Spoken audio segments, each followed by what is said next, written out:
苏明，昨天你做啥了？怎么看上去那么虚啊？快清醒一下，轮到你觉醒了。中海市一中仪式广场正中央，几千名学生正在排队准备进行神圣的觉醒仪式。而在队伍最前方，一名身穿学生制服的少年微微睁开了眼眸，浑身一哆嗦，不由得抖了2下。这是全民转职的世界？苏明傻眼了，貌似他穿越到了另一个世界。就在刚刚，他开了一把王者荣耀，正在惬意地欣赏着赵云的士官皮肤，那是真帅啊。结果莫名其妙的便晕死了过去，不知道是不是打游戏太久猝死了。而后一睁眼便来到了这里。这个世界可以理解成真人版王者荣耀，每个人在18岁成年的时候都可以进行一次初始觉醒，获取属于自己的专属职业。这些职业恰好对应了王者荣耀里的各种位置，甚至比游戏里的职业更多。随着狩猎 BOSS 获取经验值，职业者可以提升自己的等级，当达到一定段位的时候便可以转职，直到9转，获取超凡的力量。比肩神明，把你的化妆镜给我。苏明深吸了一口浊气，回头冲着身旁的林佑薇弱弱地说道。林佑薇，苏明在这个世界的同班同学，也是班上第2漂亮的女生。班花，你要做啥？林佑薇一愣，让你觉醒职业，你要化妆镜？你想练习时长2年半？基尼太美，我刚买了一件背带裤，你要不？林佑薇嘴角微微一阵抽搐，开启了疯狂吐槽模式。苏明，我劝你善良，咋回事？哪儿都有小黑子。林佑薇从身上的小挎包里取出了化妆镜，递给苏明。下一刻，当苏明看到自己那张堪比彦祖的帅脸后，当即长松了一口气。还好，身体是自己的，只要这张帅脸还在，一切都好说。不然，要是魂穿，我岂不是头顶一片绿？生的孩子是谁的都不好说。苏明舒服了，他现在可以确定一件事，自己是身穿，而且来到这个世界很久了，只不过记忆一直被尘封，直到现在才揭开。换句话而言，苏明误以为的刚才已经是18年前的事情了，我还以为是别人的记忆呢。苏明微微眯了下眼眸，心中暗自呢喃道：还好。林佑薇、许清寒、苏英。苏明一阵头脑风暴，尽量梳理着现在的情况。他现在是一名高中生，就读于中海市一中，一个临海小城市。林佑薇面前这个扎着丸子头的元气少女，话痨小妹妹，是他的同桌。许清寒呢，则是苏明的前女友，也是同班同学，只可惜他们不久前刚分手。原因很简单，许清寒在上周的转职仪式中觉醒了 S 级职业盛宴法师。上岸先斩意中人吗？许清寒觉得苏明配不上他了，果断分手，直接和中海市当地的永恒工会签署了一份长达3年的合同，可以算是还没读大学就已经有了岗位了。至于苏英，苏明那个异父异母的亲妹妹，养父母离世后，苏明和妹妹苏英相依为命。此时，这个身穿白丝的小萝莉正在家里的大别墅中等着自己呢。卧槽，很经典的开局啊！苏明嘴角微微一扯，不禁笑出了声。白丝小萝莉妹妹，异父异母，无情无义的前女友，基本就是主角前进的动力了。后续岂不是会装波一外加打脸？而林佑薇嘛，这种情况，嗨，红颜知己了。苏明同学，到你觉醒了，尽快上来哦。在苏明微微裂开嘴傻笑的时候，讲台上一名满身黄金配饰、身穿精致华丽铠甲的漂亮神官，冲着苏明温和地笑着说道：哟！苏明浑身一哆嗦，不禁抖了2下。这一次有点酥酥麻麻。咋说呢？神官姐姐，声音真温柔，有点志玲姐姐那味儿。真玉姐，催你了，赶紧去啊！林佑薇白了一眼苏明，急忙将他给推到讲台上，将双手放在这块水晶上，全神贯注，将意识聚集在眉心处。神官姐姐嫣然一笑，很有耐心地解释着。苏明眉头一扬，苏明可是看过不少小说的，尤其是这种经典开局哈，不得来个什么炸裂的金手指吗？那句话咋说来着？金手指，或许会迟到，但是绝不会缺席。Nice！ 苏明深吸了一口气，按照神官说的意思，全神贯注，将意识聚集在眉心处，等待金手指降临。下一刻，水晶猛地爆发出了一阵璀璨的光芒，闪耀，相当闪耀。神官微微捂住了小嘴，一脸惊愕，居然是法师！不错呀，帅弟弟！呸！苏明同学，法师职业可是热门战争职业，很吃香的。只可惜职业潜能不算太大，只是最常规的 B 级见习法师。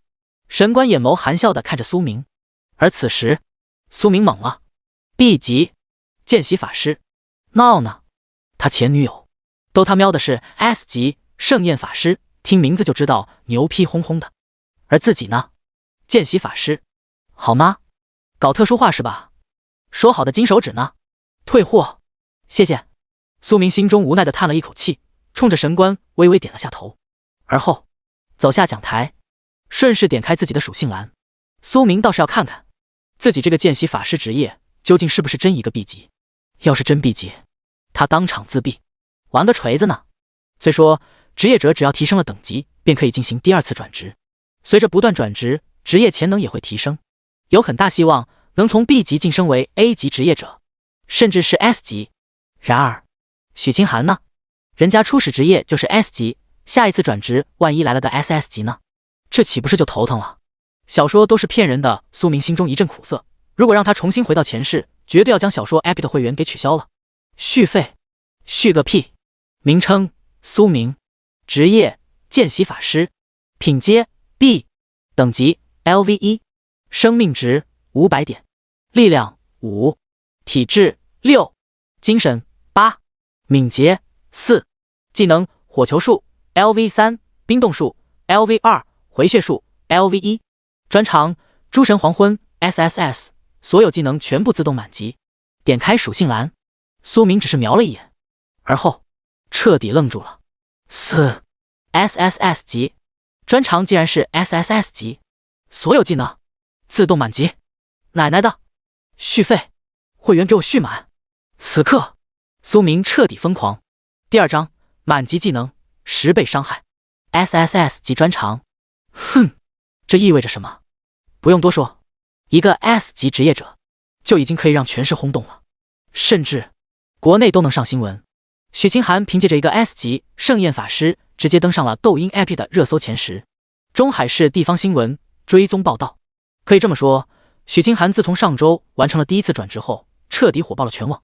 也正是因为这一点，他才会被永恒公会破格招收，被清北大学破格录取。其他人还要苦哈哈的去复习，准备高考。而许清寒，哐当一下，嘿，清北大学了，嘿，破格招收了，工作岗位都有了，很强。然而，苏明更强 ，SSS 级专长，职业虽说很普通，一个 B 级见习法师，但是好歹也是战争职业嘛，高贵的法爷，只要发育的好，后期也能晋升成 A 级、S 级，只是难度系数有点大，基本上无缘。当然，那只是正常情况下而言，如果有一个 SSS 级专长，那就不好说了。看看技能效果如何。苏明克制着内心的狂喜，微微点开了技能一栏，查看起了这些技能的详细属性。在诸神黄昏 SSS 级的效果下，这些技能已经自动满级了。名称：火球术，品阶：基础技能，等级 LV5， 满级。效果：释放一颗火球，伤害为精神属性 X30点，吟唱 0.5秒，消耗3点法力值，冷却1秒。名称：冰冻术，品阶：基础技能，等级 LV5， 满级。效果：冰冻目标，命中后目标被冰冻2秒，吟唱 0.5秒，消耗5点法力值，冷却3秒。名称：回血术，品阶：基础技能，等级 LV5， 满级。效果：恢复生命值100点生命值秒，持续30秒，吟唱2秒，消耗5点法力值，冷却30秒。卧槽，死变态！苏明只是看了一眼技能效果，当即嘴角微微一阵抽搐，不禁骂了一句：确实变态。满级技能和1级技能的区别实在是太大了。咋说呢？苏明的文化课成绩可是常年保持在全年级第1名，绝对是文科学霸哈。他很了解这些技能的基本情况。就说火球术啊，1级火球术，伤害为精神属性 X3点，也就是3倍。而满级呢，直接点满伤害结果30倍，强不强？1级火球术的吟唱时间为5秒，法力值消耗为30点，冷却为10秒。简单而言，满级火球术的各种效果相对于1级全部都提升了10倍。要知道，这只是基础技能，如果是黑铁技能、青铜技能、白银技能、黄金技能、铂金技能、钻石技能、黄级技能，效果估摸着已经100倍以上了。甚至1000倍、10000倍。好家伙！苏明猛地深吸了好几口浊气，心脏都不禁颤动了2下。刺激啊！一句话概括，苏明的金手指很强，技能自动满级带来的好处实在是太多了。当然，更让苏明暗爽的是，其他职业者想要提升技能等级，无比困难。怎么说呢？基础技能还好，常规操作只需要多练习、多释放技能，提升熟练度，再购买一些昂贵的技能点，就能让技能升到满级。然而，从黑铁技能开始，这种有品阶的技能，那就有点繁琐了。一个黑铁技能，你不释放个10000次，想要将熟练度提升到满级，技能晋升满级，不可能。此外，黑铁级技能升到满级，至少也要1-2000技能点了。如果是在冒险者大街购买技能点券的话，没有10个 W 下不来。10万可以让多少高中生职业者泪目了。除非家里有矿，高考前想让技能满级，做梦。熟练度、技能点这些其实都还好，如果家境优渥的话，倒是能办到。可是很多高级技能都需要额外的资源来强化，才能打破桎梏，堆到满级。这些资源获取难，价格贵，则想想都头疼。所以苏明这个金手指爽飞！卧槽，你小子竟然能成为高贵的法爷，没天理啊！小黑子咋高贵起来了呀？林佑威一脸欲哭无泪地看着苏明，苏明嘴角一阵抽搐。咱就是说，林佑威，以前咱们都聊了些啥？刚恢复记忆，等我梳理一下，再来骂你。基尼太美，到你了，快去转职！你不出个 S 级，我看不起你。苏明白了一眼林佑威，哎呀，你干嘛啊？林佑威莞尔一笑，我哪能和苏明 Gag 比啊？咱就是说，但凡能出个战争职业，有个 B 级就够了。苏明，别逼我骂你，小黑子。很快，林佑威也走上了讲台，站在了神官祭祀面前。随后，按照神官的示意，林佑威将双手放在了水晶表面。下一刻，一阵闪耀的圣光出现了，比苏明刚刚所呈现出来的光芒更加璀璨。天哪！今年的中海市一中，怕是能出全省状元了。S 级，又是一个 S 级。神官祭祀神情无比亢奋，大声地讲解道 ：S 级职业信条刺客，这可是曾经火爆全国的最强热门职业，曾经的 Top 1版本刺客。神官的声音响彻整个校园，几千名学生全都一愣。又是一个 S 级。齐刷刷的目光汇聚向了讲台，全都落在了林佑威的身上。好强啊！信条刺客后续转职，说不定能爆出 SS 级。不愧是和许清寒并列的校花，颜值高，身材好，资质也这么强。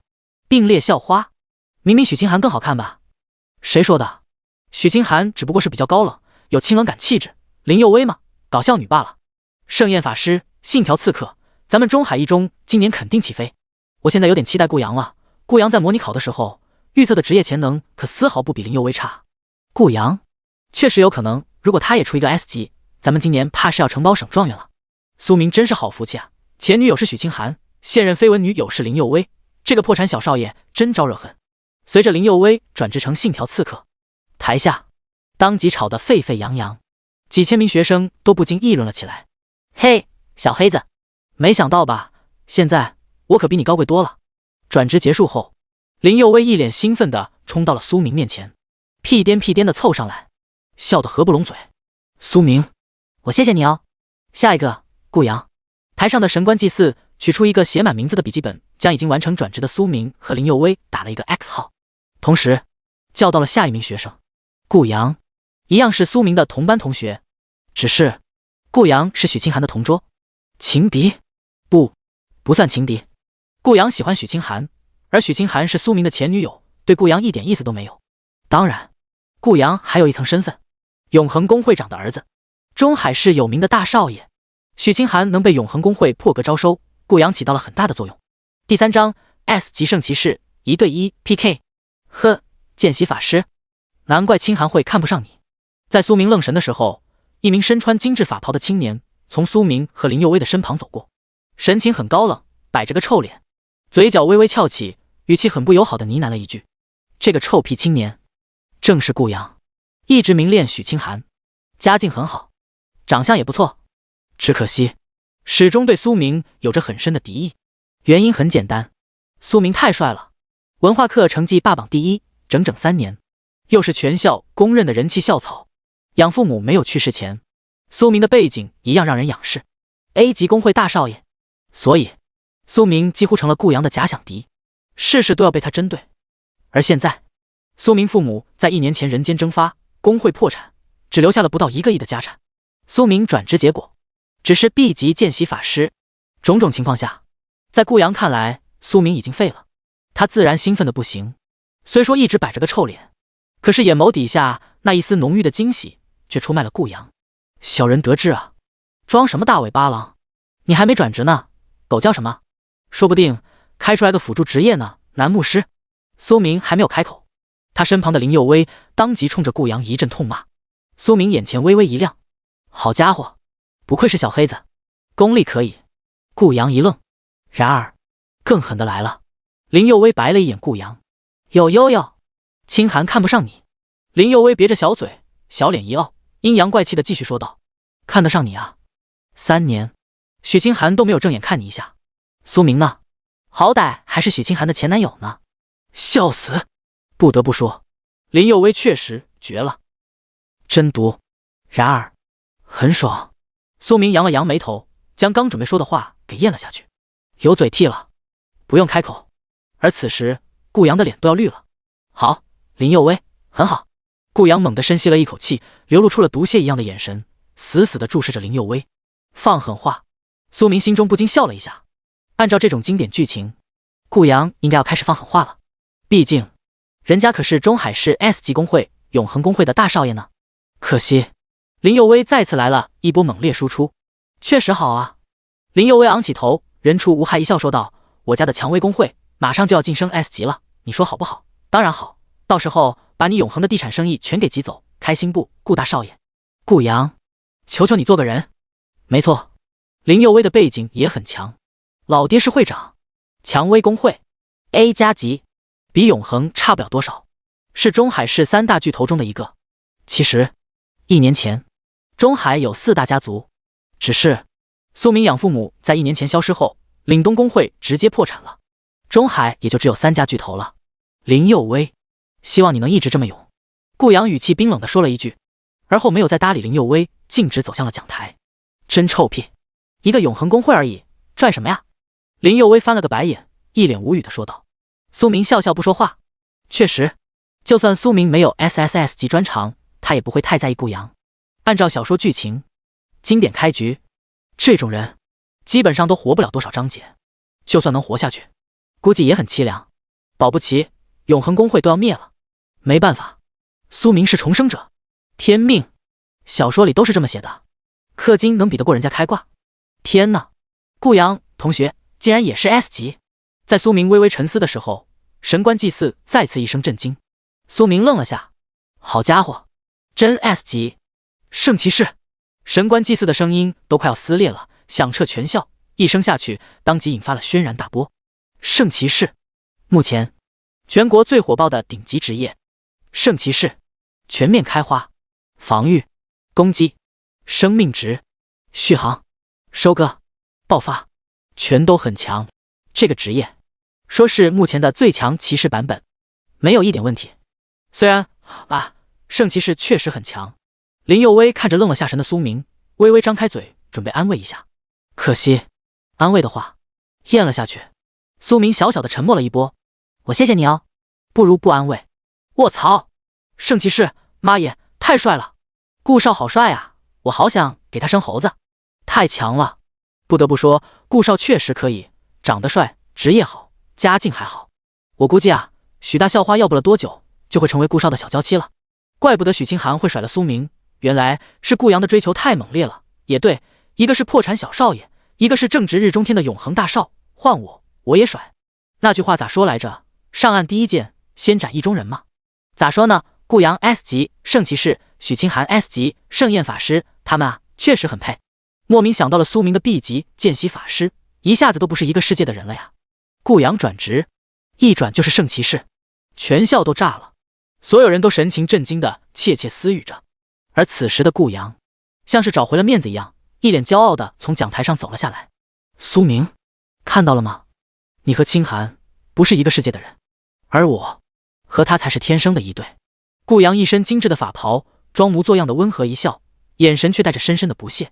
苏明一阵无语，什么弱智发言？初始职业 S 级就开始嚣张了，帝都那些 SS 级乃至是 SSS 级职业者又怎么说？哦，圣骑士很强啊，然后呢？苏明面无表情地看着顾阳。哦，顾阳一愣，就一个哦。原本他觉得苏明此时绝对会暴躁如雷，而顾阳最希望看到的就是这个，只有这样，他才能狠狠出一口恶气。毕竟，顾阳的女神却是苏明的前女友。虽说顾阳很清楚许清寒和苏明在一起是有目的性的，许清寒的文化课成绩很差，全年级倒数第1名，和苏明在一起完全是为了利用苏明提升自己的文科分数，不然高考都难。苏明和许清寒并没有发生一些实际关系，情侣应该做的那些事情他们都没有做。然而即便是这样，顾阳还是很难受，所以他总想着出一口恶气，狠狠地杀一下苏明的锐气。但是你一个就有点让人难受了。然后顾阳神情一阵冰冷，沉默了片刻，他直接开口说道：我不知道你是哪里来的自信，你一个见习法师竟然还这么淡定，你知不知道什么是圣骑士？顾阳皱了下眉头，以他对苏明的了解，这家伙文化课几乎是满分，自然很清楚圣骑士的强大，同等级下可以说是无敌的存在。即便是1级，顾阳也很有自信，能轻松捏死一个7、8级的见习法师。毕竟法师就是脆皮，更别说见习法师这种平平无奇的职业了。见习法师怎么了？苏明人畜无害一笑，而后继续面无表情地说道：你咋知道见习法师一定比圣骑士弱？此言一出，全场都愣住了，几千名学生，包括那些正在维护秩序的老师们，都有点懵了。苏明这家伙不会是因为顾阳转职成了圣骑士被气傻了吧？苏明，你敢不敢和我比试一下？1对1 PK， 来不来？顾阳猛地深吸了一口浊气，尽量让自己保持冷静，一脸愠怒地看着苏明。他确实有点无力了，一个林佑威，一个苏明，让他感觉完全装不了波一，都快要泄气了。不狠狠地打一下苏明的脸，顾阳觉着自己要憋疯了。而此时全校师生都扬了扬眉头，屏息凝视地看向了苏明两人，一个文科满分的高材生，一个 S 级职业准状元，很有看头啊。虽然结果应该不出意外是顾阳玩虐苏明，然而这种好戏一定精彩。第4章神级选择，白银级长枪，玩一波大的。1对1 PK， 苏明嘴角微微扬起，心中一阵好笑。小家伙上当了。顾阳的反应都在苏明的预料中。PK 正中苏明下怀，既然是 PK， 肯定得有彩头啊。压住，一个 S 级公会的大少爷，手里好东西应该不少，怎么着也得来个白银级武器嘛。苏明微微一笑，刚准备回应顾阳，然而就在这个时候，一阵冰冷的提示声在脑海中响起了。叮！恭喜您成功触发神级选择，当前剧情圣骑士的 PK 对决。选择1，拒绝圣骑士的 PK。 作为一名见习法师，虽然依靠 SSS 级诸神黄昏能轻松赢下这一场对决，然而当获胜后，你会被永恒公会视为眼中钉，将会引发一连串不必要的麻烦。奖励1万点经验值。选择2，答应圣骑士的 PK， 并将一柄白银级武器作为赌注。此时的顾阳身上正好有一柄白银级长枪，后续可以卖给林佑威兑换物资。奖励1柄白银级法杖，星光法杖。选择3，向圣骑士求饶，毕竟作为永恒公会的大少爷，得罪他可会受到 S 级公会的追捕哟。做一个老六，貌似也没什么不好的。奖励100点技能点。随着提示声一落地，苏明懵了。这是……卧槽！第2个金手指系统，神级选择系统。苏明没有想到，除了一个 SSS 级诸神黄昏外，竟然还有惊喜。奶奶的，这不得续费续满！哪儿来的小说 App？ 分明是穿越者求生指南。多看小说果然有用。1万点经验值。苏明的目光放在了这几个选择上，眼前微微一亮。奖励都很丰厚，1万点经验值可以让他疯狂提升好几级了。而一柄白银级法杖更猛。全民转职世界里，武器的品阶很简单，从基础武器开始，也就是白板，而后品阶武器，黑铁级、青铜级、白银级、黄金级，和技能品阶一样。白银级武器的价值有多么大，不用多说，要是在中海市的交易所拍卖，至少也能拍到几百万的价格。没办法，物以稀为贵，这可是职业者赖以生存的家伙，自然不会便宜。顾阳这家伙是真富啊！苏明心中冷声一笑，随身就带着一柄价值几百万的白银级长枪，不愧是永恒公会的继承人。话虽这么说，其实苏明也很有钱，家里账户上摆着1个多亿，都是养父母留给他的，几百万的武器，他完全买得起。只是永恒公会更富，旗下的产业市值都已经1万多亿了。来啊 ，PK 多有意思啊！不过我喜欢赌注，不赌注不玩。苏明如沐春风一笑，目光注视着顾阳。顾阳又愣住了，赌注？不是，苏明这家伙脑子烧坏了，一个见习法师竟然答应圣骑士的 PK， 还特么的玩赌注，哪来到自信？然而顾阳没有多想什么，只是微微皱了下眉头，双手一挥，当即从储物戒指里取出了一柄白银级长枪，很漂亮的长枪，冰蓝色，属性不错。赌这个，要玩就玩大的。你家里也还有1个多亿，敢不敢赌？顾阳神情不屑地看着苏明，这就算大呀？苏明扬了扬眉头，笑着开口道：“再加一点。你不是还有一件白银级法袍吗？”苏明指着顾阳身上那件精致的法袍，眼神中夹杂着一丝狡黠的笑意。2件白银装备，怎么着也有1000多万了。他肯定是不会用顾阳穿过的法袍，然而可以丢给林佑威回收。蔷薇公会可是开了一家名气很大的蔷薇交易所，按照苏明和林佑威的交情，应该能有一个不错的回收价格。好，顾阳沉默了一阵子，察觉到了些许不对劲的味道。可是他没有多想，谁会觉着一个见习法师能赢过圣骑士啊？所以顾阳当即便答应了下来。苏明笑了，笑得阳光灿烂，而在他身旁的林佑威却不禁眉头一皱。苏明这个老六，不对啊，有诈！好家伙，小黑子玩心眼子了，这一次不带我。以林佑威对苏明的了解，他很明白自己这个同桌绝对不可能打没把握的仗，多半顾阳要哭了。去那里对决。顾阳喘了一口气，克制着心中的笑意，指着一旁的对决台，一个八角笼，中海市一中的专属对决台，很大很坚固，一旦八角笼关闭，对决没有结束以前都不会打开。顾阳狠狠，他想要当着全校师生的面玩一波大的，装波一就要装大的，把苏明锤得什么脾气都没有，这才解气。而此时苏明呢？他微微一愣，哟，八角笼这么凶，你不要命了？嘿，又中了苏明的下怀。都说了，小黑子的心眼子一般人比不了的，你非要比？顾阳阳在我这里装了波一，就不能在其他人那里装了哟。走。苏明看了一眼顾阳，自顾自地走向八角笼。如果你输了，法袍和白银长枪归我。要是我输了，苏明冷声一笑说道，我给你转2000万。顾阳眼前一亮，大自然的馈赠。很快，八角笼前，苏明做好了准备。一名维持秩序的老师来到了两人面前，语气凝重地看向他们。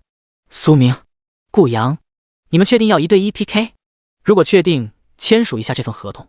老师皱了皱眉头，别说学生们猛，他也很猛。见习法师 vs 圣骑士，他也第一次见，毫无悬念的战斗。顾阳一笔签好名字，冷眼看着苏明，快点。苏明，我知道你很急，但你先别急，急着去投胎啊。苏明，你能不能成熟一点？就在苏明刚准备签下名字时，身后一个清冷的声音传来了。回头一看，赫然正是许清寒，前女友。苏明目光微微一凝，精致的五官，雪白的像是牛奶一样的肌肤，水光肌，大不很大，发育的有点太好了，衣服都要撑破了。当然，最重要的是那一双修长浑圆的美腿，一点赘肉都没有。此时这双美腿还穿着一条带字母的黑丝，脚下则是一双高跟凉鞋，真漂亮。苏明愣了下神，难怪当时他会答应和许清寒在一起，就算对方只是为了让自己给他补课，那也没啥大碍。这样的极品美女，玩一玩也是可以的。只是在得知许清寒的性子后，苏明现在一样微微有点后悔。什么小表表，还敢利用我，将来一定会收拾你。苏明，你是文化课满分的人，今年高考拿个文化课省状元不成问题，你怎么会答应这种 PK？ 许清寒美眉一皱。苏明愣了愣，关心，有点良心，不错。然而下一刻，许清寒的话却让苏明心中一阵恶心。现在赶紧给顾阳道歉，不然你今年连高考都不一定能参加。许清寒语气冰冷地说道，就好像他已经笃定了苏明一定会惨败。PK 就算了，你还学人家压住，你以为你家里那个亿很多吗？等你全部赔光，苏英怎么办？许清寒一脸冰冷。苏明眉头微微一紧，懒得搭理这个娘们，那是我的事，不用你操心。苏明淡淡的回应了一声，而后签好合同，直接走进了八角笼。清寒，放心，我今天肯定好好的虐一把苏明，让他知道什么叫做 S 级圣骑士。顾阳回头看了一眼许清寒，满脸自信的微笑。圣光斩！和许清寒说完，顾阳也冲进了八角笼，没有多废话，直接握住手中的基础长枪，一步冲向了苏明。1对1 PK， 还是在学校里，为了公平起见，自然用的都是基础装备。只是顾阳有点太没道德了，一句话不说，直接就开打。名称顾阳，职业圣骑士，品阶 S， 等级 LV1， 生命值1800点，力量24，体质20，精神14，敏捷19，技能圣光斩 LV1， 恢复术 LV1， 圣骑防御 LV1， 破甲 LV1。 苏明看着朝自己冲来的顾阳，目光始终如一，很平静，随便查看了一下顾阳的属性栏。鉴定术是职业者都有的基础技能，1级的顾阳即便是 S 级职业，一样能被苏明窥探到详细属性。1800点生命值，比我高了不少。体质20点，兑换成物理防御200点了。苏明心中暗自呢喃道 ：S 级圣骑士确实很强，比他这个见习法师的属性高了好几倍。随着等级拉开，这个差距还会更大。然而这些都不重要，重要的是在八角笼中，苏明便是唯一的神。在1级，圣骑士也会被他虐得体无完肤。圣光斩！苏明冷笑了一声，高举起手中的法杖，先来一波冰冻术，让你冷静冷静。只听啵的一声，顾阳被冻住了，浑身宛如一冰块，纹丝不动，全身都带着星星点点的冰霜。火球术满级火球术，见到顾阳不能动了，苏明不禁心头一喜。冰冻术控制，火球术伤害，这样玩1级的圣骑士也要哭。下一刻，一颗硕大滚烫的火球出现在了顾阳的头顶，而此时全校老师和几千名同学全都看着八角笼中的景象，直接惊呆了。第5章见习法师完胜。冻住了，圣骑士竟然被一个见习法师给冻住了。圣光斩失灵了，全校师生都一阵傻眼，咋回事？这还是见习法师吗？然而更让所有人目瞪口呆的是，苏明在使用冰冻术命中顾阳后，又释放了一发火球术，很常规的基础技能。可不知道是不是错觉，苏明的这一颗火球却显得格外刺眼，很大，滚烫，像是一颗小太阳。没事，不用着急，法师的优势就是中远程攻击，然而一旦被圣骑士近身，哼哼，只有一个下场，那就是死。在所有人都沉默的时候，一名贼眉鼠眼的男学生冷哼了一声，急忙开口为顾阳找补道。一时间，围观的学生们都若有所思地点了点头。而这个男学生，顾阳的泥腿子再次开口呢喃道：“别着急，认真看，顾少，等会就会秀操作了，那可是圣骑士啊，绝对能秀大家一脸血。”听到这些话，众人纷纷点头。是的，圣骑士 S 级，高贵、强大、火爆全国，一个小小的见习法师能比得过吗？同一时间，八角笼外，许清寒一样微微眯起了眼眸，被苏明的这一波冰冻术给震惊了下。当然，很快他也恢复了正常的神情，嘴角噙着一丝冰冷，用只有自己能听到的声音呢喃道：“懦夫，只会控制，不敢攻击。苏明，你以为这样就能赢吗？”许清寒的口吻莫名带着些许敌意。没错，别看他和苏明先前是情侣关系，而许清寒在某种意义上来说，甚至是利用了苏明，让他为自己补习功课，让文化课成绩及格。可是呢，许清寒却总觉得自己很亏，苏明亏欠了他，因为他将自己的初恋给了苏明，尽管他们两人间只有表面关系，没有实际的操作。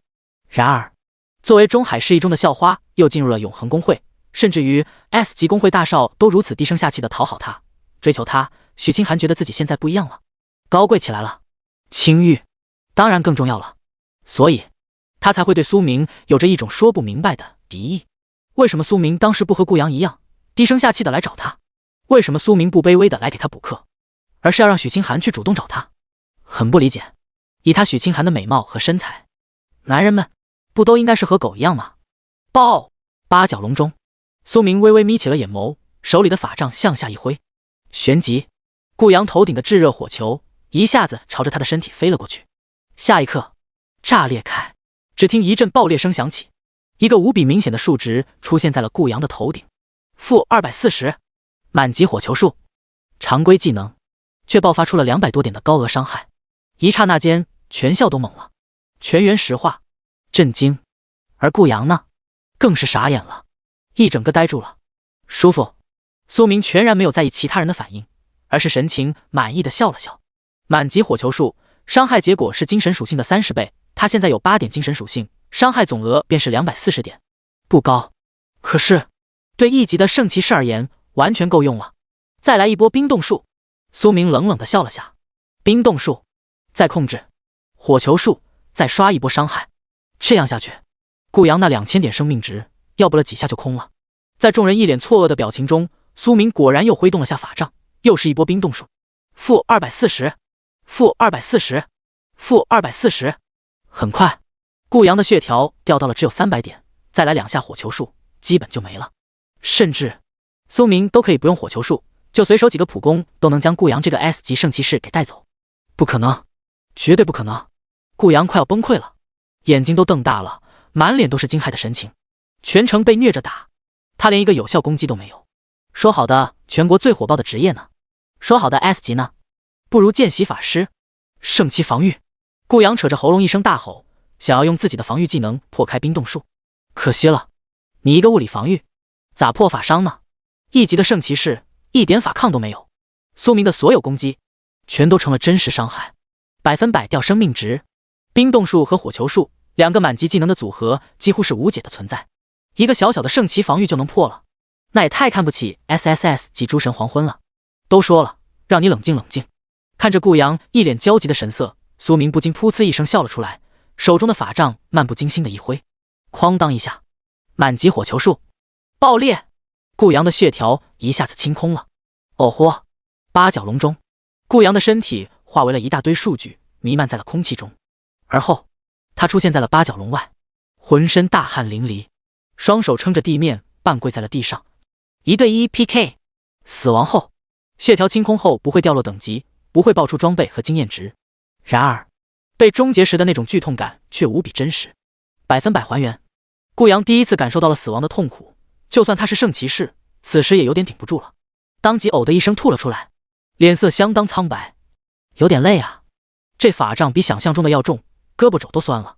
苏明走下八角笼，将身上的白板装备还给了一旁目瞪口呆的老师。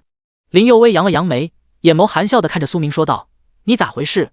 为啥只用冰冻术和火球术这2个技能，其他技能不用一下？”苏明嘴角一阵抽搐：“我不想吗？可惜，见习法师总共就3个技能，最后一个还是回血用的。”然而，苏明看出了林佑威给的眼神，咧开嘴一笑说道：“嗨，咋说呢？练一下技能吗？这个小连招还是挺好用的哈。练技能？连招？1对1 PK 啊？对手是圣骑士啊？你跟我说，拿来练技能？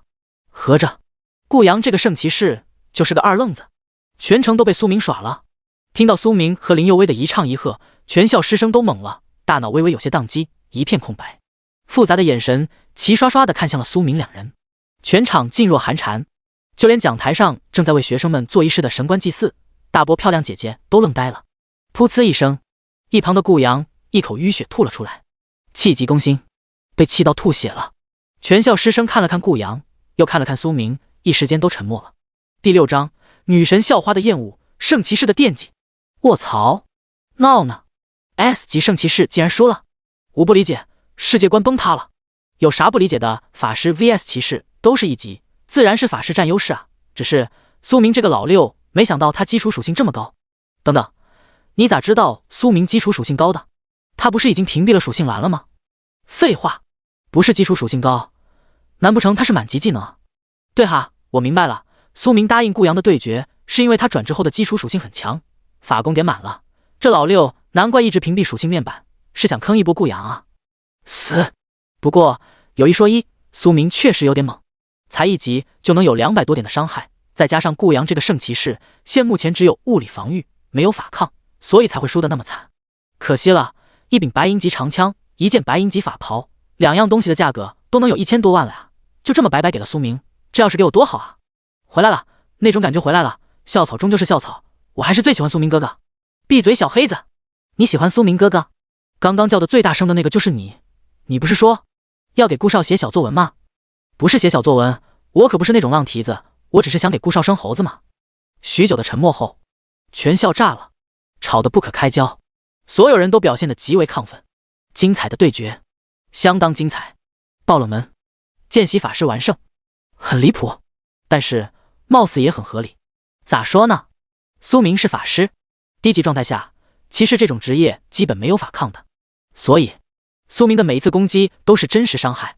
而顾阳想要对苏明造成有效攻击，不好意思，你得先破开冰冻术，先闪现近身，才能开大，不然都是放屁。可惜，圣骑士再强，1级哪来的闪现技能？这种技能至少也得 LV 5级才能解锁。正是因为以上的种种原因，顾阳才会输得一败涂地。当然，苏明这个老六和顾阳这个显眼包不一样，苏明一完成转职，直接将属性面板给屏蔽掉了，不让其他人窥视。废话，一水的满级技能，让你看，那不和脱光光了一样吗？不可以哦。而顾阳呢？华丽的属性栏，一水的圣骑士专属技能，肯定要炫耀一下。随便看哈。顾少，你人还怪好的嘞。林佑威屁颠屁颠的跑到顾阳面前，微微一笑说道：“2件东西都蛮不错的，应该能卖不少吧？”说着，林佑威便从维持秩序的老师那里强行抢过了2件白银装备，而后又迈着小碎步跑到了苏明面前。小黑子，你也有今天啊？林佑威眯起眼，笑得合不拢嘴。苏明，我劝你好好说话。什么叫我也有今天？大获全胜好吗？听起来怪怪的。这2样东西，你家回收吗？苏明问了一句。回收？林佑威一愣，不过脱口而出回应道：1200万，现在就给你转账。苏明神情一喜，弱弱的补刀道：“真不错呀，圣骑士人还蛮好的，知道我缺钱就给我送东西，下次有这种好事我还来。”苏明的声音不大，然而周围的人全都听见了。顾阳再次吐了一口淤血出来，一整个欲哭无泪。1200万，可以。很快，林佑威和苏明当着所有人的面完成了一场交易。苏明看着银行卡短信提示，不禁眯起眼笑出了声，很舒服。走了，还有事，各位拜拜。苏明冲着林佑威挥了挥手，而后用余光扫视了一眼众人，在所有人目瞪口呆的表情中离开了。他确实有事，咋说呢？2件事，一来，家里还有个白丝萝莉妹妹；二来，苏明现在手里有1000多万，外加1个多亿的遗产，这可是一大笔财富。他准备去买点东西，技能书，当然 SSS 级诸神黄昏最好的玩法自然不是去刷副本，而是购买技能书。试想一下，如果此时的苏明手里能有一本黄级技能书，学习后当场成为满级技能，能有多强？想都不敢想。可惜了，1亿根本买不到那么珍贵的技能书。不过档次低一点的可以买，一本满级黑铁级技能已经可以在学校里叱咤风云了。而要是一本黄金级技能书呢，则爽得飞起啊！老大，苏明离开后，顾阳的几个泥腿子屁颠屁颠的凑了上来，准备将他扶起来。其中就有那个贼眉鼠眼的家伙，一名 A 级刺客职业。刚才他还在帮顾阳找不，让大家都看好了，自家老大肯定秀一波精彩的操作，秀大家一脸血。确实很秀，只可惜秀的不是顾阳，而是苏明。此时这名刺客脸颊一阵火辣，不好意思地扶着顾阳。滚！顾阳破口大骂了一句，急忙将狗腿子们推开。破防了？当然破防，换谁顶得住啊？当着这么多人的面，自己输给了一个见习法师，换一个人估计当场就自闭了。不过顾阳毕竟是永恒公会的大少，身份摆在那里，在场的师生们也没有谁敢多说一句风凉话。在地上坐了好一阵子，顾阳猛地深吸了一口浊气，用一种极为狠毒的目光注视着苏明离开的方向，自顾自地呢喃道：“苏明，我不弄死你，以后跟你姓。见习法师是吧？好得很。2个月后让你高考都没得考。放狠话，经典操作。可惜最后没办法高考的是谁就不清楚了。苏明，同一时间，许清寒也看向了苏明离开的方向。校门口，怎么会呢？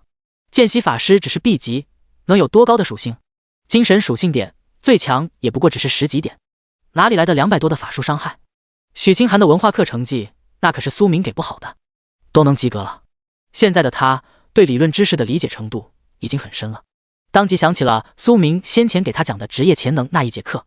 一般情况下 ，B 级职业初始属性再高也有限制，不可能打出200多点的高额伤害。那么，只有一种可能，苏明的基础技能等级很高，总不能是满级技能啊。许清寒深吸了一口浊气，表情有些复杂了。当然，现在的他对苏明也产生了很深的好奇心。在许清寒看来，苏明越弱越好，他一旦强大了，那么苏明就会火，也会拥有更好的未来。那个时候，所有人都会知道苏明是许清寒的前男友了。这种事情绝对不能发生，谁会愿意做一个见习法师的前任呢？想到这里，许清寒皱了皱眉头，对苏明的厌恶感更强烈了。与此同时，苏明回家了。中海半山别墅，一栋价值20-30亿的顶级豪宅别墅。苏明按了一下门铃，下一刻，一个白丝萝莉打开了别墅大门。苏明瞳孔一阵放大，好家伙，好大！第7章，白丝萝莉妹妹，星光法杖的极品属性。哥哥，你终于回来了！苏英一下子扑到了苏明的怀里，用软软糯糯的声音说道。嘶！苏明当即浑身一阵颤抖，心脏更是不禁咯噔了2下。好软，好弹，好大！哥哥，你怎么了？苏英抬起头，用那对精致的琥珀色瞳孔注视着苏明，一脸不解地问道。苏明愣了愣神，下意识地深吸了一口浊气。清醒清醒，别当牲口啊！这可是你异父异母的亲妹妹啊！然而，苏明再次看了一眼苏英，嘴角不禁抽搐了下。太漂亮了！咋说呢？如果说许清寒是中海市一中的人气校花，林佑薇是一中的名媛大美女，那么苏英绝对算得上是中海市3中的顶级校花，2合1大校花。天使一样的样貌，魔鬼一样的身材，波涛汹涌，水光肌，大长腿，小蜜腰纤细的让人心脏狂颤。再往下，则是那曲线诱人的小香 Tom。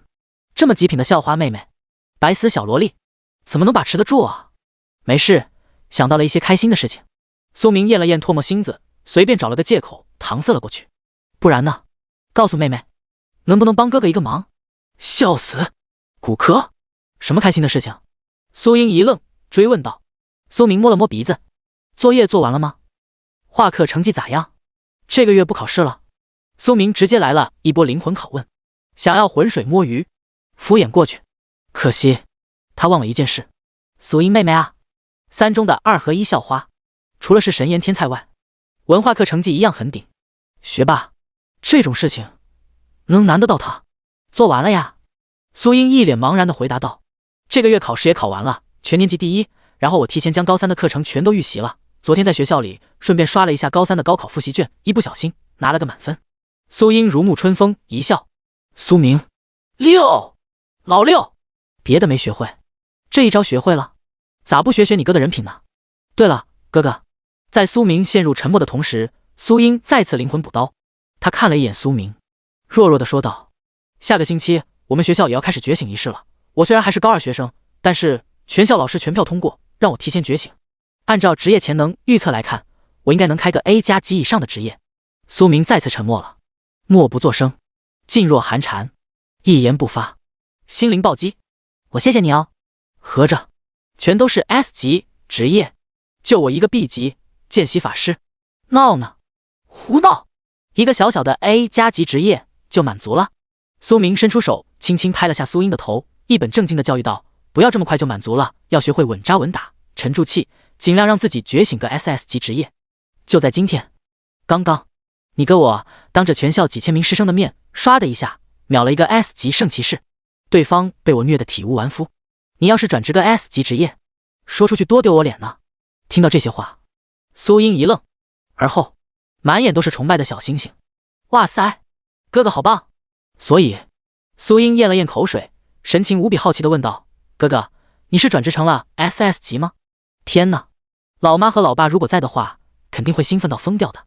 SS 级 A 全国都没多少，只比法神弱了3个 S。苏明，我再次谢谢你哦。哪壶不开提哪壶，没有。苏明一向是实事求是，当即摆了摆手，脱鞋进屋，朝着客厅走去。同时，他小声逼逼地说道：“没有 SS 级哈，你别乱说，我只转职成了一个见习法师。”啊！苏英再次懵了，见习法师，那不是 B 级吗？好家伙！苏明回头看了一眼苏英，这个白丝萝莉妹妹，一样满眼小星星，一脸崇拜地看着苏明。哇，哥哥，你真的好厉害，只是见习法师都能秒掉圣骑士 S 级的圣骑士啊！苏英激动的都有点语无伦次了。苏明被这一幕弄得一愣一愣的，不愧是自家妹妹，真好。苏英的这些话绝对没有一丝阴阳怪气的意味，而是真的为苏明感到激动，因为见习法师能秒 S 级圣骑士，只能说明苏明真的很强，不愧是哥哥，真棒！哥哥，快给我讲讲你是怎么办到的，我好奇嘛。苏英一蹦一跳的扑到了苏明的身旁，紧紧抓住他的衣角，表情相当可爱，看得苏明心都要酥麻了。好，苏明一阵哭笑不得，去洗手，哥哥等会做饭的时候给你说。半小时后，苏明添油加醋的给苏英讲了学校里发生的事情，听得苏英一愣一愣的。哼，苏明心中一阵冷笑，好歹前世也看了那么多爽文小说，这种经典开局剧情，不给你说的眉飞色舞就有鬼了。吃完饭，让白丝小英英洗完，苏明直接回到了自己的卧室，看看系统奖励的星光法杖，好东西，当然要在没人的时候悄悄欣赏，不然在学校里取出来，那岂不是又让 S 级圣骑士一口鲜血吐出来了？苏明可是大好人，咋能做这种事情呢？对不对？名称：星光法杖，品阶：白银级，属性：加30点精神，加200点法力值，专属装备技能：吸血，限制 LV 1级法师职业，成长：淬炼宝石。哟，苏明眼前微微一亮，很不错的法杖类武器，自带2个属性词条，一个专属装备技能，甚至有成长潜力。一般情况下，白银级装备都只有一个属性词条，大部分都是只能提升100来点法术攻击力。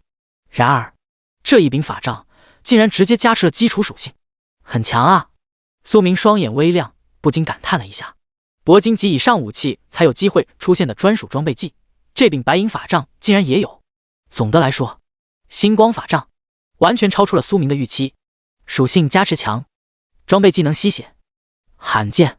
最重要的是，使用淬炼宝石就能强化法杖的装备效果。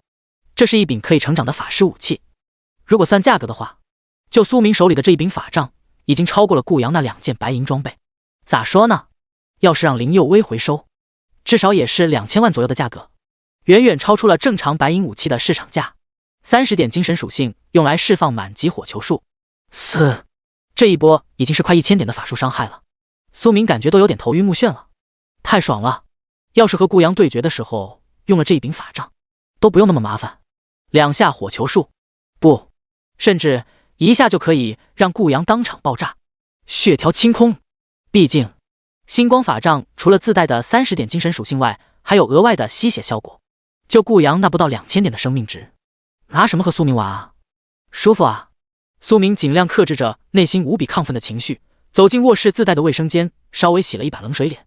而后，他从衣柜里的保险箱中掏出了一张黑金卡，养父母留下来的遗产，1个多亿，可以去淘东西了。苏明大口的喘息了2下，平复了一下内心的情绪。购买技能书，依靠 SSS 级专长让技能满级，这是他目前最快的提升方式。只要能有一本优质的技能，苏明绝对能在短时间能成长到一个极为恐怖的程度。别说顾阳了，就算是学校里的那些老师，都不一定能赢他。第8章，黑化的苏神。林佑威也是重生者。和苏英说了一声，苏明骑着一辆重机车朝着中海市中心飞驰而去。这是他们家仅有的一辆机车了，其他的豪车都已经用来抵债了。可以这么说，苏明家里现在除了1亿遗产和一套半山别墅外，几乎没有其他的产业了。一贫如洗，市中心最大的交易所，我记得应该有一本很便宜的铂金级技能书，不知道1亿4千万能不能拿下。苏明心中暗暗思忖道，莫名有些期待了。技能书的价格和武器差不多，一般情况下，黄金级技能书的市场均价在几千万左右，而涉及到铂金级档次，至少也是1亿起步。苏明准备赌一把，看能不能捡个便宜。中海市永恒公会大厦顶层会长办公室，三叔，这个仇我一定要报。偌大的办公室内，真皮沙发，顾阳一脸愠怒的大吼着，而在他面前则是端坐着一名长相阴翳的中年男人，西装革履，有着一对狭长的丹凤眼，看上去极为刻薄狡诈。顾青，顾阳的三叔， A 级烈焰法师， LV 200级，等级很高，算是永恒公会的2把手。当然，永恒公会里比顾青更强的职业者不在少数，能在公会中有这么高的地位，已经很能说明问题了。因为顾青太狡诈了，在公会里的地位和军师差不多，不论大事小事都能办得服服帖帖。不急，小侄子。顾青微微眯起眼，拍了下顾阳的肩膀，故作温和地说道：事情经过我已经知道了，这个苏明确实很狡诈，要么在转职后获得了高额的精神属性点，要么初始基础技能等级很高，正是因为这样，他才能轻松地赢下你。不过，顾青冷声笑了下，他再怎么样也只是一个见习法师，你可是 S 级圣骑士，只要等级提升上去了，将来他只能仰视你，以后这种情况不可能出现。等你晋升 LV 10级，法抗就能够挡下火球术这种攻击了，一个小小的基础技能，伤害和刮痧差不多。闻声，顾阳眼前一亮，道理他都明白。然而，听到自家三叔的话后，顾阳像是吃了一颗定心丸，瞬间觉得自己又行了。报仇，肯定是要报仇的。顾青微微一笑，看着顾阳再次开口说道：中海市里动手脚不太方便，等他去郊外再动手。你们不是都才完成1转吗？以那个家伙的性子来看，应该要不了多久就会去郊外的新手副本了，那个时候顾阳神情一阵亢奋。三叔，以后你就是我亲爹，你让我做啥就做啥。顾阳太激动了，像是已经看到了自己亲手捏死苏明的画面，身体都因为过于兴奋而微微有些颤抖。嗨嗨，顾青干咳了2声，而后语重心长地说道：这话可不能乱说，别让大嫂听到了。放心，到时候我带着你，让你亲自报仇。顾青满眼都是感激，终于可以解气了，一定要将今天的痛苦全都加倍还给苏明。LV 200级的烈焰法师， LV 1级的见习法师，差距不要太大，到时候苏明肯定会死得相当难看。中海市市中心，环球金融大厦顶层，总统套房，林佑威一改在苏明面前的风格，此时的他神情凝重，端坐在办公桌前，而在他对面则是坐着蔷薇宫会长，也就是林佑威的老爸，以及公会里的4大战神，全都是 LV 300级以上的顶级大神，在中海市位高权重的大人物。而林佑威的老爸林天更是一名 S 级龙骑士，等级达到了恐怖的 LV 340级。女儿，下一步咱们应该怎么做？林天看着林佑威一脸凝重的表情，不禁也皱了皱眉，开口问了一声。倘若这个场景被外人见到了，肯定当即就会被吓得一愣一愣的，因为在外界叱咤风云的中海第一龙骑士，蔷薇公会的老大，竟然会对女儿言听计从。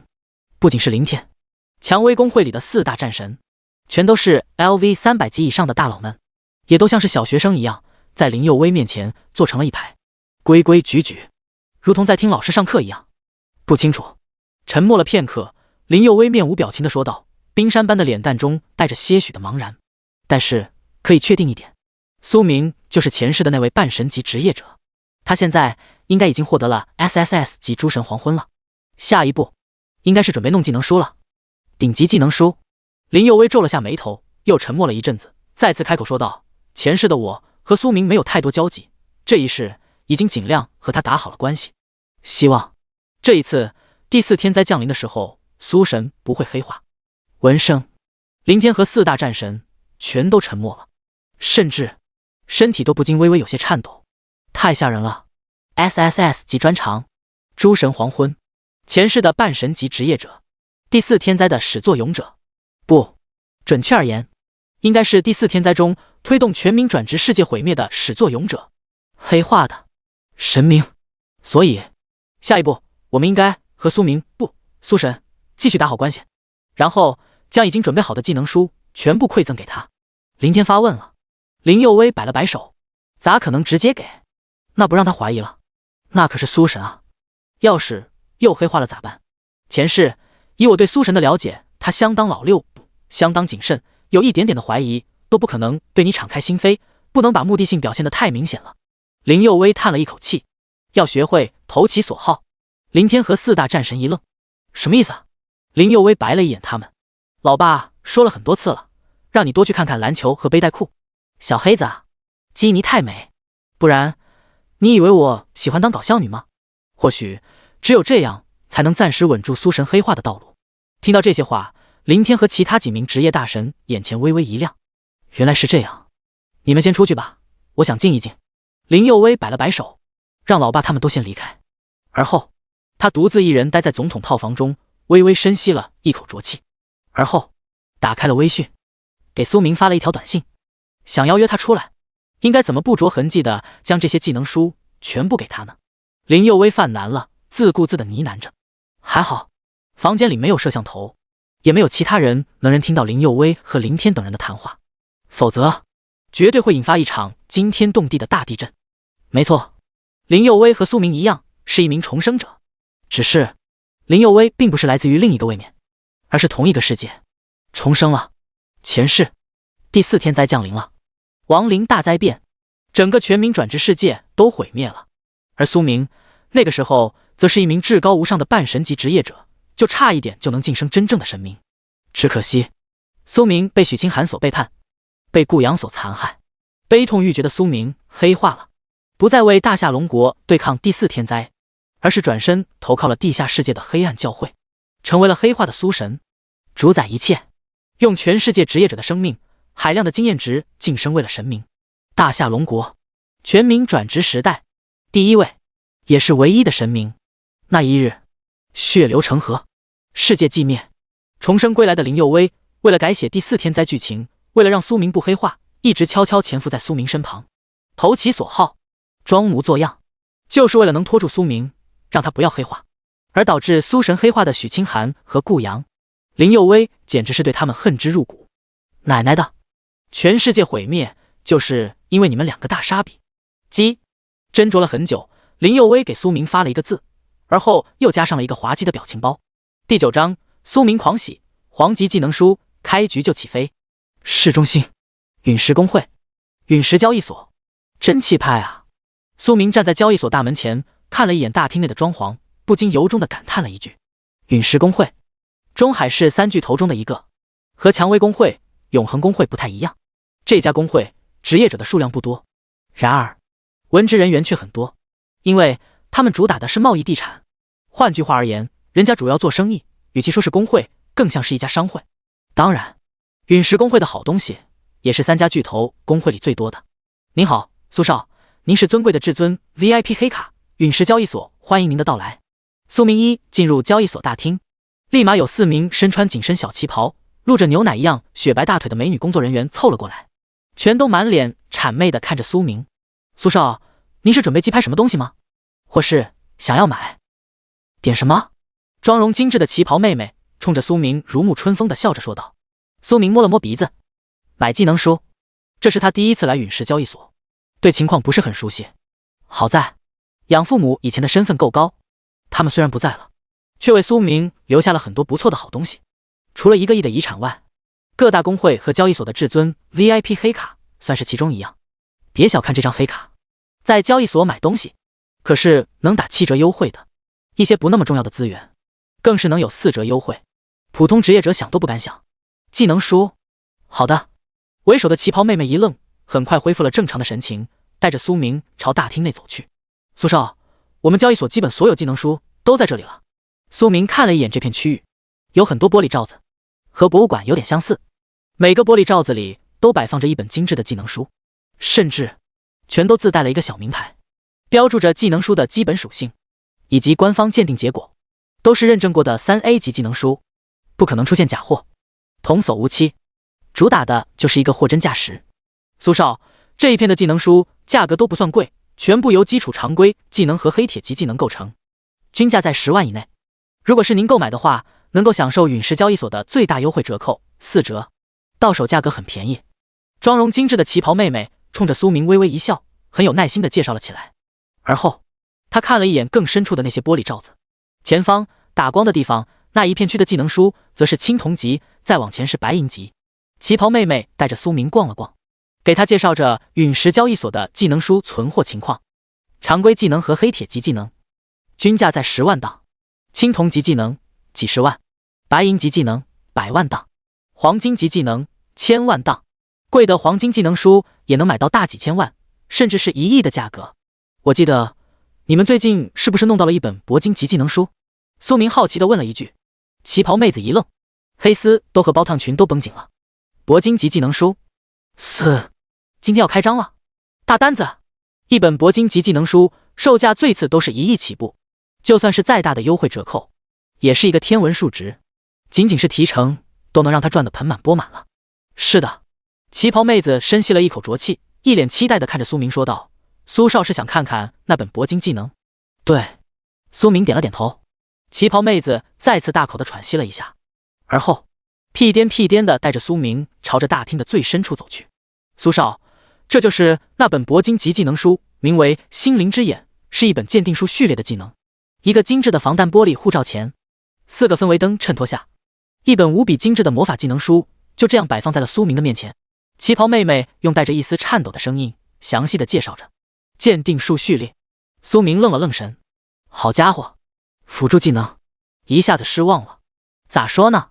按照苏明原本的打算，但凡这本技能书是个回血技能，他都会毫不犹豫地买下来。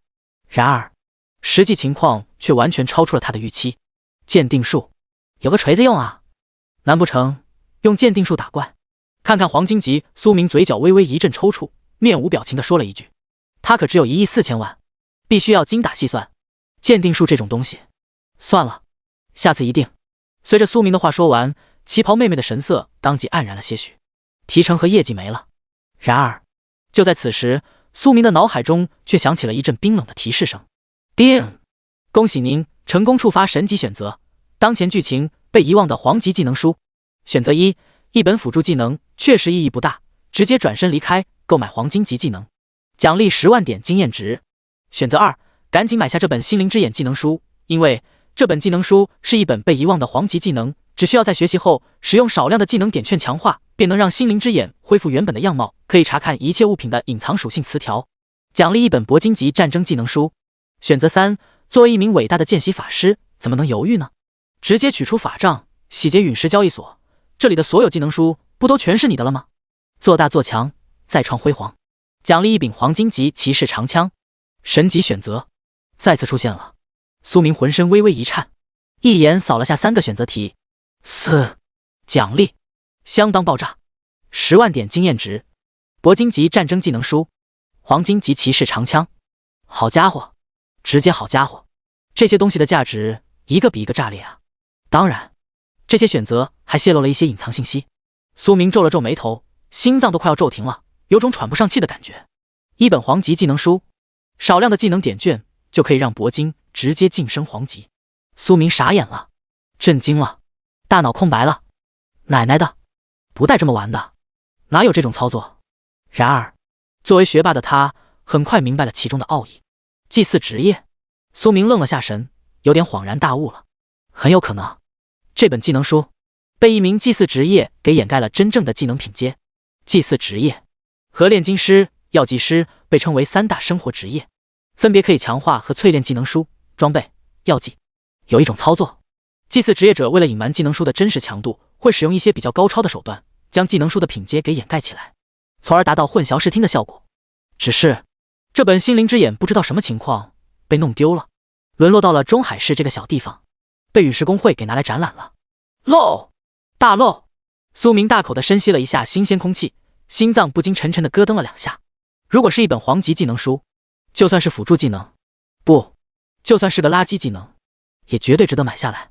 更何况苏明只要买下了这本心灵之眼，便能触发神级选择奖励，获得一本铂金级战争技能书。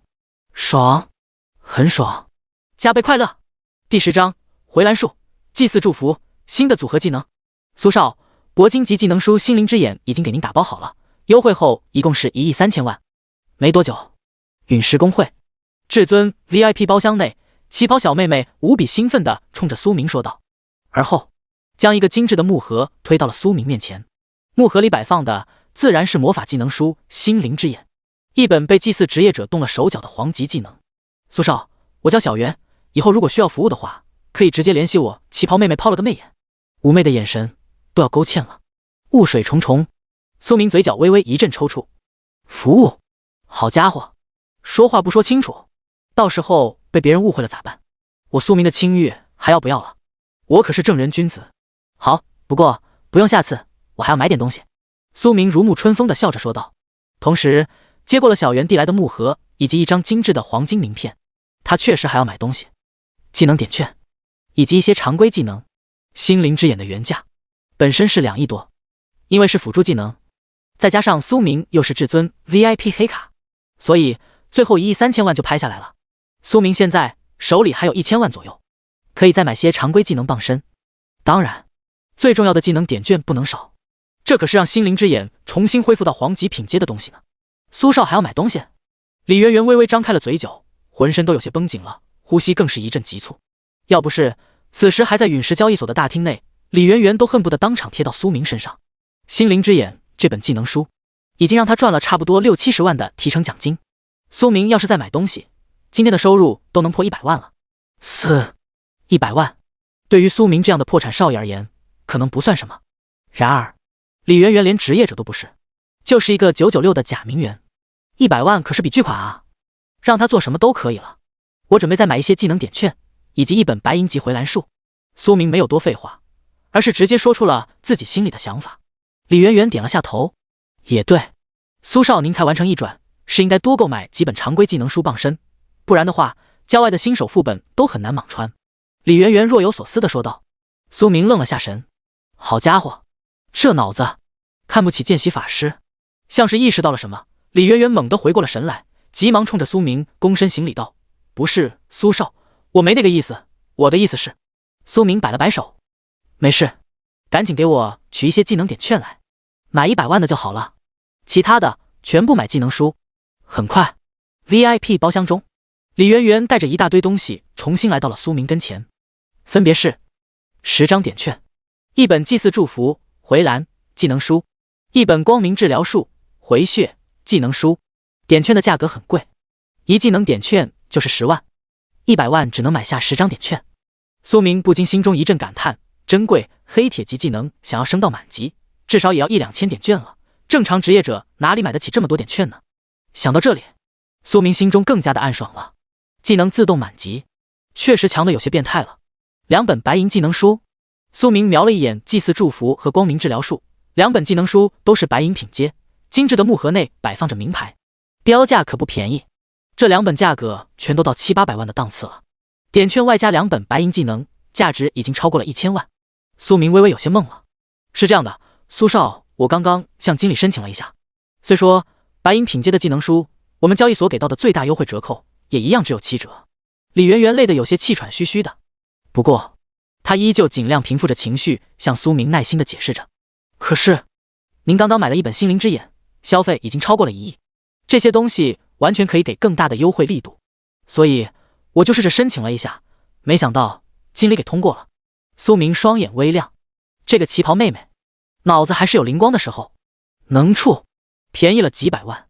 苏明拿下这2本技能书，也算对他有帮助。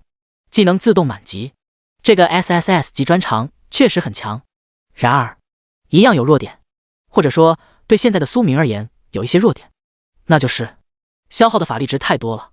简单来讲，就是蓝条不够，就算技能再强，伤害再高，能怎样呢？如果没蓝了，一样白搭。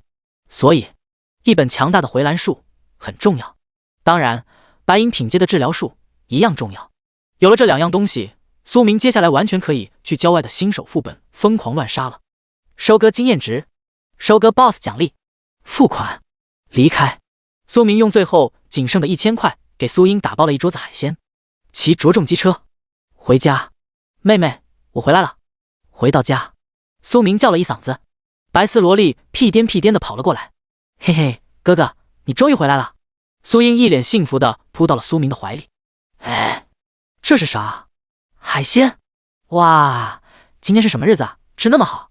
苏英见到苏明提着的外卖，双眼都冒星光了。大闸蟹、小龙虾，香气扑鼻。苏英迫不及待的将外卖盒子接了过去，急忙放在了桌子上。一打开，黄澄澄的大闸蟹顿时让苏英食指大动，都快要流口水了。你先吃，妹妹。苏明看着可爱的苏英，不禁微微一笑，而后朝着2楼的卧室走去。啊，咋了？你咋不吃呀，哥哥？苏英有点懵了。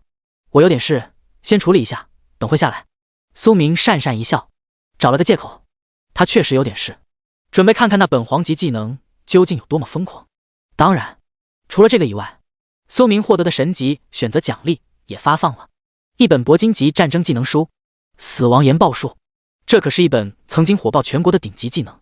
别看只是铂金品阶，传闻这本技能的伤害强度已经可以媲美一些档次比较差的钻石技能了。最重要的是，死亡研报术有一个相当恐怖的技能效果，可以和其他火焰系技能同时释放，产生融合效果。换句话而言，火球术、死亡研报术这个组合绝配，比冰冻术加火球术更疯狂。当然，也可以3合1，先冰冻一下，再来火球术和研报术，爽飞。第11章黄级至尊技能，苏明起飞了。名称：祭祀祝福，品阶：白银技能，等级 LV20 满级，效果：恢复法力值2000点法力值秒，持续30秒，吟唱2秒，消耗50点法力值，冷却10秒。名称：光明治疗术，品阶：白银技能，等级 LV20 满级，效果：恢复生命值3000点生命值秒，持续30秒，吟唱3秒，消耗50点法力值，冷却20秒。名称：死亡研报术，品阶：铂金，等级 LV40 满级，效果：释放火焰系技能，命中目标后爆炸，带来精神属性 X 2000倍的法术伤害，原火焰系技能暴击伤害 X 4倍，吟唱5秒，消耗1000点法力值，冷却200秒。卧室里，苏明将陨石公会那里买来的技能书全部查看了一下。下一刻，他嘴角微微一阵抽搐，当即倒吸了一口凉气。变态，太变态了！一本祭祀祝福，只用消耗50点法力值，竟然能带来6万点法力值。6万点，这是什么概念呢？苏明现在的法力值强度才80点，6万点可以直接将他的法力值条给灌满几百次了。而光明治疗术一样疯狂，回血总额已经有了9万点生命值，强的飞起。当然，最让苏明震惊的莫过于是死亡研报术，精神属性 X 2000倍的法术伤害，同时原本的火焰系技能还能有4倍法爆。就算是1级的见习法师，只有8点精神属性，叠加2000倍，那就是16000点法术伤害。苏明一整个愣住了，惊呆了。奶奶的，这就是满级技能的恐怖吗？太爽了！法伤破万，啧，这已经不是1级职业者的水准了。甚至可以这么说，一般情况下，那些2转、3转、大几十级的职业者想要破万伤都极为困难，甚至几乎不可能。而现在呢，苏明才1级，最弱的见习法师，不，战争职业中最平平无奇的见习法师，现在竟然可以让法术伤害破万了，这怎么能不让人狂喜呢？此时的苏明恨不得从床上蹦起来，当场来个后空翻。铂金级技能已经这么强了，那黄级呢？苏明猛地深吸了好几口冷气，心脏都是咯噔2下，有种说不出话来的感觉。技能书的等级和技能品阶有关，品阶越高，等级最大限制越高。换句话而言，技能书的效果也更强。一般而言，基础常规技能满级技能只有 LV5 级，黑铁级技能满级技能是 LV10 级，青铜级技能满级技能则是 LV15 级，到黄金技能提升到了 LV30 级，铂金是 LV40 级，钻石 LV50 级，而最猛的黄级技能被称为至尊技的黄级技能，满级强度达到了惊人的 LV100 级，也就是传说中的100级必杀技。当然，比黄级更强的技能有没有呢？有，史诗、传说、神话，这3大技能，高中3年的教科书里基本没有任何记录，只言片语都没有。原因很简单，这些技能获取的难度太大了，根本不是普通职业者能了解的存在，涉及的东西也过于庞大。如果放在和平年代，一本史诗技能的威慑力已经可以媲美核弹了，堪称核武技能。心灵之眼，别让我失望啊！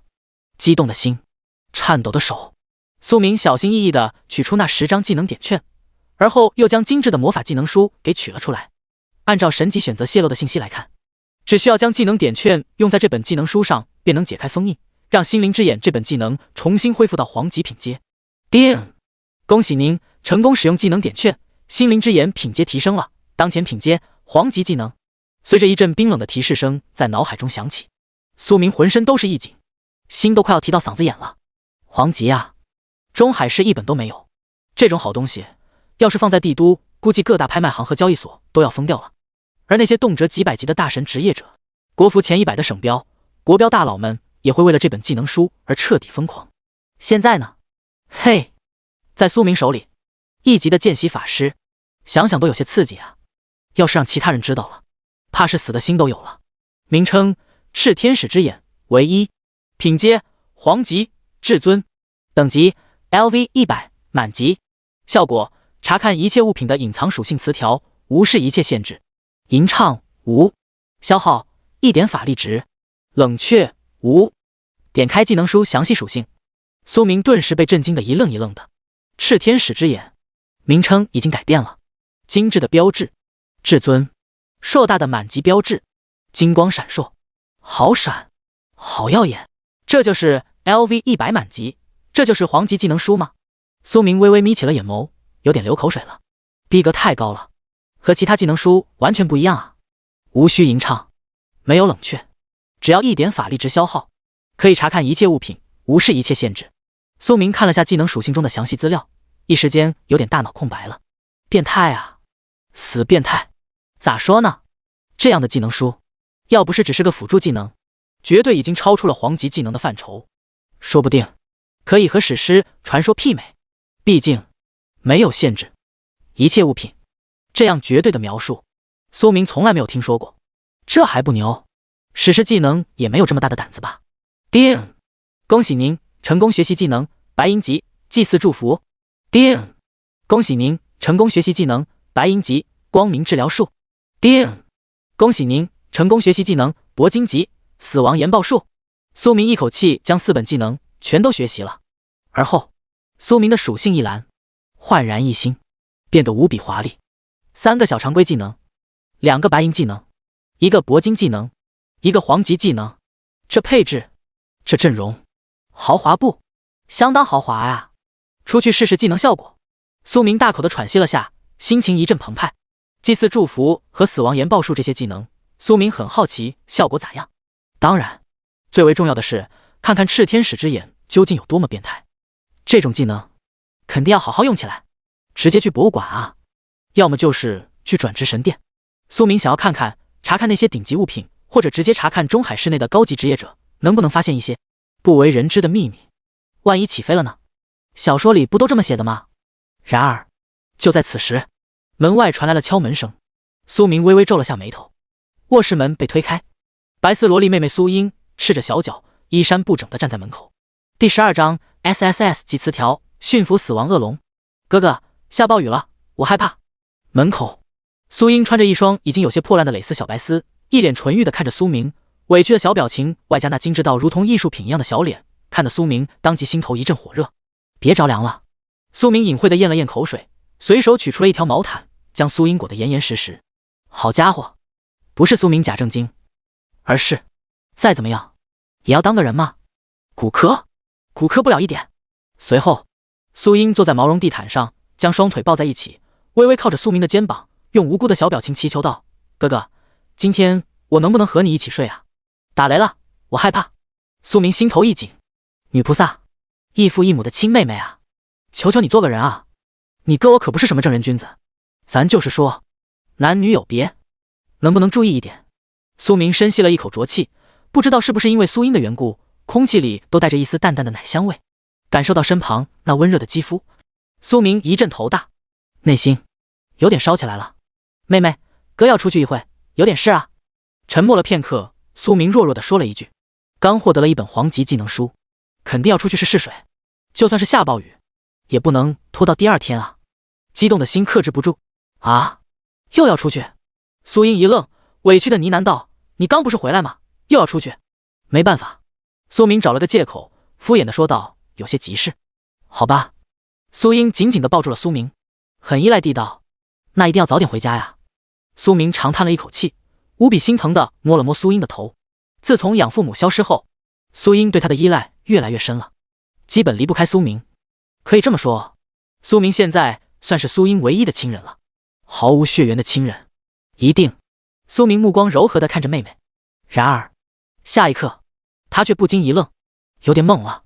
名称：苏英，职业：圣光骑士，品阶 SS， 等级：未觉醒，生命值：力量、体质、精神、敏捷。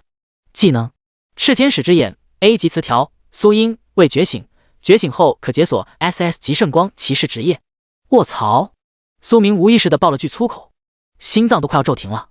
奶奶的，圣光骑士 SS 级，自家妹妹竟然是个 SS 级，炽天使之眼居然还能看出这种东西，太变态了啊！你下个星期是不是要提前觉醒职业了？苏明大口地喘息了下，尽可能让自己表现得不那么亢奋。啊！苏英微微一歪头，用无辜的大眼注视着苏明，弱弱地说道：对啊，我不是和你说了吗？学校老师觉得我文化课成绩不错，职业潜能预测也是 A 加级以上，所以全票通过，让我提前觉醒职业。苏明感觉自己快要崩溃了。职业潜能预测 A 加级，你管圣光骑士叫 A 加级，那可是只比大夏龙国的法神弱一丝的 SS 级啊！甚至随着不断转职，苏英很有可能晋升 SSS 级，到时候都能和法神平起平坐了。当然，国内出现的天才不少，真的成长到9传的却屈指可数。职业品级再高，也要成长起来才算是大佬。然而，即便话是这么说 ，SS 级也足够恐怖了。一旦苏英完成觉醒，全国各大高校都会疯掉的，清北大学、帝都大学随便读，985、211都靠边站。SS 级圣光骑士，苏明心中不禁一阵叹息。妹妹的职业潜能很顶，当然是好事。然而，苏明莫名有了些落差感。前女友许清寒 S 级圣焰法师，小黑子同桌林佑威 S 级信条刺客，情敌顾阳 S 级圣骑士，异父异母的妹妹苏英 SS 级圣光骑士。好，很好，合着就我一个人是见习法师呗？闹呢？下周好好觉醒，我相信你，妹妹一定能觉醒出一个不错的职业。苏明语重心长地看着苏英，鼓励了一下。啊！苏英一愣，怎么？今天的哥哥有点奇怪。然而苏英没有多想什么，只是微微眯起眼，笑了下道：好的，哥哥，我一定好好觉醒，不让你失望。我真有急事。苏明郑重地道：得出门了，你自己在家好好睡觉啊。确实有事。苏明准备除了试试刚获得的技能外，必须再去一趟郊外的副本。刷怪升级，奶奶的，妹妹都是 SS 级，自己不赶紧把等级提升上去，到时候多丢脸。莫名中，苏明多了一丝丝的压力。倾盆大雨，苏明骑着重机车一路狂飙，来到了市中心博物馆。您好，先生，请问需要参观博物馆吗？苏明站在博物馆面前，浑身都被大雨淋湿了。而门前一名穿着黑丝一身小西服的漂亮妹妹微笑着问道：对，我们10点半就要闭馆了哟。黑丝制服妹子浅浅一笑：没事。苏明没有多废话，而是直接掏出了手机。门票多少？我进去转一转，顺便躲雨。苏明找了个借口。很快进入博物馆，面积很大，馆内摆放着各种物品，绝大部分都是高级 BOSS 的骸骨。苏明来这里可不是为了躲雨，而是想要试试炽天使之眼能爆出什么更劲爆的隐藏信息。妹妹还没有觉醒职业，都能泄露 SS 级圣光骑士的事情，那么博物馆里的这些顶级 BOSS 说不定能带给苏明意外惊喜。炽天使之眼，苏明微微一眯眼，左眼立即闪烁出了一阵淡金色的圣光。咋全是低级词条？看了一阵子，苏明不禁有点无语了。博物馆里的 BOSS 骸骨很多，还有许多破损的或者是高磨损度的武器，一些怪物材质。然而就算这些东西价值都不便宜，甚至一些 BOSS 怪的等级达到了 LV 100级。可惜炽天使之眼爆出来的信息并不是那么重要，只有 D 级 B 级强度。苏英是 SS 级圣光骑士这件事是 A 级隐藏信息，而 B 级以下没啥大用。Swoko！ 忽然苏明停下了脚步，惊呆了，因为炽天使之眼刷新出来了一个 SSS 级词条。炽天使之眼 SSS 级词条，死亡恶龙 S 级 LV 100级，即将转化为亡灵古龙，当前状态虚弱，若使用高级御龙术，可驯服此恶龙。第13章见习法师。龙骑士，苏明的野心。苏明感觉自己快要疯掉了。奶奶的 ！S 级血统，死亡恶龙 ，LV 100级，这可是100级巨龙 BOSS 啊！竟然使用御龙术就能驯服。要是这个消息爆出去，不说中海市，全国的大佬们都要震惊得目瞪口呆啊！而中海第一龙骑士，蔷薇宫会长林佑威的老爸，估计也会当场大脑宕机，直接傻眼了。S 级的混血巨龙和 S 级圣骑士的档次差不多，都很强，而且极为罕见。如果能弄到这么一头坐骑，骑着出去多炸裂，想都不敢想。最重要的是，这头死亡恶龙即将转化成亡灵古龙，一旦完成转化，估计血统强度还能再提升一档。不一定是 SS 级，可 S 加级绝对没有问题。名称：死亡恶龙，濒死，品阶 S， 等级 LV 100，生命值620万点，力量2900，体质2800，精神3200，敏捷2500，专长技能心灵之眼 SSS 级词条，死亡恶龙 S 级 LV 100级，即将转化为亡灵古龙，当前状态虚弱，若使用高级御龙术，可驯服此恶龙，驯服后将获得死亡恶龙坐骑属性反馈，生命值加20000点，且可以获得额外的防御属性加成以及1000点声望值奖励。由于死亡恶龙 S 级当前的状态极为虚弱，仅需黄金级御龙术便可收服，当黄金御龙术的技能为满级时，收服成功率为100%。苏明点开死亡恶龙的详细属性栏，瞄了一眼，只是一下子，他的心脏再次有点骤停的感觉了。太猛了！100级的死亡恶龙，生命值居然高达620万点。苏明呢，现在仅只有500点。除了生命值极为夸张外，死亡恶龙的属性也华丽的不成样。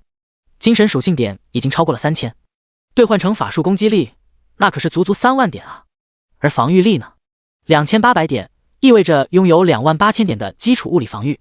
说的简单一点，物理攻击不到28000点，这头死亡恶龙是一丝血都不会掉的。一本黄金级御龙术就能100%驯服这头死亡恶龙了吗？苏明注视着炽天使之眼所泄露出来的信息，不禁大口的喘息了几下，整个人都有点麻了。说的简单一点，这头巨龙坐骑基本被苏明给预定了，只要他弄到一本黄金品阶的御龙术，便可以拥有一头足以让中海市3大巨头工会都无比羡慕的巨龙坐骑。御龙术这种技能书很少见啊，价格不便宜。苏明克制着内心无比亢奋的心情，微微呢喃道：不论是御龙师还是龙骑士，都是属于爆冷门职业，很强，但是很罕见。而对标的专属技能书更是少得可怜。毫不夸张地说，一本正常的黄金级技能书价格在1000万左右，贵一点的也不过是大几千万。然而黄金级御龙术估摸着应该上亿了。当然，苏明的眉头微微一皱，如果从博物馆这里买下死亡恶龙的骸骨，价格应该不便宜，怎么都要好几亿，甚至是10几亿。想到这里，苏明不由得长叹了一口气。如果养父母没有消失，岭东工会还在的话，这一切都不是什么事。可现在呢，曾经旗下产业都是万亿的工会破产了，苏明现在可以说是身无分文。从哪儿搞那么多钱啊？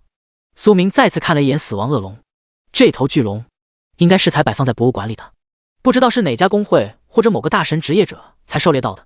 死亡恶龙全身遍体鳞伤，花岗岩一样的外骨骼和肌肉已经有了些许腐烂，然而并不明显，黄金一样的龙眼已经有点石化了，坚硬，极具光泽感，竖起的瞳孔宛如毒蛇的眼眸，相当瘆人。如果让全市的职业者知道博物馆里的死亡恶龙 S 级血统的巨龙还没有完全死掉，甚至已经有了转化成亡灵古龙的倾向，不知道会不会引发一场覆盖全市的大地震。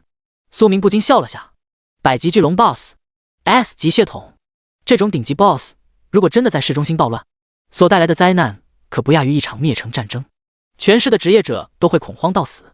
别看林佑威的老爸是一名 LV 340级的龙骑士，其他几家工会里也有200-300级的大神职业者，然而大部分人都是 LV 30级以下的小虾米，面对死亡恶龙这种庞然大物，哪里有存活的希望呢？多半一口龙咽下去，全市职业者都能死一大半了。不着急，苏明深吸了一口浊气，自顾自地安慰道：还有时间，死亡恶龙目前很虚弱，就算出问题也要等到半个多月以后了，而半个月足够我弄一本黄金级御龙术了。苏明的如意算盘打得很好，即便死亡恶龙很危险，可是他也不打算将这个信息曝光，去和中海市的那些大神说，别人会把他当成傻子。更何况一头巨龙坐骑啊，凭什么拱手让人？努力弄到一本黄金玉龙术就好了吗？就算真的出了问题，带着妹妹苏英、小黑子林佑威保命就好。先生，你参观完了？博物馆门口，黑丝制服妹子微微一愣，看着苏明有点懵了。不到半小时就走了，不会是偷东西吧？见到黑丝制服妹子的表情，苏明如沐春风一笑说道：“我就是躲一下雨，现在该回家了。”制服妹子点了点头，说得很对，人家就是躲雨。更何况眼前这个小哥哥长得那么帅，肯定不会干坏事了。还好这名工作人员不知道苏明内心的想法，不然当场就会自闭。苏明确实想做坏事，只是不是偷东西，而是准备半个月后直接将他们博物馆里的镇馆之宝那头 S 级血统的死亡恶龙当场掳走。估计那一天到来的时候，全市都要被吓疯。没办法，10几亿的死亡恶龙，苏明不一定能买得起。他已经打好了算盘，如果半个月后没有凑够那么多钱，干脆就在博物馆里将死亡恶龙给收成做起，然后让恶龙自己飞出去。嗨，白 PL， 蛮好的。去室外的黑海湾，离开博物馆，依旧是大雨磅礴。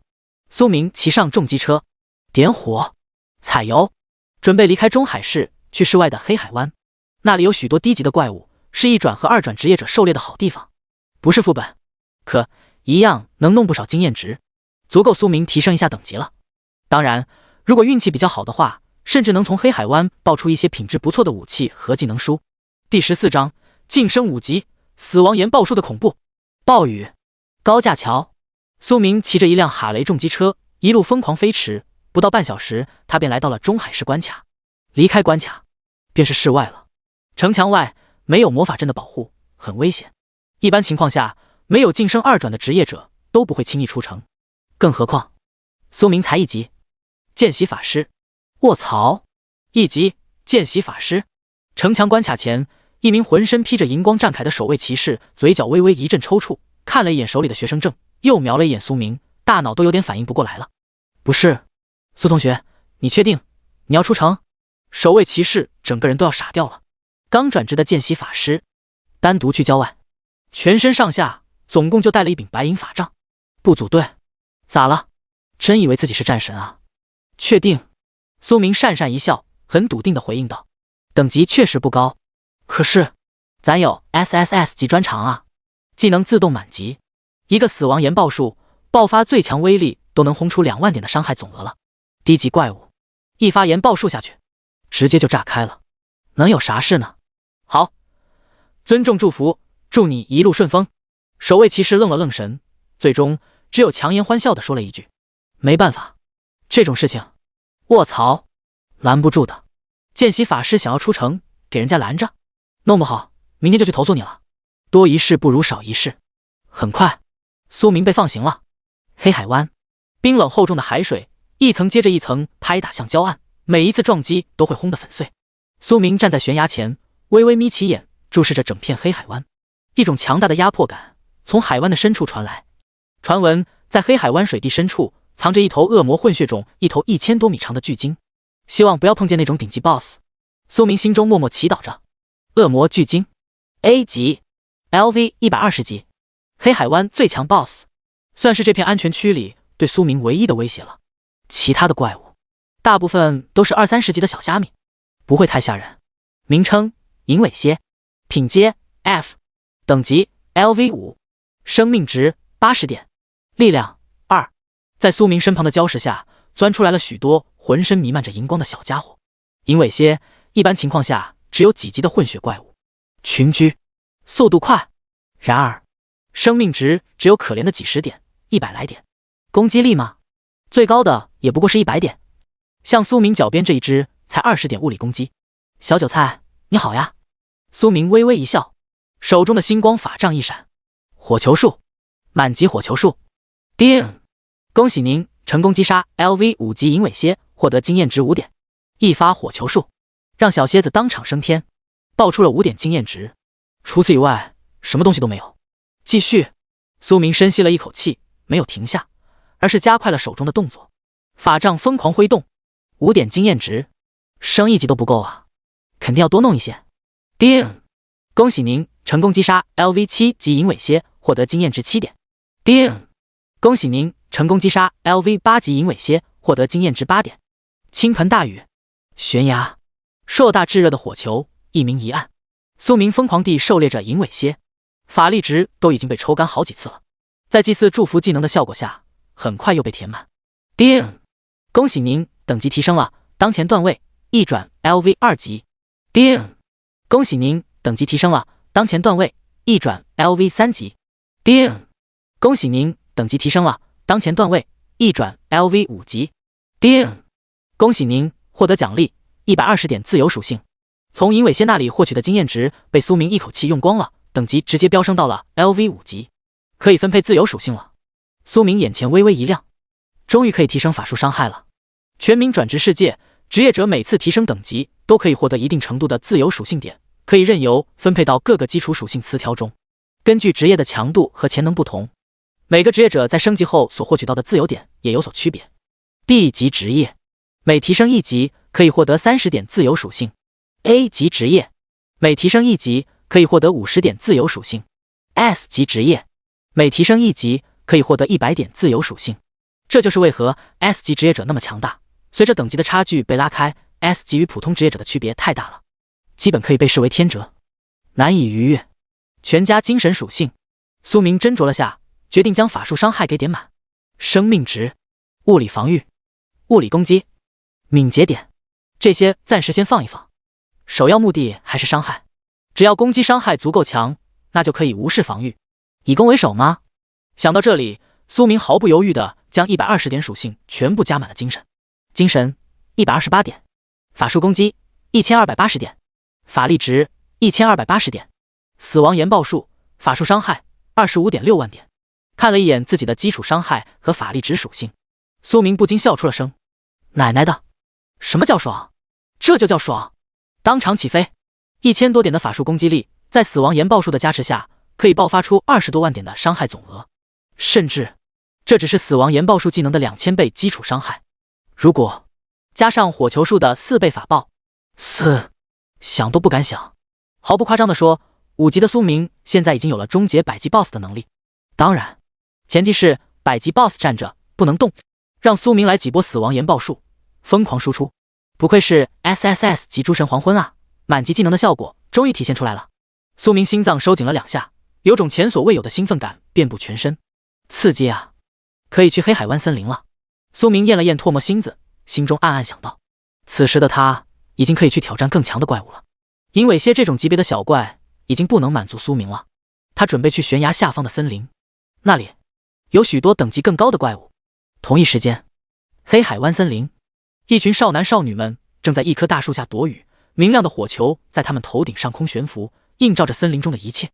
这是一支狩猎团，然而团队里的职业者等级全都很低，最高的也不过是 LV7 级。他们全都穿着校服，胸口还佩戴着校徽。中海市一中，没错，这些年轻的职业者正是中海一中的学生，他们刚完成转职，准备来黑海湾磨练一下。毕竟马上就要高考了，距离高考只剩3个月时间。如果能在这段时间让自己的等级提升一些，高考也能取得一个不错的成绩。要是能和许清寒一样进入清北大学的话，全家都能沾光。清寒学姐，我们什么时候回去呢？不是说暴雨期间怪物会比平时更多吗？一名长相可爱的女牧师抬头看了一眼队伍中央的许清寒，弱弱地说了一句：没事。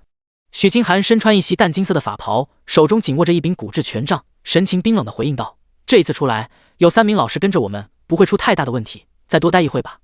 你们马上要高考了，能多升1级是1级。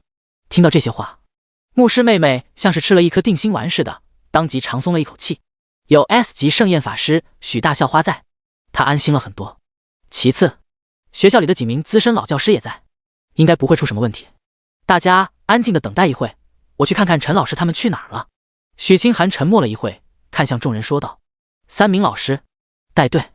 就在刚刚，老师们去周围查看情况，可等了很久都没有回来。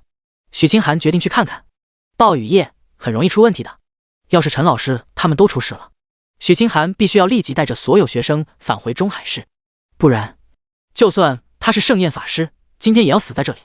第15章击杀 LV30级雪狼王，名称雪狼，品阶 D， 等级 LV12， 生命值12000，力量50，名称雪狼王二转 BOSS， 品阶 B， 等级 LV30， 生命值24万点，力量200，体质210，精神180，敏捷200，技能回血术 LV3 破甲 LV2 暴怒 LV6 狼骨 LV6， 专长雪狼光环 B， 炽天使之眼 B 级词条，终结雪狼王 BOSS 可获得一件白银级披风光明披风。黑海湾森林，苏明碰见雪狼群了，数量很多，约莫30几头，其中甚至还有一头已经2转的雪狼 BOSS， 生命值达到了24万点。这些雪狼的体型很大，每一头都有雄狮般大小，浑身弥漫着荧光，是一种血统强度不错的混血怪物。许多骑士职业者甚至会将优质的雪狼驯化为坐骑。如果换一名见习法师见到雪狼群，估计当场就已经吓呆了，除了逃跑没有第二个选择。然而苏明只是微微眯了下眼，心头一紧，有些兴奋了。咋说呢，他现在的精神属性已经超过了100点，外加星光法杖自带的30点精神加持。目前而言，苏明如果释放满级死亡研爆术、满级火球术，用这种小连招组合发起攻击，绝对能在一瞬间带来30多万点的高额法爆伤害，杀掉雪狼 BOSS 绰绰有余。就算雪狼 BOSS 的法抗再高，也可以直接无视。想围攻我？在苏明愣神思索的时候，雪狼王一声低吼，几十头雪狼全部朝着苏明扑了过来。火球术、死亡研爆术，苏明无视了这些雪狼的进攻，高举手中的法杖，当场释放出了自己的最强底牌——擒贼先擒王。只要雪狼 BOSS 死了，这些雪狼小怪当场就得散开。狼王都死了，小怪们自然也会被吓傻眼。出于本能，第一时间绝对是逃跑。随着苏明释放出技能，整片森林都被炙热的火光给照亮了。雪狼 BOSS 头顶当即出现了一颗宛如小太阳一样的黄金火球，而后火球一颤，爆！苏明微微翘起嘴角，玩味地笑出了声。轰！下一刻，和狮子一样壮硕的雪狼 BOSS 当场暴毙。叮！恭喜您成功击杀 LV30级雪狼王 BOSS， 获得经验值2000点。叮！恭喜您获得额外经验值800点。冰冷的提示声在苏明的脑海中响起。爽！太爽了！ BOSS 怪的经验值奖励可比小怪多了不少，一波下来直接囤满了经验池。苏明眼前猛然一亮，都有些笑得合不拢嘴了。这不比刷银尾蟹来的痛快，爽飞了！死亡研爆术的威力太大了，雪狼 BOSS 刚刚所在的地方直接被轰成了一个深坑，而在雪狼 BOSS 周围的雪狼小怪一样被轰成了肉泥，连骨骼都爆裂成了碎片。森林中的大树至少爆掉了20-30棵，热浪向着周围席卷，宛如毒蛇一样疯狂蔓延开。苏明捏了一把汗，不愧是死亡研爆术，冬天用来取暖应该不错。一波研爆术，温度最少提升了40度，苏明像是置身在火炉中一样，热得满头大汗。他所在的地方燃起了熊熊烈火，至于狼群，早就发出了凄惨的狼嚎声，在一片热浪中逃得不见了踪影。苏明咧开嘴，微微一笑。果然，要知道苏明可是文化课满分的超级学霸，他的预测基本不会出什么问题，不说100%确定，好歹也有90%概率是准确的。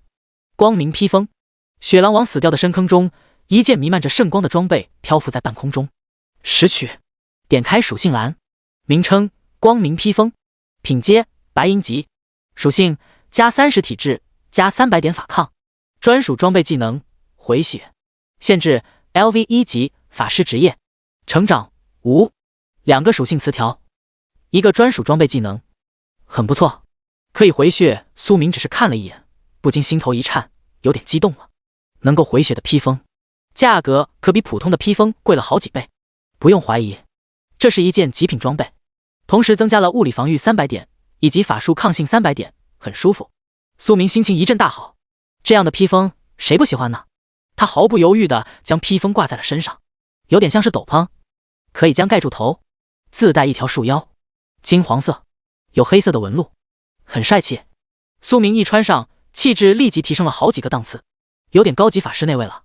穿着休闲服刷怪总有点不太专业，这下可以了，很专业，很行。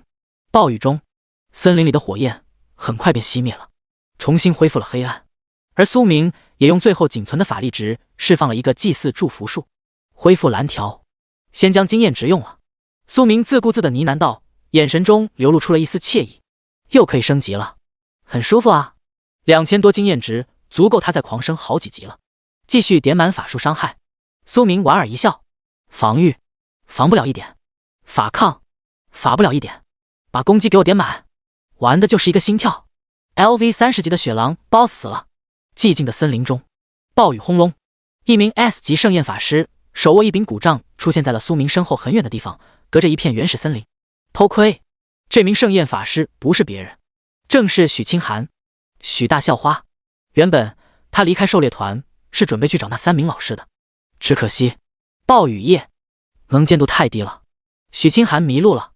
而后恰好苏明用死亡研爆术终结掉雪狼 BOSS 的场景被许清寒偷窥到了，只是他并没有认出苏明。苏明这个老六随时都将属性面板给屏蔽着，在 SSS 及诸神黄昏专长的效果下，一般职业者休想窥视他的属性栏。而暴雨期间本身就看不太清，苏明杀死了雪狼 BOSS 后又急忙将光明披风给穿上了，所以许清寒压根没有认出来杀掉 LV 30级雪狼 BOSS 的正是他的前男友 B 级见习法师苏明。黑海湾这种荒野连副本都算不上，竟然会有高级法师出现。此时的许清寒有点懵了。咋说呢？以他的知识储备，哪里认得出死亡研爆术这种顶级技能书？更别说满级技能的事了。他只知道一件事，刚才那一波火焰系技能伤害很强，秒杀了雪狼 BOSS， 生命值24万的雪狼王居然被秒掉了。许清寒微微有些不敢相信，秒伤20多万，按照苏明的说法，应该至少也是100级段位了。黑海湾居然会吸引来100级法师，许清寒深吸了一口浊气，心头不禁一紧。他的性格本身就很慕强，一名100级段位的高级法师足以让许清寒侧目了。别看他在苏明面前这么高冷，其实在真正的大神面前，许清寒还是很火热的。当然100级法师还不足以让许清寒倒贴，至少也得几百级吗？毕竟许清寒自认为自己的长相和身材算是中海市难得一见的极品了，外加一个 S 级圣焰法师，将来那可是能登上国服榜单的存在，不说和法神一个档次，好歹在国内也能有点地位。所以想要吸引到他许清寒，至少也要600-700级，而且职业潜能必须要超过他 S 级或是 SS 级。有意思，回去打听一下，看是不是中海市的法师。许清寒微微眯起眼，极为傲气地笑了下，已经有了想要钓鱼的念头。100级法师虽然当自己男朋友还不够资格，不过可以钓一钓吗？噗啊！100级法师怎么也有不少好东西，如果能主动赠予许清寒一柄黄金级武器的话，那就好了。第16章获得4本满级技能，苏明无敌了。叮！恭喜您成功击杀 LV 15级雪狼，获得经验值700点。叮！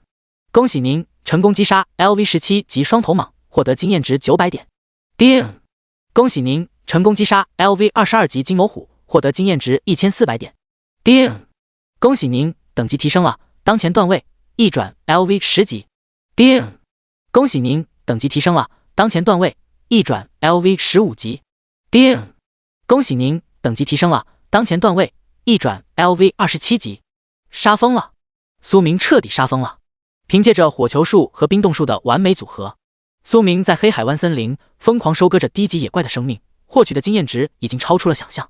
很快他的等级便直接提升到了27级，距离二转也只差一丝了。虽说没有再见到野外 BOSS， 然而海量的野怪也带来了一些不错的掉落物。2本基础技能书，一本黑铁技能书，一本白银技能书。名称：冰盾术。品阶：基础技能。等级： LV5 满级。效果：释放冰元素盾牌，带来精神属性 X30点的法术防御。吟唱 0.5 秒，消耗5点法力值。冷却1秒。名称：血铠。品阶：基础技能。等级： LV5 满级。效果：强化自身防御力，凝结出一面覆盖全身的血铠，带来体质属性 X30点的物理防御。吟唱 0.5 秒，消耗7点法力值。冷却1秒。名称：冰剑。品阶：黑铁技能。等级： LV10 满级。效果：释放冰元素箭矢，最大可释放10根箭矢，每一根箭矢可带来精神属性 X10点的法术伤害。吟唱 0.5 秒，消耗20点法力值。冷却2秒。名称冰刃。品阶白银技能。等级 LV20 满级。效果释放冰刃，命中目标带来精神属性 X50点的真实伤害，并吸收伤害一半的血量。吟唱1秒，消耗1000点法力值。冷却5秒。4本技能书各有所长。冰盾术提升法术防御，血铠物理防御。冰剑群攻技能。冰刃真伤吸血，尤其是冰刃效果太猛了，真实伤害啊！自带吸血，这种级别的技能书已经能媲美黄金级战争技能了。被拉低到白银级，多半是因为法力值消耗的问题。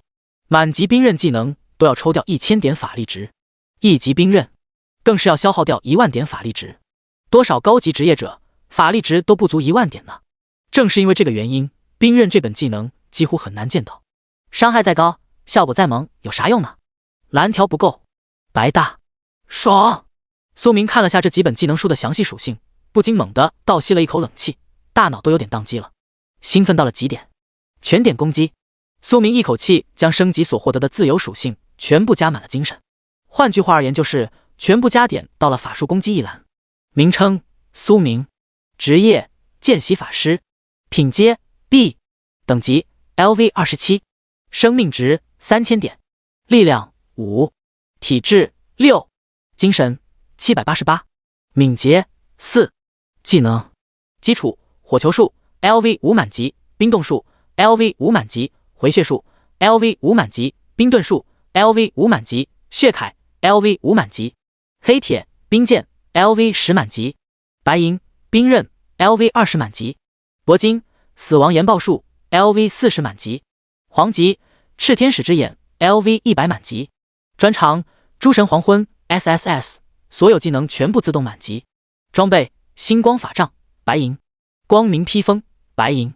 成长每提升1级可获得30点自由属性，真华丽啊！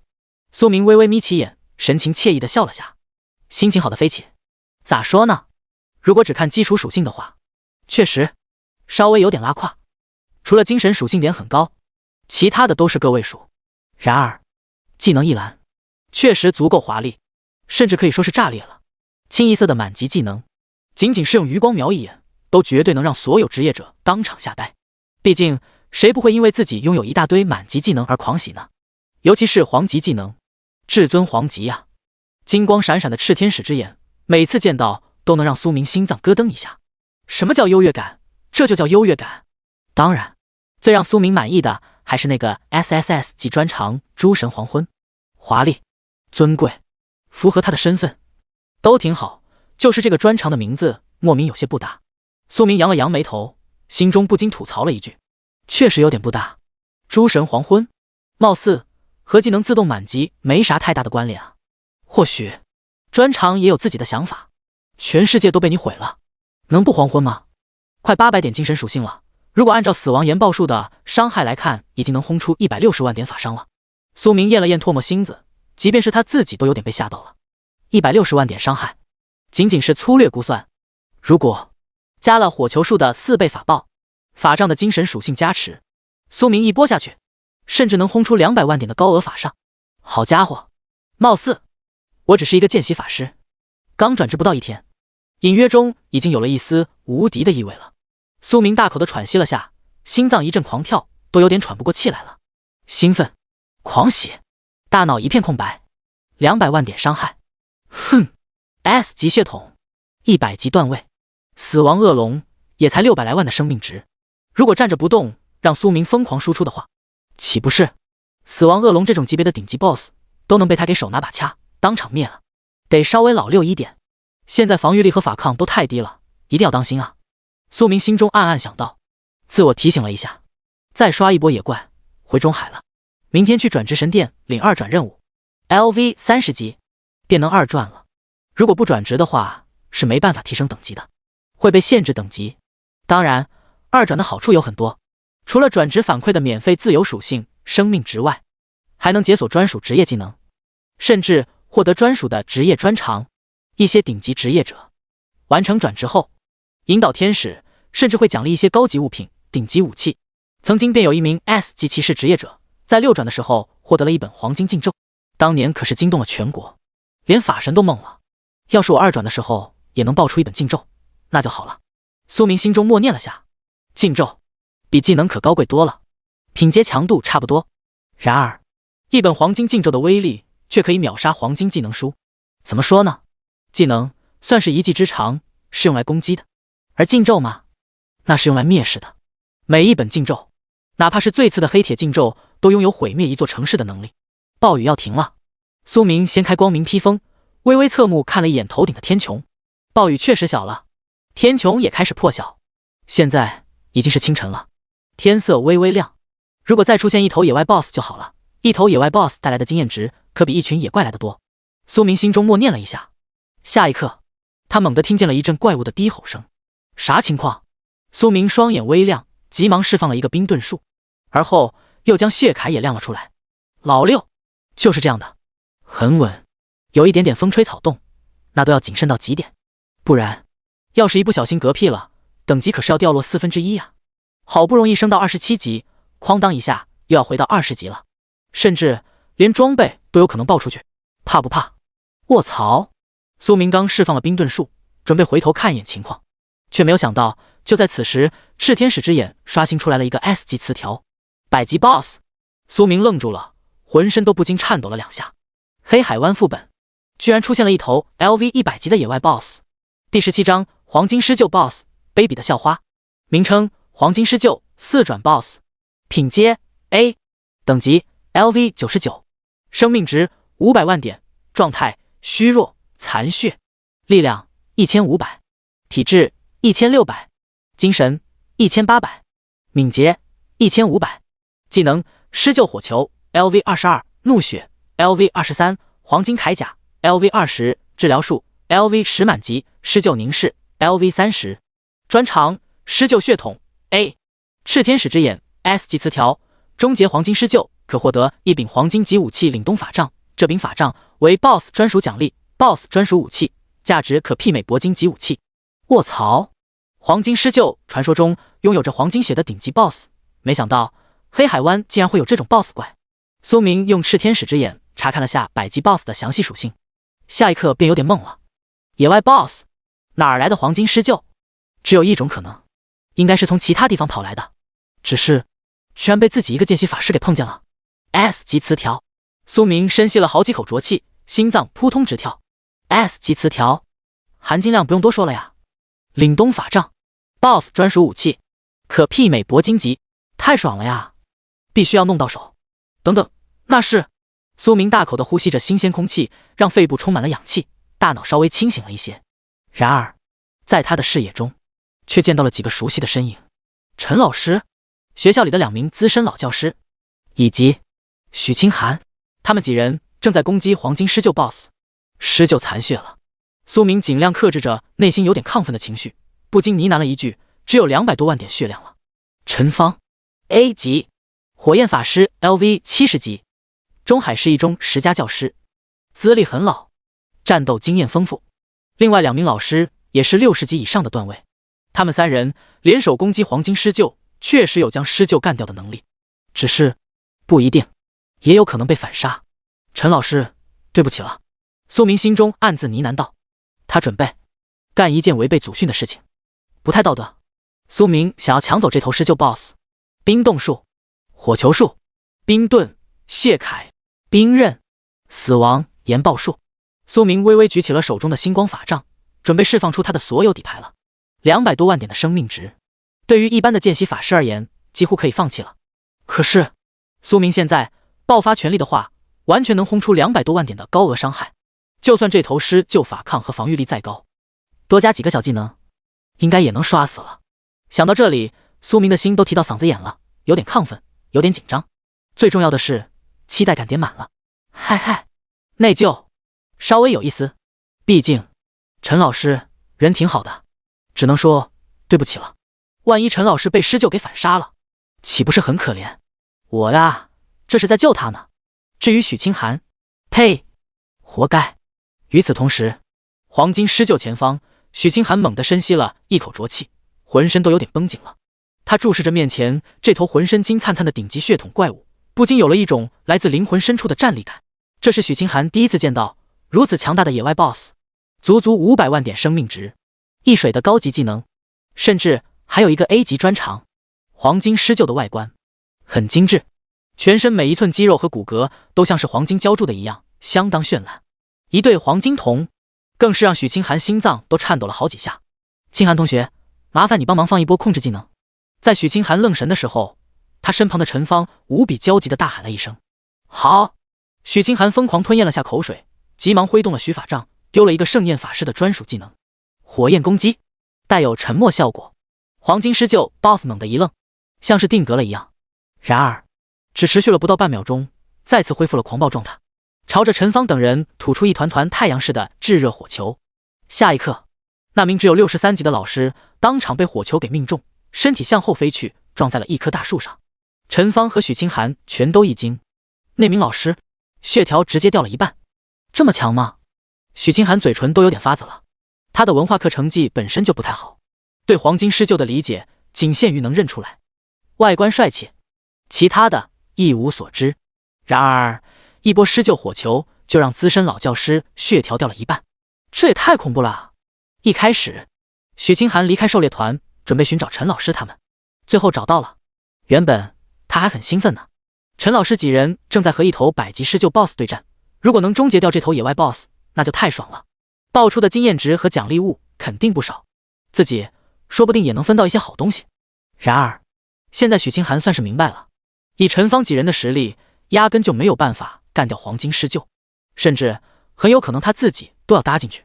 刚升到7级，难不成就要掉级一次了？不行，我要先跑。许清寒微微皱了下眉头，已经有了离开的想法。陈老师他们本身就是老师，职责就是保护学生，那么自己现在离开也不算不道德呀。毕竟在许清寒看来，自己可是 S 级盛宴法师，绝对不能死在黄金狮鹫手里。虽说转职世界中，职业者死亡不代表真正的死去，只是会掉落1/4的等级，然而这也会影响自身的职业潜能啊。每一次死亡，除了会掉落等级外，也会损失一部分基础属性，甚至有可能让已经解锁的专属技能彻底消失。这样的代价，许清寒承受不了。他本身就没有什么背景，除了 S 级职业和长得好看外，他试问自己还能拿出什么来？没有了。如果非要说有，魔鬼一样的身材，前凸后翘，除此以外没有了。所以不论如何都不能让自己搭在这里，祸害一下陈老师他们。应该没事吧？想到这里，许清寒深吸了一口浊气，已经准备使用闪现技能离开了。清寒同学，可以再释放一个控制技能吗？我们要顶不住了。陈芳神情焦急地说道，声音都带着一丝颤抖。而此时许清寒皱了下眉，装作没听见。即将闪现，陈老师自求多福。可就在下一刻，许清寒身后一颗宛如小太阳一样的火球哐当一下飞来了。第18章大丰收，炸裂的收获。在许清寒一脸错愕的时候，满级火球术直接命中了黄金狮鹫。随后冰冻术、冰剑、冰刃、死亡研爆术，这些技能许清寒并不太了解。冰冻术和冰剑他倒是认识，只是不能确定，毕竟是个学渣，哪能记得住那么多法师小技呢？至于研爆术，不好意思，以许清寒的文化课成绩勉强及格，只是听说过这样一本顶级技能，认都认不出来。不得不说，满级研爆术确实很猛，一命中黄金狮鹫，直接引爆，当场便宛如一颗核弹炸裂开了一样，掀起了100米高的火浪。许清寒身上的法袍都被热浪给刮得彻底凌乱了，露出了法袍下那牛奶一样雪白的肌肤，白花花的大腿根，波涛汹涌的。不只是许清寒，陈老师几人也都被研爆术所引发的余波所震飞了。要知道，研爆术这个技能本身就极为恐怖，算是高级法师心中的白月光了，强大而高贵，伤害程度堪称天花板了。更何况苏明的研爆术已经满级了，从某种意义上而言，此时释放就好比一发灭世禁咒，所产生的毁灭效果足以让全市职业者都目瞪口呆。100米高的火浪中，火焰龙卷风中，只听一声震耳欲聋的炸裂声传来，而后黄金狮鹫炸开了，炸裂成了一堆碎片。此刻许清寒和3名一中的老师全都懵了，大脑空白，什么话也说不出来。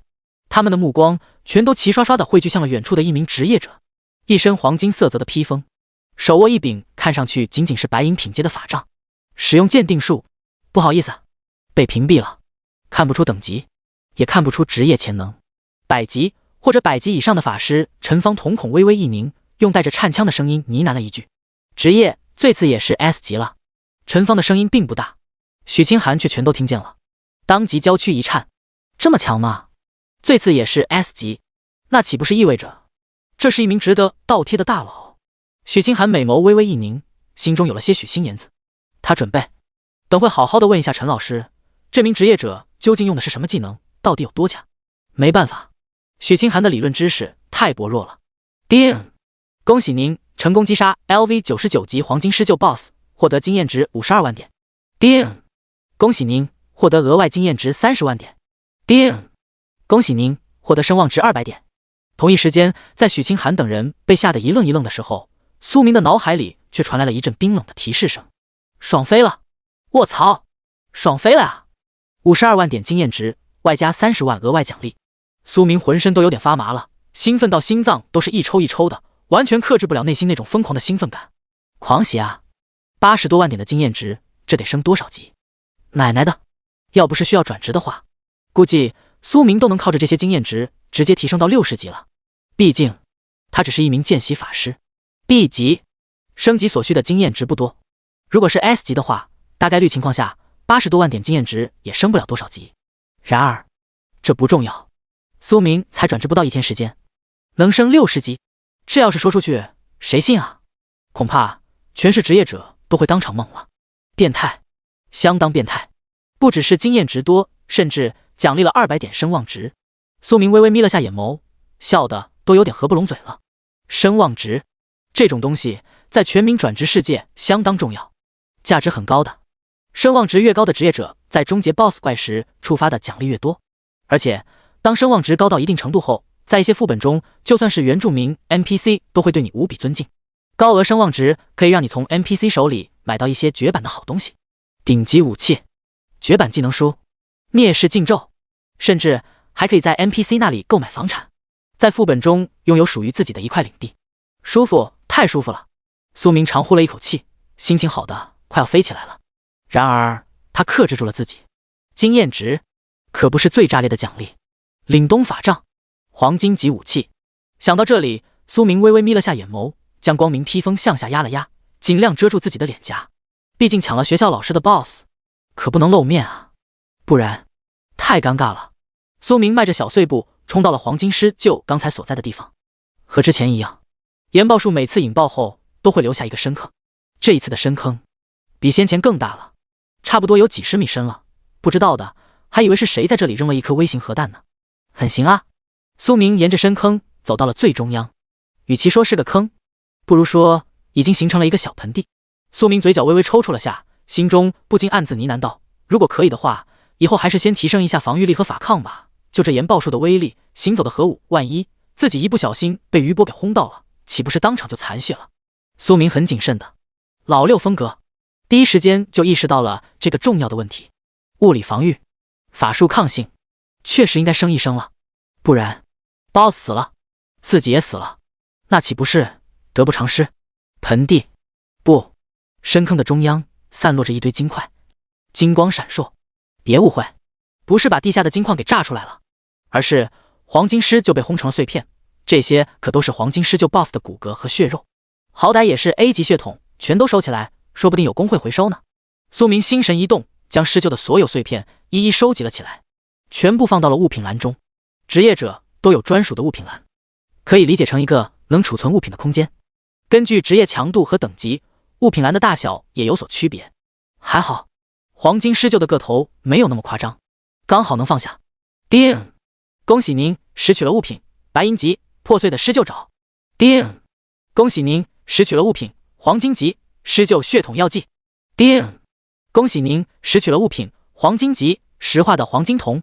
叮！恭喜您拾取了物品黄金级狮鹫之心。苏明搜集了一大堆怪物资源，其中好几样都是黄金级材质。狮鹫血统、黄金铜，施救之星都是高级炼金材料，而其他的东西品级就没那么高了。炸碎掉的施救血块只是黑铁级，当然这种东西也不是没人要，价值还是蛮高的。很多高级药剂师对这种东西相当感兴趣，稍微加一点放在药水里，可是能带来让人惊喜的效果呢。苏明曾经了解过这些知识点，貌似施救血块能够壮眼，可比什么韭菜好用多了。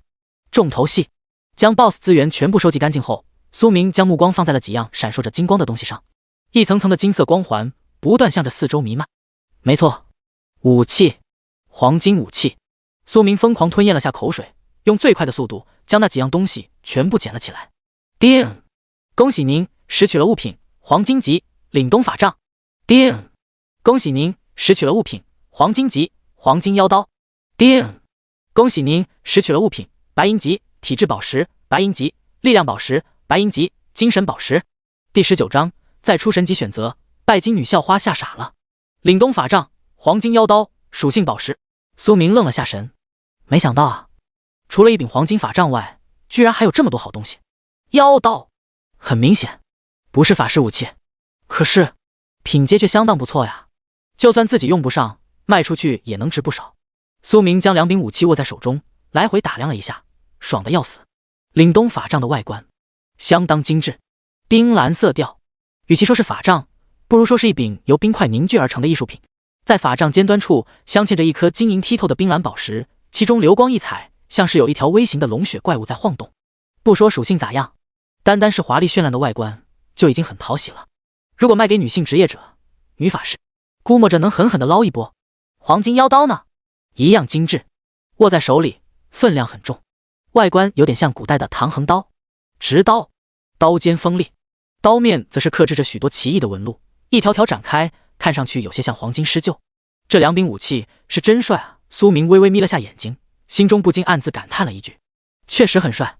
拉风，炸裂，又是黄金级武器，尊贵啊，符合苏明的身份。先回中海市，回去后慢慢欣赏。苏明将武器和属性宝石全都收了起来，而后直接转身离开。毕竟许清寒和陈老师他们还在，苏明不打算曝光自己的身份，这种事情还是悄悄的比较好。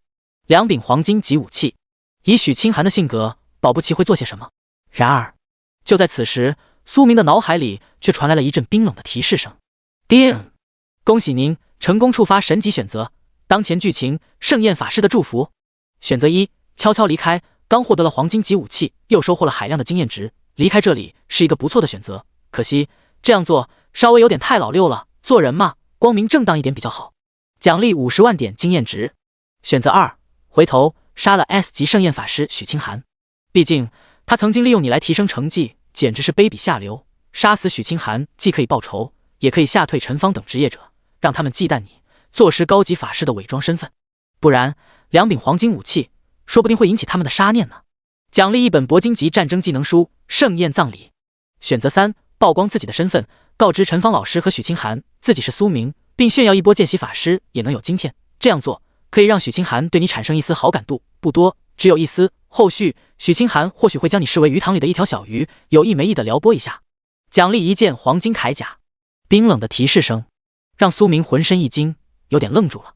这次的奖励相当炸裂啊，每一个都让苏明有点心动了。海量的经验值，铂金级技能书，黄金铠甲，哪一个不是大宝贝？当然，让苏明微微有些侧目的是，选择两所描述的内容貌似有点意思。陈老师他们应该不会傻到对我出手。研报术可是带来了200多万点的高额法上，作为一名老师，自然很清楚其中的含金量。苏明皱了下眉头，心中暗自呢喃道：咋说呢？秒伤200来万，终结了施救 BOSS， 这样的大佬，陈方咋会贸然出手？可是凡事都有意外，苏明现在法力值基本已经抽空了，生命值和防御力本身就很薄弱，不说陈方他们会不会因为黄金武器而动歪心思，随手一个火球术技能抛出来，都能让苏明当场血条清空了。很多事情是会出现意外的，所以先下手为强，终归是好事。222，苏明稍微沉思了一下，当即做出了选择。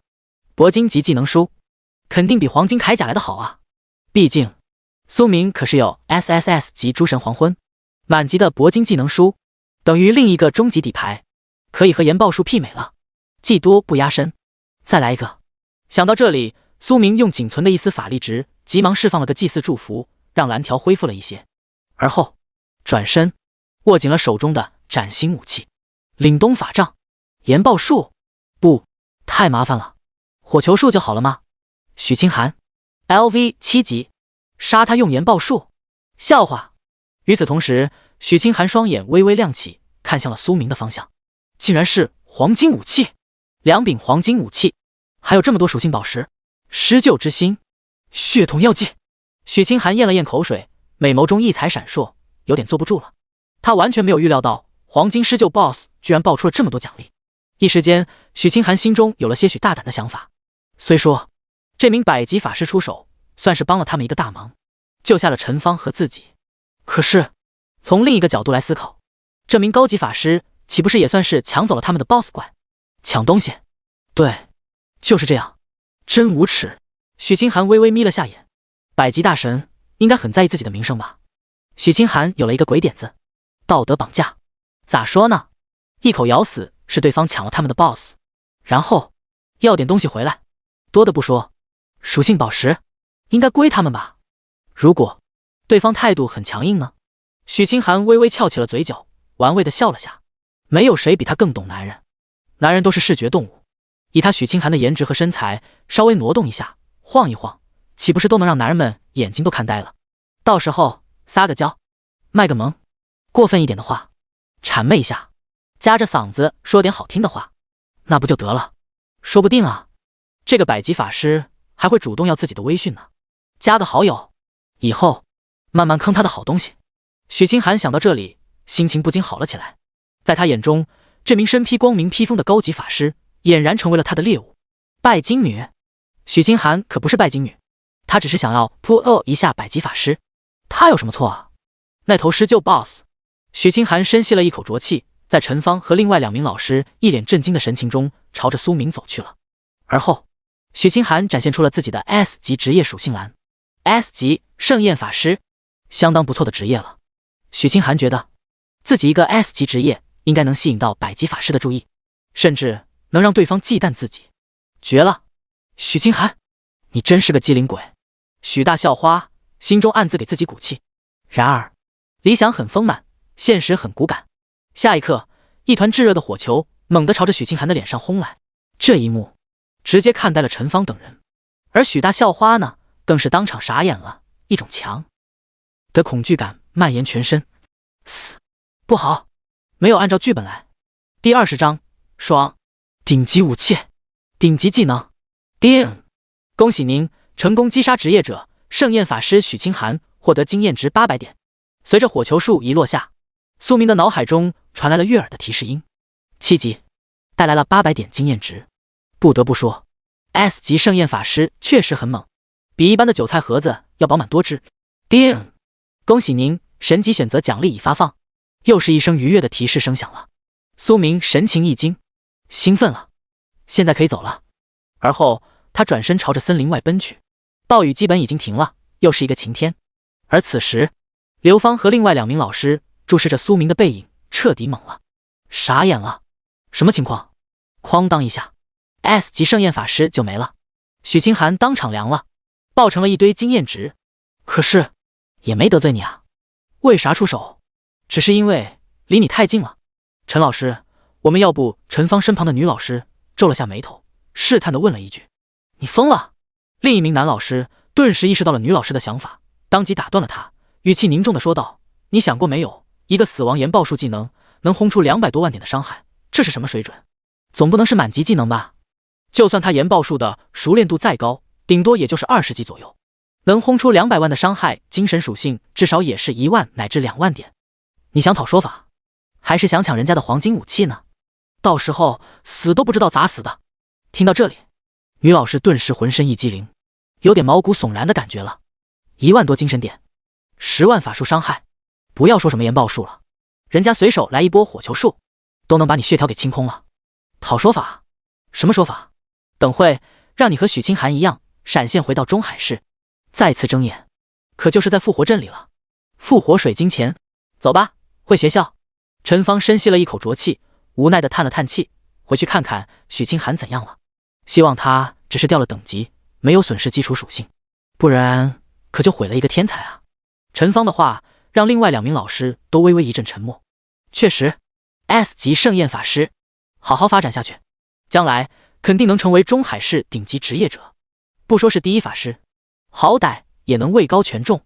要是真的因为今天掉了基础属性，丢了专属职业技能，真有点太可惜了。旋即，几名老师也都离开了黑海湾森林，消失在了破晓的曙光中。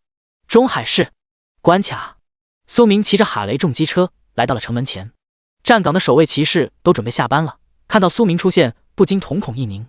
卧槽，小兄弟，你真去黑海湾了？守卫骑士看了一眼苏明递过来的学生证，嘴角一阵抽搐，说话都有点不利索了。见习法师刚转职，带着一根烧火棍就去郊外，甚至还是暴雨夜，居然能活着回来，真他娘的是个奇迹。你的烧火棍呢？守卫骑士愣了下神，有点八卦的问了一嘴。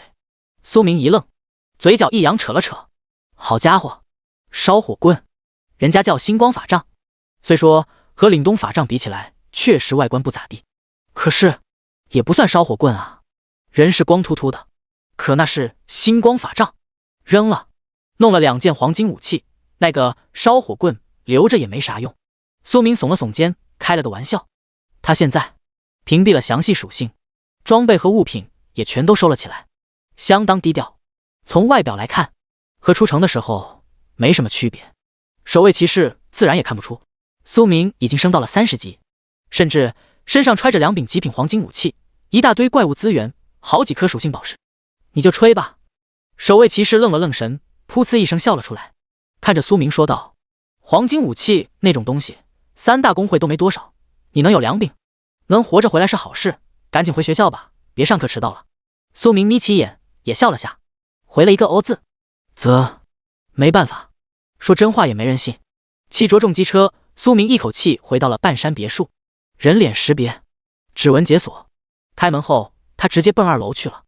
进入卧室，一屁股躺在柔软的大床上，累呀，太累了，一整夜的折腾，快要让苏明虚了。当然，收获和辛苦是成正比的，收获颇丰啊。名称：凛冬法杖，品阶：黄金级，属性：加300点精神，加4000点法力值，正 20% 法术暴击，正 10% 法术吸血。专属装备技能：吸血、枯萎、沉默、克制。限制 LV 30级法师职业。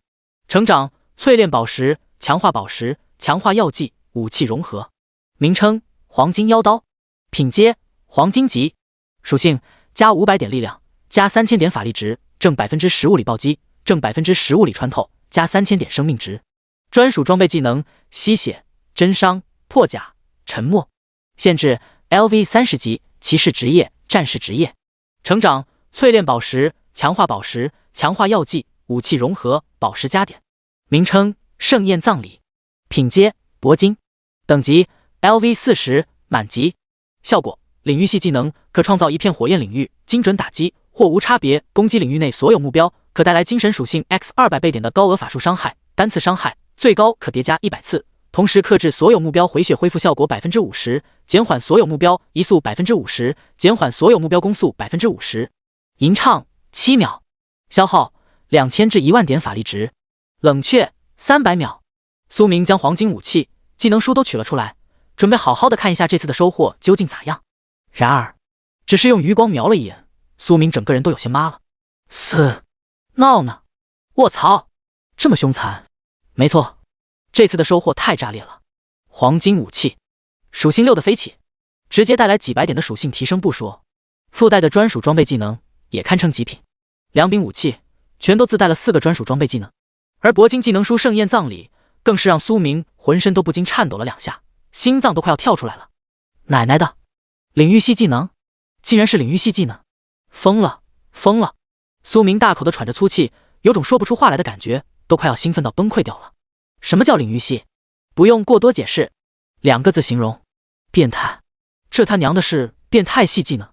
第21章校花的脑补，苏明竟是100级法师，领域系技能，1本比6本强，在专属的技能领域内，你便是唯一的神明，几乎是无敌的存在。按照中海市的市场价格来看，领域系技能的价格是普通技能的10倍左右。换句话而言，苏明手里的这本盛宴葬礼，价值和一本辅助系钻石技能差不多了。爽吗？爽得飞起！如果说一本研报术精准打击，在某种意义上而言，已经让苏明无敌了，那么再加一本盛宴葬礼，群体控制，领域 buff， 高额群伤，苏明如今的实力完全可以和百级法师媲美了。只要技能命中目标，自身血条稳住不掉，苏明完全可以轻松杀掉一名百级法师。可惜了，黄金妖刀有职业限制，我现在用不了。兴奋了很久，苏明稍微清醒了下，长叹了一口气。2柄黄金武器都很顶，凛冬法杖，苏明能使用。黄金妖刀，物理武器，他现在没法装备啊。如果是法师备用妖刀的话，倒是能用。苏明无奈地笑了下，准备将黄金妖刀卖出去，重新购买一柄法师备用妖刀，或者再来一本高级技能书。先睡觉。苏明将所有东西全部收好，微微闭上了双眼。太累了，经过了一整夜的高强度刷怪，他现在累得都有点说不出话来了。明天将等级升到 LV30级，然后去转职神殿。苏明心中暗暗想到。中海市一中，复活阵，水晶，许清寒复活了。他也懵了，不是，有病啊，直接将自己给杀了。那个百级法师不喜欢女人，许清寒感觉自己受到了侮辱。原本他想尽情展现一下自己的魅力，撒个娇，卖个萌，将那名百级法师给拉到自己的鱼塘里，以后好好的泼一下，说不定能混个不错的资源，让自己发展的更好。可是呢，人家压根不鸟他，还没开口说话呢，哐当一下，一棵火球树就过来了。眼睛一闭一睁，许清寒便出现在了一中的复活法阵中，等级跌落到了 LV5级。精神属性永久掉落20点，体质属性永久掉落20点，生命值属性永久掉落1000点。最可气的是，许清寒的专属技能盛宴，一个黄金级专属技能彻底没了。想要再次解锁，必须要等到下一阶段转职，甚至有可能这一辈子都再也解锁不了这个技能。损失有多大？不用多说，死亡的负面影响可不止这些，也会影响职业潜能。换句话而言，如果之前的许清寒以后有可能转职为 SS 级法师职业，那么现在呢？或许他永远都只能定格在 S 级档次了。这就是死亡的后果，可不是单纯掉落等级那么简单，完全是抹杀了未来的成长潜力。别让我知道你是谁，不然我许清寒一定要让你好看。许清寒深吸了一口浊气，气得娇躯都颤抖了2下，波涛汹涌的身段显得更为曼妙了。不得不说，许清寒虽然人不咋地，品性嘛，很难评价。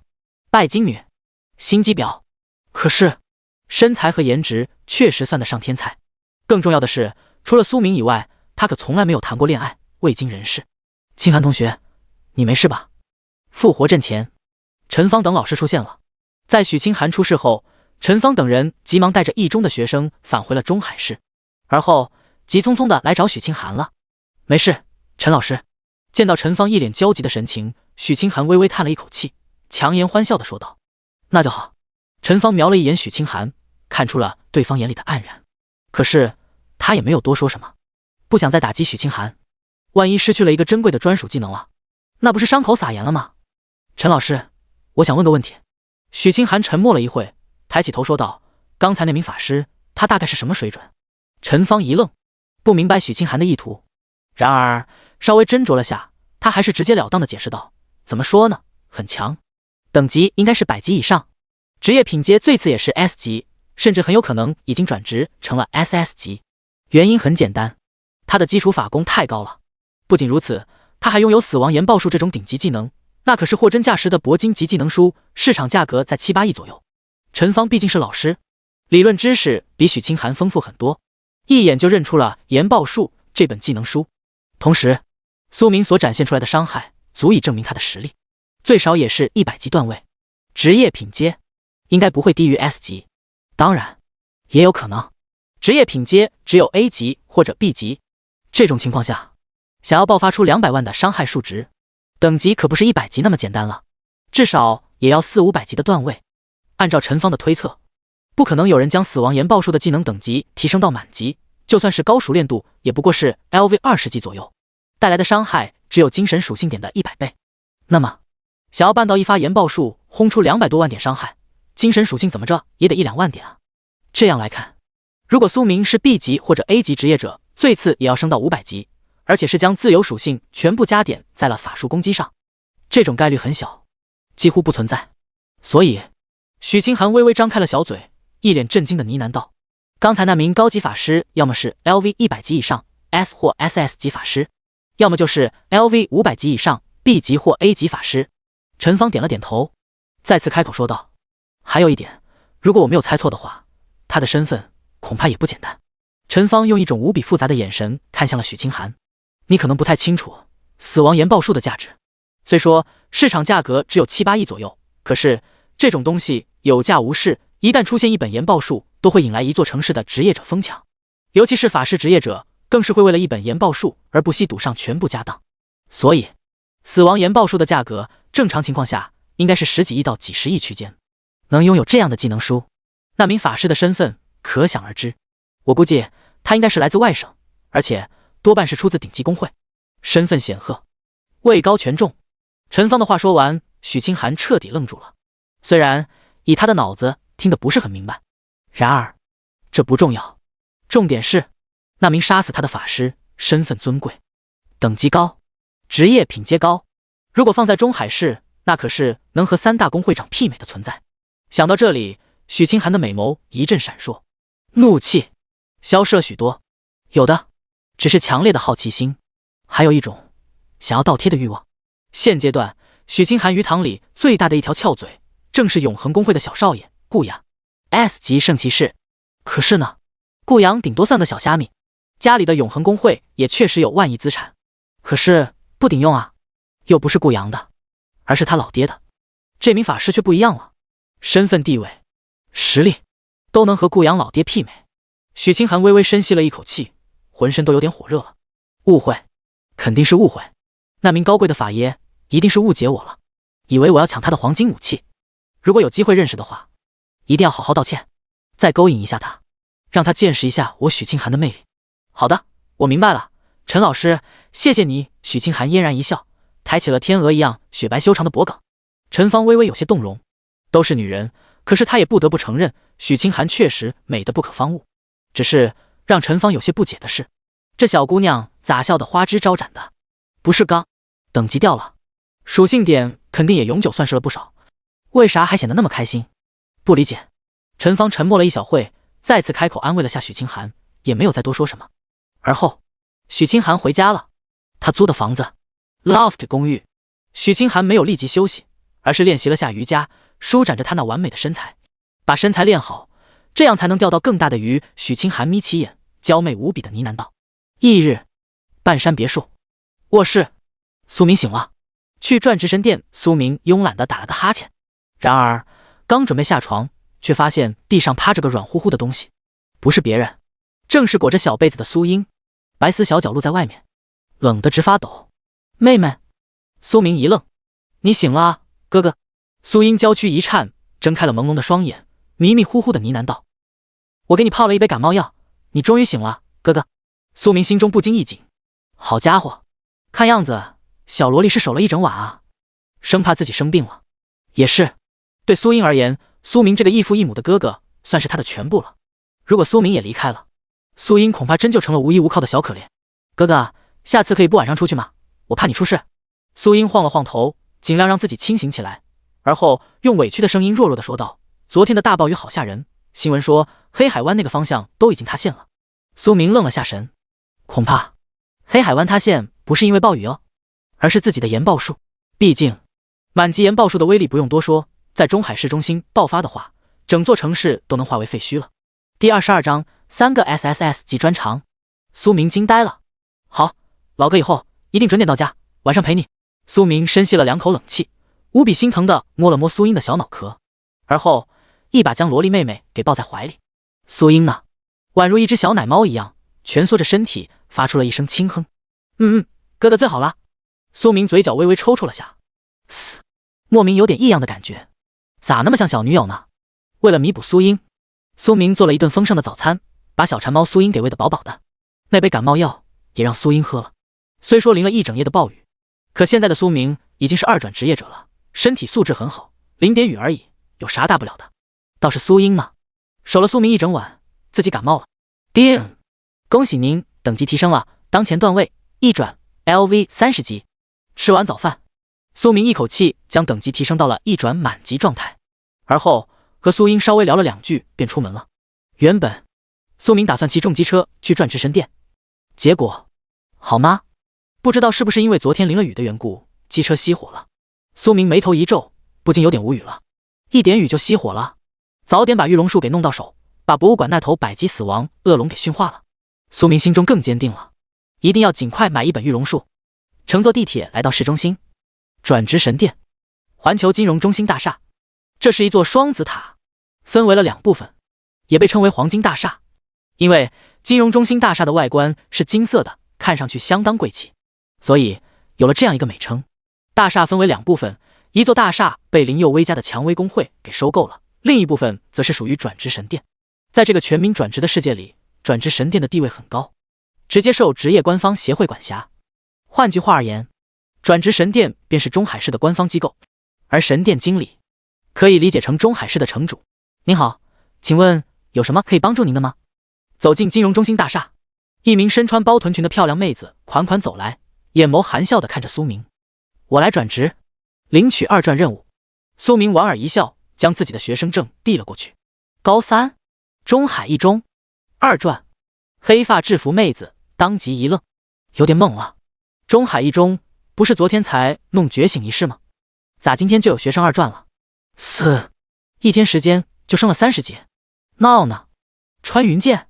然而黑发制服妹子没有想太多，很快恢复了正常的神情，带着苏明去了转职大厅。今年中海一中已经火出圈了，出了一个 S 级盛宴法师，昨天又爆出了2个 S 级的职业者， S 级信条刺客， S 级圣骑士。可以这么说，今年的中海市一中像是中了彩票一样，不知道出了多少劲爆新闻。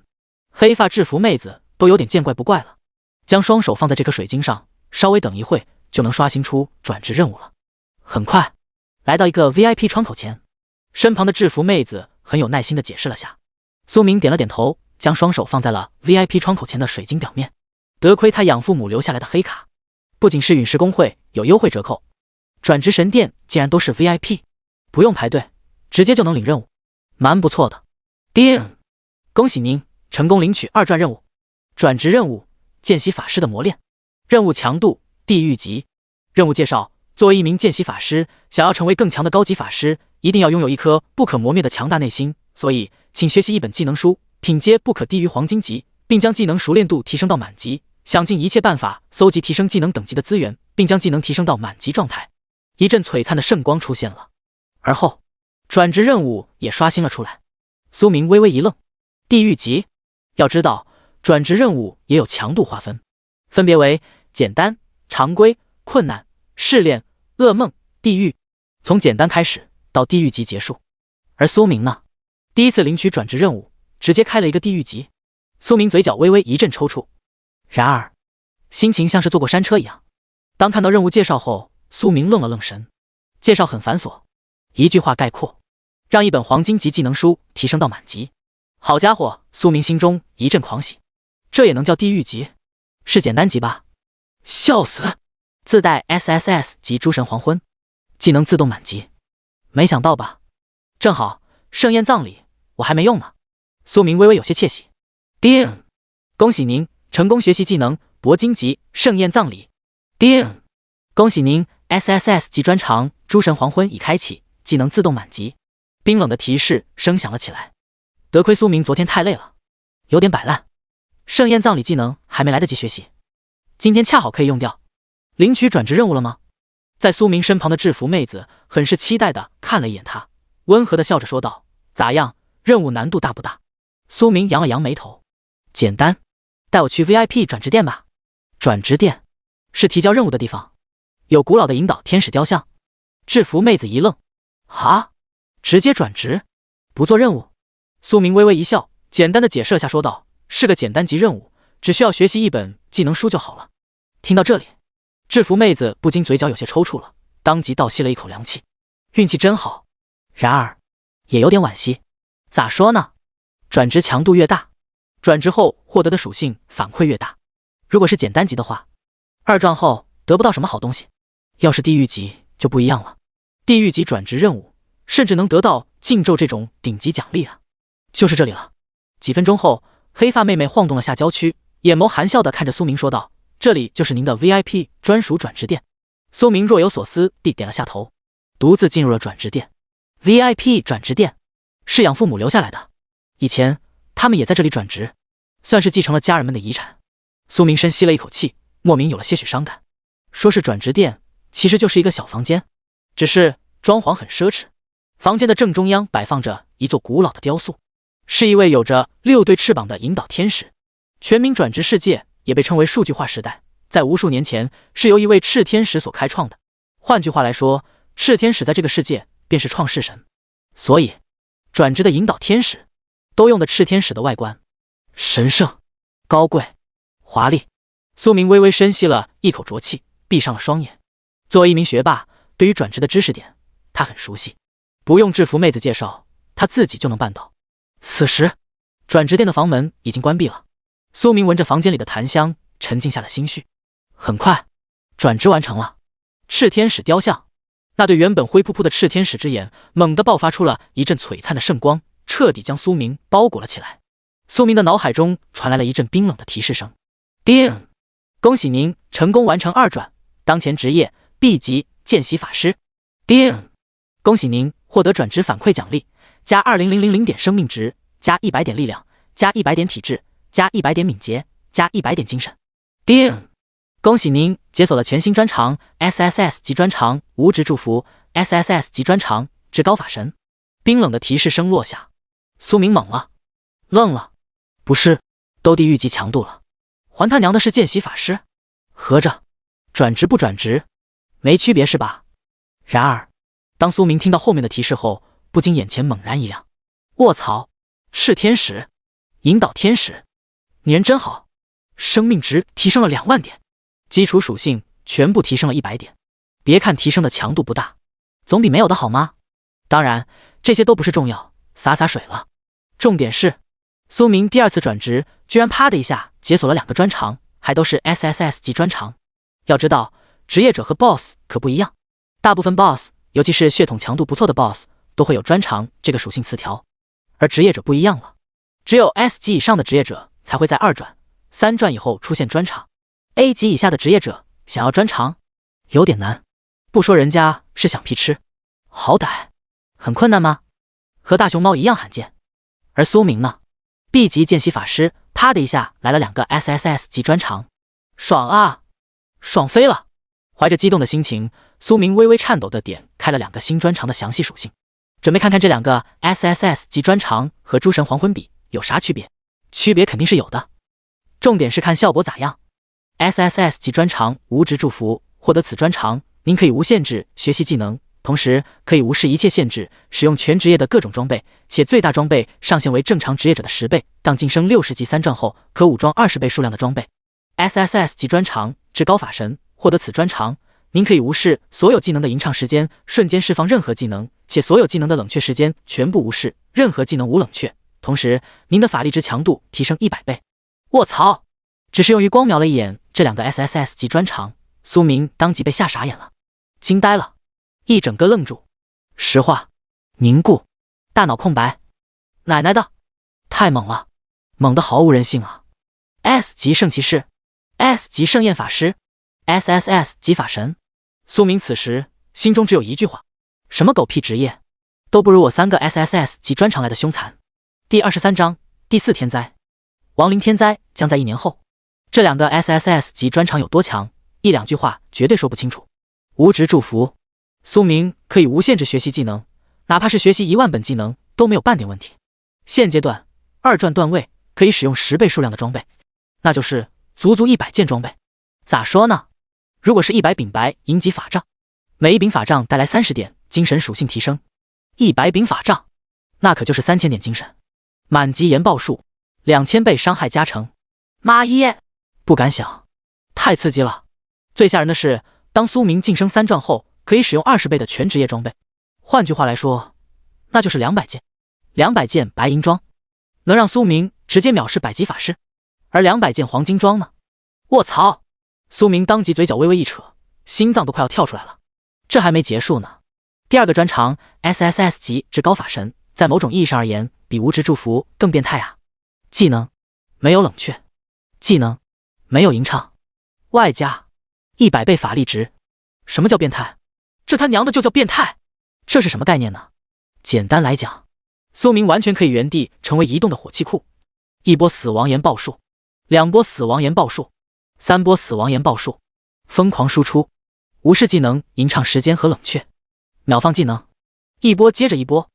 奶奶的，这玩意儿已经不能叫技能了，完全是无限连发，无限禁咒啊！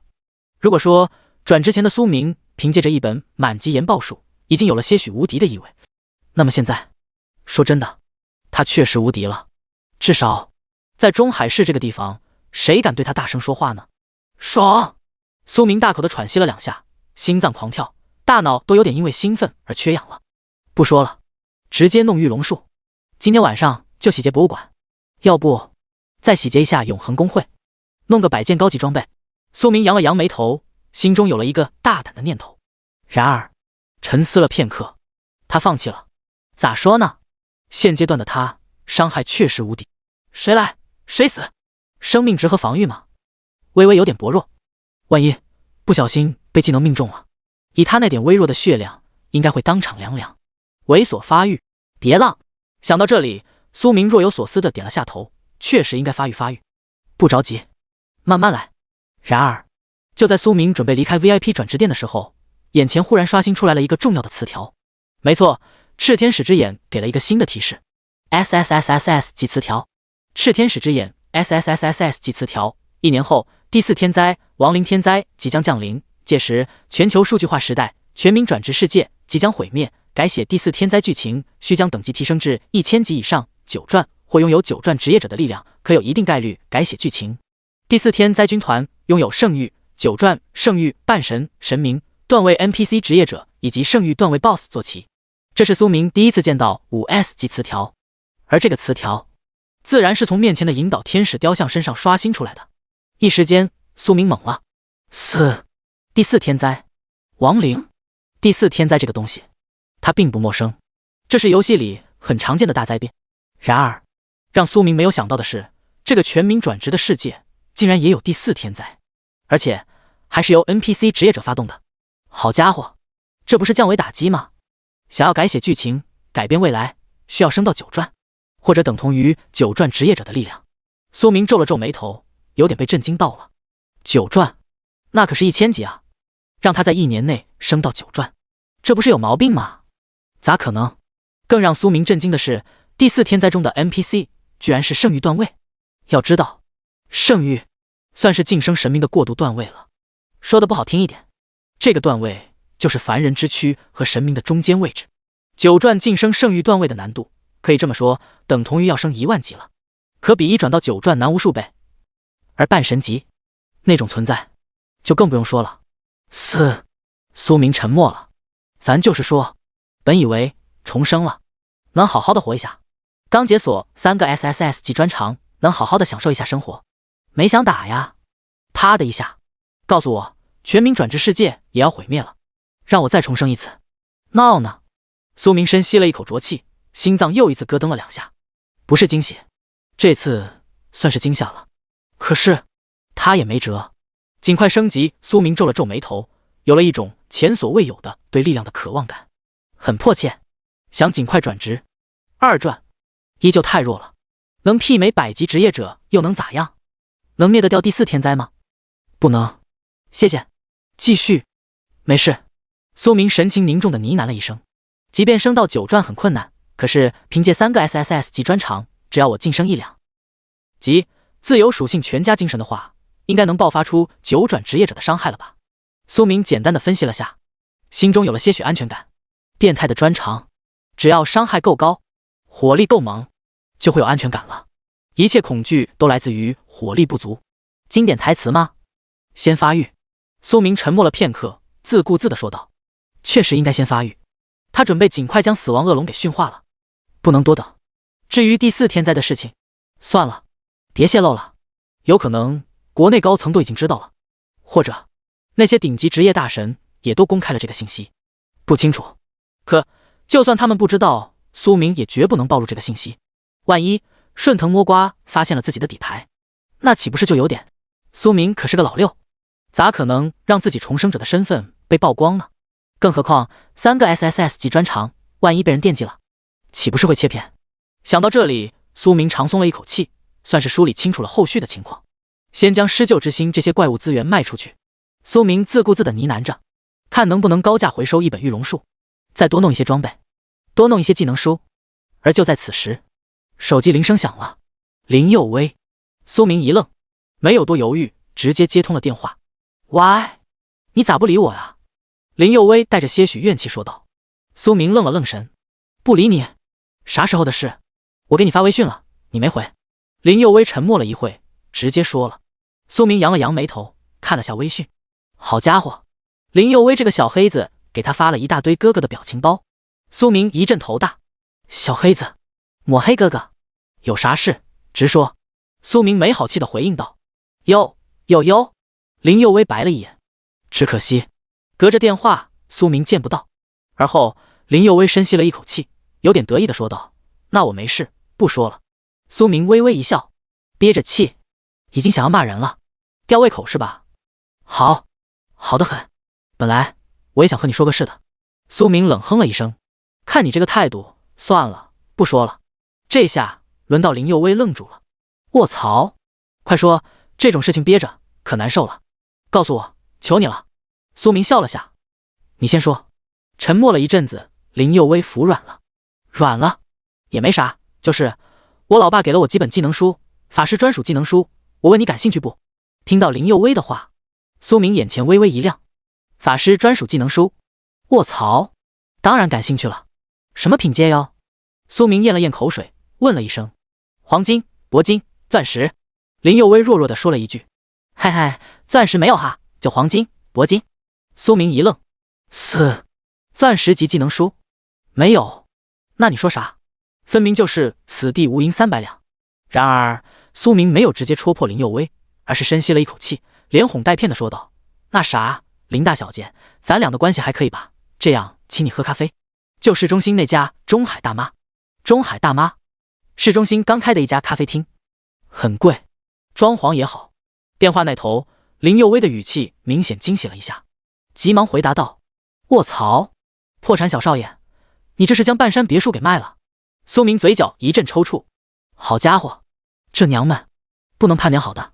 很快，苏明和林佑威简单聊了2句，便挂掉了电话。他们俩定好了时间，准备去市中心咖啡厅喝一点。钻石级技能书，这玩意儿应该有点贵。苏明心中分析了下，不过铂金级和黄金级应该能弄到手。实在不行，将半山别墅给抵押了，贷款也行啊。苏明的直觉告诉他，林佑威手里绝对有不少顶级技能书。至于为何告诉自己，2种可能，要么是想要炫耀一波，以林佑威这个小黑子的脑回路，保不齐有这种可能性；另一种，不会是对自己有意思吧？按照苏明看过的小说而言，林佑威在小说里的地位有点像是倒贴女二，不会是真对自己有歪心思，想要送点技能书撩拨一下？一念及此，苏明长叹了一口气，真烦，长得太帅了，校花都急着倒贴了。当然也有其他可能性，比如想要低价回收他家的半山别墅。毕竟苏明以前也是岭东公会的小少爷，只可惜现在破产了而已。瘦死的骆驼比马大，家里还是有不少好东西的，说不定林佑威想要的是这些呢。不重要，目前而言最重要的是技能书。苏明眯了眯眼，起身朝着转职店外走去。同一时间，环球金融大厦顶层，林佑威长松了一口气。就在刚刚，他脑细胞都快要烧掉了，还好最后圆回去了。第24章，苏明的 SSS 级专长被曝光了。环球金融中心大厦顶层，林佑威长松了一口气，用纤细的手指揉了揉太阳穴。真累啊，估计也只有他自己清楚，为了能抱住苏明这条大腿，他用尽了多少手段，脑细胞都快要烧光了。重生归来，林佑威没有别的想法，唯一的想法就是能在第4天灾降临前抱住苏明的大腿。前世的苏明虽说一开始也只是一名见习法师，然而呢，却拥有 SSS 级专长诸神黄昏。在1年后亡灵天灾降临的时候，苏明已经晋升成了半神级职业者，那可是超出了圣域段位的半神级，仅差一步就能成为神明了。比肩炽天使，比肩创世神。可惜在这1年间，苏明和拜金女前女友许清寒又好上了。以许清寒那个小表表的性格，怎么可能不捞苏明的好处？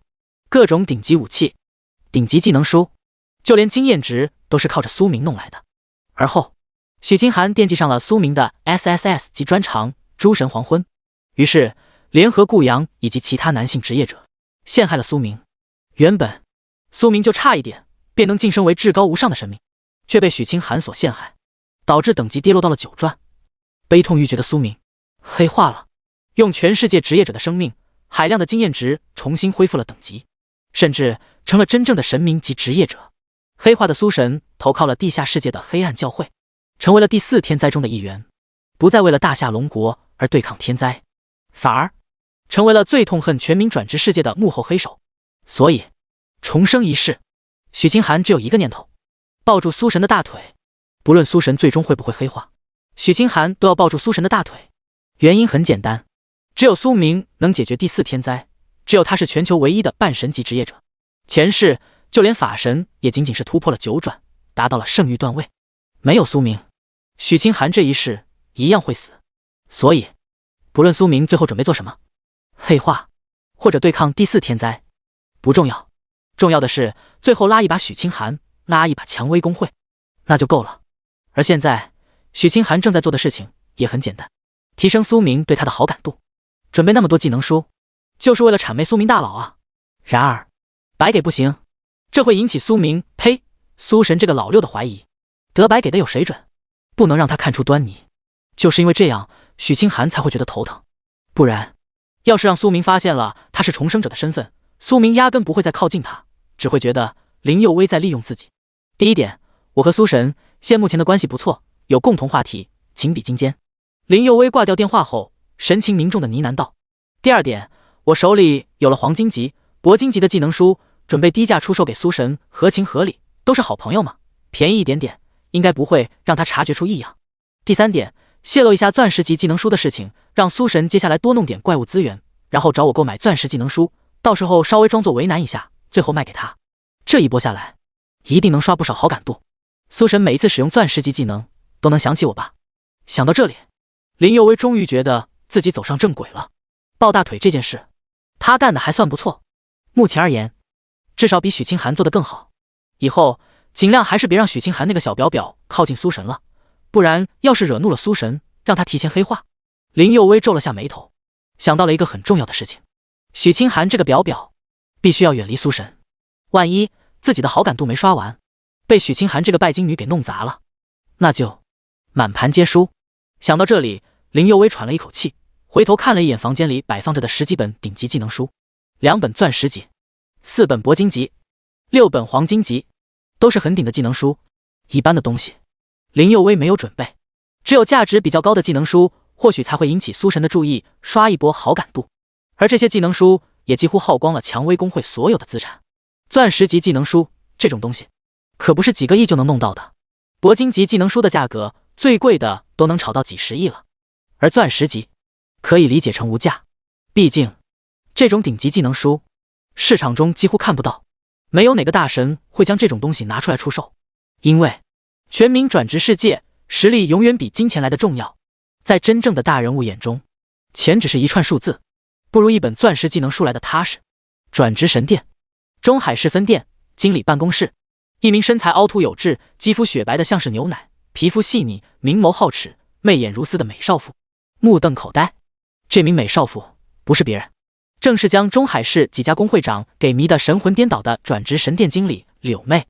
30岁左右，单身，魔鬼一样的身材，妆容精致，水光肌，纯欲风。上到70岁的老头，下到10几岁的小娃娃，都对她垂涎3尺。柳妹在中海市的地位和城主一样，位高权重，在外人面前始终都保持着端庄优雅。从来没有人见过柳妹情绪波动，做出一些出格的事情。然而，就在此刻，柳妹却一脸目瞪口呆，表情管理都要失控了，已经崩溃了。见习法师，一天升到30级，地狱级强度转职。卧槽，3个 SSS 级专长，柳妹疯了，她要哭出声来了。见鬼了！没错，此时的她查看到了苏明的转职情况。作为中海市转职神殿的经理，所有职业者的转职情况，柳妹都了若指掌。而就在今天，苏明这个见习法师的转职报告提交到了他的手机中。原本柳妹不屑一顾，一个小小的见习法师，连 A 级都不算，能有什么好看的？然而呢，只是用余光瞄了一眼，柳妹就坐不住了，娇躯疯狂颤抖了好几下，差一点就要绷不住了，腿都软了，身子骨都软了。SSS 级专长，还他娘的是3个！咋了？赤天使是你老婆啊？给你这么好的待遇，创世神的小未婚夫，咋办？柳妹深吸了一口浊气，大脑都完全宕机了。她确实有点妈了，一时间都不知道该如何处理。转职神殿经理是签了保密协议的，绝对不能向任何人泄露职业者的转职情况。可是 SSS 级啊，法神也不过是一名 SSS 级职业者。可是呢，据柳妹所知道的情况来看，法神貌似也只有一个 SS 级专长，而这名小小的见习法师，他奶奶的，3个 SSS 级，咋办？咋办 ？SSS 级，一个 SSS 级专长已经算是国家级的大新闻了，而3个，柳妹大口的喘着粗气，有种浑身都提不上力气的感觉，她确实有点手足无措了。然而，柳妹强行让自己冷静下来，尽量思考着这件事，希望能找到一个最好的处理办法，提交给上级处理。柳妹皱了皱眉头，想到了一个摆烂的好办法，脏活累活丢给上头的人做。可是，万一因为某种缘故导致苏明这个见习法师的转职情况被别有用心的人发现了，那岂不是自己也会搭进去？这种事情可说不好。柳妹很早就听说过一些传闻，她现在所处的江南省，管辖整个江南省的地方转职神殿，也就是她上头的大佬们，貌似有一些叛徒，或者说间谍。如果因为他提交了苏明的情况，导致苏明被一些地下世界的黑工会给掳走了，到时候柳妹可是要担责任的，不是被投诉那么简单，而是很行。地方转职神殿职业者转职情况，每3个月上头会亲自审核一次。沉默了一阵子，柳妹终于找到了一个好办法，那就是啥也不做，等上面的大佬们自己审核，这样和自己就没关系了，最多算一个工作疏忽，发现了 SSS 级专长没有报备，可是工作内容里也没有要报备 SSS 级专长这件事啊。这个道理很简单，就和上班一样的，发现了事关重要的事情，咱拿薪水办事，何必去碰一些深水炸弹呢？万一把自己炸死了，可就凉凉了。老板要是后面发现了，直接来一波一问3不知，浑水摸鱼，摆烂躺平，应该或许能蒙混过关吧。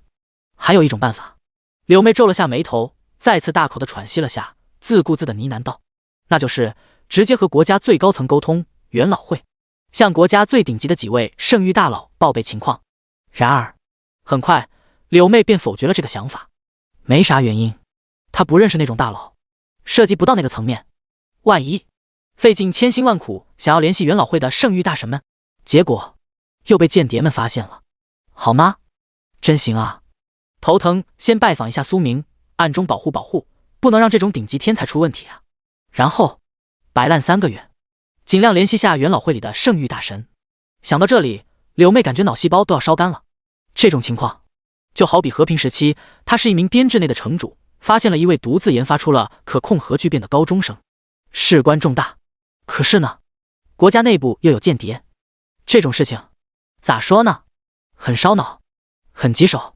要是可控核聚变被国外安插的间谍所掌握了，所影响的可不是一个中海市，而是全国都会掀起一场惊天动地的大地震，那可是涉及国运的东西啊。柳妹嘴角微微抽搐了一下，莫名有种想哭的冲动。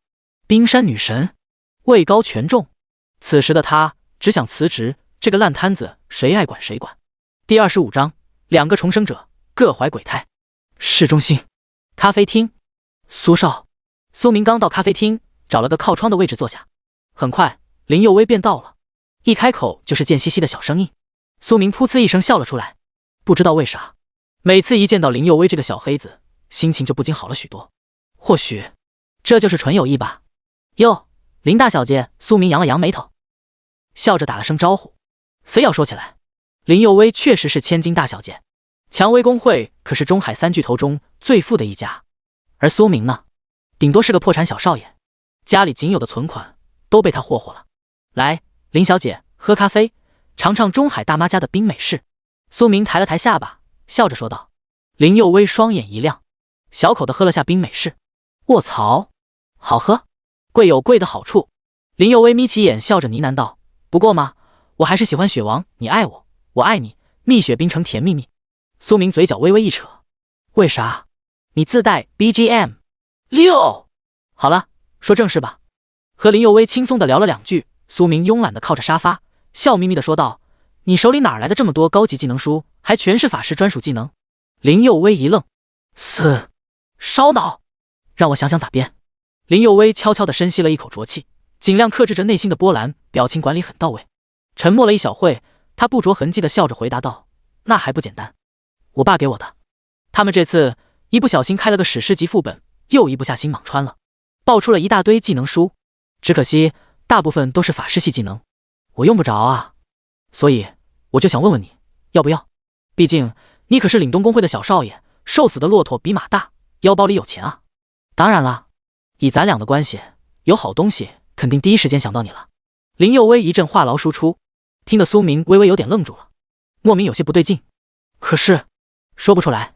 蔷薇公会就没高级法师了？他们家也有交易所呀，和陨石公会一样，交易所规模也不小，为啥偏偏先问我？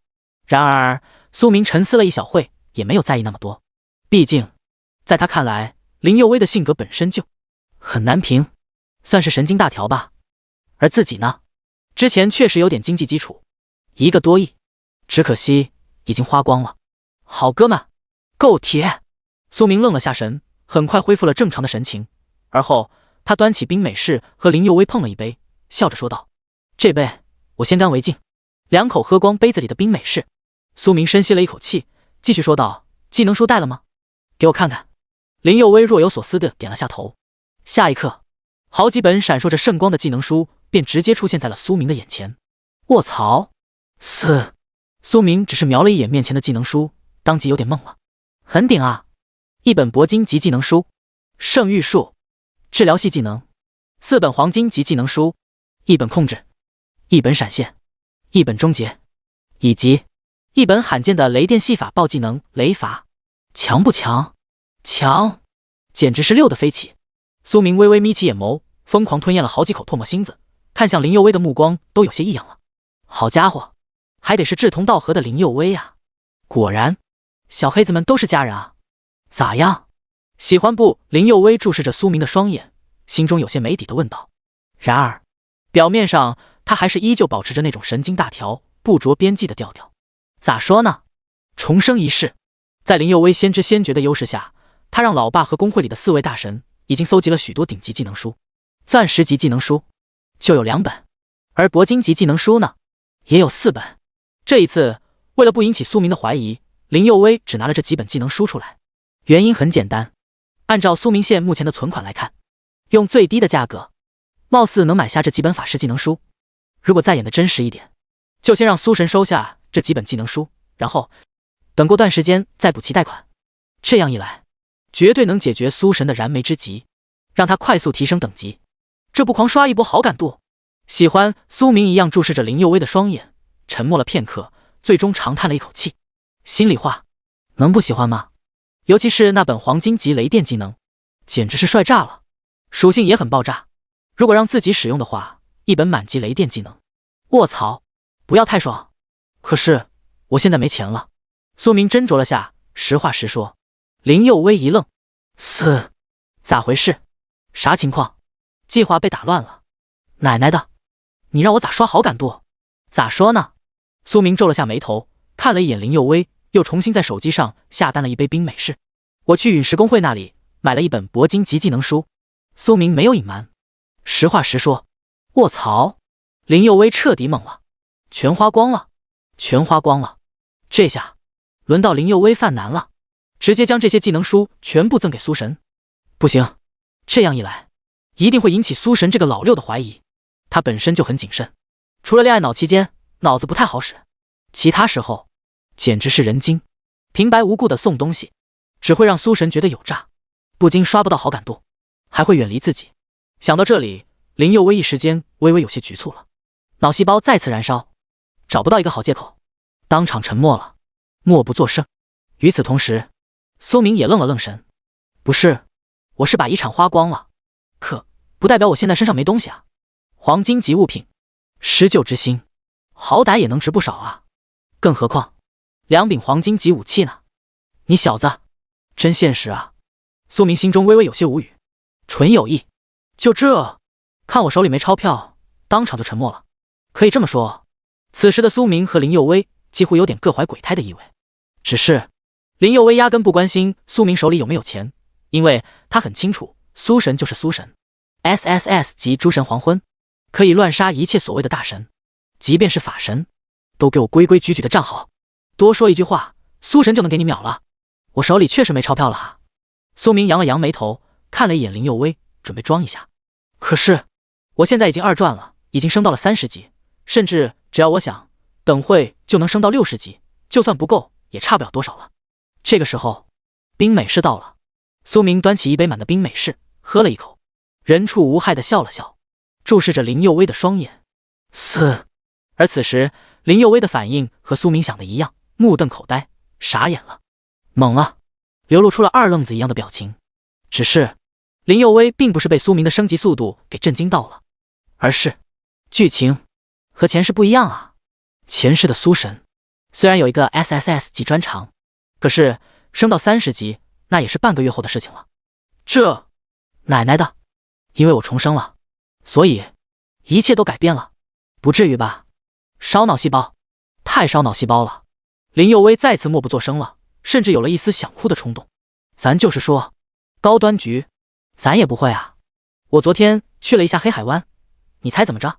苏明再次补刀。林佑威又是一愣，咋了？苏明没有多说什么，而是直接打开了物品一栏，让林佑威查看。卧槽！下一刻，林佑威当即嘴角一阵抽搐，有点被吓呆了。黄金级施救血统药剂，黄金级石化的黄金铜，黄金级施救之心，好东西堆了一片。不仅如此，苏明的物品一栏中还放着2柄黄金级武器以及好几颗属性宝石，这些东西可都价值不菲啊。多的不说，就一颗施救之心，这种黄金级怪物材质，那可是100级以上的 BOSS 才能爆出来的，在市面上的价格已经飙升到了3亿左右。而另外几样东西也都是大几千万上亿的级别啊。林佑威疯狂吞咽了下口水，心脏都咯噔2下，有点语无伦次了。你杀了一头100级黄金施救？林佑威确实震惊了。剧情和前世完全不一样，前世的苏神的确很猛，可是才转职1天，刚完成觉醒仪式，咋可能就已经能终结 LV 100级的黄金施救 BOSS 了？这不可能，这不科学。苏明也从林佑威的目光中看到了浓烈的震惊，微微斟酌了下，随便找了个借口说道：咋说呢，就是抢了个 BOSS 怪吧，有点不道德。苏明给了林佑威一个眼神，没有继续多说了。而此时林佑威嘴角再次抽搐了下，心脏一阵狂跳，都有种快要窒息的感觉了。抢 BOSS？ 你一个见习法师，昨天才转职，去黑海湾？多少级？别跟我说你原地升到30级了，几级的见习法师，你抢一头100级 BOSS， 谁信啊？此时的林佑威脑海中出现了一个无比大胆的念头，那就是或许因为自己的重生，或者说蝴蝶效应，这一世的苏神貌似比前世更加变态了。难道说苏神如今不止一个 SSS 级专长，还有其他底牌？2个 SSS 级？想到这里，林佑威觉得自己快要哭了。只有他最清楚 SSS 级的含金量有多高。前世的苏神可是凭借着 SSS 级诸神黄昏直接晋升到了半神级啊，1年时间晋升半神级，变态程度可想而知。而现在呢，再来一个更强的金手指，好家伙，开挂，绝对是开挂。林佑威心中一阵惊吓，然而很快他微微皱了下眉头，莫名有些惊喜了。没事，也算是一件好事，可以开始倒贴了，不用白给技能书。顺水人情帮苏神把这些怪物资源处理了，以高价回收物资，低价出售技能书。这样一来，好感度刷得飞起，当然也不会过于引起苏神的怀疑。林佑威，你可真是个机灵鬼啊！第26章，收购4本黄金技能书。卧槽，苏神，你可一定要帮我啊！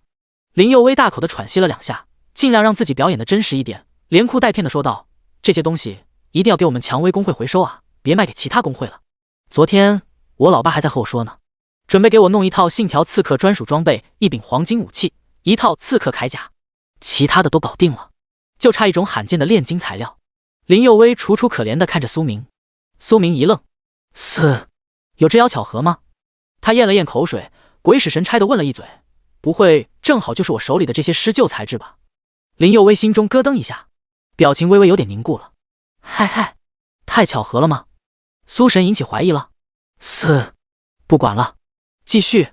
想到这里，林佑威装作很难为情的样子，郑重的点了点头，一脸认真的说道：“不愧是你啊，苏神。”苏明一阵头大，好家伙，真是。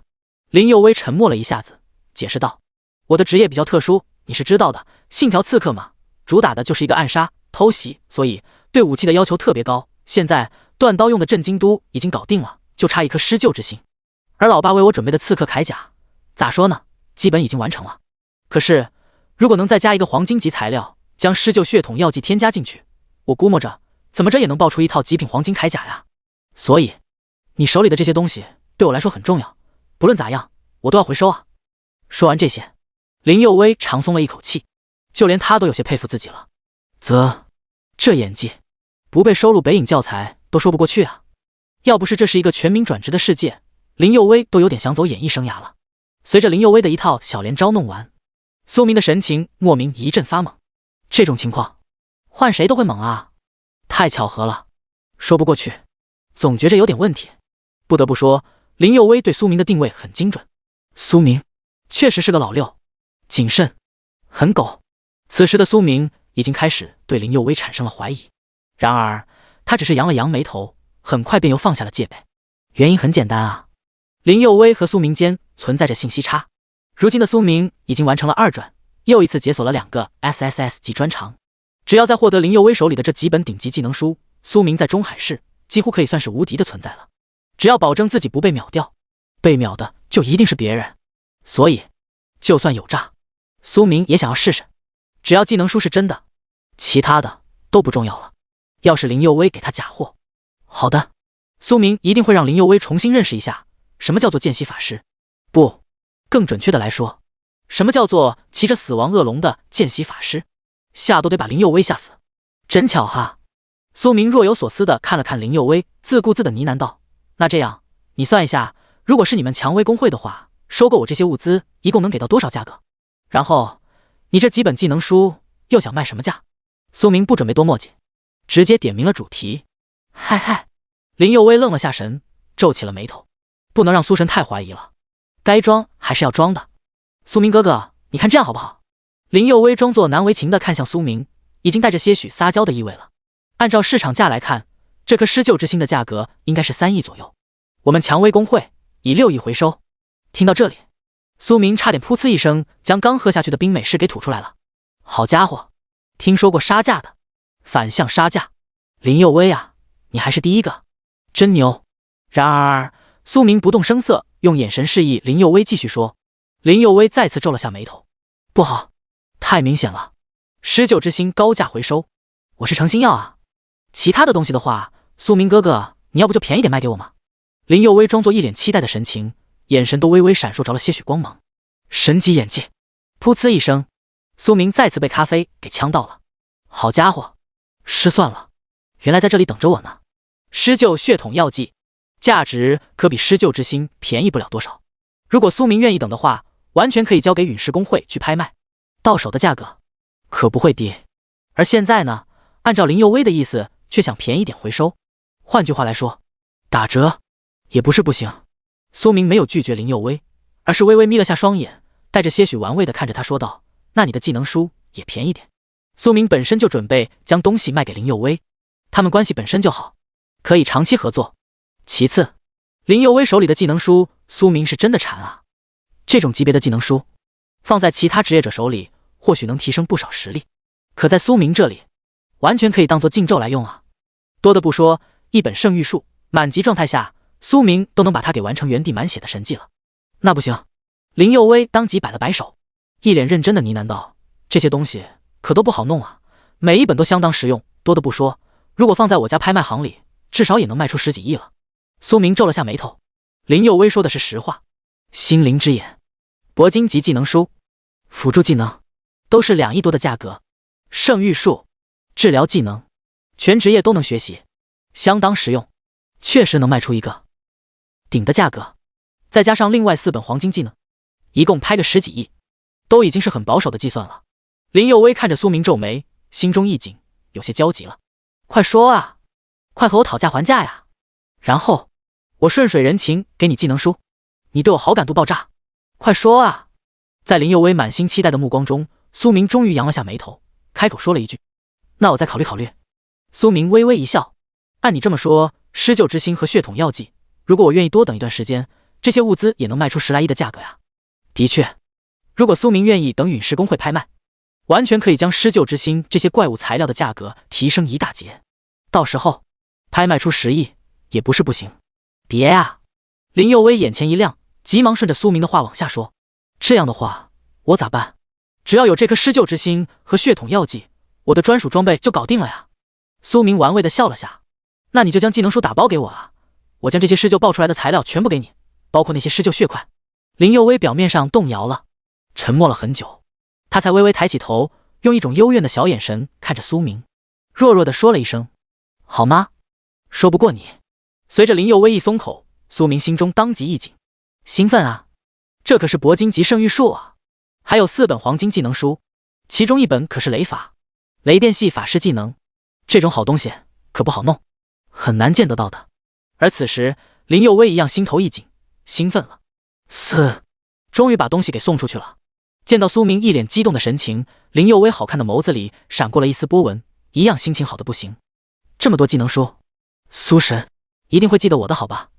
到时候毁灭全世界，别忘了留我林佑威一条小命啊！当然，如果苏神不黑化的话，那就好了。这几本技能书对我来说蛮重要的。苏明微微深吸了一口浊气，看着林佑威说道：“能让我实力提升不少，谢了，小黑子，算我欠你个人情。”苏明耸了耸肩，慵懒的靠着沙发，小口的喝了下冰美式咖啡，心情无比惬意。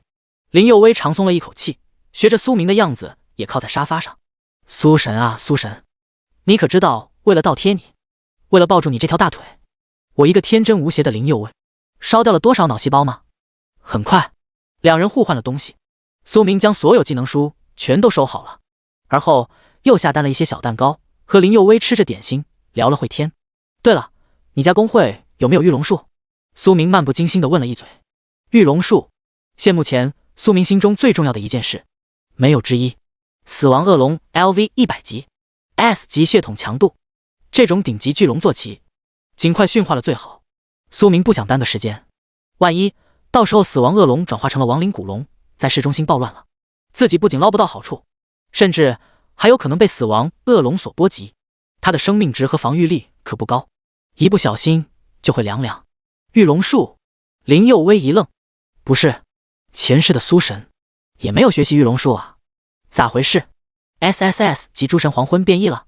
在林佑威的印象里，诸神黄昏这个专长不是提升技能强度的吗？前世的苏神，即便是一个最常规的火球术，都能爆发出其他职业者所没有的伤害。正是因为这一点，苏神在前世莽穿了不知道多少史诗级副本，直到最后获得了一件全球唯一的顶级武器。再然后晋升半神级。御龙术貌似和苏神完全不沾边，他不是法师吗？要这种东西做啥？然而林佑威沉思了片刻，看向苏明说道：“我家确实有一本御龙术，只是品阶太高了。”苏明双眼微亮，卧槽，什么品阶？林佑威被齿轻轻咬了下红唇，用一种有些复杂的目光看向了苏明。黄金级一本黄金级御龙术。苏明嘴角微微一扯，彻底愣住了。第27章即将3转，对战 LV 120级，快展开说说。当听到林佑威的话后，苏明彻底有点坐不住了，一整个兴奋住了。黄金级，玉龙术，这不是刚好解决了他的燃眉之急吗？只要有了这个东西，100%驯化死亡恶龙，一头 S 级血统的巨龙坐骑。奶奶的，在中海市，这绝对是最拉风的坐骑了，没有之一。苏明尽量克制着内心的亢奋，屏息凝视地看向了林佑威，用有些颤抖的声音问了一句：“玉龙术出售吗？”林佑威当即一愣：“什么情况？玉龙术？苏神拿玉龙术做什么？不会刚转职就要驯化巨龙坐骑了吧？”然而，林佑威沉默了一会，最终还是决定不去多想。废话，苏神，半神级职业者，后期可是至高法神，他一个小小的刺客，怎么能猜得透法神的想法呢？只要苏神有需求，自己提供价值，刷好感度，那就行了，其他的不用多管。出售。林佑威深吸了一口气，目光坚定地看向了苏明，一脸认真地回应道：“不过需要等一段时间，因为那本玉龙术不在中海市，现在正放在江南省分会交易所呢。我现在就和老爸说一声，先预定那本玉龙术。”听到林佑威的这些话，苏明顿时双眼微微一亮，兴奋了。玉龙术搞定，也算是完成了他一件心愿。好，佑威，算我欠你一个人情。苏明神情感激地看了林佑威一眼，长松了一口气说道。顿时林佑威激动了，卧槽，爽！果然，这本玉龙术对苏神而言很重要。终于，死死地抱住了苏神的大腿。至高法神药，以后要是黑化了，可千万别对我林佑威下手哟。对了，苏神，黄金玉龙术我可以免费给你。见到苏明对自己的称呼发生了改变，林佑威眯了眯双眼，嫣然一笑说道：“但是1个星期后，学校组织的高考试炼，能不能帮我一下，和我一起组队？”高考试炼算是全国高考前学校组织的模拟考试，一个白银级副本，所有高3学生都要参加，学生们需要自行组队。而苏明现在已经升到了30级，林佑威找他组队，合情合理，可以。苏明看着林佑威，人畜无害地笑了下，说道：“放心，到时候带你刷怪升级，上大分。”林佑威兴奋了，白给一本黄金玉龙术，换来一次和苏神互动的机会。到时候好好的拍一下彩虹屁，让苏神从副本里多弄些好东西。这样一来，好感度那不哭哭往上升。这可是队友情啊，情比金坚。苏神要是以后黑化了，成为了至高法神，肯定不会忘了自己吧？好呀！想到这里，林佑威再次眯起了眼，露出一个温和的笑意。这一笑看得苏明都有点恍惚了。咋说呢？林佑威本身就长得很美，可以这么说，要不是因为搞笑天赋太高了，不太正经，林佑威绝对能超过许清寒，成为中海市一中的顶级大校花。毕竟，相比于许清寒这个拜金女而言，林佑威那可是真正的千金大小姐。文化课成绩始终保持全年级前3的水平，长相和身材也堪称极品，外加一个蔷薇公会唯一继承人的身份，这不碾压许清寒吗？和林佑威聊了一阵子，苏明便离开了。他们约定好了时间，下周林佑威就能将玉龙术交给苏明，正好是在高考试炼前。去黑海湾，苏明没有去学校，而是直接乘坐地铁去了郊外。黑海湾，重新来到这个地方，站在悬崖前，苏明眺望着整片海湾，确实和新闻所说的一样，昨天在自己的岩爆术和暴雨的冲刷下，海湾已经塌陷了一部分，悬崖都断了一大半。叮！恭喜您等级提升了，当前段位2转 LV 40级。叮！恭喜您等级提升了，当前段位2转 LV 50级。叮！恭喜您等级提升了，当前段位2转 LV 55级。叮！恭喜您成功学习技能黄金级雷伐。叮！恭喜您成功学习技能铂金级圣域术。苏明一口气将黄金施救所爆出来的经验值全部花光了，段位也直接提升到了55级，差一点就能到60级了。而60级则是第3次转职的段位限制。同时，苏明将林佑威给的技能书也全部学习了，在 SSS 级诸神黄昏的效果下，所有技能全部自动满级。这一次均衡加点。苏明微微眯了下双眼，若有所思地想到，他现在的法术伤害已经够高了，没有必要再一直提升精神属性点，也要好好的提升一下其他属性，尤其是防御力和敏捷点，这可是涉及到物理防御和攻击速度的问题。很快，苏明加点完成，点开了自己的属性栏，名称苏明，职业见习法师，品阶 B， 等级 LV 55，生命值69200点。力量205，体质346，精神1288，敏捷204。技能基础：火球术 LV5 满级，冰冻术 LV5 满级，回血术 LV5 满级，冰盾术 LV5 满级，血铠 LV5 满级，黑铁冰剑 LV10 满级，白银冰刃 LV20 满级，祭祀祝福 LV20 满级，光明治疗术 LV20 满级，黄金雷伐 LV30 满级，水波术 LV30 满级，枯木束缚 LV30 满级，火焰终结 LV30 满级，铂金死亡研报术 LV40 满级，圣域术 LV40 满级，盛宴葬礼 LV40 满级，黄级炽天使之眼 LV100 满级，专长诸神黄昏 SSS， 无职祝福 SSS， 至高法神 SSS， 装备凛冬法杖黄金，黄金腰刀黄金，星光法杖白银，光明披风白银。成长每提升1级可获得30点自由属性。苏明用余光扫了一眼自己的属性栏，不禁当即倒吸了一口冷气，即便是他自己都有点被这华丽的属性面板给震惊到了。技能不用多说，一水的满级技能，很难相信这是一个刚转职1天的职业者。更重要的是，技能的品阶都不算差，黄金级技能、铂金级技能乃至是黄级技能都有，精神属性已经提升到了1000多点。苏明眯起眼笑了下，心情好的要死。精神属性高，意味着法术攻击力高，同时法术防御也高啊，法抗高。如果遇到同样是法术系 BOSS 或者法师职业，苏明完全不屑一顾。当然，要是物理职业，那就有点危险了。毕竟，苏明的生命值和物理防御稍微有点薄弱，而这一次，他重点强化了这2个短板。现如今的他也有了6万多7万点的生命值和3000多点的物理防御力，总的来说不算差了。水波术闪现技能释放后可以形成一片水波。苏明眯起眼眸，看了看林佑威给的那几本技能书。水波术是闪现技，枯木束缚，控制技能，火焰终结，终结技。当然，最重要的2个技能，黄金雷伐，圣域术，这算是苏明最感兴趣的2个技能了。稍微查看了下技能的详细属性，苏明扬了扬眉头，满意的笑了下。不错，控制吸血、终结、沉默、暴击、穿透、真伤。苏明若有所思的呢喃道，他现在所拥有的满级技能涉及到了各个方面，可以这么说，现在的他完全可以将黑海湾的那头最强唯一 BOSS 给拿下了。恶魔巨鲸100级 BOSS， 这也是苏明这次来黑海湾的目的。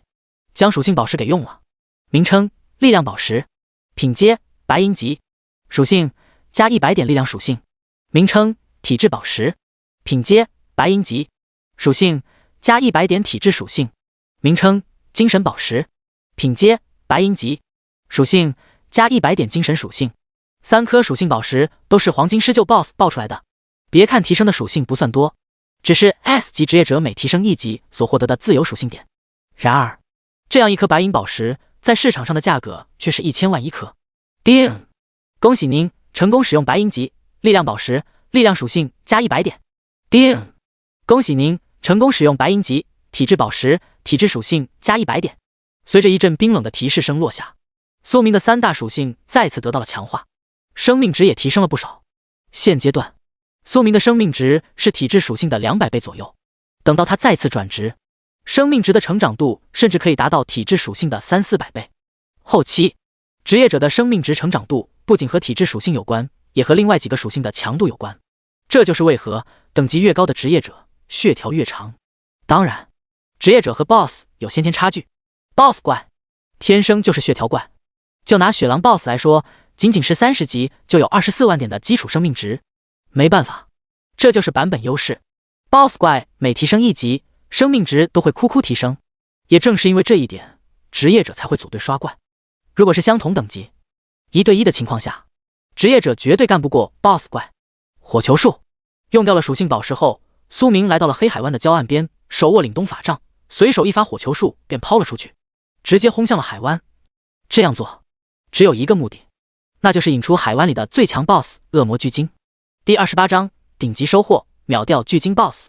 一颗火球宛如太阳一样坠落向了海湾，然而只是掀起了一片海浪，等到风平浪静后，却再也没有其他波澜了。苏明愣了下神，好吗？没反应，那就再来一发。轰！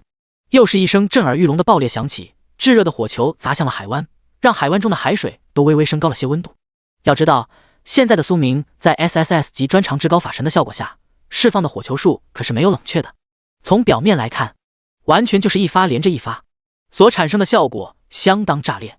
苏明就像是一个移动的火器库一样，疯狂释放着火球，莫名有些像冒火的加特林，凛冬法杖都被烧得有些冒烟了。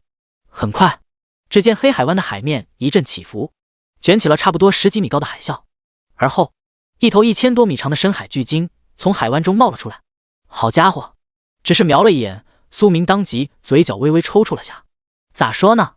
即便他一早就知道黑海湾海面下的恶魔巨鲸是一头长度超过了1000米的巨型 BOSS， 可是亲眼见到这样的庞然大物出现，苏明的心中还是莫名有些发怵。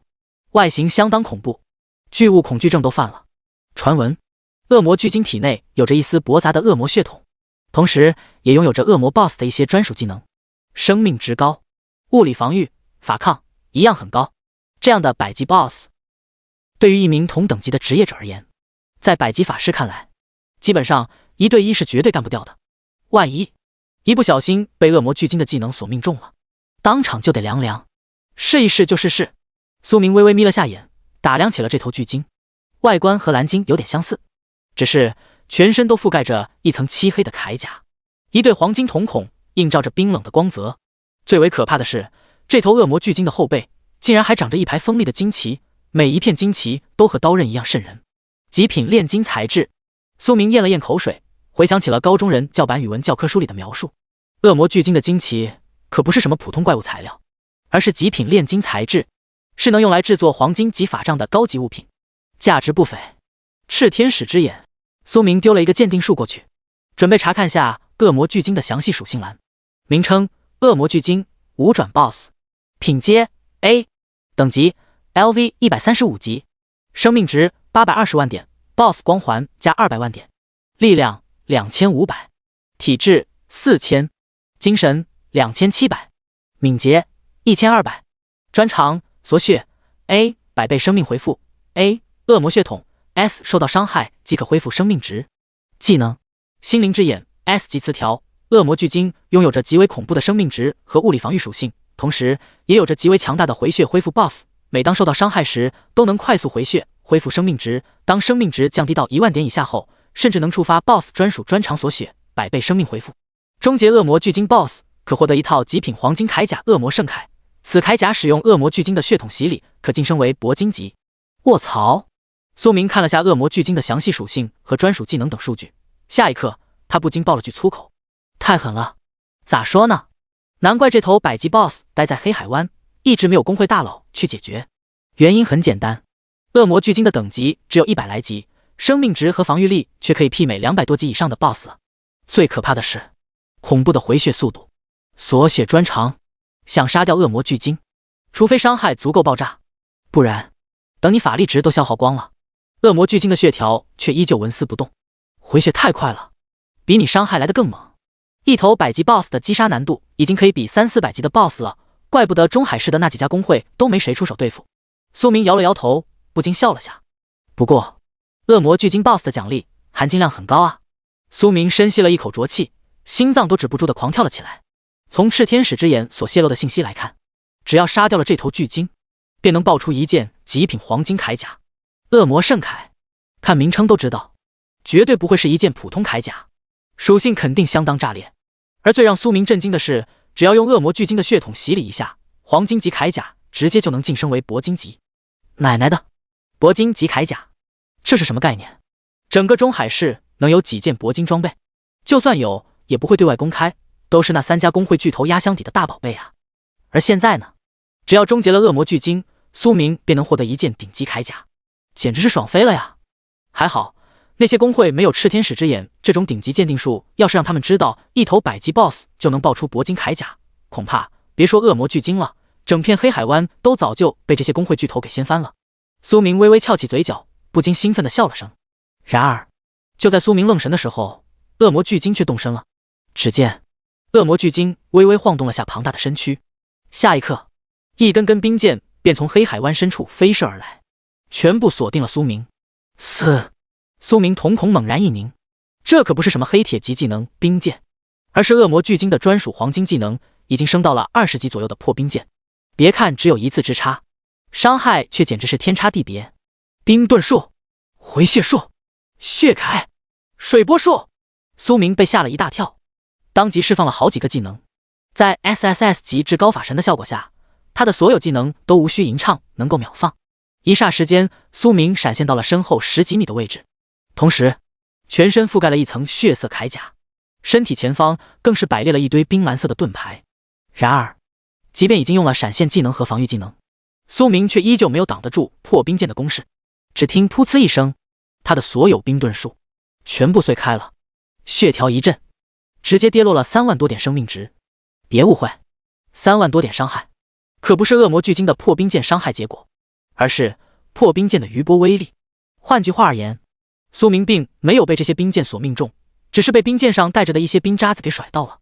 就算是这样，一样掉了3万多点生命值。奶奶的！苏明一时间有些哭笑不得，心脏更是不禁收缩了一下子。太猛了，这就是100级 BOSS 吗？随便一个技能放出来，就能将已经逼近60级的职业者弄得这么落魄。好得很。苏明皱了皱眉头，猛然深吸了一口浊气。直到此时，他才真正意识到了恶魔巨鲸的强大。这样一头有着恶魔血统的 BOSS， 确实强的有点离谱。攻击伤害已经如此夸张了，外加锁血、100倍生命回复、恶魔血统等高级专长，杀死恶魔巨鲸的难度的确丝毫不亚于终结了一头几百级的顶尖 BOSS。当然，对苏明而言，这并不算什么难事。他的优势就是伤害，只要能爆发出最强伤害，就算恶魔巨鲸的回血速度再快，血量回得再猛，也能将他给哐当一下干掉了。枯木束缚、雷伐、盛宴葬礼、死亡研爆术。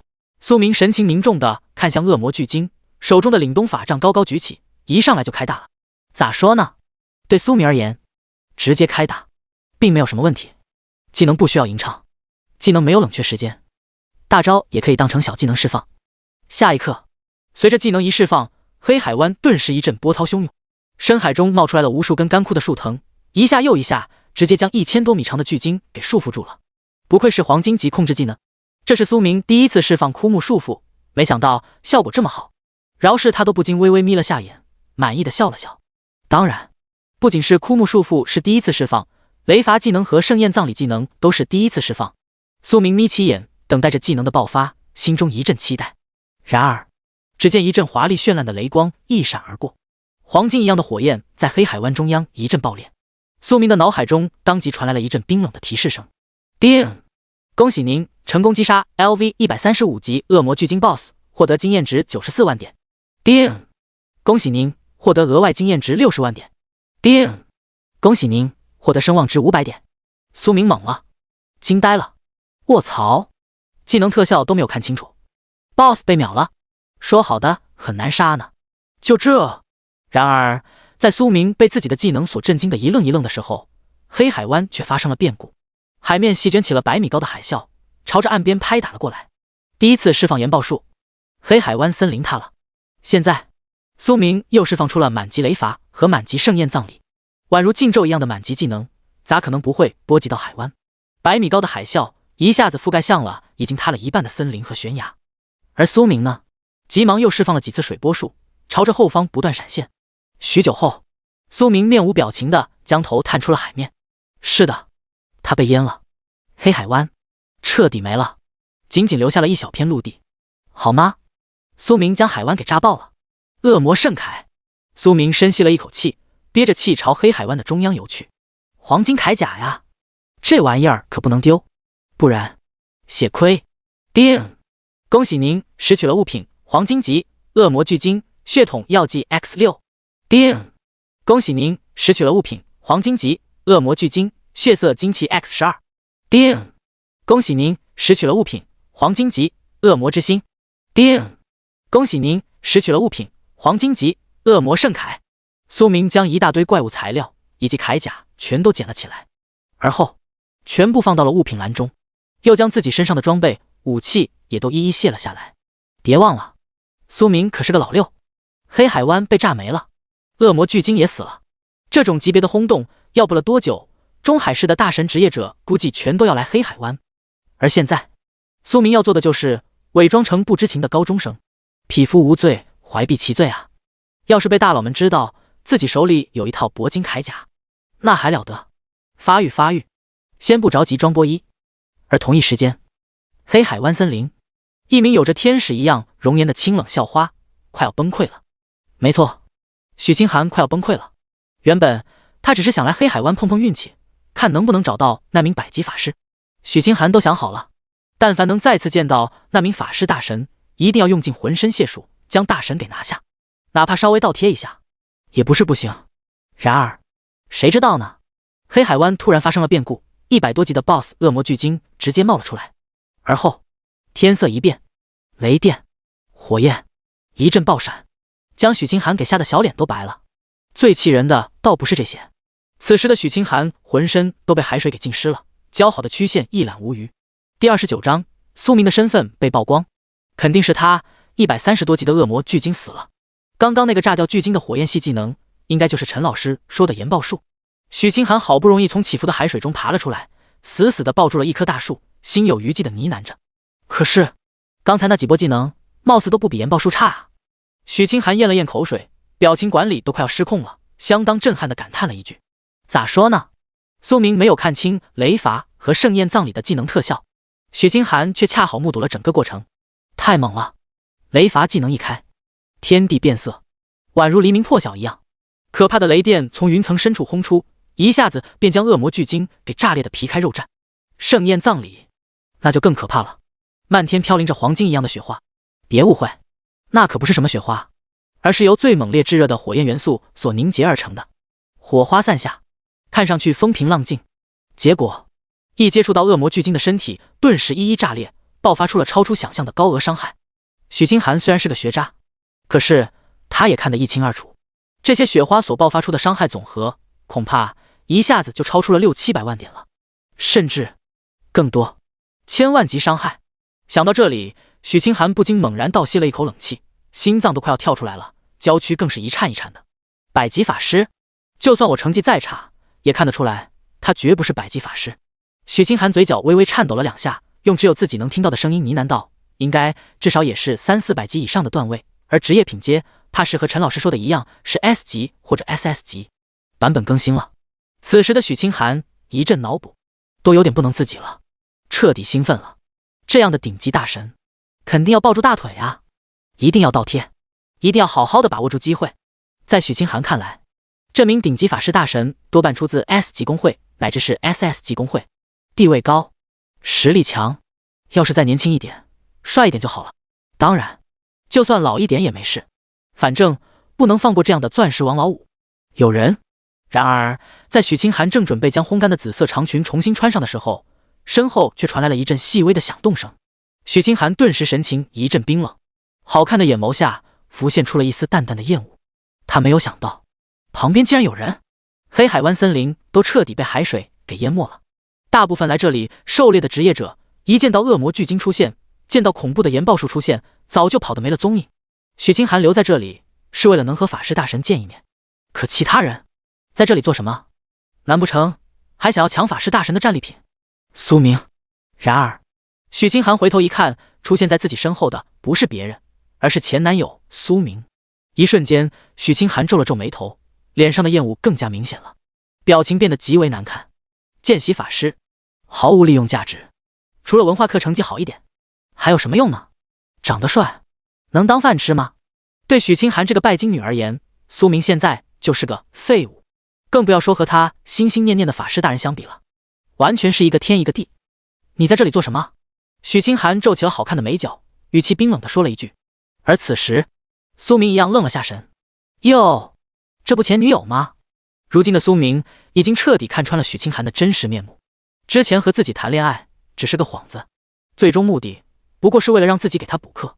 我倒是想问你呢，你又在这里做什么？面对许清寒不怀好意的质问，苏明完全没有给他留面子，而是一样语气冰冷地回怼了一句：嘶。许清寒当即一愣，意识到了自己现在只穿了一件内衣，轻薄的贴身内衣只能遮住重要部位，雪白如牛奶一样的肌肤完全被苏明给看光了，春光乍现。该死！许清寒猛地深吸了一口浊气，急忙释放了一个火焰技能，让火光挡在了自己面前，而后急匆匆地穿上了那一身紫色长裙。见到这一幕，苏明皱了皱眉头，没有多说什么，而是直接转身离开。许清寒的身材很好，魔鬼一样的身段，凹凸有致。然而，对于这样的女人，苏明完全没有一点兴趣。留下来做什么？等许清寒说屁话。两人从分手那一天开始，就已经没有任何交集了。登徒子重新将烘干的紫色长裙穿上，许清寒瞪着美眸，本想好好的骂一顿苏明，却没有想到对方已经消失不见了。许清寒一下子懵了，怎么会呢？以前他不是对我很上心吗？这么好的身材，白皙如雪的肌肤，竟然不能吸引到他。许清寒皱了皱眉头，心中有了些许不满。她这样的女人性格就是很古怪，一方面又不希望自己被苏明看到，一方面又想要所有男人都谄媚自己。而苏明的表现像是在告诉许清寒，他对许清寒毫无兴趣，不知好歹。许清寒沉默了一阵子，冷笑了一声，无比骄傲地抬起了头，挺了挺自己的那很有资本的身材。只有那位法师大人才有资格欣赏我的美貌。许清寒微微翘起了嘴角，过于自信地呢喃着，旋即眯起眼看向了黑海湾的中央，刚才恶魔巨鲸出现的地方。怎么还没来呢？许清寒神情有些焦急了，在他看来，法师大神也该出现了呀，怎么还没和自己偶遇呢？不会从其他地方离开了吧？许清寒长叹了一口气，莫名有些失落了。而与此同时，苏明已经乘坐地铁回中海市了。许清寒估计想破脑袋也想不明白，苏明正是他费尽心思要勾搭的法师大人。倘若让许清寒知道真相，恐怕他当场就得崩溃了。同一时间，黑海湾天穹中，一只华丽绚烂的 B 级血统火烈鸟在天空中挥动着火焰羽翼，而在这头火烈鸟背后，则是坐着一名妆容精致、美丽不可方物的美少妇。中海市转职神殿经理，中海市最高权力者 ，LV 320级的神印牧师柳妹。天哪，柳妹快要被吓疯了。除了许清寒以外，柳妹也在寻找着苏明，只是两女稍微有些不同。自从苏明在转职神殿完成2转的信息被曝光后，柳妹便知道了苏明的真实身份，一直在跟踪他。或许说跟踪有点不太贴切，更像是贴身保护。不可能，这也太疯狂了。柳妹大口地喘着粗气，满脸都是震惊，快要被吓傻了。说出来谁会相信啊？一名见习法师，昨天刚在学校里完成觉醒，今天就2转了。而刚完成2转的苏明，一离开转职神殿就来了黑海湾，哐当一下终结了黑海湾的最强 BOSS 恶魔巨鲸。那可是一头130多级的顶级 BOSS 怪啊，怎么可能这么轻松就被一名见习法师给弄死了？然而事实摆在面前，柳妹不得不相信，苏明终结恶魔巨鲸 BOSS 的全过程都被柳妹所目睹了。按照这个速度，他明天就要3转了。柳妹嘴角微微一阵抽搐，有点喘不上气了，一种强烈的窒息感遍布全身，就连她的娇躯都有点软了。一天升30级不够吗？2天60级？咋了？1个月就9转？闹呢？你以为你是至高法神吗？研爆术、盛宴葬礼、雷电技能。柳妹皱起了好看的眉角，心有余悸的呢喃着。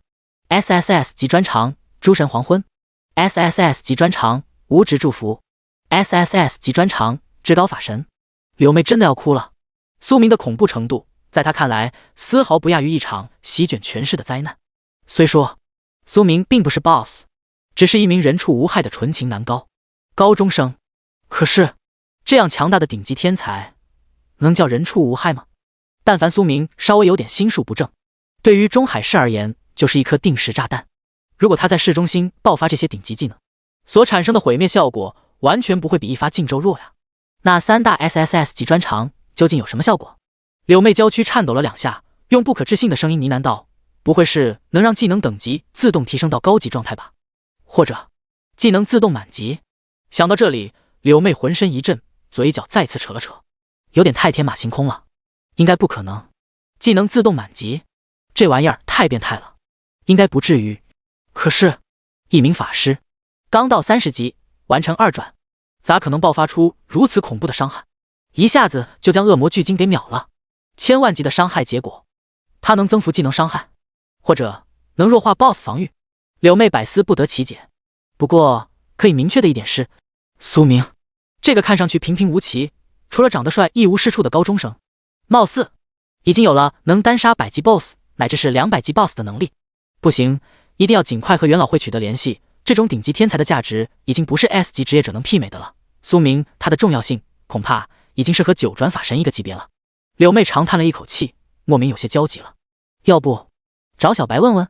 柳妹忽然眯起了眼，想到了一个方法，找她的闺蜜白灵儿。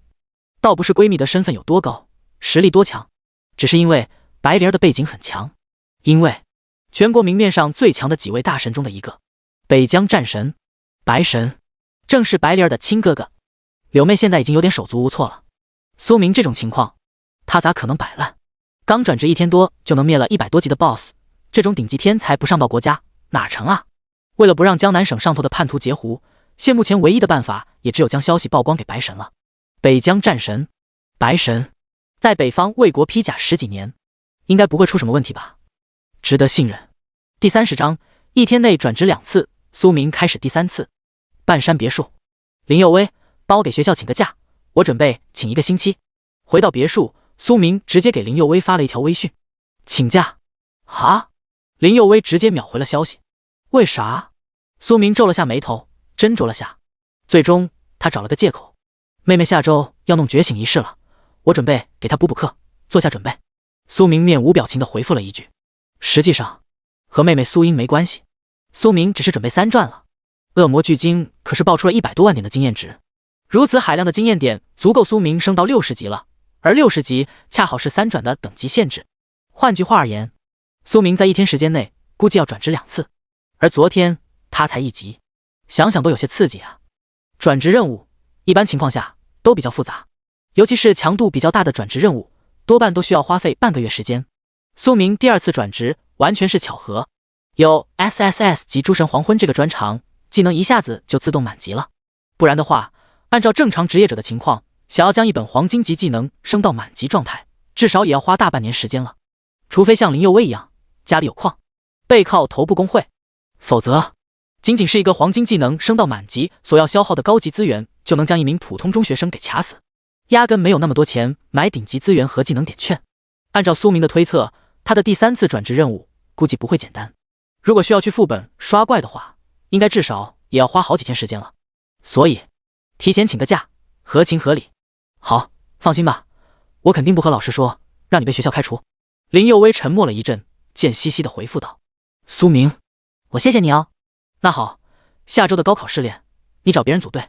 苏明面无表情地敲下一行字，而林佑威再次秒回了，卧槽，苏神，我错了。苏明莞尔一笑，知错就改才是好孩子。林佑威向你发送了一个微笑表情。微信聊天框，林佑威连发了3个哭泣的小表情。苏明噗呲一声笑了出来，而后发了一句话，记得那本黄金玉龙术，那本技能书对我来说有点重要，尽量早一点给我。玉龙术对苏明来说相当重要，这关系到一头 S 级血统强度的巨龙坐骑啊。林佑威很快认真地回答道，放心，苏神，林佑威保证完成任务。苏明再次笑了下，这小黑子蛮有意思的。而与此同时，中海市第一高中图书馆内，林佑威皱了下眉头，贝齿轻轻咬住了红唇。请假？请假做什么？玉龙术？林佑威不得不将2件事情结合了起来。可是越是深思，越觉得有些恐怖。细思极恐啊！不会这一世的苏神刚转职就已经弄到了一头巨龙吧？龙骑士？龙骑法神？林佑威嘴角抽搐了一下，有点快要窒息的既视感。沉默了一会，他不禁无奈地叹了叹气。真是人比人气死人，苏神这一世貌似比前世更恐怖啊！看来得尽快将好感度给刷满。苏神，慢一点黑化，要是真的起飞了，别忘了小佑威啊！林佑威将手中的法师职业图鉴全解给合上了，随即取出手机拨通了一则电话。老爸，江南省分会的那本玉龙术尽快弄回来，加急。林佑威只说了一句话。电话那头，蔷薇宫会长急忙点了点头，答应了下来。别看林佑威他老爸是一名300来级的龙骑士，位高权重，管理着一家头部工会，然而在面对自己女儿这名重生者时，却宛如小学生一样，完全按照林佑威的安排做事。没办法，第4天灾快要来了，苏明是他们蔷薇工会唯一的依靠。不，更准确而言，苏神，那可是唯一能应付亡灵天灾的大神。不论苏神黑不黑化，没有他，整个全民转职世界将来都注定要毁灭。这条大腿一定得抱紧了，死死抱住，绝不松手。半山别墅，叮！恭喜您等级提升了，当前段位2转 ，LV 60级。苏明花掉了一部分经验点，将自己的等级拉升到了60级段位。满级限制，想要再次转职需要3转。而后，他将那套极品黄金级铠甲取了出来。苏明注视着这套恶魔铠甲，不禁微微眯了下瞳孔。太帅了，帅爆了，好吗？和普通的铠甲不太一样，恶魔铠甲是一件全身铠，除了能保护躯干部位外，还附带了一套精致的头盔，一旦穿戴上，便能将武装全身。铠甲很沉重，但是却不会显得笨重。每一块甲片都相当精致，整体色调是暗金色，不过表面却有着血红色的魔纹，在胸部位甚至镶嵌着一颗颗血红水晶，色泽质感都很好，充满了魔力。一看就知道，这颗水晶就算摘下来，也能卖出一个不菲的价格，至少也能媲美一枚普通的黄金武器了。恶魔血统药剂，苏明深吸了一口浊气，从铠甲上收回了目光，同时又将物品栏中的血统药剂给取了出来。从赤天使之眼中泄露的信息来看，恶魔铠甲只要经历了恶魔巨晶血统的洗礼，便能蜕变成一件铂金级铠甲。所以，苏明没有犹豫，当即按照词条上的描述，将3瓶从巨晶身上提炼出来的血统药剂全部淋在了铠甲表面。一霎时间，在苏明的注视下，铠甲上的那些奇异魔纹像是活过来了一样，开始疯狂地涌动，流淌时有点像岩浆在翻滚。而后，那颗血红水晶呢，也闪烁出了一阵刺眼的圣光。叮！恭喜您，黄金级恶魔圣铠品阶提升了，当前品阶铂金级魔纹圣铠，名称魔纹圣铠，品阶铂金级，属性加2000点体质，加30000点生命值，加30000点法抗，正30%回血恢复效率，正30%回血恢复速度。专属装备技能高级回血，高级回蓝，终极锁血，战后脱逃，战斗敏捷提升。成长淬炼宝石，强化宝石，强化药剂，武器融合，宝石加点，经验值洗炼。卧槽！苏明点开魔纹圣铠的详细装备属性，瞄了一眼，他当即愣住了。奶奶的，太强了！属性词条就有5个，而专属装备技能呢，也有5个。高级回血，终极锁血。苏明瞪大了惊骇的双眼，不禁有点兴奋了。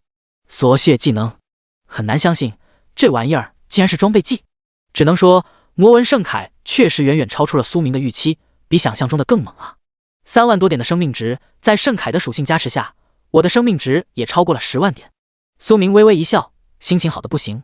如果能多弄几套这样的铠甲装备，我的生命值便能一跃从短板变为优势。苏明若有所思的呢喃道：“的确，他可是有着 SSS 级无值祝福，在这个专长的效果下，苏明完全能无限制穿戴100-200件武器。这里的穿戴，并不是指真的穿在身上，而是将装备拉动到装备栏里即可。苏明可以享受所有装备的属性加持，将恶魔巨晶爆出来的材质全部卖出去，不知道能不能弄几套好一点的铠甲系装备。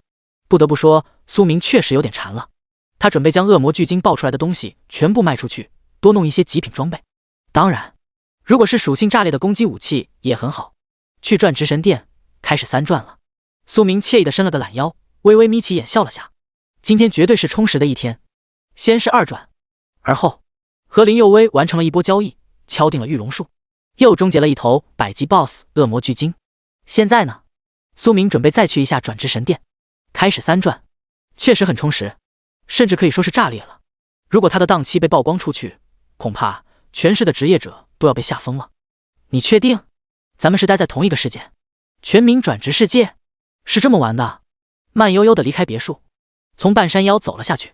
没办法，重机车坏了，苏明还没来得及去修，只能走路了。等搞定了死亡恶龙就方便了，以后出门骑巨龙。苏明心中暗暗想到，迫不及待的想要驯化那头 S 级血统的巨龙了。只可惜，按照林佑威的说法，那本黄金级玉龙树得等几天。没事，等一会也值得。好饭不怕晚。转职神殿，陈小元打了个哈欠，已经准备下班了。对他而言，今天是充实的一天。看了最新的恋爱电视剧，最喜欢的动漫周边也出了。当红小鲜肉，一名长相清秀的小白脸圣骑士，今天又上了一部新的综艺，看得陈小媛笑得合不拢嘴。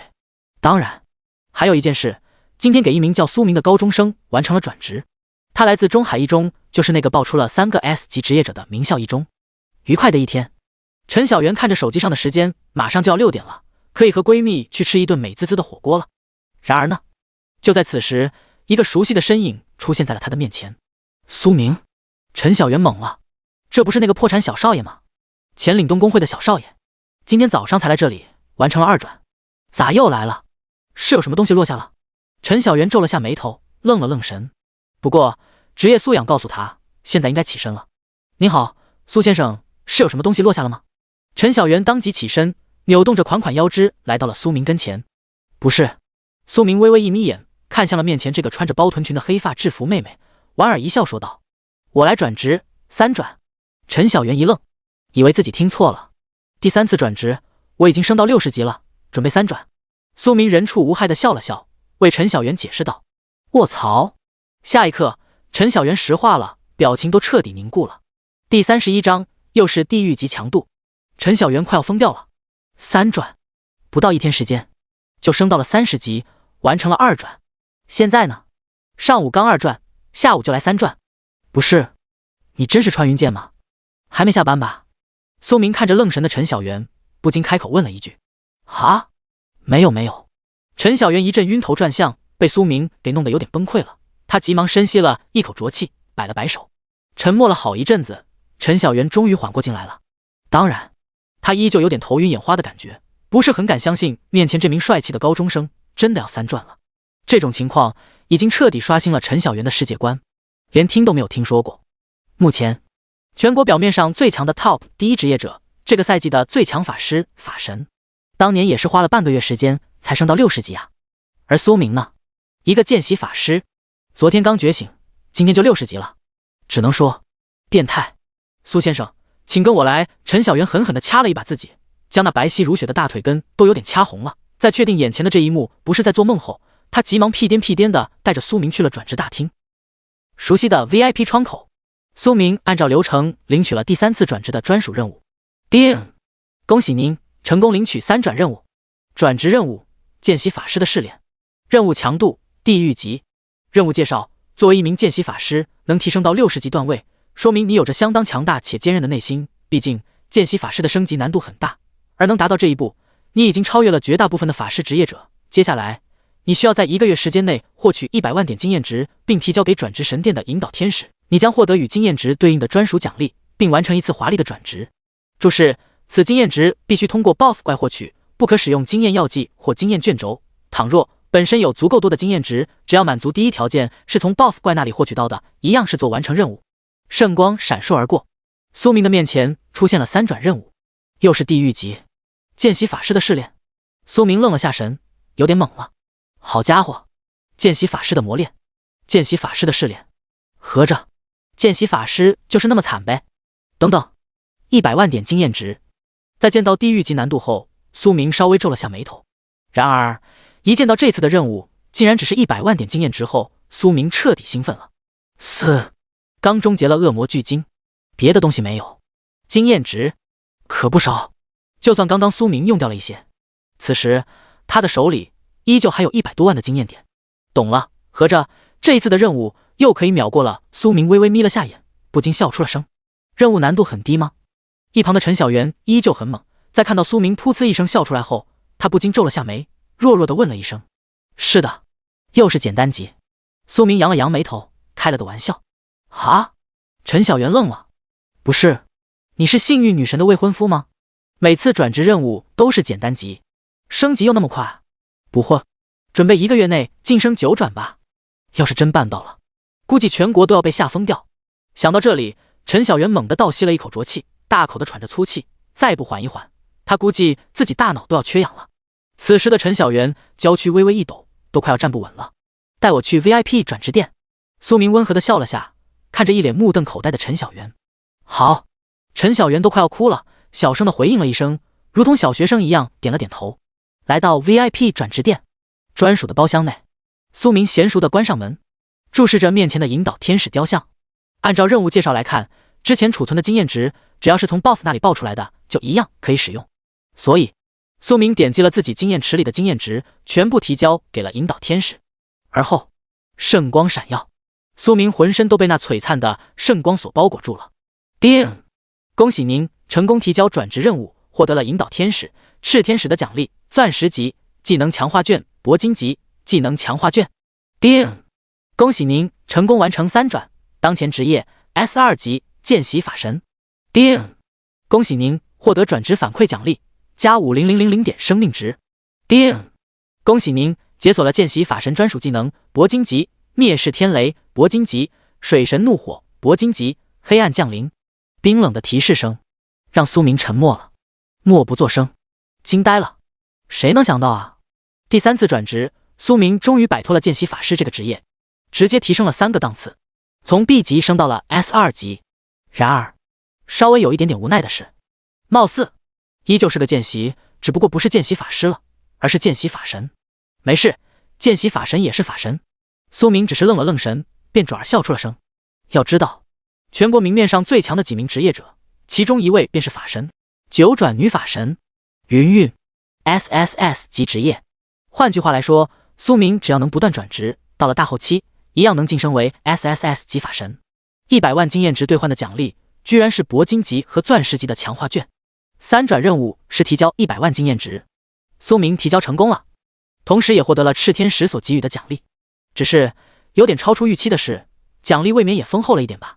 强化卷的价值可比技能点券高多了，一张钻石强化卷便能让苏明手里的那几本铂金技能书直接晋升到钻石级，技能效果至少也能提升好几倍，如果运气好的话，甚至能提升10几倍。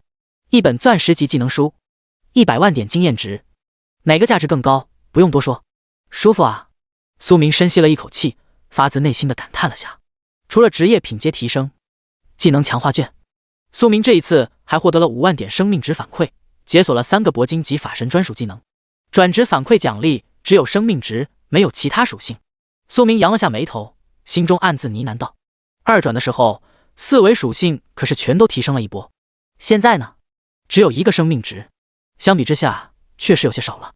然而解锁的技能却一点都不含糊，含金量很高。3大铂金技能，苏明神情激动地点开了技能介绍，已经有点迫不及待了。这些可都是法神专属啊！灭世天雷铂金级专属技能 LV40满级，释放此技能后可以引来最狂暴的雷电元素，可同时选择一个目标或多个目标展开攻击，最多只能选择10个，命中后将带来精神属性 X2000倍的雷电法伤，此伤害自带沉默效果，自带掉血效果，即命中目标后可让目标沉默一段时间并持续掉血。同时灭世天雷自带法术穿透效果，可无视一部分法抗，直接造成真实伤害。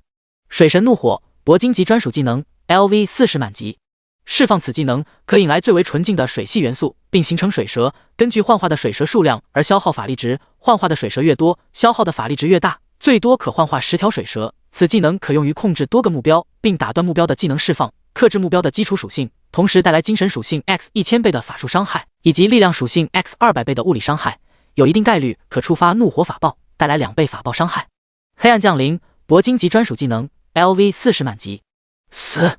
苏明将法神职业所解锁的3大技能全都看了一下，当即嘴角一阵抽搐，被惊呆了。好家伙，强的不可思议！这些技能全都属于变态技能，每一个都堪称 BOSS 技或者说终极必杀技，技能效果相当炸裂，而且都包含了多个效果，可不是简单的伤害那么简单。控制、法爆、真伤、吸血，不愧是法神专属，确实够离谱的，强的飞起。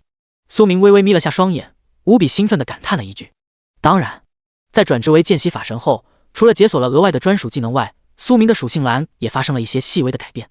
职业成长度变了，每提升1级，不再是只能获得30点自由属性了，而是能获得150点自由属性，比 S 级职业者多了额外的50点。换句话而言，以后的苏明每提升1级，就相比于见习法师阶段提升了5级，太爽了！将技能强化卷用了。苏明深吸了几口气，尽量让自己的状态平复了下来，没有那么亢奋了。而后取出了2张技能强化卷，他准备选2个技能直接强化了，提升技能品阶。一个黄金技能，一个铂金技能，选哪2个比较好呢？苏明皱了下眉头，一时间有点犹豫了。他的这些技能其实都算不错的，不过技能强化卷就2张，苏明必须要做一个决定。算了，就雷伐和盛宴葬礼吧。苏明沉默了一会，选择了黄金级雷伐技能以及那本盛宴葬礼。咋说呢？黄金技能中，雷伐太显眼了，选这个没什么问题。雷电系伤害，自带沉默效果，很强。而铂金技能嘛，虽然也有研报术这种强劲的竞争对手，可是在苏明看来，盛宴葬礼应该是最值得强化的技能。原因很简单，这是一个群攻技能，不仅可以在关键时刻保命，平时刷怪的时候也能一波清空野外小怪，方便快捷，居家小能手。叮！恭喜您，黄金级雷伐品阶提升了，当前品阶铂金级神圣雷伐。叮！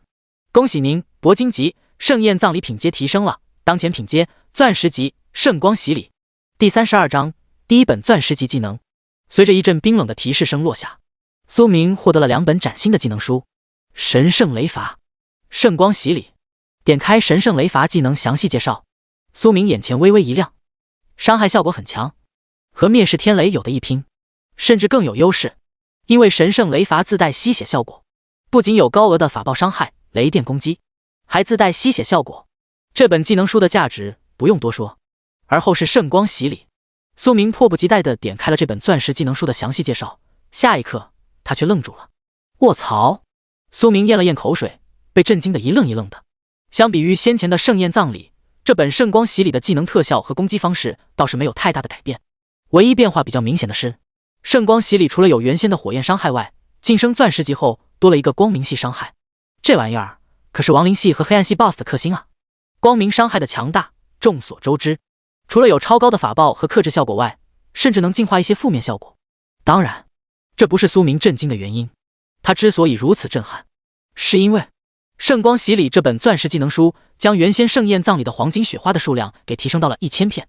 简单而言，在释放圣光洗礼技能后，苏明能用最纯净的火焰元素和光明元素幻化成一片片黄金雪花，而这些雪花每一片都能带来精神属性 X300倍的高额法术伤害，单次伤害是精神属性 X300点，能叠加1000次。苏明猛地深吸了一口浊气，有种快要窒息的感觉，大脑更是一片空白。咋说呢？他现在的精神属性，如果算了装备属性加持以后，已经超出了2000点，而2000点精神爆发圣光洗礼技能，完美命中，完美释放，最终效果能爆发出整整6亿点法术伤害。奶奶的！苏明疯狂吞咽了下唾沫星子，已经有些头晕目眩了。6亿多伤害，此时的苏明脑海里只有一句经典台词：还有谁？虽说理论上来讲可以爆发出6亿点法术伤害，实际情况兴奋了好一阵子，苏明也清醒了下大脑，简单的分析了下这本钻石技能书的优势和劣势。如果只看伤害结果，完美命中，完美释放，确实能达到6亿爆炸高伤。可是这本技能书本身就是群攻技能，想要让1000片火元素和光明元素幻化的雪花全部命中同一个目标，除非有极为精妙的操作技巧，否则很难办到。其次，苏明用余光瞄了一眼圣光洗礼完美释放所消耗的法力值，微微有些沉默了。需要抽掉20多万点法力值。虽然苏明现在的法力值强度在 SSS 级至高法神的效果下已经增幅了100倍，也就是200多万点，可是20万点的法力值消耗，完全可以用来催发无数波死亡研爆术了。没事，使用场景不一样。作为一名学霸，苏明第一时间做出了分析。别看消耗的法力值多，在清理野外怪物的时候，这本技能书绝对能发挥出巨大的价值。一波下去，所有小怪全部清空，简直是爽飞了。而在攻击 BOSS 时，再使用研爆术和灭世天雷这些强攻系技能，完美组合，很 nice。回家，技能强化完成，收获满满。苏明再次深吸了一口浊气，无比惬意的起身走出了 VIP 转职店。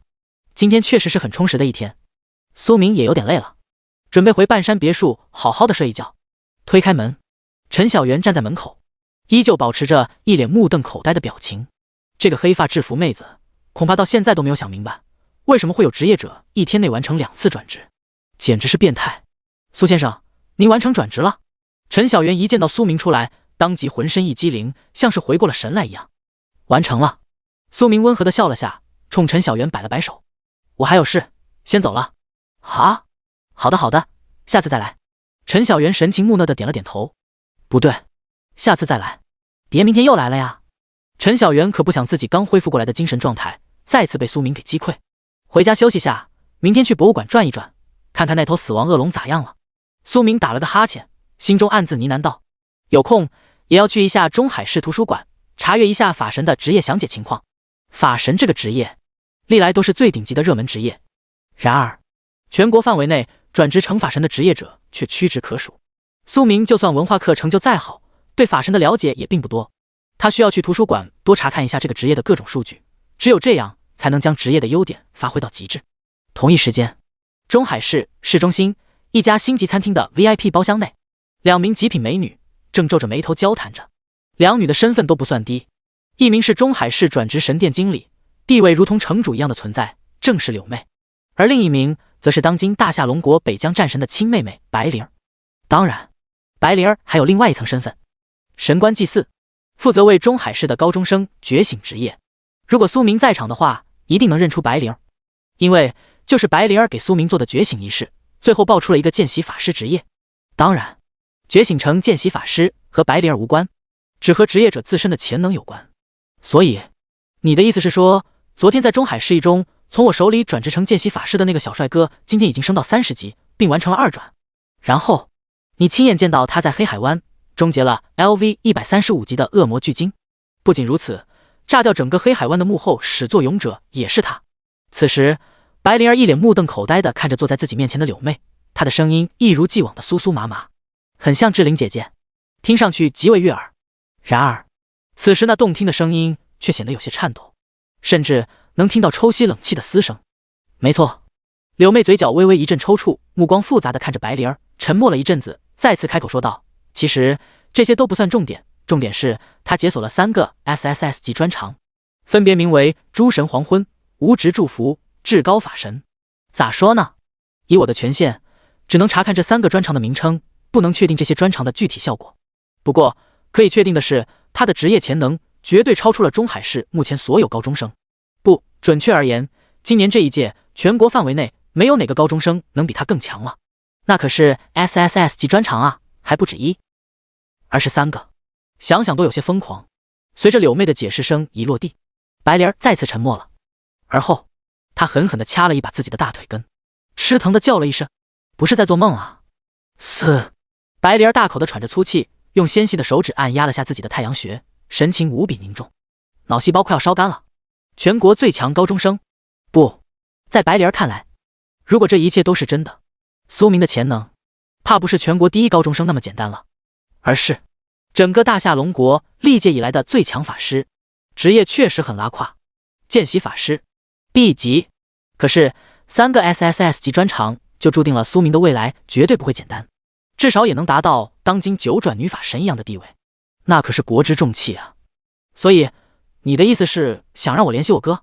白灵儿尽量克制着内心疯狂到快要崩溃的情绪，皱起眉头看向了自己的闺蜜柳妹，弱弱地问了一嘴。没错，柳妹一样长叹了一口气，也有些坐不住了。她神情认真地说道：现在外界都在传闻咱们江南省上头的转职神殿出了问题，可能神殿里已经有了叛徒，不论是别国潜伏在国内的职业者，或是原住民 NPC， 以目前的状况而言，我都不可能将苏明的身份提交给上面的人。现目前唯一的办法就是联系你的亲哥哥北疆战神白神。说到这里，柳妹不禁声音都提高了几分。白神在国内的地位和9转法神差不多，都是国内最顶级的大神级职业者，国之重器，不用真人出面，只是名号都能让国内外万千职业者闻风丧胆。而现在柳妹想要白莲做的就是联系白神，让白神和苏明对接。姐妹，这件事你做得很好。白莲愣了很久，眉头一阵紧锁，又顿了顿，她才用一种认可的目光看向了柳妹。那个帅弟弟的职业潜能太猛了，3个 SSS 级专长，这种专长的含金量甚至比 SS 级职业来得更凶猛，绝对不能让帅弟弟落到其他国家职业者手里，更不能被别有用心的叛徒暗杀。交给我哥处理，是目前而言的最优解。白莲长叹了一口气。可是什么？柳妹一愣，也皱了下眉头，心中有了些许不好的预感。我哥他去了北方一个史诗级副本，估计得大半个月后才会回来。白灵儿贝齿紧紧咬住了红唇，纠结地说道：而且就算他莽穿了副本出来以后，也要等一段时间我才能联系得上他。国家队刷副本和我们不太一样，流程很繁琐的。柳妹一愣，那就有点麻烦了。没事，白灵儿看向柳妹，自信地说道：“这段时间咱先悄悄保护那个帅弟弟，等我哥出副本，我立马想办法联系他。也只能这样了。”柳妹无奈地笑了笑。白灵儿虽说是神官祭祀，等级却也不差，和柳妹一样都是300多级。按照他俩的实力来看，如果苏明的身份不被曝光，一般情况下在中海市也不会有什么太大的危险，除非中海市的3家工会巨头全都疯了，联合对苏明出手，不然几乎不会有什么能威胁到苏明安全的存在。更何况按照柳妹的判断，苏明现如今已经有了终结掉200级 BOSS 的实力，自保还是没问题的。先吃饭吗？白灵儿撩了下自己的大波浪长发，风情款款的眯起眼看了一眼柳妹。好啊。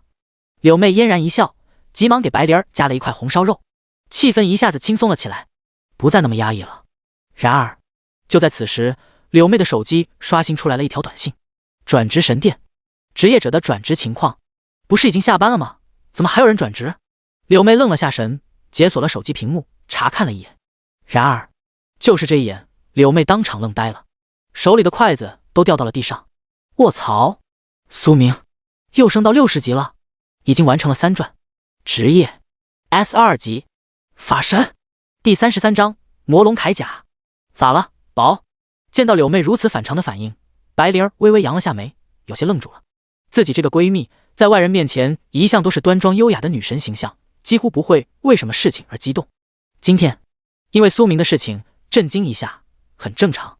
SSS 级专长还是3个，换谁都会震惊。可现在柳妹却又一次惊呆了，甚至手里的筷子都被吓掉了，这就不得不让白灵儿有点不理解了。白灵儿心中一紧，有了些许不好的预感。而后她向柳妹的方向凑了凑，想要看看手机上究竟显示出了什么东西，能让他们家柳妹女神这么震撼。卧槽！然而白灵儿用余光瞄了一眼手机屏幕中的内容，她的嘴角当即一阵抽搐，大脑彻底宕机了。一声国粹，啪叽一下，白灵儿手里的筷子也应声落地。10分钟后，白灵儿和柳妹互相对视了一眼，这才颤颤巍巍地从地上爬起来。然而他俩的腿都已经软了，不仅是浑身提不起一点力气，都快要窒息了。昨天刚觉醒见习法师，今天就已经60级3转了，白灵儿都快要哭出声来了。这哪里是顶级天才，分明就是变态级小怪物。柳妹一样神情震惊，说话都有点语无伦次了。她大口地喘着粗气，用颤抖的声音喃喃道：如果说只是提升到60级的话，我倒是能理解，毕竟那头恶魔巨鲸至少也能带来大几10万点的经验值。可是转职任务他是咋办到的？2次转职任务都秒过，我当年1转的时候可是花了足足2个月才完成转职任务，而2转更是花了3个多月才勉强通过。此时的柳妹绝对大脑真的要空白了，完全转不动了。她和白灵儿想破脑袋都想不明白，苏明究竟是怎样办到的。沉默了很久，白灵儿皱起眉头，弱弱地问了一句：有没有可能和她的 SSS 级专长有关？无视所有转职任务，直接转职。柳妹嘴角一扯，瞳孔不禁收缩了2下。很久后，她才转过头看了一眼白灵儿。有可能，但是你想过一个问题没？万一和 SSS 级专长无关呢？你的意思是说？白灵儿一下子又惊呆了，表情管理都快要失控了。柳妹话里的意思已经很明显了，能无视转职任务直接转职，或许也是苏明的一种能力，而能获得 SSS 级专长则是另外一种能力。脑补到这里，柳妹两女已经觉得自己快要疯掉了。没错，苏明的潜能或者说重要性，恐怕已经不是 SS 级职业者能媲美的了。毕竟人家现在就已经晋升成了 S2 级见习法神，外加3个 SSS 级专长，再来一个无视转职任务当场原地转职的变态能力。只能说苏明现在已经有了和9转法神一样重要的地位，但凡将这个消息曝光给北疆战神白神，恐怕苏明会被当场接走，被国家队全方位保护起来，以后当场团宠一样的人物供起来，死死保护，给予全国最核心的资源培养。当然也有一种可能，苏明或许会被国家高层内部的叛徒所暗杀，毕竟这个世界是全民转职的世界，比和平时期可凶险多了。各种强大的职业者穿梭其中，尤其是9转以上的刺客职业，能悄无声息地收割掉一名60级法师的生命。苏明是很强，这一点柳妹两女都没有异议。然而在强能和9转职业者相提并论吗？伤害和属性都不是一个量级的存在，担心这些也没用。柳妹和白灵儿大开脑洞聊了一阵子，最终她长叹了一口气，说出了自己心中的想法。咱还是先按照之前说的，这段时间死死保护着这个小帅哥，等白神出副本了，再将这个事情告诉他。白灵儿点了点头，只有这样了。要不，咱先吃饭。听到这些话，柳妹一时间有些哭笑不得。他们两个脑补了一阵子，也被吓疯了一阵子，现在脑细胞都要烧没了，再不补充点营养，估计会当场晕过去。而后，两女纷纷捡起了筷子，互相对视了一眼，都从对方的眸光底下看到了一丝疯狂和不能平息的惊愕。时间过得很快，转眼便是2天后。中海市博物馆，今天艳阳高照，晴空万里。博物馆内，身材姣好、画着精致妆容的美女解说员正在为一群初中生介绍着博物馆内的各种物品。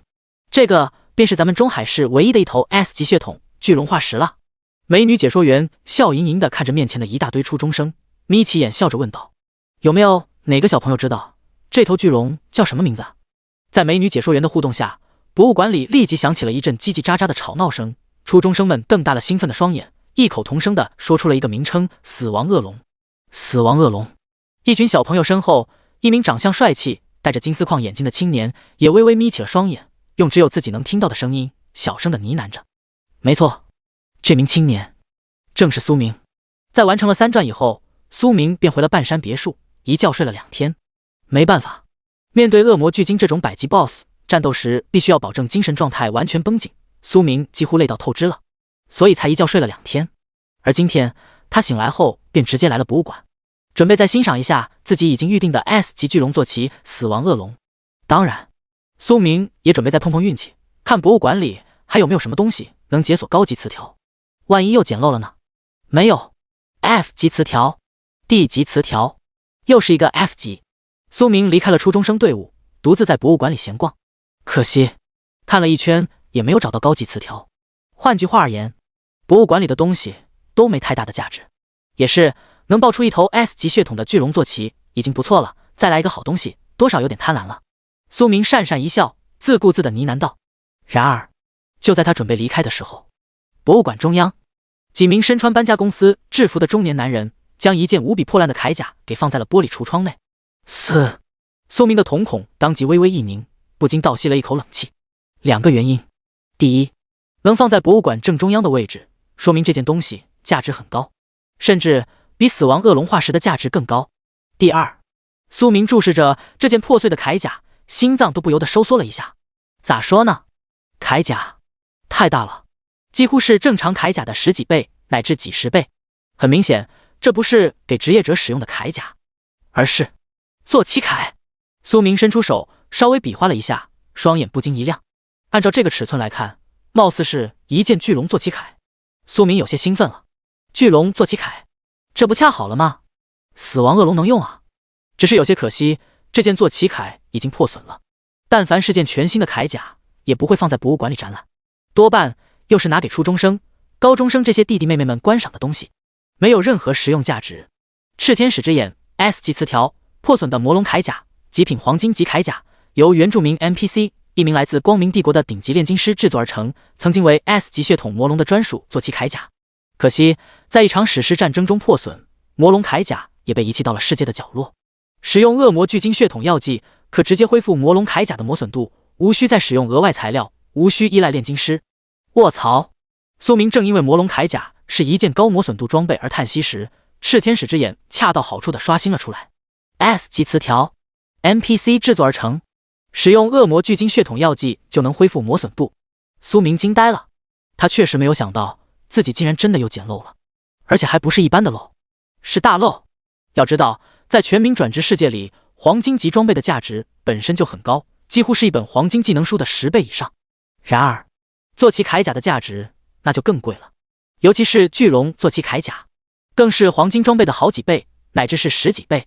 没办法，想要制作一套巨龙专属的铠甲，需要用到的材料太多了，而且能够承受巨龙血统的侵蚀，能够顶住巨龙火焰的轰击，受得了巨龙的折腾，可想而知铠甲的材料得多么坚硬。可以这么说，每一件巨龙铠甲的材质都极为昂贵，一套铠甲所用到的材料都能制作10几套甚至是好几10套职业者铠甲了。更何况从炽天使之眼所泄露的信息来看，这套魔龙铠甲的来头也不小，那可是原住民 NPC 制作而成，和蓝星中的炼金师完全是两个概念。说的不好听一点，淬铁手法都不一样。这套魔龙铠甲一定要拿下。苏明微微眯起双眼，心情一阵起伏，都有点亢奋的说不出话来了。恶魔聚精血统药剂，他手里正好还留了一部分，只要能搞到这套铠甲，他便能让魔龙铠甲重新恢复昔日的光辉。魔龙铠甲加上 S 级血统强度的死亡恶龙，想想都有些期待了呀。等御龙术一到位，咱直接开干。苏明微微翘起了嘴角，用只有自己能听到的声音自顾自的呢喃道：他说的开干绝对是一件大事，能震惊全市的那种大新闻。到那个时候，月黑风高，死亡恶龙一跃而起，冲出博物馆，在全市上空盘旋。魔龙铠甲呢，更是会被重新活过来的死亡恶龙一爪带走。想到这里，苏明推了推自己的金丝框眼镜，走出了博物馆，而后一把将眼镜扯了下来。他本身就不近视，戴眼镜只是为了掩人耳目，而现在他也不需要装了。不装了，我摊牌了。死亡恶龙是我坐骑，对，就那个让全市都吓傻了的死亡恶龙，则只是稍微想了一下就已经兴奋了呀。第34章 S 级信仰牧师苏明的红颜知己。中海市国家图书馆。从博物馆出来后，苏明直奔图书馆。和转职神殿一样，在图书馆，苏明也是 VIP， 而且是权限最高的 VIP， 可以免费查阅图书馆内所有资料。S2 级法神职业， SS 级圣光骑士。苏明扬了扬眉，若有所思的呢喃道，查看着图书馆的目录。他准备查阅一下和这两个职业有关的全部信息。虽说苏明确实是学霸，对各种职业都有一定的了解，然而法神、圣光骑士毕竟是顶级职业，高中教科书里对这两大职业的记录很少，大学教材里倒是有一些只言片语的记录。法神职业详解，论圣光骑士职业发展，国家队职业注释大全，全职业解析，官方版，顶级职业基础技能拆解，法师高级技巧指南，论成长度与职业潜能。苏明找了一大堆教材，来到了图书馆的角落，准备好好的研究一下。再2天，苏英就要觉醒了。而从炽天使之眼所解锁的信息来看，苏英的初始职业证 SS 级圣光骑士。苏明准备提前做一下功课，当然法神职业他也需要多了解下，以此来规划自己的发展方向。妹妹的职业圣光骑士兼顾了物理系伤害和法术伤害，不过毕竟是骑士系职业者，最好的发展仍然是专注于提升物理伤害。而法神职业专注提升法术伤害。苏明若有所思的呢喃道，一面翻阅着大学教材，一面用笔记本电脑记录着一些数据。骑士职业和法师职业分别是物理系和法术系，这一点算是很基础的知识。然而更细致的分析则比较复杂了。就拿法师来说，后期发展是更倾向于控制系、吸血系、法爆系还是克制系，这里面有很多门门道道，如果不在一开始分析清楚，决定好方向，那么在大后期便会影响自身职业的成长潜能。苏明沉浸在了学习中，学习使他快乐。很快几个小时便过去了，差不多了。苏明打了个哈欠，微微揉了下太阳穴，收获不错。苏明微微一笑，自顾自的呢喃道，他已经基本上确定了自己和妹妹的成长方向。法神职业，顶级职业 SSS 级，自然要专注于法术伤害。而苏明呢，本身就有着3个 SSS 级专长，所以他决定将自己培养成一名高额法爆的终极法神。说的简单一点，那就是放弃防御，只要生命值和法抗、物理防御不是太弱就好了，以高额法爆伤害来弥补防御力的缺陷。这样一来，前期可以保证极强的续航能力和伤害输出。毕竟精神属性越高，法力值越高。而苏英呢，圣光骑士自带法术技能和物理暴击技能，算是比较均衡的职业。苏明准备让妹妹重点发育物理系防御和物理系输出，忽视微弱的法术伤害。咋说呢？这样做，苏明有一点私心，他准备让苏英成长为一名强大的守护系骑士。没错，保护苏明。毕竟苏明现如今的完美伤害结果都已经能达到6一点了，妹妹还要什么伤害啊？保证自家哥哥能输出就好了。如果再能来几个辅助职业就更棒了。苏明微微眯了下双眼，心中暗自思忖道，一个完美的狩猎团，就拿国家队来说，除了法师和骑士外，肯定是不够的，还需要高级牧师、高级刺客、高级战士等职业，一些配置比较豪华的团队。像国家队这种顶尖狩猎团，甚至还自带了药剂师、炼金士，这才是真正的豪华。一流团队，专业。回家给妹妹做晚饭。苏明关掉了笔记本电脑，又将自己写满的手稿全部收了起来，准备离开了。等过2天，妹妹完成觉醒后，带她去黑海湾转一转。苏明心中暗自想到，从某种意义上而言，现阶段苏英的职业比苏明更强，毕竟圣光骑士那可是 SS 级啊。苏明决定等苏英一完成觉醒，就带她去哭哭升级。按照苏明现在的伤害来看，恐怕最多只要2-3天就能让自家妹妹也升到30级段位，直接原地2转。那个时候苏英便能发挥出巨大的价值，他们2兄妹完全可以组成一个小型狩猎团，直接去蟒川中海市附近的那些低级副本了。这样一来，属于是良性循环。很快，苏明估算自己应该便能完成第4次转职了，晋升100级。您好，打扰一下。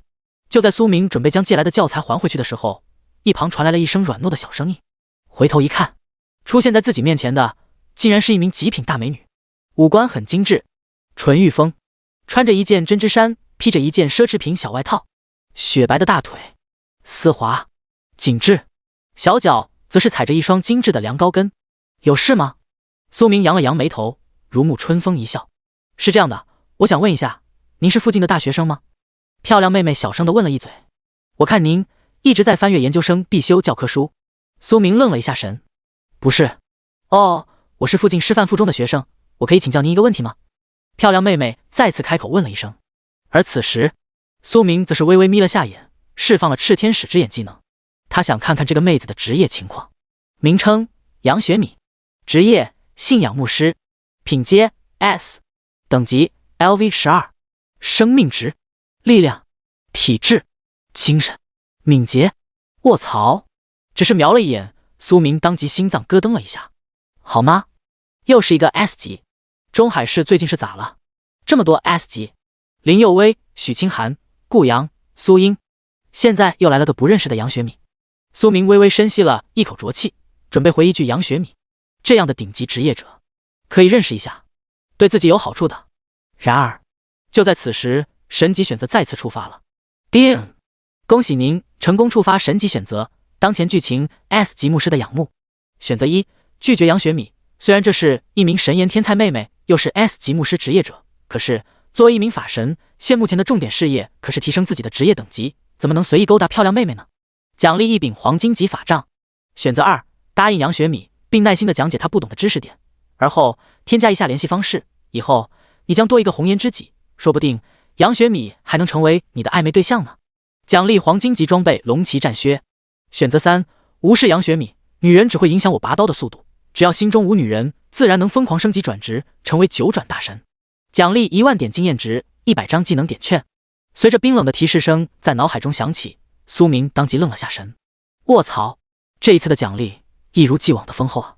黄金级法杖、黄金级战靴，以及1万点经验值、100张技能点券，价值都很高。然而稍微斟酌了一下，苏明便做出了自己的选择。222。咋说呢？杨雪米的颜值确实很高，当然是红颜知己比较好了。呸，不对，和颜值身材没关系，主要是因为选择2的奖励是一双龙骑战靴，只看名称都知道，这双战靴多半和巨龙坐骑有关。苏明马上就要驯化死亡恶龙了，龙骑战靴肯定能发挥出巨大的价值，不选这个选哪个呀？可以，你说。苏明深吸了一口气，看向杨雪米，温和地笑了笑，尽量展现出自己阳光灿烂的一面。杨雪米一愣，好帅，一下子有点愣神了。而后杨雪米晃了晃头，眼神清醒了一些，弱弱地问了一声：我刚刚不是故意偷窥你的，只是发现你正好借了那本国家队职业注释大全，我也准备借这本书来着。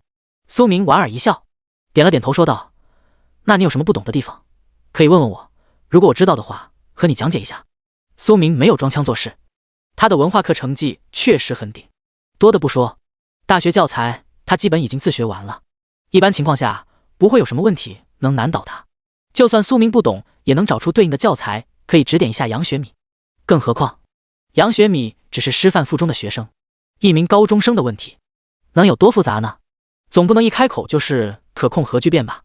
嗨，串台了，就是我想问一下，如果是高级牧师职业，除了做辅助外，有没有其他的发展方向呢？杨学米小心翼翼地看了一眼苏明，他没有直接说明自己是 S 级信仰牧师，而是比较谨慎地问了下情况。听到这里，苏明不禁有点懵了。牧师不做辅助，做什么？而此时，杨学米补充了一句，弱弱地说道：“我在想，牧师能不能多学习一些法师系技能，然后作为输出单位，专注于提升自己的攻击伤害呢？”苏明双眼微微一亮，好家伙，牧师当输出！杨学米看着苏明没有做反应，继续呢喃道：“如果说牧师学习的攻击技能足够多，凭借着自身的高级治疗术和回血效果，应该能同时兼顾攻击和防御，这样一来，续航能力也能得到提升了。”苏明若有所思地点了点头。不得不说，杨学米的想法很大胆。牧师能治疗，这是优势。如果再加上强大的输出伤害，确实能成为一个团队里的灵魂人物，可以保证狩猎团持久续航。莽川副本都不带喘气的。然而，这里面涉及到一个问题，那就是技能等级、职业属性。咋说呢？牧师本身就不是法师，想要学习法师技能，难度会提升很多。说的简单一点，牧师职业者想要学习一本最基础的黑铁级法师技能，所花费的时间会很长，至少也是法师职业的6-7倍，而且将技能提升到满级，又要消耗掉大量的资源，费时费事，不值得。当然，苏明没有直接磨灭掉杨学米的期待，而是皱了下眉头，开口说了一句：“你知道五杀瑶妹吗？”杨学米一愣，有些懵了。第35章炎神，苏明火出圈了，全国震惊。王者荣耀里，瑶妹一样是辅助职业，然而只要铭文配置的好，再来个6神装，瑶妹一样可以成为 MVP， 拿下10几个人头根本不在话下。苏明借用前世的王者荣耀给杨学米大致讲了一下思路。牧师当然可以学习法师技能，也可以打出高额法爆伤害，甚至在本身的治疗专长和回血技能效果下，的确能成为一个团队里的灵魂人物。不过需要有耐心，花费比别人更多的时间，家里也必须要有矿。一本黄金级法师专属技能价格就是1000多万，甚至大几千万，正常家庭哪来的那么多票子？其实如果可以的话，你可以试着去学习禁咒，法师禁咒。苏明看了一眼愣神的杨学米，此时的杨学米皱着眉头在消化苏明讲的东西呢。而一听到禁咒，杨学米再次懵了。没错，苏明若有所思的呢喃道：“信仰牧师这个职业潜力很大，初始品阶就是 S 级，随着不断转职，后续完全有机会晋升为 S2、SS， 甚至是 SS2 级。国家队里也有一名信仰牧师，现在貌似是国标辅助 TOP 第1吧。”对于信仰牧师这个职业，苏明确实比较了解，以前看过一篇报告，没事的时候自己瞎研究了一回。杨学米微微张口了嘴角，一脸目瞪口呆。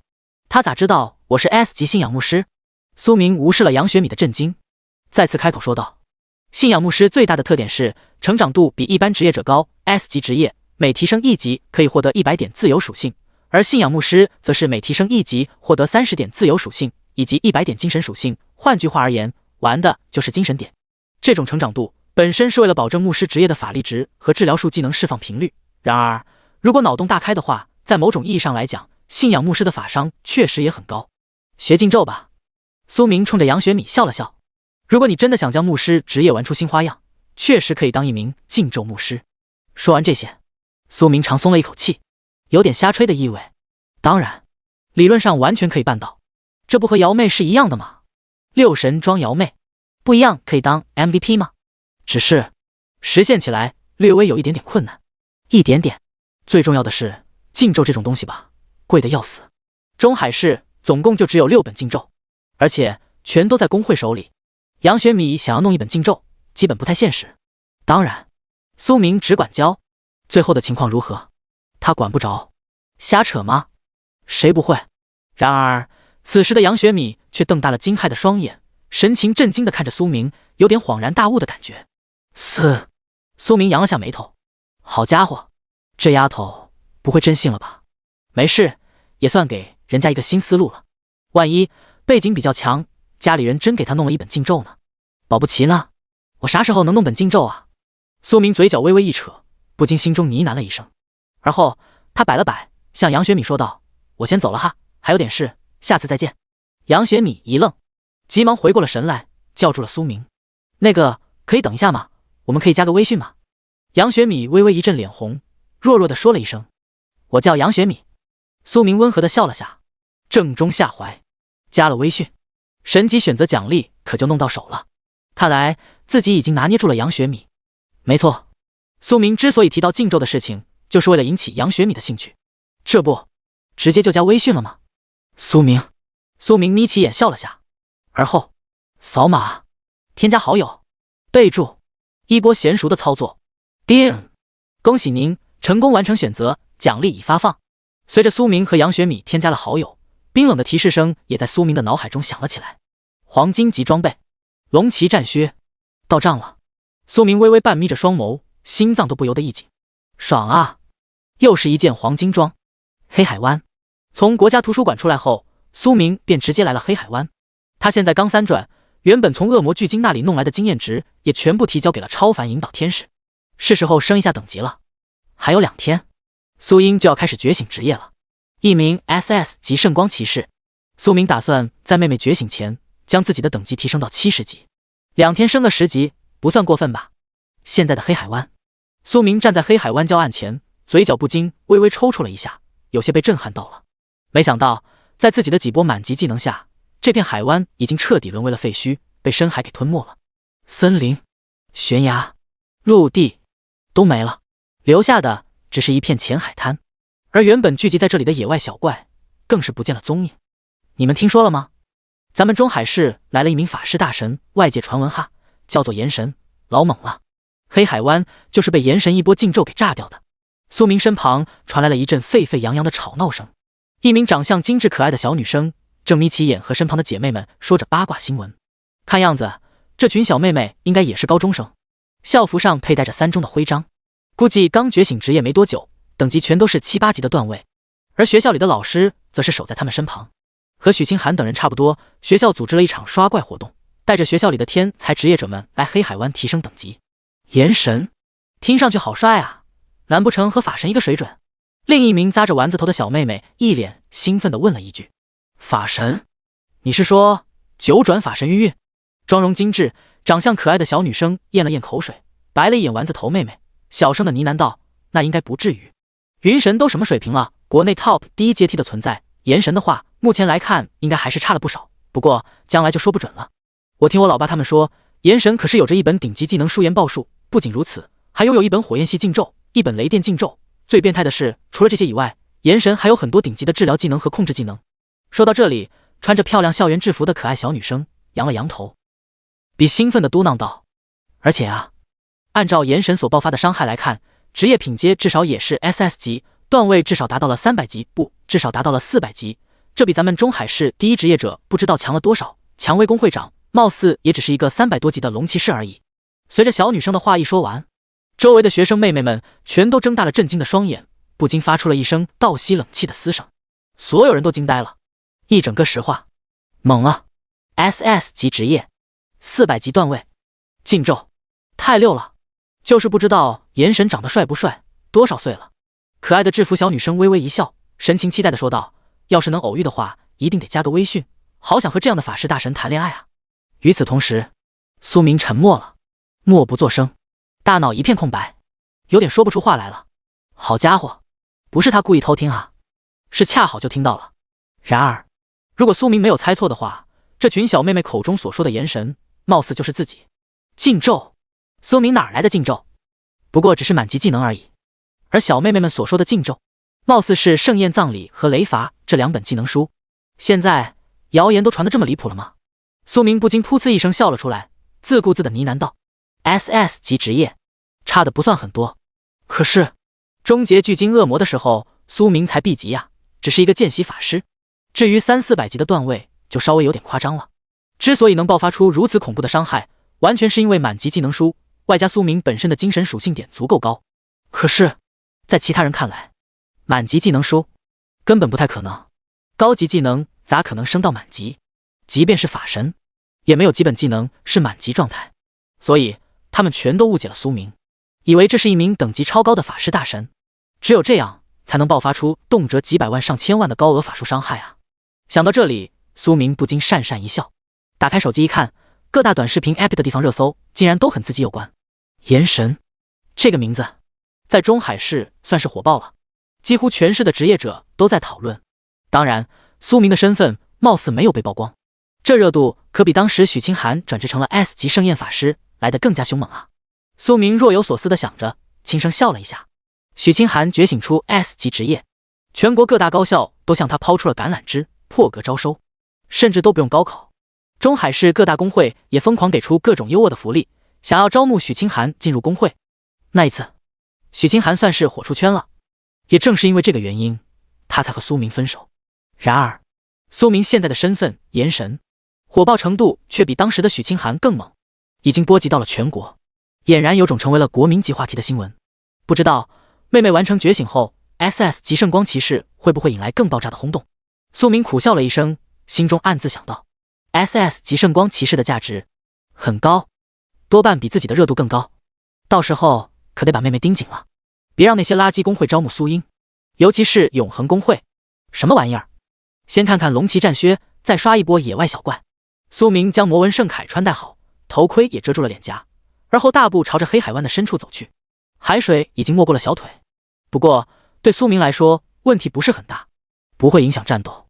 现在的黑海湾虽然被苏明给彻底毁掉了，野外小怪的数量大不如从前，然而应该还是能找到一些等级不错的小怪。苏明准备好好的捞一波经验值，到时候才能带苏英妹妹起飞啊！第36章，妹妹的觉醒仪式 SS 级圣光旗，名称龙骑战靴，品阶黄金级，属性加400点敏捷，正 20% 攻击速度，专属装备技能龙骑闪现，血统增幅，敏捷共享，敏攻之靴，成长淬炼宝石，强化宝石，强化药剂。羁绊，当拥有巨龙坐骑时，可以提升额外敏捷点加200点，最高上限，且获得额外攻击速度正 10%， 最高上限，移动速度正 10%， 最高上限。卧槽！一棵大树下，苏明依偎着大树，查看了下神级选择给予的奖励。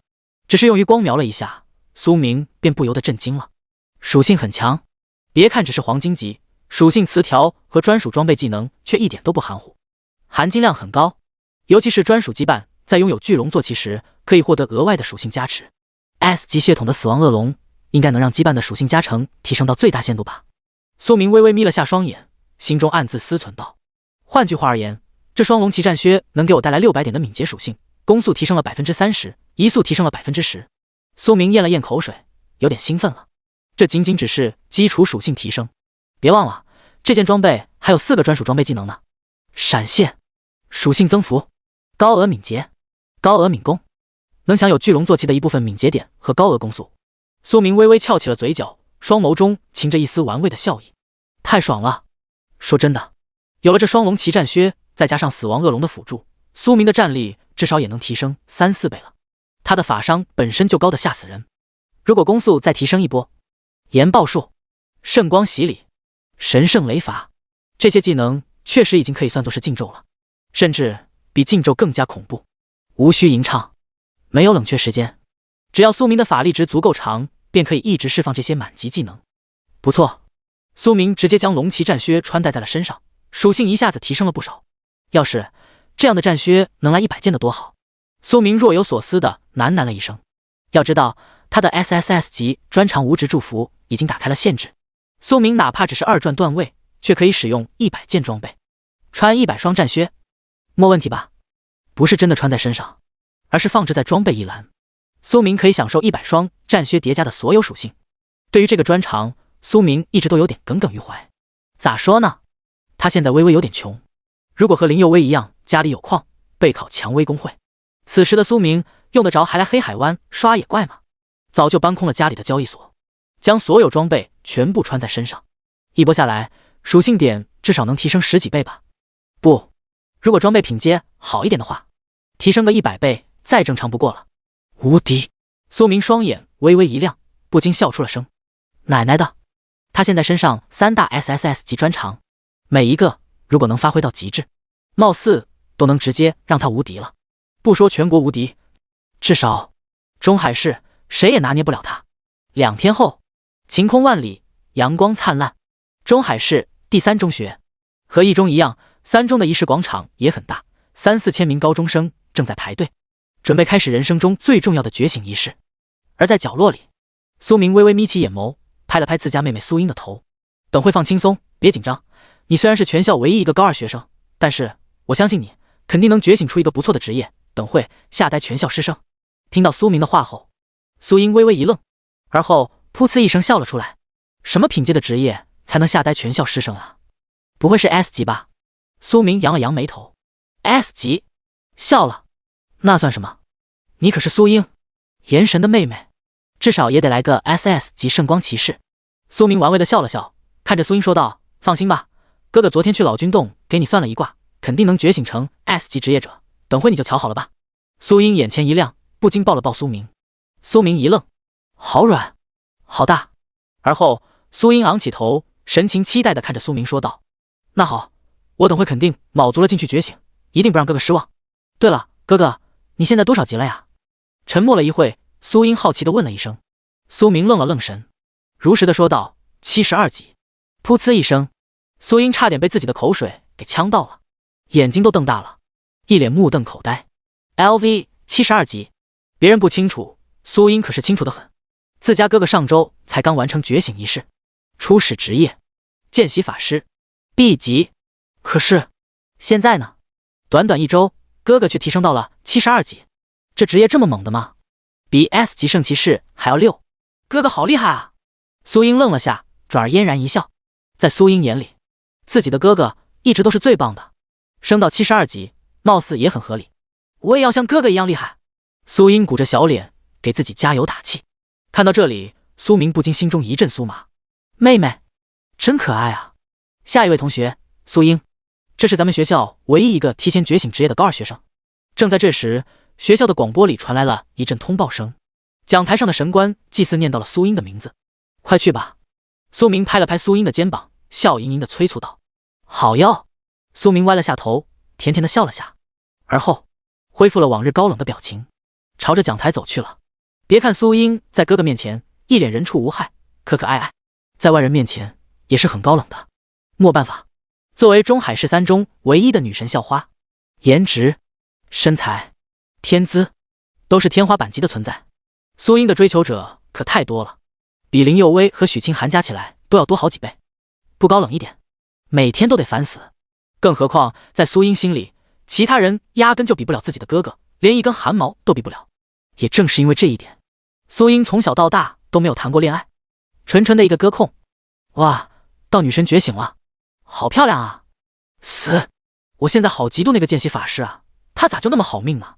竟然是苏英女神的哥哥，长得那么好看，身材还那么好，更离谱的是学习成绩也好，高2就开始觉醒职业了，真的气死人！好想和校花谈恋爱啊，可惜了，我长得一般。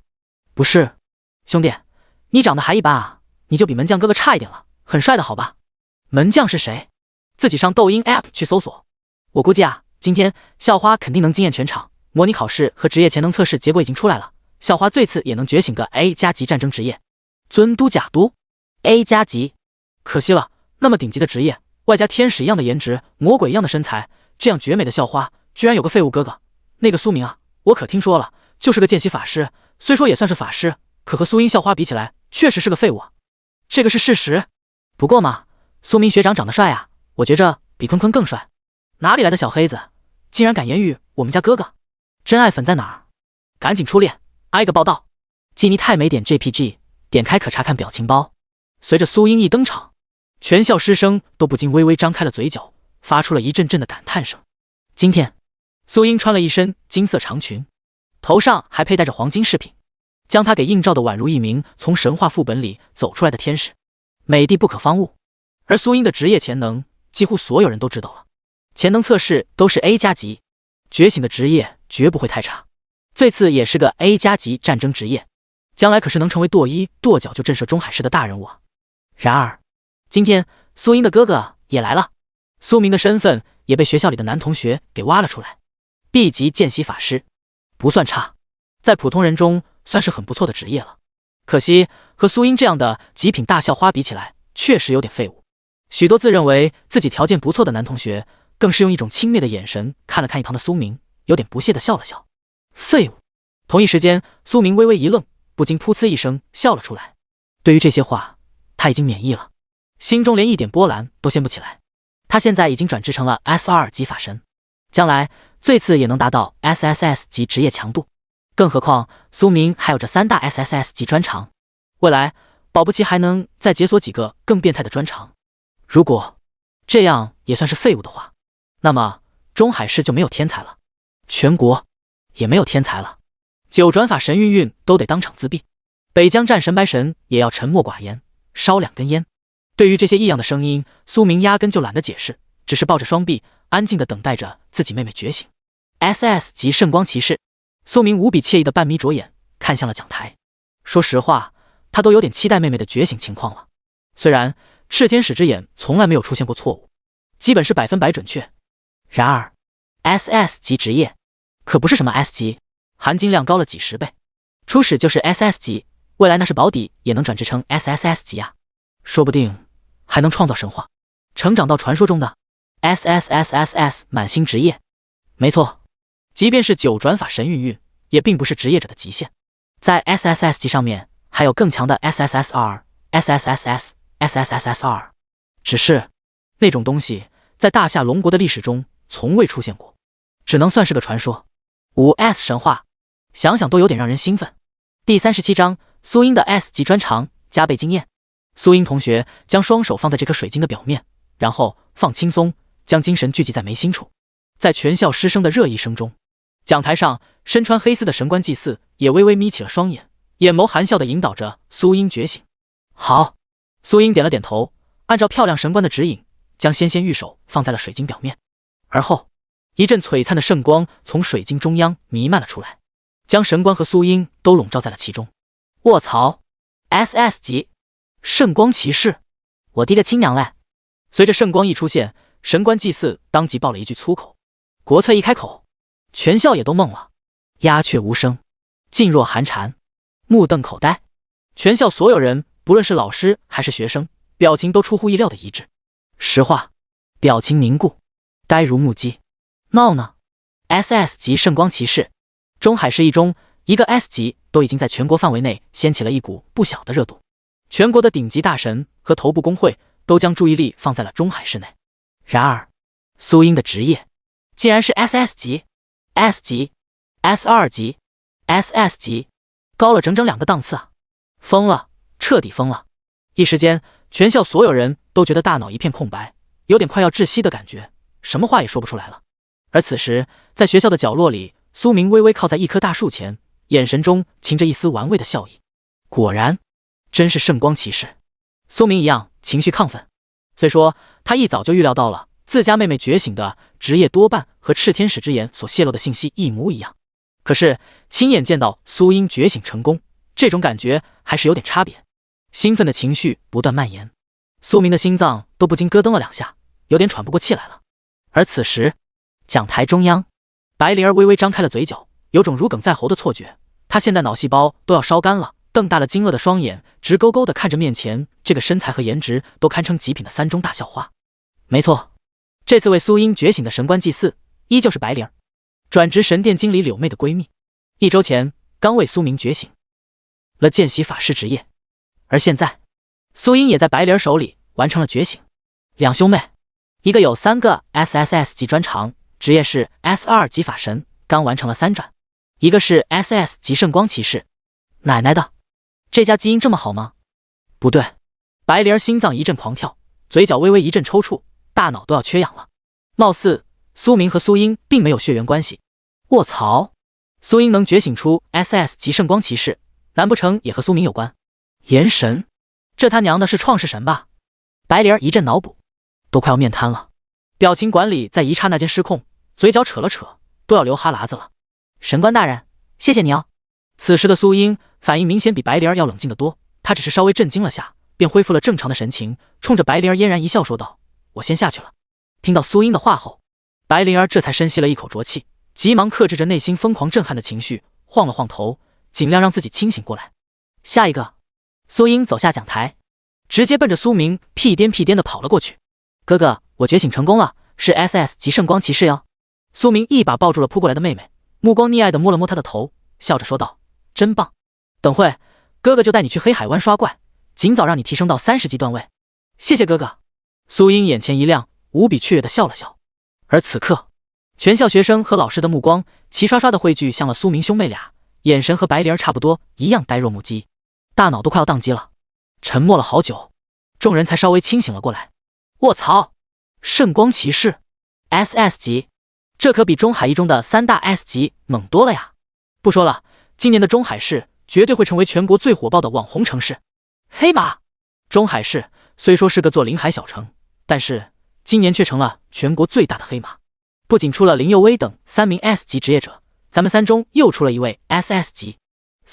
我快要哭了！人比人气死人！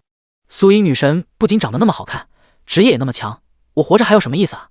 如果我没有记错的话，圣光骑士貌似比圣骑士强了不止10倍。别看只有1字之差，基础属性和成长度完全是天差地别。尤其是圣光骑士的专属技能，几乎全是黄金以上的顶尖技能。炸裂！太炸裂了！我估摸着，要不了多久，各大短视频 App 和地方新闻都要轮番报道苏校花的转职情况了。而全国的985、211和清北大学这些顶级名校，应该都会疯了一样争抢苏校花。全国高考，以苏英女神的职业强度，她估计要和高考无缘了。最多1个星期就能收到100-200份各大名校的通知书，天价奖学金都能拿到手软。咋说呢？虽然苏大校花的职业很强，又是神颜天才，看上去几乎完美无瑕。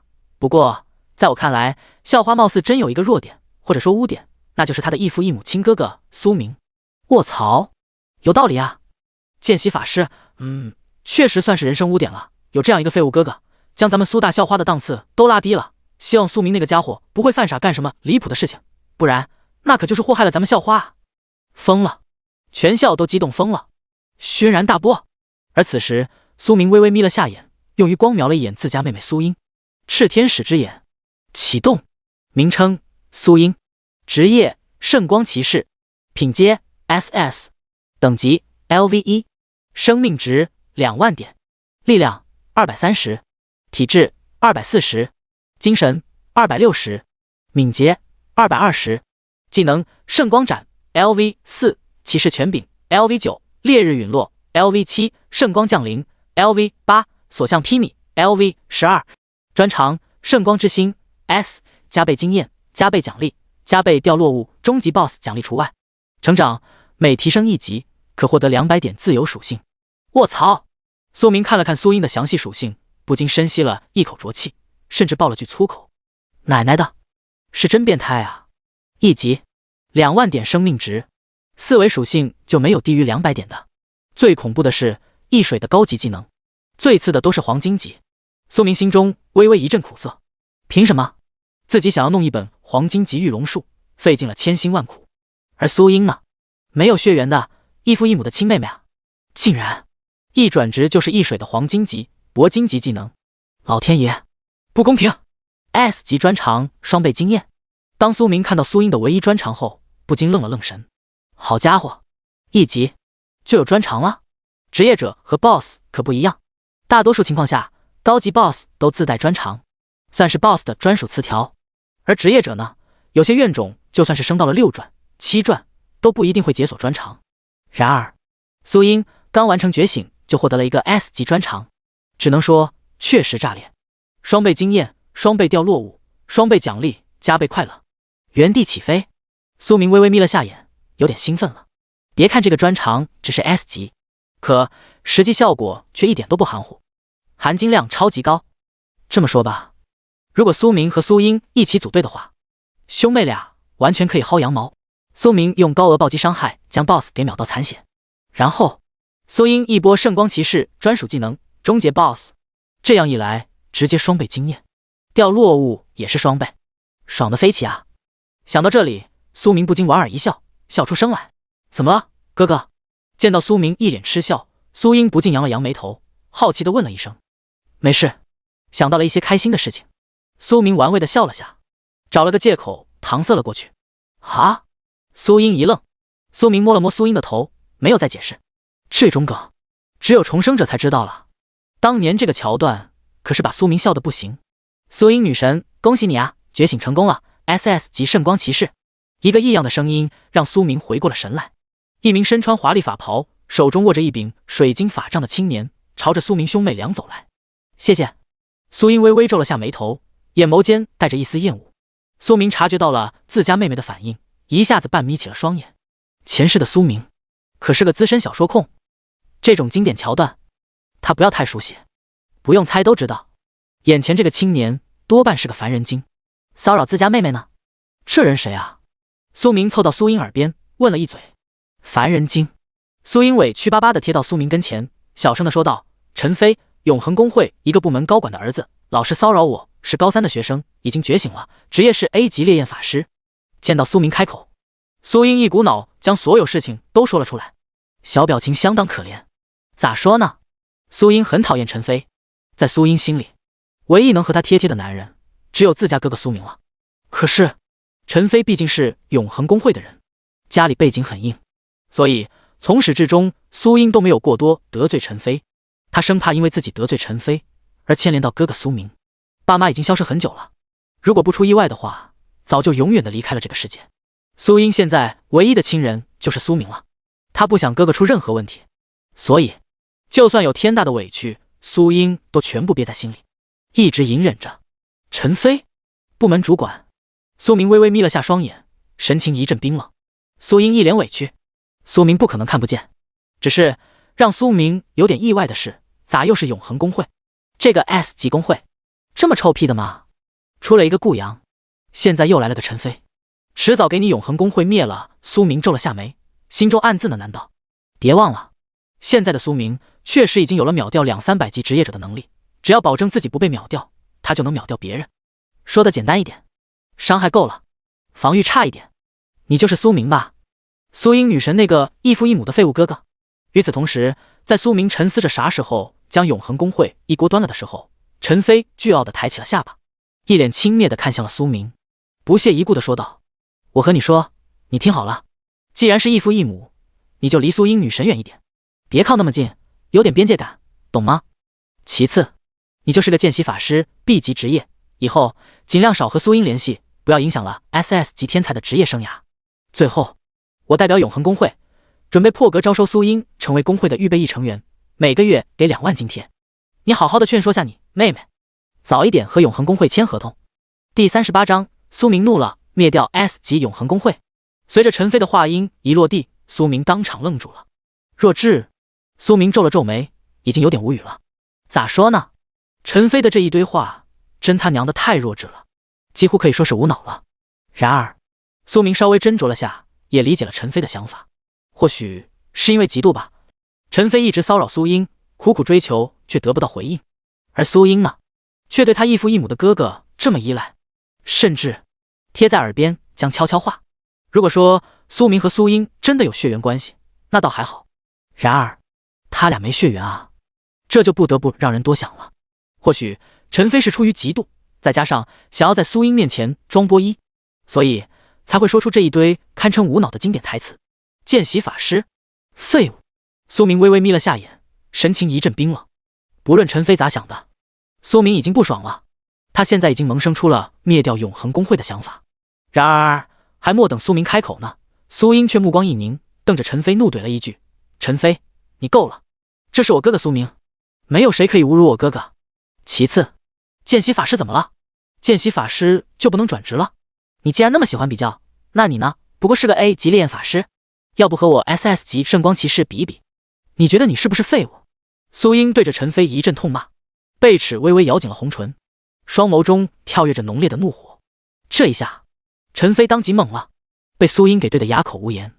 而苏明一样微微有点错愕，他没有想到在自己面前一直都是娇娇弱弱的妹妹，竟然还有这样刚硬的一面，很勇啊，不错不错。苏英女神。陈飞愣了愣神，一时间有点手足无措了。他的想法确实很简单，脑子也很简单，和苏明猜的一样，陈飞说这些话不过是想出一口恶气。苏明和苏英本就没有血缘关系，然而却靠得那么近，以陈飞的小心眼子怎么可能不生气？他就是想对一下苏明，顺便装个波一，谁知道却弄巧成拙。苏英不仅没有给他好脸色，貌似直接怒了，这下就有点难搞了。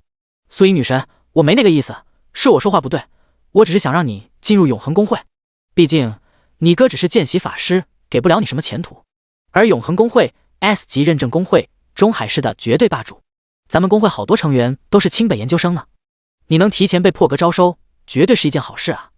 更何况每个月都能领2万，福利相当好啊！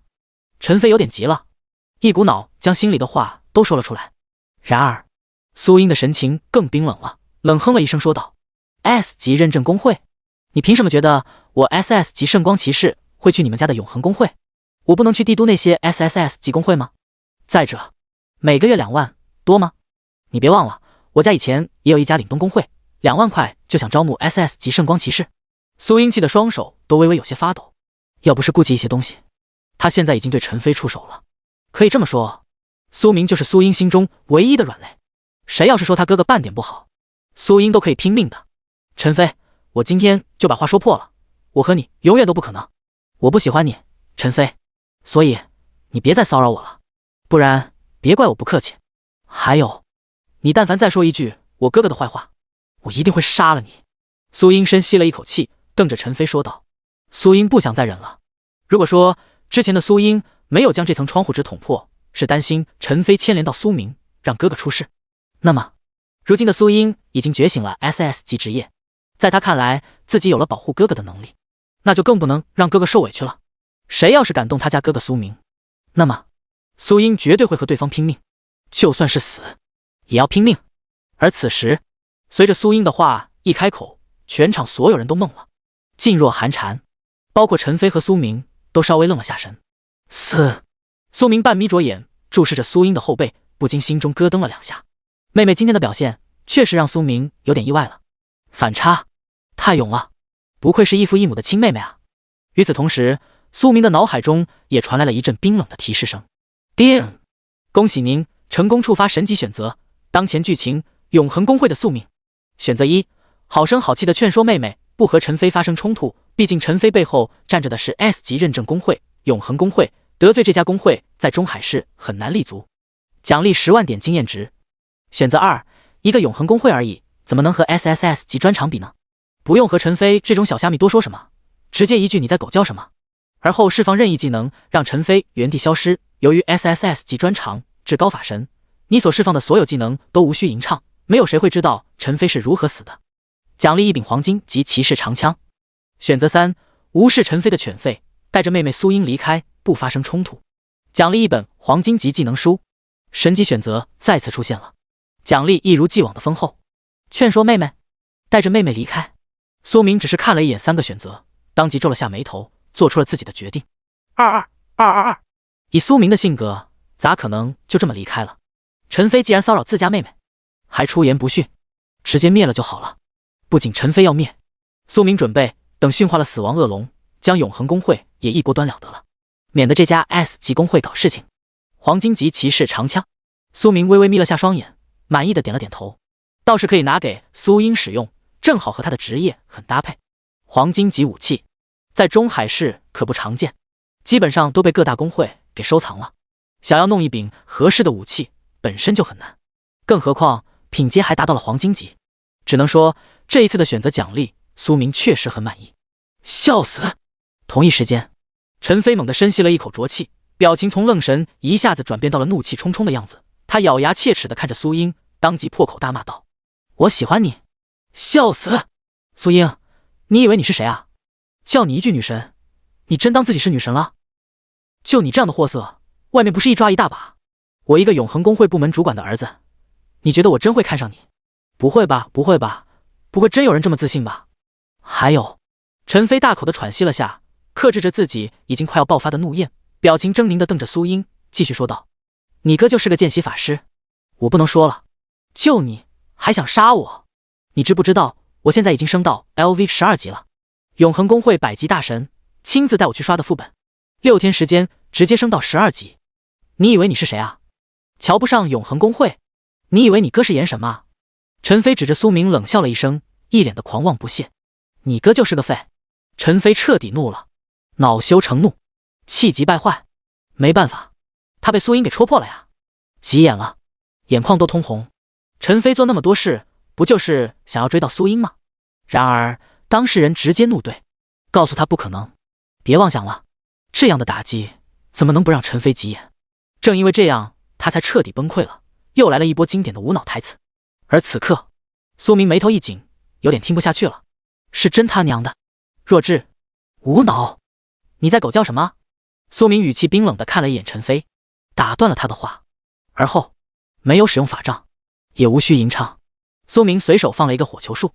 咋说呢？火球术完全够用了。要是用研爆术，以苏明现在72级的段位，又是满级研爆术，恐怕不仅是陈飞得凉凉，围观的学生们估计也要遭殃。你！陈飞像是被踩到了尾巴的野狗一样，当即瞪大了通红的双眼，再次指着苏明，想要一阵痛骂。看他嘴型就知道，估摸着又是一声国粹。然而，下一刻，陈飞炸了，不是形容词，是真的炸了。哐当一声，爆裂开了，化为了一堆数据模块，爆成了经验值。叮！恭喜您成功完成选择，奖励已发放。陈飞死了。苏明的脑海中也传来了一阵冰冷的提示声。奖励到账了。名称：蔷薇绚烂。品阶：黄金级。属性：加5000点物理攻击，加200点力量，正10%物理暴击。专属装备技能：吸血2倍暴击，枯萎克制。限制：骑士职业。成长：淬炼宝石，强化药剂，宝石加点。物品栏中出现了一柄崭新的武器，整体呈现出血红色，有着星星点点的蔷薇花纹，外观相当精美。长枪的尖端则是无比锋利，带着一点寒芒。当然，除了外观精致拉风外，这柄长枪的属性也相当不错，自带5000点物理攻击和200点基础力量，4个专属装备技能。这种级别已经可以称得上是极品黄金武器了。最重要的是和苏英很搭，白丝妹妹配一柄有着蔷薇花纹的骑士长枪，莫名很有反差感。苏明收回了目光，微微眯起眼笑了下，准备将长枪交给苏英当做觉醒礼物。然而，就在此时，全校所有人都瞪大了惊骇的双眼，齐刷刷地看向了苏明。整个校园鸦雀无声，噤若寒蝉，所有人的表情都凝固了，当场石化。第39章黄金玉龙术到手，神官祭祀吓傻。此时正值下午，晴空万里，天气很好。然而，在一中校园内仪式广场正中央的位置，星星点点的数据模块正朝着天穹上空升起。没错，那是已经爆成了经验值的陈飞。在这个全民转职的世界里，职业者被击杀后并不会直接死亡，而是会重新回到复活镇水晶前。当然，等级会掉落1/4，职业潜能受到损伤。而此时，陈飞便为全校的高中生们上了一节生动的实践课。职业者死亡后会化为数据模块，飞向天空。然而，这不是重点，重点是陈飞是咋死的。一中的全体师生只清楚一件事：陈飞当着苏明的面气急败坏地大骂了2句，然后平白无故的就炸了，像是被某种火焰系禁咒给命中了一样，啪叽一下炸开了。而在这之前，苏明呢，只说了一句话：你在狗叫什么？卧槽！这就不得不让人联想了，难不成 SS 级圣光骑士清冷校花苏英女神的哥哥哐当一下动手做掉了陈飞？可是法杖呢？吟唱呢？啥也没有。苏明就骂了一句，然后没有任何。陈飞凉了，奶奶的，这是什么情况？言出法随。一时间全校师生都懵了，所有人都被吓呆了，呆若木鸡，噤若寒蝉。没办法，这种情况谁敢多说一句话？万一苏英的哥哥再来一句，学校里是不是会出现一片数据模块？刚转职的高3学生们一个接着一个爆成经验值。想到这里，许多学生当即浑身一哆嗦，不禁抖了2下，吓傻了。与此同时，苏明面无表情地用余光瞄了一眼众人，而后满意地点了点头。不用猜都知道，3中的全体师生应该经过了一场脑补，多半都被吓懵了。也是，自己悄无声息地放了一发火球术，当场给陈飞血条清空了。就算没人发现自己的小动作，可是个人都知道陈飞死大概率情况下和苏明有关。然而，对于这些事情，苏明并不是很在意。怀疑又咋样？有证据吗？有证据又咋样 ？S 级血统，死亡恶龙了解一下，给你永恒工会都灭了也好，这样一来，应该没谁还有胆子骚扰苏英了。苏明微微眯起了双眼，心中暗自呢喃了一句：咋说呢？苏明虽然是个老六，很狗，很谨慎，可是谁要是动他妹妹，那可就没必要老六了哈。SSS 级专长直接全开，S2 级法神当场爆发，玩的就是个心跳。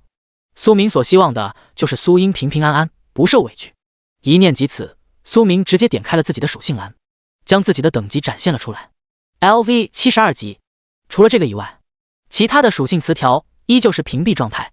倒不是苏明太谨慎了，而是他的属性词条除了等级以外，还有哪一个能随意展示呢？ S2 级法神，满级技能， SSS 级专长，或者是黄级炽天使之眼。就连基础属性，苏明都不想暴露出来，没必要，对自己一点好处都没有。为啥暴露？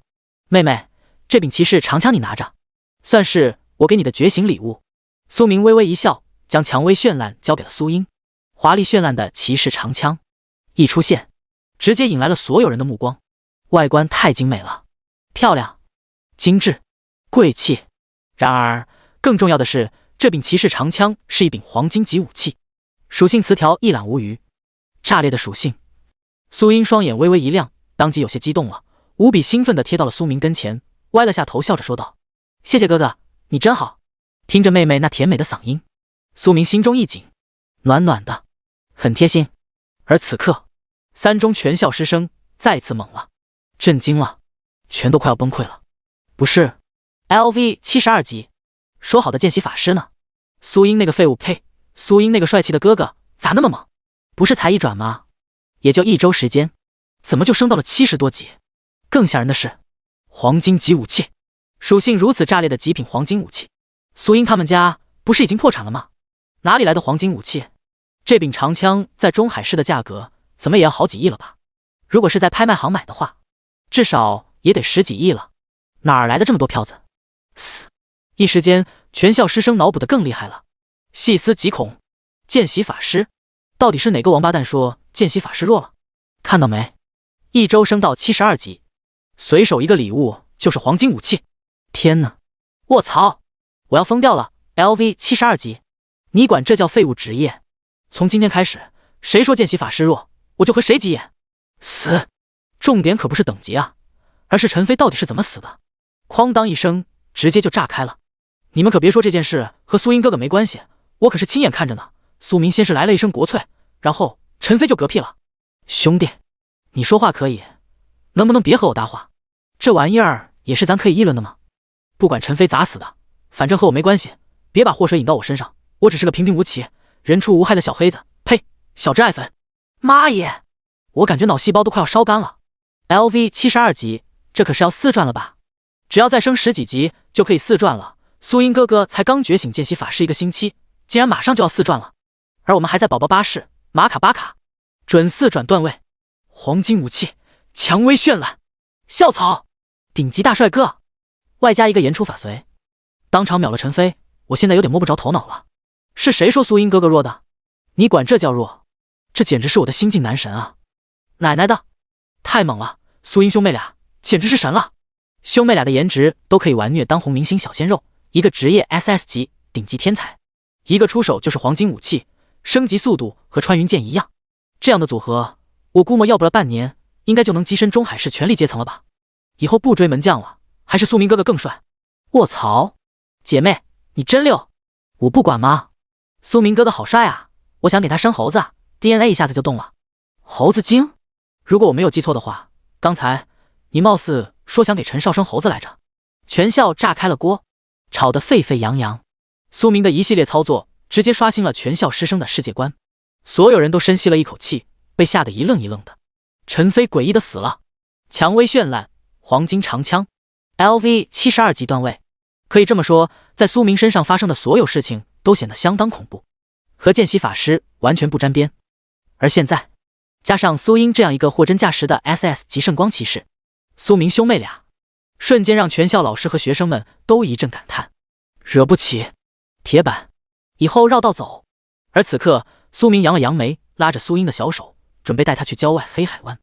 苏英刚转职成圣光骑士，现目前最重要的事情是先提升等级，只有这样才能保护好自己。苏明可不想自己这个软软糯糯的小妹妹受伤，只有足够强大了，才能不畏惧其他大佬，也可以不受委屈。而就在这时，苏明的手机铃声却响了。林佑威，苏明双眼微亮，直接接通了电话。苏神，在忙吗？没呢。那个玉龙树到中海市了。听到林佑威的话后，苏明当即浑身一惊，有些兴奋了。玉龙树，心心念念的玉龙树，终于到了。苏明长松了一口气，尽量克制着内心的亢奋，压低声音说道：“你在哪儿？我去找你。”很快，苏明和林佑威确定了见面的地方，在市中心的一家咖啡厅。没错，依旧是上次那家。中海大妈，玉龙树。苏英也听到了林佑威的声音，有些好奇地问了一句：“哥哥，你买玉龙树做什么？那不是龙骑士职业的专属技能吗？”苏明沉默了下，稍微斟酌了片刻，看向苏英解释道：“这个事情以后和你说，你哥哥我啊，准备干一件大事。确实是大事，将博物馆里的死亡恶龙偷出来，顺带的再偷一件魔龙铠甲。”嗨嗨，呸！什么叫偷？法神的事情能叫偷吗？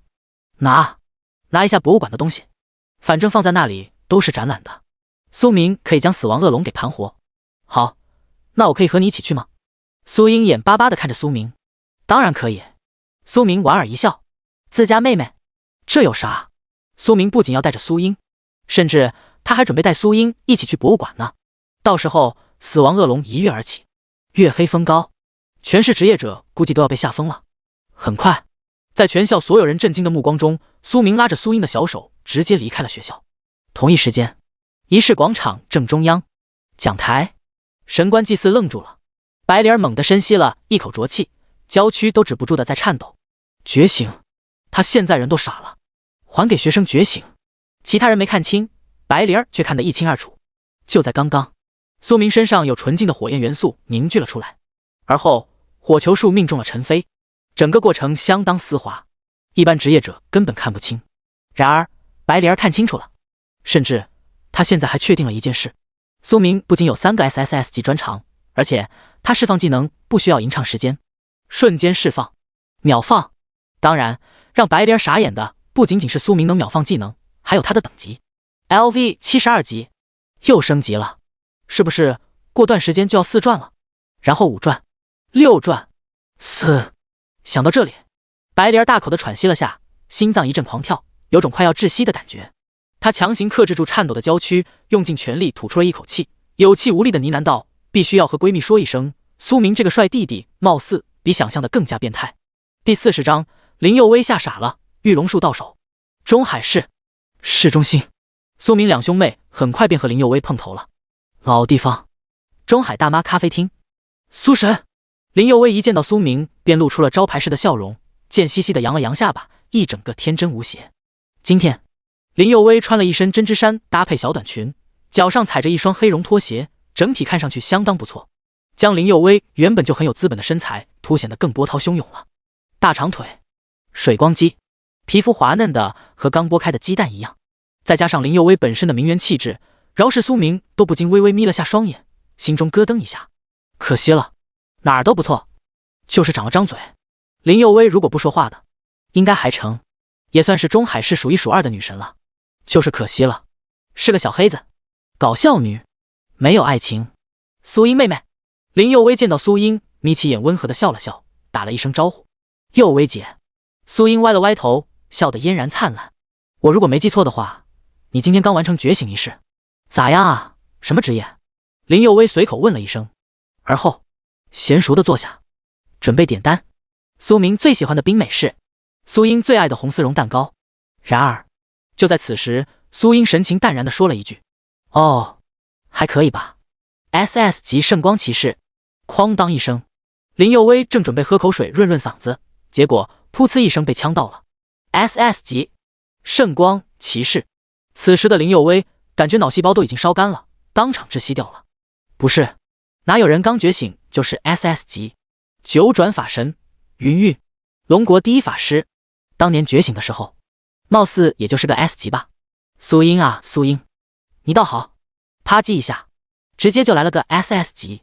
当然最让林佑威崩溃的并不是苏英的职业，而是剧情发生改变了。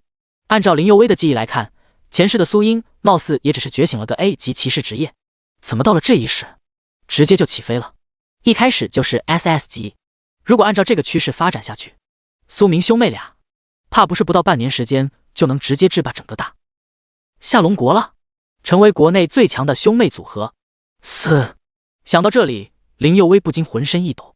如果单单是个 SS 级圣光骑士，那还没有那么可怕。倘若圣光骑士再加一个 SSS 级专长呢？在苏神的辅助下，苏英怕是要不了多久便能拿下小国标了。蝴蝶效应，林佑威皱了皱眉头，一阵脑补，心脏都有点抽搐了。剧情变化有点多呀。苏明两兄妹的成长速度貌似比前世加快了几十倍，甚至是100倍。不会，亡灵天灾也要提前降临吧？林佑威一阵头疼，大脑宕机了。稍微缓了缓，林佑威强行压制住内心的震惊，让自己表现得尽量自然一点。而后他看向了苏英身后背着的一柄骑士长枪，蔷薇、花纹、精致、贵气，一看就知道是一件不错的武器。林佑威顺势释放了一个鉴定术，准备查看下这柄骑士长枪的品阶。然而仅仅是用余光瞄了一眼，林佑威再次吓傻了。黄金级，极品黄金级！林佑威彻底愣住了。苏明的情况他相当清楚，家里的存款已经基本上掏空了，哪来的票子买黄金武器呢？总不能是苏英自己弄的吧？他才1级啊，刚转职能弄到黄金武器，蔷薇绚烂。林佑威深吸了一口浊气，嘴角微微抽搐了一下，沉默了很久，他才强颜欢笑地看着苏英说道：圣光骑士职业，这应该是全国第1例吧？刚转职就是 SS 级，那柄骑士长枪不错呀。你哥给的？林佑威强撑着意志，尽量语气平和地问了问。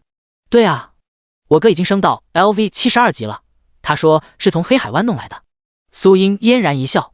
林佑威刚喝了一口白开水，准备压一下内心的震惊，结果一下子他又被呛到了，噗呲一声将白开水给喷了出来。LV 72级，黑海湾弄的？黑海湾前段时间不是被一名顶级法师给炸了吗？外界传闻，那个法师大神绰号叫炎神，拥有火焰禁咒、雷电禁咒，至少也是 SS 级职业，300-400级的段位。不会，林佑威快要哭了。细思极恐啊！苏神，你已经3转了。林佑威娇躯一阵颤抖，哆哆嗦嗦地开口问道。不是他不够冷静，两世为人，林佑威的心眼子可多了，心境也很沉稳。可是 SS 级圣光骑士，苏神1周时间晋升72级，火焰禁咒、雷电禁咒、炎神，这一系列的事情综合起来看，怎么能不让人疯狂？林佑威能坐得住，还能说得出话，已经算是相当不错了。换一个人估计早就崩溃掉了。更何况林佑威可是清楚得很，苏神有着一个 SSS 级专长诸神黄昏。对啊，苏明看着林佑威一脸目瞪口呆的表情，不禁有些好笑，也噗呲一声笑了出来。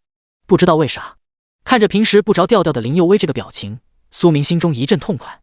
让你当小黑子，现在规矩了吧？不叫了，哈哈哈，升到72级了，也算运气好吧？碰巧将黑海湾那头恶魔巨鲸给弄死了。苏明若有所思地说道，那柄黄金武器蔷薇绚烂就是恶魔巨鲸爆出来的专属 BOSS 奖励。苏明基本上没有隐瞒什么事情，除了神级选择，总不能和林佑威说自己是重生者吧？这种事情谁会相信呢？就算说出来，林佑威也会一脸木讷，只会觉得自己在开玩笑。除非林佑威也是重生者。随着苏明的话音一落地，林佑威彻底麻了，表情都凝固了。实话，呆若木鸡，已经失去了思考的能力。上一次黄金施救100级 BOSS 已经很离谱了，这一次来了个更猛的，黑海湾的最强 BOSS 恶魔巨鲸，这可是他们蔷薇公会都觉得是硬骨头的存在啊！这么多年了，蔷薇公会就算是去黄金副本了刷怪，都没有想过拿下恶魔巨鲸。为什么？就是因为这块骨头难啃，斩杀恶魔巨鲸的难度可丝毫不亚于终结一头300级的副本 BOSS 啊！而苏明呢，却办到了，碰巧杀了。闹呢？你咋不说恶魔巨鲸一头给自己撞死的呢？烧了。林佑威觉得自己一下子烧起来了，不是那个烧，是脑细胞烧了。从目前的种种情况来看，他所了解的那个苏神已经变了。如今的苏神绝对不止一个 SSS 级诸神黄昏，很有可能真的已经解锁了2个 SSS 级专长，甚至是3个，或者还有其他底牌。换句话而言，林佑威所了解的情报或许只是苏神的冰山一角。一念及此，林佑威的表情一阵巨变，真的有了想哭的冲动。坐不住了呀，太吓人了！大神。沉默了好一阵子，林佑威一脸委屈的看向了苏明，大声的嚷嚷着：“你说咱俩关系咋样？”苏明微微一愣，林佑威再次开口解释道：“咱俩关系还不错吧？”“是不错呀。”苏明一时间有点哭笑不得，不知道这个小黑子又要玩什么骚操作。那你以后起飞了，能不能带一带我啊？林佑威急忙抱大腿，直接表达了内心最真实的想法。怀疑？管你苏神怀不怀疑，我现在呀，只想抱住大腿，求个平平安安。你小只又玩什么骚操作呢？苏明愣了下神，噗呲一声笑了出来，急忙摆手道：“不会想收购我那头恶魔巨鲸的残骸吧？卖给你肯定没问题，有交情在哈。不过别想压价。”苏明温和的笑了下，一脸人畜无害的表情，而林佑威则是一愣：“对哈，恶魔巨鲸直接高价给苏神收购了，这不是好感度又能刷一波了吗？”“放心放心。”林佑威再次哼哼唧唧的说道，“肯定高价回收，只求苏神以后起飞了，别忘了我这个小趴菜啊。”听到这里，苏明不禁笑着摇了摇头：“你可是 S 级信条刺客，要我一个见习法师带飞？不过嘛，如果我以后真起飞了，肯定带你。别的不说，单单是一本黄金玉龙术，我就会记你一个人情。”苏明轻声咳嗽了两下，提到了玉龙术的事情。“啊？”林佑威愣了下神，玉龙术对苏神而言这么重要吗？不会，苏神真的要去驯化巨龙坐骑了吧？已经物色好目标了。奶奶的，闹呢！刚转职1个星期，你跟我说你要骑巨龙？林佑威第一次感觉大脑有点不够用了，急忙咽了咽口水，从怀里掏出了一本精致的技能书。不管了，先抱大腿。苏明眼前微微一亮，玉龙术黄金级专属技能 LV30满级，释放此技能可驯化巨龙坐骑 S 级血统以下的坐骑，驯化成功率为 30%， 在驯化后可共享一部分巨龙坐骑的基础属性，提升与坐骑的默契度。苏明释放了炽天使之眼，稍微查看了下这本玉龙术的效果。虽说苏明并不是龙骑士，然而在 SSS 级无职祝福专长的效果下，他可以学习全职业所有技能。学习技能后，技能一样可以满级。满级玉龙术驯化巨龙的成功率竟然有 30%， 甚至驯化后还能共享一部分巨龙的基础属性。苏明兴奋了。说的简单一点，这本玉龙术的价值很高，尤其是满级状态下，能发挥出巨大的价值。苏明除了能用这本玉龙术驯化 S 级死亡恶龙外，以后要是见到了血统强度不错的巨龙，一样可以驯化为坐骑。2头巨龙，多爽！当然，只有死亡恶龙能100%驯化，如果驯化其他巨龙的话，成功率只有30%，因为死亡恶龙现在处于濒死状态，即将转化成亡灵古龙，在虚弱的时候驯化，当然能轻松攻破巨龙的内心防线。倘若是一头精力旺盛的 S 级巨龙，又怎么会臣服于一名60-70级的职业者呢？第41章永恒公会出手。怎么样，苏神，这本玉龙术还满意吗？林佑威看着愣神的苏明，不禁心里有些没底。虽说他确实弄到了一本玉龙术，可是算不上极品，这本玉龙术只能说是中规中矩，学习难度太大了。想要提升玉龙术的等级，更是要消耗一大堆的高级资源。所以，许多龙骑士职业者虽然也对这本黄金玉龙术很感兴趣，可是，在见到玉龙术升级所消耗的资源后，全都果断放弃了。很满意。苏明微微眯起眼一笑，说了句大实话。而此时，林佑威也长松了一口气。很满意的话，有多少好感度呢？苏神会把我记心里吗？对了，这些东西先放你那里吧。苏明沉思了一下，直接点开了物品一栏，将一大堆恶魔巨鲸爆出来的怪物资源全部展示给了林佑威。恶魔之心、血色旌旗、巨鲸血块，全都是黄金级炼金材质。当然，恶魔巨鲸的血统药剂，苏明并不准备卖出去，因为这个东西可是修补魔龙铠甲的唯一物品。只要能让魔龙铠甲修补成功，死亡恶龙便能有一套极品黄金坐骑铠。到时候，巨龙坐骑加上华丽绚烂的坐骑铠甲，简直是帅到炸裂！卧槽！同一时间，在见到恶魔之心、血色旌旗等物品后，林佑威的嘴角不禁一阵抽搐，一下子惊呆了，呆若木鸡，话都说不出来了。这些东西全是极品的炼金材质啊！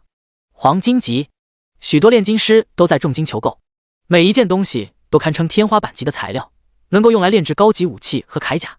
林佑威深吸了一口浊气，深深地看了一眼苏明。苏神，这些东西你准备直接卖给我，还是说……苏明扬了扬下巴，都可以，你直接回收或者拿去拍卖都行，我最近不怎么缺钱。苏明若有所思地呢喃道。恶魔巨鲸爆出来的材质确实都很不错，然而在苏明看来也就那样，毕竟马上就要驯化死亡恶龙了，到时候什么样的顶级物资弄不到啊？随便找一个黄金副本，直接莽穿。恰好中海市一中的高考试炼就要开始了，苏明准备在那个白银副本里好好的捞一波好东西，估计一下子就能暴富了。林佑威神情震惊地看了看苏明，而后再次深吸了一口气，着实有点被震惊到了。那就拍卖吧。我家的蔷薇拍卖行虽然没有陨石公会的规模大，不过在中海市也算不错了。拍卖的话，应该能卖出高3、4倍的价格。到时候蔷薇拍卖行只收3个点作为运营成本，其他的都归你。林佑威小心翼翼地说道。而苏明则是神情一愣，只要3个点。要知道，一般情况下，拍卖行为职业者拍卖物品都会抽 20% 左右的提成，就算是抽的少一点，也要 10% 左右。而林佑威呢，一开口就是3个点，3%，确实让利很多了。不用，按照正常比例抽成吧。苏明笑了下，看了一眼林佑威，他不是很喜欢欠人情，拍卖行本身成本就很高，让出这么多利润，蔷薇工会估计也吃不消。所以苏明让林佑威按照市场行情来运作，到时候再说嘛。林佑威咽了咽唾沫，不禁眯了下眼。嗨，巴结的有点过头了，引起苏神怀疑了，那还是稍微收敛一点，抱大腿也要抱得有艺术，目的性不能太强了啊。而后苏明和林佑威做了一下交接工作，他将一部分恶魔巨鲸的怪物材质全都交给了林佑威。那我就先走了哈。苏明把咖啡钱给付了，拉着苏英的小手，如沐春风的笑了下。好呀，这次又让你付钱了。林佑威眯起眼笑着说道，下次我提前买单。苏明和林佑威相视一笑，拉着苏英心情惬意的离开了。去博物馆，苏明牵着苏英收敛了笑意，神情变得稍微有些凝重了。他不打算等到明天，而是准备今天就将死亡恶龙给收了。这头 S 级混血巨龙必须要尽快驯化，要是等到巨龙转化成亡灵古龙，对于整座城市而言都是一场灾难。而与此同时，在苏明离开后，林佑威像是泄了气一样，整个人彻底软了，眼神空洞地看着面前的咖啡杯。怎么会呢？和前世的剧情完全不一样，一个 SSS 级专长绝对达不到这样的效果。苏神留了一手，林佑威自顾自地呢喃着，心中掀起了一阵波澜，心脏都快要跳出来了。当然这些并不重要。沉默了很久，林佑威皱了下眉头，停止了脑补。以他对苏明的了解，这个老六苏神就算有底牌也不可能全部告诉自己，而追问原因只会引起苏神的怀疑。所以林佑威大口地喘息了一下，让有些缺氧的肺部充满了新鲜空气，大脑也稍微清醒了一些。所以我只需要做一件事，那就是巴结讨好苏神，只要大腿抱得好那就够了，其他的事情不用管。林佑威梳理了一下目前的情况，一下子豁然开朗。然而此时的他仍然有些不理解，苏神要玉龙树做啥？不知道为何林佑威总有一种不太好的预感。不会，苏神准备在中海市搞一件大事情吧？要是真玩烧操作，自己能顶得住吗？想到这里，林佑威都觉得有点喘不上气了。可现在的他也只能安静的等待，静观其变，多说话，多做事，只会弄巧成拙。希望有一天长地久，出问题了，苏神能带我一起走。林佑威咽了咽口水，再次喝了一口白开水。和苏明在一起，林佑威嘴都说干了，不敢喝水啊，一喝就被呛到，真是难为他了。而与此同时，永恒公会大厦顶层会长办公室，你的意思是说，你们学校那个苏英觉醒了 SS 级职业圣光骑士，而苏明那个混蛋已经晋升 LV72 级了，甚至给了苏英一柄黄金武器，蔷薇绚烂。一身西装革履，有着一对丹凤眼的顾青微微眯起了双眼，神色阴翳地看着面前的干儿子陈飞。对啊，干爹。陈飞深吸了一口浊气，咬牙切齿地说道，我就说了他一句，苏明那个畜生就把我给……你没有看到他动手，法杖也没有用。顾青皱了下眉头，有点懵了。真的？我呀，莫名其妙的就没了。不过我估计应该是火球术。陈飞大口地喘着粗气，说出了自己的想法。他死了，又复活了，复活点在永恒公会内。虽然陈飞没有见到苏明出手，不过但凡有眼睛的人都很清楚，陈飞的死和苏明脱不了干系。只是这手段未免有些太诡异了。哐当一声，人就没了。而复活后，陈飞第一件事不是找自己的部门主管老爹，而是找到了干爹顾青，永恒工会的二把手，顾阳的三叔。陈飞之所以那么狂，不仅仅是因为他老爸在 S 级工会里当主管，更重要的是陈飞有一个靠谱的干爹。顾青可是永恒工会里的狗头军师 ，LV 200级，和他一样是烈焰法师。这种事情找顾青绝对比找自己老爸来的稳妥。好，我明白了。听完陈飞所说的经过，顾青眉头都拧紧了，神情有些不太好看。当然，眸光底下则是闪烁着一丝隐晦的贪婪。极品黄金武器，蔷薇绚烂，这样的好东西很贵，如果能弄到手，转手就能卖10几亿，这可比工会给的工资高多了。三叔，那个苏明为啥升级那么快啊？顾阳听完陈飞的话后，一样被吓傻眼了。明明都是一起完成的觉醒仪式，1星期过去了，顾阳现在才刚刚升到20级，而苏明呢，都完成3转了，72级，要不了多久就能4转了。你确定这真的是见习法师，不是法神？小侄子，职业潜能越弱的人，升级速度肯定更快，这一点不用担心。顾青拍了拍顾阳的肩膀，解释道：就算他升到90级，那也没有多厉害。见习法师这种职业，每提升1级，不过是只有30点自由属性，换句话来说，他升到90级，基础属性也不过是和你30级一个水准。更何况，见习法师的防御、爆发力、续航、技能强度、生命值、恢复速度都不如你的 S 级圣骑士。顾青温和地笑了下。听到这里，顾阳当即眼前一亮。那就好，我还以为那个废物真的起飞了呢。听三叔你这么一说，我心里也有底了，不过是表面功夫而已。苏明那个家伙，就算是72级，应该也没我强吧？顾青点了点头，冷哼了一声。不仅现在不如你，等到你升到100级以后，他更不如你。见习法师这种职业，越是到后期越弱，最高上限也不过是个正式法师，依旧是 B 级。顾青按照过往的经验安慰着顾阳。的确，全民转职世界里，初始职业很重要，觉醒仪式几乎决定了一名职业者的生死。如果一开始只觉醒了个 B 级职业，那么很有可能一辈子都是见习法师。想要在转职后升到 A 级、S 级，太难了。1万名职业者中，可能就那么几十个。当然 ，A 级以上的职业者，成长潜能就大多了，充满了无限的可能。即便一开始只是 A 级，也有可能在后续的转职中提升到 S 级、S2级强度。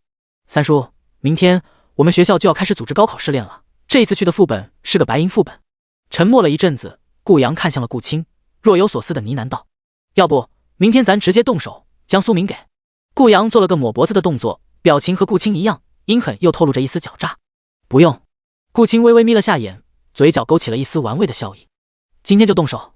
月黑风高，杀人夜。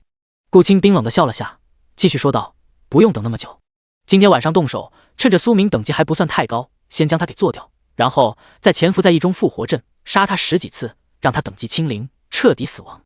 顾青放肆地笑出了声。而此时听到这些话后，顾阳和陈飞当即愣了下神，双眼一阵泛光。太爽了，终于可以出一口恶气了。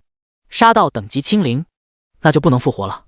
顾阳可以抱得美人归，拥有许清寒，不会再有人提及许清寒的前男友。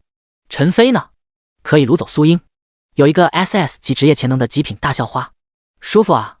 黄金武器，蔷薇绚烂。此时顾青眯起眼，狡诈地笑了笑，用只有自己能听到的声音呢喃了一声。第42章，偶遇校花前女友，校花想要勾搭。中海市中心博物馆。哥哥，所以说你现在已经是 S2级法神了，而且你准备今天晚上就驯化那头死亡恶龙。博物馆前，苏英身穿一条淡黄色的长裙，将头发盘在后脑勺，神情惊愕地看向了面前的哥哥。而此时呢，苏明佩戴着一副金丝框眼镜，穿着阳光简洁的休闲服，一脸慵懒地看着自家妹妹，微微点了下头。没错，我就是他们口中的炎神。苏明如沐春风一笑。而此刻苏英则是猛地深吸了一口浊气。就在刚刚，苏明和林佑薇分开后，带着苏英吃了顿海鲜自助，又买了2件新衣服，随后便将自己的身份彻底曝光给了妹妹，包括 S2级职业、SSS 级专长，以及今晚准备做的事情：驯化博物馆里的 S 级巨龙——死亡恶龙。天哪！苏英大口地喘息了一下，浑身都不禁一抖，确实被震惊到了。S2级法神，3个 SSS 级专长，炎神，堪比禁咒的满级技能。苏英沉默好久，都没有从震惊中抽离出来。最终，他深深地注视着苏明，若有所思地呢喃道：“哥哥，原来你这么厉害。不过也对，我的哥哥一直都很棒。”很快，苏英便接受了现实，冲着苏明嫣然一笑：“那我们什么时候开始驯化死亡恶龙呢？”苏英凑到苏明的耳边，小声地说了一句：“等天黑。”苏明淡淡一笑，温和地回应道：“旋即，苏明带着苏英来到了魔龙铠甲前。精致透明的橱窗中，破损的魔龙铠甲显得无比沧桑古朴，沉重而又巨大。这件巨龙铠，等会也要掳走。苏明眯起眼，微微一笑说道：“再去看看死亡恶龙。”来到博物馆正中央，死亡恶龙所在的位置。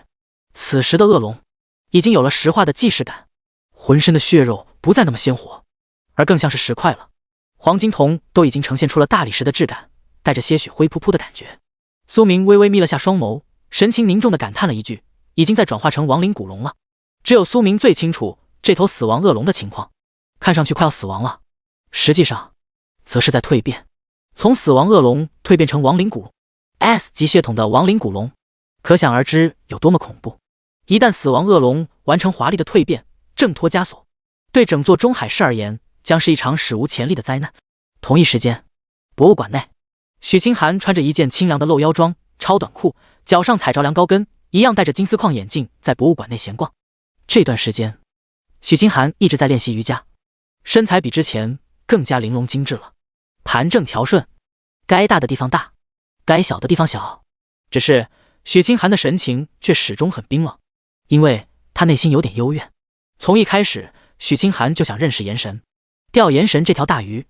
作为一个拜金女，慕强的女人，炎神在许清寒心中的地位太高了，甚至他已经有了倒贴的冲动。然而，不论是黑海湾还是市中心，他都没有邂逅到这名外省来的高级法师。许清寒想尽了一切办法，最终都了无音讯，找不到炎神，认识不了，钻石王老五没了，能不幽怨吗？所以许清寒画了一个相当精致的妆容，打扮得很漂亮，准备出来散散心。中海博物馆最近又送来了几件相当不错的藏品，甚至有 LV100级的死亡恶龙化石。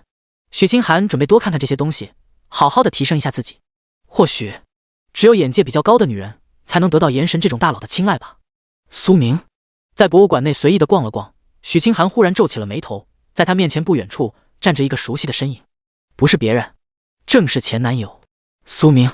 对于苏明，许清寒简直是气不打一处来。虽说最开始和苏明谈恋爱是许清寒一厢情愿，因为他想要利用苏明，让对方给自己补课，只有这样文化课成就才能上去，不至于高考落榜。而后在觉醒仪式中，许清寒觉醒了 S 级圣焰法师，文化课成绩一下子不重要了，能直接保送清北大学。这一点让许清寒相当难受，早知道能被破格录取，还补习什么文化课呢？这不是白白损失了自己的清誉吗？当然，最让许清寒不舒服的是，就在上一次，在黑海湾，苏明将他给看光了，没见到炎神不说，还让苏明这个废物看光了自己。许清寒心里对苏明已经产生了相当强烈的怨气。你在这里做什么？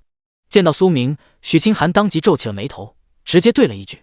与此同时，苏明一样皱了下眉，咋又是这个小表表？上一次在黑海湾就见到了这个扫把星，这一次又来了，合着来了个反派剧本是吧？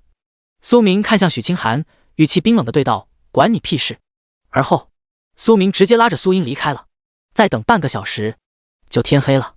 博物馆基本上也没什么人了，那个时候动手是最好的，直接驯化死亡恶龙。正因为有正事要做，所以苏明懒得搭理许清寒这娘们。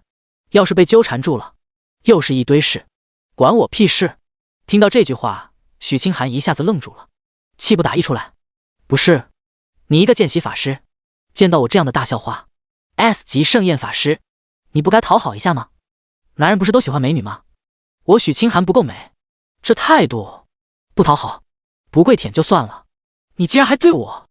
许清寒深吸了一口浊气，感觉自己受到了天大的侮辱，急忙追了上去，想要和苏明好好的理论一下。苏明，你是不是觉着自己一个见习法师很了不起了？哼，见习法师而已，你装什么呢？许清寒跟在苏明身后，阴阳怪气的说了2句。苏明猛地停下了脚步，而苏英呢，一样停了下来，直接回头看向了许清寒。苏明皱了皱眉，准备对2句许清寒。然而，就在此时，他的脑海中传来了一阵冰冷的提示声。叮！恭喜您成功触发神级选择，当前剧情校花前女友。选择1，和校花前女友道歉，不应该出口骂人，这样做说不定能让校花许清寒原谅你，以后继续将你当成鱼塘里的备胎，有空的时候从你这里捞一些好处。奖励1本黄金级技能书。选择2，驯化死亡恶龙后，骑着恶龙用岩爆术终结许清寒，让他再死一次。许清寒自从上一次见过炎神后，便一直对炎神念念不忘，想要勾搭炎神，杀了许清寒，让他心如死灰。被自己感兴趣的异性法师连杀2次，一定会让许清寒内心悲痛欲绝。奖励1件黄金级骑士铠甲。选择3，无视许清寒，拉着苏英妹妹直接离开，不和许清寒多接触，这样的校花前女友不要也罢。奖励10万点经验值，外加100点技能点券。听着脑海中传来的神级选择，苏明不禁微微一愣。好家伙，许清寒竟然对炎神有意思，苏明着实有点出乎意料。不过稍微想了想，以许清寒这个小表表的性子，确实做得出来。毕竟许清寒能利用苏明提升文化课成绩，就可以利用炎神来提升自己的实力。如今的炎神在斗鹰上可以说是火得一塌糊涂。禁咒 SS 级职业300-400级的段位，都在传闻炎神多半来自外省某个头部工会，背景强大，实力强横，甚至长相还很英俊帅气。一夜之间，炎神多了很多花痴粉，许清寒也是其中一个。当然，要是让许清寒知道他心心念念的炎神正是苏明的伪装身份，不知道会不会当场自闭，恐怕整个人都要崩溃掉了。一念及此，苏明不禁稍微眯了眯双眼，嘴角勾起了一丝玩味的笑意。22222，不用多说，这一次的神级选择依旧是选第2个。虽说另外2个选项的奖励都很丰厚，可是选择2对苏明而言只有好处没有坏处，也符合他的性格。当然，黄金级骑士铠甲，这不正好可以拿给妹妹苏英使用吗？有了蔷薇绚烂、骑士长枪，再来一套骑士铠甲，妹妹基本上算是全副武装了，攻击武器、防具都有了。再杀一次许清寒，估计以他的性格，怕是要自闭好长一段时间了。苏明眯起眼，心中暗自呢喃了一声。咋说呢 ？S 级盛宴法师很强，算是顶级潜能了。然而，要是在低级状态下，连续死2次，受到的创伤可不会小。等级跌落不说，基础属性也会掉落很多。最可怕的是，职业专属技能，怕是要损失2-3个了。这样一来，许清寒受到的打击会大到让他心如死灰。当然，要是以炎神的身份出手，许清寒会更加痛苦，悲痛欲绝。苏明冷声笑了下，准备对2句许清寒，然后离开。而就在此时，一旁的妹妹苏英却直接开口了：“见习法师，就是了不起，你不过是个 S 级盛宴法师，有什么资格说我哥哥？”苏英语气冰冷地怒对着许清寒，而后纤细的小手一抖，一柄黄金级武器蔷薇绚烂便出现了。不仅如此，苏英也亮出了自己的详细属性，职业一栏 SS 级圣光骑士，一下子亮了。此时许清寒当场愣住了，整个人都有些懵了。第43章 SS 级禁咒祭祀 SS 级职业黄金武器，许清寒彻底懵了。他完全没有想到苏明这个废物见习法师的妹妹竟然天资这么好，第一次转职，刚觉醒，竟然就是 SS 级职业，前途不可限量啊！将来至少也能晋升到 SSR 水准，那可是无限接近法神的存在啊！只要有我在，没有谁能说我哥一句坏话。我可以为了哥哥做任何事情。在许清寒愣神的时候，苏英神情冰冷地看向了许清寒，同时握紧了手中的蔷薇绚烂长枪，一步步朝着许清寒走去。此时的苏英浑身弥漫着淡金色的圣光，双眸中更是爆发出了一片璀璨的黄金光，这是已经准备爆发圣光骑士职业的专属技能了。换句话而言，苏英对许清寒已经动了杀念。圣光骑士爆发全力，就算只是1级状态下，也依旧可以轻松灭掉许清寒了。毕竟许清寒现在连1件装备都没有，而苏英呢，手握一柄极品黄金武器，自带的物理攻击力都可以一刹那将让许清寒血条清空。更重要的是，许清寒自从上一次被苏明一发火球术给灭掉后，就已经损失了一个至关重要的法师专属技能。现在的他实力大打折扣，哪里敢和苏英硬碰硬呢？苏明，别以为你有个妹妹就能改变什么事实。见习法师就是见习。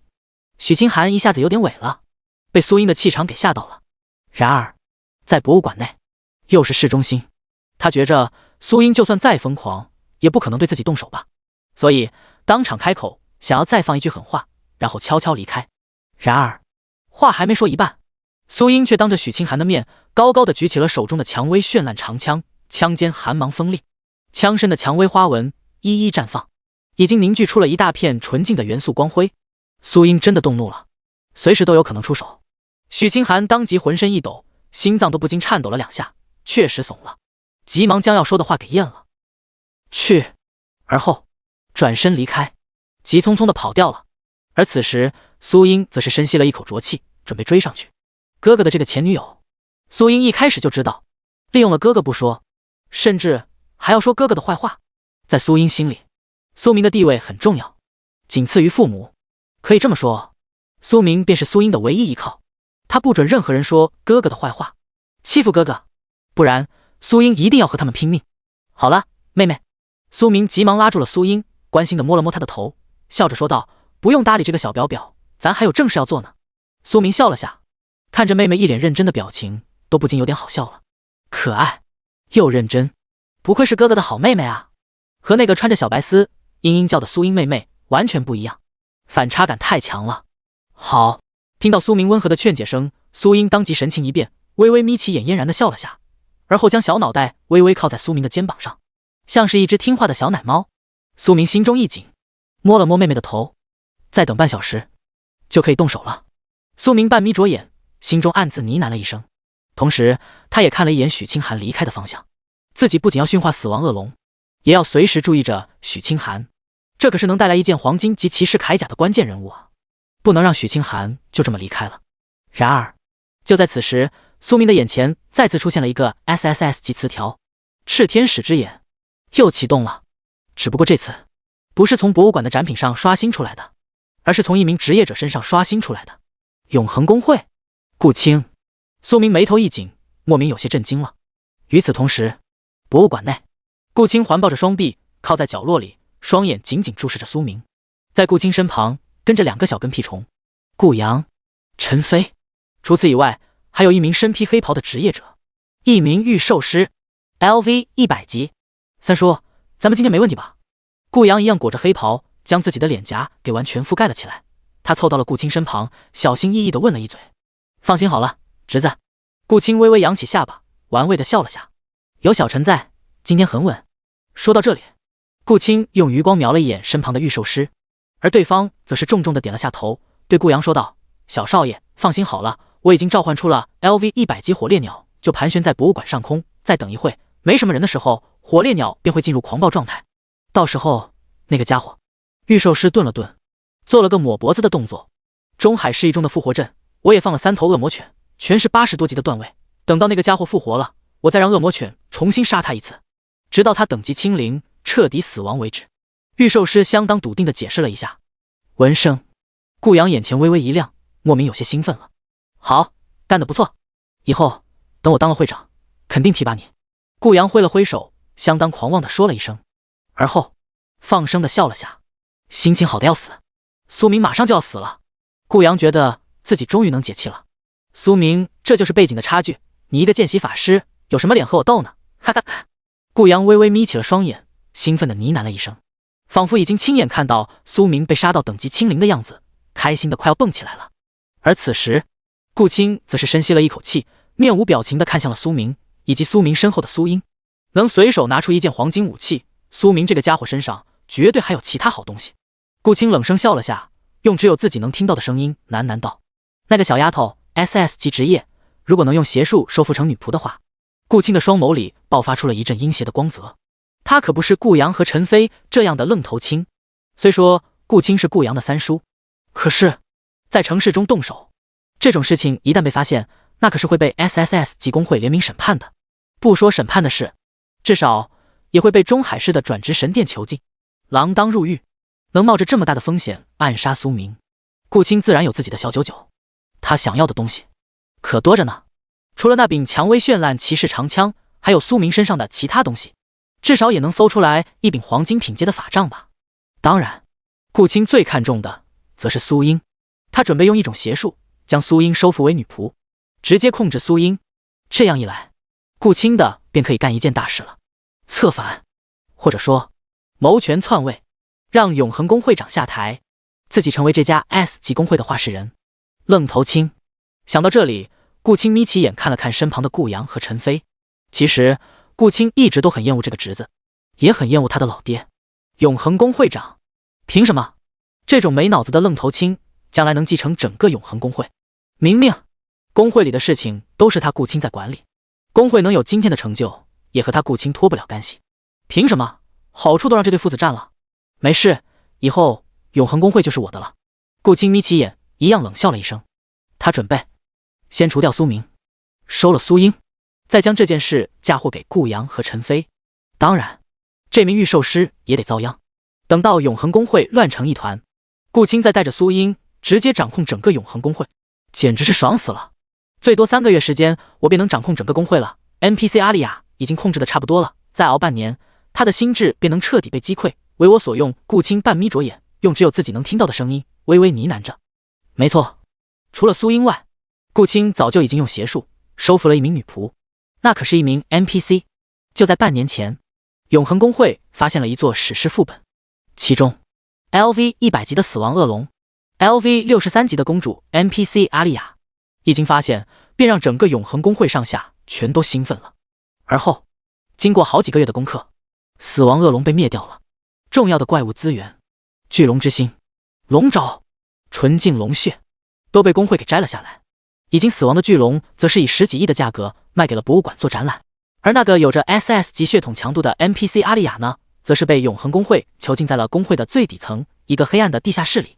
2个 SS 级职业者，一个禁咒祭祀，一个圣光骑士，还有谁能和我顾青比？一念及此，顾青的心情更加放荡了，甚至有种想要立刻动手的冲动。然而他大口地喘息了一下，尽量克制着内心的兴奋，微微半眯着眼睛，等待着黑暗降临。同一时间，苏明眉头一皱，在他眼前刷新出了一大片隐藏词条。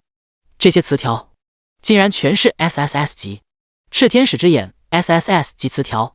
词条1：顾青 LV 200级 A 级烈焰法师，顾阳的三叔，陈飞的干爹，已学习残缺版钻石级技能祭魂术邪术，此技能书可让 SS 级禁咒祭祀阿丽亚 NPC 修复为完美钻石技能书信仰之光，学习此技能可解锁信徒词条。词条2：永恒公会地下室中囚禁着一名 LV 63级的公主 NPC 阿丽亚，来自于一座史诗副本，曾被死亡恶龙所囚禁，而后被永恒公会发现，如今精神状态无比虚弱，使用满级祭魂术可收服阿丽亚。词条3：死亡恶龙被永恒公会所击杀，公会成员取走了巨龙身上所有怪物材料，包括但不限于巨龙之心、不死之血、死亡之爪、毁灭之翼，将这些物品重新召回，可激活死亡恶龙的不死血统，让恶龙浴血重生，重新恢复完美龙躯，在不死血统的作用下，并有一定概率可以获得更高的血统强度。词条4： NPC 阿丽亚随身携带的钻石级武器圣光权柄，如今在永恒公会内，唯有完美收服阿丽亚 NPC 为信徒后，才能彻底激活圣光权柄。不过顾青却可以勉强使用此钻石级武器，可爆发出堪比禁咒的力量。词条5：顾青身旁跟随着一名 LV 100级的御兽师，已驯化 LV 100级火烈鸟3头 LV 80级加的恶魔犬，此御兽师危险指数为3颗星，目前火烈鸟正盘旋在博物馆上空。卧槽！苏明愣了下神，不禁爆了一句粗口。苏明确实愣住了，沉默了好久，他才终于缓过神来。这一次炽天使之眼所解锁的信息内容太炸裂了，而且内容很复杂。不过苏明好歹也是两世为人，一眼便看出了其中的端倪。永恒公会2把手狗头军师来博物馆，多半是为了自己。毕竟苏明和顾阳、陈飞这2个愣头青有仇，很经典的小说剧情啊。小的被打垮了，老的出来。顾青多半是为了给2个愣头青小辈出头。当然苏明皱了皱眉，也思考到了另一层目的。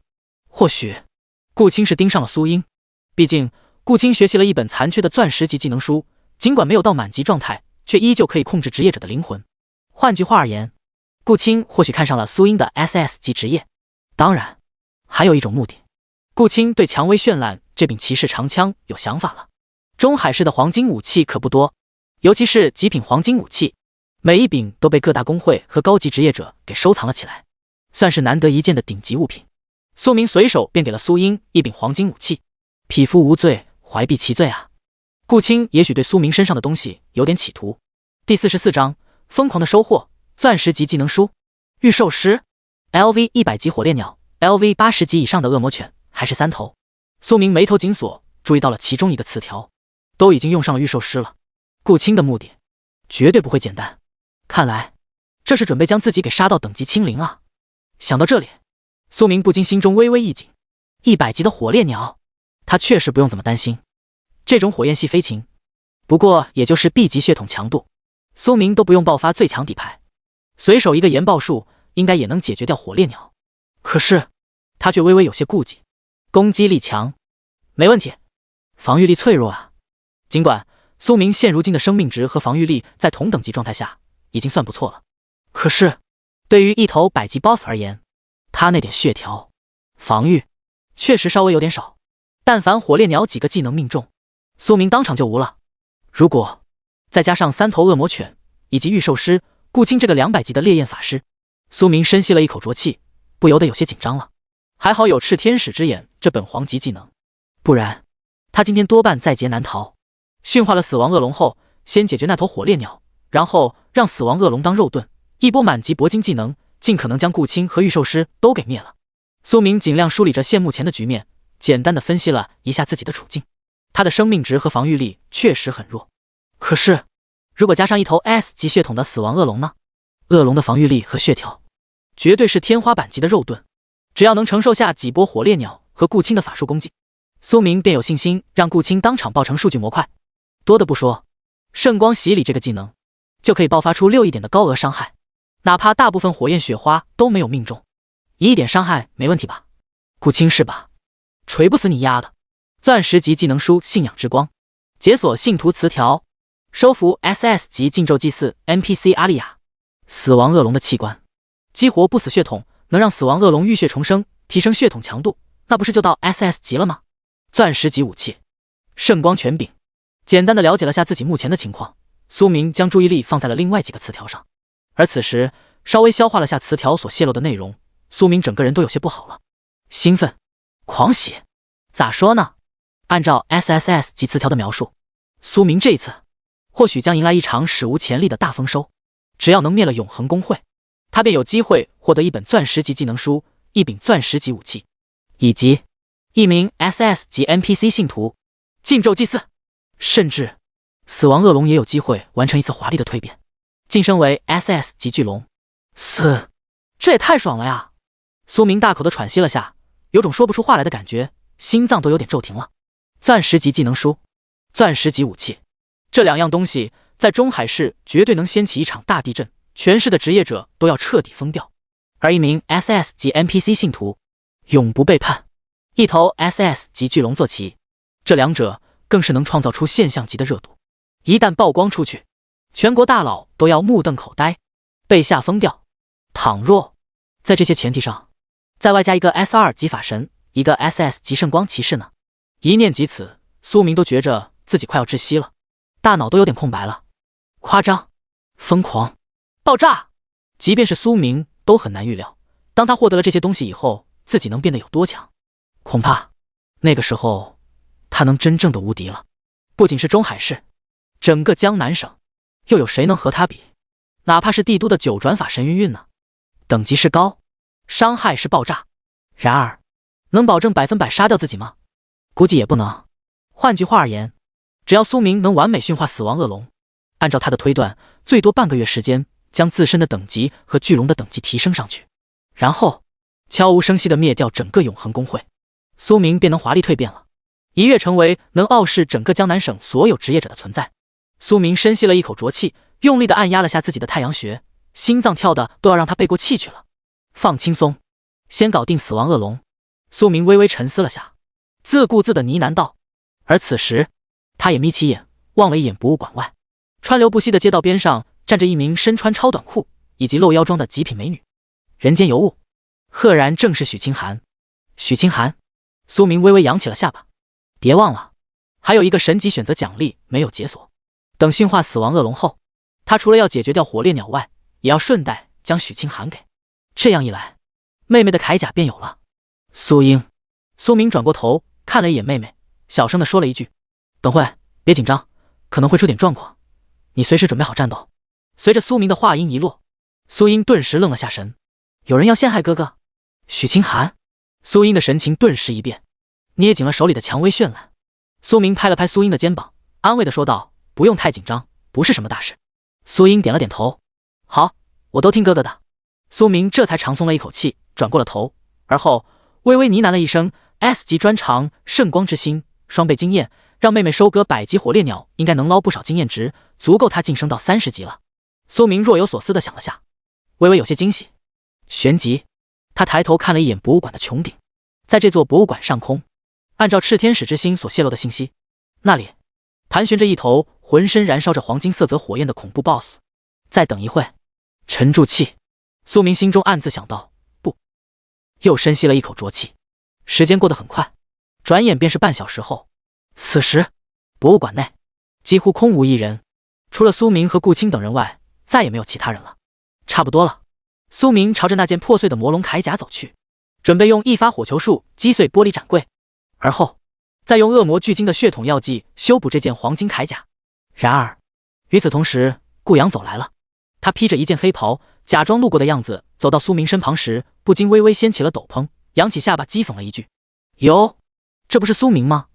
大半夜还在博物馆闲逛呢。一个见习法师，不好好想办法提升职业品阶，还有闲工夫在这里逛博物馆。难怪，估计啊，一辈子只能是个见习法师了。”顾阳冷笑了一声，满脸都写着狂妄和兴奋，恨不得当场将火烈鸟的事情说出来。哼，说的有道理。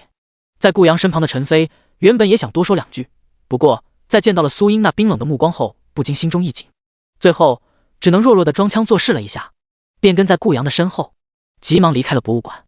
与此同时，苏明面无表情的拦住了苏英，没有让他多惹麻烦。不是苏明没有脾气，而是他觉得很可笑。就这种二愣子，放小说里估计都活不过100章，和他们计较有啥意思呢？更何况，最多10分钟以后，按照苏明的预测，死亡恶龙便会浴血重生，而那个时候，一头身披魔龙铠甲的 S 级巨龙，完全可以轻而易举的捏死顾阳和陈飞这两个二愣子。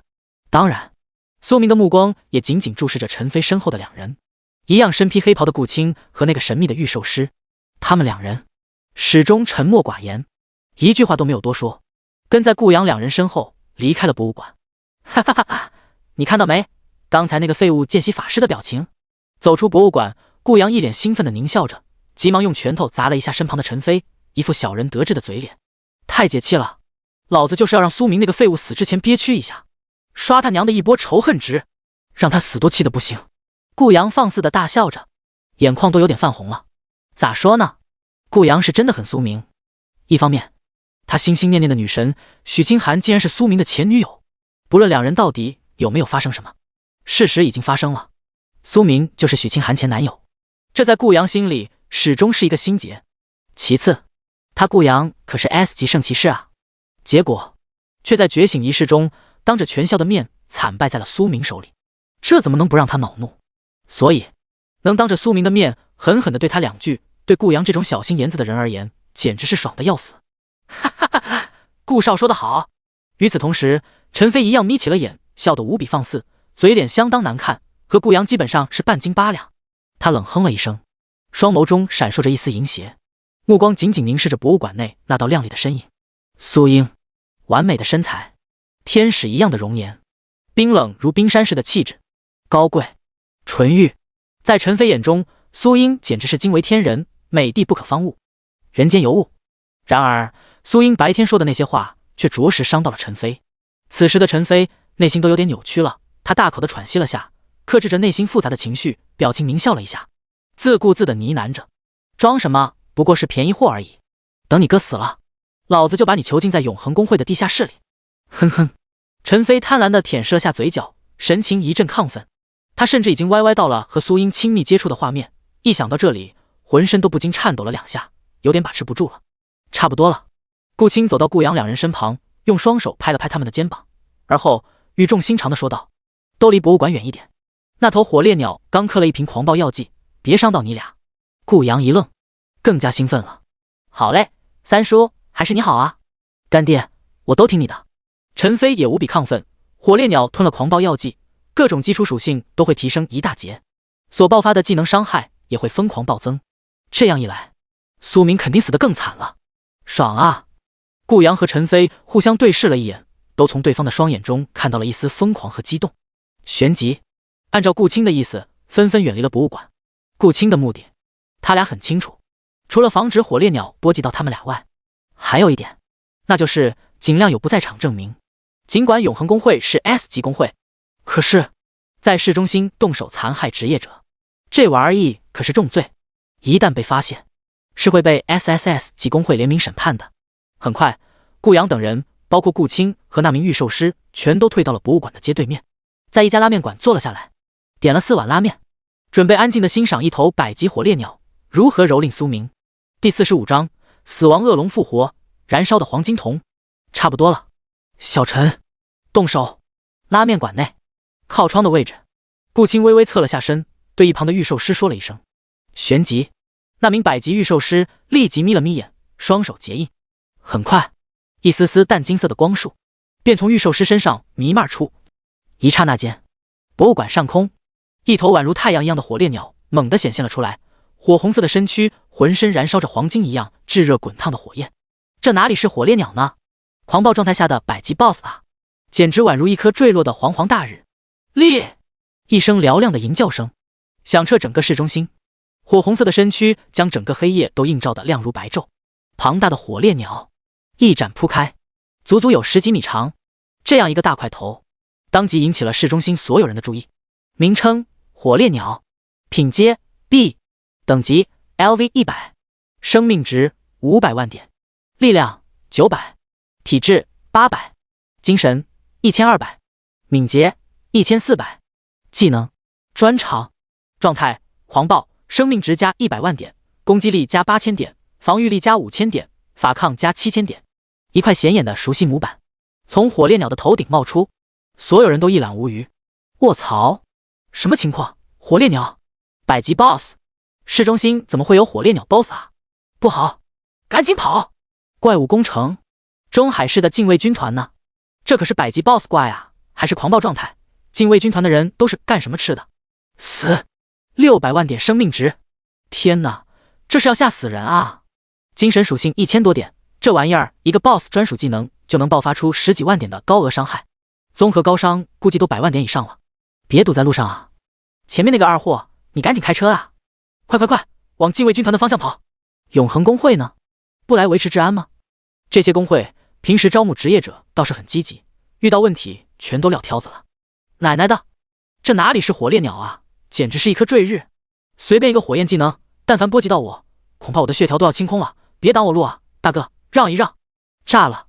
整个市中心顿时乱成了一片，到处都是沸沸扬扬的吵闹声。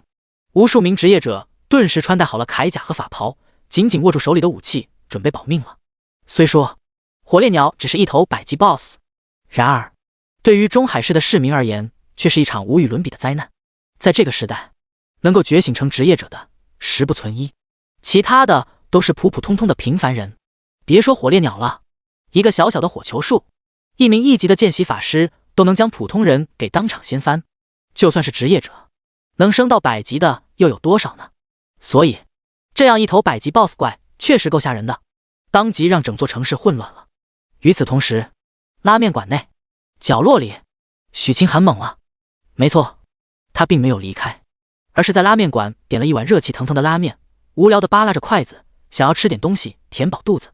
然而，突如其来的变故，一头 LV100级的火烈鸟直接让许清寒懵了。狂暴状态下的 BOSS， 怪物攻城？不对，3大公会、禁卫军团都在，这种程度的 BOSS， 就算想要攻城，也冲不破城市的防御啊！难道说……许清寒双眼猛然一亮，不禁抽吸了一口冷气。他的脑海里冒出了一个大胆的念头：炎神。中海市只是一座边陲小城，几乎没有什么波澜。这么多年了，一次怪物攻城都没有发生，很平静。而火烈鸟这样的高级 BOSS 出现，貌似和炎神有着千丝万缕的关系啊！想到这里，许清寒不由得站起了身，心脏都一阵阵狂跳了。是炎神出现了。许清寒神情期待地看向了那头火烈鸟，火红色的身躯，黄金一样的火焰疯狂蔓延。火烈鸟俯冲向了博物馆内。那头火烈鸟，难道是炎神的坐骑？许清寒皱了皱眉，不禁一阵脑补。然而，下一刻他又不由得摇了摇头。这种垃圾血统应该不是炎神的坐骑吧？才 B 级血统，以炎神的眼界，应该瞧不上。许清寒咽了咽口水，心都提到了嗓子眼，期待感和好奇心直接拉满了。炎神至少也应该有一头 S 级以上的坐骑啊！想到这里，许清寒都有点快要窒息了。在全民转职的世界里，职业者的坐骑与和平时期的跑车有点类似。对许清寒这种拜金女而言，炎神如果有一头顶级坐骑，他会彻底兴奋掉的。倒贴的动力一下子就有了。许清寒大口地喘息了2下，急忙踩着高跟鞋冲出了拉面馆，站在了街边上，屏息凝视地看向了博物馆。他在等待炎神露面。自己心心念念的炎神，终于能再次见面了吗？此时，博物馆内，苏明一样有些紧张了。火烈鸟，他扬了扬头，看向了博物馆头顶的穹顶，那里有一面八角状的透明玻璃盖子，可以直接看到天空中的画面。原本这种设计是为了让阳光能照射进博物馆内部，让博物馆保持明亮。而此时呢，这样的全景视角下，苏明直接和火烈鸟这头百级 BOSS 面对面对视，那种强大的压迫感让苏明都不禁微微眯了下眼。他是很强，这一点毋庸置疑。可是这也是苏明第一次见到课本里的火烈鸟啊！一种很难形容的情绪顿时蔓延向了苏明全身。火球术，苏明双眼微微一亮，不动声色地释放了一颗火球术。当即，玻璃展柜一下子碎掉了，那件沉重巨大的魔龙铠甲出现在了苏明的面前，捏碎手里的恶魔巨鲸血统药剂。而后，一阵冰冷的提示声在苏明的脑海中出现了。叮！恭喜您成功修补黄金级魔龙铠甲。成功了！苏明猛然深吸了一口浊气，当然，他来不及激动，急忙微微闭上了双眼。御龙术。叮！恭喜您成功驯化 S 级血统死亡恶龙。只听一道冰冷的提示声再次传来：100%驯化完成。苏明心中莫名一紧，有种说不出来的畅快感。太顺利了，一切都在按部就班地运行着。哥哥，一旁的苏英此时无比焦急地叫了一声苏明，手中的蔷薇绚烂直接横在了身前。苏英想要让苏明先走，这一刻，妹妹对苏明的保护欲已经彻底收敛不住了，哪怕是自己死掉，她也不可能让哥哥受伤。搞定了，先走。苏明大口地喘息了一下，急忙拉着苏英的小手，朝着博物馆的后门冲去。死亡恶龙已经驯化成功了，魔龙铠甲呢？修补完成，接下来便是酝酿一波大事了。苏明准备唤醒沉睡中的死亡恶龙，让这头堪比核弹一样的恐怖巨龙浴血重生。当然，他也要让自己和妹妹先离开，掩人耳目。玻璃展柜碎掉，死亡恶龙复活，这些都不重要，重要的是不能让其他人察觉到这件事和自己有关系，要摆脱嫌疑，不然苏明和苏英绝对会被中海市的转职神殿给盯上，甚至会被职业者官方协会实时监控。那时候，苏明将会彻底失去自由，不论是被研究切片，或者是成为国家重点关照的培养对象，成为团宠，对此时的苏明而言都不算什么好事。他只想要保护好妹妹，先发育一波，只有实力足够强大了，可以无惧任何人，哪怕是九转法神云韵也可以无视。那时候苏明的身份就算被曝光也无所谓。而现在，时候还没到呢。博物馆安全通道，苏明拉着苏英来到了安全通道内，而后他直接关上了消防大门。妹妹，接下来的事情你一定要记好了，先别动，屏蔽职业面板，然后等会我会给你一件黄金级骑士铠甲，一柄黄金妖刀，再带你一起干件大事。苏明深吸了一口气，尽量克制着疯狂跳动的心脏，和苏英解释了一下，说的有点语无伦次了。可是以兄妹俩的默契，苏英仍然在第一时间理解了哥哥的想法。好，我就在这里等你，哥哥。苏英急忙收起了蔷薇绚烂长枪，顺带将自己的职业面板彻底屏蔽了起来。虽然他不知道哥哥想要做什么，可是苏英对哥哥的一切行为全都无条件的信任。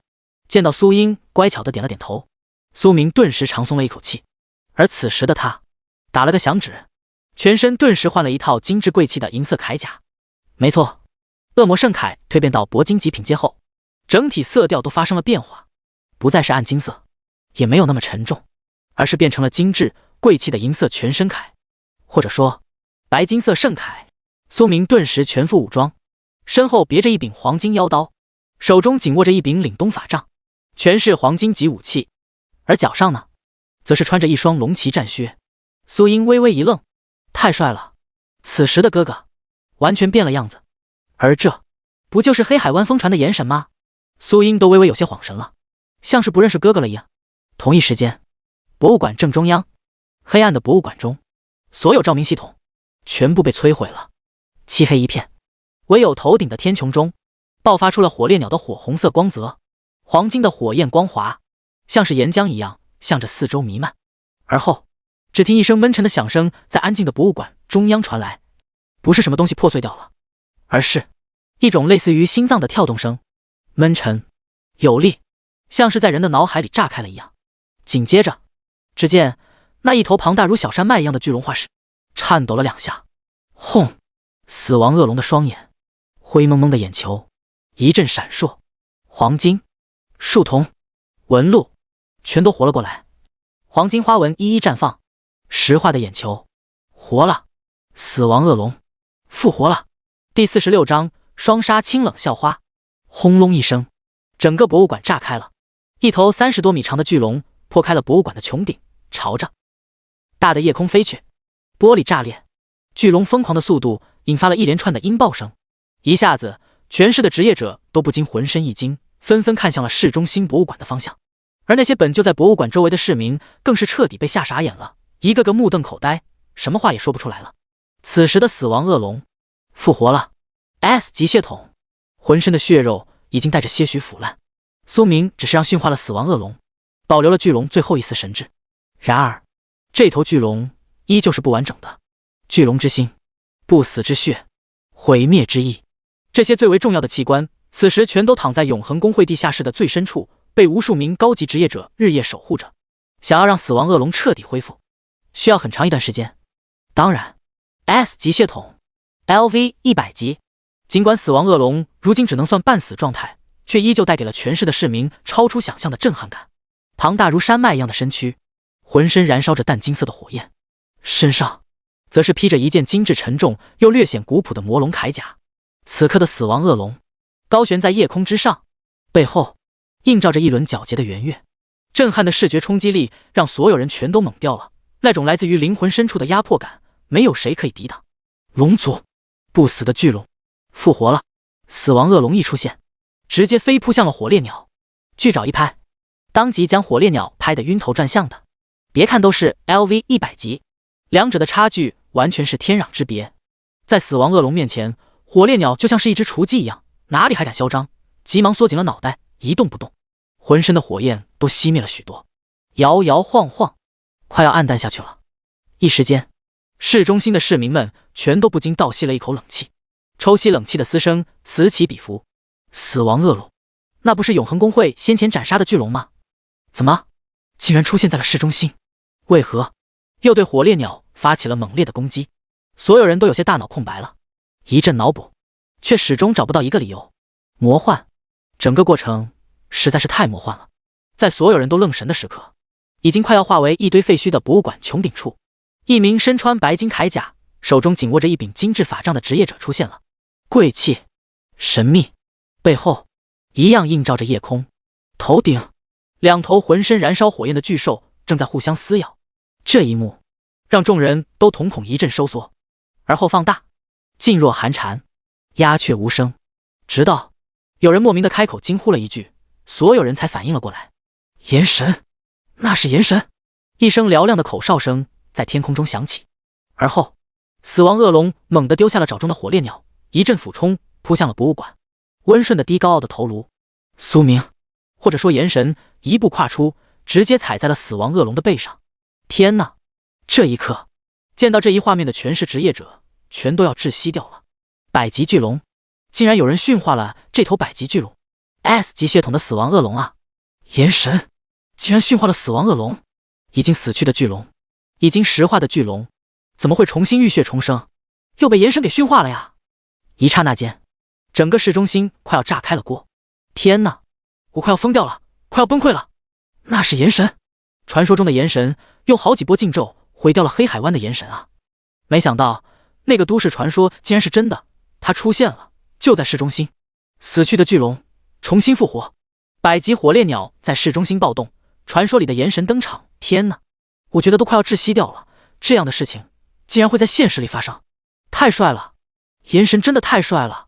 SS 级职业300-400级的段位，现在呢竟然身骑一头顶级血统的巨龙。最吓人的是，炎神不是龙骑士啊，他是法师，法师却有巨龙坐骑，我都不知道如何形容此时的心情了。炸裂，太炸裂了！奶奶的，你们能相信吗？炎神出现在市中心了！卧槽，我现在都已经脑补了一部狗血电视剧了。有没有可能炎神是某个 SSS 级公会的多金小少爷，来中海市这个小地方是为了找回青梅竹马，然后恰巧见到了 BOSS 工程，再三犹豫后果断出手。哇，姐妹，你可真会脑补，要不小说你来写，我绝对续费100年啊！多的不说，如果我没有看错的话，炎神身上那套铠甲应该是铂金级吧，虽说隐藏了属性，可是以我这个资深炼金师的眼光来看，那套白金铠甲材料绝对不会差，品阶至少也是铂金啊！凛冬法杖，黄金妖刀，巨龙背后的大帅比绝对就是炎神了。我有印象，火爆抖音 app 的那个视频里，炎神只留了个背影，但是手里却握着2柄武器，正是这2件武器，我记得都是从黄金狮鹫那爆出来的。快，录制视频啊！我估摸着炎神要出手了。天哪，那可是禁咒啊！火焰系禁咒，雷电系禁咒，没想到我竟然能亲眼见到炎神释放禁咒，千万不要错过这次机会！死！你倒是提醒我了，现在还跑什么啊？炎神的坐骑都对火烈鸟出手了，以死亡恶龙的实力来看，火烈鸟这种百级 BOSS 恐怕连一口龙焰都顶不住，不用担心了。我稍微有点好奇一个是，那头死亡恶龙不是被永恒公会给斩杀掉了吗？怎么又复活了？我记得死亡恶龙的不死之心和不死之血都已经被抽离出来了，难不成炎神不是法师，而是双职业第2职业？难道说是祭司或者龙骑士，拥有复活巨龙的能力？卧槽，越脑补越加觉得炎神很溜啊！这种级别的年轻大神，我估摸着应该能乱杀中海3大公会巨头了。今天必须要全程录屏，不要错过这个大好的机会啊！只是不知道炎神能不能看上我，炎神太帅了，好想给他生猴子啊 ！DNA 又已经开始跳跃了，炸了！这一刻，整个市中心彻底炸了，所有人的情绪都因为炎神的出现而拉升到了最高点。死亡恶龙 BOSS 攻城，炎神禁咒 SS 级职业，各种劲爆的字眼一下子挑起了市民们的神经，所有人都变得有些亢奋了。当然，炎神呢，更是被蒙上了一层神秘的面纱，没有谁知道炎神的真正来历，只知道他很强，背景神秘而疯狂。而现在，再次驯化一头已经死去又复活的 S 级巨龙，全市所有人的心脏都有点承受不住了，有种快要炸开的既视感。而与此同时，在拉面馆前，许清寒彻底瞪大了惊骇的双眼，屏息凝视地仰视着天穹中的巨龙和那身披银色铠甲的炎神。许清寒的眼神中跳跃着一丝浓郁而疯狂的情绪，在这一刻，他心中的复杂情绪达到了最高点，慕强的心理也被催发到了极致。许清寒微微挪动了下身体，将那已经练到接近完美的身体展现得更加妩媚而充满魅力。他媚眼如丝地望向了天穹，期待着那头巨龙朝着自己这边飞来。然后炎神纵身一跃，来到自己身旁，卸下铠甲，来一句：骑士来晚了。公主殿下，如果真的能发生这样的事情，许清寒觉得自己会疯掉的。当着全市职业者的面被炎神告白，许清寒会直接疯掉的，那是他梦寐以求的事情。当然，许清寒很清楚自己的这些想法都是妄想，他唯一能做的只有倒贴炎神。毕竟这样的大人物眼界都很高，怎么可能只是见了一面就会对自己感兴趣？许清寒朝着博物馆的方向奔去，想要尽可能的勾搭上炎神，这可是能改变命运的机会啊，绝对不能错过了。然而就在此时，天穹中，苏明微微俯视了一眼街道中央的许清寒，身穿清凉的超短裙和露腰装，一脸兴奋地朝着博物馆的方向奔来。要是让许清寒知道，他朝思暮想的炎神就是极其厌恶的前男友那个见习法师，不知道他会作何感想。苏明微微眯了下眼，嘴角流露出了一丝玩味的笑意，而后手中的凛冬法杖向上一举，轰的一声，岩爆术。一刹那，天穹亮了，夜空宛如被一颗流星所划破，撕裂开了，映照出了全市所有市民的表情，甚至许多市民急忙伸出手挡在了眼前，亮如白昼的光芒都快要让人致盲了。而后满级岩爆术落下，一颗炙热滚烫的火球径直飞向了许清寒，轰，爆裂，许清寒碎掉了，不是形容词，而是真正的碎掉了，爆裂成了漫天的数据模块，成为了一堆飞舞的经验值。而后所有经验值化为了一阵阵流光，全部涌向了苏明。叮！恭喜您成功击杀职业者盛宴法师许清寒，获得经验值1200点。冰冷的提示声在苏明的脑海中响起。1200点，苏明嘴角微微翘起，勾出了一丝玩味的笑意。这点经验值对如今的苏明而言太少了，当然这也和苏明有关。许清寒在黑海湾死了一次，等级掉落了不少，这几天就算恢复了等级，也没有提升多少，远不如苏明的 LV 72级，所以就算是 S 级盛宴法师也只能爆出这一点点的经验值。用岩爆术杀一个10来级的职业者，真是杀鸡用牛刀了。苏明轻声笑了下，心中不禁暗自呢喃着。叮！恭喜您成功完成神级选择，奖励已发放。提示声再次响了。黄金级骑士铠甲。苏明眼前微微一亮，妹妹的铠甲有了。第47章异教徒，传说中的炎神。名称光明铠甲，品阶黄金级，属性加400点体质，加6000点生命值，加5000点法抗，正 7% 回血恢复速度。专属装备技能终极回血，初级回蓝，法抗增幅，生命庇护。成长淬炼宝石，强化宝石，武器融合，宝石加点。苏明的物品栏中出现了一件冰冷的铠甲，黄金色泽，宛如一块精致的艺术品。铠甲的外形和苏明的魔纹圣铠有一些类似，也是全身铠，自带头盔，当然区别也不小，不仅是色泽不一样，属性也差了很多，算是不错了。苏明眯了眯眼，自顾自地评价了一声，确实算不错了。这件铠甲虽说只是黄金级，可是自带400点体质，6000点生命值，还有4个专属装备技能，算是不错的黄金铠甲了。在中海市的话也很抢手，一旦放出来，不知道会有多少骑士职业者疯抢。妹妹，苏明深吸了一口气，拍了下死亡恶龙的后脖梗，让恶龙带着自己重新回到博物馆内部，接回苏英。现在一切都准备就绪了，就差最后一步，斩杀火烈鸟，灭了顾青等人。当然这些事情苏明不能去做，而是要让苏英做，没什么别的原因，只是因为苏英有一个 S 级专长圣光之心，在这个专长的效果下，火烈鸟也好，顾青和御兽师这些职业者也好，死亡后爆出的经验值可是双倍啊！不仅如此，甚至能爆出来一堆不错的装备。毕竟以苏明对顾青这个200级法师的了解，对方身上至少也有1、2件不错的东西，不可能啥也没有啊！更何况苏英的专长效果下，爆率可是会增加到2倍，加倍快乐。在所有人的注视下，死亡恶龙一闪而逝，消失在了视野中。此刻全市的市民都是一阵目瞪口呆，傻眼了。什么情况？刚才跑过去那个不是中海市一中的校花吗？中海市人气女神，天才少女 S 级盛宴法师，前段时间可是火爆了全网。而就在刚刚，许清寒却被炎神一波岩爆术给轰死了。是岩爆术吗？不确定，堪比禁咒一样的破坏力，硕大的火球宛如太阳一样狠狠地砸向了许清寒。一霎时间，许清寒就炸裂成了一堆数据模块，悄无声息地死掉了。可是炎神为什么要出手杀了许清寒？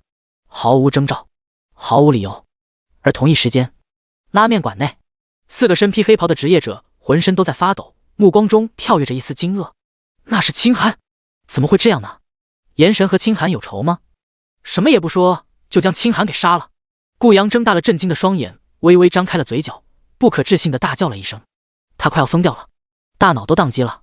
本来莫名其妙出现的炎神和死亡恶龙，已经让顾阳有些摸不着头脑了。而现在呢，许清寒，自己的女神，心爱的女人，却被炎神一波炎爆术当场灭了，爆成了漫天数据模块。虽说顾阳也知道许清寒可以复活，不会有生命危险，他们还能再见面，可是这样不由青红皂白直接就出手，怎么能让顾阳不恼怒？一时间他龇牙咧嘴地看向了夜空，凝视着死亡恶龙消失的方向，仇恨的种子再一次埋下了。这一次是对炎神，那个被中海市传的相当神秘的顶级法师， SS 级职业大神。当然顾阳并不知道，他的仇恨种子2次埋在了同一个地方。炎神就是苏明，炎神怎么会出现在市中心？与此同时，在顾阳身旁的顾青一样皱起了眉头，神情凝重地注视着半空中的火烈鸟。此时的火烈鸟哪里还有最开始的傲气，浑身的火焰都已经暗淡了，耷拉着脑袋，像是拔掉了牙齿的老虎，一点气焰都没有了。还能控制火烈鸟吗？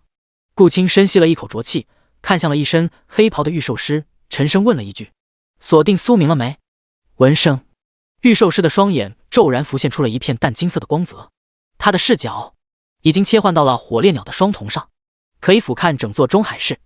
然而沉默了好一阵子，御兽师的双眼重新恢复了常态，他犹豫了下，回头看向了顾青说道：很奇怪，没找到他俩，就像是人间蒸发了。御兽师一样皱起了眉头，很是不解的呢喃道：明明刚才还在博物馆里啊，总不能被炸掉的博物馆给砸死了吧？不至于。顾青愣了下神，微微眯起了双眼，没有再搭理御兽师，而是摩挲着自己的下巴。被炎神给杀了。顾青心脏不禁一紧，可是苏明那家伙和炎神哪来的恩怨？一个废物见习法师怎么可能和300-400级的 SS 级法师有关系？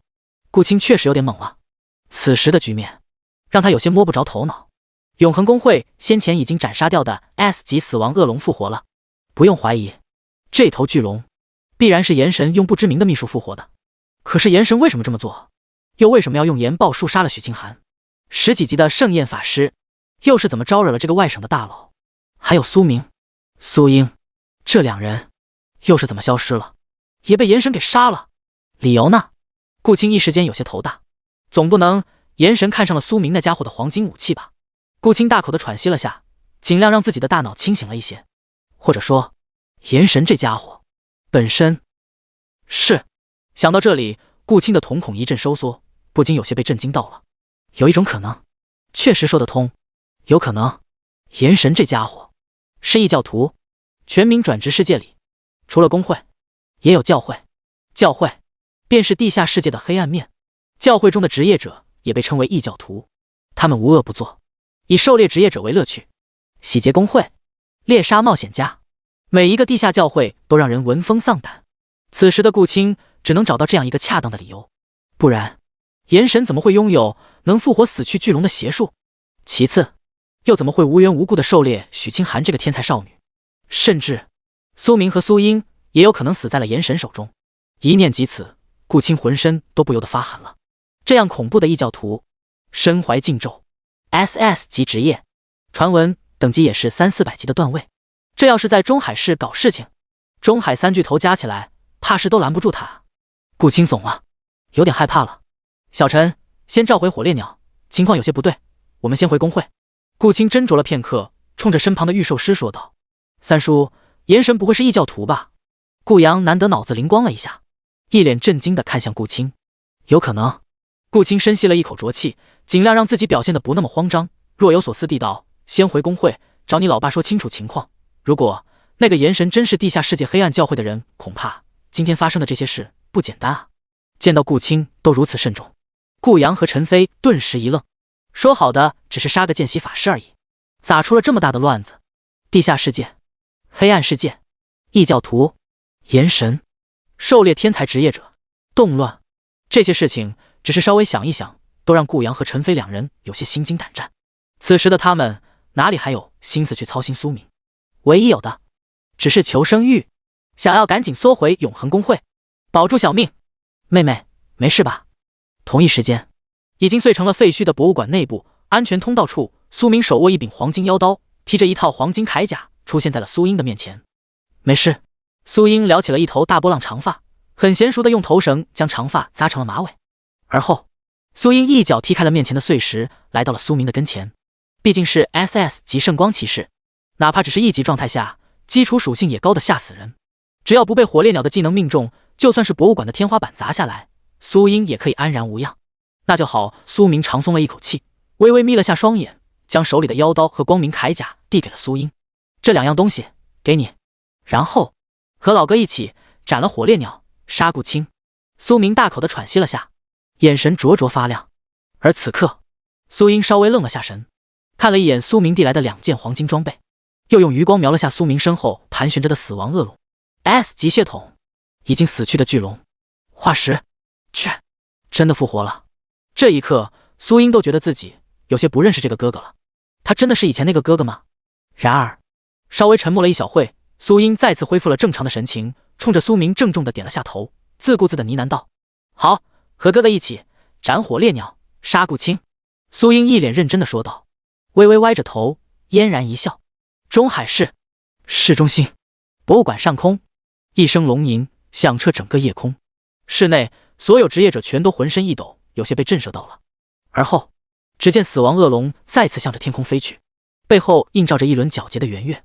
这一次，巨龙背后不再是一名职业者，而是2名，一金一银。整个画面宛如神殿壁画中的天使一样，从神国而来的天使骑着巨龙降临人间，将战争的火焰点燃到世间的一切角落。不死不休，又出现了一名职业者，也是异教徒。拉面馆前，顾青半眯着双眸，心脏都是一紧，一个眼神已经让他有些心惊肉跳了。如果再来一个和颜神一样的存在，拥有顶级职业潜能，学习了禁咒，可以碾压中海市所有职业者的等级段位，这样一来，恐怕就算中海3巨头加起来，也挡不住这2个来自地下黑暗世界的异教徒吧。想到这里，顾青心中不禁油然而生一丝微微的惊恐，已经有些想要逃离这个地方了。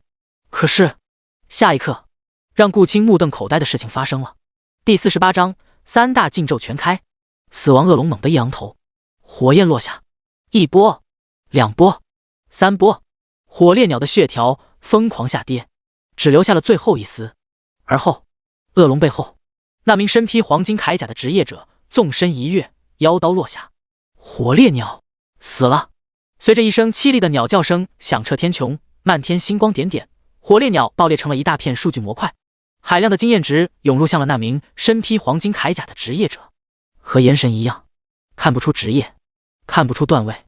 不过可以确定的是，这名手握妖刀的职业者拥有圣光系职业技能，那一斩黄金专属技能圣光斩。同一时间，苏明微微眯起了双眸，心情一阵惬意。苏英脚尖一点，斩杀了火烈鸟后，重新跳到了死亡恶龙背上。哥哥，总共有160多万点经验值。许清寒神情激动地大叫了一声。苏明点了点头，差不多。100级 BOSS 掉落的经验点本就很多，你又有 S 级专长圣光之心，自然能收割100多万经验点，这些已经够你升到30级了。苏明目光温和地摸了摸苏英的头，若有所思地解释道。按照苏明的打算，火烈鸟本身就是拿给苏英堆经验的，只有妹妹的等级提升上去了，圣光骑士职业才能发挥真正的实力，帮得到自己。不然，以苏明 S2 法神职业，妹妹才1级，就算是 SSS 级也很难帮得了他，只会成为累赘。先升级，苏明提醒了一句。好。苏英点了点头，没有多说什么。兄妹俩的感情本身就好，经验值而已，苏英也没有过多推辞什么。更何况哥哥的等级已经升到 LV 72级了，100多万经验点，提升的等级也很有限，竟然爆出了一柄黄金级武器。在苏英提升等级的同时，苏明也将目光放在了半空中。那头火烈鸟虽说是一头御兽，不过在击杀后依旧可以爆出装备，而在苏英的 S 级专长效果下，竟然爆出了一柄黄金品阶的长枪，烈焰灼日。不错的武器。苏明微微用余光瞄了一眼这柄长枪，便将武器收好了，倒是可以当成自己的备用武器。要知道，苏明的 SSS 级专长无职祝福可以让他装备20倍以上的武器，每多一柄武器，苏明的攻击力便会提升不少，其他属性一样会水涨船高，简直是爽得要死。顾青将武器收好，苏明深吸了一口浊气，将目光放在了地面上。那里顾青、顾阳、陈飞、玉兽师全都抬头仰视着自己。死亡恶龙。苏明拍了拍巨龙的后脖颈，示意这头巨龙坐骑朝着顾青的方向俯冲而去。既然已经杀了火烈鸟，苏明怎么可能放掉顾青等人？一个冤家顾阳，一个惦记妹妹的陈飞，以及想要杀了自己，将妹妹收服成女仆的顾青和玉兽氏，这些人，苏明一个都不会放过。不仅要杀了他们，而且苏明准备要将他们杀到等级清零。只有这些人永恒的死亡，苏明才会安心。更何况，永恒公会里可是有着一柄钻石级武器，一本钻石级技能书，以及那个 SS 级禁咒祭祀 NPC。不论如何，顾青等人都一定要死。永恒公会必须灭。水神怒火，灭世天雷，黑暗降临。苏明手中的凛冬法杖猛地爆发出了一阵璀璨的圣光，而后三大铂金满级技能全部落下，朝着顾青等人的方向飞去了。水神怒火幻化成了水蛇，贯穿了整个中海市中心。而灭世天雷呢？雷电交织，天雷密布，整个天穹都闪烁着震耳欲聋的雷光。黑暗降临，苏明转职见习法神获得的最强技能，没有之一。此技能一旦释放，将会形成一片完全由黑暗系元素凝结而成的领域。在这片黑暗领域中，苏明犹如唯一的神。同一时间，拉面馆前，顾青彻底目瞪口呆了。原本他以为那个炎神只是斩了火烈鸟便会收手，却没有想到，下一刻，炎神手握一柄凛冬法杖，直接释放了三波禁咒：水系禁咒、雷系禁咒、黑暗禁咒，而这些禁咒全部朝着自己飞来了。怎么可能？三波禁咒加上先前炎神已经展示过的火焰禁咒，这个外省的顶级法师竟然有着4、5种禁咒。什么家庭能培养出这样的变态级怪物？这哪里是法师啊，完全就是移动的禁咒库。一时间，顾青大脑都要缺氧了，木讷地站在原地。还是顾阳一声大叫，让他抽回了现实。卧槽！三叔，不好！禁咒朝着我们飞来了！那个炎神对我们出手了！顾青浑身一哆嗦，顿时恢复了意识。他急忙举起手里的法杖，想要释放出一波冰遁术挡下这些禁咒攻击。哗啦啦！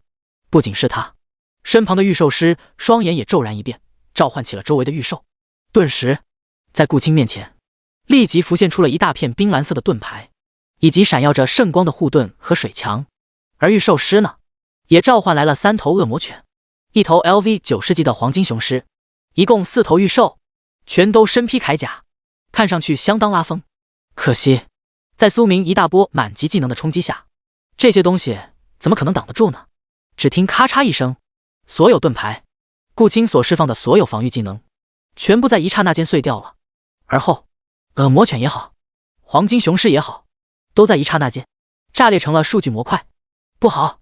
顾青猛地深吸了一口浊气，浑身都在剧烈颤抖。他确实被吓坏了，炎神的强大已经彻底超出了他的想象。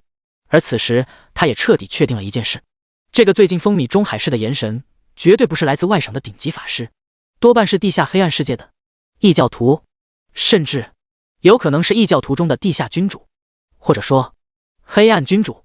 顾青很清楚自己的实力 ，LV200级烈焰法师，以他的水准所释放出来的防御技能，就算是再强的职业者，也不可能如此轻而易举的就破开了。唯一解释得通的就是炎神是地下世界的黑暗君主，只有这种身份的大佬才能轻松拿捏他。轰的一声，3波铂金满级技能全部覆盖了顾青以及他身后的御兽师和顾阳2人。哗啦啦，海量的数据模块飞向了天空，化为了流光，全部涌向了苏明。同一时间，死亡恶龙身上的苏明眼前微微一亮，着实有些被震惊到了。这么强！苏明的嘴角不禁一扯，连他自己都不敢相信，这3大铂金技能居然能爆发出这么恐怖的伤害。200级的法师啊，就这么被瞬秒了。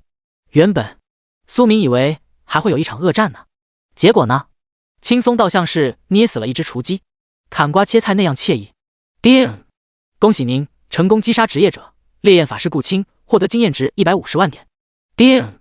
恭喜您获得额外经验值50万点。叮！恭喜您成功击杀职业者御兽师成员，获得经验值63万点。叮！恭喜您获得额外经验值10万点。叮！恭喜您成功击杀 LV90级黄金雄狮获得经验值60万点。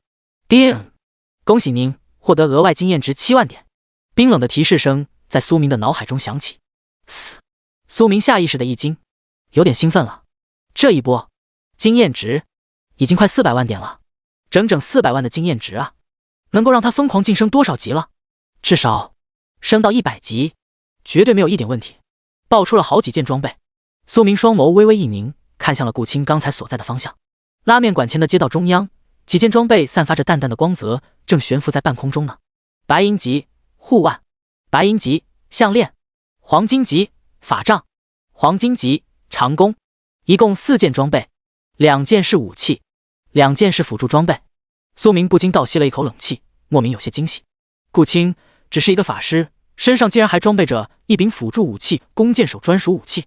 苏明微微一笑，而后拍了拍死亡恶龙。天空中，死亡恶龙一晃动身躯，直接俯冲向了街道。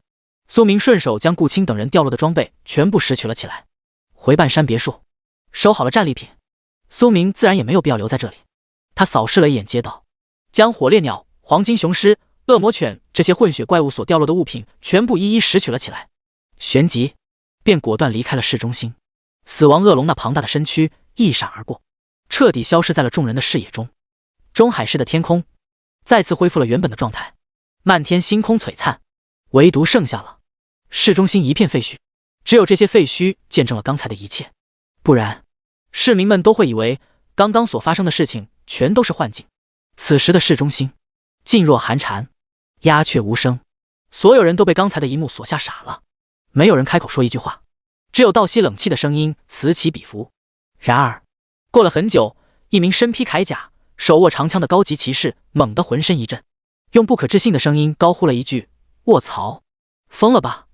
刚刚那几人貌似是永恒公会的，其中一个不是永恒公会的2把手顾法师吗？200级的烈焰法师居然被炎神给秒了！顿时整个市中心彻底炸开了锅，所有人的情绪都被引爆了。第49章黑暗君主，苏明的命运。卧槽，200级的烈焰法师就这么被秒掉了！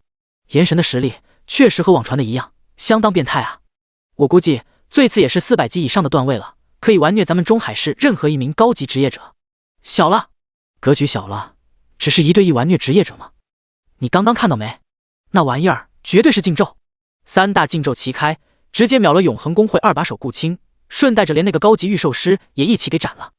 你跟我说1对1，毫不夸张的将炎神的实力绝对能单挑咱们中海市任何一家公会。妈了，我人都骂了，炎神究竟是什么来头？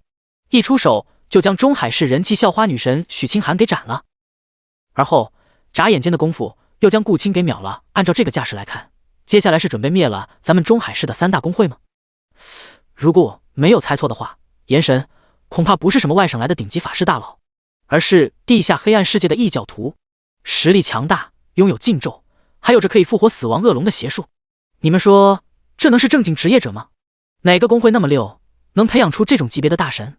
帝都的 SSS 极信条公会，反正我是信了，多半炎神就是地下世界的异教徒，复活死掉的 S 级恶龙，先后杀了顶级天才许清寒、顶级天才顾阳，一个 S 级圣焰法师，一个 S 级圣骑士，这是准备灭了咱们中海市的天才，然后再一波将中海给推平了吗？奶奶的，我就说咋今年出了这么多顶级天才，合着惊喜过后就是惊吓，这下完了，中海市被地下世界异教徒给盯上了，而且很有可能是传说中的黑暗君主。你们注意到了没？刚才在炎神身后那名职业者貌似也不简单啊，一出手就是顶级圣光系技能，我估摸着应该是某种圣光职业大佬，保底也是 S 级以上的职业品阶啊，只是从伤害程度来看，等级貌似不太高，难不成那是炎神培养的后代？一头 S 级死亡恶龙，一个疑似地下世界黑暗君主的炎神，一个圣光系顶级天才。我现在脑海里只有一个念头，那就是逃离中海市，搞不好咱们中海市将会迎来一场惊天动地的大灾变，禁咒战争。不知道，反正我估摸着3大公会巨头就算是全部加起来，怕是也挡不住炎神背后的势力啊！惊吓、惶恐、震惊，市中心所有目睹了刚才那一幕的市民们全都彻底坐不住了，一个个目瞪口呆，吵得沸沸扬扬。咋说呢？在众人的视角中，苏明或者说炎神，身份基本上已经实锤了，绝对是来自地下黑暗世界。反正不是什么正经人，估计是黑暗面的幕后 BOSS， 不然怎么能拥有复活死亡恶龙并控制这头 S 级巨龙的邪术？不然又怎么一出手就先后斩了圣焰法师许清寒、圣骑士顾阳这2名顶级天才 ？S 级职业，全国都没几个，这不是摆明了在狩猎顶级天才吗？所谓的炎神，学习了禁咒 SS 级职业的炎神，恐怕不是什么正义的化身，而是黑暗君主啊！那种身后追随着一大堆异教徒，以狩猎冒险家和职业者为目的的异教徒头目。想到这里，全市的职业者都有一种快要疯掉了的感觉，被吓傻了。中海市这地方绝对不能待了，保不齐过不了几天，3大公会便会和炎神开战。那个时候禁咒漫天飞，谁能顶得住？没看到200级的顾青，一个高级烈焰法师都被一刹那间灭了吗？低级职业者怕是连当炮灰的资格都没有。啪叽一下死了，啪叽一下又死了，直到被杀到等级清零。整个市中心乱成了一团，人群像是马蜂窝一样四处乱窜。许多等级不错的职业者更是当即做出了决定，立即离开中海市，逃到外省去。大波的人流纷纷涌向了城市关卡处。同一时间，中海市市中心，2道亮丽的身影出现在了中海市最高的环球金融大厦顶层，在天台正中央俯瞰着整座城市。这2人赫然正是转职神殿的柳妹，以及北疆白神的亲妹妹白灵儿。白灵儿深吸了一口浊气，看着市中心博物馆的方向，久久说不出话来。沉默，许久的沉默。而后白灵儿疯狂吞咽了好几口唾沫，这才转过头看向了柳妹，弱弱地说了一句：错了，看来我们都错了。本以为苏明那个家伙只是一个顶级天才，只要给予他一定的时间，将来便能成长为一棵参天大树。然而呢，人家压根不需要时间成长，现在已经是一棵大树了。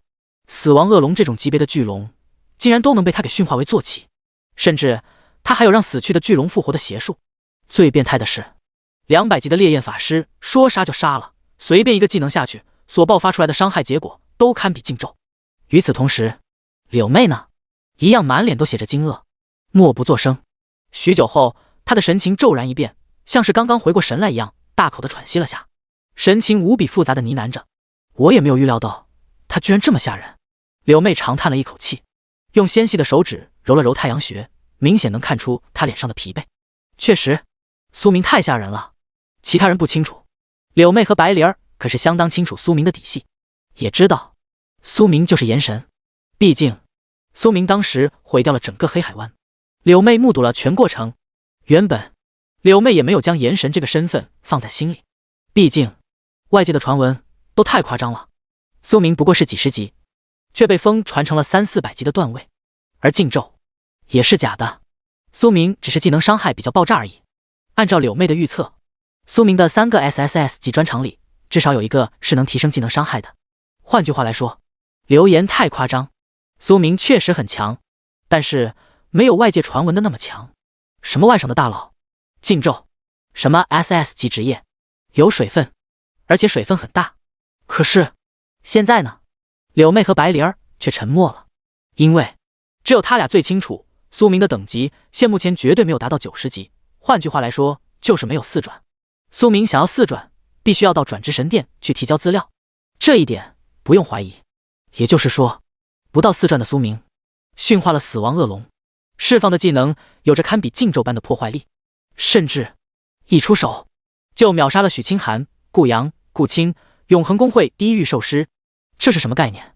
说的不好听一点，就好比是一名高中生还没考上军校呢，啪的一下就将国外归来的顶级特种兵王给捏死了。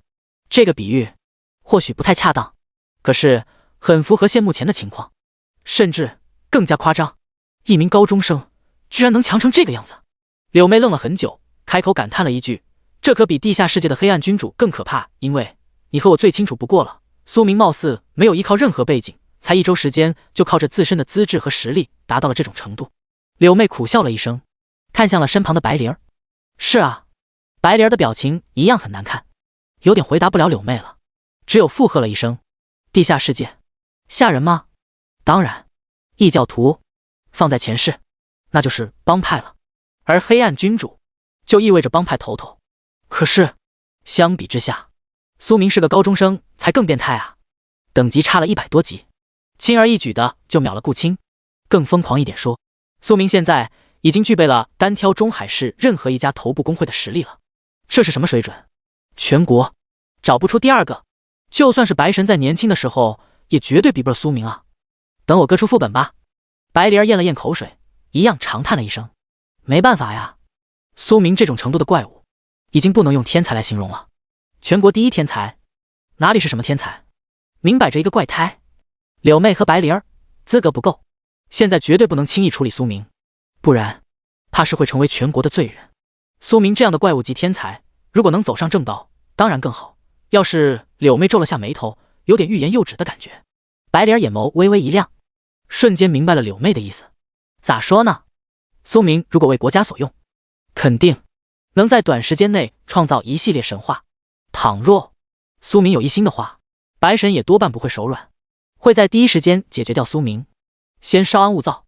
白灵儿被齿微微咬住了红唇，弱弱的说了一句：事情到了这个份上，我们没资格插手了，等我哥出来再做定夺。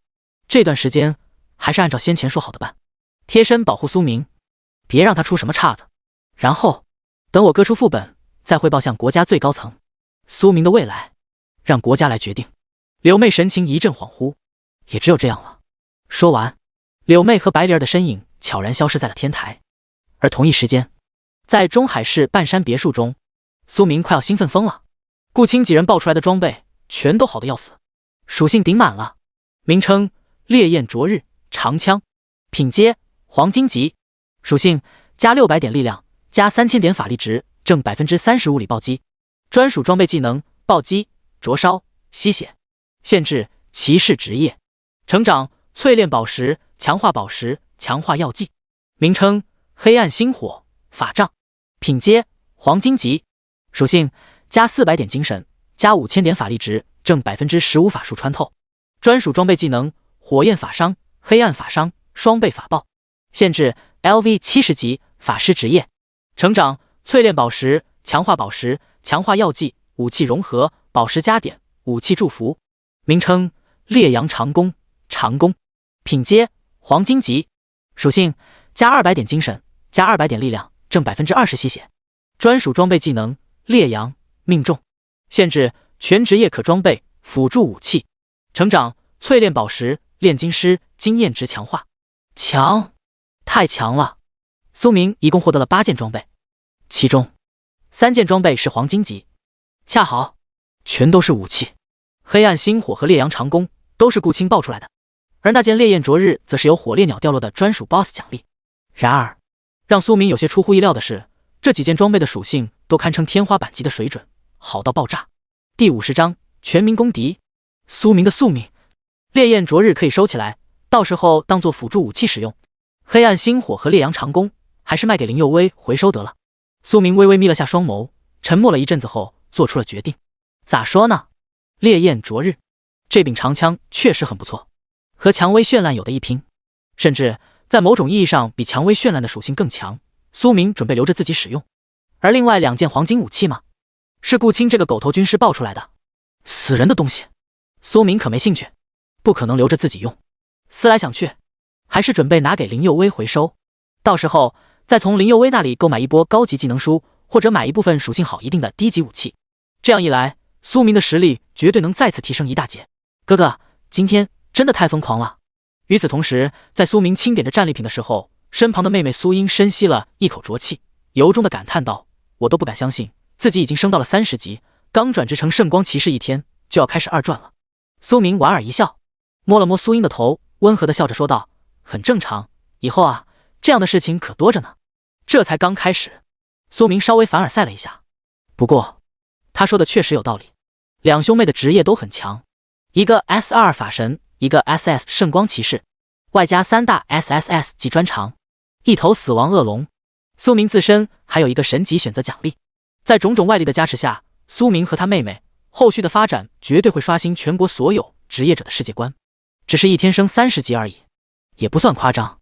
只要苏明想，他现在就能带着死亡恶龙莽穿一座白银副本，收割个1-2千万经验点，简直不要太轻松。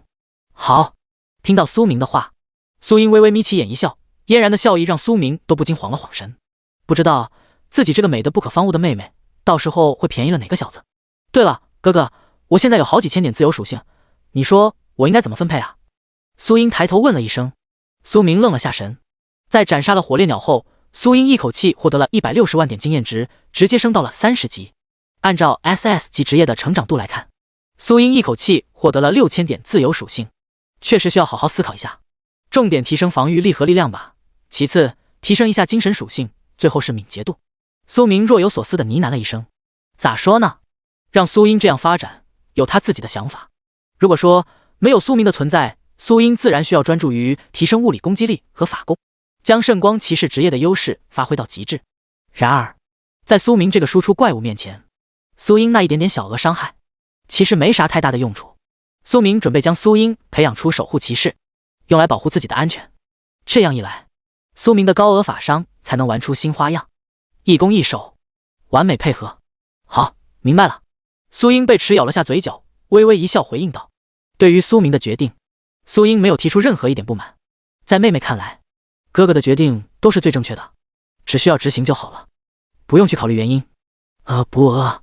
沉默了一阵子，苏明用胳膊肘撞了一下妹妹，笑盈盈地问了一嘴：啊，饿了。苏英睁大了水汪汪的双眼，弱弱地回答道：哥去给你做宵夜。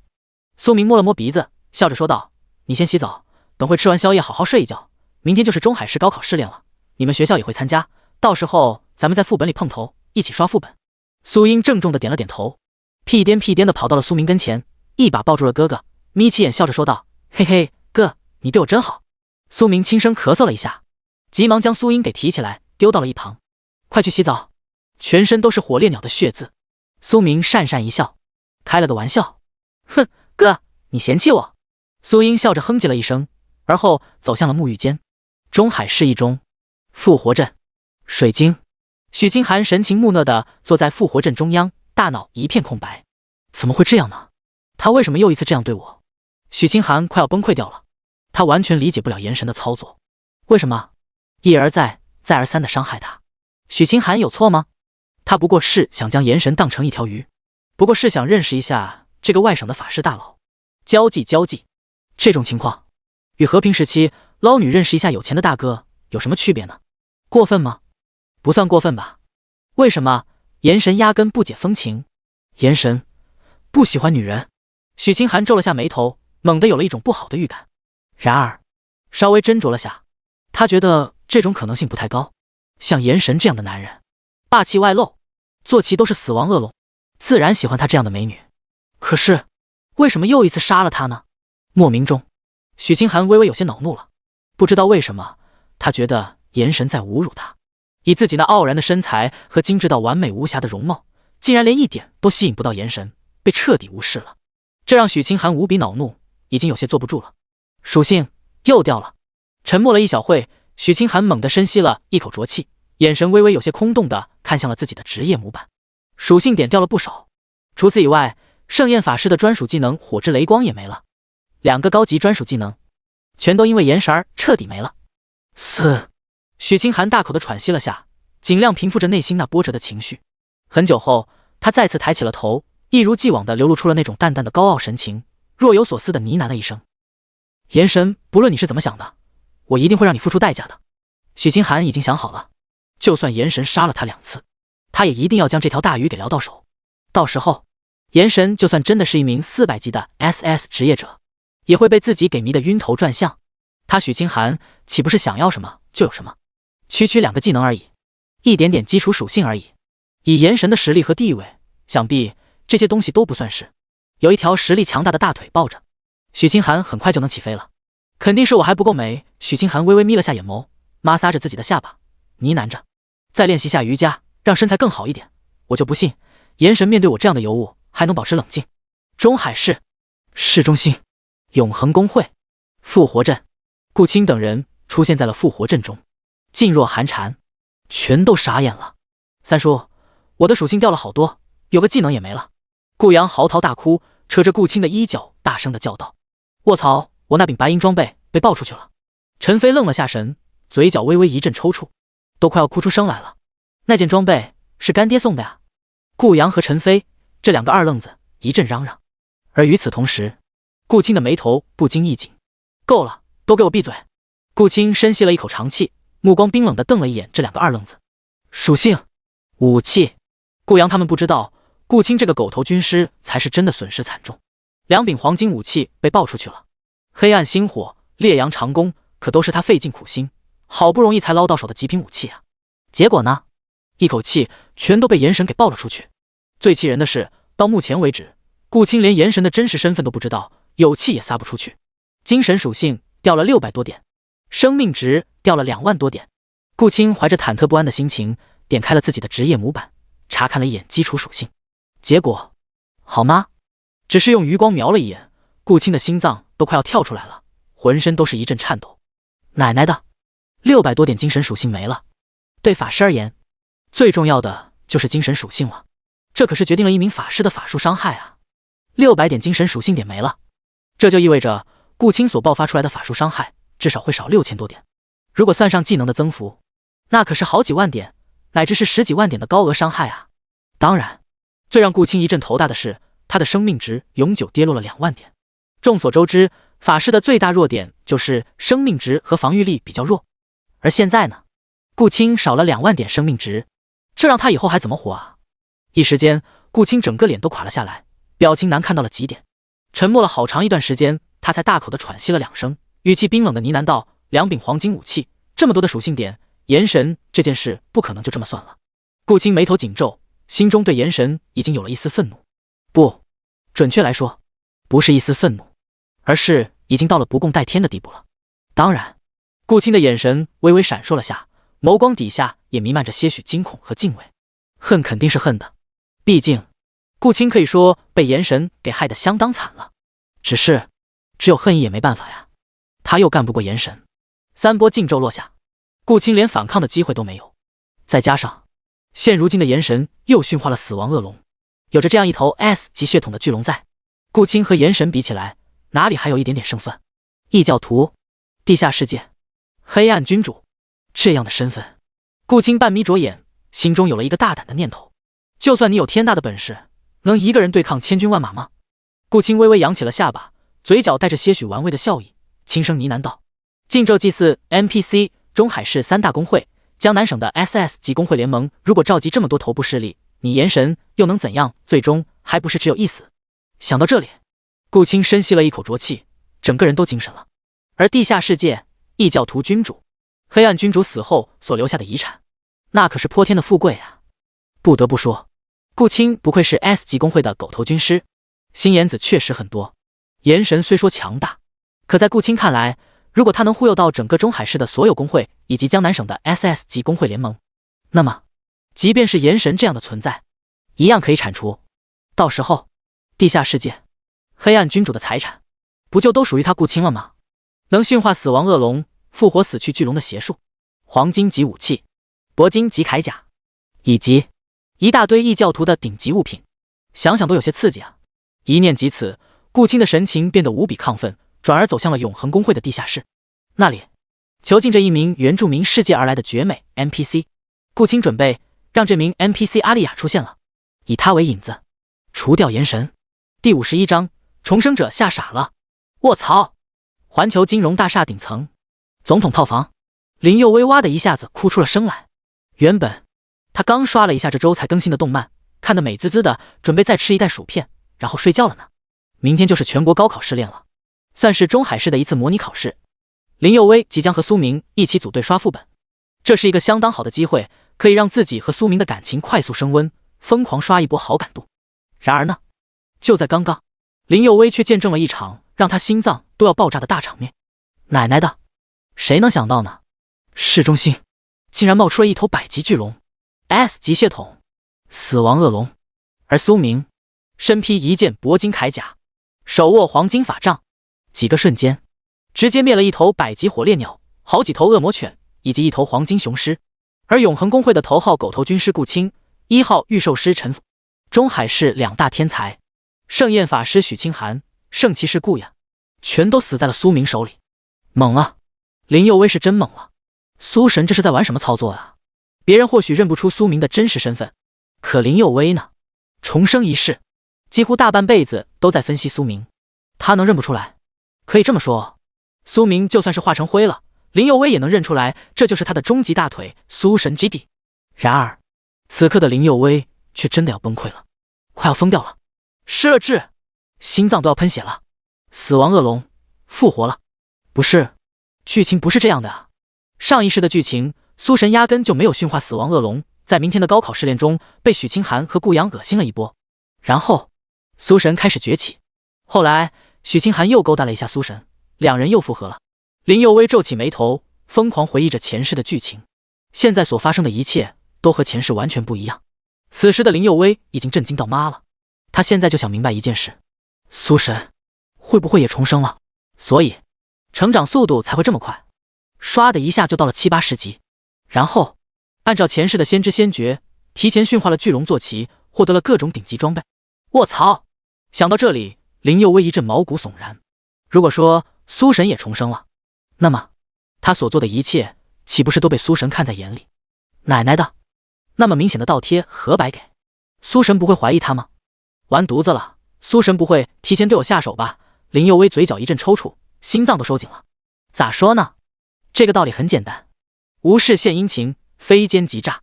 如果让苏神知道林有威心里的小九九，那么苏神怕是真的会对他下手。毕竟在林有威的心中，苏明可不是什么好人。别看他平时一脸人畜无害的模样，黑化的时候那可是妥妥的终极大魔头，全球唯一 BOSS， 所经过的地方全他娘的都是尸体，没有哪个职业者都在苏神手里活过1分钟。前世就算是九转法神云韵，在大后期对苏神出手，哐当一下，也只是3波技能下去就被秒成了灰，要不直接摊牌。林有威揉了揉自己的太阳穴，感觉精神状态差到了极点，一阵脑补后，他不禁想到了另一个方案，那就是曝光自己的身份。实话实说，苏明的一系列操作太反常了，让林有威有点慌了。原本他还觉得一切都在自己的掌控中，然而苏明这段时间的举动和成长都让林有威感受到了一种前所未有的惊恐感。要是再这样隐瞒下去，苏神最后知晓了实情，恐怕再高的好感度也会全部清空。毕竟林有威可是清楚得很，苏神最厌恶的就是欺骗，因为前世的苏明被许清寒和顾阳给骗惨了，伤透了心。不论有没有背叛，只要是欺骗、欺诈，苏神都会毫不留情的出手，灭了林有威。善意的谎言也不行，黑化的苏神可不听你这些。复活死亡恶龙，驯化巨龙的能力，林有威疯狂吞咽了几口唾沫，心中不由得再次一惊。说实话，除了对苏明的操作震惊以外，林有威现在更为震惊的则是苏明的能力。他完全没有想到，刚觉醒职业1周的苏神竟然能驯化一头巨龙坐骑，甚至还是将一头已经死去的巨龙给复活了。这能算强吗？不，这玩意儿已经彻底超出了职业者的认知范围，和他娘的创世神一样，死而复生。闹呢？和我那本御龙术有关。林有威大口的喘息了下，心脏一抽一抽的，已经快要晕厥过去了。他强撑着自己，用意志力让自己尽量冷静下来，而后微微皱起眉头，开始了新一波的分析。伴君如伴虎啊！想要抱住苏神这条大腿，他必须要如履薄冰，无比谨慎，不然这么多年的筹划全都会打水漂，甚至整个蔷薇公会、林有为老爸他们都会因为他的错误而化为一堆白骨。按照现目前的情况来看，苏神或许还有一个职业龙骑士。沉默了一会，林有为双眼微微一亮，心中有了些许猜测。这不算是脑补，而是很正经的分析。以苏明的表现来看，除了龙骑士以外，也没有其他解释了。龙骑士至少也是 S 级职业品阶，也就是说，这一世的苏神是全新版本。林有为浑身一激灵，咋说呢？前世的苏神，半神级职业者，法师中的绝对霸主，而现在呢，多了一个职业，龙骑士，这还了得？完全是给老虎安上了翅膀。奶奶的，难怪这么快就起飞了，合着开挂了呀！不仅是有了双职业，林有为皱起眉头，再次分析了一下，技能伤害太高了，破坏力和禁咒一样，总不能是满级技能吧？其次，他又是从啥时候弄到了这么多高级装备的？苏英今天才转职成圣光骑士，苏神就给妹妹都备好了铠甲，还是一套黄金铠甲。林佑威感觉脑仁一阵生疼，如果让他放开了去脑补，他现在觉得苏明恐怕不只是有一个第二职业龙骑士，说不定真的有先知先觉的能力，提前知晓了妹妹会转职成圣光骑士，提前在中海市弄到了一大堆顶级武器和铠甲，甚至先知先觉的发现了顾青等人的心眼子，一口气将火烈鸟、恶魔犬、黄金雄狮、顾青、御兽师全给杀了。不然苏神就算真的是神，他也不可能这么猛啊，肯定都是早有准备。想到这里，林佑威长叹了一口气，神情微微有些疲惫了。累呀，太累了，心脏都要爆掉了。抱大腿这件事，谁乐意做谁做吧，毁灭吧，我林佑威真累了。其实不仅是林佑威脑补到虚脱，累得喘不过气，中海市的其他人一样都快要崩溃了。林佑威是知晓苏明前世的身份，知晓前世的剧情，他震惊的点是这一世的苏神比前世更强，甚至很有可能已经觉醒了第二职业龙骑士。而柳妹和白灵儿他们则是震惊于苏明竟然转职成了 S2 级法神，有着3大 SSS 级职业。顾青呢？震惊的点在于炎神或许是异教徒中的黑暗君主，控制着地下黑暗世界，身怀禁咒。至于许清寒，以他的脑子什么也看不出来，还是觉着苏明不炎神就是外省的钻石王老五，背景很硬，实力很强。许清寒想勾搭炎神，可以这么说，苏明此时的身份简直是太多了。黑化的苏神毁灭了全世界，有着顶级背景和顶级资质的外省工会大佬炎神，身怀3个 SSS 级专长，转职成了 S2 级法神的顶级怪物天才，一名人畜无害的男高中生。地下世界的黑暗君主控制着无数异教徒，准备毁灭中海市的大 boss。 每个人都对苏明有不同的了解，并且按照自己的想法脑补出了各种身份。还好苏明并不知道这些事情，不然恐怕会当场笑出声来，因为他的真实情况更加炸裂。来自另一个蓝星，自带系统，摆烂。总统套房里，林佑威一屁股躺在柔软的大床上，直接闭上了双眼，长叹了一口气。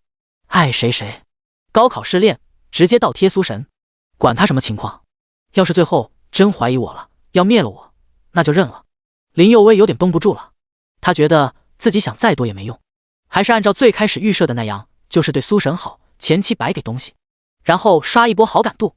要是苏神真的和三国时期的曹老板一样生性多疑，谁也不认，最后出手将林佑威给捏死了，那么林佑威也就认了，反正尽力了，管他呢。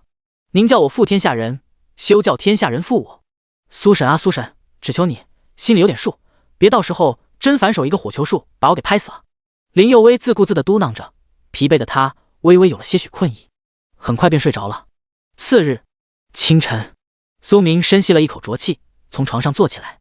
这一觉他睡得很香甜。咋说呢，毕竟一直心心念念的死亡恶龙已经搞定了，也算是了却了一件心事，自然睡得安稳。苏明摩挲了下手背的一块黑金纹身，嘴角微微上扬，勾起了一丝玩味的笑意。这个纹身像是一头盘旋的巨龙，没错，此时的死亡恶龙正被封印在纹身中，只要苏明想，他便随时都能将恶龙给召唤出来。我现在手里还有400多万点经验值呢。苏明微微眯了下双眼，心中一阵兴奋，呢喃着说道：全部拿给死亡恶龙提升等级吧。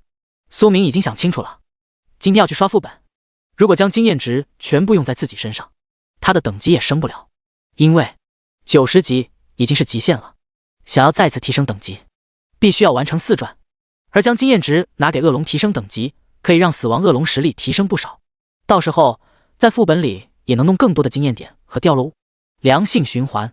一念及此，苏明点开了死亡恶龙的属性面板，准备好好的加一波点。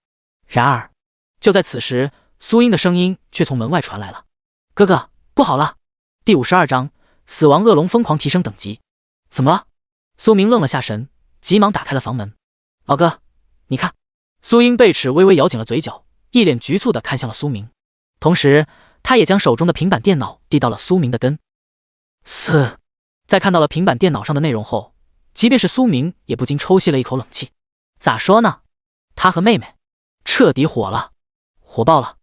地方新闻、全国热搜、各大短视频 App、全国职业论坛，全都在疯狂讨论着苏明和苏一，只是没有人知道他们兄妹俩的真实身份。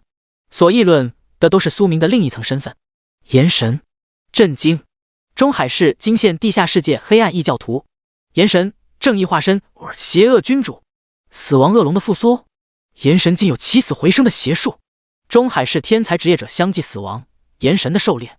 三门禁咒同开。SS 级职业猜测。清北大学魔导师详细分析全解。江南省 SS 级工会联盟声明，与炎神毫无瓜葛。卧槽！苏明用余光瞄了一眼平板电脑上所显示的内容，嘴角不禁微微一阵抽搐。好家伙，我他妈直接好家伙！震惊不？是真会脑补啊！苏明不禁咳嗽了2声，讪讪一笑。他大概扫了一下这些分析帖和热搜视频，虽说对他和妹妹苏英进行了一大波分析，然而重点是并没有谁点明了苏明的真实身份，只要没彻底曝光就好了。苏明微微扬了下眉头，若有所思地笑着说道：分析吗？热度吗？随他去呗，又不会影响自己的生活。只要苏明这一层身份没有彻底公布到大众视野中，就没有太大的问题。更何况就算真的曝光了，又能怎样呢？顾青先对苏明动手，斩了他有什么问题？其次，能驯化死亡恶龙，复活了死去的巨龙，单单是这个能力就足以让全国各大龙骑士目瞪口呆，让国服榜单上的大神级职业者重视苏明。想要对苏明出手，自然要好好掂量一下自己的实力。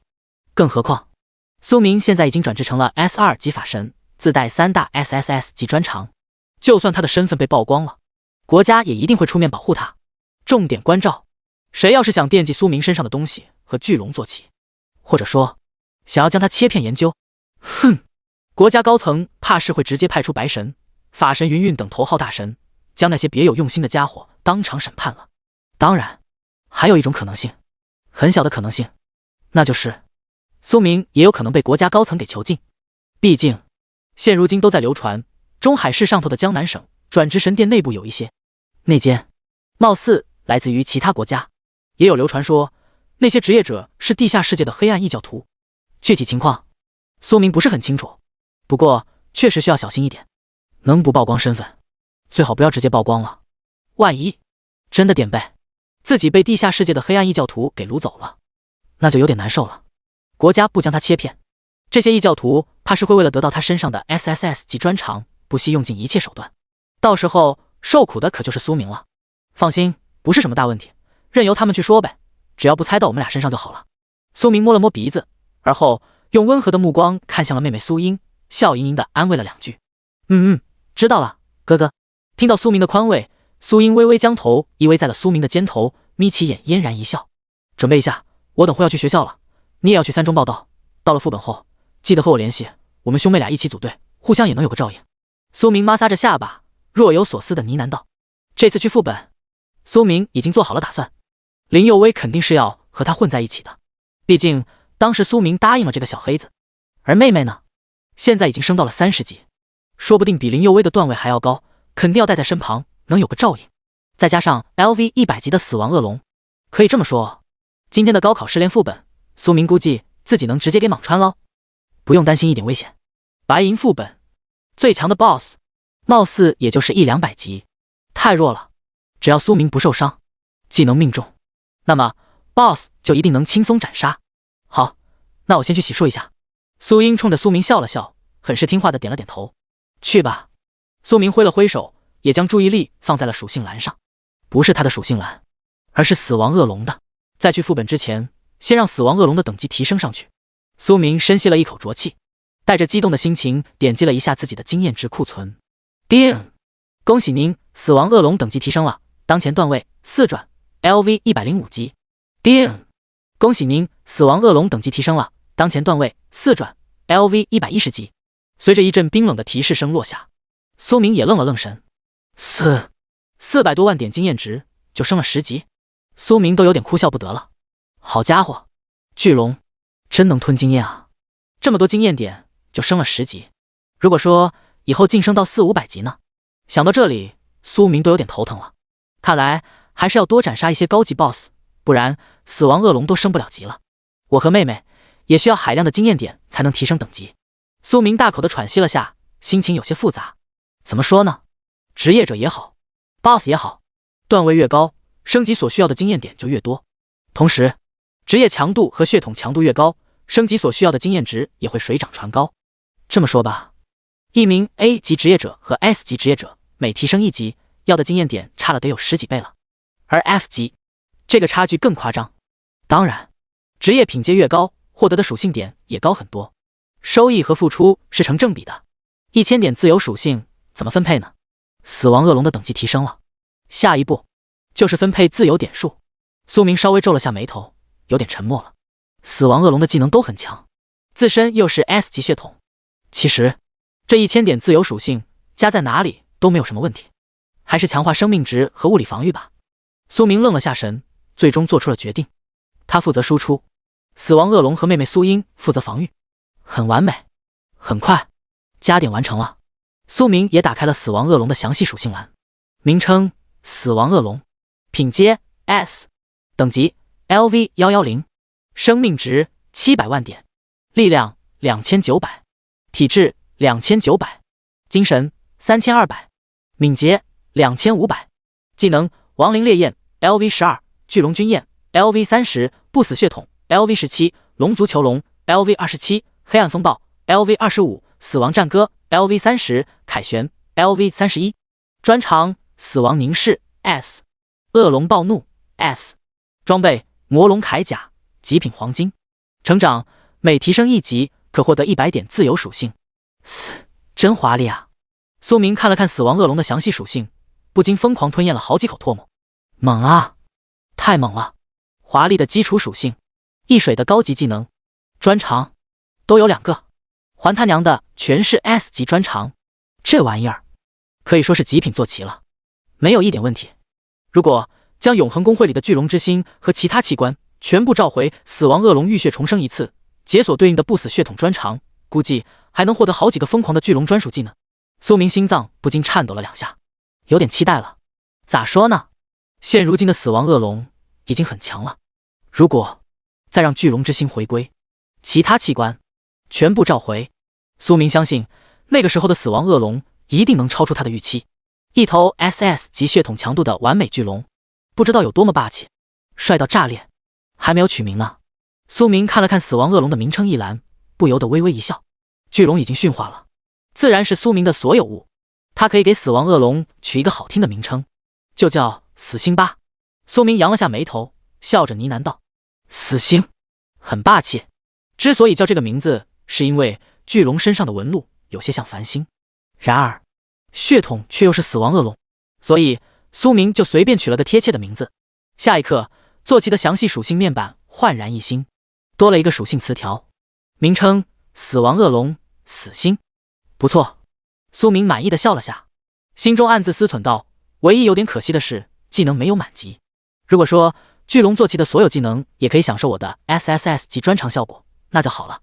按照苏明的想法，如果说死星的那些高级专属技能都能升到满级的话，以巨龙的高额法术攻击力来释放，绝对能产生毁天灭地的效果，那可不是媲美禁咒了，简直就是禁咒。只可惜苏明的专长只有他能使用，这玩意儿有点像是天赋，其他人肯定用不了啊。不知道以后能不能让专长再提升一下，从 SSS 级提升到 SSSS 级。苏明苦笑了一下，心中有了一个大胆的念头，只是这种想法稍微有些太天马行空了。咋说呢？全民转职世界里压根就没有 SSSS 级专长，最高的品阶就是 SSS 级了。第53章，许清寒自我表演，孤立苏明。第二天，苏明就来到了中海一中。今天是一个特殊的日子，是学校准备的高考前试炼副本训练计划。这个副本里面最大的 BOSS 只是一个白银级别的，对于现在的苏明实力来讲，只是小菜一碟。但是对于普通高中生，白银阶段的 BOSS 就是最大的挑战。林佑威一进入班级，看到苏明，立刻化身小黑子来到了苏明身边。林佑威小声地说道：苏神，你已经答应我了，今天跟我一起组队，你千万别中途把我抛弃了。对于林佑威白痴的表演，苏明一阵无语。林佑威，你好歹也是 S 级信条刺客，你要拿出你 S 级信条刺客的信念好不好？高冷一点。林佑威直接翻了一个白眼，双手抓住苏明右手臂，死死抓住，不放手。虽然我是 S 级，但是整个中海市高中背后高手不知几何，例如你的妹妹就是 SS 级圣光骑士职业，我这种彩笔实力我还是谨慎一些，只要跟在苏神身边轻松通关，为啥还要浪费体力呢？我这叫背靠大树好乘凉。苏明一阵无语。林佑威，你没发烧吧？你还才比实力，中海一中3大高手之一，背后老爹是蔷薇工会会长，你还是才比，你让其他同学怎么活？林佑威脸上露出憨厚的笑容。我不管，我就是才比。苏神，你今天休想抛弃我。苏明彻底无语了。跟吧，跟吧，反正进入副本也是需要组队，有了林佑威的存在，就不需要再浪费时间找其他队友了。更何况苏明还欠着林佑威许多人情呢。虽然苏明也不明白林佑威为何主动倒贴，给他修炼技能书，难道是他看上他的家产了？但是他的养父养母给他遗留的1亿家产已经被他消耗光了。苏明猜不透林佑威的想法，难道林佑威看上自己了？想到这个，苏明倒吸了一口凉气。这个小黑子颜值不错，可惜了就是一个搞笑女，两人相处就像是哥们，跟哥们谈恋爱有点尴尬。另外一边，林佑威得逞了，心中一阵得意。他现在要做的是努力在苏神面前刷好感度，同时他也不想放弃这次机缘，因为他知道这次副本训练任务并没有那么简单。前世苏明就是在这次副本试炼意外触发了隐藏 BOSS 机制，让苏明得到了上古高级魔法鲲鹏魔法，从此让前世的苏明开始一路起飞。很快班级学生都来了，穿着满身黄金配饰以及精致华丽铠甲的漂亮神官张口严肃地说道，但是声音还是那么经典。志玲姐姐的声线，严肃的嗲嗲的声音，酥酥麻麻，吸引了全班级同学目光。同学们，今天是我们中海市1年1度高考前副本试炼，所有高3学生都会参加。这次副本试炼情况有些特殊，上面领导做出了改革。今年的副本训练成绩吸引了无数全国大学领导以及工会的关注，同时今年还推出了荣誉榜单。这份荣誉榜单初始成绩是根据每位同学在学校测试成绩算的，都会在系统荣誉榜单上显示出来。很荣幸，今年我们中海一中有3名同学暂时进入了这份榜单前100名，他们分别是许清寒79名、顾阳65名、林佑威68名。希望这3位同学进入副本以后，为咱们学校争取更多荣誉。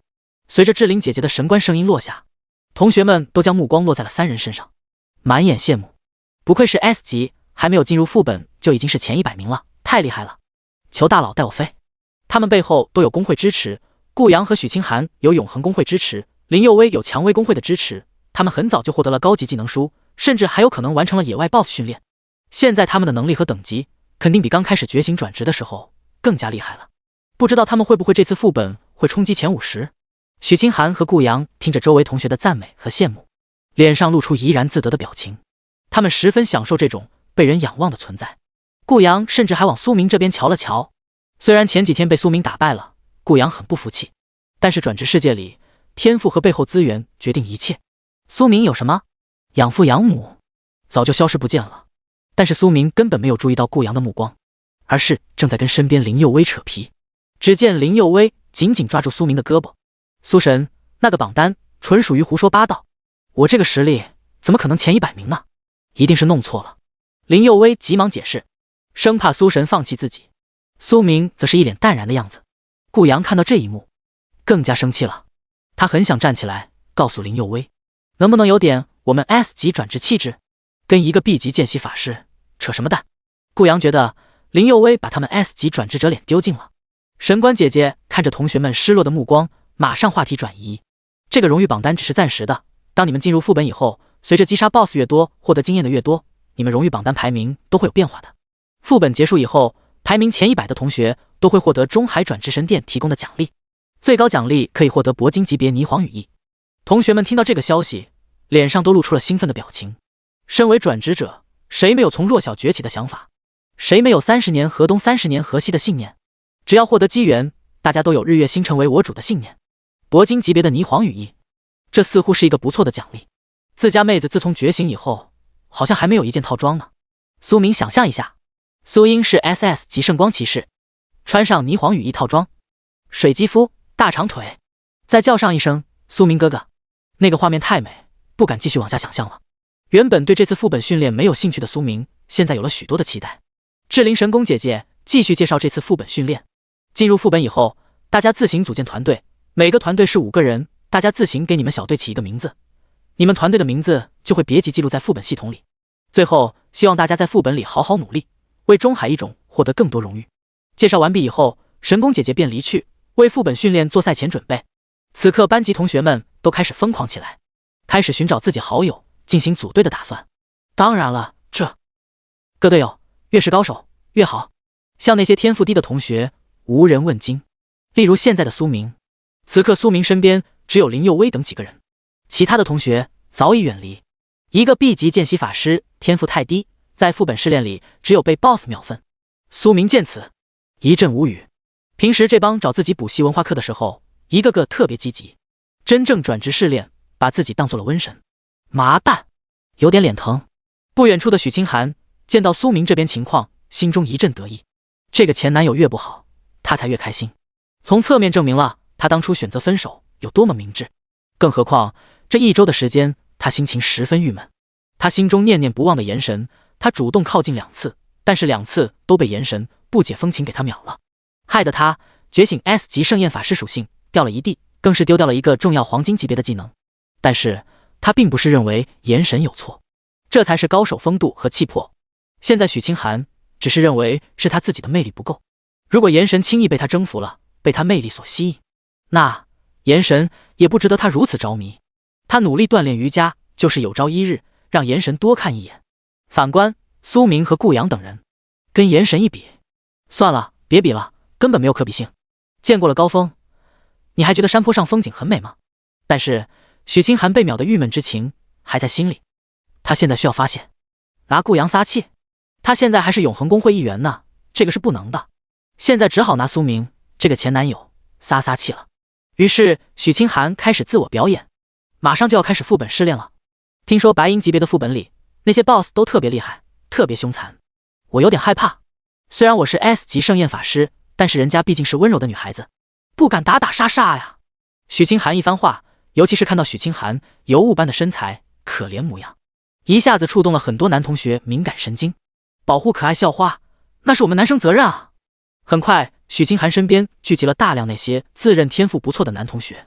许校花，你不用害怕，进入副本以后，我们保护你，有我们在，我们可以让你轻松过关。我们为你在前遮风挡雨，披荆斩棘。别人不懂得珍惜你，误解你，那是他的损失，没有阳光。再说了，他的天赋那么差劲，根本没有资格保护你。这些话不用明说，大家也知道在说谁。许多人更是不怀好意看着苏明，顾阳更是直接站出来，直截了当的说道：谁敢跟苏明组队，就是跟我顾阳作对，就是跟我家永恒公会为敌。昨晚本来想要干掉苏明，但是奈何这家伙运气太好，让他逃脱了。反而顾阳等人倒霉遇到炎神了，让他丢掉了法宝和黄金级别技能书，这个太丢人了。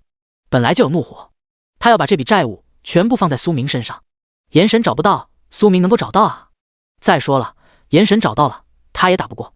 趁着这次副本的机会，顾阳首先要干掉的就是苏明，让他失去参加副本试炼的机会，先发泄一下怒火。顾阳的一番话，原本在苏明身边几名同学瞬间远离，向顾阳表态自己与苏明没有关系。苏明，对不起了，我们不能够跟你组队。顾阳我们得罪不起，永恒公会我们更加得罪不起。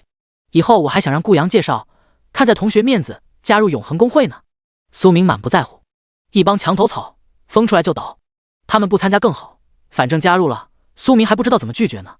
但是苏明不得不感叹，许清寒这个女人的手段真是五花八门，就这么一个小小副本试炼，她也能够作妖。看来秒她次数还是少了，不长记性。还有那个顾阳，不作孽不会死。本来他就打算灭掉永恒公会，这次趁着进入副本机会，先干掉那些打算介入永恒公会的学生们。此刻苏明的身边只剩下了林佑威一个人。苏明淡淡道：要不你也跟着遵循大家的意愿？我才不。林佑威抓住苏明的手更紧了，那就是一般傻 X， 我才不会跟他们一样登上你这艘大船，你休想赶我下船。苏明笑了笑，小黑子林佑威果然一如既往与众不同。周围同学不可思议看着林佑威，林同学，你赶紧远离苏明吧，他会拉你后腿的。林佑威脸色一变，同学，我劝你善良。第54章副本训练开启，荣誉排行榜的高。这帮见利忘义的同学，林佑威很讨厌。身为重生者，蔷薇公会实际上掌握人，林佑威自然不会跟这帮小学生计较。我愿意和谁在一起，与你们有关系吗？说到这里，林佑威还特意拉了拉身边苏明，表明了自己的态度。你不可理喻，没办法劝你。几个同学被对得哑口无言。顾阳站了出来，眼含厉色。林佑威，大家也是为你好，和苏明这个废物在一起，你会有什么好处？林佑威冷笑道。顾阳，不要以为你背后有永恒公会就可以为所欲为。昨晚我好想看到新闻上讲述了3个神秘人被炎神当场秒了，我怎么感觉那3个人身影很熟悉？顾阳，那3个人是不是你们永恒公会的人啊？你当场别人揭开伤疤，顾阳脸色变得难看极了。林佑威，我们以后走着瞧。撂下狠话，顾阳便转身离开，但是心里的怨念全部写在了脸上。蔷薇公会，林佑威，我迟早都会让你成为我的奴隶。他利用自身的权势吸引了班级上校花许清寒，他用同样的手法去吸引林佑威。毕竟林佑威长得也不差，但是林佑威性格很豪横，多次替苏明说话，栽了他的面子。顾阳也不打算装了，趁着这次副本试炼的机会将他们全部拿下。不远处的许清寒看着苏明还有林佑威，心里一阵委屈。苏明这么差劲，为啥林佑威还要跟苏明在一起？他起身来到林佑威身边。林佑威，我们都是 S 级转职者，我们要有自己的骄傲，要跟某人保持距离。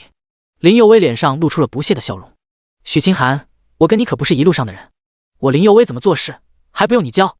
你真是不可理喻！许清寒怒道。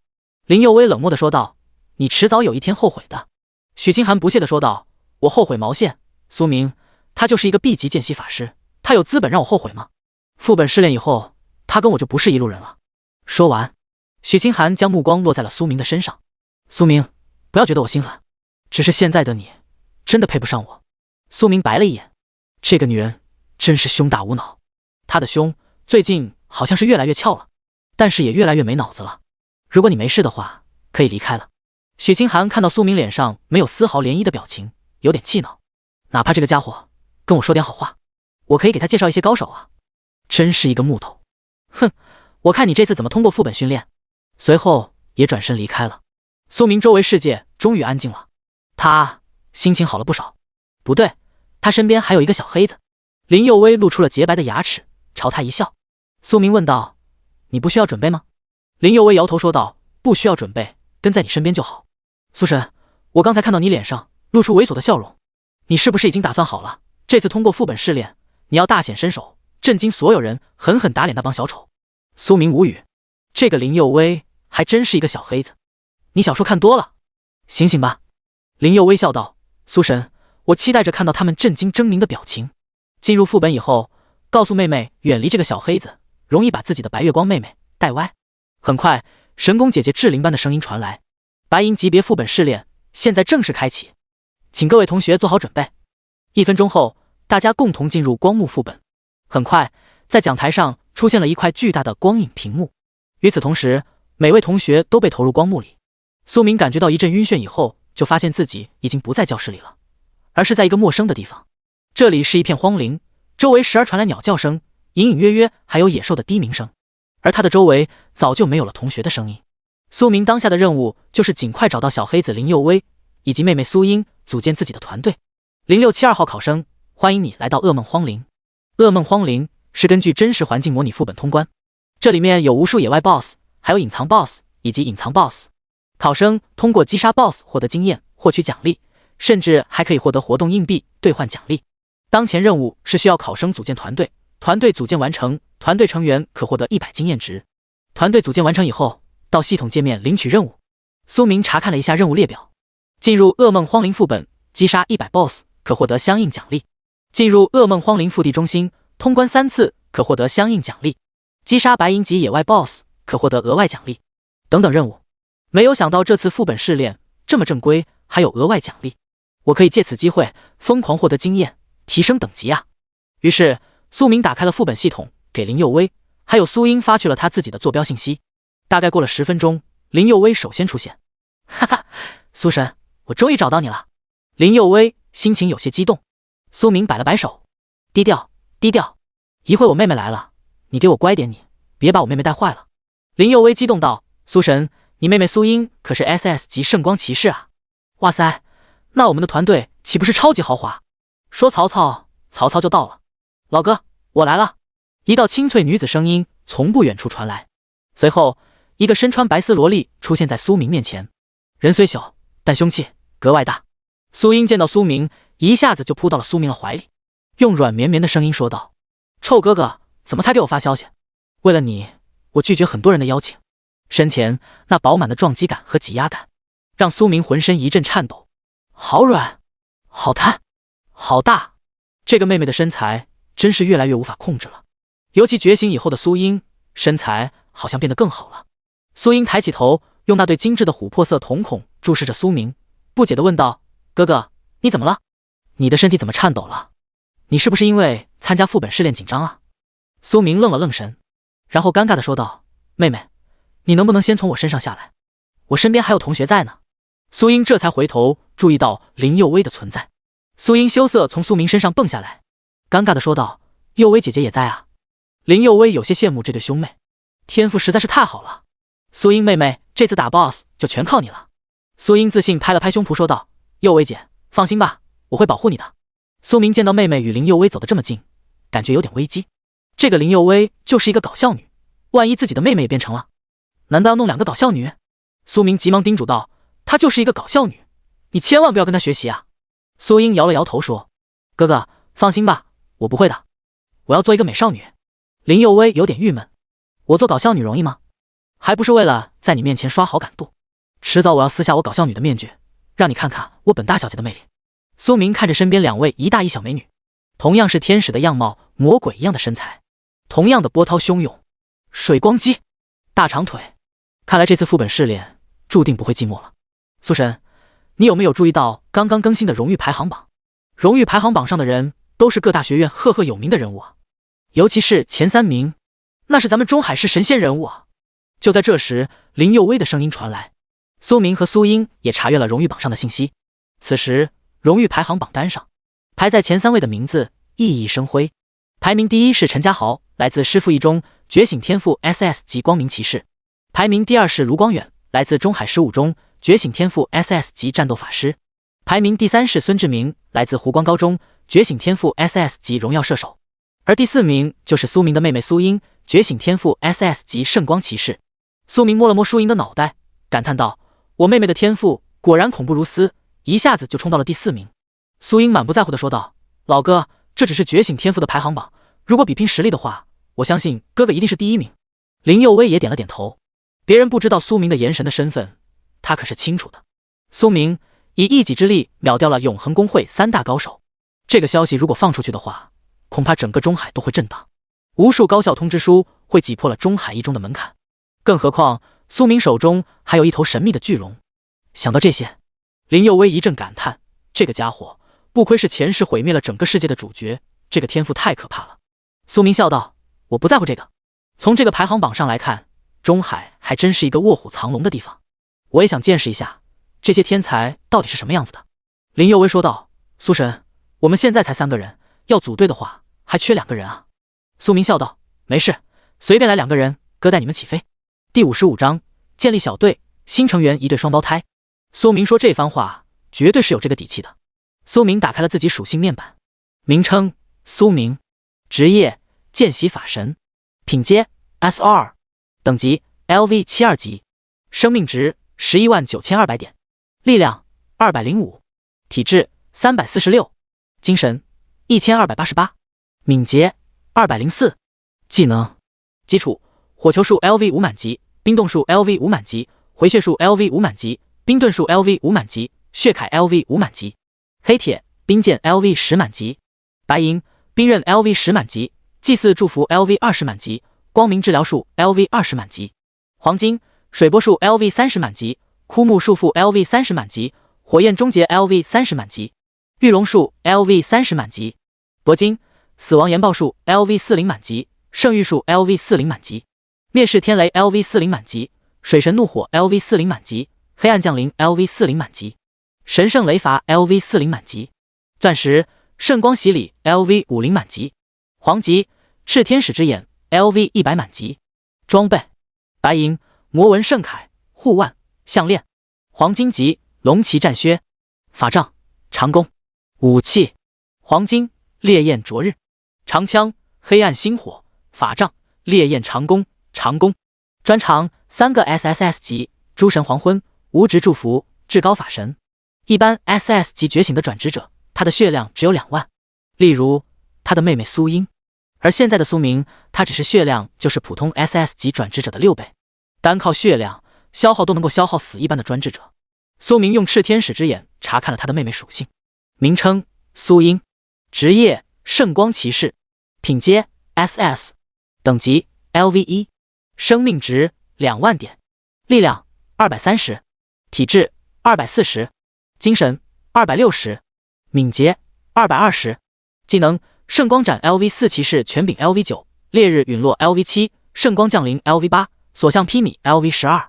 专长圣光之心 S， 加倍经验加倍，力加倍掉落物，终极 BOSS 奖励除外。成长每提升1级可获得200点自由属性。武器黄金级别，蔷薇绚烂。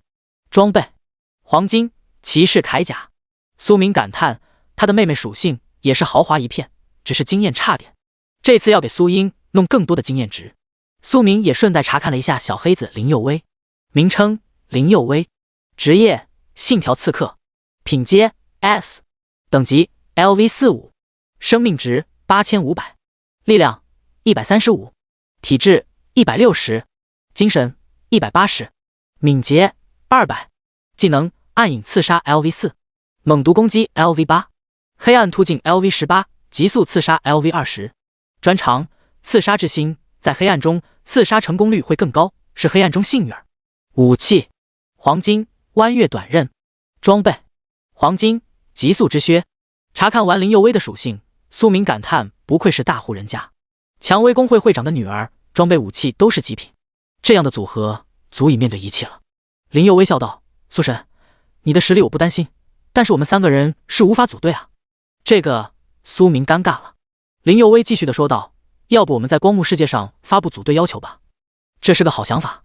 于是苏明在光幕世界上发布了招聘2名队友的要求，但是世界里看到苏明的级别 B 级见习法师，纷纷发出嘲讽，我没有看错吧，一个 B 级见习法师也想组队，什么人会跟他组队？除非是疯子。我建议这个 B 级见习法师最好找个镜子照照自己，有什么脸面提出了这个想法。一个 B 级见习法师发布组队要求，这种情况属实罕见。哪个组队的队长最起码都是 A 级转职者的身份 ，B 级在这个白银副本里就是炮灰的存在。苏明发布任务，半天也没有人私信他，反倒是一群嘲讽他的人。他尴尬了。B 级见习法师怎么了？ B 级也可以照样秒你们一群 A 级的渣渣。苏英急忙安慰道，哥哥，你不要生气，只是那群家伙没有眼光罢了。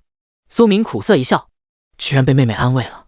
就在这时，苏明私信里发出了滴滴的声音。苏明打开私信，请问是你要找队员吗？苏明急忙回复，是啊。对方继续的问道，你们队成员有什么要求吗？没有要求。真的没有要求？真的没有要求。我们没有战斗力，可不可以啊？没有战斗力。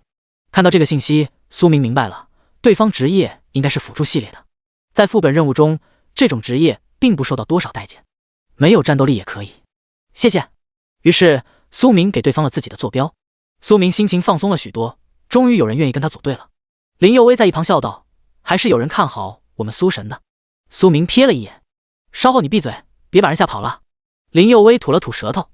很快不远处来了2个人，这2人有些特别，是一对姐妹花，而且还是一对极品的双胞胎姐妹花，五官精致，纯欲风。2人都穿着短裙，一个穿着粉色，一个穿着白色，加上脚底下是一双水晶鞋，精致剔透。苏明感觉2个女孩子很熟悉，他很快想到了一个名字，这不是他在图书馆遇到那个小妹妹杨雪米吗？怎么现在变成了2个？另外一边，杨雪米看到苏明也是张开惊讶的小嘴。图书馆学长，图书馆学长，好奇怪的名字。这个称呼一下子引起了苏英和林佑威八卦的心情。哥哥，这是又从哪里认识的红颜？苏神真是深藏不露啊，艳福不浅啊。苏明惊讶道，你们到底谁是杨雪米啊？穿着粉色裙子女孩站出来说道，图书馆学长，我是杨雪米，这是我妹妹杨雪怡，我们是双胞胎姐妹。真没想到这次组队是图书馆学长你，我们真荣幸。苏明微微调整了一下子呼吸，身边已经有了林佑薇、苏英两个极品美女，现在又来了杨雪米和杨雪怡双胞胎姐妹。果然，哥是个运气爆棚的人。就在这时，神级选择再次触发了。叮！恭喜您成功触发了神级选择。当前剧情：双胞胎姐妹花加入小队。选择一：当场拒绝姐妹花。虽然对方是一对神仙颜值姐妹花，又是 S 级牧师职业者、S 级福音传道士、奶妈，但是作为一名高尚的顶级法师，目前重点事业寻找可靠队友，组建一支强大的战队，横扫副本，提升自己等级。漂亮妹妹只会影响宿主拔剑的速度，奖励一根黄金级别战刀。选择二：答应双胞胎姐妹花，邀请他们入队，并且要耐心指导他们修行方向，帮助他们在试炼中提升等级。作为一名伟大法师，身边怎么可能没有一对极品姐妹花陪伴？奖励黄金级别装备天使之泪。选择三：直接无视姐妹花，在副本训练大杀四方，直接获得2万经验值以及200张强化点券。随着冰冷的提示声在脑海中响起，苏明愣了一下神，晕死！这个奖励一个比一个丰富啊！黄金级别战刀，黄金级别天使之泪，还有2万多点经验值以及200张强化点券。这个叫我怎么选择？这个还用选择吗？必须是222。如果身边失去了这对双胞胎漂亮姐妹花，苏明会抽自己的巴掌的。谁没有一个双胞胎萝莉控啊？话题想歪了，更正一下，他们作为 S 级牧师和 S 级福音传道士，绝对有资格加入自己的战队。他们是靠实力争取的。苏明笑道：欢迎你们加入我的战斗，让我们战斗，在这次副本里搅动风云，再创辉煌。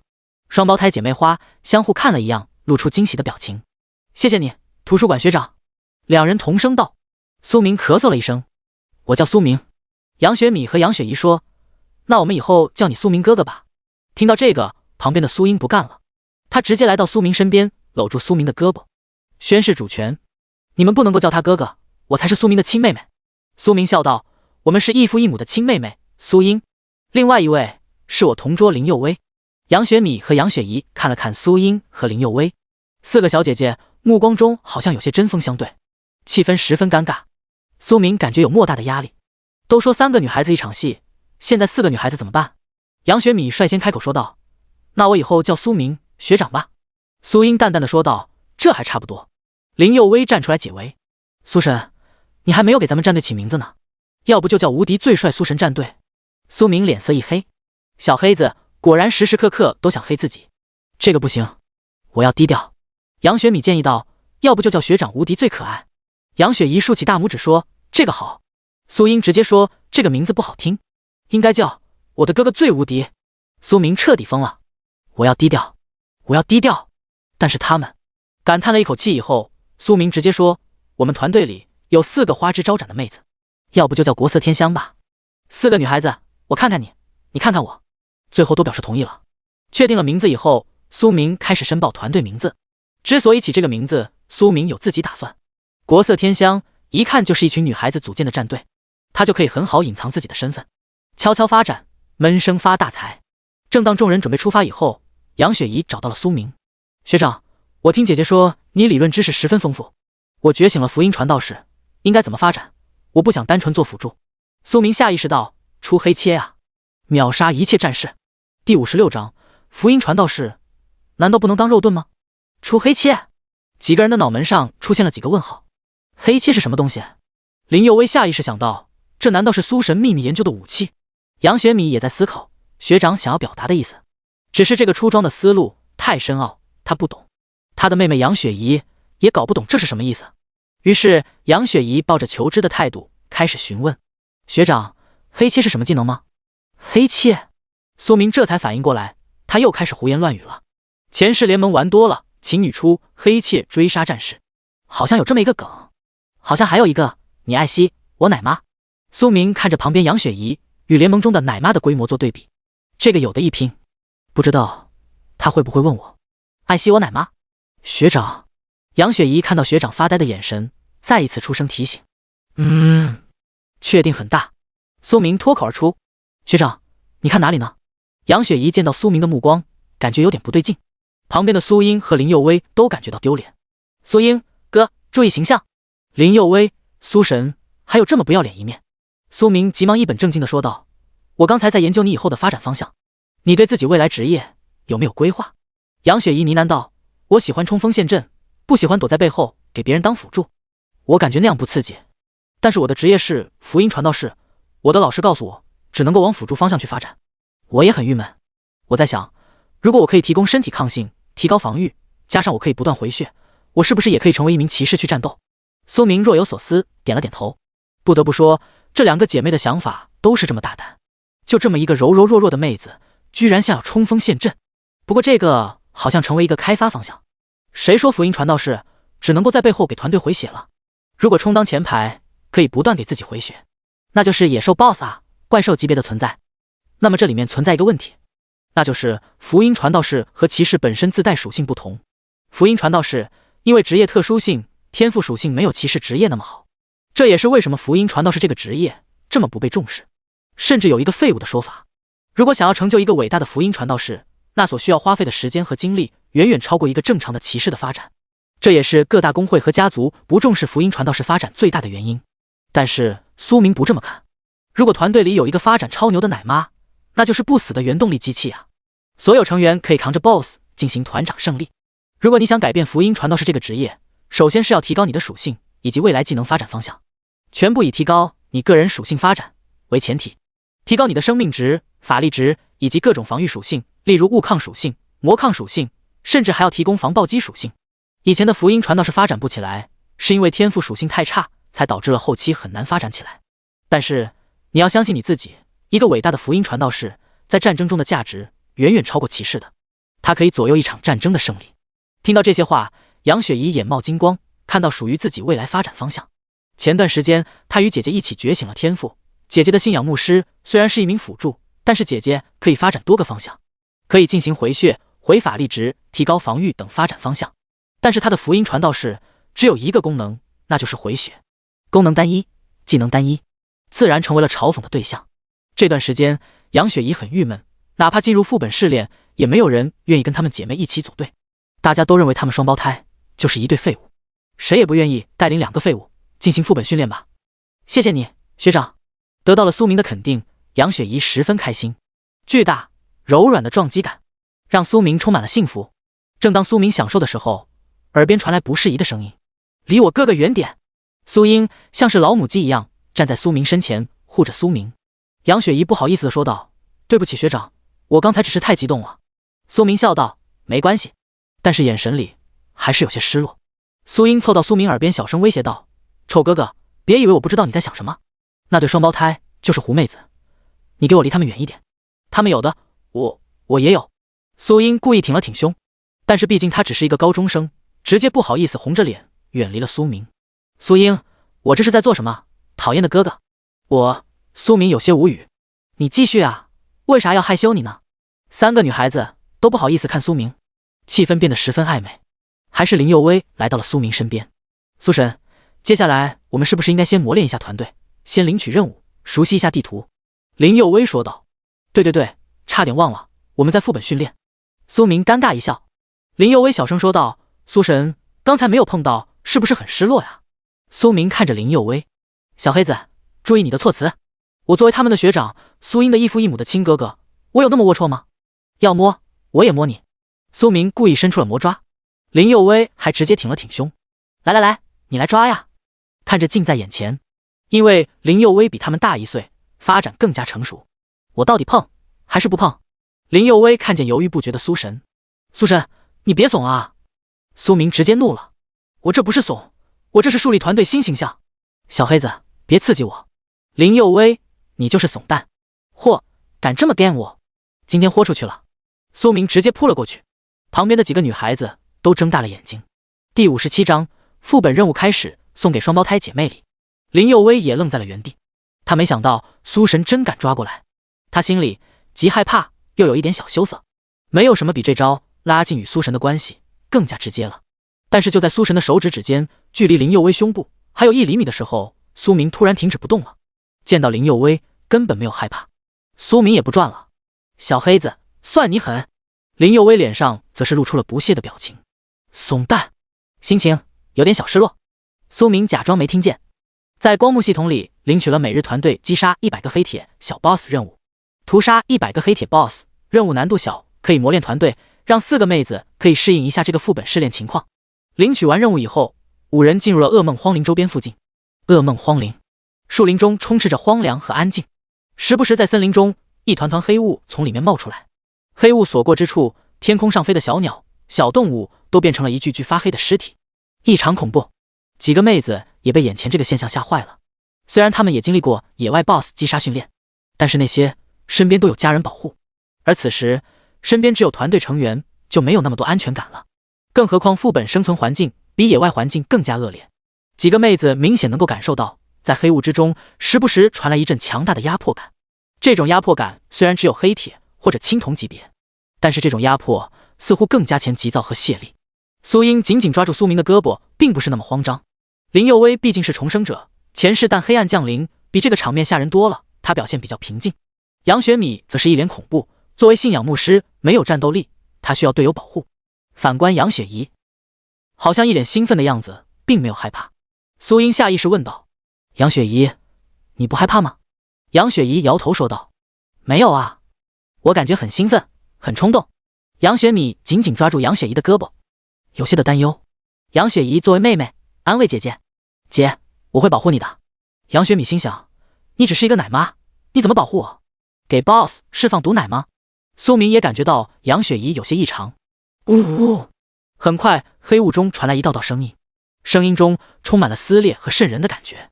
杨雪米下意识捂住了耳朵。苏明看到眼前的现状，心中升起了一些怪异。这个噩梦荒林副本还挺有意思。他很快检查到了噩梦魔风，在黑铁 BOSS 中属于比较难缠那种。他们是以团队作战，一出动就成百上千只，也是噩梦荒林这个副本中最难缠的角色。噩梦魔风，杨雪米绝望道：“我们怎么会遇到这种 BOSS 啊？完了完了，这下子我们都要被折腾土豆了。”杨雪怡说：“姐姐，你怕什么？”杨雪米解释道：“噩梦魔风以吸食血液为主，团队作战是很难缠的 BOSS， 就算是50多级龙骑士职业，也很害怕遇到他们。总之，我不想被蛰成满脸大包。”其他几个女孩子也露出了难为情神色，只有杨雪怡似乎不害怕。苏明心想，这次中海转职店真是一片苦心啊，准备了这么特殊的副本。噩梦魔风 LV3 黑铁 BOSS， 特点：擅长团队作战，吸食血液，生命值20，力量3。嗡嗡嗡！突然，天空中布满了成百上千只噩梦魔蜂。好家伙，单个不可怕，团体作战貌似很凶残的样子。正当苏明吩咐准备动手的时候，杨雪怡率先走出来：“学长，可不可以让我单独去战斗？”可是你现在只是一个……还没有等苏明拒绝的时候，脑海中传来一阵系统提示声：“叮，恭喜您触发神级选择，当前剧情福音传道士职业最终的规划。选择1，拒绝杨雪怡的要求，一个福音传道士好好做一个团队奶妈角色，充当什么战士？要学会保护好自己，奖励10万经验指点券。选择2，答应杨雪怡的要求，如此颜值妹妹的要求当然了要满足了，就是要打造一个冲锋陷阵，既能奶又能抗住一切伤害的福音传道士，突破所有人的想象，奖励黄金级别魔杖。选择3，无视杨雪怡的要求，直接进行团战启动，奖励黄金级别技能书。再次触发了升级选择剧情，奖励一如既往的丰富。看到上面的选择，苏明直接无视了第1条和第3条。22222，既然双胞胎妹妹有如此的要求，我当然要满足了。叮咚，恭喜宿主获得黄金级别魔杖，这个魔杖倒是跟杨雪米很搭配。苏明看着杨雪怡，可以，一旦出现情况，你要保护好自己。杨雪米听到苏明的话，满脸担心：学长，我妹妹她只是一个福音传道士啊，她有什么战斗力？难道真的像她想的那样发动毒奶技能吗？苏英满脸不在乎：哥哥这么做自然有他的道理。林佑威也是满脸疑惑，前世的苏神身边好像并没有福音传道士的队友啊。完了完了，乱了乱了，一切跟他的记忆中的路线不符合了，我该怎么办？苏明说道：我怎么可能眼睁睁看着雪姨妹妹去被噩梦魔蜂群殴呢？随后苏明拿出了2件武器，送给了杨雪米和杨雪怡。这个魔杖送给你，杨雪米，它能够大大提高释放技能间隔时间以及回蓝的效果。信仰牧师最大的难题就是蓝条，他们每一个技能都很 bug。 例如杨雪米天赋技能就有群体增加物抗、魔抗，这些技能都很逆天，但是 CD 时间太长了。所以一般信仰牧师很难起到决定性作用。杨雪米接过魔杖，眼前一亮，谢谢你，学长。随后，苏明又把天使之泪送给了杨雪怡。这天使之泪能够全面提高你身体的属性。第58章，杨雪怡居然是 SSS 级黄金级别武器，天使之泪也是苏明刚刚从这姐妹身上爆出来的装备，能够大大解决杨雪怡职业福音传道士初始属性太低的问题。杨雪怡接过天使之泪，一瞬间，她感觉自己的属性已经提升了30%。谢谢你，学长。杨雪怡激动地说道。苏明露出浅笑，他很期待杨雪怡接下来的表现。林佑威满脸羡慕，苏神，你不能够厚此薄彼啊！我也想要礼物。苏明一阵无语，小黑子果然从来不会放弃机会。苏明打击道：“你缺少武器吗？你背后可是蔷薇公会啊！”林佑威瘪嘴说道：“我想要你送给我的武器，这个意义不一样吗？意义？能有什么意义？”小黑子的逻辑思维，苏明有些搞不懂，只是敷衍的说道：“后面爆出什么装备，再给你。说好了，不许反悔。”林佑威说道。苏明无语答应：“好好，我答应你。”苏明用赤天使之眼检测双胞胎姐妹，名称杨雪米，职业信仰牧师，品阶 S， 等级 LV12， 生命值5000，力量80，体质50，精神450，敏捷70，技能惩戒 LV3， 刺激治疗术 LV8， 真言术 LV12， 暗言术 LV15， 剑影术 LV19， 恢复术 LV20。武器黄金级别魔杖，名称杨雪怡，职业福音传道士，品阶 S， 等级 LV12， 生命值8000，力量100，体质90，精神999，敏捷80，技能回血术 LV30。武器黄金级别天使之泪。看完杨雪怡的天赋后，苏明诧异了，只有一个技能什么鬼？同一时间，杨雪怡猛地深吸了一口气，直接冲到了噩梦魔峰里。妹妹！杨雪米惊讶大声喊道。原本杨雪米以为自己的妹妹会成为噩梦魔峰的食物，但是下一个瞬间，她傻了眼。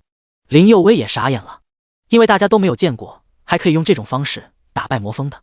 只见杨雪怡冲到蜂群里，并没有慌乱，而是抬手给了自己一个回血术。在释放回血术的时候，杨雪怡发现，在天使之泪的加持下，自己的回血术比以往提升了30%。回血术，杨雪怡外层形成巨大的光圈，这些魔蜂虽然可以攻击杨雪怡，但是攻击都是杨雪怡回血术的光晕。很快，第一批魔蜂吃饱了，倒在了地上。他们没有受到致命伤害，只是在杨雪怡回血术下晕死在地上。但是很快，杨雪怡发现了一个危机，因为她的蓝量就要见底了。如果出现这样情况下，她肯定坚持不住。与此同时，苏明眉头一皱，在他的眼前刷新出了一个词条，这个词条居然是 SSSS 级，4个 S， 这也是苏明第一次见到。上一次在博物馆对付永恒公会，也不过出现3个 S 级而已，4个 S 那是什么东西？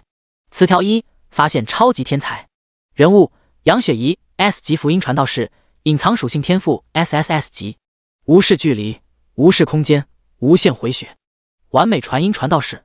窝巢！苏明看到词条提示，不禁爆了一个粗口。他确实被震惊了，沉默了好久，他才缓过来。主要是这次的信息太炸裂了。隐藏属性 SSS 级别，这是什么属性天才？比九转法神云韵更加天才的神韵，即便是北疆战神也要沉默寡言，抽2根烟。那些 S 级、SS 级、S2级别在杨雪怡面前都会黯然失色。这也是苏明第一次接到这个层次的天才。虽然他知道在后面还有 SSS、SSSR、SSSS、SSSS2 这种层次级别的存在，但是那些都是国家几大公会手里天才人物，普通高校有个 S 级就是天才般的存在了。但是现在杨雪怡这个 SSS 属性还是一个隐藏属性。苏明用赤天使子眼检查杨雪怡的隐藏属性，苏明发现杨雪怡隐藏属性自己根本无法触发，需要借助巨大的外部压力刺激一下。很明显，现在恶魔魔风对杨雪怡刺激还不够。于是苏明直接施展了铂金级别法术，灭世天雷、水神怒火、黑暗降临，3大铂金之术齐发，全部轰向了杨雪怡。杨雪米脸色一变，学长，你要干什么？你这是谋杀呀！那里还有我妹妹。但是他的声音已经晚了，他只能够看到自己的妹妹粉碎在学长的技能之下。苏英从来没有对哥哥怀疑，他相信哥哥这么做肯定有自己的道理。林佑威有些搞不懂了，苏神，你到底要干什么？那是3大铂金之术啊，你这不是大炮打蚊子吗？在副本其他的地方的学员也感受到了这种恐怖技能。许清寒第一时间抬头仰望，下意识说道：炎神？难道炎神也来到副本里了吗？那太好了。许清寒十分兴奋，这一幕太熟悉了，也只有炎神才能够做到。至于排行榜上那些所谓第一、第二，在炎神面前都会黯然失色。不愧是我相中的男人，一出手，所有天才都成为陪衬。一直以来炎神对他的打击，他从来都没有抱怨，只怪自身魅力不够。于是他疯狂练习自己的身材，只希望有一天能入得炎神之眼。至于下次他还会不会被炎神打击，他从来都没有考虑。既然炎神来了，这次副本训练他已经有了目标，只要炎神答应他带他飞白银副本训练，那就是小意思。另外一边，顾阳找到了荣誉榜排名第10的马天伟。刚开始马天伟对顾阳根本是爱答不理，但是在顾阳拿出了黄金级别的武器以及来自永恒公会的承诺，马天伟才答应与顾阳组队。而顾阳目的就是为了在副本中干掉苏明。就在刚刚，他发现了炎神的迹象。妈的，这个家伙居然跑到副本里捣乱，等我干掉苏明再去找你。他已经忘记了来自昨晚炎神的恐怖。随着3大法术轰炸，噩梦魔风早就被轰成了渣渣，而空中杨雪怡被一团光晕包围着。光晕之中，杨雪怡闭着眼睛。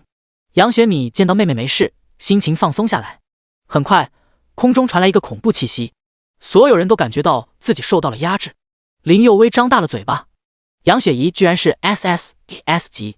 第59章，杨雪怡天赋触发无限回血 bug。一团翡翠的圣光从杨雪怡身体里闪耀而出，笼罩整个附近空间。大家听到林佑威的话，都露出了不可思议的表情。SSS 级，这是什么级别？好像没听过呀。自己的妹妹有这么大潜力，难怪从小她就与众不同。杨雪米想到。苏英虽然震惊，但是与身旁的哥哥比，就不觉得有多么神奇了。林佑威心中还是无比震惊。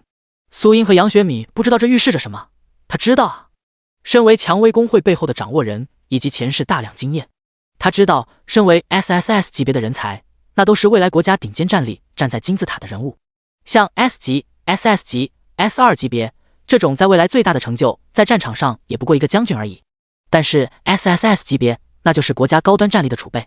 在前世能够黑暗大魔王苏神兑现的，最起码都是 SSS 级别的人才。令他没有想到的是苏明发现了杨雪怡这个隐藏属性。刚才那3个白金级别法术，就是为了逼迫杨雪怡的潜力。杨雪怡的身体感受到了巨大压力，从而逼出了身体内巨大的潜力，完成了觉醒天赋的进化。让林佑威好奇的是，苏神是怎么发现的？难道他身上还有林佑威不知道的隐藏底牌？想到苏神身上好像还有一条恶龙，也不是没有这种个可能性。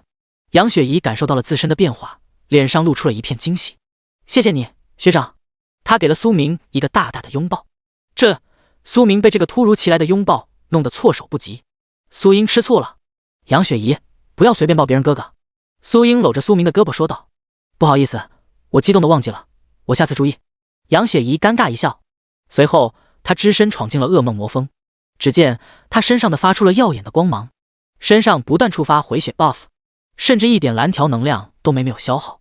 在暗中观察到这一切的白灵儿张大了嘴巴，如鲠在喉的感觉。现在他脑细胞都要被榨干了。看着眼前双胞胎妹妹杨雪怡、苏明和苏英的天赋以及发展，他已经很震撼了。如今他的团队里又出现了一个如此变态的天才 ，SSS 级，这应该是打破了中海市的记录吧？他冥冥之中感觉那个叫杨雪米和林佑威2个丫头也不简单。这个苏明自带主角 buff 呀，身边都是潜力无限的女孩。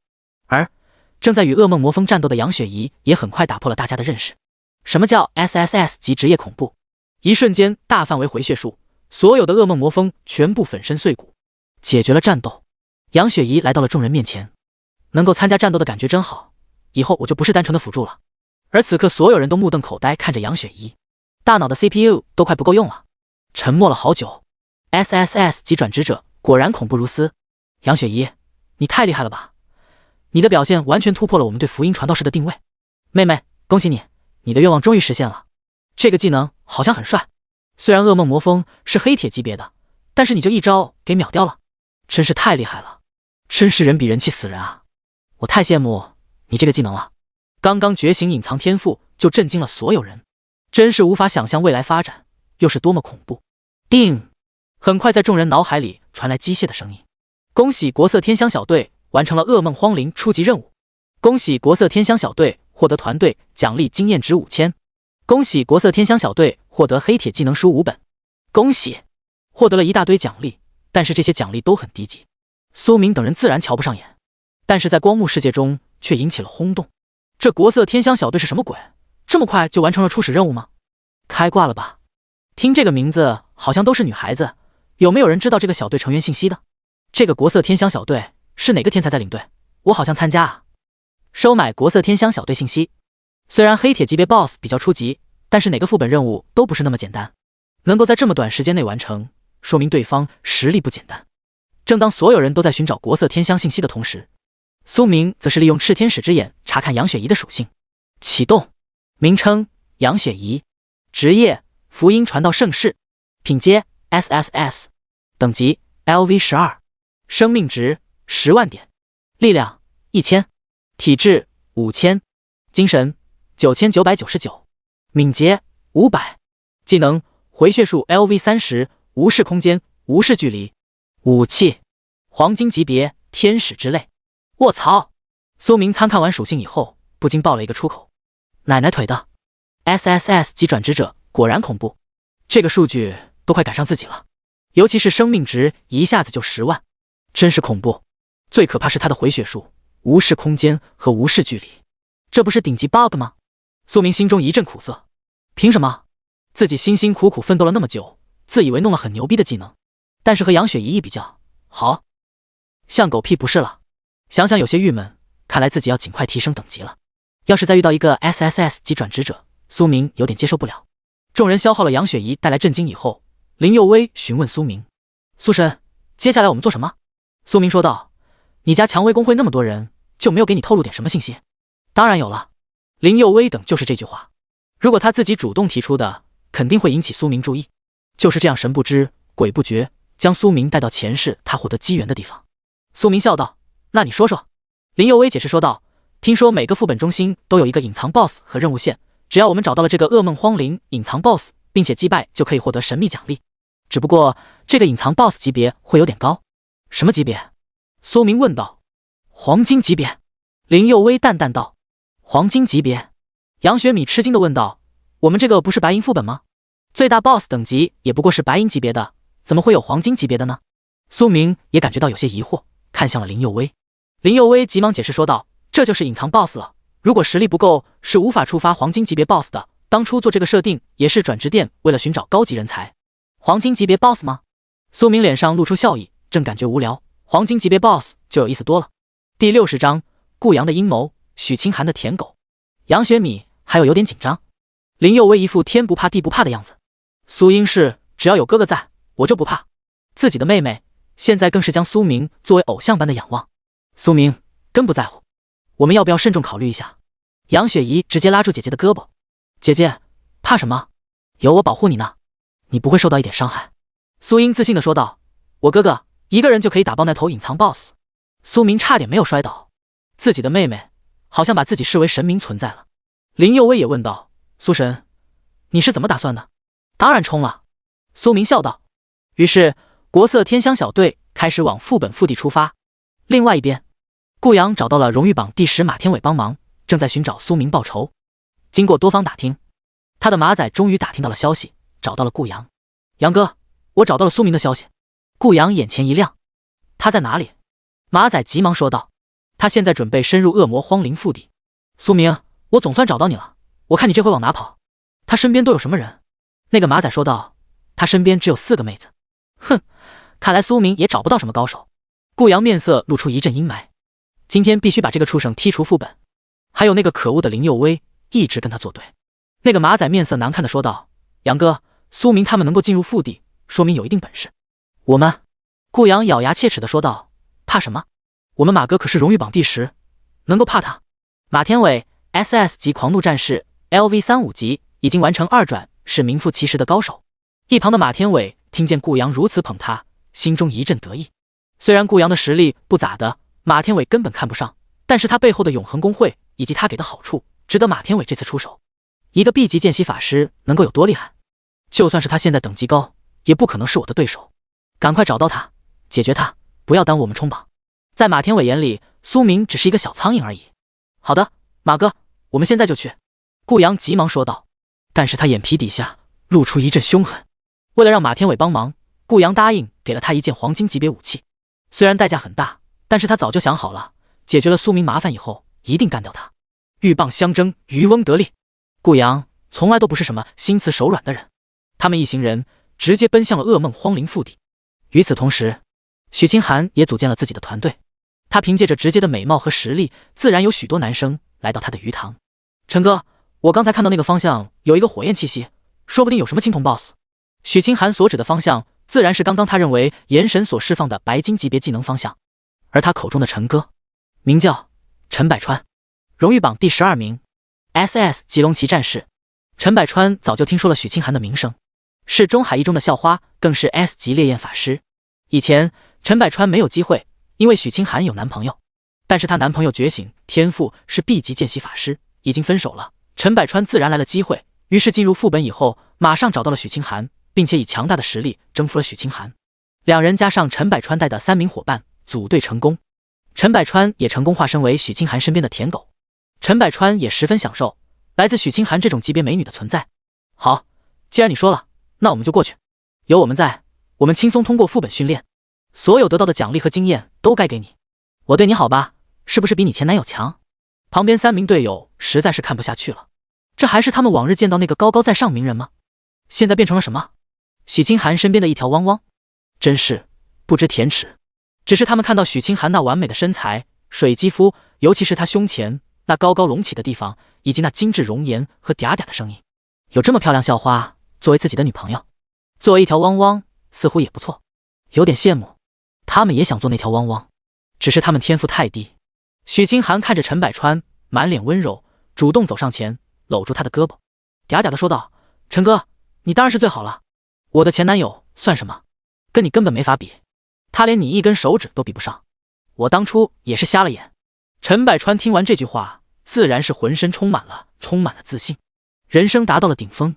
看着许清寒的胸，他真的很想摸一把，但是他按住了急躁的心，在美女面前自然要保持正人君子形象，以后自然是有的是机会。旁边3个兄弟满眼冒绿光，狠狠的羡慕，多么想靠近，多么现在只能够吃狗粮了，汪汪汪。但是他们没有注意到许清寒眼神下那种冰冷，就你们这种废物也配跟我在一起？现在只不过是利用你们罢了，想要做我的男朋友，只有炎神才有资格。炎神，希望你不要对我爱答不理了，为了你，我已经练就了完美身材了。噩梦荒陵腹地中心，苏明一行人大大方方走了进来，这附近根本没有其他队伍。至于腹地中心存在青铜 BOSS 甚至白银 BOSS， 苏明等人根本没有在乎。苏明看着林佑威，小黑子，你们蔷薇公会掌握了不少这些副本的秘密啊。林佑威脸上露出了神秘笑容。苏神，想要吗？苏明心动了，想要快速提升等级，野外打 BOSS 是最快的，但是黑水湾的 BOSS 已经被他收拾掉了，中海市周围也没有什么级别特别高的 BOSS 了。林佑微笑道，可以交易啊。苏明说道，小黑子，你真是一个土财主啊。林佑微继续的说道，跟你比，我还不算是什么土财主，上次你让我交易那些东西，价值快到100亿了。苏明想起来了，上次苏明交给林佑微那个 BOSS 尸体，让他去卖，没有想到刚刚花光了1个亿，又有这么多钱进账。就在这时，在他眼前出现了3个 A 级词条。词条1，马天伟，荣誉榜第10，第61章，杨雪怡的嘴炮等级应该是 SSSS。词条1，马天伟荣誉榜单第10 SS 级狂怒战士 LV35级，已经完成2转，手中持有黄金级别武器暴怒双斧，技能是黄金技能怒火咆哮，无敌冲锋。词条2，顾阳，贼心不死，想要在副本中剔除苏明，以报仇雪恨，发泄心中怒火，并且想要霸占苏英。词条3，赵强， A 级战斗法师。词条4，浅川， A 级信条刺客。词条5，李茂， AA2 近战骑士。哼，没想到这个顾阳真是一个赖皮狗，还不死心。苏明知道顾阳会在副本中搞事情，只是没有想到来得这么快，还找来了荣誉榜第10名高手。也不知道这次顾阳付出了多少代价，请来的高手。事情是越来越有意思了。既然你们来了，我不介意帮你出去。苏明不是一个心怀大度的人，敌人都找上门了，还要以德报怨。在这个危险世界，要想生存就是别人找你麻烦，你要灭对方满门，否则后续麻烦无穷无尽。反正迟早苏明都要灭掉永恒公会。现在先教训教训顾阳一顿再说。很快顾阳的队伍出现在了苏明面前。顾阳看着苏明，脸上充满了鄙视。苏明，我看你今天往哪逃？在这里遇到我算你运气不好。前几天你带给我耻辱，我今天都要拿回来。几天前苏明觉醒以后，两人一战，让顾阳失去了许多尊严，丢尽了颜面。苏明有点不耐烦地说道：顾阳，你能不能换点新词啊？总是一个套路的词，你说的不烦，我听着都烦了。顾阳脸色有些难看，不过看到苏明身边那就几个美女，眼前一亮，有些羡慕苏明。这个该死的家伙虽然实力不怎么低，但是女人缘确实很好。这又是从哪里弄来的双胞胎姐妹？身材那么好，长得还漂亮。每个男人都对好看的双胞胎有特殊的情节，尤其是顾阳这种内心阴暗的人，对于这种更是欲望满满，很想尝试一下其双胞胎那是一种什么滋味。现在看来，这次又多么一个目标，不仅要拿下苏英，还有这对姐妹花。顾阳身后的马天伟以及其他成员眼神里都冒出了侵略的目光。苏明，你小子很有福气啊！你是用什么手段怂恿他们双胞胎姐妹加入你的战队？你没有告诉他们，你只是一个 B 级见习法师。你小子卑鄙无耻，他们一定是受了你的威胁。喷完苏明以后，顾阳将目光落在了杨雪米和杨雪怡身上，脸上露出了和煦的笑容，将侵略的目光收缩回来。小姐姐们，你们好，我是中海一中 S 级圣骑士，同时我的家是永恒公会的，我身边这位叫马天伟，荣誉排行榜第10。小姐姐们，是不是苏明威胁你们了？你们不要怕，我给你们做主，只要你们加入我们的战队，很轻松带你们闯过这个副本，如何？身后的马天伟听到顾阳的介绍，故意站直了身体，一种高手的气质油然而生，相信这对姐妹花一定会崇拜自己的。在学校里，马天伟拒绝多少校花，在马天伟眼里他们都不配，但是眼前这对双胞胎姐妹花实在是太特殊了，他等待着这对妹妹花的仰慕以及臣服，更是在脑海里出现了左拥右抱的画面。杨雪米脸上露出厌恶的表情，没有说话。杨雪怡则是皱着眉头说道：你脑子是不是有病？谁告诉你苏明学长威胁我们了？脑子有病，请去找医生。最讨厌就是你们这种自以为是的人。250的脑袋还故意露出雷劈的凤的中分，你是不是觉得你很帅啊？顾阳和马天伟满脸黑线，他们居然被一个妹子嘲讽了，而且语言如此犀利，一股无名的怒火涌上心头。苏明也是震惊看了一样杨雪怡，这个丫头嘴巴这么厉害，如果说她的天赋是 SSS 级，那么她的嘴巴就是 SSSSSSS。 看看顾阳等人吃瘪的样子，很解气。林佑威和苏英偷偷给杨雪怡竖起大拇指，太给力了，这种渣渣人物不仅要受到身体打击，还要给他精神打击，要不然他们以为自己到哪都是主角。你，顾阳指着杨雪怡怒道：我不打女人，等我收拾完苏明，看我怎么收拾你，我要让你做我的女奴。苏明，你怎么不说话呢？你只会站在女人身后，你要是害怕了，给我跪下磕3个头，然后自己退出副本。苏明刚要动手，但是有人比他更快，你们这种脑残不配学长出手，有我一个人教训你们就够了。杨雪怡率先站出来怒道，从这伙人出现，杨雪怡就知道他们肯定是来找学长苏明麻烦的。刚刚苏明学长帮了自己那么大一个忙，杨雪怡当然不会坐视不管。顾阳脸上再也挂不住面子了，别给你脸，不要脸。顾阳不装了，这个女人必须亲手教训。他身后马天伟直接怒道：顾阳，跟这个臭女人废什么话，直接干她。顾阳选择了直接动手，还一边嘲讽：苏明，你真是一个废物，眼睁睁看着一个女人替你出头，真是丢光了我们男人的脸。苏明满不在乎地说：有能耐你也找一个。你，顾阳怒道：你还不配。顾阳直接冲了过去，马天伟等人也开始不要脸围攻杨雪怡。刚才杨雪怡的话彻底引起了他们的怒火，必须给这个女人一个教训。但是底下的林佑威、杨雪米、苏英等人根本没害怕，甚至还替顾阳等人祈祷。杨雪米更是大声喊道：下手轻点。顾阳以为是对他说的，于是大声喊道：放心小妹妹，我会对你姐妹下手轻点的。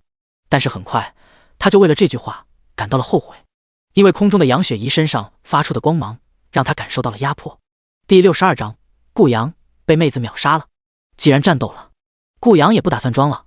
妹子，别怪哥不手下留情，实在是你的脾气太大了。顾阳直接施展各种技能，对着杨雪怡轰了过去。强大圣骑士技能、突进技能，让所有人感受到了顾阳的强大。顾阳光要的就是这种感觉，他需要眼前的妹子臣服。他身后几名成员见到顾阳都毫不留情，也不再犹豫了。各种法术、突进、偷袭，在杨雪怡面前，一般的职业者早就在顾阳等人狂轰乱炸之下坚持不住了。他们显然忽略了杨雪怡的强悍。当杨雪怡简单释放第一个技能回血术，顾阳有些皱眉。福音传道士，一个奶妈，你来凑什么热闹？但是他攻击已经出手了，已经来不及了，眼睁睁就要看到一个妹子陨落。顾阳心中有些不舍。奶妈怎么了？瞧不起奶妈？今天我就好好教训你。随即杨雪怡释放了巨大的回血术，巨大的光波直接攻击顾阳的团队。马天伟首先感觉不对劲，他不是普通的福音传道士，这里有鬼。他急忙做出了防御，但是其他的人来不及反应，直接被这光晕轰成了碎片，血条清零，只剩下一堆经验值。顾阳更惨，掉落了一地武器和技能书。苏英等人以及远处观战的人都变得目瞪口呆。一个回血技能将一个 S 级圣骑士、3个 A 级转职者变成了碎片。这还是他们印象中福音传道士那个站在团队背后的奶妈。很快光幕系统传来一阵阵声音，顾阳淘汰，赵强淘汰，浅川淘汰，李强淘汰。这个消息一下子引起了无数人关注，这到底是谁干的？还差一个人团灭了，谁这样牛逼？很快有人在光幕世界中解释道，是一个妹子做到的。她是什么级别的转职者？ SS 级别战斗法师，或者是信条刺客？你们都猜错了，她的职业是福音传道士。福音传道士？这怎么可能？一个奶妈把一个团队团灭了，里面还有 S 级圣光骑士，别逗我了，我亲眼看见的，骗你们做什么？就一个回血术，对方4人变成了经验值。妈的，什么时候一个奶妈这么厉害了？这叫我们这帮战士、骑士和刺客职业还怎么活？真是恐怖如斯，以后离福音传道士职业远一点。杨雪怡的操作引起了光幕世界巨大的轰动，同时也引起了转职神殿人的关注。这到底哪里来的天才？其中一个学院校长急忙地问道。旁边的工作人员急忙解释，他是来自中海七中的学生，资料上显示他叫杨雪怡，觉醒时是 S 级福音传道士。那名校长紧皱眉头， S 级福音传道士怎么可能一个技能就差点秒掉了一个团队，其中还有 S 级圣骑士？什么时候福音传道士也能够进行单独战斗了？我也不清楚啊，这里面肯定有我们不知道的秘密。一时之间，这个问题所有人都无法解释清楚。他属于哪个团队？国色天香。队长是谁？队长的名字叫苏明，是一个 B 级见习法师。旁边的柳妹听到这个名字也感觉到诧异。苏明身边的人一个个怎么都是怪物？难道是因为这个女孩跟在苏明身边，天赋发生了变化？曾经见识过苏明连续完成转职升级的奇迹，他感觉这个可能性不是没有。苏明实在是太怪异了，只有白灵儿哥哥回来，白战神亲自测试才会知道。现在柳妹不敢轻举妄动，谁知道身边这些人到底是人是鬼？几大学院和工会的人已经开始蠢蠢欲动，这样的人才必须要掌握在自己的手里，才是最靠谱的。与此同时，副本噩梦荒陵腹地中，马天伟看到顾阳等人被轰了经验值，一脸错愕。这个妹子这么厉害，完全打破了他的常识。幸好刚才及时做出了防御，否则他也要被淘汰了。这个沙比顾阳怎么招惹了这个怪咖？他自己都变成了经验值，他也没有必要继续下去了。36计，逃跑为上。在杨雪怡释放第2套回血术间隙中，马天伟狼狈逃跑了。杨雪怡看着马天伟的背影，一阵错愕。这就是荣誉榜第10，我还没有真正出手就逃跑了，真是一个胆小鬼。林佑威看着凡尔赛的杨雪怡，有些无语。你一个技能把对方轰成了经验值，还不逃跑干什么？等着变经验值？苏英也感叹道，杨雪怡，你真厉害。杨雪米也不知道说什么，只是满脸错愕。我也不知道他们为什么这么脆弱，我也没做什么。听完这句话，周围一片技能。苏明急忙咳嗽了一声，打破了尴尬的气氛。顾阳等人带的装备不错，白银技能书，白银技能书，白银武器，甚至还有黄金级别武器。虽然黄金级别的武器只有一个，但是对于他们这个团队也是一个巨大的收获，尤其是其中的经验值，加上之前完成的任务，他们团队的经验值已经达到了2万。苏英看到这些武器和技能树，摇头表示这些东西我不需要，我也瞧不上。杨雪怡和杨雪米也是这种感觉，在别人眼里这些东西很好，但是对于现在的他们，这些武器和技能级别还是太低。苏明也犯了难，还是林佑威找到了解决问题方法。要不我先把这些武器和技能书收藏，最后给大家兑换成需要的武器和技能书。杨雪米表示这个方法不错。苏英，我也同意。杨雪怡也没有意见。解决了收获问题，苏明找到了林佑威，我需要单独出去一下，解决一个小麻烦，你带领其他几个人在原地等我。林佑威马上想到了马天伟。苏明脸上露出一阵严肃的表情，人不犯我，我不犯人，人若犯我，我灭他满门。既然得罪我了，这么轻易放过他，别人还以为我们好欺负呢。交代完以后，苏明的身影消失在原地。第63章，荣誉榜第10遭遇淘汰，谁干的？苏明莫名的离开，引起了几个女孩子猜测。杨雪米疑惑的问道：学长干嘛去了？杨雪怡也跟着点头关切问道：是啊，学长去哪了？毕竟这里是噩梦荒陵腹地中心，到处充满了 BOSS。 虽然他知道苏学长实力不差，但是传闻他只是一个见习 B 级法师，没有见过学长真正实力，难免有些担心。苏英嘟起可爱的小嘴，有些不满意。臭哥哥肯定又瞒着自己去干坏事了，讨厌的臭哥哥总是把自己当作小孩子。林佑威自然按照苏神的要求为众人解答。苏神去办点私事，他一会回来。与此同时，苏明离开了队伍，直接换了一身衣服，戴上了魔纹圣铠面具，换了一个身份炎神。苏明不想让自己是炎神的身份被打破。正面上苏明是那个人人以为 B 级见习法师废物，但是反击的时候他就会化身人人害怕的炎神。既然马天伟加入顾阳的团队狙击自己，那么就要付出血的代价。另外一边，马天伟不顾及形象疯狂逃窜，刚刚经历的一切他害怕了，仅仅一个妹子差点给他们团灭了。要不是他跑得快，他现在也应该在复活池，失去了继续参加副本试炼的资格。作为荣誉榜第10的高手，马天伟怎么允许自己有这样的失败？至于找苏明复仇，妈的，一个妹子都对付不了，还复仇个毛线啊！顾阳，这个王八蛋，老子绝对不会放过你。现在的他玩了命的逃跑，只是他还没有跑多远，便停下了脚步。在他前方站着一个人，一个戴着魔纹圣铠的面具和一套黑色的披风，整个人的气势犹如来自地狱的恶魔。你是？马天伟小心翼翼试探地问道。下一瞬间，他脑海里想到了一个名字：炎神。这不是在电视里播放了覆灭永恒公会3大高手的炎神吗？他怎么会出现在这里？传说炎神是地下势力组织黑暗公会的人，他怎么会出现在这里？自知不是对手的马天伟心生胆怯。炎神，我好想没有得罪你吧？炎神冷漠一笑，故意压低了嗓音：凡是和永恒公会合作的人都跟我有仇。炎神，你听我解释。马天伟急迫地说道：我跟永恒公会没有关系，我是被顾阳那个王八蛋给怂恿了，请炎神放过这一次。炎神怒道：现在知道后悔来了，已经晚了。炎神。马天伟的话还没有说完，迎面飞来一个冰冻树，他连防御的动作都没有做出来，就变成了一座冰雕。下一瞬间，冰雕破碎，马天伟变成了一顿经验值。光幕系统开始报告：荣誉榜第10，马天伟淘汰。这个消息再一次引起了光幕世界的轰动。卧槽，什么情况？荣誉榜第10的马天伟被干掉了，到底是谁干的？这么厉害？难道这次试炼又出现什么黑马了吗？这个黑马到底是哪所高中的学生？千万不能够得罪啊，否则下一个淘汰就是自己。还是苟着点吧，苟且才是王道。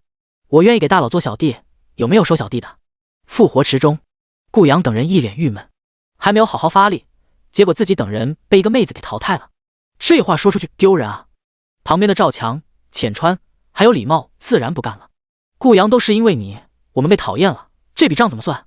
现在我们不仅被淘汰了，身上技能和武器都没了，你知不知我们损失有多大？这笔账你必须补偿给我们。顾阳听着3个人的勒索，还不敢得罪，要不然不好的名声传出去，以后他还怎么在这个圈子里混？顾阳急忙说道：这次都是我的错，没有想到会遇到这么恐怖的女孩，各位的损失我们永恒公会报销了。这还差不多，赵强等人才放过顾阳。浅川问道：马天伟呢？李茂说：我看见马天伟早就逃跑了。几人有点郁闷，都是一个团队的人，见情况不妙，把自己等人当作炮灰，他却跑路了。真是……还没有等人发泄着该死情绪，下一瞬间马天伟的身影出现在复活池里。顾阳惊讶地说道：“马天伟，你不是逃了吗？逃你 MB！” 马天伟直接给顾阳迎面一个语言暴击，顾阳被骂蒙圈了。什么情况？其他人也不懂。马天伟继续输出 ：“CNM 的都怪你们永恒公会的傻逼们得罪了炎神，老子被炎神给淘汰了。我告诉你，顾阳，这次要不给我一个解释，我会联合所有学校高手到转职店状告你们永恒公会。”顾阳彻底郁闷了。炎神，又是炎神捣乱。炎神，我跟你有仇吗？顾阳急忙安慰马天伟：“马大哥，这次是我的失误，害你被淘汰了。你的损失我们永恒公会来赔偿，一本白金技能书怎么样？”马天伟想了想，与永恒公会彻底成为敌人，对他的前途也不是好事。这还差不多。顾阳见到马天伟气消了，总算是松了一口气。但是围剿苏明行动失败了，这个仇他必须报。于是他哭着回到永恒公会。顾青看到顾阳的样子，勃然大怒。到底怎么回事？顾青听完顾阳讲述的过程，彻底暴怒。这个仇我们必须报，我们不会让苏明这么轻易通过副本试炼的。谢谢你，三叔。顾阳满脸冒着黑气。与此同时，许清寒正带领着陈百川一行人来到噩梦荒陵腹地。刚才一股强大冰冻术的气息扑面而来，这股法术气息有点熟悉。他急忙带领着陈百川等人向那股气息深入。很快，他见到了那个令他朝思暮想的身影。他还是那么神秘莫测，他还是那么实力强大，他还是那么帅气。虽然没有见到他的样子，但肯定帅啊。他还是炎神，他心中永远的神，他暂时得不到的神。炎神缓缓转过身来，看到那个身影，许清寒，有点意思了。第64章神级选择剧情，放过许清寒。刚刚荣誉榜第10马天伟被淘汰了，是不是炎神干的？许清寒开始猜测着。看到炎神脚底下满地的冰片，许清寒满脸惊喜。不用猜了，肯定是炎神干的。真没想到几日不见的炎神还是那么帅气，那么潇洒，那么神秘，一出手就解决了荣誉榜第10的高手。他现在完全相信，所谓荣誉榜第1的高手也不是炎神的对手，只有身边的舔狗陈百川等人在炎神面前不过是一群垃圾罢了。这次面对炎神，他犹豫了。有过前2次被秒的经历，他现在不敢主动和炎神打招呼了。前2次肯定是自己哪方面没有做好，被炎神讨厌，所以才秒杀自己。这次我该怎么做才能够给炎神留下好印象呢？好纠结啊！许清寒不想放弃这次机会，他在等炎神主动开口。此时陈百川见到许清寒停下了脚步，都因为眼前这位不长眼的人。作为许清寒的超级舔狗，陈百川自然要适当的时机在许清寒面前展现一下自己的实力，而收拾眼前这位挡道的兄弟就是最好的机会了。只见陈百川来到苏明面前，兄弟，你挡住我们去路了。苏明看了看周围这么宽阔的地方，挡住了他们的去路，随即又看了看陈百川身后的许清寒，顿时明白了，这个许清寒还真是有手段，稍微施展一下魅力，就有这么多人进入他的鱼池里，真是一个可怜虫。在他面前想才我展现你的实力，你怕是找错人了。陈百川见到自己的阴谋被揭穿了，露出了蔑视的笑容。既然被你猜出来了，我也不装了，我就打算在他面前证明自己的实力，让他看看我到底有多么强大。得罪了。许清寒见此一幕，急忙出声阻止。陈百川，你不能。但是他的话已经晚了，陈百川已经动手了。完了，炎神会不会怪罪我啊？陈百川，你这个傻缺，我恨死你了。此时的许清寒坐立不安。陈百川见到自己的阴谋被揭穿了，也不装了，脸上露出蔑视的笑容。遇到了我，只能够怪你运气不好。我必须让许清寒明白，只有我才能够真正保护他。得罪了。许清寒见此一幕，急忙出声制止陈百川你，但是为时晚矣。陈百川已经动手了。完了，炎神会不会误会我呀？与此同时，苏明眯了眯眼睛，嘴角露出一丝完美的笑容。而后，苏明手中法杖向上一举，一道火球术，刹那间轰然而出。一瞬间，附近正片空间被火球划亮了，无数人都注意到了这里情况。满级的火球术飞向了陈百川，轰轰轰！陈百川整个身体变成了一道火球，下一瞬间变成了经验晶体、数据模块，最后一堆经验值全部涌向了苏明。叮！恭喜你成功击杀了 SS 级龙骑战士，获得经验值2000。冰冷的提示声在苏明的脑海中响。2000点经验值还算不错，虽然少点，但是可以聚少成多呀。很快，苏明将目光放在了陈百川团队其他3个成员身上。3名转职者一下子傻眼了，他们老大陈百川就这样被秒了，这是不是太不合理了？兄弟，我说这是一场误会，你信不信？苏明笑道，你说呢？我好想也不相信。苏明笑道，有自知之明就好。连续3道火球术直接在他们身上炸裂。叮，恭喜宿主斩杀职业法师获得5000点经验。叮，恭喜宿主斩杀圣光骑士获得8000点经验。叮，恭喜宿主斩杀双火战士获得9000点经验。连续得到3人经验值，算是得到了一点补偿。与此同时，光幕系统中开始报告，叮，荣誉榜第12陈百川淘汰。叮，连续4道淘汰的声音再次引爆了光幕系统的世界，又有一个团队要团灭了。陈百川那个舔狗也被淘汰了，这到底是那个大佬干的？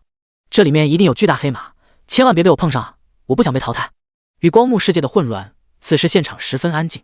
许清寒站在原地不知所措，眼神就用4个最简单的火球术解决了陈百川他们，不愧是我相中的男人，真是太厉害了。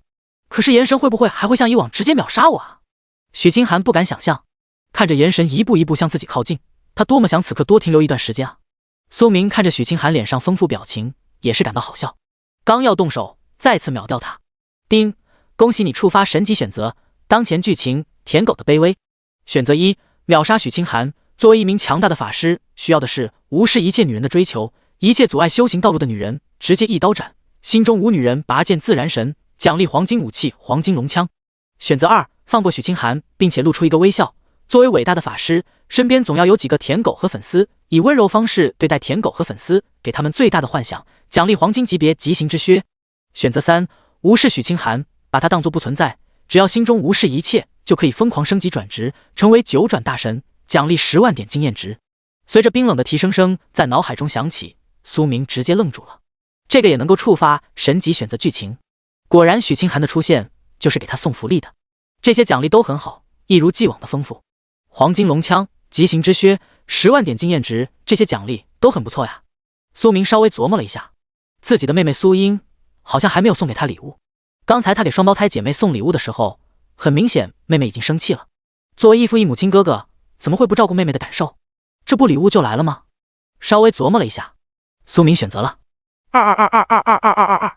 苏明来到许清寒身边，刚要表现动手，但是随后他的手在许清寒张大嘴巴的表情落下了，眼睛里还露出一个笑容，然后转身消失不见。许清寒停留在原地，愣住了。刚刚炎神是不是对自己笑了？第65章，许清寒自我脑补剧情。许清寒彻底瞪大了惊骇的双眼，屏息凝视地仰望着消失在天空中的身影，那个穿着黑色披风的披风以及那神秘面具。在这一刻，许清寒彻底沦陷了，心中复杂的情绪达到了最高点。这次炎神没有秒杀我，还有刚才他的眼神是不是对我笑了？这是他第一次感觉如此感动。原来炎神也不是那么冰冷无情，对自己也有温柔一面。这一次就没有秒杀我，那为什么这次炎神没有秒杀自己呢？许清寒产生了疑惑。他看了看自己的身材，那愈发成熟的身体，完美的身材，充满了妩媚和魅力。为了这次副本试炼，他还特意穿了一套短裙以及开领的衬衣，这完美将他胸前的风光展现出来，就是希望有机会与炎神撞见。没想到这次真的撞见了，炎神一定被自己的身材所着迷了，才会对自己笑，真是太好了。一想到炎神对自己有意思，许清寒就一阵兴奋。他多么期待已经远去的炎神能够再次出现自己的身边，然后来一句：许清寒，你愿意做我的女伴吗？嘶嘶，许清寒会直接疯掉的，那是他梦寐以求的事情啊。看来我选择方向是对的，什么修炼升级，那些都不重要，练就完美身材才能够吸引炎神这种高手。许清寒大声喊道：炎神，我下次会让你看到更加完美的我。已经远走的苏明听到这句话，脸上流出苦笑，这个许清寒彻底疯掉了。苏明卸掉了炎神的伪装，回到了团队。几个女孩子见到苏明安全归来，都露出了开心的笑容。刚才光幕系统已经报道了马天伟被淘汰了，这件事情不用猜也知道谁干的，几个女孩子心知肚明。只是杨雪米和杨雪怡心中有些疑惑，苏明学长，一个 B 级见习法师居然干掉了荣誉榜第10 SS 级转职者高手，这太震撼了。苏明笑道：让各位久等了。苏英直接向前露出不满表情：臭哥哥，你是不是偷偷搞事情了？这个苏明尴尬道：臭哥哥，警告你下次干坏事带上我一个。苏英捏着苏明的胳膊说道：再把我丢下，我就掐你。苏明摸了摸苏英的额头，笑道：“你看看这是啥？”苏明从个人仓库里提起了装备，装备一出，几个女孩子都露出了惊讶的目光。黄金基本的装备，林佑威更是喊道：“黄金级别极刑之靴！”这个礼物太震撼了。要知道，个人装备之中，极品鞋子是最难获得，一件极品靴子能够完整提高个人的战斗力。苏明解释道：“这是极刑之靴，能够完美搭配你的圣光骑士天赋，它对敏捷反应提升30%。”苏英脸上露出一阵惊喜，穿上极刑之靴以后，明显感觉身体更加轻盈了。谢谢你，臭哥哥。刚刚他还对苏明送双胞胎姐妹礼物心有嫉妒，现在看在这双漂亮鞋子份上，就不跟你计较了。旁边杨雪怡看着苏英在苏明学长身上撒娇，有点羡慕。这样的好哥哥，能不能给我来一打？嗨嗨！看着周围崇拜的目光，苏明有些尴尬，咳嗽了一声说道：“我们现在就去寻找传说中隐藏 BOSS， 那可是黄金 BOSS 啊！”一个白银 BOSS 让苏明获得了巨大的经验值，让他从 LV1直接完成3转，来到了 LV72等级。那一个黄金 BOSS 又会得到多少经验呢？苏明有些期待。与此同时，永恒公会会长办公室，顾阳询问：“三叔，你准备的怎么样了？”顾青面色凝重说道：“对付苏明很简单，一个见习 B 级法师，随便出手都能够碾压他。但是他身边的人能力不小，他的妹妹苏英是 SS 级圣光骑士，现在又出现了一对双胞胎，一个技能就差点给你们团灭了。简单的招式已经对付不了他们了。”听完三叔的话，顾阳面色难看极了。为啥苏明运气这么好？上次围堵他，结果出现了一个炎神的家伙帮他。这次在副本试炼又出现了一个天赋异常的福音传道士，难道这个家伙每次都会这么好的运气？三叔，我受不了，因为这个苏明，我3番5次被打脸，我已经颜面无存了。我们永恒公会在各大高中也命运扫地，影响力下降。顾阳咆哮道。顾青怒不可遏，这些债他迟早都要还的。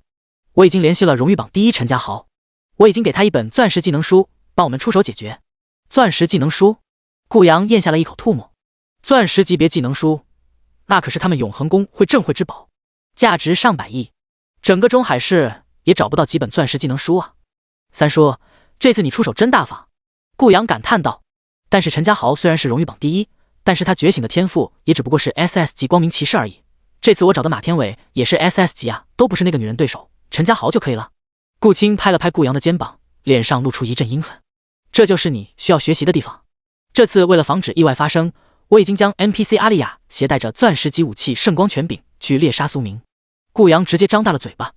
可是三叔， NPC 阿丽亚我们还没有完美收服啊，万一出现意外怎么办？顾青咧嘴怒道。再不教训苏明，我们永恒公会的名声彻底败光了。为了我们永恒公会后续发展，我们必须告诉所有人，得罪我们永恒公会的人，他不会有翻身之日。再说了，谁告诉你陈家豪只是 SS 级光明骑士？顾阳问道。那他？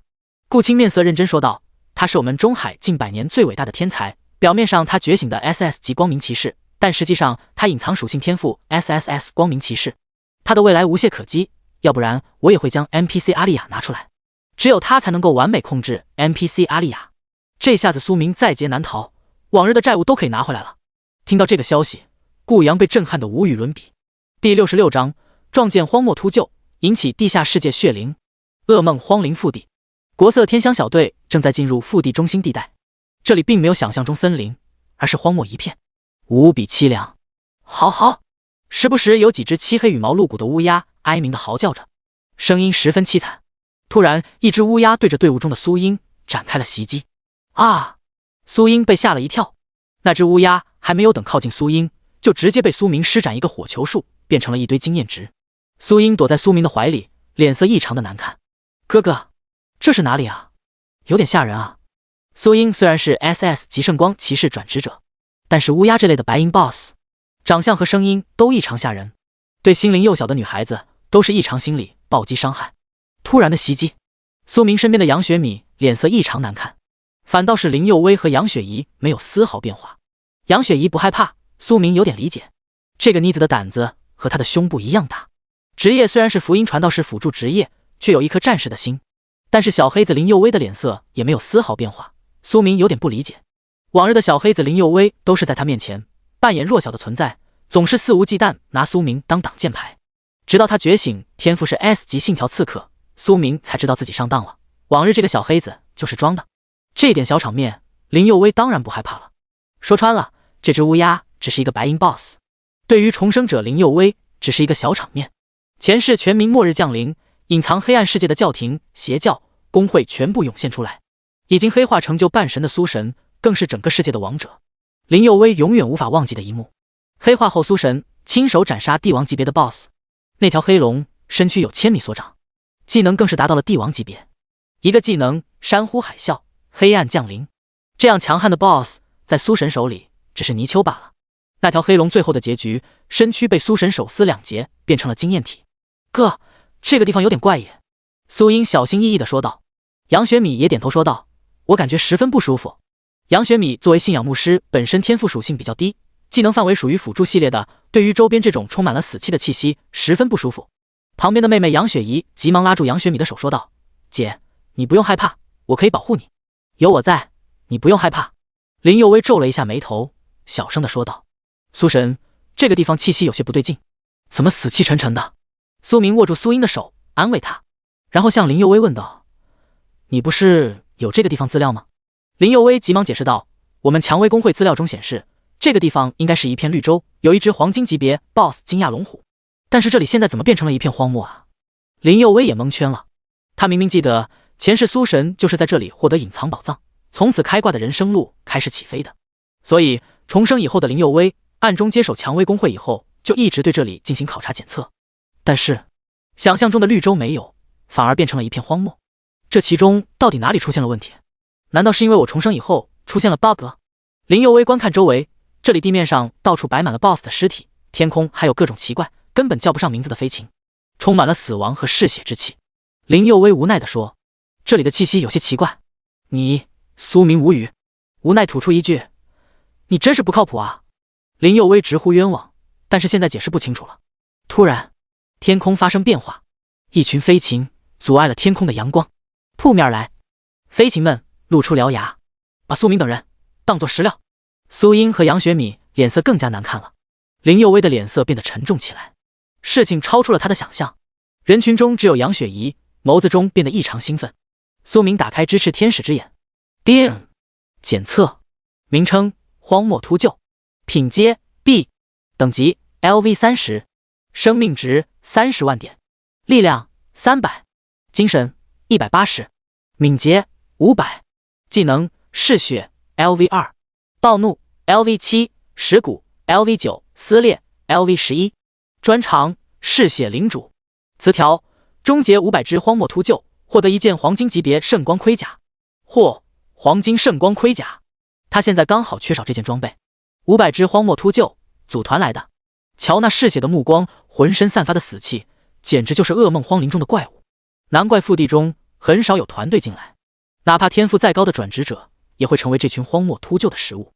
苏明刚要动手，杨雪怡妹子直接走上前，满脸愤说道：“苏神，可不可以将这些秃鹫交给我，让我练习一下近战身法？”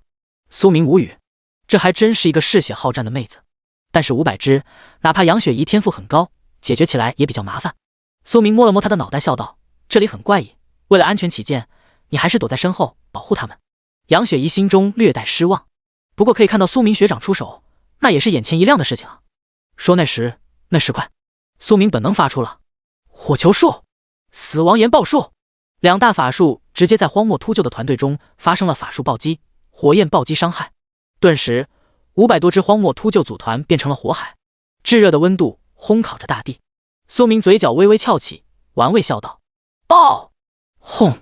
天空发生了一朵蘑菇云，升空，所有的荒漠秃鹫变成了一堆经验值。叮！恭喜你成功击杀了荒漠秃鹫，获得了5万点经验值。叮！恭喜你获得了一件黄金级别的光明盔甲。一波奖励实在是太爽了，死亡岩爆术的威力实在是太大了，这个画面实在是太壮观了，这种感觉很容易让人上瘾。但是苏明丝毫没有注意到身后4个女孩子张大了嘴巴的窘境。与此同时，一片黑暗世界里，一座巨大的池塘，池塘里充满了猩红色的血液，从血液里露出了一个骷髅头，满眼冒着黑气，目光直冲黑暗上方一个地方，嘴里发出听不懂的语言，但是浑身上下充满了戾气。第67章黄金 BOSS 嗜血魔蛛。3个女孩子看着苏明如沐春风的笑容，都有一些不知所措。他也太厉害了吧！唯有苏英还好一点，他早就知道哥哥已经达到了 S2 级别法神，并且还知道他另外一层身份——眼神。眼前这些展现都是哥哥手中一些小手段。苏英心中鄙视，看着身边3个人，真是没有见过世面。杨雪怡更是激动地说道：“学长，以后你就是我的偶像，你真是太厉害了。”苏明笑道：“低调，低调，心里知道就好。”杨小米看到苏明，脸色莫名红了，想起第一次在图书馆见面，那真是一个神奇的缘分啊。林佑威嘴角微微升起：“苏神，装起来的样子很帅吗？”“好了，你们不要崇拜哥，哥只是一个传说。”苏明笑道。苏英笑道：“哥，你真是不要脸。”然后一行人继续小心翼翼向前深入，寻找传说中黄金 BOSS 的存在。可是越是深入，死亡气息越是凝重，大家心里都开始产生了变化。突然在众人视线里，远处出现了一片巨大的黑雾，黑雾之中好像张开一个血盆大口，里面充满了血腥和戾气低调味道。众人急忙捂住了嘴巴。叮！同一时间，苏明眉头紧皱，在他眼前刷新了一大片隐藏词条。SSS 级词条1：嗜血魔蛛 LV300 黄金级别 BOSS。 地下黑暗公会在噩梦荒领养的怪兽，专门吸食转职者的精血为主，吸食死气、吸食灵魂等为主要食物，已经有了初步灵智，擅长迷幻、噬魂、吞噬等残忍技能。卧槽！苏明愣了一下神，不禁爆了一个粗口。他是真正呆住了，沉默了好久才反应过来，这是黑暗公会养的怪兽，是真正 BOSS。 在副本中遇到其他的 BOSS 都是模拟的，转职者被 BOSS 打死后可以在复活池复活，但是眼前这个怪兽可是真正 BOSS 啊！如果被他击杀了，是真正击杀了，不仅是物理消失，更是灵魂消失啊！苏明第一次感受到了黑暗公会的手段，果然厉害。叮！触发神级选择剧情，当前剧情真正黄金级别坏兽。选择1：放弃围剿嗜血魔蛛。对于一个伟大的法师，应当以稳健为主，修行路上应该是小心翼翼，如履薄冰，号称老六行为。奖励钻石技能书。选择2：正面击杀嗜血魔蛛。作为一名伟大职业法师，需要一颗强大心脏，面对任何敌人都勇敢向前冲锋，正面击溃敌人，奖励钻石级别武器以及500万经验值。选择3：无视嗜血魔蛛，带领团队偷偷走，远离危险，获得小丑称号，奖励钻石震天雷1颗。听着脑海里连续报着选择信息，这些奖励真是眼前一亮。不愧是黄金级别 BOSS， 而且还是一头真正 BOSS， 奖励就是丰富。这个还用选吗？当然是222222222。现在经验值才是苏明最为急迫需要的，只有不断升级，完成转职，才能够应对1年后黑暗降临的灾难。苏神，我们好像遇到了怪物，这个 BOSS 不应该存在高考试炼副本里啊！林佑威察觉到了眼前这个 BOSS 不一般，这个 BOSS 和他平时所见的那些根本不一样，有点熟悉感觉。他是……林佑威想到了前世地下黑暗公会培养的怪兽，难道……意识到了某些问题，林佑威感到了恐惧，急忙脱口而出：“大家小心，这不是普通 BOSS， 千万别被他袭击到。”苏英等人都露出了惊恐的目光，反而杨雪怡盯着眼前一团黑雾，眸子中变成了一种血色。随着国色天香小队整体后撤，黑雾退去，终于看清够了眼前 BOSS 的样子。嗜血魔蛛张着血盆大口，露出獠牙，浑身上下充满了血色戾气。嗜血魔蛛每走一步，地上都化成了一片血色泥潭。苏明微微眯起了双眼，凝重地说道：“这个 BOSS 已经完成进化，变成死亡魔蛛。只有苏明最清楚这个魔蛛情况，看上去血色弥漫，实际上它正在进化，从嗜血魔蛛进化成到死亡魔蛛，血统升级 A 级血统的死亡魔蛛，可想而知这个 BOSS 有多么恐怖。一旦这只嗜血魔蛛彻底完成进化，挣脱枷锁，对于整个噩梦荒陵都是一个灾难。一个人类打造的副本彻底变成了一个笑话。”同一时间，噩梦荒陵外，一群蒙面、额头上长着树眼的人正在潜伏着。他们都有一个共同的身份——地下黑暗公会的死士。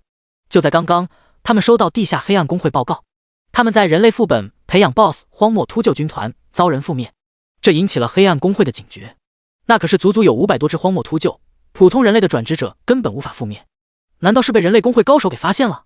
那里还有他们重要的 BOSS 计划——嗜血魔蛛，那才是他们核心目标。这支死亡小队负责潜伏查看情况，为首那个人是小队队长，称呼狼魔。狼魔停下了脚步，嗜血魔蛛怎么会突然出现？难道他被人类发现了？他的责任就是为了保护嗜血魔蛛，现在被人类发现了，他就有了一个巨大的责任，必须加快脚步了。狼魔带领小队正在疯狂前进，与此同时，嗜血魔蛛开始对苏明等人展开了进攻。除了苏明之外，其他几个女孩子都不同程度感受到了一种迷幻，大家都似乎收到了一个消息：人类，你不应该进入我的领地。苏明冷笑：你不过是黑暗公会培养一头畜生而已，有了点灵智就以为自己无敌了，看我如何灭你！苏明急忙施展冰冻术，作为屏障抵挡了嗜血魔蛛的进攻。嗜血魔蛛似乎感受到了挑战，发出暴怒的声音。苏明则是把嗜血魔蛛当成了一个玩具。只不过身后的林佑威面色凝重，难道前世苏神就是从这里开始接触地下黑暗公会？与此同时，苏明身后的杨雪怡整个眸子变成了血红色，身上散发着血气。第68章黑暗使者杨雪怡。杨雪怡身上的变化很快引起了林佑威的注意，血红色的眸子，浑身散发着死气。这些鲜明的特点，林佑威想到了一个身份：黑暗使者。林佑威知道一个秘密，地下黑暗公会、教廷等组织，他们在人类社会专门寻找具有黑暗属性的人类。他们通过一种特殊的方式，能够激发隐藏在人类黑暗属性。激发黑暗属性的人类，他们实力大增，但却失去了心智，从而成为黑暗公会的傀儡。而杨雪怡现在的状态，明显就是被嗜血魔蛛激发了她体内的黑暗属性。难怪之前杨雪怡明明只是一个 S 级的传音符道士，却拥有一个技能秒掉了一个团队的战绩。原来她还隐藏黑暗属性。苏神，你赶紧看看杨雪怡，她被嗜血魔蛛激发了体内黑暗属性，失去了心智。听到这话，苏明施展了一个火球术，击退来了嗜血魔蛛以后，急忙转身去查看杨雪怡的情况。苏英也是满脸关切。杨雪米抓住苏明的胳膊：学长，你一定要救我妹妹啊！身为双胞胎姐姐，看到妹妹如此情况，心急如焚。但是她只是一个信仰牧师，什么也做不了。苏明斩钉截铁地说道：我们是一个团队的，我当然不会让她受伤的。苏明也没有想到杨雪怡的天赋如此特殊，炽天使之眼检测她是 SSS 级别属性，不无道理，原来她还有黑暗属性。难怪身为辅助的位子却要打战士的活，骨子里充满了暴力。如果把她体内黑暗属性真正挖掘出来，能不能超越 SSS 级别，能够达到传你说中4个 S 级别？想到了那种可能性，杨雪怡有可能达到了转职世界福音传道士有史以来最高的天赋。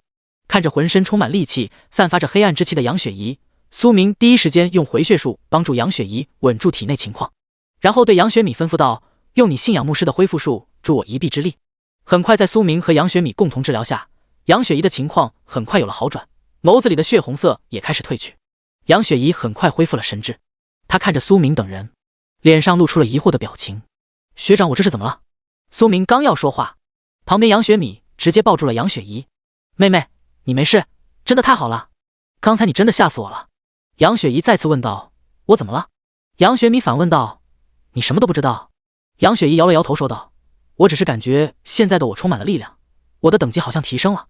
杨雪米睁大了眼睛：你提升了多少级？杨雪怡感受了一下身体的变化：我现在好想够已经达到了 LV 30级了，可以完成2转了。众人都露出了惊讶的目光，这提升也太快了吧，只是浑身冒着黑气就提升了。苏明有些郁闷，这天才真是不讲道理，升级如同吃饭一样简简单单。他这话要是被柳梅知道的话，一定赏给他几个暴击。你一天完成2转，怎么不说？还让不让其他人活了？暗中白灵儿心脏再一次狂跳，嘴角有些抽搐，大脑快要缺氧了。这个叫杨雪怡的小丫头比苏英还要不简单，隐藏黑暗属性的福音传道士，这是什么组合？为什么和苏明在一起的他们都有这么高的天赋？难道真的和苏明有关？还是苏明身上到底有什么特殊的能力，是我还没有发现的？如果外界知道传疯了的炎神就是苏明这个小家伙的话，一定都会疯掉的。就在刚刚你嗜血魔蛛出现的时候，白灵儿就已经注意到了。他诧异于黑暗公会居然把手伸到了人类创造的副本试炼里，这就更加证明了之前他的猜测，上面有叛徒。虽然嗜血魔蛛很恐怖，但是炎神更加恐怖，似乎那个叫杨雪怡小丫头又是一个恐怖的存在。哥哥啊，你什么时候完成副本任务啊？坚守苏明的秘密，我快坚持不住了。越是了解，越感觉到恐怖。与此同时，嗜血魔蛛遭遇到苏明火球术被击退，身上8个爪子都被烧毁殆尽了，浑身上下身受重伤。这是他出道以来第一次受到伤害。眼前的人类不简单，一个小小火球术就伤害到了他。他在拿到火球术，感受到了恐怖。为了生存，他选择悄悄后撤。察觉到异样情况的苏明，怎么可能放过嗜血魔蛛？系统还有一大把奖励没有领取呢。苏明刚要动手，杨雪怡站出来了。你要干嘛？杨雪怡尴尬说道。学长，我感觉我需要他。刚刚就是因为他，我差点受伤了，我要亲手解决他。等等，苏明拦住了冲动的杨雪怡问道。你确定你不会受伤？不会。杨雪怡不再等待了，迫不及待冲向了嗜血魔蛛。妹妹，杨雪米刚要出口阻拦，只见嗜血魔蛛看到杨雪怡，下意识往后撤了一步，没有了先前嚣张的姿态，身上的戾气也消散了许多。黑暗使者，在杨雪怡面前，他感受到了等级压制。我黑你，大娘皮，让你吓唬我，让你吓唬我姐姐，我打死你！看你这个长得又丑又恶心的丑八怪，为什么出来恶心人？我打死你！完了，又来了！杨雪怡又开始发挥她神级喷子天赋。已经开启智慧的嗜血魔蛛好像听懂了杨雪怡的话，满脸委屈。下一瞬间，杨雪怡的小拳拳就砸向了嗜血魔蛛的身上。接下来就是一个非常残忍的画面，杨雪怡凭借着体力暴揍了嗜血魔蛛，直到变成了一具尸体。嗜血魔蛛也没想到自己是这个结局。而在旁边的苏明脑子里传来一系列声音，叮！他的眼前出现了一系列 SSS 级词条。词条1，荣誉排行榜排名第1是陈家豪，来自师父一中，觉醒天赋 SS 级光明骑士。词条2，排名第2是卢光远，来自中海15中，觉醒天赋 SS 级战斗法师。词条3，排名第3是孙志明，来自湖光高中，觉醒天赋 SS 级荣耀射手。原来传说中国色天香小队队长苏明是靠妹子打 BOSS， 果然名不虚传啊！天空传来一道声音，与此同时，5个身影出现在这里。第69章，荣誉榜前3同时出现。随着这5个人身影出现，光木系统世界的人都愣住了，大脑 CPU 都快要干烧了，沉默了好久，众人才清醒过来。卧槽，陈家豪、卢光远、孙志明，他们在一个队伍里，这也太疯狂了吧！他们是荣誉榜前3名啊，前3名在一个小队里，这个游戏还怎么玩？他们都是中海最猛的年轻人了，都是耀眼的存在。震惊了！现场一下子汇集了这么多 SS 级专职者，那个苏英好像是荣誉榜第4，也是一个狠人啊！我快要哭了，我也想去现场看看，但是那里噩梦荒林腹地中心没有一点实力，谁敢去啊？刚才陈家豪说什么？国色天香小队队长是叫苏明，苏明是谁？有谁知道科普一下？国色天香小队我熟悉，里面有4个妹子，其中还有一对双胞胎，至于这个叫苏明的，真不熟悉。苏明好像是中海一中那个有名的废物 B 级见习法师，是许清寒的前男友。B 级见习法师，没开玩笑吧？就这样的天赋，还是 S 级烈焰法师许清寒的前男友？许清寒眼睛没瞎吧？听说这个叫苏明的家伙文化课特别好，他还有一个妹妹叫苏英，就是荣誉榜第4高手。卧槽，天才妹妹，废物哥哥，这是什么组合？可惜了这么一个天才妹妹了，有这样的哥哥存在，真是丢脸。但是这样的废物，为什么会成为国色天香小队队长？陈家豪找他们又是为了什么？所有一切都成为了谜团。那个传说中妹子组合国色天香小队队长，竟然是苏明这个 B 级废物队长。荣誉榜前3名高手又去找了苏明等人，这下子热闹了。苏明看着眼前几个人，荣誉榜前3，有点意思。他们出现在这里，绝对不是凑巧。陈家豪看着苏明，云淡风轻，一个 B 级见习法师废物，怎么把顾阳搞废掉了？为什么永恒公会花费那么大的代价？难道陈家豪不是像顾阳那么没脑子？能够多次让永恒公会吃瘪的人，绝对没有那么简单。或许有自己的底牌，就像他表面 SS 级，实际上他隐藏天赋是 SSS 级。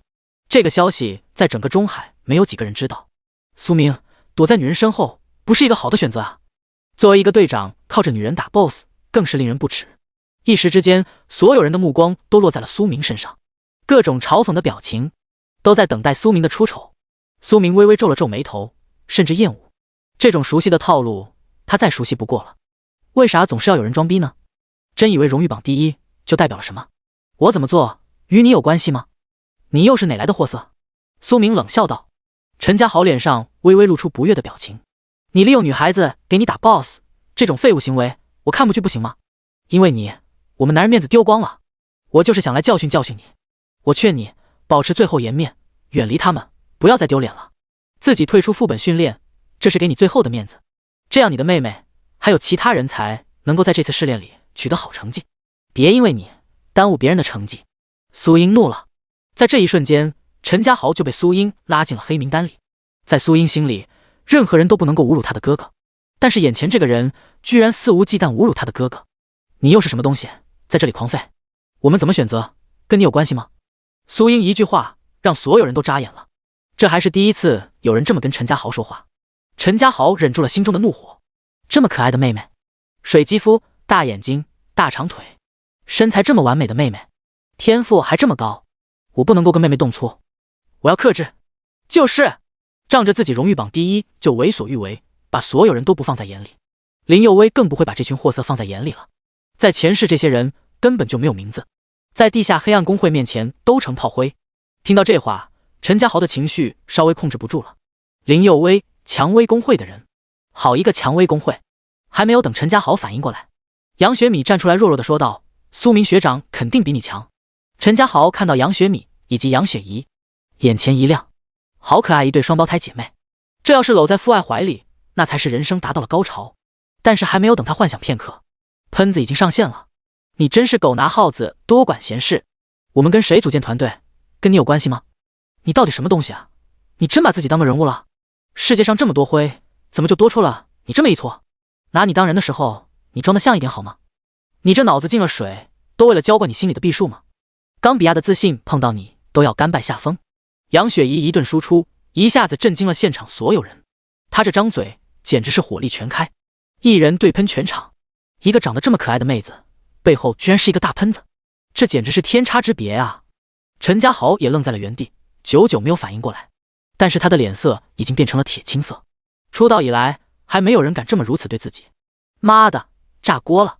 苏明，难道你就知道躲在女人背后的废物吗？站在陈家豪身后，李天志站了出来，他也是陈家豪队伍里的成员，虽然不是荣誉榜前10，也是荣誉榜前50的人物。陈哥，让我来教训教训他们，让他们知道知道星星为什么这么亮。陈家豪没有说话，算是默许了。李天志直接出手，根本不打算跟他们墨迹。杨雪怡也没有惯着李天志，直接一个大臂都过去，直接将李天志给大飞了，变成了经验值。直到这时，陈家豪看着杨雪怡，脸色才有了一些变化。你就是那个淘汰了顾阳那个团队的神秘人吧？大家听到陈家豪这么说，都将目光落在了杨雪怡身上。顾阳团队遭到差点灭团，就是这个女人干的，这也太厉害了吧！第70章神级选择剧情，奖励双胞胎好感度。杨雪怡的暴力，所有人都看到了，这真是天使的面孔，暴躁的血液。这样的女人尽早远离，否则谁知道下一个变成经验值会不会是自己了。与此同时，大家也把目光放在了陈家豪的身上。作为荣誉榜第一的人物，陈家豪会怎么做？陈家豪也注意到了周围的目光，一时之间有点手无足措。他原本就是想要试探一下苏明的底牌的，但是没有想到他的身边会有这么暴力分子，把他原有的计划给打乱了。一个表面上柔柔弱弱的女人，直接把他小组成员给秒了。身边2位荣誉榜第2和第3的高手也在等待陈家豪做最后的决定。没有想到装个笔，试探个底线，结果弄巧成拙了。这个杨雪怡不会给他面子。虽然陈家豪有手段拿下杨雪怡，但是这么拿下，陈家豪有些舍不得。这么暴力的女孩子，他还是第一次遇到。这么有趣，如果日后成为自己奴隶，那不是更美妙？杨雪怡女神，我想你是误解我了。我刚刚表达可能由于丢案不对，我只是看不惯有人利用你们。苏明只是一个废物，你跟着他不会有什么好的前途的。如果你加入我的团队，我们肯定会顺利通关，拿到最后奖励，我们也给你如何？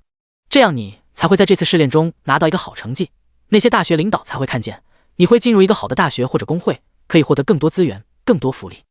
你觉得如何？陈家豪相信自己的拉拢一定会让对方心动的，毕竟荣誉榜第一说的话还是值得许多人信服的。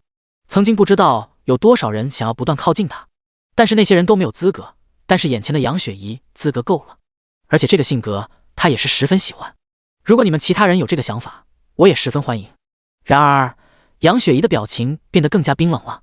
跟着你，我就会获得更好成绩，你不觉得这句话很荒诞吗？我能够不能取得好成绩，还需要你吗？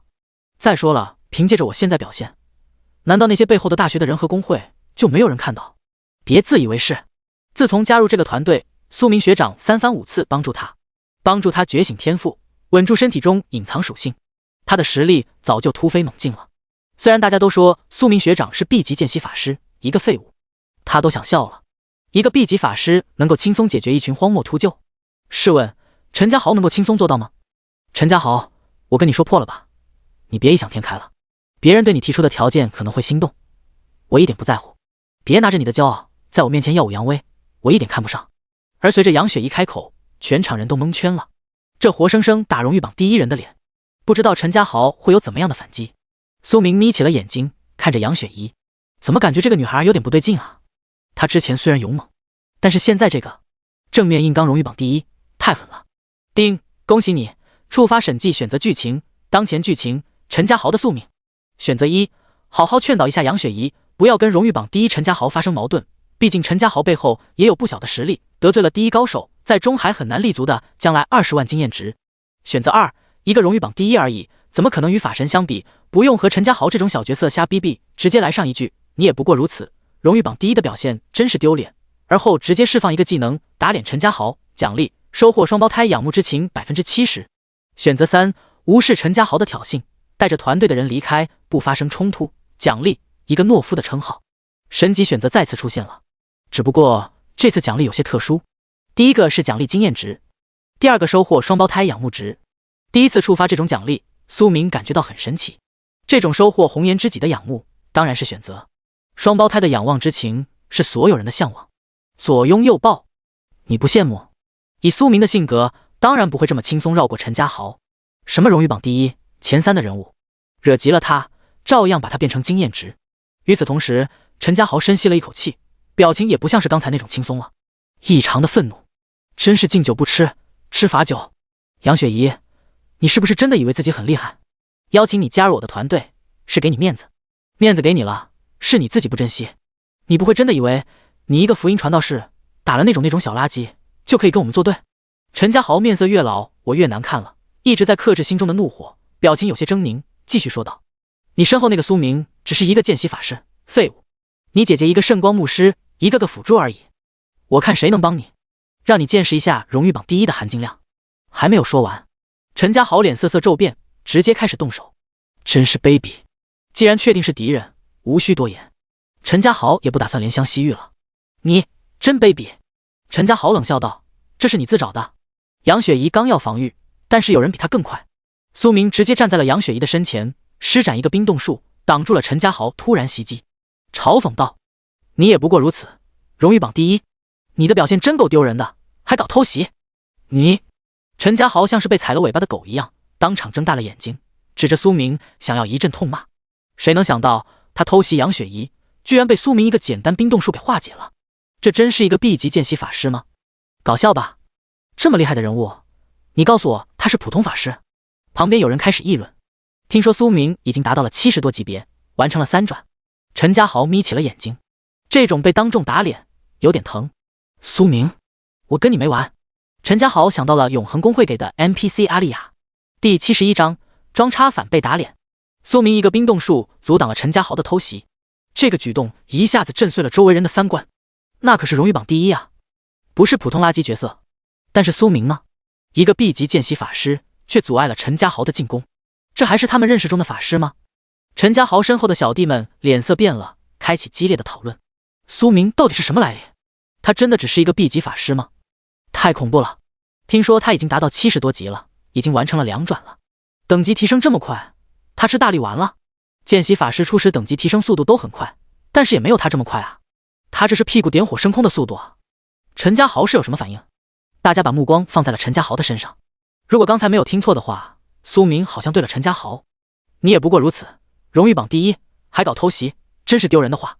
这些话，这些信息更是炸裂。苏明能够这么说，要么他是傻子，要么他是有自己的底牌。大家都在等待陈家豪的反击。陈家豪面色异常难看，他本是来装个笔，先教训教训苏明，但是没有想到把自己装到这里了。反击的话，从刚才碰撞，苏明绝对没有那么简单，他根本不是一个简单 B 级法师。再说了，他身边还有一个莽撞的杨雪怡，他一个人对付2个，容易翻车。但是不反击的话，他的脸丢大方了。如果现在动用底牌，如果铲除不掉苏明，那后续就麻烦了。陈家豪绝对不是那种为了面子无所顾忌的人，小心驶得万年船。你算你厉害。不过作为荣誉榜第一，我可以跟你不一般见识，狩猎行动马上开启了，我们到那时再见。说着，陈家豪就要离开。苏英刚要站出来拦住陈家豪，却苏明阻止了。苏英有些不理解，其他人也有些不明白。陈家豪带人离开，远离了腹地中心以后，队伍里卢光远和孙志明都有些不明白。大哥，就这么放弃了？这是玩什么把戏？几个人搞不懂。陈家豪，你是什么意思？为什么就这么放弃离开了？卢光远质问道。孙志明也是满脸疑问。对啊，我们就这么走了，肯定会被人嘲讽的。陈家豪急忙解释道，那个苏明并没有表面上那么简单，方才我偷袭他们，他随便施展一个冰冻术就拦住了我的攻击，还有他身边几个女孩子也没有那么简单，那个杨雪怡一个人可以灭掉一个团队，绝对是一个暴力狂。林佑威，蔷薇工会的人肯定有自己的手段，至于那个双胞胎姐姐恐怕也没有那么简单，至于苏明的妹妹苏英，她是荣誉榜第4，单靠我们现在的力量恐怕还无法真正战胜他们。我们都忽视了苏明背后的团队能力。卢光远有点不服气，但是一想到陈家豪所说的话也不是没有道理，阴沟里翻船，这是最无法接受的事情。但是卢光远有些不信邪说道，我们就这么落荒而逃，会让你留下画饼啊？要是传出去的话，我们也会被人瞧不起的。陈家豪冷笑道，现在我们知道了他们的底细，就好对付了。我打算联合其他团队的人共同对付苏明。孙志明有些疑惑，苏明跟其他团队也没有仇恨，怎么才能够联合他们？陈家豪露出了一丝嘲讽的表情说道，那就需要我们替苏明宣传了，替他包装一下，给他增加曝光度。苏明依靠女人打 BOSS， 丢尽了我们男人的脸面，增加苏明与其他队伍的仇恨值。甚至我们可以暗中偷袭几支队伍，就说苏明团队为了经验值偷袭其他团队，等到狩猎活动开始，我们联合其他团队共同讨伐苏明。卢光远和孙志明听到这个计划，双眼直冒绿光，竖起了大拇指。不愧是荣誉榜第1的学生，不仅天赋是第1名，还有这么高超的智商，跟着他肯定不吃亏。干了，这下子我们就可以让苏明好好吃一个大亏。想想后面的故事就会很精彩。卢光远和孙志明一起说道。这下子陈家豪的脸色才缓和过来。苏明，这都是你逼我的。虽然他有实力可以单独灭掉苏明整个团队，毕竟他隐藏的天赋是 SSS 级，甚至他还有隐藏 NPC 阿丽亚，但是这些都是他的底牌，不到关键时刻他是不会拿出来的。而旁边的卢光远和孙志明以及其他团队在他的眼里都是炮灰。他始终相信一个道理，小心驶得万年船，千万不要在阴沟里翻船。既然自己有隐藏的手段，说不定苏明也有，而这些炮灰就是为了逼迫苏明使出底牌，他好做收尾工作，最后出场收拾残局才是最后的赢家。另外一边，腹地中心，此时的苏英神色不悦，根本不想理会旁边的哥哥。苏明拍了拍苏英的脑袋，苏英急忙躲避，嘟起小嘴表达自己的不满。苏明尴尬地笑道，还在生气？苏英躲避着苏明的手，继续表达自己的情绪。苏明尴尬一笑，自己这个妹妹生气的样子还这么好玩，于是无视苏英不满的眼神，捏了捏她的脸蛋。臭哥哥，你为什么要放那个家伙离开？他那么侮辱你，你不教训教训他？苏英对此很难受。自从父母神秘消失，他和哥哥相依为命，在他的心里，哥哥就是最重要的人。以前他没有觉醒天赋，别人侮辱自己或者是哥哥，他都会克制顾忌一些东西。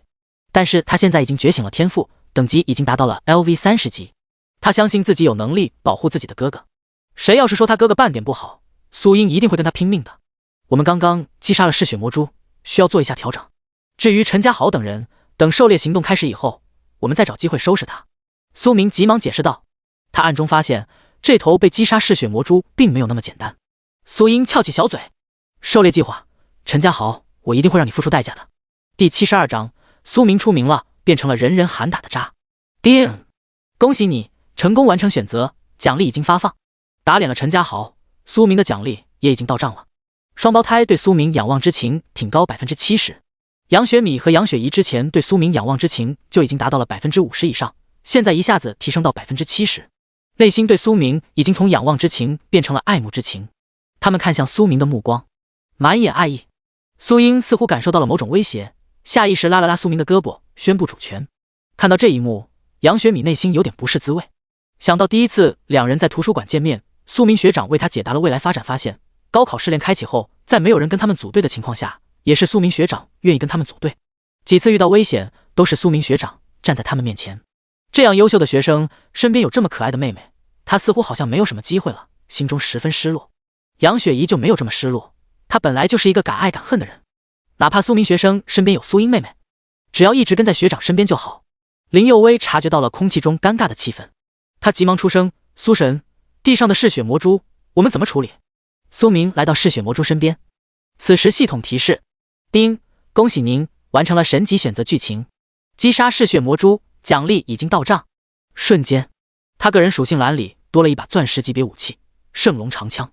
第一次收到了这种奖励，苏明感受到这种砖石级别的武器格外霸气。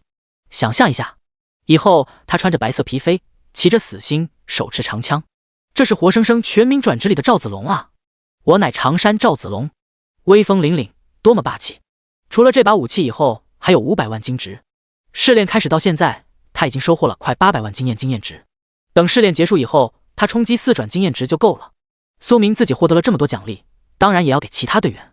于是拿出了许多黄金，甚至铂金技能书和武器分别交给了林佑威等人。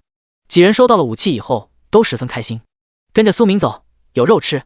林佑威看了系统中的任务，然后认真的说道：“苏神，我们真的要参加狩猎行动？”“当然要参加了，狩猎行动不是有很多奖励吗？”苏明淡淡道。林佑威表情十分复杂：“我们参加狩猎行动，陈家豪肯定会找我们麻烦的。在我得到资料中了解到，陈家宏能够成为荣誉榜第一，并不是那么简单的人物。”苏明冷笑道：“既然他想要找麻烦，我们当然也不能够胆怯。我也想看看陈家豪到底会有什么手段。”苏英立刻表示：“我一定要在狩猎行动教训陈家豪。”林佑威无奈地表示：“那好吧。”几人领取狩猎行动任务，赶往断层山。另外一边，经过陈家豪等人的宣传，整个高考试炼副本炸开了锅，所有人都吵得沸沸扬扬。听说了吗？中海一中有一个叫苏明的，贼不要脸，一个 B 级见习法师，居然当了国色天香团队的队长。你说什么？他是国色天香团队的队长？不能吧，那里可是由4个妹子组成的队伍。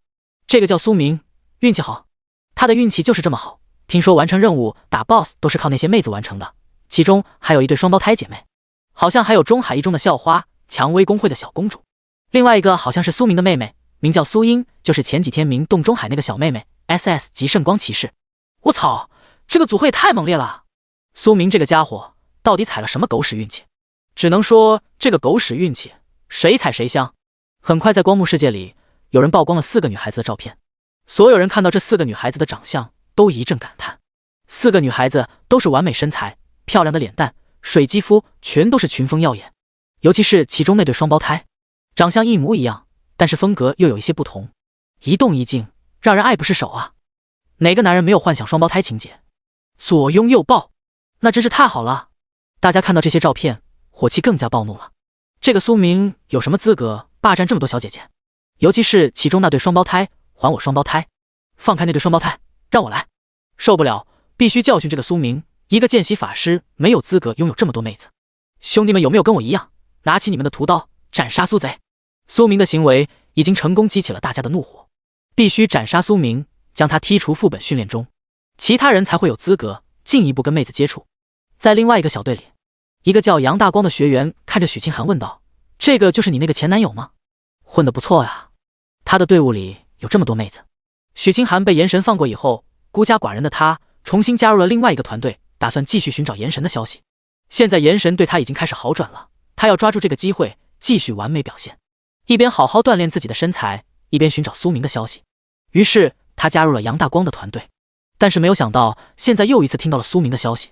他原本以为苏明早就被顾阳给淘汰了，但是没有想到后来顾阳却被莫名淘汰了。现在许清寒知道了，顾阳的淘汰一定跟苏明有关系。现在看着苏明不但没有淘汰，身边还有这么漂亮的妹子，许清寒心里一阵不舒服。那些女人一定是被苏明给忽悠了，才会加入他的团队。这个家伙最会骗人了。许清寒嘲讽道：“这个家伙真的有这么大本事？”杨大光问道。他不了解苏明，只是知道这个家伙是许清寒的前男友。于是许清寒开始添油加醋地说道：“例如当初他年少无知，苏明仗着自己是前岭东公会的养子，欺骗他的感情，直到后来才被识破。真是闻者伤心，听者落泪。”杨大光看着双胞胎姐妹的照片，握了握拳头。这样的人渣，我们必须好好教训一顿。许清寒听到杨大光这么说，脸上露出一个冷漠的神色。苏明，我不会让你这么好过的。第73章，玩游戏要学会苟到最后。正当所有人都在参加狩猎行动之中，暗中一直保护苏明的白灵儿发现了跟在苏明身后有一只鬼鬼祟祟的身影。白灵儿经过查看，了解了对方的底线，原来是地下工会培养的走狗，应该是苏明他们斩杀了那头嗜血魔蛛引来的。看来这次副本试炼并不简单啊，上面有些人已经坐不住了。白灵儿暗中给柳梅发了一个消息：哥哥，你什么时候回来啊？中海的局势已经发生了变化，再不回来我也控制不住了。这个苏明一定不能够被地下工会带走，否则会引起更大的风暴，对人类就是最大的损失啊！现在白灵儿也无法看清苏明的等级了。前段时间这个家伙完成了3转，经过这几天的收获，这家伙很快就会完成4转，甚至是5转、6转。他的天赋技能白灵儿根本看不懂，明明觉醒只是一个 B 级见习法师，但是他的成长性实在是太快了，貌似他是气运之子，比他哥哥当初还要恐怖。断层山是这次狩猎活动的现场，也是此次副本训练最大的一个副本关卡。狩猎活动顾名思义，每个团队进入断层山以后都可以狩猎其他团队，可以获得对方的经验、技能书、武器以及奖品，直到最后剩下一个团队获得冠军，也是此次副本试炼最后一个关卡。谁获得了最后冠军，谁就能够得到最后的奖励，奖励十分丰富，哪个团队都特别心动。此时经过一段时间参加狩猎活动，只剩下最后50个团队。苏明看着这个狩猎活动规则，莫名有点熟悉，这不就是前世火爆一时荒野求生特种兵游戏吗？谁能够活到最后，谁就能吃鸡。知道了这个游戏规则，苏明就知道怎么玩了。苏英询问苏明：哥哥，我们接下来怎么办？有50个队伍呢，要生存到这就是一个大乱斗啊。林佑威也感叹地说道：这个规则有些残忍，要想生存到最后就需要不断战斗，但是我们的体力是有限的啊，连续高强度释放技能，无论是蓝条还是体能都会跟不上的。林佑威有些蒙圈，前世怎么没有这个规则呢？完了，时间线和故事主线又发生了变化，林佑威也不能够像以前完全凭借着记忆知道接下来怎么发展。杨雪怡满不在乎地说道：不就是打架吗？这有什么难的？我一拳头一个小朋友，只要来人都可以交给我。苏明敲了一下他的脑袋，真是一个莽夫。杨雪怡翻了一个白眼：学长不要打我的脑袋，坏变傻的。杨雪米急忙拉住了自己的妹妹：听学长的。苏明脸上露出了一个印象的笑容：首先我们要隐藏起来，不让别人找到我们，我们暗中偷袭。从地图来看，在断层山后山有一条进山的路，我们守在那里，来一个关门打狗，只要有队伍经过那里，我们就可以偷袭他们，既省时又省力气。4个女孩子听到苏明的建议，都露出了一个无语的表情。哥哥，你是不是太怂了？苏英不满地说道。苏明说道：我这叫做生存之道。林佑威竖起了大拇指，果然很狗，老六的行为彻底被苏神贯彻到底了。苏明也敲了敲林佑威的脑袋：不要故意黑我，只有苏明清楚，这个狩猎行动不是比拼杀多少人，前世经过数百次落地成盒的经验告诉苏明，只有活到最后，苟到最后才有可能吃鸡，其他的行为都是属于脑残行为，暗中养精蓄锐，给敌人致命一击。于是几人开始向目标地点奔去。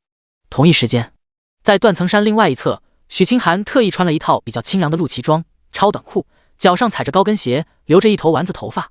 今天他特意换了一个造型，他感觉以前的造型可能是炎神不喜欢，所以炎神见到他几次都给他秒掉了，所以这次他预感到还会撞见炎神，就换了一个比较有特点的造型。加上这段时间他除了练习瑜伽以外，还特意学习了化妆，身材比之前更加玲珑剔透了。除了他的胸部以外，他还特意练习了自己的臀部，更加有特点。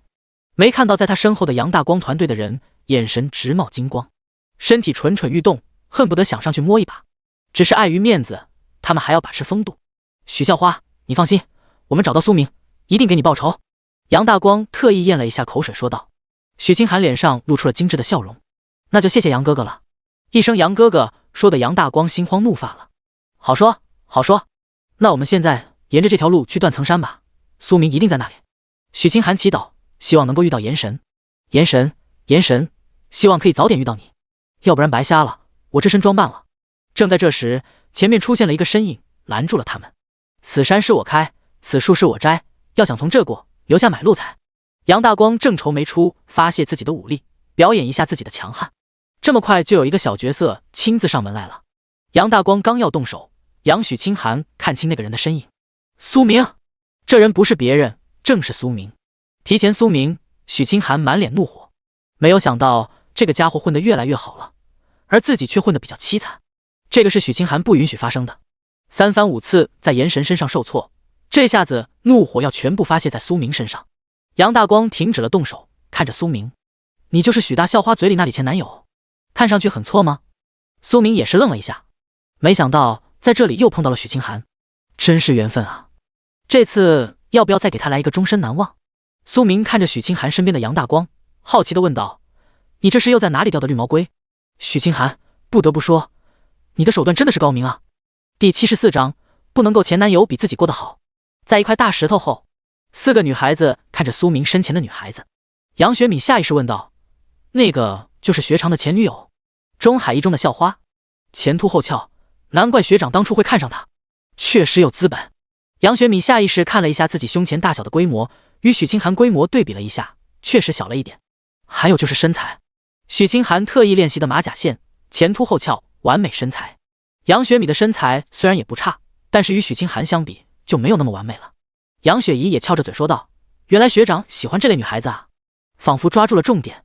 我的身材也不差，甚至比许清寒还要大，学长会不会喜欢我啊？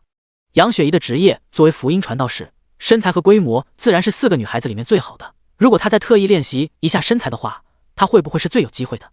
苏英下意识地说道：你们误会了，我哥才不会喜欢那样的，那就是一个绿茶婊，我哥非常讨厌他。杨雪怡反问道：真的是这样吗？林有薇，你不是和学长是同桌吗？学长到底喜欢什么类型的女孩子？回答这个问题，林有薇也有些为难。她确实不喜欢绿茶婊，讨厌许清寒，但是她喜不喜欢许清寒的身材，这个我就不知道了。不是说男人都喜欢这样身材的女人吗？苏英怒了：林有薇，你果然是我哥的小黑子，最大的黑粉，你别乱黑我哥，我哥才没有你想的那么肤浅，他是一个正直的男人。林有薇反问道：是吗？苏英妹妹，你赶紧为你的话负责。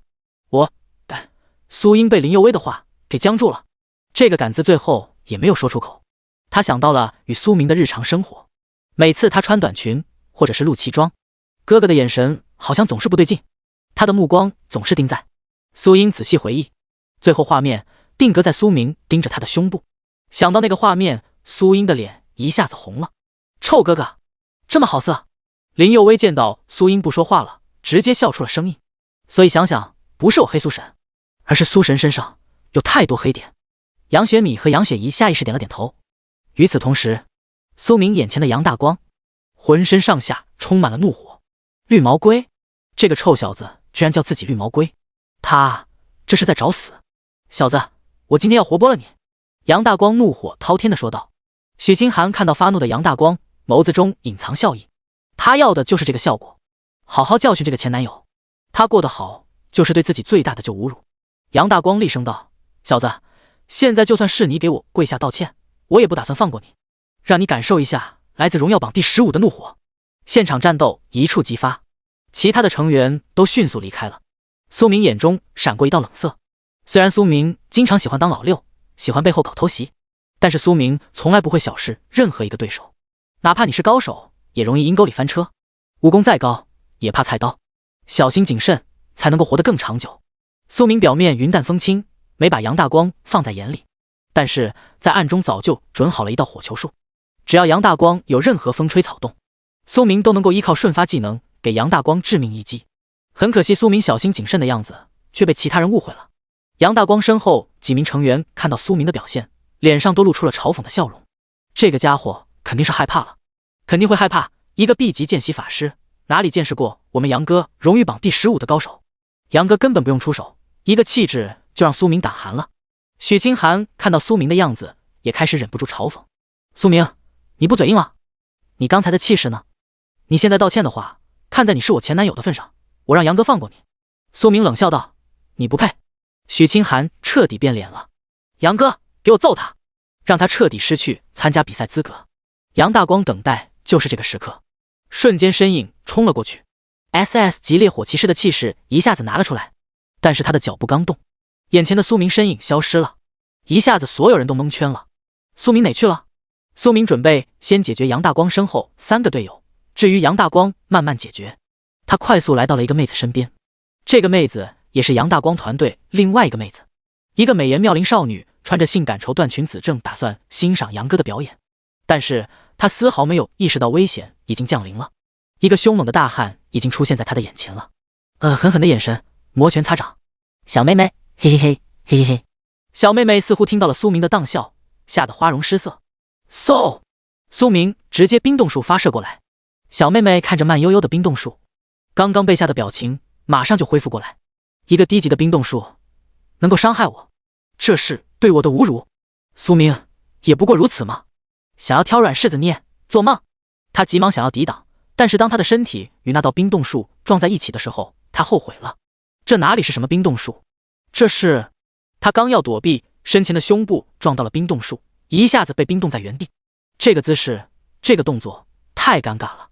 小妹妹满脸娇羞，她想要改变动作，但是她的身体已经成为了一块冰块，无法动弹，下一瞬间变成了经验值。后面女孩子看到苏明的表现，都咬牙切齿的。哥哥他真是太坏了。苏英看到哥哥的表现十分气愤。刚刚我还给你辩解，你不是那样的人，但是你转眼打脸。臭哥哥！林佑威直接笑道：“你看看我说的没错吧？苏神对身材好的妹子都有一定特殊癖好。他表面上是想要淘汰那个女生，但是他为什么不用火球术或者是其他技能，单单选择冰冻术？他是为了看到这个妹子完美身材。”噗！听到这个解释，双胞胎姐妹彻底无语了。难道学长说林佑威是他的小黑子，专门黑他？这也能黑？但是貌似说的也不是没有道理。刚才那个妹子被冰冻的一瞬间，身材和姿势确实优美。难道学长他真的有什么特殊癖好？第75章，喜欢他，你现在不敢承认了。杨雪怡和杨雪米现在不敢做出判断了，哪怕他们再怎么相信学长，但是刚才施展冰冻术的时机是不是太恰到好处了？为啥要用冰冻术撞击妹妹的胸部？这个施法动机太明显了。现在他们已经明白了，苏明学长就是喜欢身材姣好的女生，看来以后要努力练习瑜伽了。战场上，杨大光看到乙方队伍，只是一个瞬间，自己团队里的妹子就被苏明给秒了，而且还是当着他的面秒掉的，这是狠狠打了他的脸啊！必须报仇！骑士冲锋！杨大光也决定不再保留了，直接施法了自己保留一击，干碎苏明。但是眼前的苏明又突然消失了，杨大光的攻击落空了，到底是怎么回事？杨大光暴怒了，你人呢？正面迎击啊，东躲西藏算什么英雄好汉？身后2个成员也开始变得谨慎起来，就是因为刚才一个没注意。兄弟，你注意一下你左边情况，我看着右边情况，千万别让这个孙子搞偷袭。另外一个成员表示，当然不会了，我不信他一个见习法师还能够厉害到哪里去。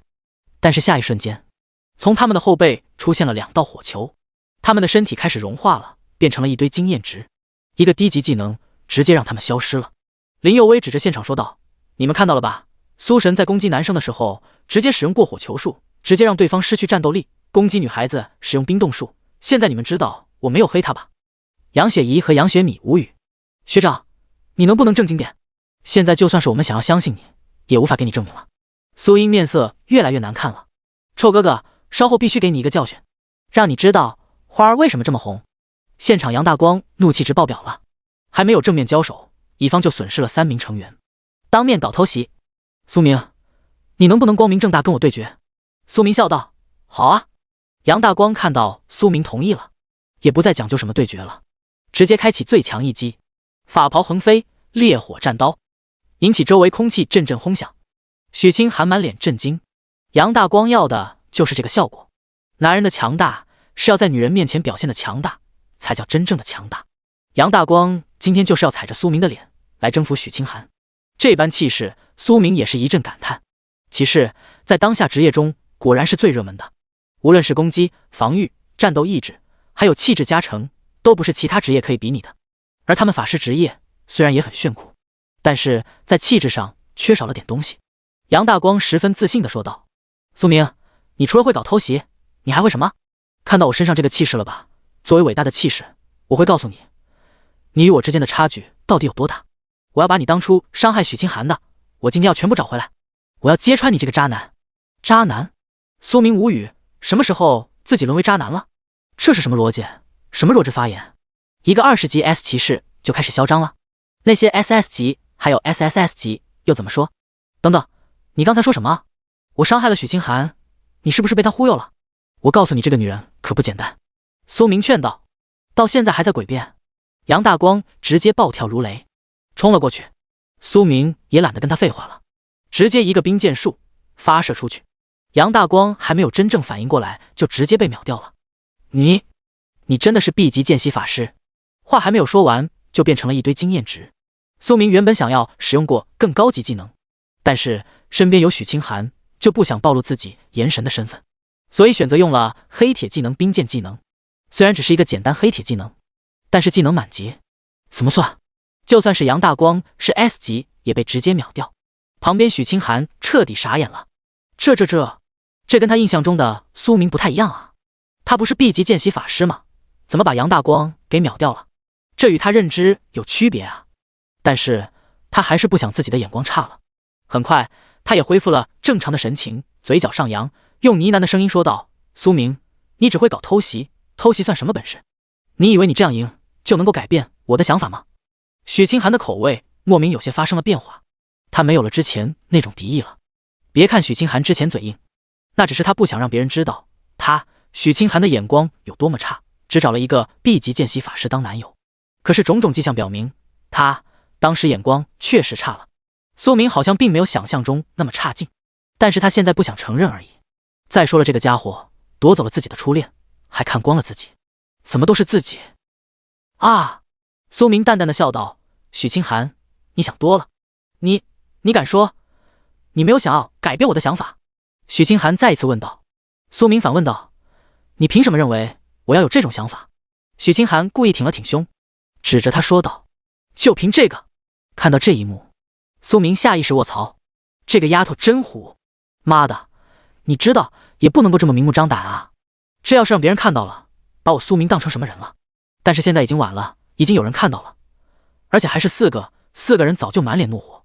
许清寒继续咄咄逼人：“你说话呀，你咋不说话呢？当初你跟我在一起，不就是看着我长得漂亮，身材好，更主要是他大吗？你跟我在一起，你能够成为全校男生的焦点，羡慕对象，难道我说的不对吗？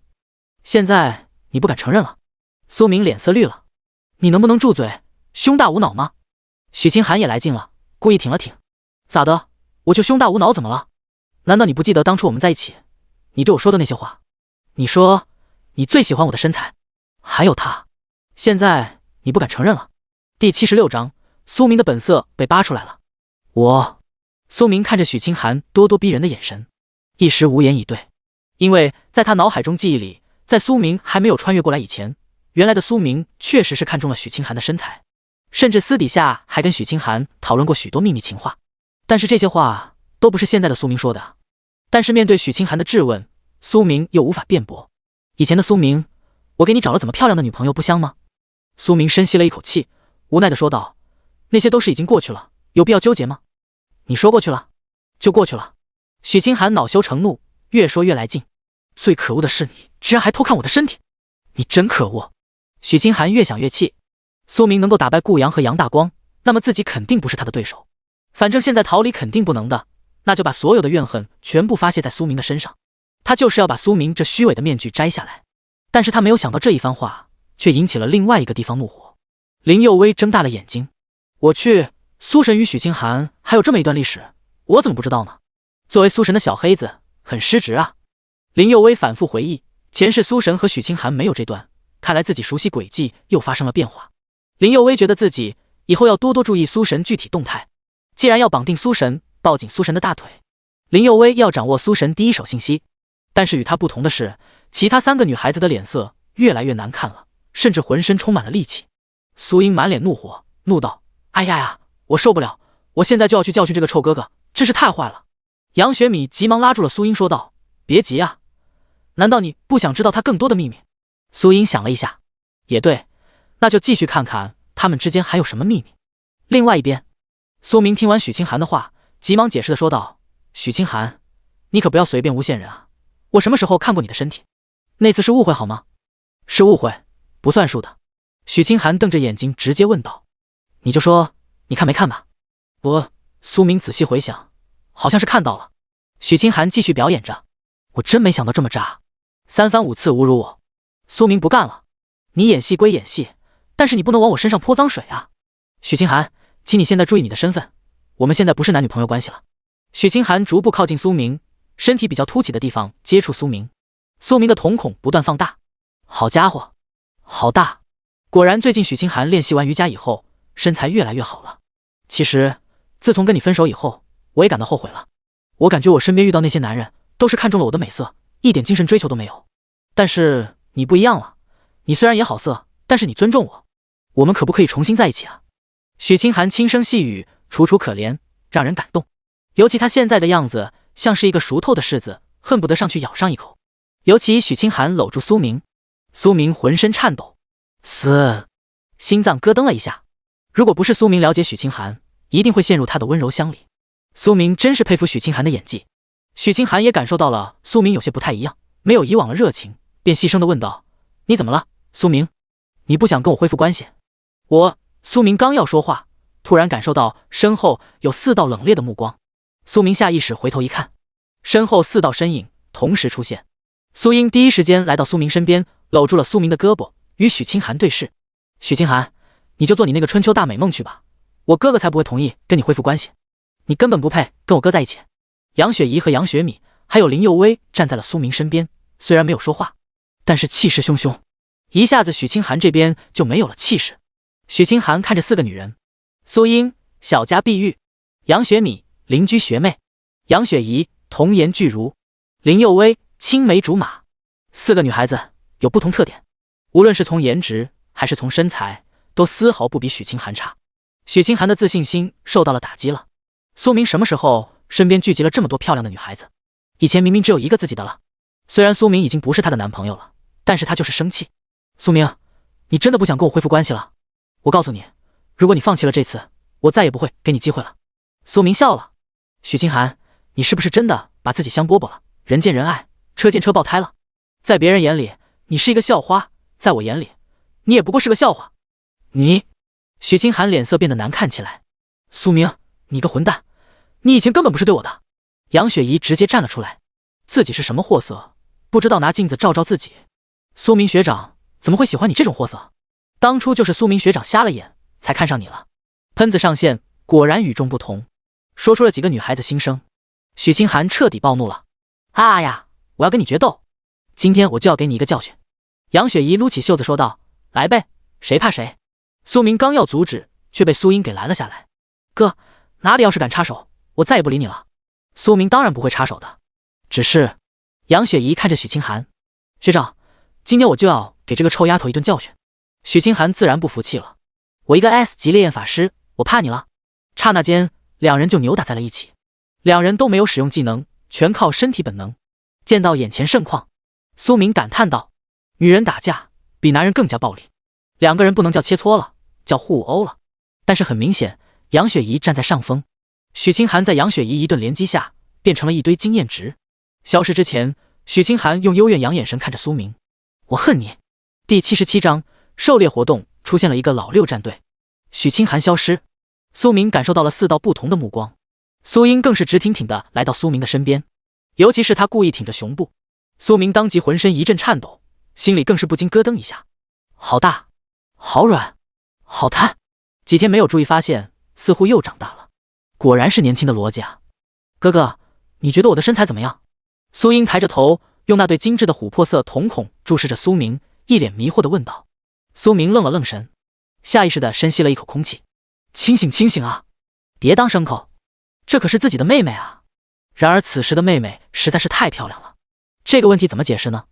如果说许清寒是校花级别的，完美身材，精致的容颜，但是苏英与许清寒相比，多了一些清纯简单。许清寒身上太复杂了，有一种气质，只要你看上一样，就能够感受到，那是我们所有人喜欢的。哥哥，你怎么了？不喜欢我的身材吗？苏英笑眯眯地问道。不是，也不对，我喜欢，我不喜欢。苏明连续给了好几个答案，脑子 CPU 都快要干烧了，好像怎么回答都不对。喜欢啊，但是那是自己的妹妹。不喜欢啊，这是在说出违心的话。哼，你终于把你的本性暴露了。苏英生气地说道。臭哥哥，我真没有想到你是这样的人。啊！苏明一下子慌张了。妹妹，你听我解释，我其实……苏明丝毫没有注意到苏英眼里狡黠的神色。原来哥哥喜欢自己的身材啊，那真是太好了。那以后我要好好锻炼身材。旁边的林佑威直接开始拱火。苏婶，你是喜欢前凸后翘的身材，还是喜欢窈窕的身材？苏明给了林佑威一个白眼。小黑子，住嘴！不拱火，你不会死吗？林佑威吐了吐舌头，小声说道。苏婶，我的身材也不错啊。苏明特意瞅了瞅林佑威的身材，心中悱恻，这个女人除了一张嘴，其他都是顶级标配。杨雪怡和杨雪米姐妹两人全程没有说话，看着苏英和苏明兄妹二人打闹，有些羡慕。经过苏明反复安慰，苏英才终于消灭了心中的火气。苏英问道：哥，接下来我们该怎么做？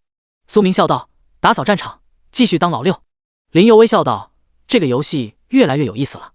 经过打扫战场以后，苏明又成功吸收了10万经验值。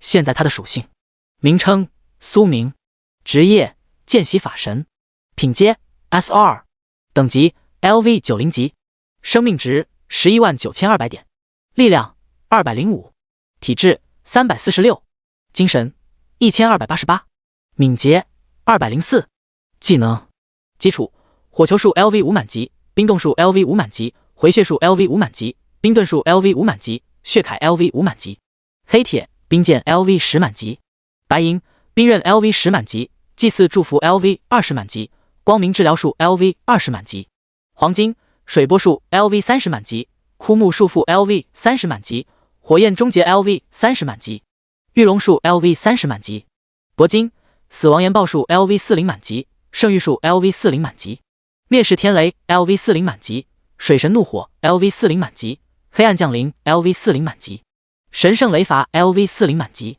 钻石圣光洗礼 LV50满级，黄级炽天使之眼 LV100满级，装备白银魔纹圣铠护腕项链，黄金级龙旗战靴，法杖长弓，武器黄金烈焰灼日，长枪黑暗星火，法杖烈焰长弓长弓，钻石圣龙长枪，专长3个 SSS 级诸神黄昏无职祝福至高法神。进入副本以后，经验值已经攒了接近900万了，再接再厉，继续搞经验值。苏明的战队把握进入断层山隘口，不断偷袭各种队伍，收割着各种经验值以及各种武器和技能，很快就淘汰了10多个队伍，在狩猎战场里成为了闻风丧胆的队伍。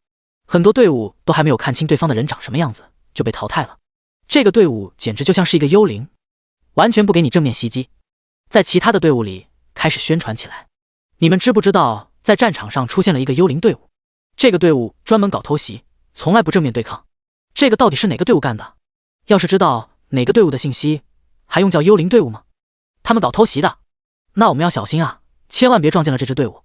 真的很恶心，居然不正面对抗，真是丢尽了我们转职者的脸面。剩余的队伍都开始变得小心翼翼了，不敢那么大张旗鼓向前前进。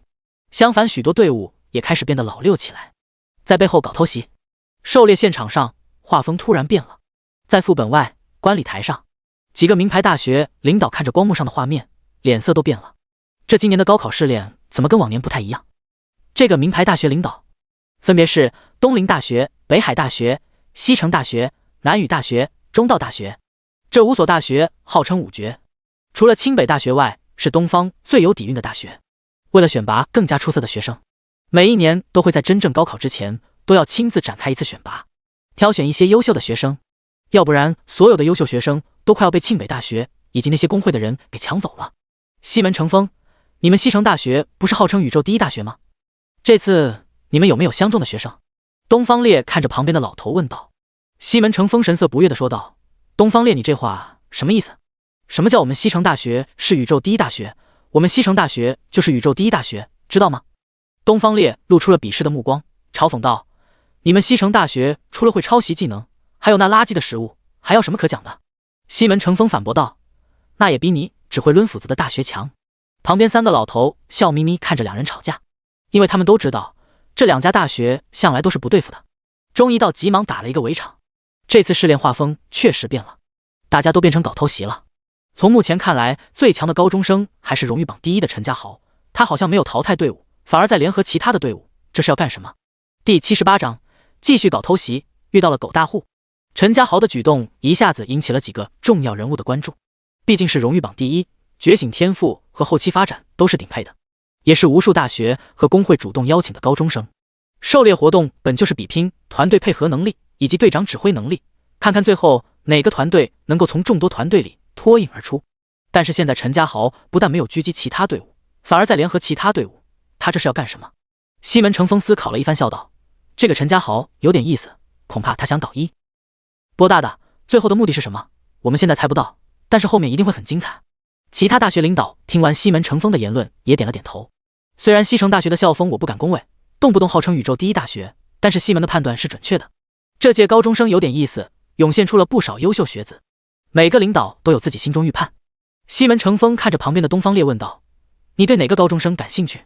东方烈笑道：“你放心，我跟你的目标不一样，我对那个苏明很看好。”苏明，大家听到这个名字都感觉到了疑惑。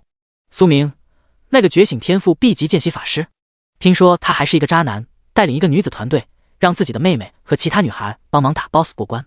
东方烈的品味果然不一般。西门成风笑道：“东方烈，你的眼光果然和你们大学定位很相同，寻找不同人才。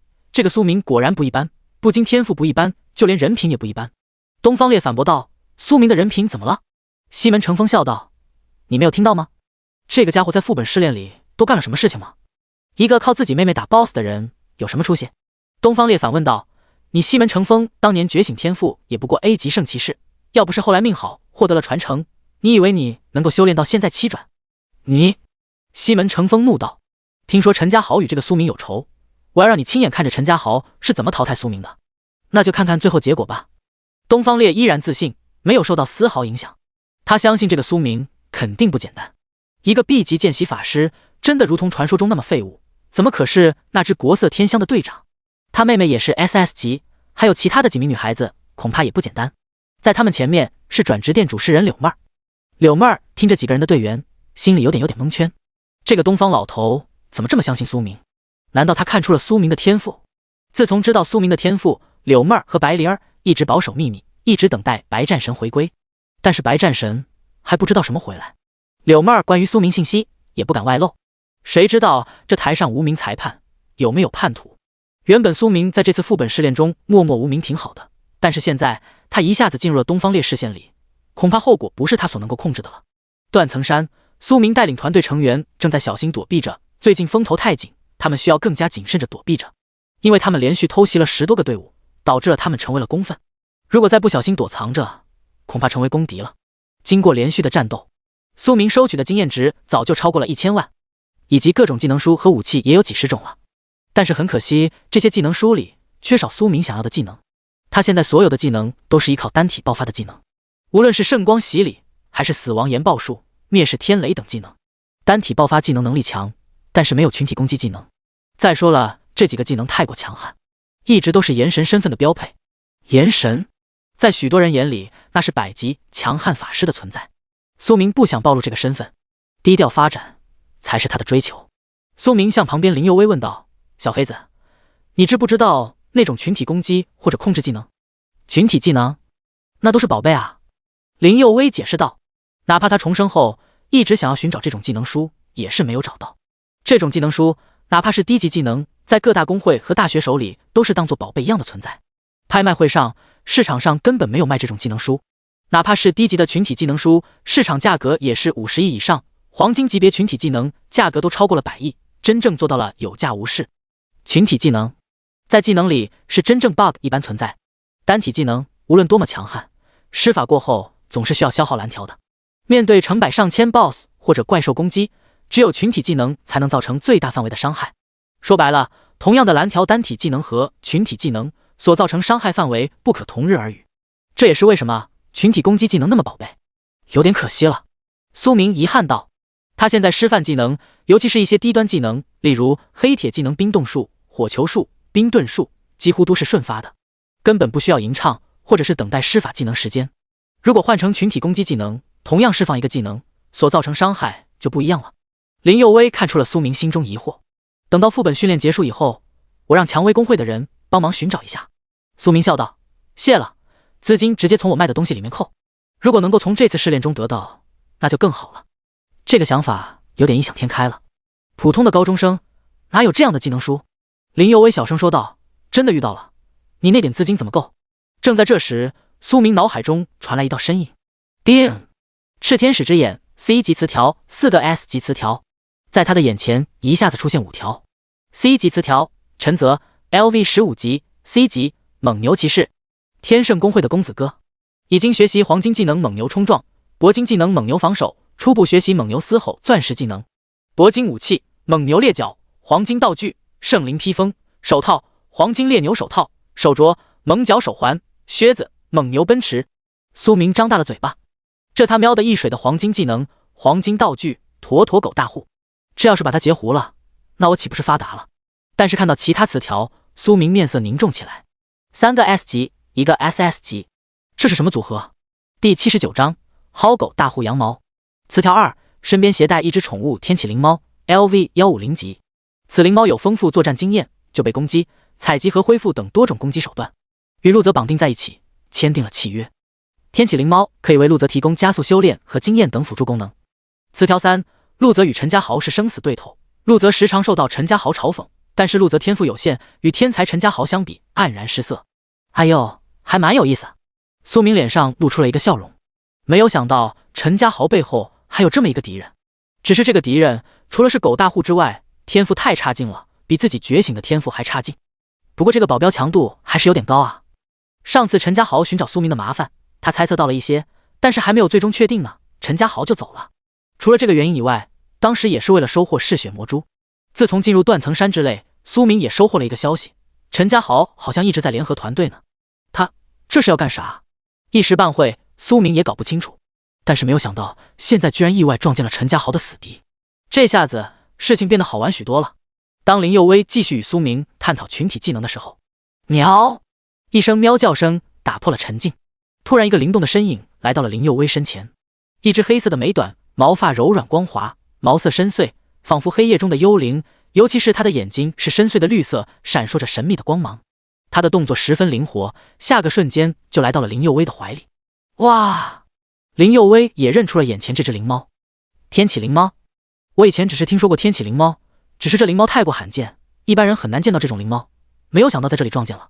林佑威捏着天启灵猫的耳朵，激动道：你怎么可以这么可爱呢？天启灵猫似乎听懂了林佑威的话，在林佑威的怀里舒服蜷缩着身体，享受着林佑威的抚摸。天启灵猫身上自动散发着淡淡的香味，让人不由自主想要靠近它。旁边的苏英、杨雪怡和杨雪米看到如此可爱的灵猫，母爱心爆棚，都纷纷上前，只不过想要抚摸这只灵猫。哇塞，这灵猫也太可爱了吧，它还冲着我笑。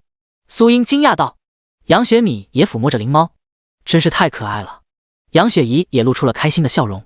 天启灵猫从林佑威怀里跳开，然后分别爬上了苏英、杨雪米和杨雪怡身上，亲吻他们，一下子引起了女孩子的笑声。苏明也没有想到这只灵猫这么通人性。苏英抓住苏明的胳膊，呢喃道：哥哥，我也想要一只这样的灵猫，每天撸猫真是太可爱了。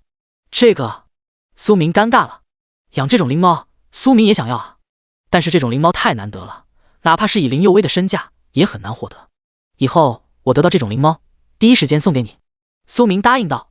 那说好了，你不准反悔。苏英脸上露出了一个狡猾的笑容。苏明抚摸着苏英的脑袋，笑道：我答应你的事情，什么时候反悔过？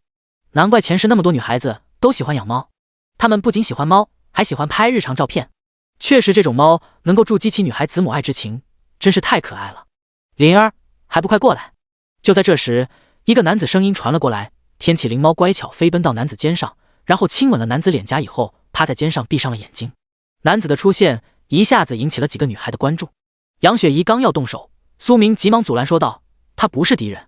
男子来到苏明身边，脸上露出和煦的笑容说道：苏明你好，在下陆泽。陆泽？听到这个名字，林佑威皱起眉头说道：天圣公会的公子哥。天圣公会？苏英疑惑地问道：那是什么公会？与永恒公会有什么区别吗？林佑威急忙给苏英科普道：公会也是分为等级的，像我家蔷薇公会还有永恒公会，等级只不过都是铂金，但是天圣公会已经是钻石公会了，他们掌握着中海大部分财产，是中海真正顶尖势力之一，而眼前这个陆泽正是天圣公会的公子哥。苏英了然道：“原来是狗大户，富二代啊！”狗大户，陆泽也是第一次听到别人评价自己，差点暴走。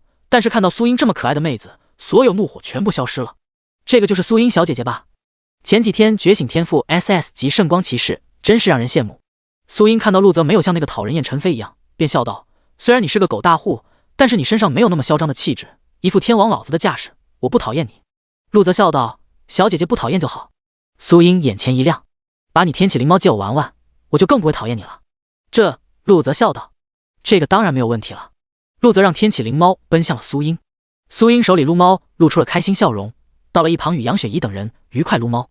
苏明笑道：“谢谢你，把你猫借我妹妹玩耍。”陆泽打开了一把扇子，气度非凡，十分装逼的说道：“这种都是小事，苏英妹妹这么可爱，哪怕把这个天启灵猫送给苏英妹妹又如何？”苏明一听还有这种好事，于是急忙说道：“妹妹，还不谢谢陆泽，他把天启灵猫送给你了。”苏英听到这个消息，急忙跑到陆泽身边笑道：“谢谢你，陆泽哥哥。我只是……”陆泽看着苏英那张可爱的脸蛋，真是不好意思拒绝啊。苏明急忙补枪问道：“只是什么？”“没什么，苏英妹妹这么可爱，送一只灵猫无可厚非了。”陆泽有些肉疼说道。他来找苏明有事相求，但这才刚认识就送出了一只宠物，有点亏啊。那可是天启灵猫啊，是他18岁父亲送给他生日礼物，那只可是价值100亿啊，就算是再有钱也不能够这么霍霍啊。第80章与狗大户联合对付荣誉榜第一。苏明笑道：“既然这样，陆兄，你也不能够厚此薄彼啊。那应该如何？”陆泽下意识问道。苏明暗中给了双胞胎姐妹使用了一个眼神，双胞胎姐妹马上领悟了学长的意思，就来到了陆泽身边，在他的耳边轻声细语的说道：“陆泽哥哥。”杨雪米更是抓住陆泽的伸手，手臂摇晃着：“陆泽哥哥，你都送给苏英妹妹礼物了，那我和妹妹的礼物呢？”杨雪怡附和道：“就是啊，陆泽哥哥，你可不要厚此薄彼啊。”厚此薄彼，陆泽现在明白了苏明口中这个词的含义了，这是要打劫自己啊，真把自己当冤大头了是吧？我偏不上当。但是当他看到双胞胎姐妹那楚楚可怜的眼神，陆泽控制不住了，这能拒绝吗？哪个男人能够拒绝啊？漂亮的女孩子是他的软肋，更何况这还是一对这么可爱的双胞胎，怎么拒绝啊？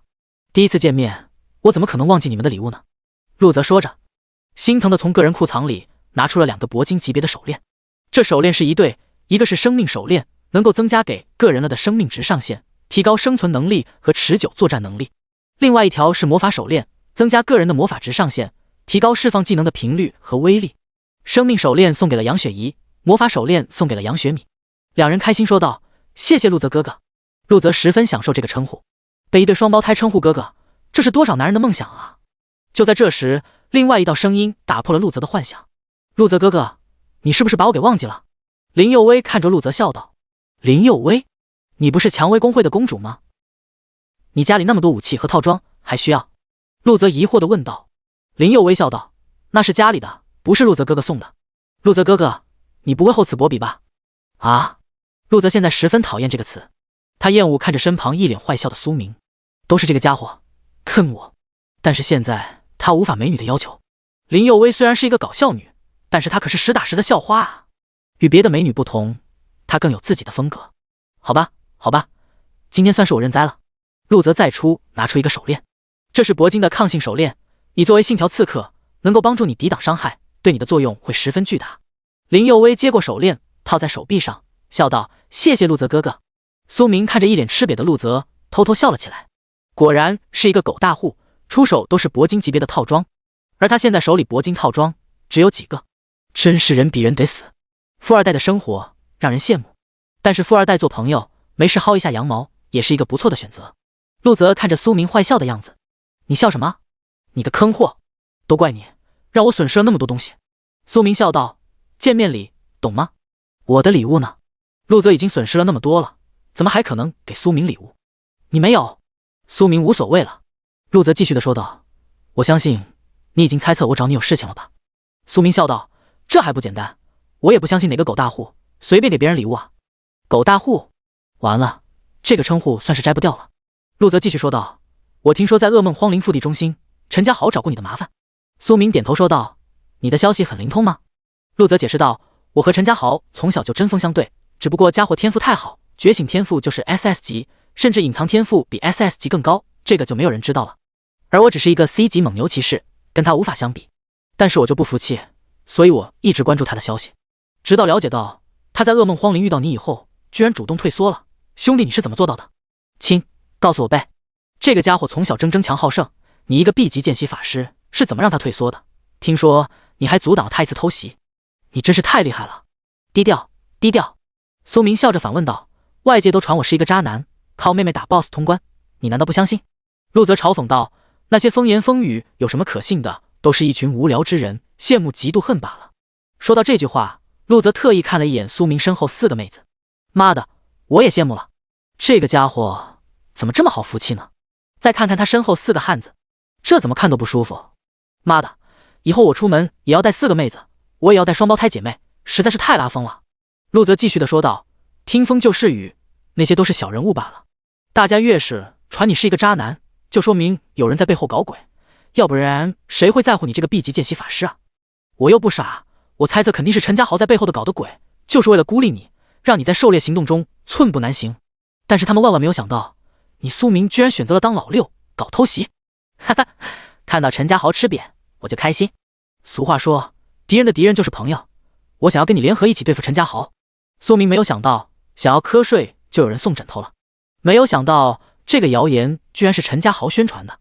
一旁的杨雪怡愤愤不平地说道：这个陈家豪就是阴狠小人，上次还偷袭我，幸好学长帮我抵挡住了陈家豪的攻击。他见到一击不成就离开了，没有想到在背后居然搞这个阴谋诡计。学长，这次我们要好好教训这个家伙，不能够再放过他了。陆泽听到杨雪怡的话，瞪大了眼睛。苏明，你不但抵挡了陈家豪那个家伙攻击，还把他吓跑了。哈哈，真是让我太开心了。这个家伙嚣张太多年了，也有让他吃亏的人。苏明，看来这次我找你合作的想法太对了。第81章，陆泽，我这是进入土匪窝了吗？苏明看到这个家伙如此兴奋，完全想得到往日他被陈家豪压制那种委屈的心理。明明是一个豪门大少，顶级富二代，出生就站在金字塔塔尖的人物，但是奈何觉醒时天赋太低。C 级猛牛骑士，这个天赋苏明也是无语了，果然是给他完美王炸的开局，上演了360的反转。苏明一个 B 级见习法师都被人嘲讽是废物，何况是陆泽这个 C 级猛牛骑士了。表面身份豪门大少，实际身份连废物都不如。在全民转职世界里，觉醒天赋等级目前已知有 D 级、C 级、B 级、A 级、S 级、S2 级、SS 级、SS2 级、SSS 级，甚至在历史上还有 SSSS 级级别。最后那位大神也打破了禁锢，飞升成神了。现在觉醒天赋曝光出来，比如正在参加国家副本训练的白神，觉醒天赋是 SS 级，还有九转法神云云 SS2。但是苏明感觉两人天赋不止于此，应该与杨雪怡一样有隐藏天赋，只是作为普通人不知道罢了。在普通人世界里 S 级、SS 级已经是天花板了，这也是为啥林佑威、许清寒、顾阳等人测试出是 S 级就纷纷被国家名牌大学或者是知名工会给录取了。S 级在普通人世界那就是顶尖天才了，但是像苏明的妹妹苏英觉醒天赋 SS 级，直接震动了转职神殿，因为 SS 级转职者属于国家战略性人才了。但是到了国家这个层面，高人世界里 SS 级也只不过是一个入门天赋基础罢了，它只不过打开通往上层社会的敲门砖而已。全面转职世界庞大，各种职业五花八门，各种人才也是数不胜数。有的时候觉醒天赋高并不代表你的未来成就会有多高，但是像陆泽这种 C 级天赋属实太低了，无法修炼的普通人觉醒天赋都是 D 级， C 级只是能够刚刚修炼而已。这也是为什么苏明觉醒天赋是 B 级见习法师，被人嘲讽废物。那到了陆泽这种 C 级猛牛骑士天赋，那就是连废物都不如了。他如果出生在一个普通人家庭了，也就不会沦为一个笑话了。但是他偏偏是喊着金钥匙出生，最后觉醒这个天赋，属实上天给他开了一个巨大玩笑。陈家与陆家一直都是死对头，针锋相对300余年，一直未分出高下。两个家族霸占着中海各种资源，成就庞然大物，谁也无法真正消灭对方。但是到了陆泽这一代，这种格局悄然发生了改变了。陈家出来了一个顶尖天才陈家豪，觉醒天赋 SS 级，据说还有隐藏属性，加上家族无条件放开资源支持，他早就成为了中海市最有名的天才。反观陆泽，同样的出身却沦为背景板，难怪陆泽对陈家豪怨念如此深。进入副本训练，陆泽一直打算报复陈家豪，但是奈何本身实力有限，虽然他随行队员都是顶尖配置，但是与陈家豪阵容相比，这个配置还是落后了。陆泽也是郁闷，也不知道陈家豪到底使用了什么手段，居然把荣誉榜第2和第3笼络到自己身边。后来他听说陈家豪寻找一个名叫苏明的人麻烦，他在暗中观察，原本以为苏明也会被陈家豪碾压得住，但是后来打听到陈家豪居然一计不成，不战而退。就在这时，陆泽来了兴趣，开始到处打听苏明的消息。得知苏明只是一个 B 级见习法师，陆泽更加懵逼了，一个见习法师就能够把吓唬住陈家豪，这显然不可能。舆论上说苏明是靠着妹妹等女孩子帮忙通关打 BOSS。 苏英 SS 级圣光骑士，这个天赋确实很好，但是以陆泽对陈家豪了解，苏英对陈家豪还是构不成威胁。一个见习法师有一个 SS 级天赋的妹妹，这个苏明让陆泽有了极大的兴趣。进入断层山以后，陆泽开始寻找苏明。听说断层山出现了一个搞偷袭的队伍，专门做老六行为。经过多方了解，陆泽判断这支队伍一定是苏明。越是了解，他对苏明的兴趣越大，开始疯狂寻找苏明。但是让他没有想到的是，苏明是找到了，但是对方把他当做了狗大户，疯狂薅他羊毛。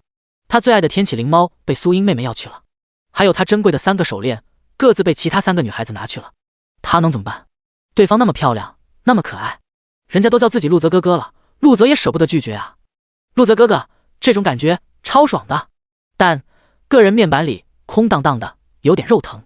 杨雪怡看着苏英怀里的天启灵猫，天启灵猫不断亲吻着苏英的鼻子，用它卖萌的手段正在讨好它的新主人。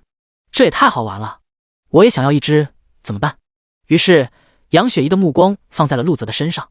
陆泽哥哥，陆泽看着杨雪怡，心里莫名感到一种不安。但是谁让杨雪怡的身材太哇塞了，陆泽舍不得离开放在她身上的目光。杨雪怡妹妹，你怎么了？杨雪怡露出可爱的笑容，故意露出卖萌的表情。这受不了，心动了，怎么办？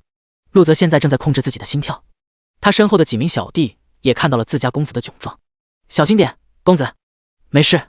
陆泽摆了摆手，不能够在美女面前失去形象啊。杨雪怡水汪汪的眼神看着那只天启灵猫。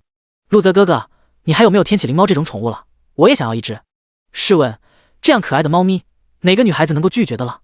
听到这话，陆泽差点摔倒。林佑威和杨雪米见到杨雪怡都要求了，他们自然不会放过这个机会，再一次来到了陆泽身边。陆泽哥哥，我也想要，加上我一个。陆泽直接晕了过去，在一旁的苏明直接捂住了脸，太丢人了，怎么刚刚把这个狗大户薅了一遍羊毛了，怎么又来了一遍？强盗啊！对方会不会把自己这伙人当成土匪窝了？苏明急忙解释道：陆泽兄弟，你要是为难就算了。第82章副本的隐藏秘密龙巢。原本见到陆泽这个狗大户，苏明想着趁机敲诈一笔武器和技能书就完事了，反正对方是富二代，他不薅别人也是薅。苏明为什么要厚此薄彼呢？那他也就不客气了，在暗中给林佑威等人使用眼神搭配一下行动。一方行动下已经敲来了价值100亿天启灵猫宠物，还有白金套装手链，这就可以了。苏明很满意这次收获，但是他万万没有想到的是，林佑威等人根本没有打算放过这个狗大户，继续薅。这次他们把目光盯上了天启灵猫，那可是价值100亿啊，3只也要300亿啊！就算是陆泽家底再厚，也经不住林佑威等人这么薅。但苏明看到苏英抱着天启灵猫，穿着白丝短裙的美少女，怀里抱着猫，这个画面太美，苏明都彻底心动了。要是林佑威和双胞胎姐妹一人抱着一只天启灵猫，那就更美了。为了这个画面，必须继续薅。于是苏明大声地说道：你们太过分了，陆泽兄弟已经送你们这么多礼物了，你们怎么还要呢？那是300多亿的礼物啊，你们怎么张开口呢？这不是让陆泽兄弟为难吗？我们知道错了。林佑威杵着身子，神情紧缩。苏神这是怎么了？我们不是按照你的要求敲诈吗？看到手中的手链，虽然多了点，也不至于发火吧？就在这时，陆泽说话了：苏明，你怎么说话呢？怎么能跟美女这样态度呢？不就是几只灵猫吗？我给了。陆泽露出肉疼的脸色。林佑威看了苏明一眼，恍然大悟，急忙对陆泽说道：谢谢哥哥。双胞胎姐妹更是轻声说道。陆泽无奈地说道：等试炼结束以后，我再把灵猫送给你们。林佑威笑道：不着急。满足了要求，林佑威和双胞胎姐妹站在了一旁。陆泽深吸了一口气，来到了苏明身边，竖起大拇指：“你们这个团队真是土匪啊！快把我要洗劫一空了！”苏明笑道：“你都送给他们礼物了，我的呢？”住口！陆泽急忙捂住自己的口袋，小心说道：“这次真的没有了。”苏明看着小心谨慎的陆泽，尴尬的笑道：“我逗你玩的。”“嚯，这还差不多，只要不跟我提礼物就行。”陆泽深深喘了一口气，太吓人了。听到厚此薄彼这个词，陆泽就感觉到害怕。陆泽身后的小弟们也捂住了眼睛。往日十分阔太的少爷，居然被眼前的苏明都薅得害怕了。但是对方提出来的礼物掐住了他们少爷的软肋，少爷又拒绝不了。太厉害了，跟你交朋友需要小心点。陆泽谨慎地说道。哈哈，苏明尴尬的一笑。今天我过来是找你合作的，一起对付陈家豪如何？陆泽问道。苏明没有说话，在等陆泽的下文。陆泽继续的说道：“我发现了一个秘密，陈家豪正在秘密集合试炼队伍，表面上他们是为了打击你做准备，但是背后有另外的目的。”哦，苏明来了兴趣。之前他还在疑惑，如果陈家豪想要对付他，何须联合那么多新生团队？看来这背后有不可告人的秘密。我听说在断层山有人发现了一个龙的巢穴，我猜测陈家豪目的就是那个龙的巢穴。陆泽认真的说道。龙的巢穴？苏明惊讶的说道。BOSS 龙，这已经不是一个简单的 BOSS 了。龙这个词代表的是强大的力量，最低级的 BOSS 也至少铂金的等级，他们强悍的能力能够呼风唤雨，毁天灭地。真没有想到陈家豪有这么大的野心，想要夺取龙巢。陆泽脸上露出不悦的表情。这个家伙野心一直很大，为人小心谨慎，做事情不达目的誓不罢休。龙这种级别的 BOSS 一直喜欢收藏，如果那里真的是龙巢的话，里面肯定有无数的宝贝和技能书，哪怕获得一件宝贝也是价值连城啊。如果陈家豪获得了，我们这里的人都会沦为他的炮灰。我们一起合作打击陈家豪，掠夺他的武器套装如何？苏明眼神里露出了兴奋的表情。龙，强大的存在，如果能够获得一个强大龙的技能或者是套装的话，那就真的赚翻了。哪怕什么没有得到，破坏陈家豪的目的也是一个不错选择。谁让这个家伙把自己视为仇人，还在背后抹黑自己？这一票他苏明干了。行，我们一起对付陈家豪。苏明笑道。说好了，如果找到龙的巢穴，就各自凭借本事了。陆泽笑道。那是自然，为了这次行动，我也是做了完全准备。苏明有些感叹，狗大户就是狗大户，这么薅他羊毛，底蕴还是这么丰富，以后找机会继续薅。一旁的林佑威听到两个人对话，一脸疑惑。前世他一直疑惑，前世苏明在高考试炼中到底是怎么崛起的。现在看来，前世的苏明应该是获得了这个所谓的龙的巢穴，但是前世的他究竟是怎么获得，这永远成为了秘密。林佑威也十分期待接下来的行动了。这边陆泽继续介绍，这次陈家豪做的准备十分齐全。首先是他联合的这些队伍实力都十分不弱，其中圣光战队有3个 S 级别，2个 A 级强者组成的。其中圣光战队的姚启明是一个十分特殊的存在，他是一名御兽师，手里有一只蓝鸟精灵 LV150， 是一个特别棘手存在。这个蓝鸟精灵特别灵活，不仅战斗力强，而且具有很强侦查能力。我们要想破坏陈家豪的阴谋，首先就要干掉这个姚启明，先把他们的眼睛干掉。苏明听着陆泽的话，心中感叹，这个家伙为了对付陈家豪准备真是周全啊。蓝鸟精灵如果能够将这只鸟夺回来做我们的侦察，那就好了。苏明下意识地说道。陆泽嘲讽道，什么叫御兽师？那都是与灵兽互相绑定的，主人身亡，灵兽也会死亡的。我还从来没有听说过哪个人能够从御兽师手里夺走灵兽的。苏明笑了，不试试你怎么知道我不行呢？第83章与狗大户打赌拔毛计划。狗大户陆泽虽然天赋不行，但是各种理论知识还是无敌的。掌握无数知识的他，还从来没有听说过有人可以在御兽师不情愿的情况下夺取灵兽。要么苏明在吹牛，要么他有自己的手段。苏明看着陆泽一脸质疑的样子，脸上露出诡异的笑容。陆泽看到苏明的笑容，升起一道不好的预感。你笑得那么猥琐干什么？你到底有什么阴谋？苏明拍了拍他的肩膀，直接说道，既然你不信，那我们可以打个赌啊。赌什么？陆泽问道。就赌我能不能在御兽师不情愿的情况下夺取灵兽。苏明解释道。陆泽产生疑惑，他总感觉自己好像掉进陷阱了。但是他读过那么多书，书上已经明确介绍过了，御兽师在全民转职世界里是一个特殊的职业，每一名御兽师的精神天赋都异常强大，他们可以用精神与灵兽沟通，经过双方意愿，一人一手在天道见证下签订生死契约，生死与共，真正做到了同生共死，生死相依。陆泽读过这么多书，历史上还没有人能够从御兽师不情愿情况下从他们手中夺取灵兽。苏明一定在敲竹杠，他就不信了，这个赌约他会输。好，这个赌约我接了。我们赌什么？陆泽见到鱼儿上钩了，接着说道，如果我赢了，你赠送我一本群体技能书怎么样？群体技能书？陆泽张大了嘴巴诧异道，苏明，你的野心很大啊，你知不知道群体技能书价值是多少？苏明直接说道，你要是怕了就直接说。怕？我陆泽什么时候怕过？陆泽大声说道。旁边的林佑薇、苏英还有双胞胎姐妹直接捂住了眼睛。完了完了，狗大户又上当了，论薅羊毛的手段还是苏明高明啊。陆泽呀陆泽，说你什么好呢？狗大户都不长智商吗？苏明要是没有把握能够提出这样的赌约吗？结果你还真的上当了。自从他们认识苏明，就没有见过苏明吃过亏，这个家伙绝对是个无利不起早的人。前一刻还想着寻找一本群体技能书，这一刻就有了眉目了。陆泽看着几个妹子的表情，有些疑惑，难道自己输定了？不可能，自己理论无敌，历史上那么多人都没有做到，苏明怎么可能做到？陆泽说道，那要是你输了，你拿什么给我？我告诉你，必须要与群体技能一样的价值东西，否则我不认这个赌约。苏明指着林佑薇说道，如果我输了，我让给他跟你约会怎么样？我们林大校花够不够这个价值？林佑薇顿时脸色黑了，苏明这个狗东西居然把自己卖了，为啥不让他妹妹去与陆泽约会，或者是双胞胎？这个家伙就是对自己打击报复。苏明！一个尖叫声从苏明耳边响起。苏明见到林佑薇要发作，急忙把他拉到一旁。林佑薇脸黑的说道，你什么意思？就这么把我卖了？你经过我的同意了吗？苏明急忙安抚林佑薇，我这也是没办法呀，我手里也没有与群体技能等值价值的宝贝啊，只好把你推出去应付一下。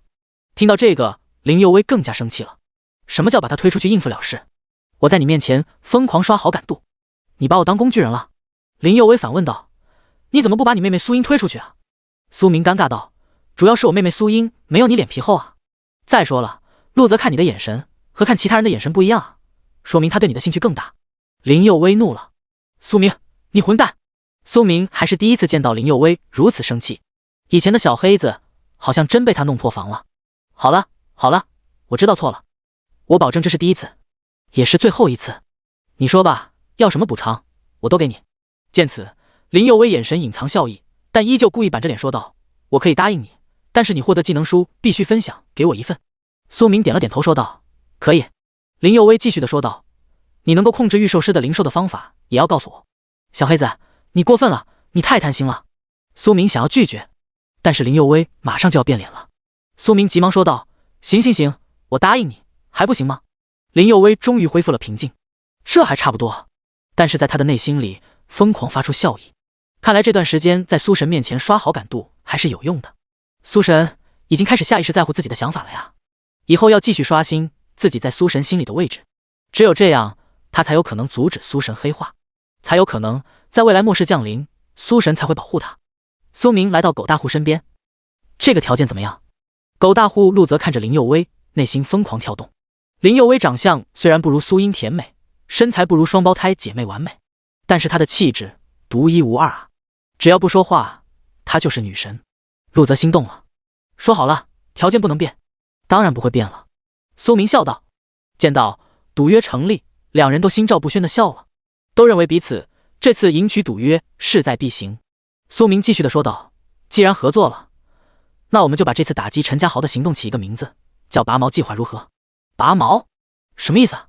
苏明眼神犀利的说道，就是雁过拔毛，这次我们不仅要破坏他们的计划，还要抢夺他们身上的套装和技能书。雁过拔毛，想到那个画面，陆泽情不自禁颤抖了一下，心里有点为陈家豪祈祷了。你怎么招惹这么凶残的对手啊？不过你骑在我头上这么多年了，也让你尝试一下被人骑在头上的感觉。陈家豪，我们这么多年账，也是时候好好算算了。第84章，姚启明喜新厌旧。陆泽拿出一张断层山的地图，苏明竖起大拇指，狗大户的势力就是滔天，连副本训练地图都能够搞到手。陆泽指着地图一处地点说道，这里是星芒森林，是断层山深处一处森林。姚启明的圣光战队就在那里，似乎是守护龙巢的入口。龙巢入口吗？苏明眼神闪烁着一道犀利的目光。那我们这次先拔掉这根钉子。星芒森林，一只蓝色幼小的鸟在天空飞翔着。如果只是身形上来看，这只小鸟根本就是一个弱鸡。但是可怕的是，方圆10里的天空没有任何 BOSS 生物，甚至地上暗中躲藏的 BOSS 都在隐藏自己的声音，生怕被这只小鸟发现。这只小鸟就是蓝色精灵，一双赤红色的眼睛十分犀利，任何空中飞翔的 BOSS 都不敢与其对峙。虽然只有 LV50级，但是它出色的战斗力和侦察能力，让蓝色精灵成为可怕的存在。这也是任何一个御兽师梦寐以求的灵兽。森林里，一个穿着学生装的女孩子，只不过满脸长着雀斑，羡慕地说道：“姚学长，你这只蓝色精灵真是太厉害了！只要有它在，周围根本不敢有 BOSS 袭击我们。我也想拥有一只，可惜了我不是御兽师。姚学长，可以让我仔细看看你这只蓝色精灵吗？”听到这些话，姚启明很开心。作为强者，谁不希望自己有许多仰望者，享受着高高在上的感觉？姚启明每次听到别人称赞他，尤其是来自妹子的仰慕，他的嘴角都会不自觉地上扬。当他看到这位学妹脸上的雀斑，脸上的笑容顿时消失了，甚至差点把隔夜饭吐了出来。他急忙捂住嘴：“程学妹，不好意思。”程瑶瑶急忙关切道：“学长，你怎么了？是不是哪里不舒服？”姚启明急忙躲避程瑶瑶的目光，但是由于程瑶瑶的主动靠近，姚启明最终还是没有忍住。哦，他捂着肚子吐了出来。程瑶瑶手忙脚乱：“姚学长，你是不是很难受？我怎么做才能够帮助到你？”姚启明急忙说道：“你能不能离我远一点？”啊！程瑶瑶黯然神伤说道：“对不起，姚学长。”他急忙起身离开。姚启明突然意识到自己说错话了，解释道：“我只是昨晚吃坏东西，肚子不舒服，不是针对你，我怕把你身上给弄脏了。”程瑶瑶是来自启迪公会的，背景滔天，他家公会的级别比大家所熟知的永恒公会等级还要高，快到 S 级了。虽然还没有到 S 级，也只不过是临门一脚而已。程瑶瑶作为启迪公会会长的女儿，也继承了天赋，觉醒了 S 级冰封法师，一个十分特殊的法师职业。如果抛开她颜值之外，只看其他的条件，姚启明是很愿意与程瑶瑶接触的。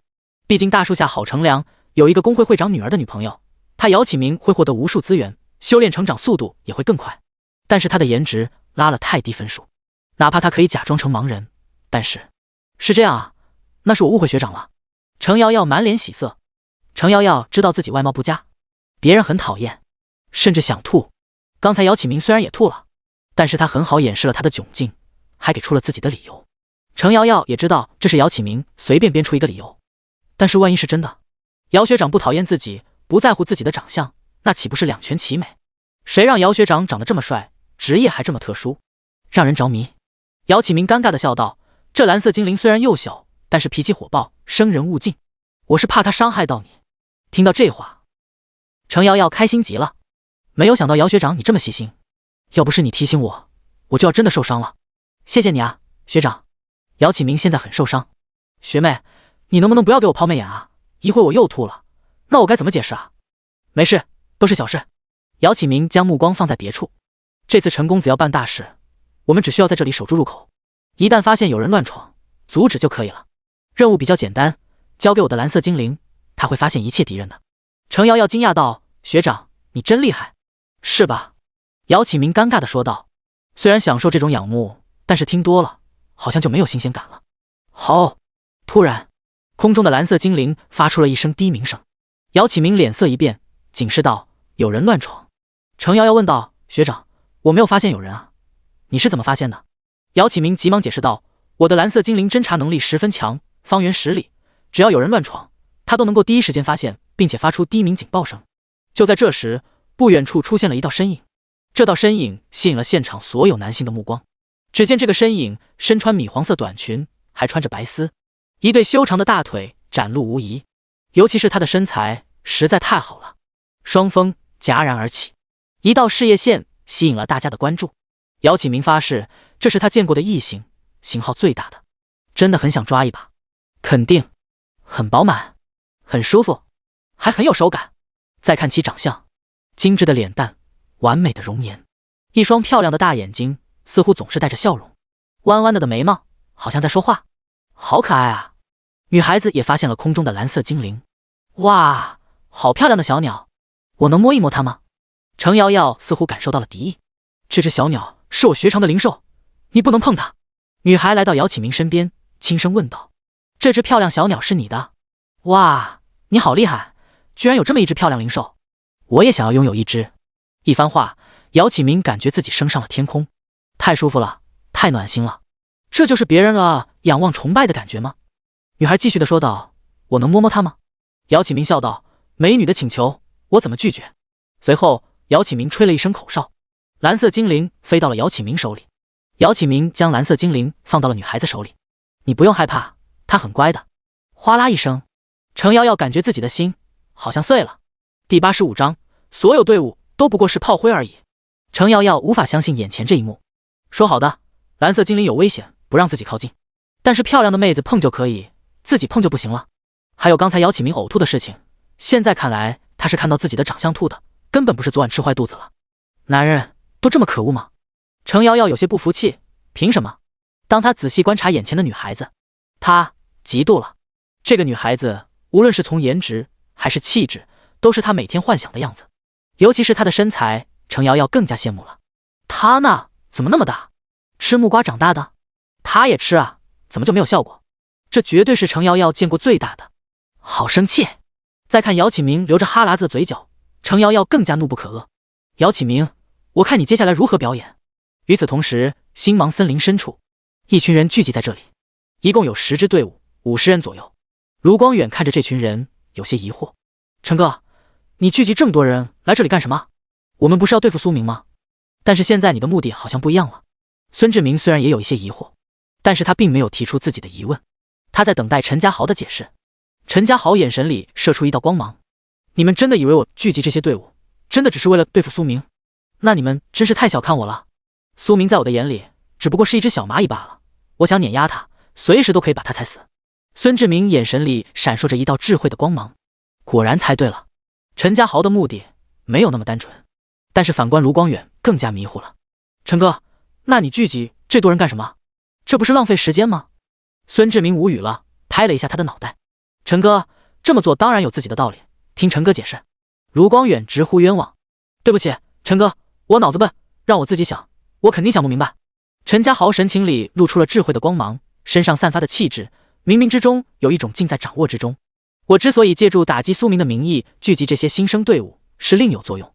在进入副本前，我就得到消息，这次副本里有一个隐秘的存在，是关于龙巢的秘密。龙巢？卢光远和孙志明抓住了重要信息，脸上都露出了不可置信的表情。龙，那可是代表强大的存在，但凡从其中获得一点好处，也足够让这些人起飞。龙身上无论关于龙的技能还是套装，都是可望不可及的存在。甚至在一些神秘拍卖会上，只要出现关于龙的技能或者是武器，那价值最低都是几百亿的存在，甚至会超出了1000亿。但是更多的已经不是能够金钱代表其存在的价值，最后都是彼此互换需要的东西。卢光远激动抓住陈家豪的手说道：陈哥，这里面真有龙巢存在？陈家豪认真的说道：经过我这几天调查，这星芒森林最深处应该有龙巢存在的痕迹。我手腕上这款异石手链对于龙的气息探测最为精准，当我进入这里，我这异石手链的颜色由白色变成了金色，证明我得到的消息没有错误。孙志远竖起大拇指，大户人家果然厉害，连这么机密的消息都能够得到。陈家豪看着周遭的团队，眼神里露出凶狠的神色。我借助打压苏明的名义，将大家聚集在这里，就是为了闯进龙巢。卢光远当时就不愿意了。陈哥，有这样的好事，为啥还要叫上他们？这不是让他们跟我们一起夺宝吗？孙志明有些无奈，再一次拍了一下他的脑袋。卢光远生气了：你再拍我脑袋，我跟你急了。孙志明看着不争气的东西，急忙解释的说道：你以为龙巢里面的龙那么好对付？陈哥把他们聚集在这里，就是为了对付里面的龙，我们好趁乱夺取宝贝。听到这个解释，卢光远这才恍然大悟，自己拍着自己的光头说道：哎呦，我这个脑子太笨了。陈家豪对这个没有智商的卢光远十分无语，要不是看在他的天赋还不错的份上，早就将他踢出了队伍。当然了，脑袋不好也代表好控制，他在陈家豪眼里只不过是一个不长脑子的打手而已。孙志明看着陈家豪，还是有些担忧的说道：陈哥，我还是有些担心苏明那支队伍。虽然苏明的实力只是一个废物，但是他们队伍里那几个妹子实力都不俗啊。苏颖荣誉榜第4，SS 级圣光骑士，这个天赋太可怕了。林有为蔷薇公会的小公主，说不定她也会得到什么相关消息。更加需要小心的是那对双胞胎姐妹，尤其那个妹妹实力深不可测。上次我们都差点宰了那个女人手里，按理说那个叫杨雪怡的实力应该进入荣誉榜前10，但是在前10里怎么没有她呢？陈家豪面色十分难看，上次在噩梦森林狼狈逃走，是他人生履历里最不光彩的事情。还有他拿了永恒公会 NPC 阿丽亚帮忙铲除苏明的，所以无论从哪种角度，苏明都是要铲除的。但是他现在需要完成夺取龙巢宝藏，然后再去消灭苏明。你说的没错，那几个女孩子确实厉害，我迟早都要将她们变成我的奴隶、骑士伙伴。尤其是那对双胞胎，简直就是人间级别，我将来必须要得到。想到了某个画面，孙志明也露出了猥琐笑容。英雄所见略同，哪有人不想做曹贼，不想将大魏之风传播四海？魏霍二乔携80万大军拿下，那气势多么气宇轩昂！如今双胞胎就在眼前，哪个不动初心？怀抱江东二乔，纵酒当歌，多么肆意潇洒！陈家豪笑道：“至于苏明团队的威胁，这个我们完全不用担心。我已经安排了姚启明在新芒省森林去把守，一旦有任何情况，他都会第一时间给我们发消息。”听到这个，孙志明安心多了。姚启明的确是一个可靠的人物，并且他的能力也十分特殊，在所有新生里，他最好的御兽师，尤其是他手中的蓝色精灵，我见识过他的强悍，无论是战斗力还是侦察能力，无比强悍，空中霸主级别的。陈家豪对孙志明这波分析表示十分满意，是一个有智慧的人。陈家豪身边需要这样的伙伴。我们现在就带领这些队伍，一点一点探寻前方龙巢。记住了，没有我的吩咐，任何不能够透露关于龙巢的消息。我就是要在这群人不知情下沦为炮灰。这个办法十分好。孙志明点头道。两人相互对笑。随后，陈家豪来到了众人面前，对着大家说道：“各位同学们，最近几天时间，我们的队伍一直被人偷袭，这种行为多么可耻，多么卑鄙！这种团队就应该遭到我们所有人唾弃。”底下的学生们听到陈家豪的讲话，满脸愤怒。陈学长说的对，我们最讨厌就是那些喜欢当老六，背后搞偷袭的人，这种人根本就是一个小人。大家都是转职者，身份高贵，即便是对抗，也应该是正面对抗，不应该在背后搞偷袭。陈学长，到底是哪个不要脸的团队？我们必须扒了他的皮，给他一点颜色看看。喜欢当老六，必须搞死他。这几天大家都被这支队伍搞得很烦躁，一直小心翼翼前行着，生怕被那支队伍偷袭，然后被淘汰。可是还是有许多队伍被莫名偷袭，惨遭淘汰。这里面有他们的同学、伙伴，甚至是亲人或者是爱人。几日下来，大家对这支队伍的愤怒和不满已经达到了极点。陈学长，你赶快说吧，我们已经迫不及待了。陈家豪看着底下的学生们愤怒的火气，心里充满了得意。这几天其实不仅仅是苏明在当老六，陈家豪为了增加这些团队对苏明的憎恨，也偷偷选择一个人去偷袭他们其中几支队伍，获得了无数大量经验值和装备。反正被淘汰的队伍都是苏明干的，与他陈家豪没有任何关系。这些人在他眼里只不过是一群玩具罢了。陈家豪掩饰着心中的喜色，表面严肃地说道：“经过我的调查，偷袭大家这支队伍就是苏明他们干的。”苏明，听到这个名字，大家议论纷纷。这个名字怎么这么熟悉呢？苏明，这不是那个 B 级见习法师废物吗？听说是靠妹妹杀 BOSS 通关的。这个叫苏明，这么恶心吗？靠妹上分。还有更恶心的事情呢。听说前几天他将自己的前女友许清寒给淘汰了，就是那么胸大屁股大、中海一中校花的许清寒了。可惜了，被淘汰了。这个家伙这么恶心，必须干掉他。陈学长，你知道苏明在哪里吗？我们一起干掉他，为民除害。现在的苏明已经成为了大家眼中的败类。第86章，恭喜你答对了，可惜没奖。陈家豪要的就是这个效果，激起大家的怒火，才能够让他们成为更好的炮灰。陈家豪按下心中的喜色，严肃地说道：“我已经查到了苏明的方向，他就在星芒森林的深处。现在的他为了逃避大家的追杀，进入这里不敢冒头。”大家听完陈家豪的话，先是惊喜，后面是惊恐。星芒森林深处，陈学长，你确定他真在这里？陈家豪故意问道。怎么了？有人第一时间站出来开始科普。陈学长，星芒深处可是这次副本训练最危险的地方，你不知道吗？陈家豪假装不知情说道。我不知道啊，你有什么消息？那人继续说道。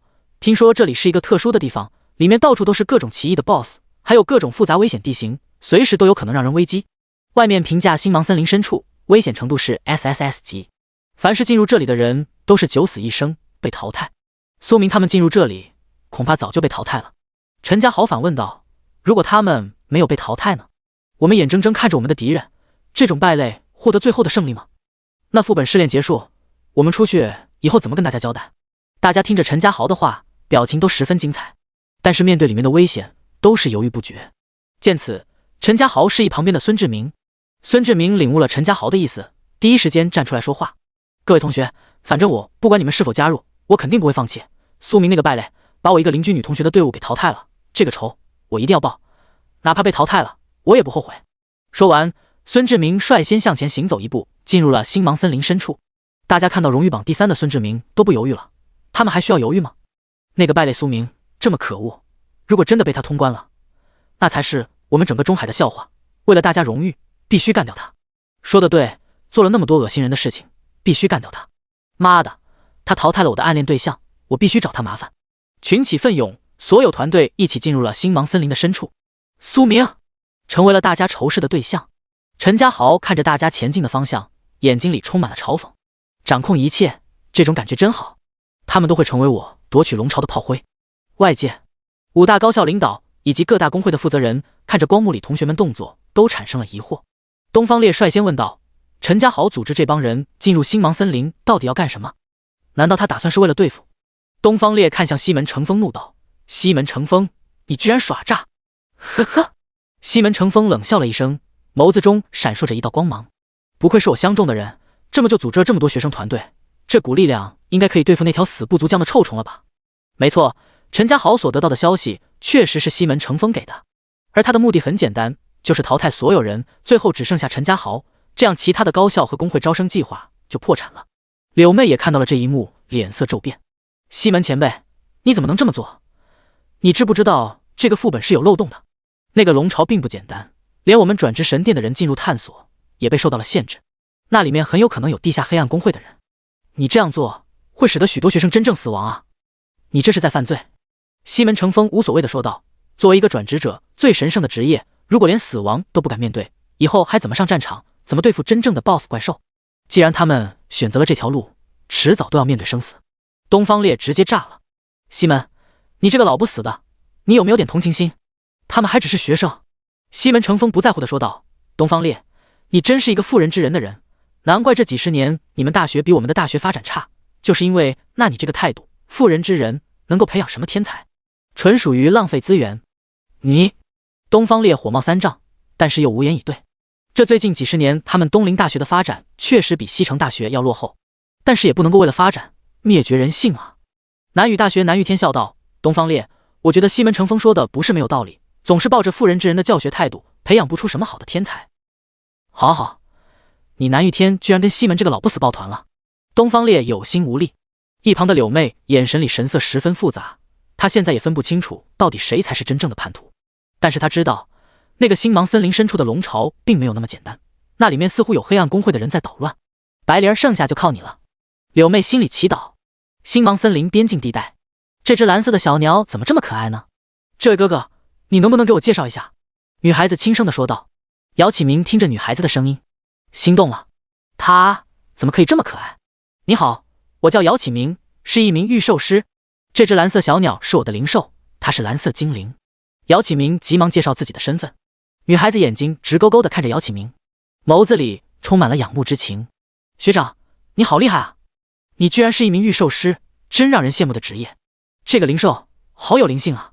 女孩手指轻轻触碰着蓝色精灵，只是没有人注意到她手腕上手链散发着一道紫色光芒。与此同时，蓝色精灵的眼睛出现一道迷茫之色，没有了之前那么犀利了。姚启明听着女孩子的话，满脸享受。这么可爱的女孩子真是人间极品啊！无论身材还是颜值，与旁边的程瑶要做对比，不用比了，根本没有可比性。要是有这样的女孩子做女朋友，就那一双大长腿就可以把玩1年，更何况那个型号特殊的存在，会让无数人羡慕。想到了这个，姚启明心想，必须拿下这个女孩子。同学，你怎么独自一人来这里呢？姚启明好奇地问道。提起这个，女孩子露出一个楚楚可怜的样子。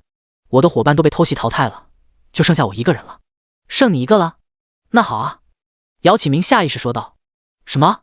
女孩子反问道。姚启明急忙解释道，我的意思是，剩你一个人，你可以暂时加入我的团队啊。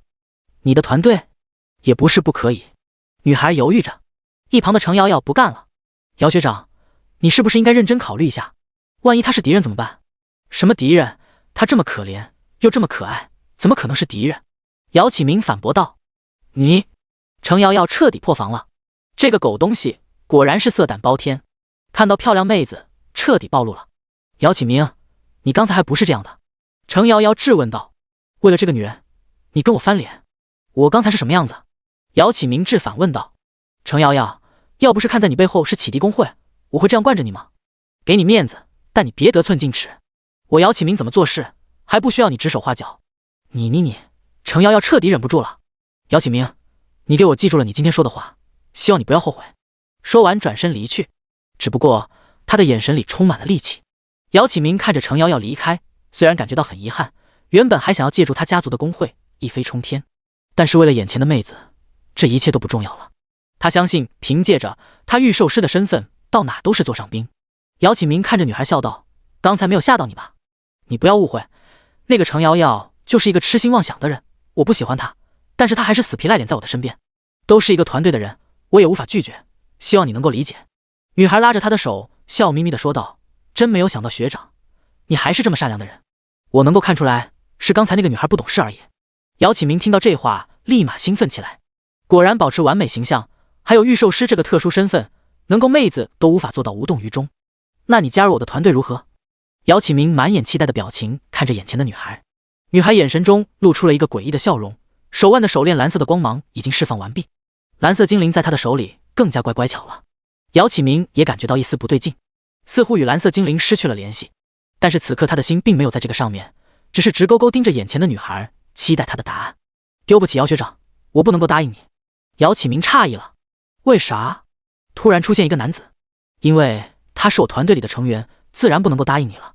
姚启明看着突然出现的人，惊呼起来，苏明，恭喜你答对了，可惜没奖。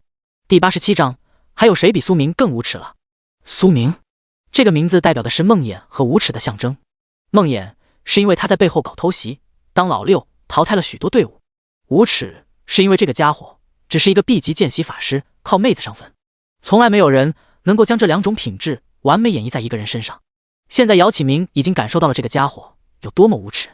姚启明错愕看着眼前这个漂亮女孩，所以说刚刚都只是你的表演，故意欺骗我，给我上演美人计。女孩露出无辜的表情，对不起姚学长，没有想到你这么容易上当了。姚启明看着他那种无辜的眼神，说不上来有多么郁闷，他这是当作傻子了，太特么 SB 了。林佑威轻笑道，没有想到杨雪怡表演这么出色，完全拿捏了姚启明，太厉害了。一旁的苏英却不这么认为，还不是因为我那无耻哥哥，都怪他出的馊主意，用什么美人计，他肚子里就是一肚子坏水。杨雪米接着说道，这次我赞同苏英妹妹说的话，苏明学长就是坏，满脑子都在计算对方。你看看把姚学长弄得多么惨。杨雪怡是他的妹妹，让妹妹使用美人计，他本来就反感，但是妹妹似乎很享受这个过程。你们千万别这么说学长，这些都是我自愿的，我也没有想到对方那么笨，这么快就上当了。哈呀哈哈，太好玩了。苏英继续打击道，你就惯着我哥哥吧，跟他一起使坏，要是他下次让你脱衣服色诱，你是不是也愿意啊？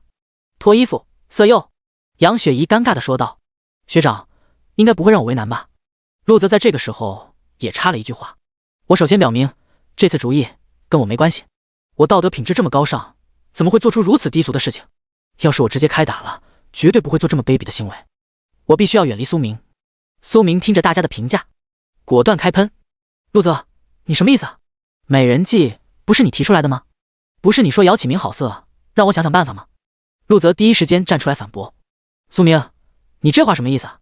我只是提供一个意见，让你了解对手，又没有真正让你利用杨雪怡学妹的美色去诱惑姚启明，我多么正义啊，我才没有那么卑鄙无耻。林佑威也特意看了一眼苏明，苏神，没有想到你是这样的人啊，看来以前的我还是不够了解你。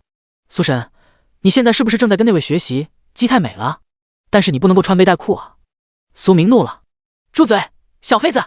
苏明发现了，现在这支队伍已经彻底被林佑威给带偏了方向，所有人好像都变成了他的黑粉，就连曾经最崇拜他的妹妹，还有那双胞胎姐妹，现在也开始各种无脑黑他。再加上有陆泽这个狗大户旁敲侧击，添油加醋，顿时整个队伍的风向被带歪了，再也没有人站在苏明的角度上了，替他说话。苏明看着陆泽和林佑威干的好事，满腔的怒火。苏明指着陆泽和林佑威威胁道：“你们两人给我等着！”陆泽则是满脸不在乎的说道：“你们看看苏明，这就是典型打击报复。现在你们知道他的内心里有多么黑暗了吧？”苏英煞有其事的说道：“哥哥变了。”苏明痛心，曾经的小棉袄态度也发生了转变了。你们够了，不要在我面前表演了。姚启明看着几人在自己面前戏耍，满腔怒火。你们到底想要干什么？不要在我面前表演了。苏明，你是不是以为把我耍了，离间我和队友之间的关系，你就赢了？苏明反问道。不然呢？那是你小看了我们御兽师了。姚启明感受到了一股被羞辱的怒火，今天他要全部发泄苏明身上。你们不会打算以多欺少吧？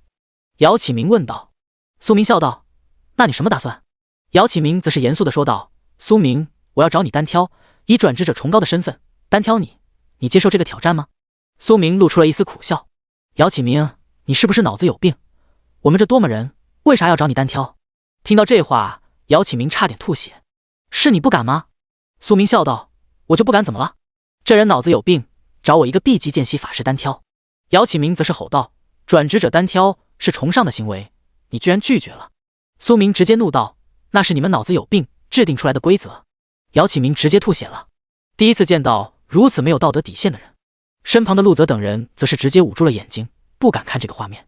知道苏明很无耻，但是没有想到他这么无耻。他是赤裸裸的把无耻写到的脸上了，还特意这么正大光明。关键是感觉他还特么有道理，他是丢光了我们转职者的脸面啊！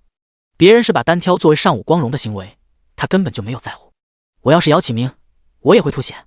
在全民转职里，一方提出挑战是代表向尊严发起挑战，另外一方可以提出限制条件，但是不许拒绝。这是代表着所有转职者的脸面和一种高尚的精神。但是这种的精神放在了苏明的身上就完全不生效了。他的行为和他的动机完全突破了所有的逻辑。你提出挑战，你特么有脸向一个 B 级剑系法师提出挑战？别人都以自己是 B 级剑系法师感觉丢人，但是这个看法在苏明的身上绝对没有。他不以为耻，反以为荣。林佑威也看不下去了。苏神，你的行为彻底毁灭了你在我的心里的看法。你不再是我心里那个高高在上苏神了，毁灭就毁灭吧。苏明笑道：“反正一直以来你都是我的黑粉，什么时候崇拜过我？”林佑威直呼冤枉：“我心里崇拜你啊！毁灭吧，苏明，你这个无耻混蛋！”陆泽则是再次开启嘲讽模式：“苏明，我见过猥琐，就没见过你这么猥琐的。跟你一个团队的人，我都感觉丢人。”自从知道了苏明的本性，陆泽心里就愤愤不平，想起刚认识敲诈自己的样子，就一阵郁闷。平时他是那么精明的人物，结果却被另外一个人刚薅羊毛了。这种事情想想都郁闷，所以后面一旦有机会，他就开始打击报复苏明。看着苏明气急败坏的样子，他就开心了。狗大户，一会赌约输了，我看你哭不哭？意识到不好，陆泽开始闭嘴了。难道苏明他真的搞定了蓝色精灵？不能够吧？他还是不相信。苏明，姚启明现在浑身上下充满了戾气，就算是群殴我也不怕，我今天就让你感受一下我御兽师的厉害。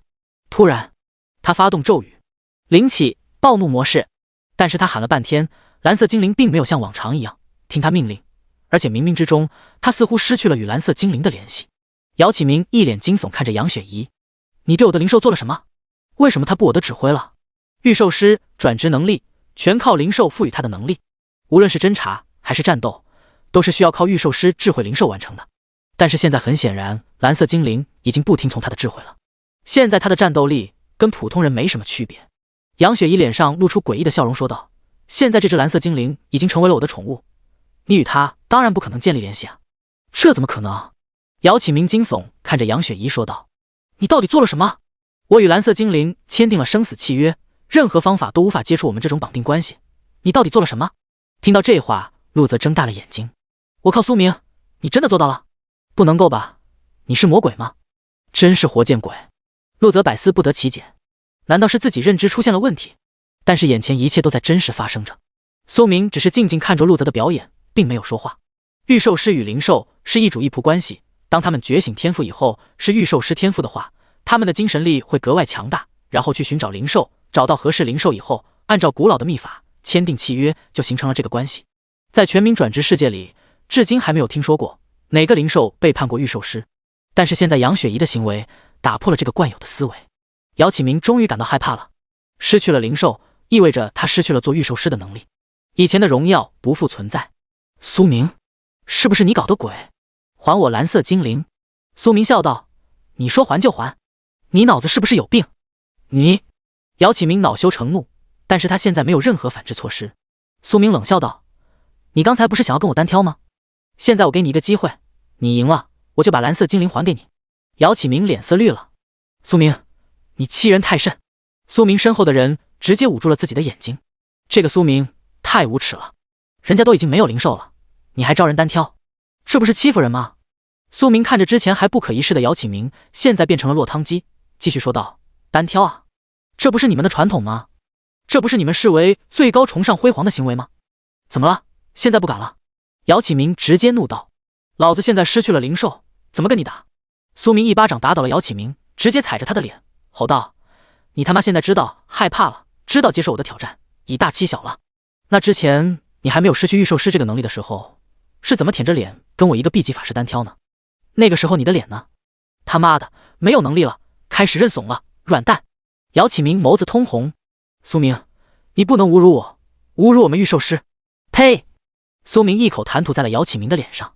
侮辱你怎么了？嘲讽你怎么了？你现在打我呀？姚启明直接被气得晕了过去。这个画面让无数人胆战心惊。这个苏明是不是也太狠了？陆泽心想，这个家伙卑鄙归卑鄙，但是打击报复的手段更加残忍。这要是换成了自己，早就吐血身亡了。苏英有些不解，看着姚启明，若有所思。哥哥，你这么做是不是太过分了？苏明平静地说道：跟他们相比，我做的一点都不过分，甚至还有点仁慈了。这些表面身份是大少，修为天才，实际上骨子里都骄傲得很，从来都是看不起我们这种剖普通人，甚至被他们嘲讽为废物。平日里他们做的最多的是仗势欺人，欺凌霸势，一副天王老子我第一的感觉。如果打不过了，就开始叫唤着单挑，用什么转职者的尊严绑架对方。妹妹，你想想，如果他没有失去御兽师的能力，我只是一个普通法师，我跟他单挑的后果是什么？肯定是要被他欺负啊。哥哥，我不会让别人欺负你的。苏英认真的说道。其他人听着苏明的话，开始思考起来。他这番言论根本就是突破了他们的常识。苏明继续的说道：当我真正揭开这群人面具，他们才会露出真正的嘴脸。苏英下意问道：什么嘴脸？当然是丑恶和恐惧的嘴脸啊。苏明冷笑一声，然后将目光对着陆泽说道：陆兄，这场赌约我赢了呀。对对，你赢了，你赢了。陆泽急忙的说道。看到姚启明的下场，他倒吸了一口凉气。如果他违背赌约的话，以苏明的手段，说不定自己到底有多么惨，不就是一本群体技能书吗？给了就是了，有点肉疼。林佑威也伸手说道：苏神，别忘记你答应我的条件啊，试炼结束都给你。苏明无奈道。陆泽还是有些不服气，看着杨雪怡手中的蓝色精灵。苏明，你是怎么做到的？你给我一个解释。其他人也是充满了疑惑。第89章敲诈狗大户。几个妹子也是十分好奇，苏明的能力真是越来越奇特了。林佑威也不明白，他明明记得前世苏明只是一个法师，怎么今生他的轨迹发生了变化？先是他手里有一个死亡之心，化身龙骑士，现在居然还能够从御兽师手里夺得灵兽，这种能力也太可怕了。苏明解释道：其实很简单，御兽师的能力是在于他的强大，强行与灵兽绑定，签订契约，只要解放了灵兽内在灵魂，破坏了他们的契约，就可以解除了御兽师与灵兽的绑定。这么简单？陆泽有些不敢相信。如果这么简单的话，为什么以前那么多前辈都没有发现呢？陆泽想要通过看苏明脸上的表情去发现破绽，但是最后什么都没有检查出来，就果断放弃了。于是他询问杨雪怡：学妹，刚才苏明说的对吗？杨雪怡看了一样苏明，然后解释的说道：学长，只是让我拿这个手链，然后教了我几句咒语，我照做就成功了。咒语？什么咒语？陆泽感觉自己抓住了问题的关键。这个我不能够告诉你，学长不让我说。杨雪怡拒绝道。陆泽十分抓狂，马上就要找到问题关键了，但是杨雪怡直接将问题抛给了苏明。苏明，你快跟我说说这个咒语是什么？苏明笑道：想要这个咒语？当然了，只要知道这个咒语，就可以破坏御兽师，可以随便在御兽师身上抢东西了。陆泽认真的说道。这可是很好的手段。苏明看着如此激动的心情，鬼点子马上上来了，伸出手来说道：“想要得到这个咒语，那就拿出东西做交易。”哇，原来你在这里等着我呀！陆泽这才反应过来，苏明，我就算是再有钱，也不能够让你这么随便薅羊毛啊！苏明无奈摆了摆手说道：“那就没办法了。”我去，你怎么这么快拒绝了？继续想想别的办法呀！陆泽差点没有接得住苏明的变脸模式，这个能够破坏预售师与零售契约模式，实在是太好了。这可以说是打破了所有人固定思维。如果陆泽能够拿出这个咒语，回到家族，哪怕他是废物，在家族眼里那也是顶级的天才。可是苏明这个人嘴太硬了，想要拿到这个咒语，必然要付出惨重的代价，哪怕狗大户再有钱，也经不住这么薅啊。但是，算了，你直接开个价吧，这个咒语我买了。陆泽痛定思痛，最后做出了决定。苏明冷笑了一声说道：“这可是你说的，我没有逼你，你快点说吧，什么条件？否则一会我没有勇气接受。”陆泽委屈地说道：“这还是从小到大这么委屈，可惜没有办法，谁能够从苏明身上薅羊毛啊？这个家伙鬼主意，一堆一堆的。”苏明笑道：“我的条件很简单，你送我一本钻石级别技能书和一件钻石级别的武器，还有一套钻石级别的套装，还有……”打住，打住！陆泽脸色彻底黑了。我和你交易的不是让你来打劫的，就一本钻石技能书，其他条件我不同意。苏明双手一摆，一本钻石技能书就想交易我的咒语，那算了吧，你根本没有诚意。陆泽想了一下，也确实是这样，继续的说道：“你说的也不是没有道理，但是最多我再给你增加一件钻石级别武器。”苏明脸色一笑说道：“这还差不多，货到付款。”陆泽十分不舍的从隐藏的宝库里拿出了一本钻石技能书和一件钻石技能武器。钻石技能书：天雷灭日术，单体技能，依靠强大的雷电的能力毁灭对手，钻石级别技能里顶级存在。苏明看到这个技能，这个狗大户果然有好东西存在。钻石级别武器：青龙偃月刀，仿造历史人物关羽手中武器。青铜偃月刀，大刀一出，强烈的气质能够威慑对手，是一种强大的武器。赚了，赚妈了！这个狗大户肯定还有很多好东西，以后继续坑。陆泽伸出手说道：“我都已经给你了，是不是该把咒语告诉我了？”苏明说道：“肯定给你的，听好了。”陆泽附耳倾听，灵动之魂，掌控天地。陆泽听完这个咒语，总是感觉哪里不对劲，但是又说不清楚哪里不对劲。仔细一看说明书，上面介绍该咒语需要精神强度超过100者才能够使用，这也是为什么苏明让杨雪怡完成这个任务。杨雪怡是福音传道士，本身精神属性就格外的高，但是放在了陆泽的身上，这个咒语根本用不了。陆泽，你玩我，这个诅咒我根本用不了，好不好？这个咒语你怎么用不了？苏明反问道。陆泽大声的吼道：“释放这个咒语，精神属性必修超过100，而我们普通的修炼者精神属性哪有那么高？你这不是玩我是什么？”苏明反问道：“你用不了，是因为你的修为不够，不代表别人用不了。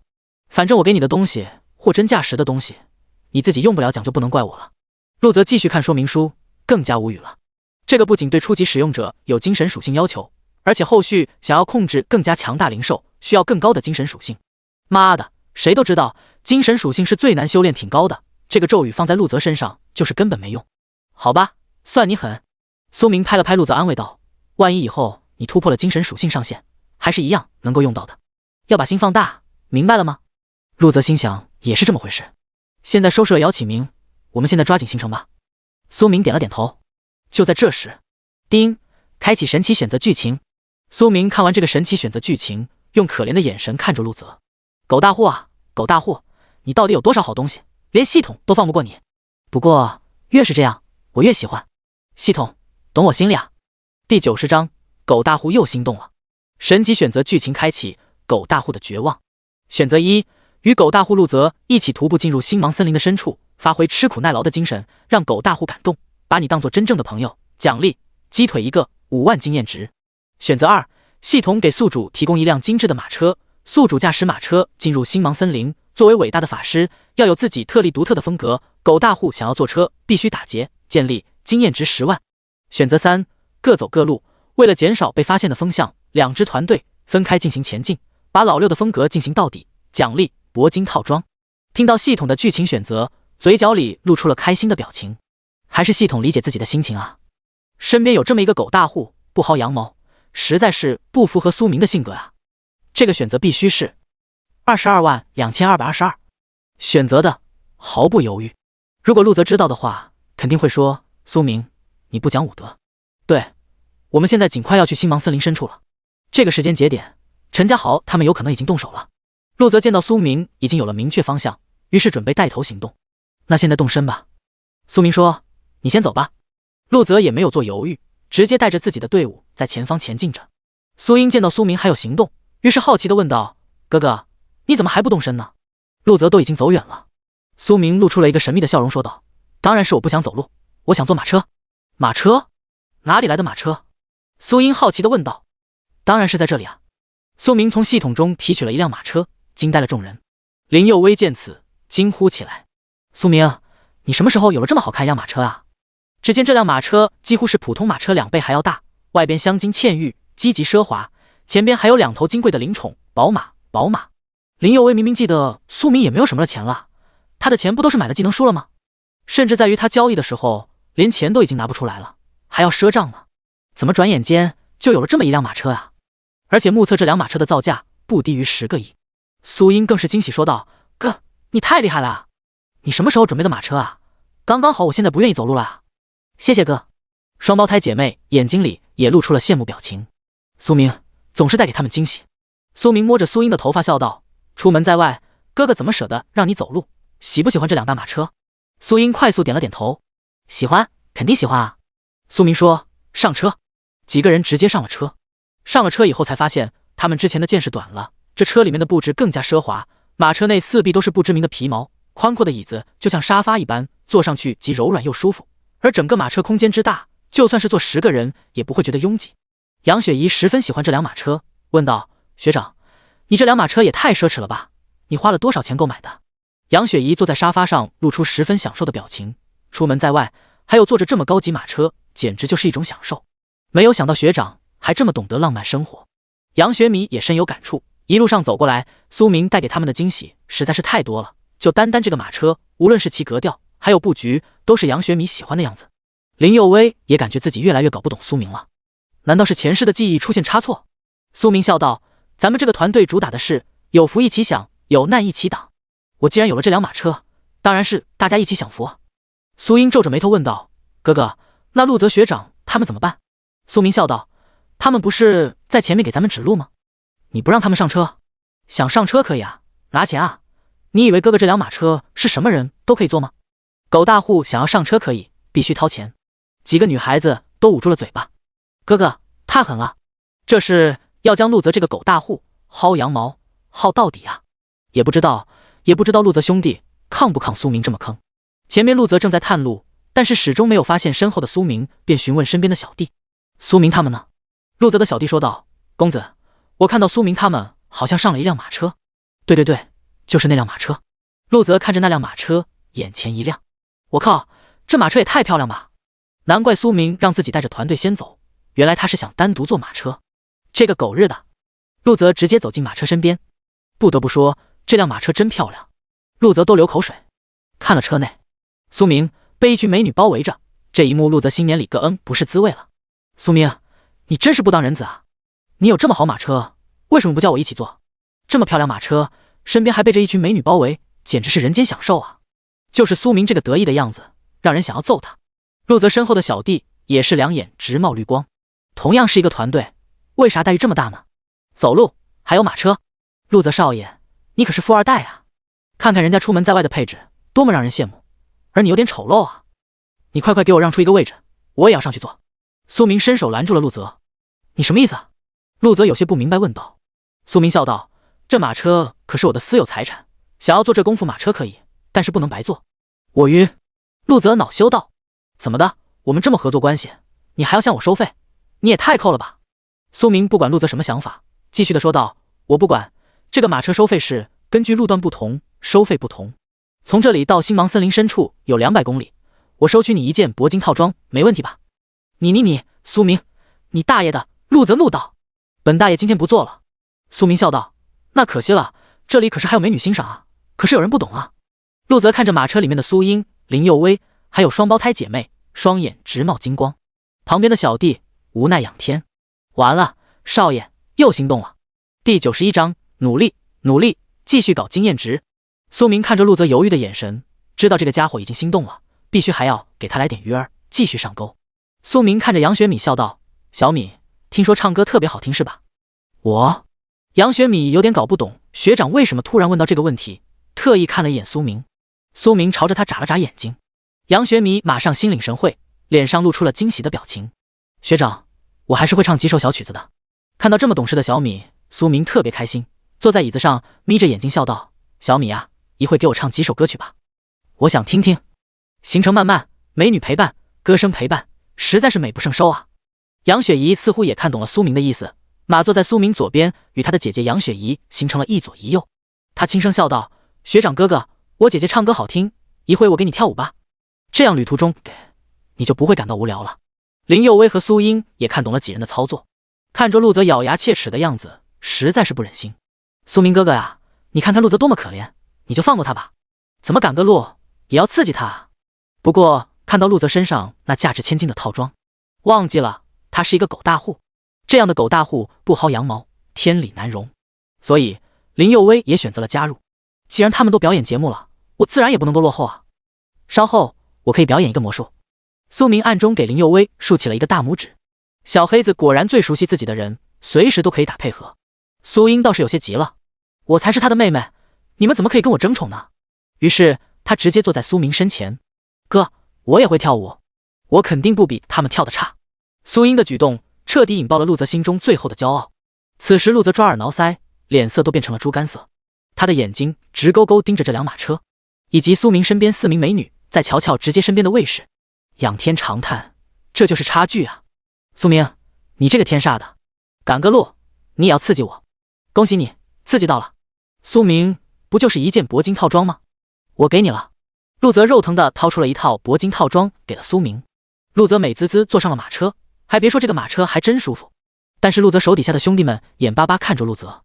陆泽尴尬的说道：“你们走路吧，我已经没有那么多钱了。”他们睁大了眼睛，为啥做人差距那么大呢？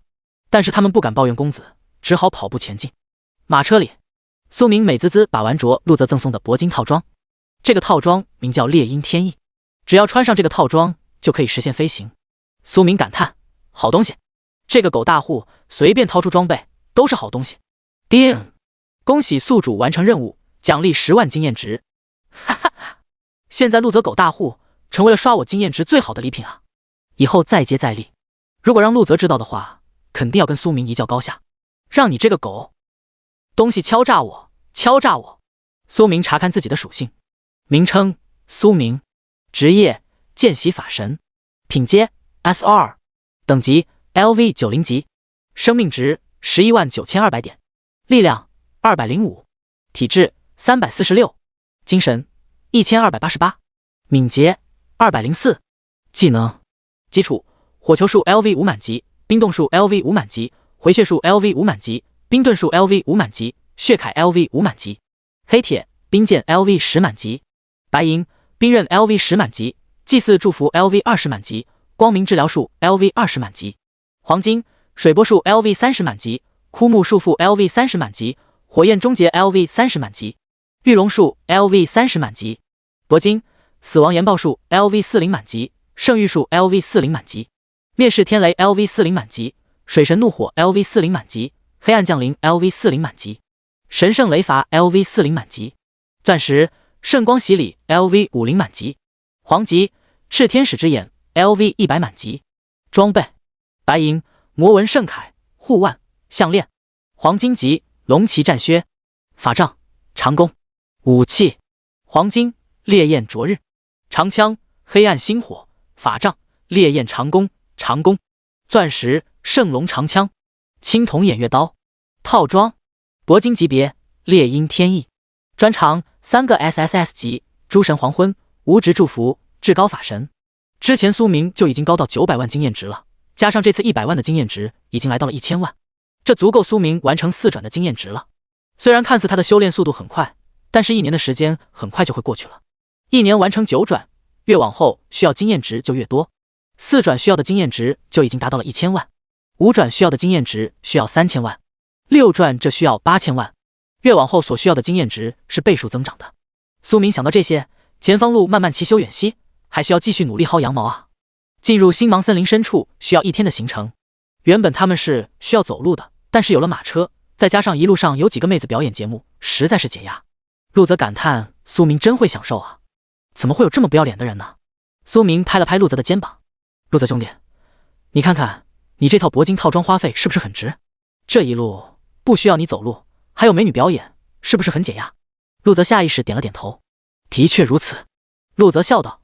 见到陆泽点头，苏明笑道：既然你都已经享受了，接下来是不是应该出力了呀？陆泽有些不明白：我还需要出什么力？我不是已经付过账了吗？苏明向他解释说道：我们这个马车多么惹人注目啊，肯定会招惹一些不怀好意的人，而且外界大家都在找我，如果让大家知道是我的话，肯定会对我打击报复。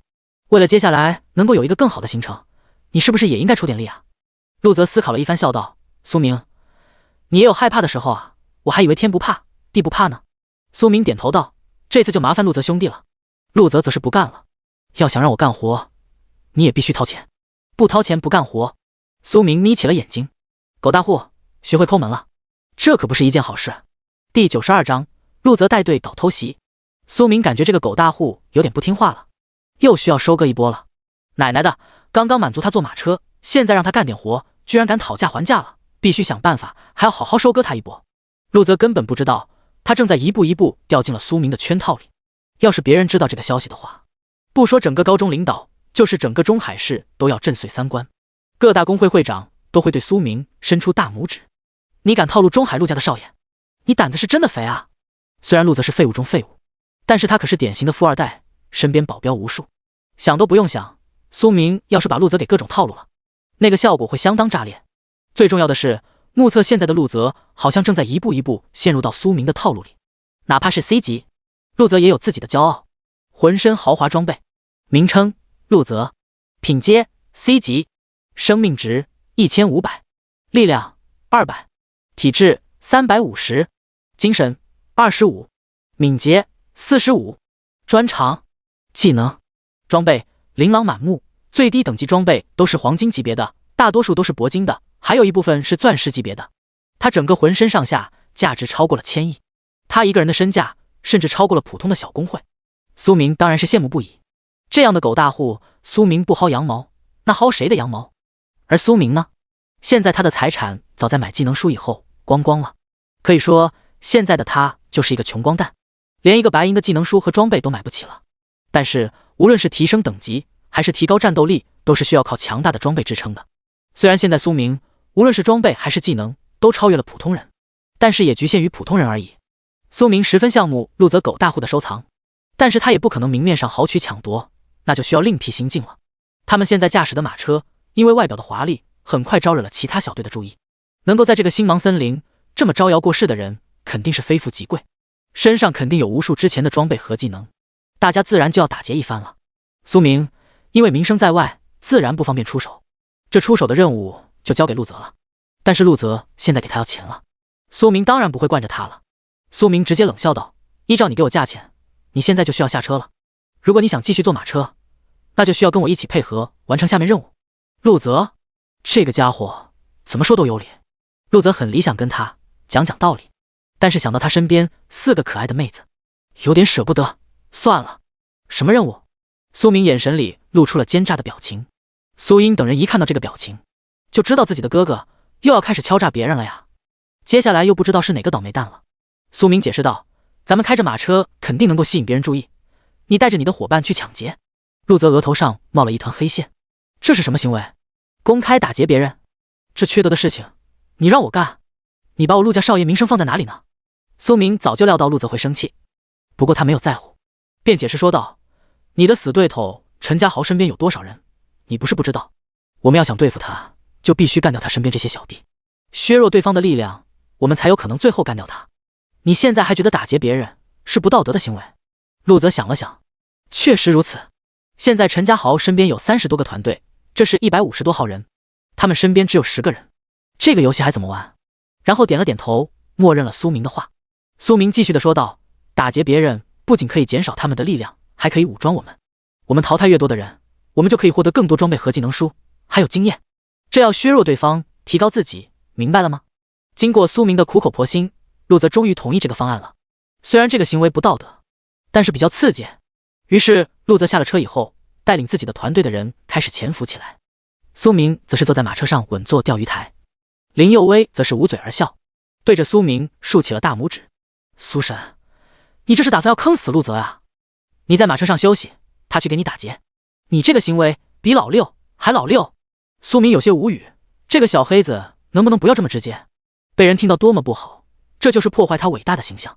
我这么做不也是为了大家好吗？这样大家才会获得更多法宝啊！难道你不想要了？不想要，我可以不给你。林佑威直接捂住了嘴巴。苏神，我知道错了，我当然想要了。苏明看到林佑威的表情，就知道这个家伙心里肯定还会有别的心思。我这么做也是没有办法的，陈家豪是荣誉榜第一，虽然正面战斗我们不怕他，但是现在他聚集了这么多人，人数太多了，我们这边吃亏。想到这里，苏明不由得长叹了一口气。如果养父养母没有消失的话，岭东公会还在的话，凭借他们的影响力，他想留在也不会这么被动。面对这么多敌人，他需要小心翼翼，不断想办法削弱对方实力。但是正面削弱这个方法肯定是不行的，不得已只能够做出老六的行为。先是搞偷袭，现在是打劫，只有减少了对方的有生力量，最后才能够获得巨大优势。另外一边，陆泽正在带领团队小心翼翼隐藏着。第一次当老六搞偷袭，陆泽心里有一种莫名的激动。看到前方一行人走过来，他心情更加激动了。难怪苏明那么愿意搞偷袭，确实有点刺激。如果让其他人知道这次搞偷袭的人居然是陆家少爷，估计所有人都不敢相信。这么道德败坏的事情，狗大户陆泽也能够干出来。但是越是没有想到的事情，陆泽现在感觉做得挺爽的。第93章绿茶婊勾引狗大户。看着前方4男1女小队大大咧咧，一点警惕心向他们走来，陆泽底下的守卫心中十分不悦。公子，我们现在就过去偷袭吧，我保证一套技能直接将对面带走，他们没有任何反抗的机会。是啊，公子，这些人根本没有一点防备之心，根本不是我们的对手。公子，以前的你不是这个样子的，早就动手了啊。以前他们跟陆泽在一起，只要公子看到不顺眼的事情，都会选择直接动手，根本不和对方瞎比比。但是自从认识苏明那个老六以后，他们的公子变了，居然开始听苏明的话了，不直接出现解决对方个，居然躲在暗中。陆泽直接敲了敲守卫们的脑袋，恼羞道：我平时是怎么教你们的？要审时度势，我平时有这么嚣张吗？您平时？有一个守卫刚要解释，就被陆泽一个眼神给瞪了回去，急忙下意识说道：您平时很低调。陆泽看到这帮不争气的手下，再联想到苏明身边的妹子，感叹道：人与人之间的差距怎么这么大呢？为啥我身边都是一群笨蛋，苏明那个老六身边都是漂亮美女？我们为什么要搞偷袭啊？就是希望不要被对方发现我们的身份，现在明白了吗？守卫们这才点了点头说道：我说公子怎么选择躲在这里啊？原来是搞偷袭啊。稍后公子你只需要下令，我们直接动手，保证对方不会发现我们。公子真是个高瞻远瞩，我等佩服不已，跟在公子身边有肉吃。陆泽捂住了眼睛，你们能不能不要睁眼说瞎话啊？捧哏也不需要这么硬捧吧。见到那支小队慢慢的靠近，陆泽的眼神也变得犀利起来了。那支小队其中的女孩子见到前方有一个漂亮的马车，这个女孩子名叫李玲儿，是中海七中的校花，身边4个男生都是她的舔狗，正在追求她。4个男生看到校花对前方的马车这么喜欢，顿时来了精神。玲儿，你的眼光真好，这个马车确实漂亮，我一会动手给你抢过来。李玲儿羞涩地说道：这样不好吧，打劫别人这样是不对的，这要是被传出去了，我李玲儿的名声都坏掉了。其他3个男生急忙说道：玲儿，你这么说就不对了，这个马车怎么是你打劫的，是我们打劫送给你的，我保证没有人敢说你的，谁要是敢逼逼，我肯定教训他。就是，这样漂亮的马车只有玲儿你有资格坐。再说了，现在是淘汰赛，我们淘汰了对方，霸占了他的马车，合理之中，别人是不会有意见的。敢有意见，看我的拳头答不答应。李玲儿看到4个男生都对他言听计从的，开心极了，他故意露出了开心的笑容。那就谢谢各位哥哥了，我真的很想坐那个马车。4个男生马上心领神会，哥几个动手吧，别让玲儿等着急了。我看看这个马车到底是谁的，在这里招摇过市，这不是明摆着等着我们抢劫吗？4个男生动作很快，迅速接近了马车。就在他们刚刚动手，4道法师直接从他们背后袭来。是谁这么卑鄙？妈的，被阴了！还没有等他们反应过来，看清楚敌人，他们已经成为了一堆经验值。李玲儿见此一幕也吓傻了。这4个人虽然实力并不是很拔尖，但也是中海七中顶尖人才，都是 A 级天赋，其中还有一个 S 级强者，但是还没有看清楚对方是谁就被淘汰了。现在轮到他自己了。李莲儿不想被淘汰，可是那怎么办啊？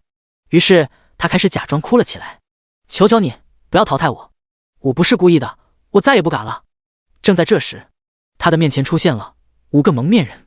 李莲儿小心谨慎地问道：5位哥哥，是不是就是你们刚才淘汰了我们？为首的人笑道：现在轮到你了。李莲儿脸色变得铁青起来，拉着眼前们蒙面人的衣角，楚楚可怜地说道：哥哥，能不能不要淘汰我？你让我做什么都可以。蒙面人猥琐地笑道：怎么玩都可以，那你把衣服脱了。啊！听到这个条件，李莲儿傻眼了。让你提条件，条件这么无耻吗？哥哥，你是让我在这里脱衣服吗？这样不好吧？你们都在这里，我不好意思。蒙面男人生气了，厉声道：脱不脱？不脱，我现在就让你变成一堆经验值，让你淘汰。我脱，我脱，哥哥你要怜惜我啊！李莲儿开始慢慢脱掉衣服，露出了她雪白的肌肤，弹指可破，水肌肤，让人恨不得想要抹上一把。尤其她的胸也不小，虽然跟杨雪怡无法相比，但是也有一定规模了。脱掉了外衣，身穿内衣，李莲儿继续的问道：哥哥，我外套都已经脱了，你还让我脱吗？当然脱了，让我的兄弟们一饱眼福。为首蒙面汉子笑道。身后的守卫齐声说道：老大威武。李莲儿脸色变了，如果他真的脱了，以后不用在学校混了。他慢慢靠近为首的蒙面人，抓起他的手臂放在自己的身上。哥哥，我这么可怜，你要怜香惜玉啊，我只想给你一个人看，你摸摸他也可以。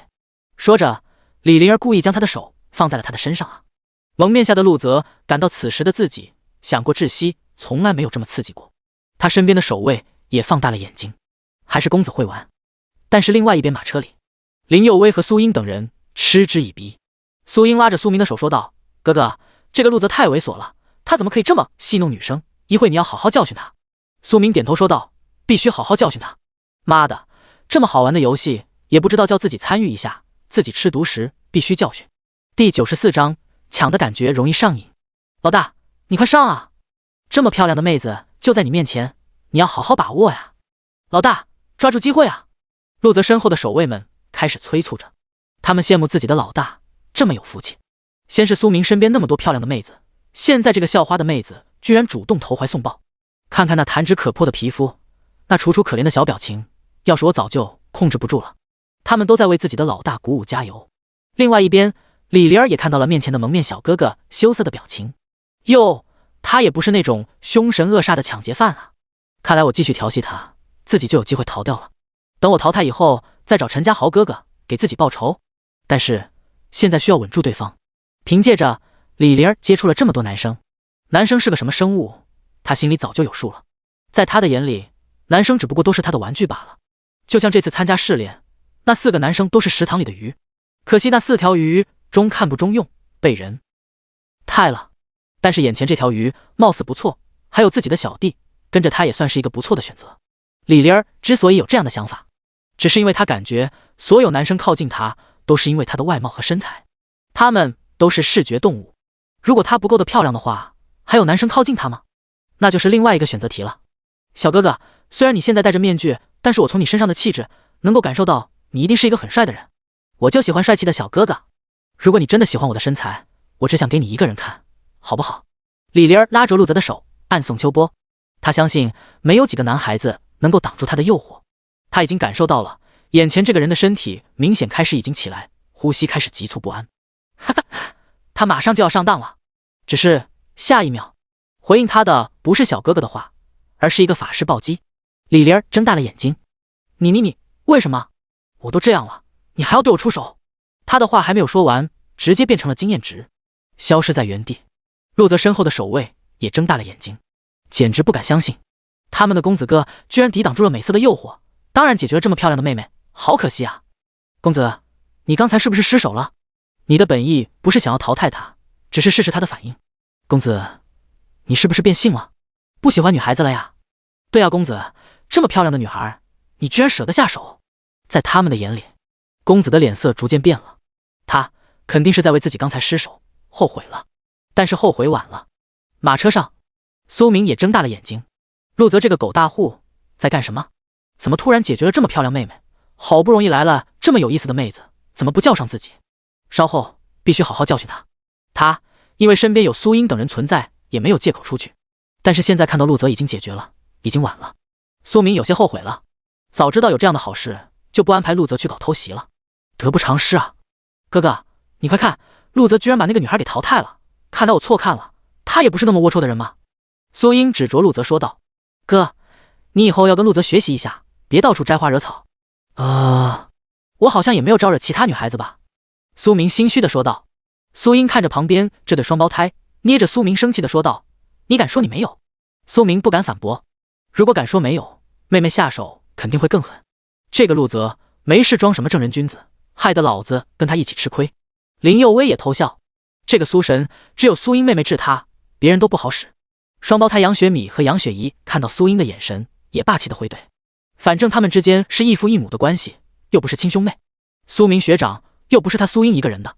苏明感受到了马车上刀光火影，故意咳嗽了一声，稍后进入了星芒森林深处。你们千万不要鲁莽行动。林佑威捂嘴偷笑。苏明指着林佑威，说的就是你，小黑子。林佑威委屈，看来我就是一个背锅的。臭苏神！另外一边，陆泽听着守卫们的话，顿时火冒三丈，在他们的脑袋上一人敲了一下。少爷，我在你们眼里就是一个花心大萝卜呗，见到漂亮女孩子就想上是吗？我不是种猪，什么样的女人都想占便宜。守卫小声说道。你原本就是，现在怎么改姓了？啥？陆泽瞪着眼睛问道。那名守卫急忙解释，少爷英勇无畏，不惧美色，我们为公子鼓掌。啪啪啪，陆泽这才开心的说道，这才对嘛，我们现在是搞偷袭，当然不能够暴露自己的身份。再说了，刚才那个女人虽然美貌，但是一看风骚的打扮就是一个千人斩。少爷我纯洁无瑕，这样的女人老子不稀罕，我嫌弃恶心。守卫们小声说道，你可以赏给我们啊，总比直接淘汰强多了呀。陆泽收拾了战利品，继续搞事情咋？还别说，搞偷袭容易上瘾啊。于是他们继续隐藏起来，但是躲在角落里的陆泽暗藏落泪。妈的，有点后悔了。亲手淘汰一个妹子，淘汰时很爽，但是这回看到有一个老六正在享受美女按摩，就不是滋味了。下次不淘汰了，留在身边。于是他们开始隐藏起来，继续偷袭其他队伍。2天过去了，他们偷袭了8个左右队伍，获得了无数战利品。陆泽看到这些战利品，即便他是大户，见过太多宝贝了，也不得不感叹，抢劫一时爽，一直抢劫一直爽。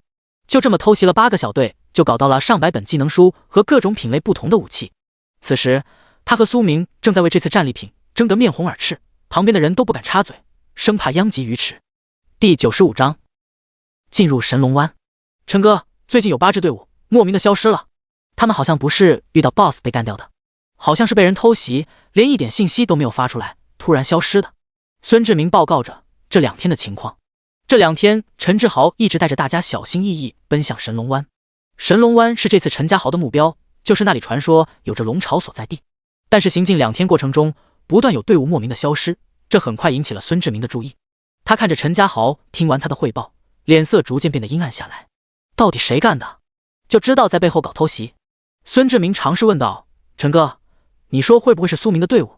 应该不是，我猜测是我的死对头。陈家豪厉声道：“陈哥的死对头？那到底是什么来头？”只见陈家豪继续的说道：“我那个死对头就是一个废物罢了，天赋觉醒 C 级猛牛骑士。C 级？比苏明还废物？”孙志明感叹道。陈家豪神情阴郁起来，恼羞成怒的说道：“他虽然是个废物，但是他身边的守卫不简单，个个都是高手。那个家伙就是仗着自己的老爹，处处跟我作对。我猜测我们的人消失，或许跟他有关系。陈哥，那我们怎么做？”孙志明急忙问道。“要不要先找他麻烦？”陈家豪摆了摆手，看着前方神龙湾，严肃的说道：“先不着急，马上到了神龙湾，现在得到龙巢的宝贝才是最重要的事情。等此件事了，我们再去报仇。”孙志明点了点头，他不敢直视陈家豪的目光，他明显能够感觉到陈家豪怒了，相信到最后，无论是苏明还是那个敌人，都会受到陈家豪的报复。进入神龙湾以后，让大家都小心点，这里充满了危险，炮灰也要有炮灰的价值。陈家豪提示道。孙志明点了点头，我现在就去安排。另外一边，苏明和陆泽分享完了战利品，陆泽分享了一个情况，陈家豪马上就要进入神龙湾了，看来我们来的还不算晚，有这么好的机会，我们当然不能够陈家豪得偿所愿啊。苏明诧异看着陆泽，怎么提起陈家豪，你满脸你的怒火？不愧是死对头，只要提到对方，战斗力就是十足。陆泽露出了无奈的表情，你永远不会懂，连续被压制5年到底是什么滋味。他就是我的梦魇，至今为止的噩梦。我要想变强，必须彻底打败他，战胜他。苏明拍了拍他的肩膀，鼓励道：加油，我相信你行的。需要我帮你出手的话，只要价格到位，结果包你满意。陆泽翻了一个白眼说道：你获得了那么多战利品，怎么还惦记我的宝贝？你真是贪得无厌。你见过哪个狗大户干活不给钱的？苏明反问道。你，陆泽满脸怒火，特别想要干掉苏明，但是他一个 C 级的猛牛骑士根本打不过 B 级的剑息法师。苏明，你给我等着，迟早你拿我的都要给我吐出来。陆泽气急败坏地说道。苏明摆了摆手说道：不好意思，我的胃口很好，不会吐。哎呀，我怎么认识了你这个坑货？陆泽彻底疯狂了，引起旁人哈哈大笑，尤其他的守卫想笑但是又不敢笑，捂住嘴和肚子憋着，但是他们心里十分佩服，只有苏明能够打败他们少爷这不要脸的精神。想起平时公子是怎么可能他们的，他们为苏明加油，继续坑公子。我家公子是狗大户。苏英见此急忙补上一刀：陆泽哥哥，你那么有钱，就不要在乎这3瓜2枣了。我哥哥很穷的，他跟我说他的存款都买技能书了，但是还没够。听到此话，陆泽急忙心疼说道：苏明，你这个大坑货到底是怎么当哥哥的？穷谁也不能够穷自己的妹妹。苏英妹妹，你想要什么，陆泽哥哥都会给你的。真的吗？苏英拉住陆泽的衣角，楚楚可怜地说道：陆泽哥哥，你不知道我哥哥他是真的抠门，我觉醒天赋的时候就送了我一个黄金武器。我好可怜啊，别人都是铂金装备，我连一个铂金的武器都没有。看着苏英这眼泪说流就流，一下子傻眼了。苏英妹妹，你说这话寒不寒心啊？别人有一个白银的武器就不错了，你拥有一个黄金的装备还不满意？铂金武器那在普通的公会都是镇会之宝啊，动不动铂金武器的价值。陆泽哥哥，要不你送给我一件铂金武器吧？苏英笑道。苏英继续的问道：陆泽哥哥，难道你不舍吗？不就是一件铂金武器吗？你以为陆泽哥哥像你那个坑货哥哥那么抠门吗？陆泽直接拿出一件铂金武器送给了苏英，说道：这是铂金级别烈焰法雷，可以偷袭别人，以你 SS 级升圣光骑士使用，足以自保。拿出以后，陆泽有点肉疼，好像又上当了，这兄妹2人怎么轮流坑我呢？但是感情已经到这里了，不拿出来也有点不好意思啊。苏英笑道：谢谢陆泽哥哥，你真好。然后给了陆泽一个拥抱。这波不亏。苏英拿到武器以后，来到苏明面前嘚瑟了一番。苏明惊讶妹妹这波操作，长得漂亮的女人就是天然优势，卖萌，武器就到手了。人比人真是气死人啊。好了，我们现在就去神龙湾，记住了，我这次主要负责捣乱，不让陈家豪实现目的。这波叫什么？陆泽笑道：这叫螳螂捕蝉，黄雀在后。苏明笑道：陈家豪做梦也不会想到，我们会在神龙湾给他来一个内部偷袭。很快一行人开始朝着目标前进，这次他们没有驾驶马车，改成徒步了。马车目标太明显了，徒步可以隐藏身份。等到他们真正来到神龙湾，傻眼了，这里一片黑气缭绕。第96章鹬蚌相争，渔翁得利。黑色的雾气缭绕，弥漫了整个峡谷。迷雾中央发出阵阵如地狱恶魔的咆哮的雷鸣声，以及阵阵蓝色的闪电盘旋着，峡谷透露着诡异和神秘。苏明一行人小心翼翼地前行着。进入峡谷以后，一行人明显感觉到整个空间好像有一股低压扑面而来，压制的人喘不过气来。其中杨雪怡感觉到异常的难受，甚至几次眸子中散发着诡异的血色。但是杨雪怡一直压制着内心的冲动，不让其他人担心。苏明告诉大家，千万不要曝光自己的身份。他们如履薄冰地前进着，很快在他们的周围也有了队伍在前进着。快看那个队伍好特殊，怎么是10个人呢？他们是2支队伍合并在一起了吗？这样不违规吗？在苏明的附近有一个团队发现了苏明等人，他的另外一个伙伴敲了一下他的脑袋。违规个毛线，还有3个团队融合到一起的。最近不是有人搞偷袭吗？许多队伍都已经莫名其妙被淘汰了，2个队伍合并在一起，对方也不敢轻易偷袭他们了。这么做是明智的。同学们，你们是不是也怕被人偷袭啊？苏明急忙说道：是啊，最近那个队伍太可怕了，偷袭了咱们那么多人。同学们，我们一定要找到那个可恶的家伙，干掉他。这个团队男同学说道：就是，真是卑鄙，原本是参加猎手行动的，结果到处被人偷袭。幸好有陈家豪学长站出来主持公道，这个叫苏明的实在是太可恶了。苏明脸黑了，同学你可以骂我，但是你不要当面骂我啊。苏英等人都捂住嘴偷笑，看着苏明被人当面骂，有一种莫名的喜感。同学，陈学长现在在哪里呢？苏明问道。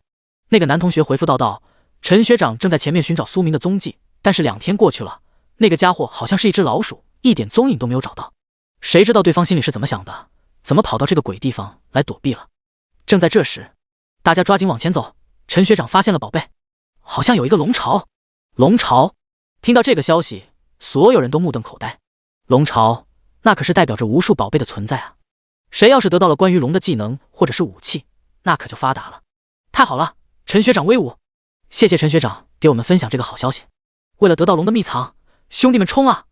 谁也别跟我抢龙的技能树，冲啊！苏明看着周围疯掉的学生，脸上露出了诡异的笑容。陈家豪真的是打得一手好算盘，这些人都会沦为他的炮灰。为了所谓龙的秘藏，他们忘记了龙的威严，忽略了里面到底有多么危险。陆泽讥笑道：陈家豪就是如此，不达目的誓不罢休。为了最后的结果，他可以运用所有丧尽天良的手段。苏明，我们怎么做？跟上去吗？苏明思考了一番，既然陈家豪的目的已经暴露了，我们要做的就是黄雀在后的事情了，偷偷跟上去，等到陈家豪出手，我们再动手。陆泽一阵胆寒。苏明，你这个老六又要搞偷袭是吧？不过只要对付陈家豪，我就喜欢这个方法。如果是苏明一个人的话，苏明绝对不敢这么做老六，哪怕实力再强，也抵不住这么多人乱战。但是他身边这9个队友，每个人实力都比他强啊。妹妹苏英 SS 级圣光骑士，小黑子林佑威 S 级信条刺客，双胞胎杨雪米 S 级仰望牧师，杨雪米 S 级福音传道士，隐藏属性 SSS 级，加上陆泽这个狗大户，手底下有2个 S 级，2个 A 级，还有苏明自己本身的战斗力，掌握着众多铂金技能，还有钻石技能，这样的实力足够应对一些危险的场面。苏明对着旁边那个团队说道：冲啊兄弟们，龙之秘宝，谁先到谁得。说完直接冲了出去。旁边那个队伍傻眼了，虽然龙巢是好事，但是你也不要冲得这么快吧。有了苏明的带头，仿佛带了一波节奏，所有人不顾危险向前冲。没办法，有人带节奏了，其他人的速度自然拦不住了。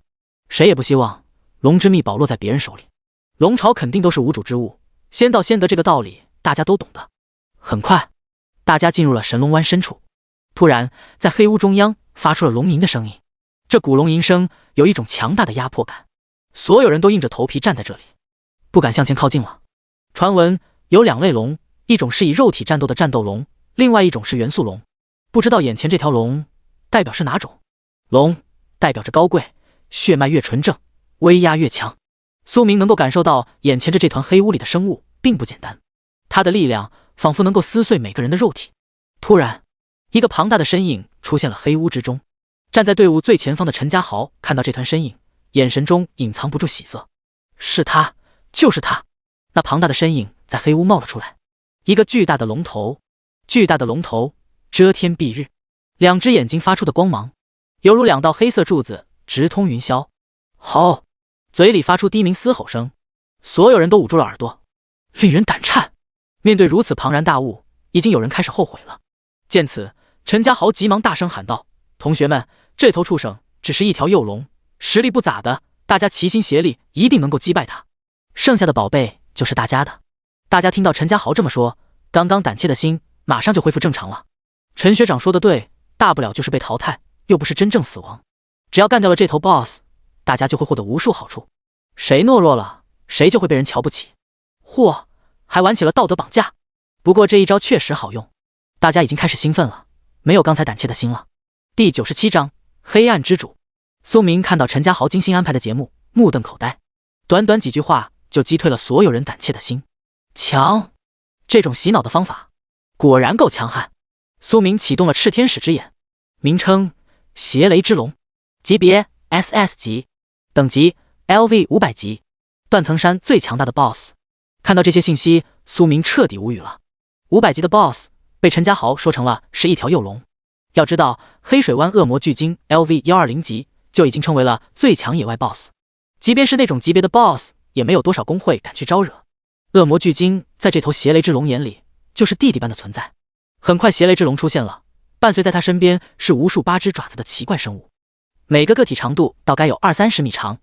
苏明再次启动炽天使之眼，名称邪魔八爪鱼，品阶 A 级，等级 LV150，生命值15万，力量30万。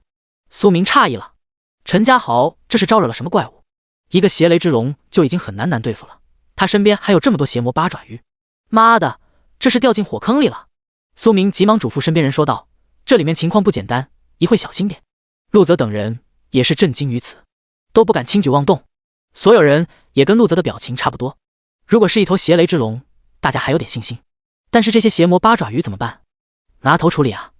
刚刚升起自信心，很快又被打击了。陈家豪也是满脸苦涩，没有想到还有这么一幕，但是他很快镇定自若。同学们，只要我们打败了这只恶龙，那些八爪鱼不足为奇，大家跟我一起出手，干掉这头恶龙。谁干掉了，最后的龙之秘藏就有谁的一份。说完，陈家豪率先动手，其他人见到陈家豪都动手了，也不再犹豫了，也选择了动手。随着越来越多的人加入，更多的学生也不犹豫了，机会就是在战斗中获得的。陈家豪见到大家都加入进来了，脸上的表情逐渐变得阴郁起来，手中的动作不减。他跟旁边的孙志明使用了一个眼神，孙志明马上领悟了陈家豪的意思，身体开始向战斗边缘靠近。陆泽见到大战四起，询问苏明，我们怎么办？苏明谨慎地说道，事情肯定没有我想的那么简单，我们先跟一只八爪鱼战斗，然后找机会逃离这里。10个人开始与恶魔八爪鱼战斗，随着各种火球术、冰冻术等等法术暴击，恶魔八爪鱼其中一只八爪鱼的身体很快被轰炸成一道血口，血淋淋的样子格外吓人。苏明的身体带着众人往战斗边缘靠近。另外一边战场，几十个学生围攻邪雷之龙，邪雷之龙一声咆哮，其中4名学生当然淘汰，成为了经验体。其他的学生很快陷入了巨大的危机。陈家豪和孙志明对视一眼之后，撤出了战斗的边缘，进入了下方黑雾之中。苏明发现了这个现象，追上去。苏明等人速度不慢，偷偷跟在陈家豪他们身后，消失在黑雾之中。正在战斗中的学生们发现了消失的陈家豪和孙志明，便大声地问道，同学们，陈学长人呢？你们谁看见他们了？随着这一句话响起，但是在这战斗期间早就没了陈家豪的身影。大家马上意识到了什么？操，我们成为炮灰了，陈家豪肯定去找宝藏了。我们的存在就是为了吸引这头恶龙和八爪鱼的注意力，我们被玩了。打着教训苏明的幌子，实际上把我们骗到这里来，就是为了当炮灰。陈家豪好恶心，这就是荣誉榜第1名吗？这么恶心我们。但是此时的他们根本无法脱离战场，邪雷之龙一直盯着他们，但是以他们的实力根本无法抵抗。很快更多人成为了经验值，他们后悔了，但是后悔已经晚了。这场狩猎行动他们都已经被淘汰了。躲在暗中的白灵儿看着眼前的一幕，诧异不已。这个陈家豪原来真正的目的是这个，好恶心，利用所有人都当了炮灰。幸好苏明发现了他的目的，没有被淘汰。白灵儿试图想要进入那团黑雾，突然几道黑色的身影突然出现，拦在了白灵儿前面。神宫女白灵儿，这里不是你可以随便进入的。白灵儿看着眼前这群人，神色骤变。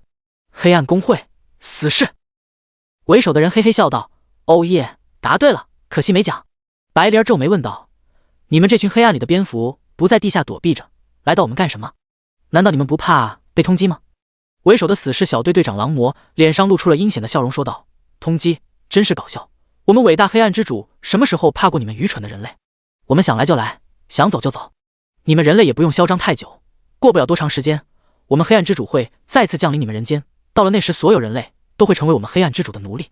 哈哈，这个时间不会太长了。白灵儿心中一颤，果然黑暗公会始终没有放弃攻打人间，他们的高层果然跟黑暗公会有勾结，但是到底是谁，他无法确定。哥哥，你到底什么时候回来啊？今天有我白灵儿在，肯定要毁灭你们这帮躲在黑暗里的畜生。评委席上，西门成风看着光幕中的一切，脸色露出十分愉悦的心情。哈哈，终于成功了，陈家豪这个小子不简单啊。东方烈，你看看你阻止不了我的。东方烈气急败坏地说道，西门老狗，你不要得意，等这里结束，我一定会把你所有行为都上报给仲裁会。西门成风得意地笑道，你随便，只要我的目的达到了，你愿意去哪告就去哪告。你真的以为仲裁会的人只会听你的一面之词，我不承认，仲裁会也会拿我没有任何办法。东方烈恼羞成怒，但是拿西门成风没有任何办法。西门成风心里想到，东方烈，你真以为我只会在乎几个学生？呵呵，你真是小瞧我了。当黑暗之主降临，全世界都会感受到他的强大。第98章，危机时刻，生死变故。真正进入黑雾之中，苏明等人才发现这里并不是什么所谓龙巢，在他们的面前有一个巨大的雕像，这个雕像身高数百米。陆泽看到这个雕像，直接张大了嘴巴。奥罗巴斯，10大魔神之一，其原身是一个巨大的蛇，乃是最悲惨的魔神之一。世间一切当有其法则。奥巴罗就是上个世界末日魔神发动者之一，也是黑暗教廷的主人。上个世界，他带领教廷之人发动了对人类的战争，后来被人类消灭。在这个世界，早就没有了关于奥罗巴斯的记忆。他以圈养人类为喜好，是最大的恶魔之一。陆泽满脸恐怖，上个世界教廷之主怎么会出现在这里？苏明虽然不知道陆泽口中的奥罗巴斯代表的是什么，但是从他的眼神中惊恐的表情，这个奥罗巴斯并不简单。身后的妹子们看到这个巨大的雕像，尤其那几十米的触须，让人感觉头皮发麻。苏明，我们一定要阻止陈家豪，这个家伙肯定有巨大的阴谋。想到了某种可能，陆泽急忙嘱咐道。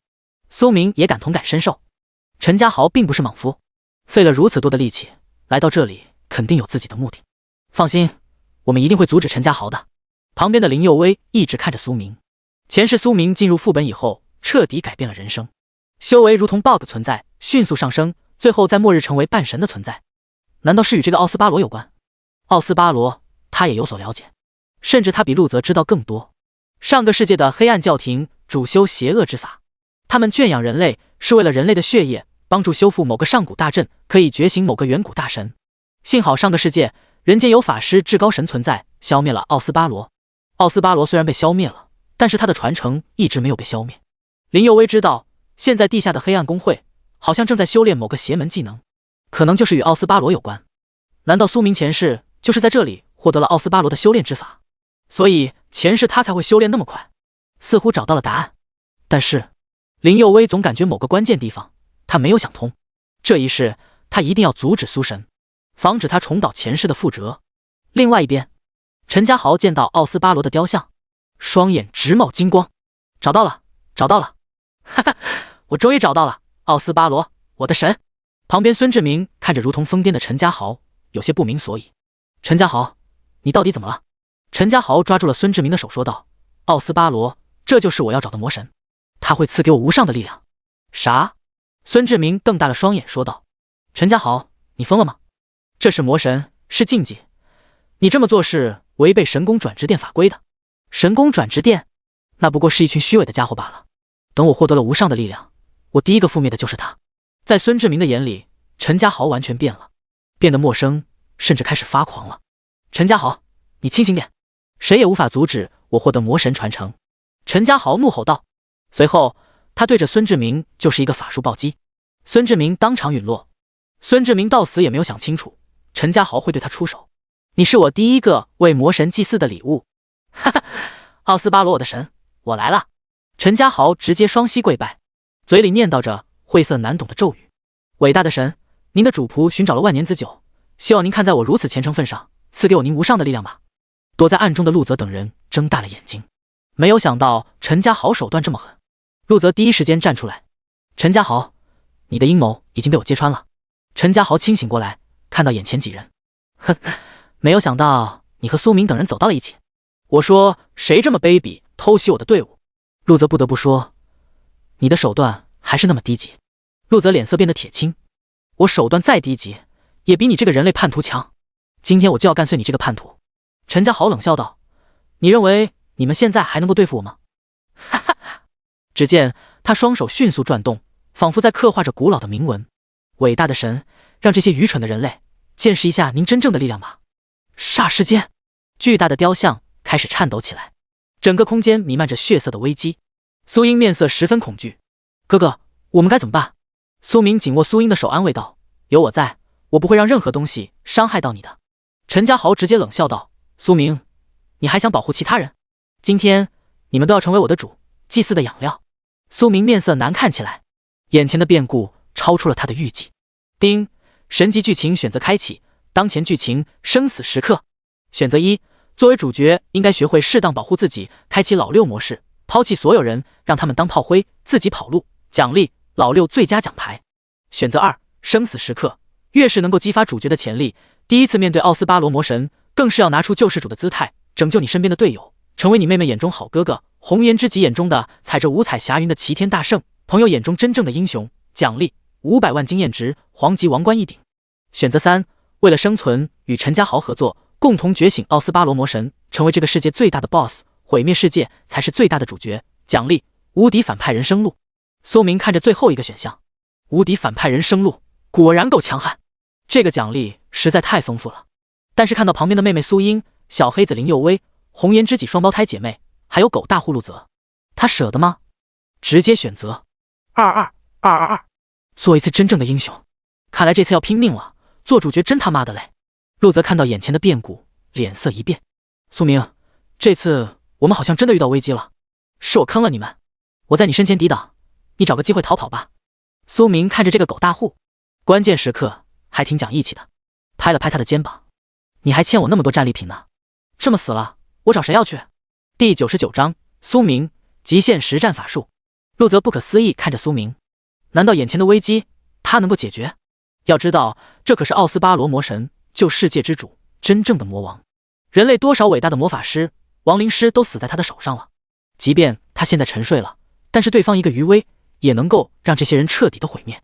苏明只是一个 B 级见习法师，他能有什么办法？苏明，你别开玩笑了，我知道你是在安慰我。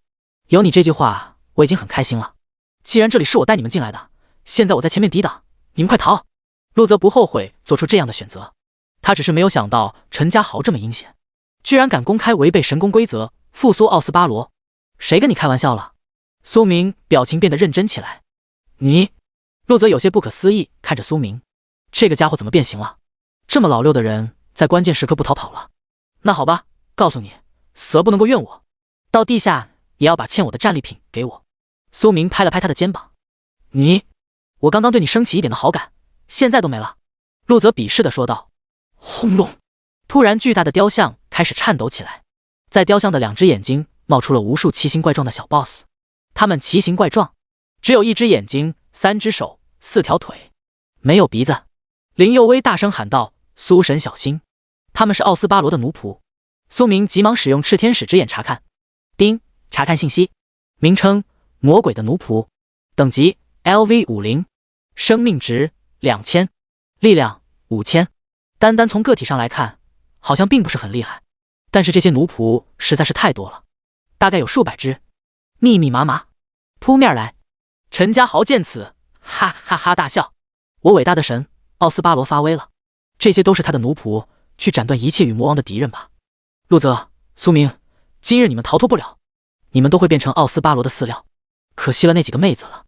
不过你们放心，即使你们变成奴仆，我也会拯救你们，让你们变成我的奴仆，每天伺候我。陈家豪最看重的是那对双胞胎，一模一样，长相还如此甜美，简直太完美了，我一定要他们成为我的奴仆。林佑薇面色极其严肃，他一直盯着苏明。苏神，前世你是怎么获得奥斯巴罗传承的？他知道现在外界疯狂宣传的炎神就是苏明，但是那个力量好像也无法抵抗眼前奥斯巴罗吧。林佑薇已经感受到了末日提前的降临。苏英拉着苏明的手，哥哥，我不想死在这里。双胞胎杨雪米和杨雪怡一起看向苏明。学长，苏明告诉他们，我一定会救你们出去的。杨雪米、杨雪怡，你们2人给我辅助。是。杨雪米和杨雪怡共同说道。此刻已经进入了最危机阶段了，苏明已经不打算有所保留了，火力全开，一道道火球术、冰冻术、冰盾术，不要钱似的砸向了那些奥斯巴罗的奴仆。轰轰轰！巨大的爆炸声在这方天地响起，这些奴仆嘴里发出嘶嘶的声音，身体开始后撤。旁边的陆泽看见苏明的表演，完全蒙圈了。这还是一个 B 级见习法师吗？那些技能不要钱往外扔，虽然这些技能都是低级技能，但是也是需要冷却时间的，也是需要蓝量的。但是轰炸了半天，苏明释放技能的速度根本没有间隙时间，甚至蓝条还是满的，完全是瞬发，没有任何损失。我靠，苏明，你这么厉害，你是怎么做到的？见到这些奴仆被苏明击退了，陆泽也是十分的激动。你给我闭嘴，在背后辅助我！苏明怒道。虽然释放都是低级法术，甚至背后还有杨雪米和杨雪怡在辅助，但是苏明依旧不轻松。这些奴仆十分诡异，他们的攻击特效好像能够侵蚀苏明的法力，导致他的这些技能看上去很华丽，但是造成的伤害是有限的。目前而言，苏明如果释放满级的死亡研报术，或者是其他的高级技能，确实可以一波带走这些奥斯巴罗的奴仆，但是那样他的底牌也彻底没有了。他不知道陈家豪背后还有什么其他手段没，先用这些低级技能消耗着吧。另外一边，陈家豪也注意到了这边情况。我果然没有猜错，苏明你根本不是什么简单 B 级见习法师，你也有隐藏属性。可笑外界那帮愚蠢的学生还说你是 B 级见习法师，把你当做一个废物处理，哈，真是笑死我了。我猜测你的隐藏属性是跟法师技能有关吗？苏明皱眉，这个家伙不简单吗？他猜得的没错，他的确是技能自动满级，连续释放这些低级技能，你的精神消耗肯定也会很大吧？我看你到底能够挺到什么时候？陈家豪脸色变得逐渐阴郁起来，随着他手中的咒语一动，现场出现了更多的怪物，嗡嗡嗡扑向了苏明等人。完了，他好像找到了哥哥的破绽了。苏英下意识地说道。虽然他知道哥哥很厉害，但是哥哥能够释放这么多技能，肯定是要有强大的精神属性，就像杨雪怡一样，她的精神属性比一般人都高。苏英担忧苏明，哥哥，这下你怎么办？想要把我耗死在这？那就来吧。苏明根本不怕，使用更加高级的法师对战，火球术升级变成冰刃阻挡这些怪兽的进攻，但是现场怪兽实在是太多了。苏明甚至开始释放水波术、枯木束缚、火焰终结。旁边陆泽傻眼了，苏明怎么这么多黄金级别的法术，而且他所掌握这些法术熟练度都是满级的。沃日，苏明，你这个老六深藏不露啊！随着苏明强大的法术暴击，各种黄金级别法术施展，奥斯巴罗的奴仆开始节节败退。苏明等人才刚刚有了生存的机会，但是他们不知道更加危机等待他们。第100章，苏明疯狂表演时刻。随着苏明的爆发，瞬间100多只神魔的奴仆被干掉了。黄金的技能威力实在是太大了，尤其连续不断爆发的技能，其中还夹杂着各种法术暴击，在奴仆周围还有许多小弟都被轰成了一团肉泥，连骨骼都爆裂了碎片，地上到处都是奴仆的尸体。法术暴击的热浪席卷这片空间，迅速蔓延开。看到自己的成果，苏明很满意，满级的黄金级别技能树果然够强悍，尤其其中火焰终结这个技能还是他从前女友身上得到的，效果更加理想。最后一波枯木束缚，强大的控制让所有的奴仆都束缚在原地，不能够动弹。随着灭掉奴仆越多，苏明所获得的经验值就越多。其中苏明更是爆出了邪魔降临的披风。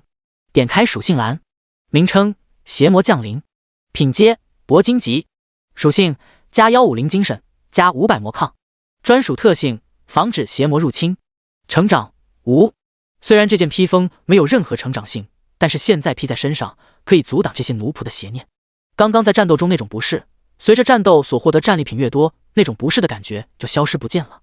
苏明也是越战越勇，有这样的好机会，他当然不会放过。这片空间奴仆越多，他的战斗方式越加狂野。而在他身后给他辅助杨雪米，脸色早就煞白了，他的蓝条已经空了。学长，太变态了，我的蓝条都空了，他的蓝条好像没有怎么被消耗，他真的只是 B 级见习法师。杨雪米感叹道：“咋说呢？以他的知识储备，已经无法解释了清楚了，在苏明身上发生的奇迹。”陆泽等人也是目瞪口呆。这些奴仆，他们也交手了，他们都是很费劲才干掉一个奴仆，但是苏明呢，身上就好像用不得力气，一直在战斗。这个家伙真是一个疯子。当初他觉醒肯定不是 B 级，一定是给弄错了。而且他使用每一个法术都是满级，这也太恐怖了。他现在的模样跟电视上报道那个眼神有点像，两人不会是同一个人吧？陆泽彻底亚麻袋了，第一次见到一个法师如此生猛。其实最初认识苏明的时候，只是单纯这个人与陈家豪是死对头，两人的目标是一致的，至于对方的实力如何，陆泽作为一个狗大户根本没有在乎，反正他身边有这么多护卫，根本不需要苏明这个见习法师出手。相反，一路上苏明各种老六的行为让陆泽彻底傻眼了。他相信苏明能够活到今天，就是靠着这些卑鄙的手段存活到现在的。但是现在呢？真正危机降临，原本作为老六的苏明居然没有离开，相反迎难而上。面对数百只奴仆，完全死在虐杀。这他妈的愣是见习法师，哪怕是 SS 级也做不到。苏英就是 SS 级圣光骑士，虽然他的战斗力比一般人强，但是苏英的强是在一个合理范围之内。但是苏明的强呢？他妈的，根本不合理好吗？他就好像一个无情的输出技能，完全忽视了法师最重要的技能 CD 和蓝条全力开火。这哪是一个法师，这是法师机关枪啊！无限输出啊！真是不知道当那些老师看到了苏明的表现，又会怎么评价？估计他们的教案会彻底重写吧。林佑威对苏明的了解比其他人了解的更深，因为他知道苏明手中还有一个底牌，那是一条真正的龙，可是比外面那条龙强大多了。丁，恭喜你成功了击杀了 LV50 神魔奴仆，获得经验值2000。丁，恭喜你成功了击杀了 LV50 神魔奴仆，获得经验值2000。丁，恭喜你成功了击杀了 LV50 神魔奴仆，获得经验值2000。丁，恭喜你成功了击杀了 LV50 神魔奴仆，获得经验值2000。这种声音在苏明脑海里不断回放着。苏明彻底杀疯了，有机会获得这么多经验值和战利品，苏明怎么可能错过这个机会？苏明疯狂收割神魔奴仆的生命，所获取的经验值远远超出了所有人想象。很快，他这段时间所获取的经验值来到了2000万，这种感觉实在是太爽了。由于他的不断屠杀，神魔的奴仆很快被屠杀殆尽。即便是苏英等人想要动手解决，但是很快都被苏明包圆了。陈家豪召唤出来的奥斯巴罗的奴仆成为了苏明刷钱的机器。解决完战斗，苏明看着自己个人属性栏里所获得战利品，真豪华呀！这样的机会再来一波就更好了。陆泽等人都张大了嘴巴，满地的死尸，你敢相信刚才他们经历了一场生死大战？这那算是什么生死大战？完全是苏明一个人表演好吗？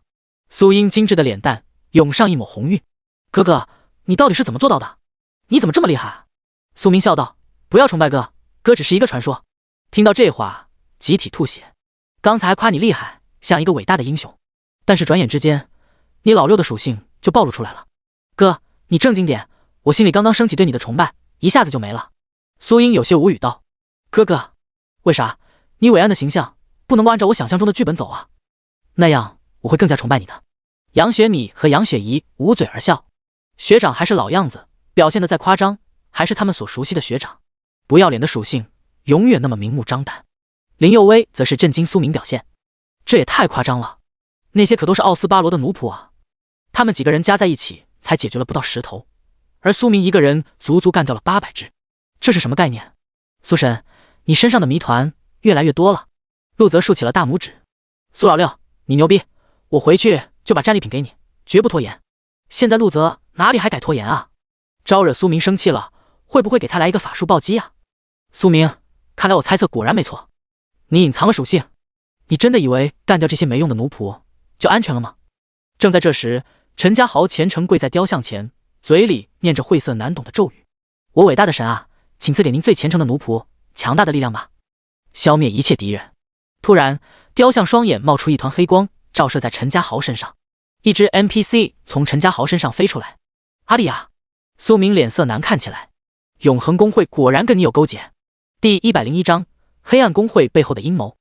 之前苏明就很奇怪，他与陈家豪没有任何过节，但是这个家伙丝毫不顾及他自己是荣誉榜第1的身份，处处寻找他这个 B 级见习法师的麻烦，这不是脑子有病？看到 NPC 阿丽亚，这一切都解释清楚了。原来这背后都是永恒公会寻找他的麻烦。自从上次在图书馆，顾阳等人偷袭他，苏明通过炽天使之眼就知道了永恒公会正在利用邪恶之法控制 NPC 阿丽亚。那个时候，苏明还在想找个机会端了永恒公会，将阿丽亚据为己有。没想到这么快就送上门来了。陈家豪这是在搞什么？这个 NPC 是什么玩意？他怎么会有这种东西？陆泽尖声说道。他身后的护卫脸色也变了。公子，这个 NPC 好像是阿丽亚，咱们家老爷也没有这种 NPC 啊。陈家豪怎么会有这种奇怪的东西？而且这个 NPC 眼神很邪恶，一定是受了邪念的催动。公子，我们跑路吧，这种情况我们谁也对付不了，这个东西太可怕了。跑路？对，必须跑路。公子，这个东西不是我们现在能够对付的，我们无法护住你的安排。现在他的能力已经达到了 SSS 级 BOSS， 加上有邪念的催动，会发挥所有的能力，我们根本不是对手。就是老爷来了也会很费劲。公子，如果你出事了，我们无法跟老爷交代啊。陆泽脸色变得越来越难看了。看到眼前这个东西的状态，陆泽知道自己的护卫说的没错。陈家豪准备的太充分了，太顶了，有东西。现在不应该是有东西了，这足以堪称逆天。我现在应该是跑路呢，还是跑路呢？他看向了苏明，那眼神是在询问兄弟怎么办？保命要紧，要不现在跑路。随着陆泽的护卫的提醒，苏英等人也意识到了眼前这个 NPC 是格外的强大，不是现在他们的能力能够对付的。所有人都陷入了沉默。虽然这只是一场试炼，但是眼前神魔奥斯巴罗的出现，已经代表了有人正在搞事情，正在酝酿一个巨大的阴谋。他们可以逃避，但是这些东西真正出现在人间的话，那才是真是末日的降临。到了那时，所有人都会受到迫害。想躲避，但是正义之感，他们无法躲避。哥，我们该怎么办？苏英担忧地问道。本以为对付完了奴仆，他们的危机已经解除了，但是谁也没想到这个危机才刚刚开始，谁也无法预测陈家豪还有没有后续的手段。此刻脸色苍白的杨雪米和杨雪怡，因为在刚才战斗中不断辅助苏明，导致蓝条消失，需要休息恢复体力和蓝量。这也预示着在接下来的战斗中，他们无法给苏明提供任何辅助作用。林佑威则是一脸凝重看着苏明，依靠前世记忆，苏明肯定是有办法解决这场危机，但是前世的苏明变成了末日的 BOSS， 这一世苏明还要走老路吗？想到这个结果，林佑威绝对不会答应。林佑威已经想好了，哪怕是也坚决不会再让苏明受到魔神入侵。奥斯巴罗、黑暗公会、教廷，这一世我林佑威一定会阻止你们的阴谋。另外一边正在跟死亡小队战斗的白灵儿突然的感觉不适，他的目光飘向了前方那一团黑雾的空间。苏明怎么了？难道他们遭遇了危险？在那里白灵儿感受到了一种威严，这种窒息感的威压，白灵儿感到很熟悉，又好像很陌生。熟悉的感觉是因为他感觉这个威压跟某个邪恶的东西很像，他一时之间想不起来到底是啥。很陌生，是因为这个东西他之前没有见过。苏明，你们要坚持住啊！等我解决了这帮畜生，去帮你。眼前的死亡小队狼魔见到白灵儿分神之际，很快发起了一道强攻，破开了白灵儿的防御，给了他重重一击。哈哈，战斗的时候还敢分神，真是够愚蠢的。你不用想了，你救不了他们了。我们伟大的神魔奥斯巴罗已经苏醒了，不久后他将会重现人间。哈哈，到了那时，你们人类都会成为我们黑暗公会的奴仆，我们黑暗公会将会主宰世间的一切，人类只不过是一群虚伪的生物而已。人间变地狱，那个场景一定很美妙。听到这话，白灵儿惊呆了。奥斯巴罗，旧世界10大魔神之一，以视人类精血为主的魔神，曾经以一己之力毁掉了一个世界的魔王。天哪，这黑暗公会居然要复活这么恐怖的家伙！想到了某种可能，白灵儿神情变了。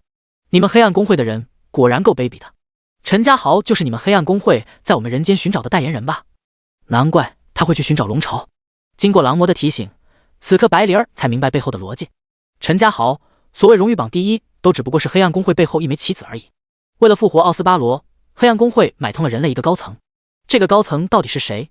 到现在白灵儿也不知道是谁，只是知道他隐藏得很深。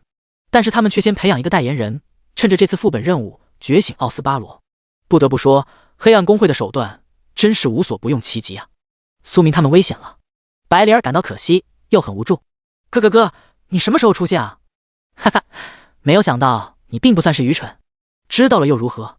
奥斯巴罗大人已经复苏，他们都会成为奥斯巴罗大人的养料。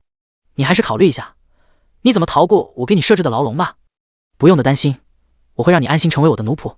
狼魔终于露出了嗜血的一幕。由于刚刚白灵儿分神，狼魔趁机破开了白灵儿的防御，联手其他人在白灵儿身上布置了一道封印。魔之封印，铂金之术，紧固之术，是他们这支死亡小队掌握的最强悍的技能。他白灵儿怎么破除？眼前这个漂亮、身材如此傲娇的妹子，终究会沦为他狼魔的奴仆。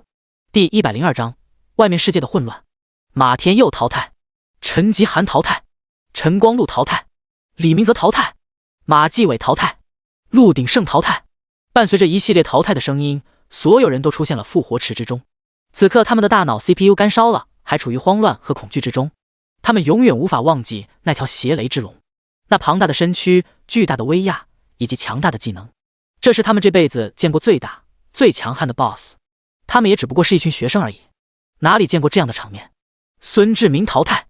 一个声音在光幕中汇报，孙志明的身影出现在了复活池之中。众人见到孙志明，抓住他，质问道：“陈家豪呢？这个坑人的家伙，说好一起探寻龙巢，结果你们跑路了，我们却独自面对那条巨龙。你们是拿我当做炮灰了呀？说好对付苏明，结果都是你们的阴谋。他人呢？你怎么出来了？兄弟们，一起干他！都是因为他们，我们才会被淘汰。孙志明急忙第一时间摆了摆手说道：住手！你们冤枉我了。陈家豪到底有什么目的？我也不知道，我也是被陈家豪给亲自淘汰的。啥？听到这个消息，所有人都愣住了。你们一个团队把所有人耍得团团转，结果说你也被陈家豪给玩了。这么说，你以为别人会信吗？但是当大家看到孙志明的表情，感觉这个家伙并不是像在说假话。到底是怎么回事？陈家豪，那个狗东西现在在哪？孙志明感叹了一声，继续的说道：我们都被陈家豪给骗了。陈家豪把大家召进那片星芒森林，就是让大家当炮灰，他好进入黑雾之中。在黑雾里，我们好像进入了另外一片空间。我们刚到那，我就被陈家豪偷袭给淘汰了。妈的，气死我了！陈家豪狗东西偷袭我，我这么聪明的人居然被人给玩了。不过他万万没有想到，我孙志明还有一项能力——镜分子术。我在那个镜子看到了一个可怕的怪物，一个几百米高的雕像，双眼冒着黑气，巨大的雕像，那是什么东西？陈家豪是为了那个东西吗？有人已经猜测了一些端倪。那个雕像到底是什么？陈家豪的狗东西到底是为了什么？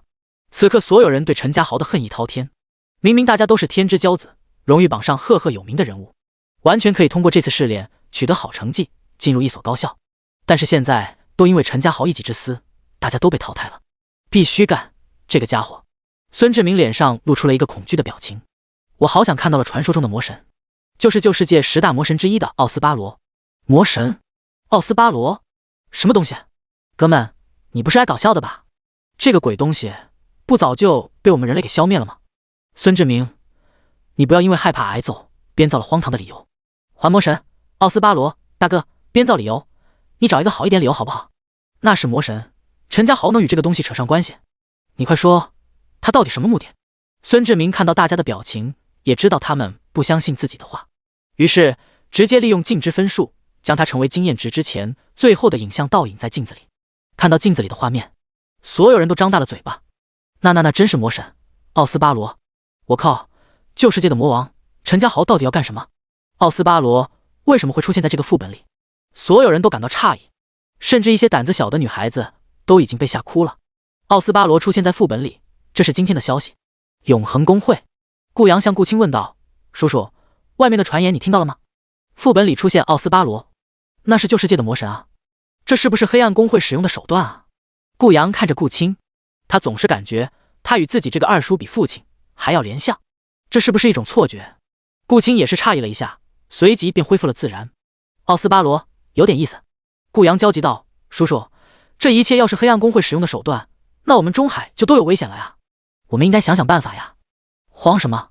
顾青责备道：放心吧，这个世界毁不了，是有神明保护的，但是这个世界乱起来才会好。顾阳不明所以。叔叔，你为什么这样说？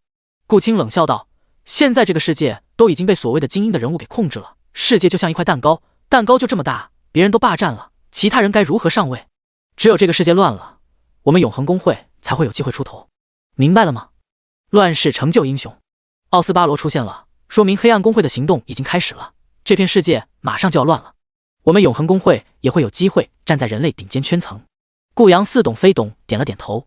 二叔，我明白了，以后我们公会崛起了，二叔你可千万不要忘记我呀。放心吧。顾青笑道。顾青已经感受到了 NPC 阿丽亚正在变得十分强大，而且这股力量很陌生，说明阿丽亚正在接受一个外界的力量，他是控制阿丽亚真正主人，阿丽亚越强大，他日后所掌控的力量也就越发强大。二叔，我母亲最近总是向我问你在忙什么，她说后厨下水道坏了，需要你帮忙修修。下水道坏了？顾青点了点头说道，你家那个下水道位置特殊，我稍后就去准备新材料，然后去修下水道。顾阳说道，那就谢谢二叔了。另外一边，评委席上一片混乱，众多学生淘汰，所有人都不知道副本里到底发生了什么事情。刚才光幕出现了信号中断，然后就再也看不到副本里到底发生了什么事情。副本里怎么了？怎么会有这么多学生被淘汰？是不是出现了变故？东方烈看到西门成风质问道，老东西，是不是你搞的鬼？西门成风笑道，你猜？我猜？我猜？我操，小孩子还猜？东方烈满脸问号。第103章炎神登场。东方烈彻底无语了，眼前的一切肯定是西门成风这只老狗搞的把戏，但是他并没有证据，无法证明这一切与西门老狗有关。西门老狗，你别以为得逞了，只要我找到证据，我一定去仲裁会告你。西门成风看到气急败坏的东方烈，心里别提有多爽。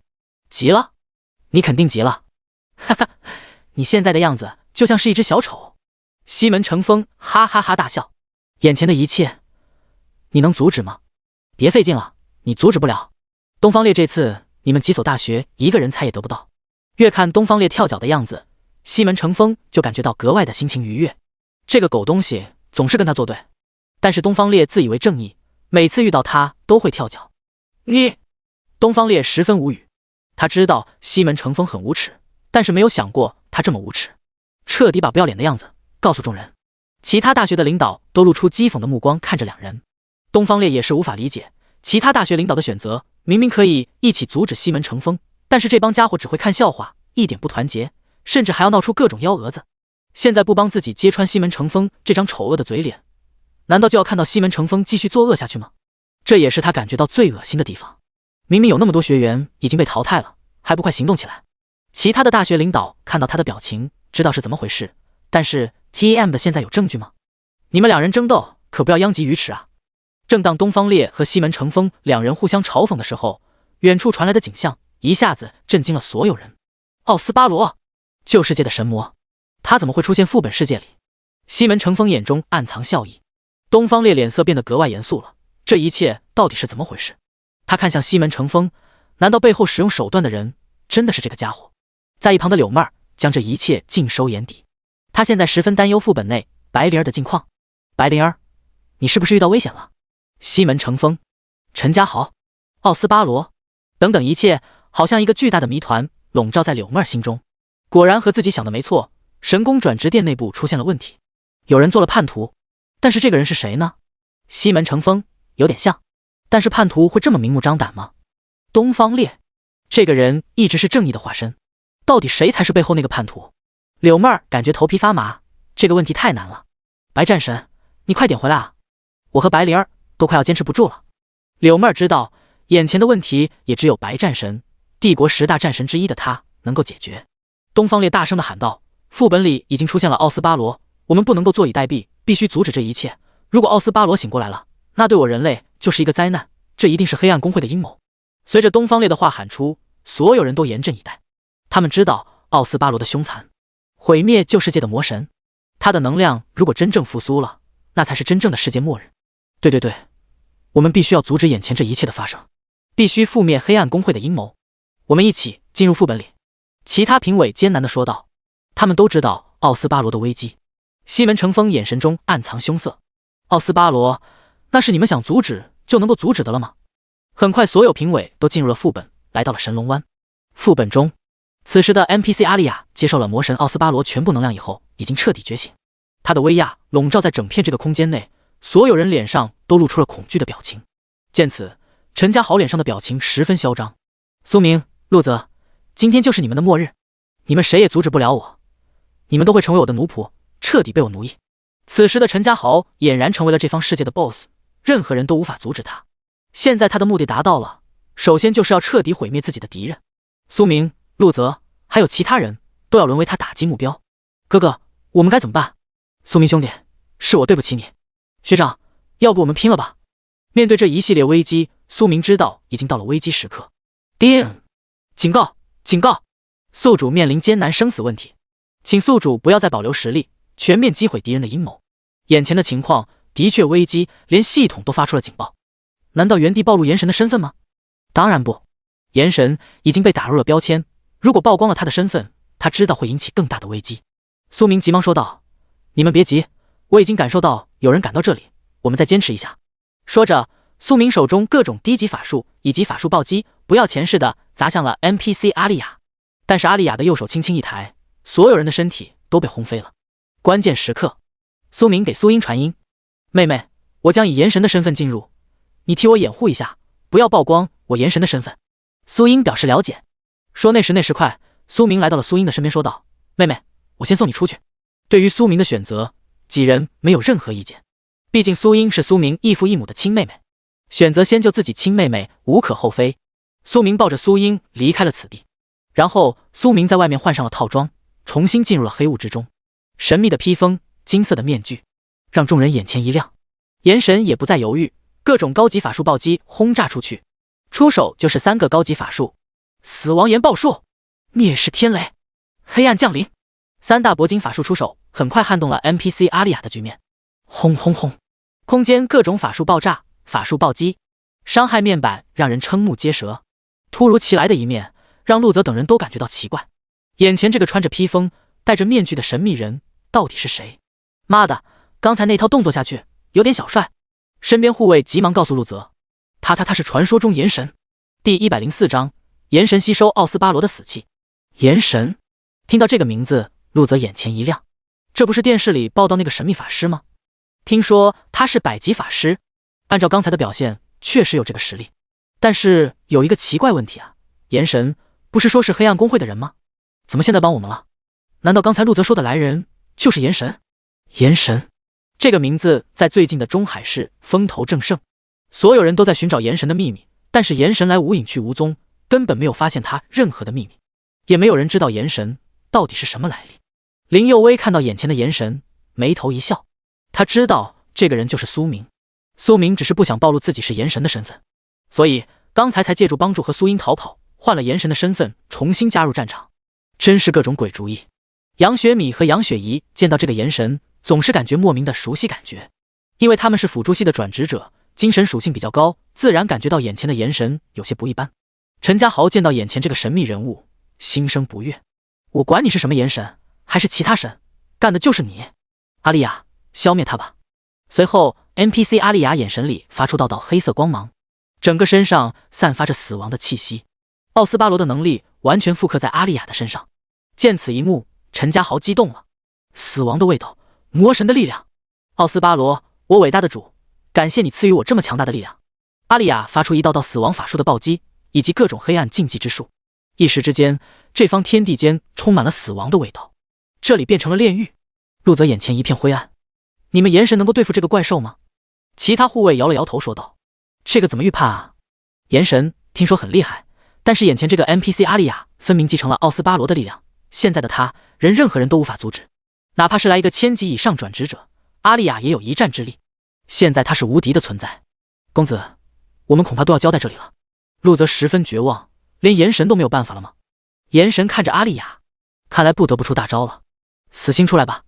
一头巨大的龙从炎神身后闪现出来，正面硬抗阿丽亚。所有人都长大了嘴巴，炎神正面会有龙的坐骑，他不是法师吗？怎么现在变成了骑士了啊？陆泽长大了嘴巴，看着那 NPC 阿丽亚，哪里还有最开始的傲气了？在死星的光芒下，浑身黑色的火焰都已经暗淡了，耷拉着脑袋，一点黑色狐欧阳都没有了。林佑威心中感叹，苏明不愧是前世的主角，一出手就消灭了所有的危机。杨雪怡和杨雪米感叹道，炎神也太强大了吧，这条巨龙很帅气啊。陈家豪深吸了一口浊气，他不敢相信眼前的一切，怎么可能？我的阿丽亚获得了奥斯巴罗的力量，为什么打不过你这条废龙？我费了那么大的力气，结果还不如你，我不服。陈家豪彻底疯癫了，但是眼前一切打破了他所有的幻想。苏明感受着眼前的力量，随着死星吸收阿丽亚的力量，他感觉他各方面属性正在全面提高。苏明打开了自己的属性面板，名称苏明，职业见习法神，品阶 S2， 等级 LV90， 生命值20万点，力量300，体质400，精神1300，敏捷300。技能基础火球术 LV5满级，冰冻术 LV5满级，回血术 LV5满级，冰盾术 LV5满级，血铠 LV5满级，黑铁冰剑 LV10满级，白银冰刃 LV10满级，祭祀祝福 LV20满级，光明治疗术 LV20满级，黄金水波术 LV30满级，枯木束缚 LV30满级，火焰终结 LV30满级，御龙术 LV30满级，铂金死亡岩爆术 LV40满级，圣域术 LV40满级，灭世天雷 LV40满级，水神怒火 LV40满级，黑暗降临 LV40满级，神圣雷伐 LV40满级，钻石圣光洗礼 LV50满级，黄级炽天使之眼 LV100满级。装备：白银魔纹圣铠护腕项链，黄金级龙旗战靴，法杖长弓。武器：黄金烈焰灼日，长枪黑暗星火，法杖烈焰长弓长弓。专长3个 SSS 级诸神黄昏无职祝福至高法神。感受到自己的全面提升，苏明没有想到还有这种好处，那就继续薅阿丽亚的羊毛。阿丽亚身上的黑气不断化身为经验值，传递给了死星身上。陈家豪发现这一幕，也惊呆了。你能够吸收奥斯巴罗的死气，你到底什么来历？你是魔鬼吗？难道你真的如传言中是教廷的人？林佑威也惊讶，苏明竟然能够吸收阿丽亚身上的死气。靠！这些都是奥斯巴罗身上最大的秘密啊！难道前世的苏明就是靠这个？林佑威想要阻止苏明，刚要动手，但是已经来不及了。苏明感受到了自己急速的提升，也不管那么多。我吸，我继续吸。陈家豪脸色变得十分难看。大爷，你别吸了，给我留点吧。这是我好不容易弄到的，都快被你榨干了。外界正在往神龙湾赶来的东方烈等人，看到眼前这一切都蒙圈了。那个穿着黑色披风的家伙到底是谁？炎神，就是那个传说中的炎神。他居然在吸收奥斯巴罗的死气！我靠，赶快阻止他啊！如果都被他洗手干净了，他就彻底沦为地狱恶魔了。所有人都要打算阻止炎神，但是他们刚刚靠近，就被一股巨大的力量给抬走了。而眼前的景象也被光幕拍摄下来，投到了外界。哇哇哇哇！我看到了什么？那个是不是炎神？黑色披风、经典面具，就是炎神，标准的打扮。炎神正在干什么？他好像在吸收奥斯巴罗的死气。什么网音？那个的东西能够吸收吗？难道他真的如传说中是黑暗公会的人，异教徒？他使用邪术复活了奥斯巴罗？几个不明真相的人开始胡乱的猜测。一个角落里，许清寒看到眼前一幕，双手合十。不愧是我许清寒相中的男人，真 TM 的霸气，直接吸收奥斯巴罗的死气，这才是男人该有霸气。第105章北疆战神白风起。在别人的嘴里，炎神是魔鬼，是黑暗公会的人，异教徒，甚至还是世界末日的缔造者。种种言论把炎神送上了风口浪尖，更是以炎神手中那条王龙作为他们口中笔伐，说那王龙死星是黑暗公会培养的死亡灵魂，那是末世亡灵的代表。总之，种种言论让炎神与异教徒彻底画成了等号。但是许清寒根本不在乎这些言论，在他的眼里，实力代表一切，没有实力，狗屁不是。自己相中的男人能够让所有人都感到恐惧，这不是一种成就吗？这是大大的成就，说明了他许清寒的眼光有多么卓越。但是想到前几次许清寒遇到炎神就是被秒，他就有点郁闷。他已经开始努力练习瑜伽，保持身材，保证自己完美的身材。幸好这次在副本里再次遇到炎神，炎神并没有像以前秒他了，他心里十分开心，说明他训练效果已经初见成效了。就是他被淘汰了，有点可惜，都怪苏明，他才会被淘汰。这个该死的苏明，如果我不是被淘汰了，说不定我现在还可以站在炎神身边一睹他的风采。许清寒这么想，但是其他人看到炎神，尤其是他的王龙，已经感到了恐惧。难道世界末日了吗？这是异教徒，他到底是人还是鬼啊？为什么他可以掌握那么多高阶法术，身上还有王龙的骑士？经过记者一个报道，转播，各大论坛也知晓了炎神。卧槽，那个巨大的飞龙是什么？还有那雕像是什么？难道真的如传说所言，末日就要马上降临了吗？魔神奥斯巴罗、NPC 阿丽亚、炎神、王龙，任何一个都能够完虐中海市高阶职业者呀！好刺激啊！这是要世界末日降临了吗？怎么一下子弄出了这么多传说中国的东西？奥斯巴罗的雕像，难道是复苏奥斯巴罗吗？千万不要别啊！旧世界的恐惧，我不想在这个世界中看到。那个炎神到底是我们人类这边的，还是异教徒？为什么他在吸收奥斯巴罗的死气？搞不懂，搞不懂！难道他才是最后的 BOSS？ 还有他之前施展的法术都是铂金级别的3大法术 YES1， 现在炎神到底什么实力？他现在到底达到了什么级别？什么级别？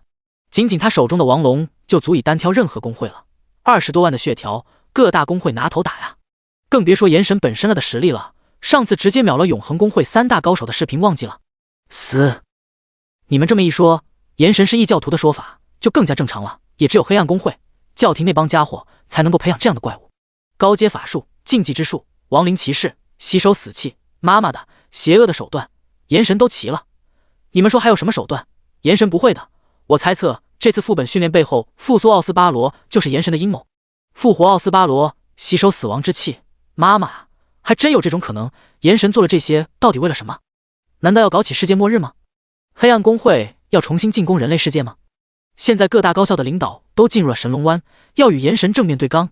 你们说他们会是炎神的对手吗？对刚这个词用得好，你是懂得男人之间真爱的。接下来炎神要面对的是中海市最顶尖的战力，搞不好这也是中海市最大的变故。想不到啊，一个小小副本训练演变了中海的大灾难啊！别啊，我还没有找到对象啊，还没有感受到天天的爱情。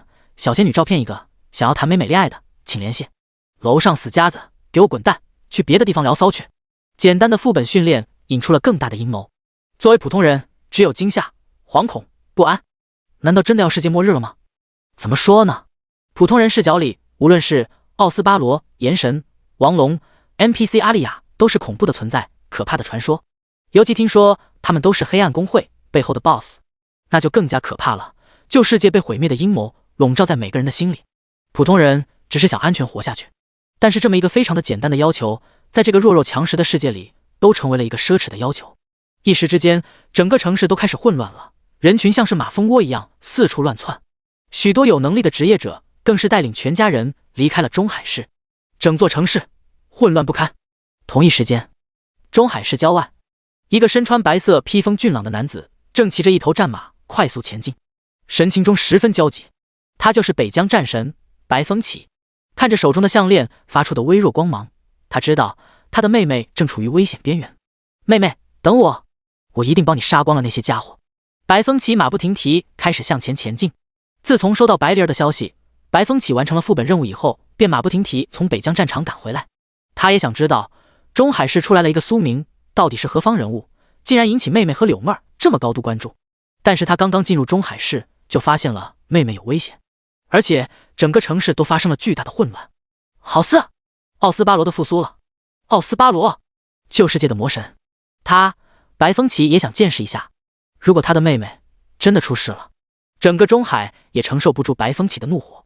北疆战神，帝国10大战神之一，常年镇守边疆的战神，他也是帝国最顶尖战力那一批人，实力深不可测。而白风起也是黑暗公会10大必杀榜单之一，多年下来，死在白风起手里的黑暗异教徒多达几万人。在黑暗公会，他被称为魔王，是黑暗公会最痛恨的人类。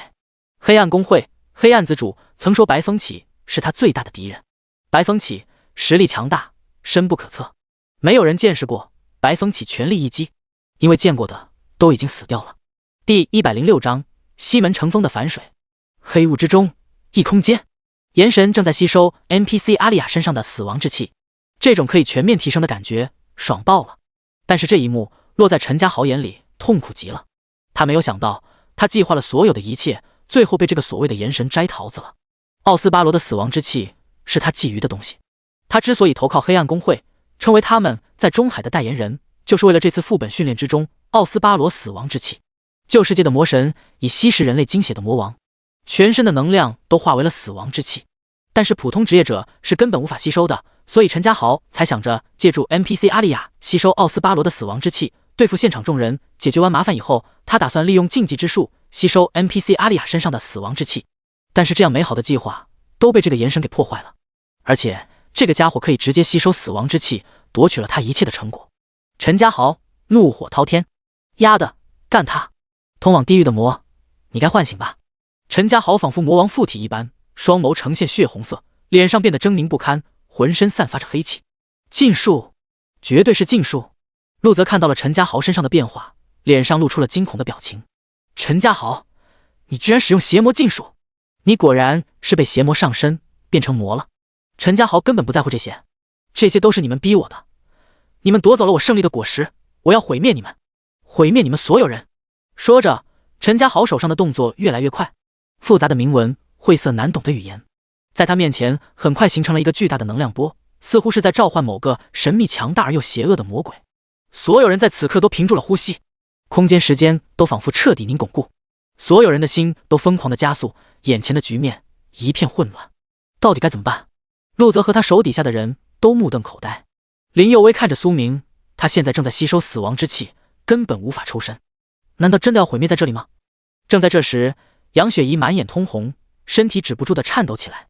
杨雪米发现了这种情况，急忙说道：“妹妹，你到底怎么了？”只见杨雪怡身上的血红色愈演愈烈，整个人陷入了疯狂的状态。见到这一幕，陈家豪彻底疯狂起来。黑暗使者，哈哈，没有想过在这里还会遇到黑暗使者。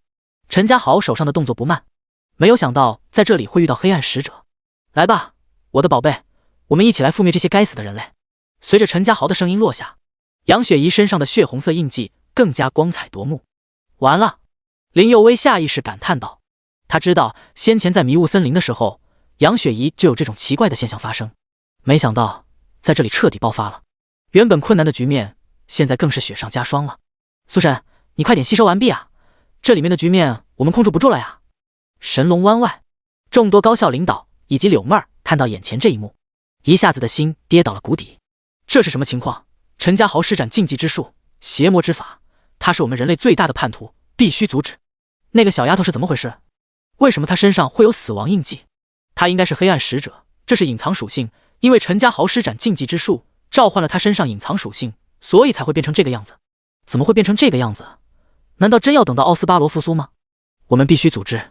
西门成风看到眼前这一幕幕，嘴角微微上扬，想要阻止，可能吗？伟大的奥斯巴罗魔神注定会降临，没有想到在这里还能够碰到黑暗使者，他的价值要比陈家豪大多了。哈哈哈，真是天助我也啊！东方烈满脸焦虑之色，他嘶吼道：“我们现在必须尽快进入异空间，阻止这一切的发生。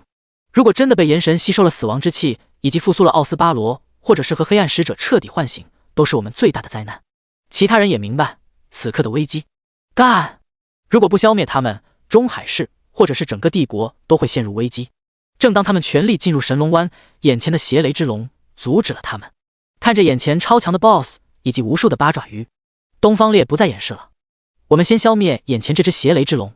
很快，各种高级法术扑面而来，他们都是500-600级超级强者，几道高级技能砸下去，邪雷子龙果然抵挡不住。快快快，消灭他！东方烈急了。西门成风见此，这帮家伙果然用尽全力，但是我怎么可能让你破坏这大好的局面呢？于是直接开始反水，手中黑暗铭文一动，邪雷子龙仿佛增强了力量，开始对抗东方烈等人。察觉到这个现象，东方烈彻底怒了。西门老狗，你到底想要干什么？西门成风嘲讽道：“当然是为了借助邪雷之龙消灭你们啊！你，原来真的是你！你这个叛徒！”东方烈怒吼道。其他人也不敢相信，西门成风居然真的是叛徒，是黑暗公会的卧底。西门成风，我们与你往日无怨，近日无仇，你为什么陷害我们？你这只老狗真是该死，为什么要给黑暗公会那帮人当狗？我说你怎么支持陈家豪，原来你们都是黑暗公会的狗，今日我就要杀了你这条狗！群体讥讽。柳妹儿却是皱着眉头，她知道内部高层有叛徒卧底，难道真的只有西门成风一个人吗？这个结果她不敢做出预判，但是找到了他，先干掉他。西门成风脸色十分嚣张地说道：“你们现在才发现，一切太晚了。奥斯巴罗的复苏，黑暗使者的降临，异教徒的出现，这些都是我们黑暗公会给你们中海最大的礼物，满意不？我既然暴露了，就是不想让你们破坏计划。”哈哈，愚蠢的人类！我从来不是什么人类，我是黑暗公会的长老。灭亡吧，愚蠢的人类！迎接我们黑暗公会的怒火吧！第107章100%驯化 NPC 阿丽亚。战场上的危机一触即发，谁也无法预料到隐藏在黑暗中的黑暗使者的出现，导致了黑暗公会的底细西门成风提前暴露，直接攻击了人类的高手，场面一下子陷入了危机。难道我们中海躲不掉这次危机吗？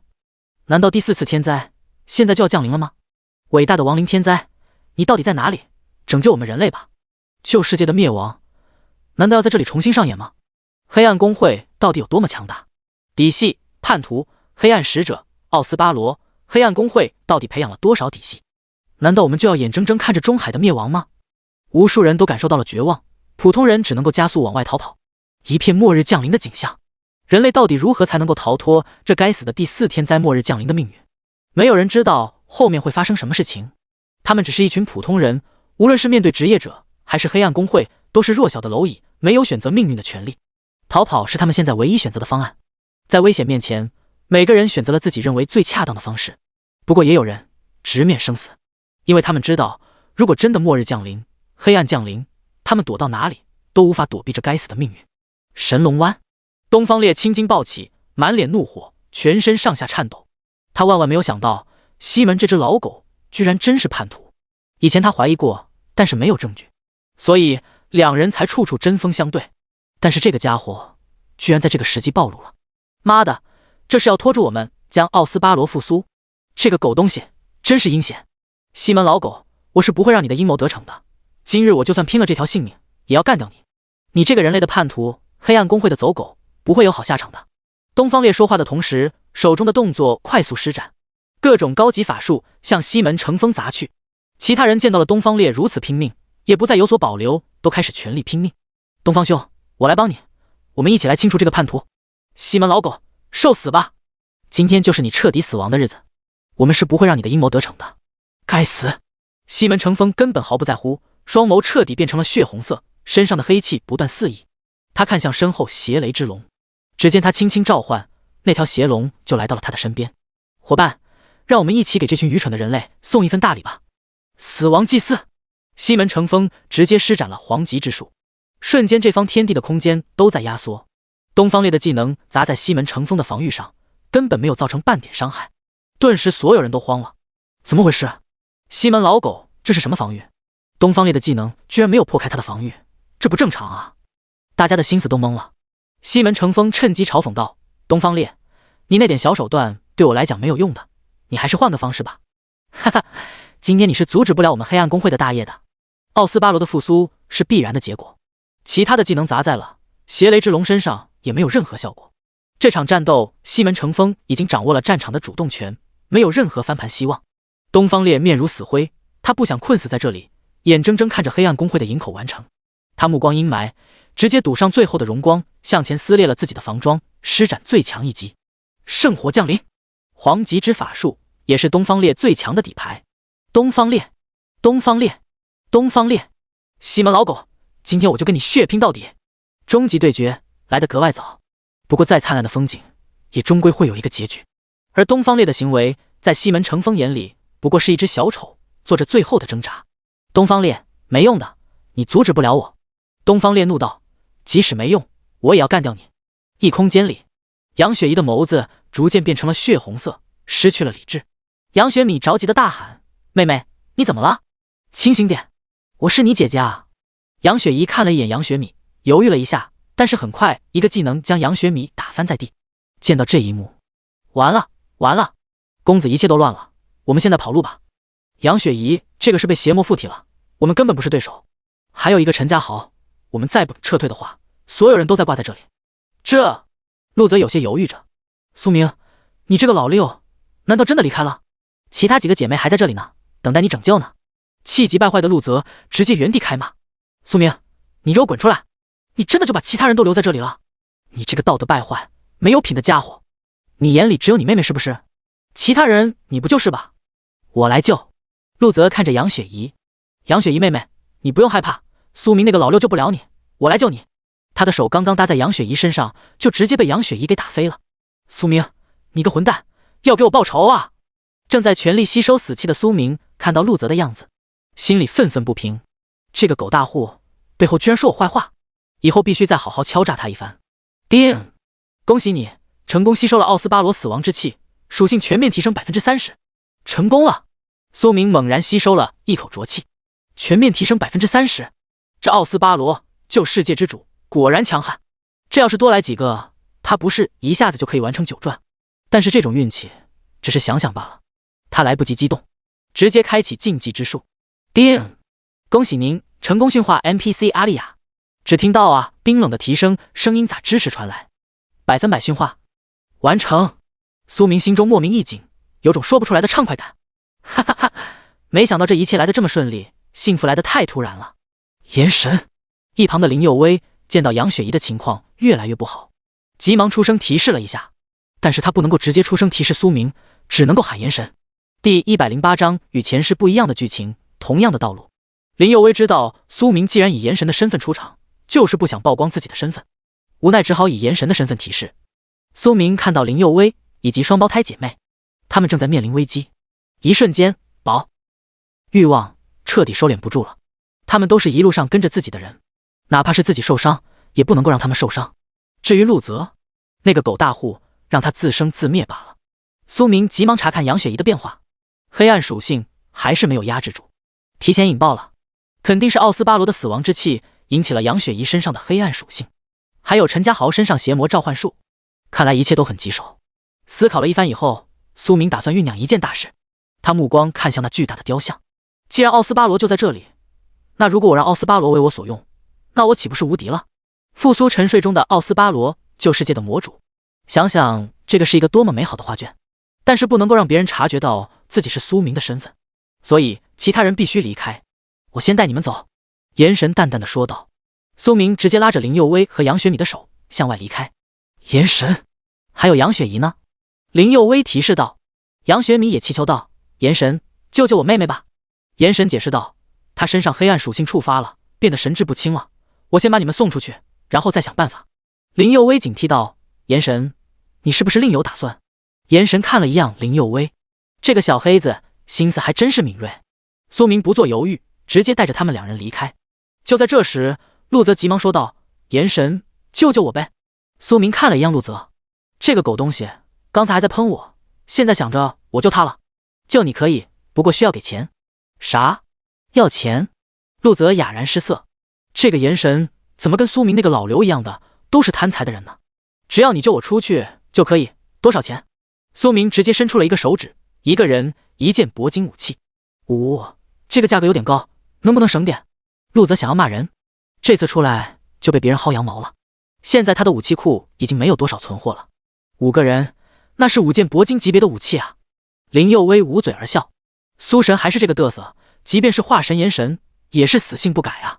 陆泽看着身后几个人，要不你们自爆得了。4名护卫面红耳赤。公子，我们还要在你身边保护你呢。是啊，公子，没有了我们的保护，你该怎么出去啊？顺利通关啊。公子，你可能不能抛弃我们啊。陆泽想了想，也对，没有了这几个人在自己身边，到了外面自己好像也无法生存。一个 C 级猛牛骑士跟谁打呀？比苏明还废物。到了外界，指望苏明那个老六保护自己，恐怕自己的底裤都要被勒索没了。言神继续的问道：你到底要不要出去了？带我们出去不就是5件铂金武器吗？小爷我有钱。陆泽嘴硬说道。下一瞬间就掏出了5件铂金级别武器。铂金级别武器雷霆之怒，铂金级别武器灰烬使者，铂金级别武器大谎言之刃，铂金级别武器狂野之刃，铂金级别武器兄弟会之间。言神看了一样陆泽，收下了武器。不愧是狗大户，收割了他那么多波，还有这么多极品武器，以后找机会继续收割他。薅狗大户羊毛，苏明向来不会心慈手软，也不再废话了。苏明带着其他人一起离开。现在陈家豪和杨雪怡正处于狂暴状态，暂时还无法对苏明等人的行动进行阻止。来到了外界一处安全通管道，苏明刚要离开，杨雪米拉住了他的手说道：言神，求求你记住我妹妹，求求你了。杨雪米感觉眼前这个人很熟悉，有点像苏明学长，但是苏明学长有这么厉害吗？杨雪米不敢确定。苏明拍了拍他的肩膀说道：放心吧，我会救你妹妹出来的。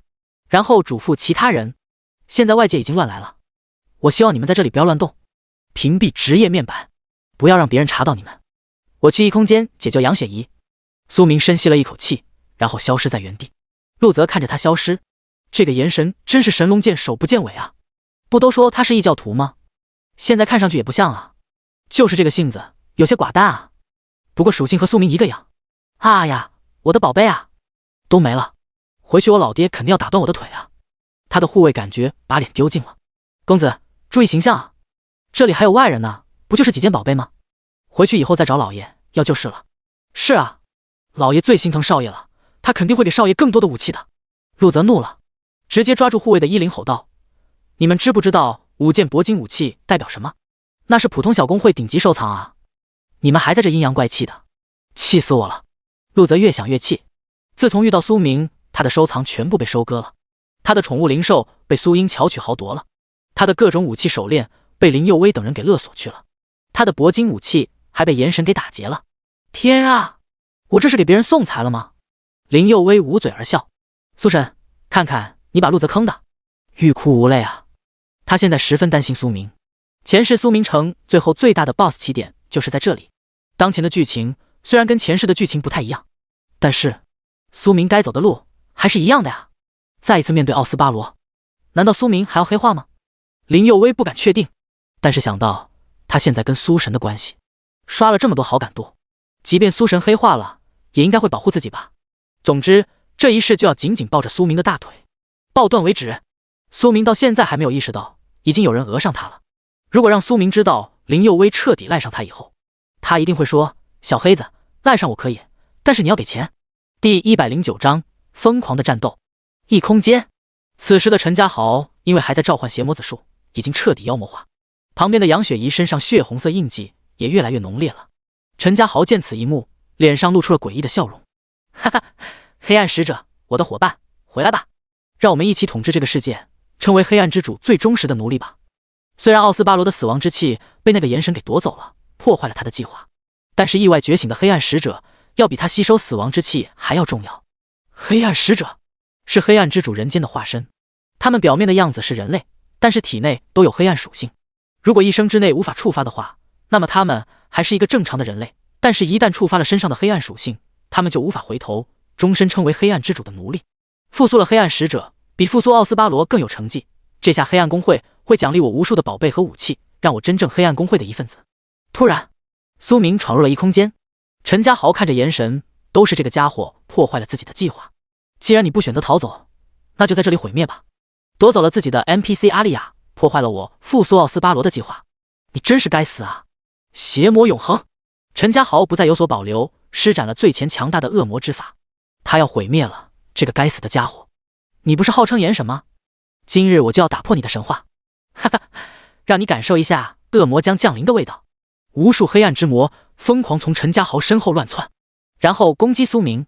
看到炎神无法抵御的样子，陈家豪笑了：小子，你现在抵挡不住我的能力的。我告诉你，我真正的实力从来都不是什么 SS 级，我的隐藏属性是 SS2 级。黑暗恶魔能够真正激起我身体的属性 SS2 光明和黑暗的骑士。一瞬间，整个异空间都被这狂暴的能量洗满。第一次感受到光明和黑暗双重属性的苏明，有些格外的兴奋。强大的能量不断冲击他的防护罩，不愧是 SS2 级别的强者，果然有两把刷子。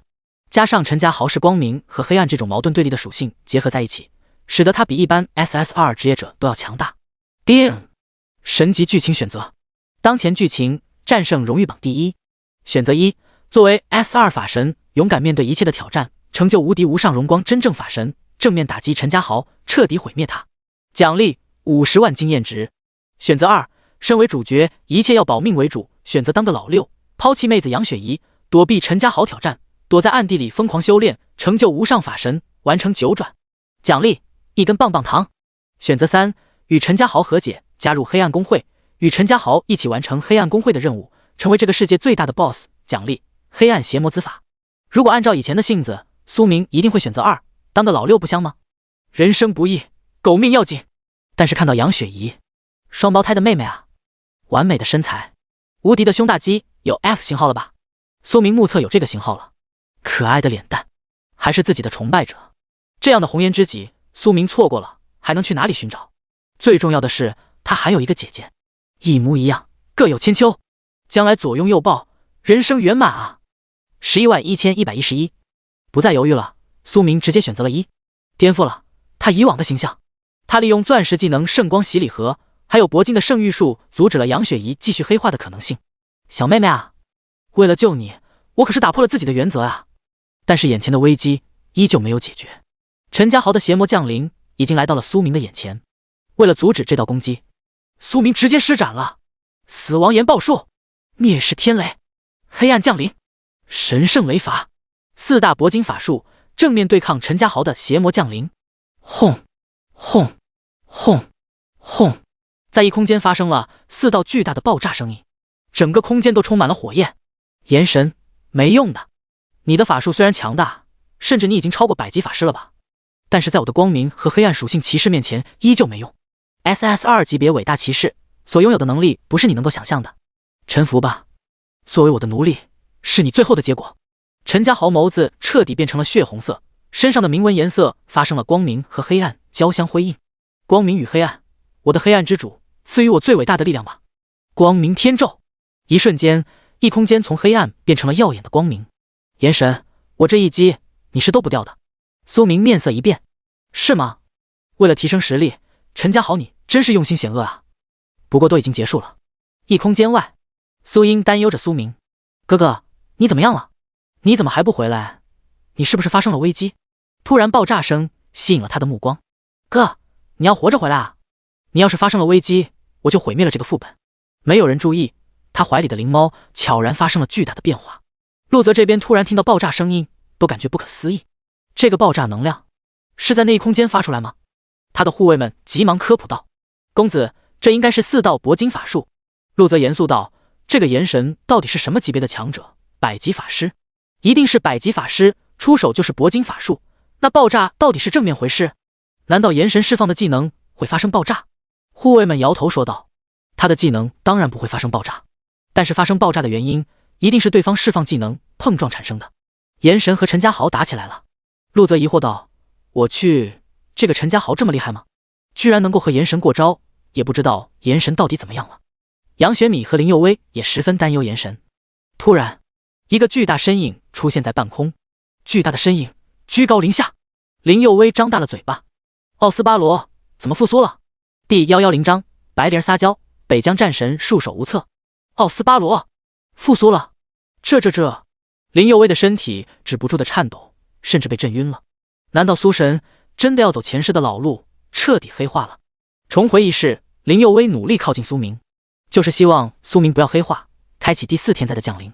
甚至在许清寒抛弃了苏明，他站出来帮助苏明，对许清寒。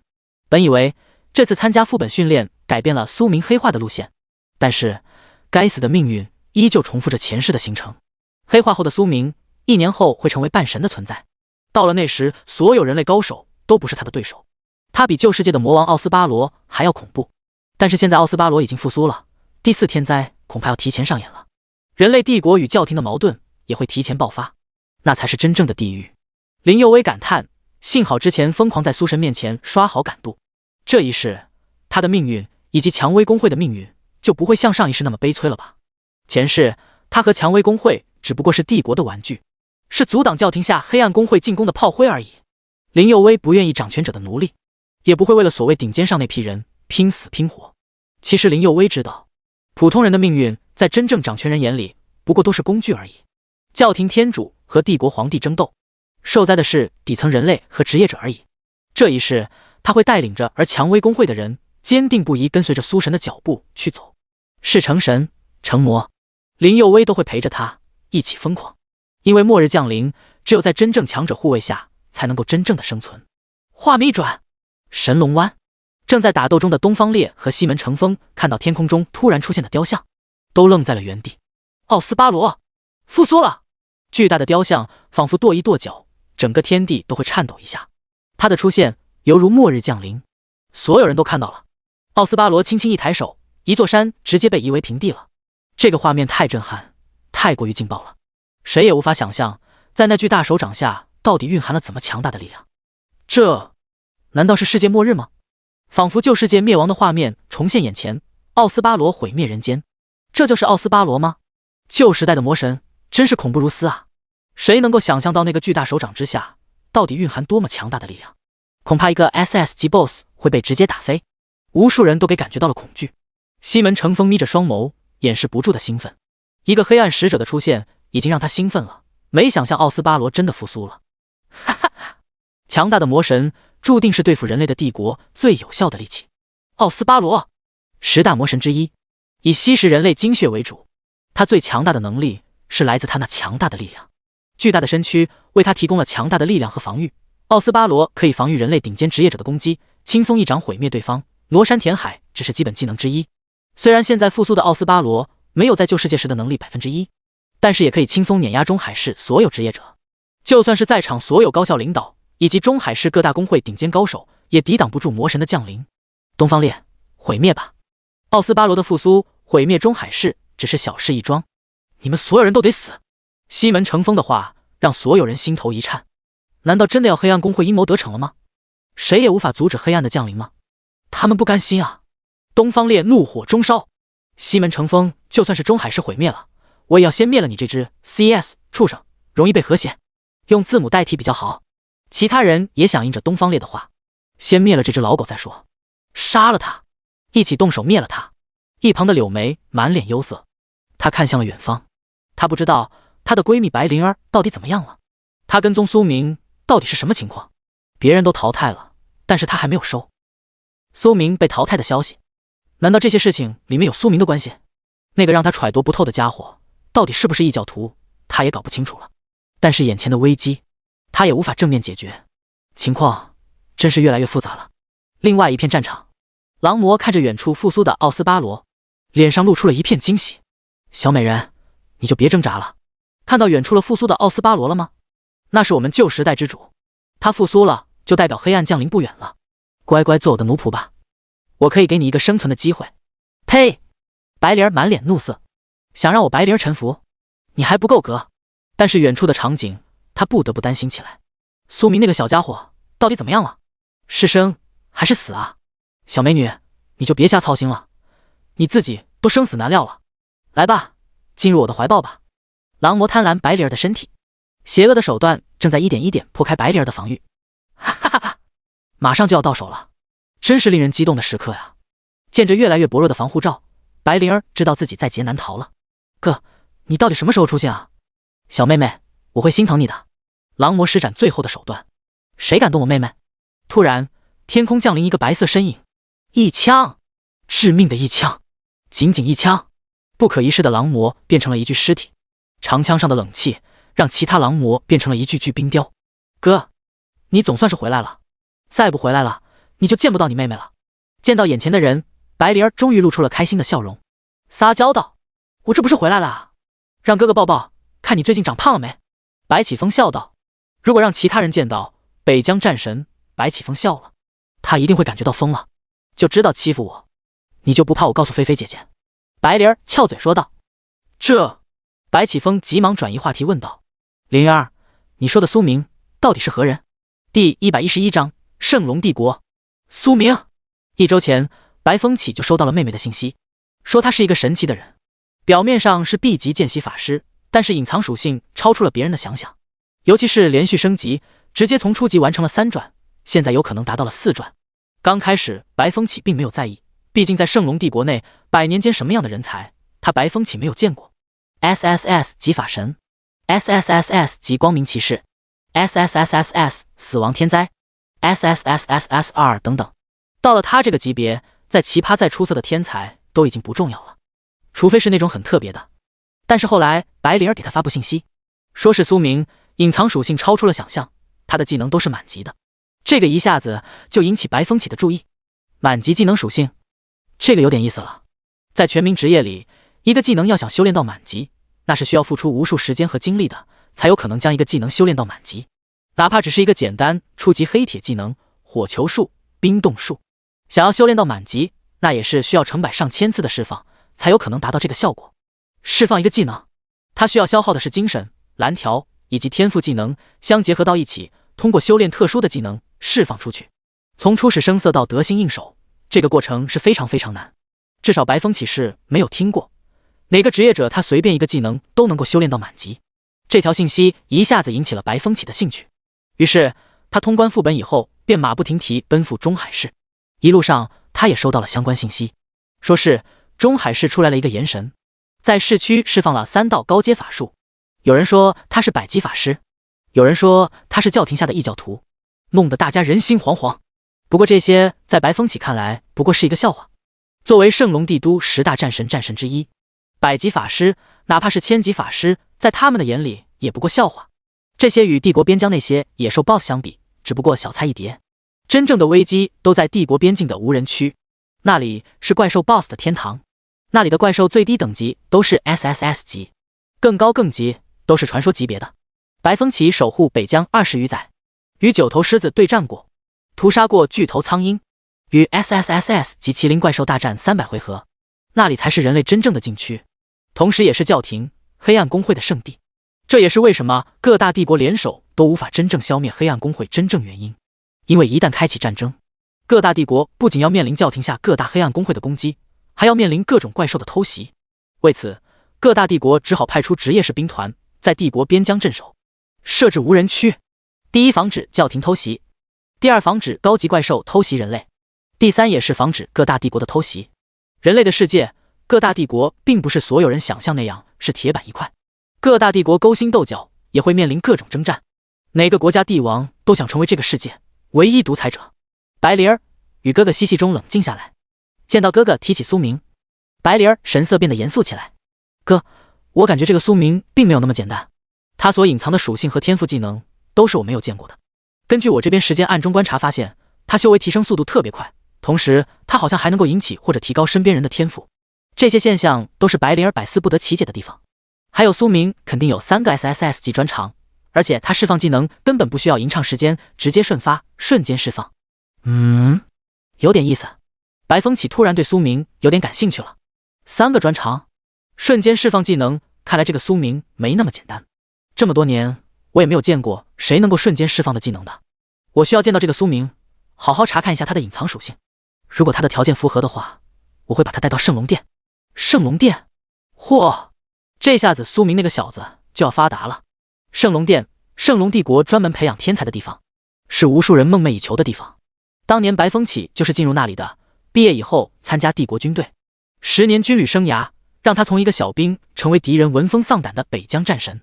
这个也需要看他是否符合条件。白风起严肃地说道：圣龙殿哪有那么好进的，能够进入那里的都是一群变态，用天才都无法形容了，而是超级变态。我有预感苏明有资格进入那里。白莲儿笑道。白风起无奈一笑，也不知道自己这个妹妹到底哪里来的自信，对那个高中生有那么大的自信。当年即便是自己妹妹对他好像也没有自信过吧。越想白风起对苏明就越好奇。小子，你最好有妹妹说的那么出色，否则我的手段你承受不起。也不知道是自尊心作祟还是什么搞鬼，苏明已经被北疆战神白风起给标记了。突然天边的巨人雕像出现，一下子引起了白风起的注意。奥斯巴罗，他怎么会出现在这里？白灵儿见到这一幕，急忙拉着白风起的手说道：哥哥，苏明他们好像有危险，我们需要赶紧过去救他们。白风起也不做停留，满脸疑惑和震撼。奥斯巴罗，救世界之主，他不是死了吗？他怎么会出现在这里？到底是谁复苏了他？不好，中海市有危机！异空间，陈家宏目瞪口呆看着眼前的一切。奥斯巴罗，他怎么复苏了？我的复苏计划不是已经失败了吗？到底是怎么回事？难道是黑暗之主为了奖励自己，帮助自己复苏了奥斯巴罗？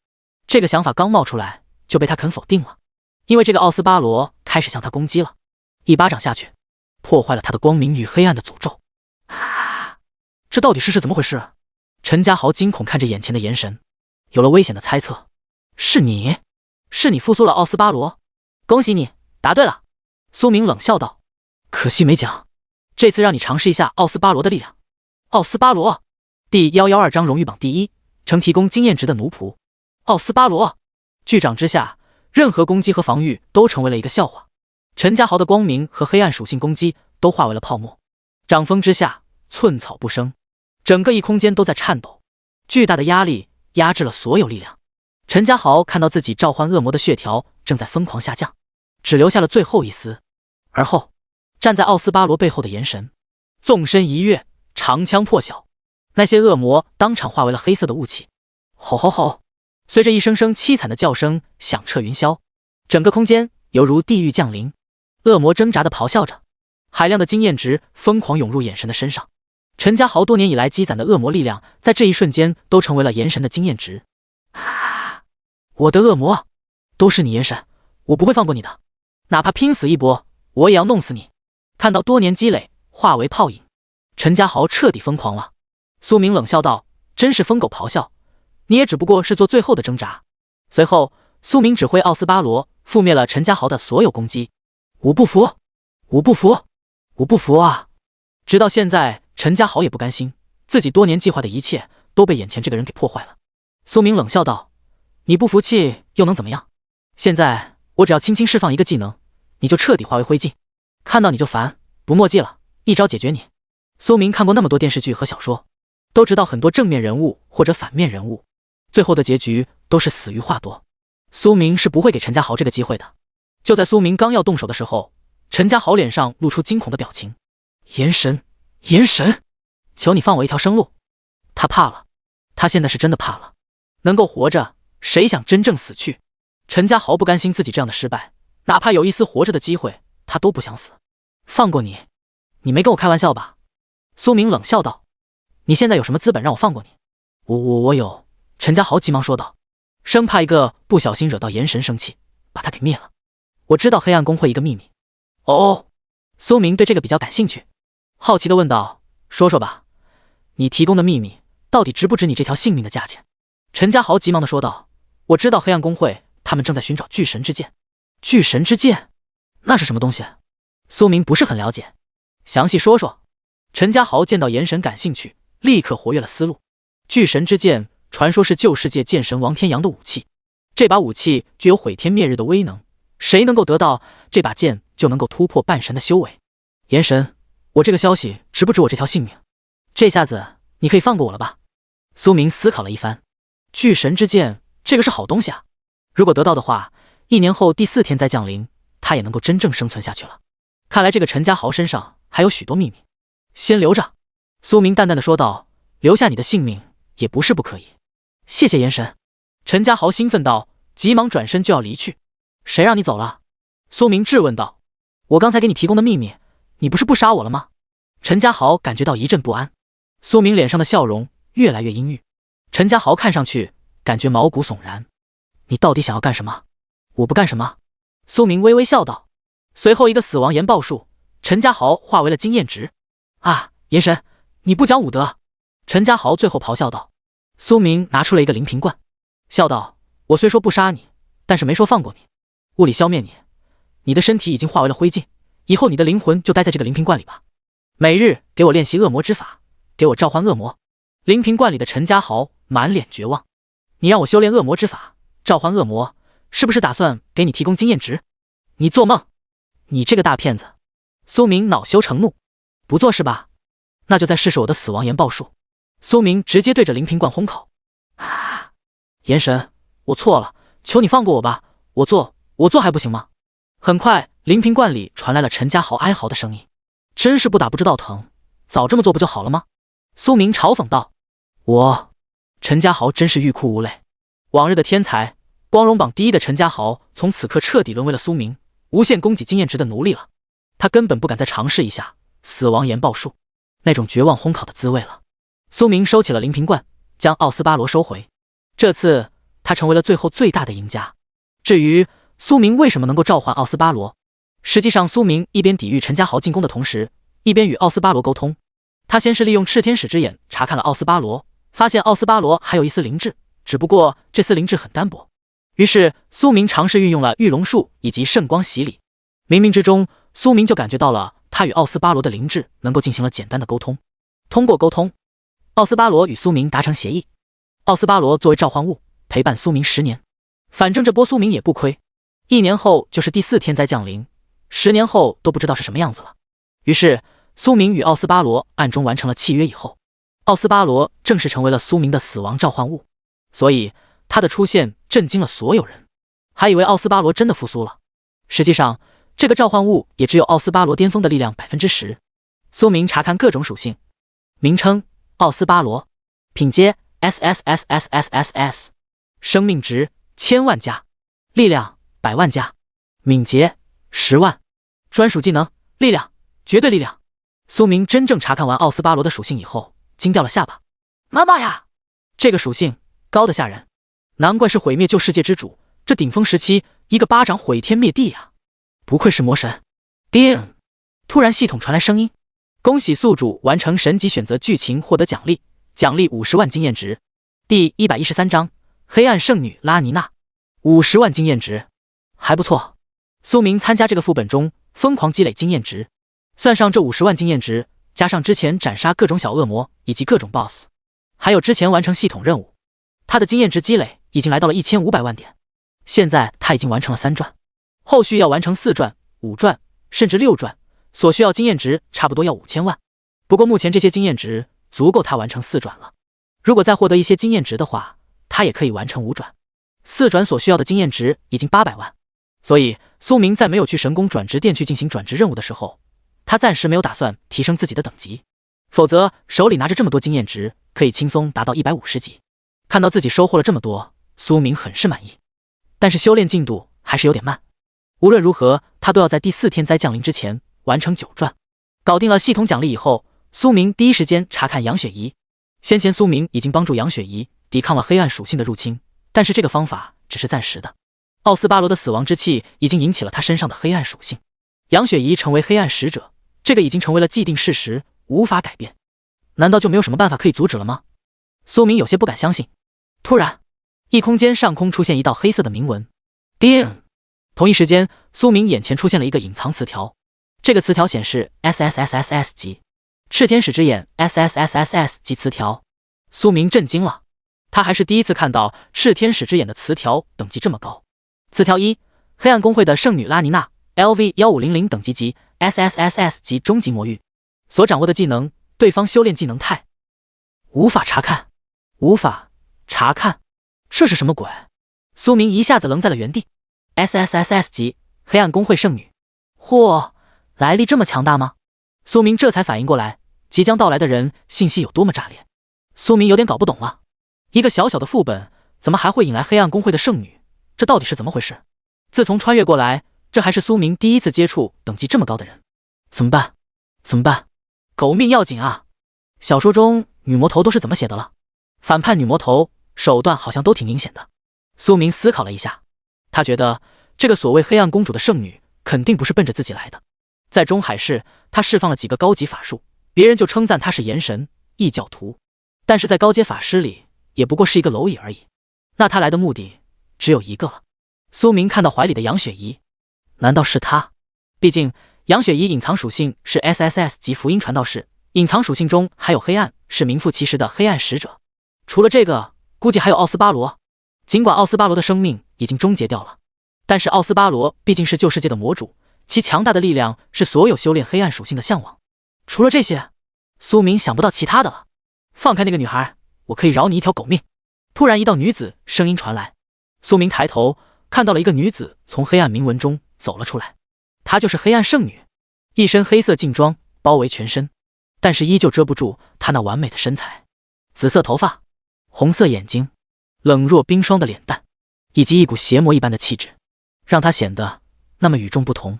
苏明只是看了一眼，就下意识说道：“果然是一个妖孽的女人。”啪！迎接过来是女人一巴掌，再看我就挖了你的狗眼睛！苏明有些无语，这个女人也忒暴力了吧？只是看了一眼就动手打我，要不是打不过你，我一定动手教训你。你的眼神不服气？拉尼娜居高临下的问道。算你狠！苏明直接认怂，他知道这个女人实力十分强大，只需要一招就可以轻松把她干掉。苏明现在只有认怂才能够保住小命。拉尼娜冷冰冰的问道：“你和这个女人什么关系？”苏明在思考如何应对，还没有等他考虑完，只听见拉尼娜说道：“不论你们之前什么关系，从此刻开始她与你没有任何关系了。现在她就是我们黑暗公会的黑暗使者，把她交给我。”苏明无语，你们黑暗公会做事都是这么霸道吗？不考虑当事人的感受？黑暗公会？没听过，让我把她交给你，你做梦！苏明虽然怕死，但是就算是死，也要保护自己要守护的人。一路上，杨雪怡都在用自己的行动保护着他，在这关键时刻，苏明也不可能抛弃他。你这是在找死！拉尼娜生气了，第一次有蝼蚁，拒绝他，敢拒绝他的只有一个后果，那就是下地狱。既然你不服气，那我就让你下地狱。拉尼娜轻轻抬手，黑暗陨灭，随手一个高级技能，强大的能量很快破坏了苏明的防御。拉尼娜甚至不屑瞧苏明，在他的眼里，这个人已经是一具死尸了。苏明感受到从未有过的耻辱。妈的，你是黑暗公会的圣女又如何？老子就不信了，你随便一个技能就能够干翻老子！给我全部提升等级！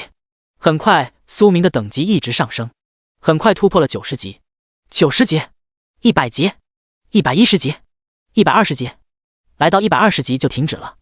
因为达到120级，苏明需要进行4转，等级才可以继续提升。停止了等级的提升，苏明直接施展最强大的法术——死亡岩爆术、灭世天雷、水神怒火、黑暗降临、神圣雷法，5道铂金法术抵挡拉尼娜的黑暗陨灭还是无法抵挡，苏明只好使用更高级法术——圣光犀利、炽天使之眼。1道钻石法术，1道黄级法术是苏明法术最强大的底牌了，才终于抵消了拉尼娜的黑暗陨灭。察觉到自己的攻击被抵消了，拉尼娜有些诧异，她的嘴角开始微微上扬，戏谑看着苏明，有点意思。迎接这道目光，苏明感觉自己的后背一阵冒凉风，我好像变成了猎物。第114章，林佑威开启终极信念杀招。苏明在拉尼娜眼里只是一只可怜虫罢了，弱小、可怜，毫不在乎。但没想到一个弱小的虫子居然有能力反抗，既然如此，不如跟他玩玩。苏明的反抗激起了拉尼娜的兴趣，拉尼娜再一次释放了一个技能——黑暗侵蚀。苏明吐了，一个黑暗陨灭技能让他释放了所有技能才抵挡住了，现在又来了一个更加强大的技能。苏明在拉尼娜的脸上看到是嘲讽和不屑，妈的，老子也不装了，要想从我身边带走杨雪怡，那就彻底打败自己。奥斯巴罗、死星，苏明直接释放了他们，跟自己一起对付眼前这个小魔女。死星和奥斯巴罗一出现，异空间能量开始异变了，顿时所有在副本里的人都看到了这一幕，情绪都被引爆了。卧槽，那是什么？飞翔的巨龙和奥斯巴罗，他们都活了，都复苏了，他们的力量好像都属于那个人的。那个人是谁？那个人好像是炎神。哇塞，炎神这么厉害，到底是什么力量，让炎神释放了这么强大的力量？难道末日降临了吗？炎神到底跟谁打架？他们的战力已经超越了普通的战斗力，不知道帝国10大战神又是什么样子。你小子格局浅了，帝国10大战神那是代表咱们国家最高战斗力，就算是炎神再厉害也无法和帝国10大战神相比啊。炎神的战斗力只是比我们普通人厉害罢了，以他目前表现出来的战斗力，应该能够进入中海市高阶战斗力列表里。死，你还是太小瞧炎神了。那奥斯巴罗还有那死亡的巨龙，哪一个不是毁天灭日的存在？炎神掌握了这么强大的力量，真是太不可思议了。炎神到底跟谁打架呢？是什么样的力量咋让炎神火力全开？所有人的脸上都充满了惊吓、惶恐、诧异。苏英见到空中一幕，十分担忧。哥哥，你怎么了？你到底遇到什么危机了？苏英决定不再坐以待毙，急忙朝着苏明出事的方向出发。陆泽看到空中的奥斯巴罗和死星，满脸露出了诧异的目光。我靠，炎神这么猛！那奥斯巴罗、那巨龙都释放出来了，他到底想要干什么？要毁灭这个副本世界吗？林佑威看到空中发生的一切，都愣在了原地。苏神，他感受到了一股陌生的气息，这个气息直接让他皱眉。黑暗圣女拉尼娜，还是无法阻止苏明黑化吗？提起这个拉尼娜，林佑威再熟悉不过了。前世苏明参加副本试炼，顾阳和许清寒两个二傻子拿苏英威胁苏明，最后苏明闯入神龙湾，回来以后车队黑化。后来林佑威经过调查才得知，是黑暗圣女拉尼娜看到了苏明的潜力，给苏明的体内注入了黑暗的力量感，彻底激化前世苏明的潜力，这才是使得前世苏明修炼1日千里，彻底黑化，最后沦为半神，成为第4天灾，毁灭转职世界最大凶手。这一世，林佑威一直试图改变这个该死剧情。黑化后的苏明实在是太可怕了，林佑威必须阻止。拉尼娜，这一世我不会让你的阴谋得逞的。林佑威对着杨雪米说道，你待在这里，我去看看炎神。说完，林佑威直接离去了。陆泽看着林佑威大喊道，别去啊，那里危险。但是林佑威一往直前。蔷薇公公总部，会长不好了，小姐启动了终极信念。林天和蔷薇公会4大长老都感觉不可思议。终极信念是小姐必杀技能，作为信条刺客的必杀技，小姐是从来不用的呀。她到底遇到了什么危险？应该是非常棘手的问题。我们都知道，小姐她虽然是 S 级信条刺客，但是小姐她是重生者。这些年，她凭借重生的优势，疯狂提高我们蔷薇公会的实力，以及她苦修能够力。小姐隐藏属性见血封喉，也在很早之前就修炼出来了。这次能够过够开启终极信念，一定是因为苏明遇到了危机。我们现在做好准备，随时做好天灾提前出现。林天和4大战神都十分担忧林佑威的情况。开始终极信念的林佑威，即便是林天和4大战神联手，都打不过林佑威。副本里，西门成风看着东方烈，你们就别挣扎了，黑暗的降临，你们阻止不了。哈哈，看看那复苏的奥斯巴罗和死亡的巨龙，都是黑暗公会给你们准备的礼物，喜欢吗？西门成风看到复苏的奥斯巴罗更加兴奋了，他认为那是陈家豪成功了。复苏的奥斯巴罗代表着黑暗真正的降临，目的达到了，任何人谁也无法阻止他离开了。等到了黑暗公会，他就可以完整继传承黑暗公会长老的职位了，那才是权力代表的巅峰。没想到在中海市还能遇到这样的败类。突然一道厉声从空中传来，谁？到底是谁？西门成风皱眉问道。与此同时，两道身影划破凌空出现，一个身穿白色长袍手持长枪的男子，一个完美身材漂亮脸蛋的女子。北疆战神白风起。有人认出了白风起的身份，一袭白袍战天下，长枪灭世无人敌，说的就是北疆战神白风起。东方烈看到来人，顿时感到兴奋。太好了，西门老狗，我看这次如何得瑟。柳眉看到白灵儿，急忙来到他身边，惊喜道：你哥哥终于回来了。白灵儿笑道：剩下事情交给他就可以了。西门成风脸色大变，白风起，你怎么会出现在这里？你应该在北疆啊。白风起也不想跟这样的人墨迹。长枪灭世，一记长枪封喉，不可一世的西门成风当场陨落。其他人见到这一幕都下意识愣住了，这个北疆战神白风起太厉害了吧，一枪就干掉了西门老狗，不愧是北疆战神。就在这时，奥斯巴罗和死星在空中出现。白风起皱眉，他怎么出现在这里？白莲问道：哥，你说的是谁？白风起皱眉回复道：一个老熟人罢了。第115章，林佑威开启的终极信念模式。异空间里，苏明召唤的奥斯巴罗和死星正在全力对抗拉尼娜的黑暗侵蚀，巨大的能量碰撞导致了空间里发生了巨大爆炸声。最终在奥斯巴罗和死星顽强的抵抗下，终于抵挡住了拉尼娜的黑暗侵蚀。拉尼娜异彩连连的看着苏明诧异道：可怜的虫子，没想到你还有这样的本事，不过只有这样的手段也到此为止了。拉尼娜不想阴沟里翻车，这次释放了更加强大的技能黑暗领域，顿时整个空间里都充斥着黑暗和狂暴的力量。这股狂暴的力量仿佛随时都能够撕碎苏明的身体。苏明的身体摇摇欲坠，还是自己太弱小了呀。面对拉尼娜再次进攻，苏明已经无力抵抗了。他没想到，即便是控制着奥斯巴罗旧世界的魔神，可是他依旧不是拉尼娜的对手。黑暗公会圣女的手段真是恐怖如斯。苏明看着怀里的杨雪怡，对不起了，我无法保护你。苏明第一次感到无力，尝试到了失败的滋味。炎神！就在关键时刻，一道亮丽的身影从黑暗之中飞来。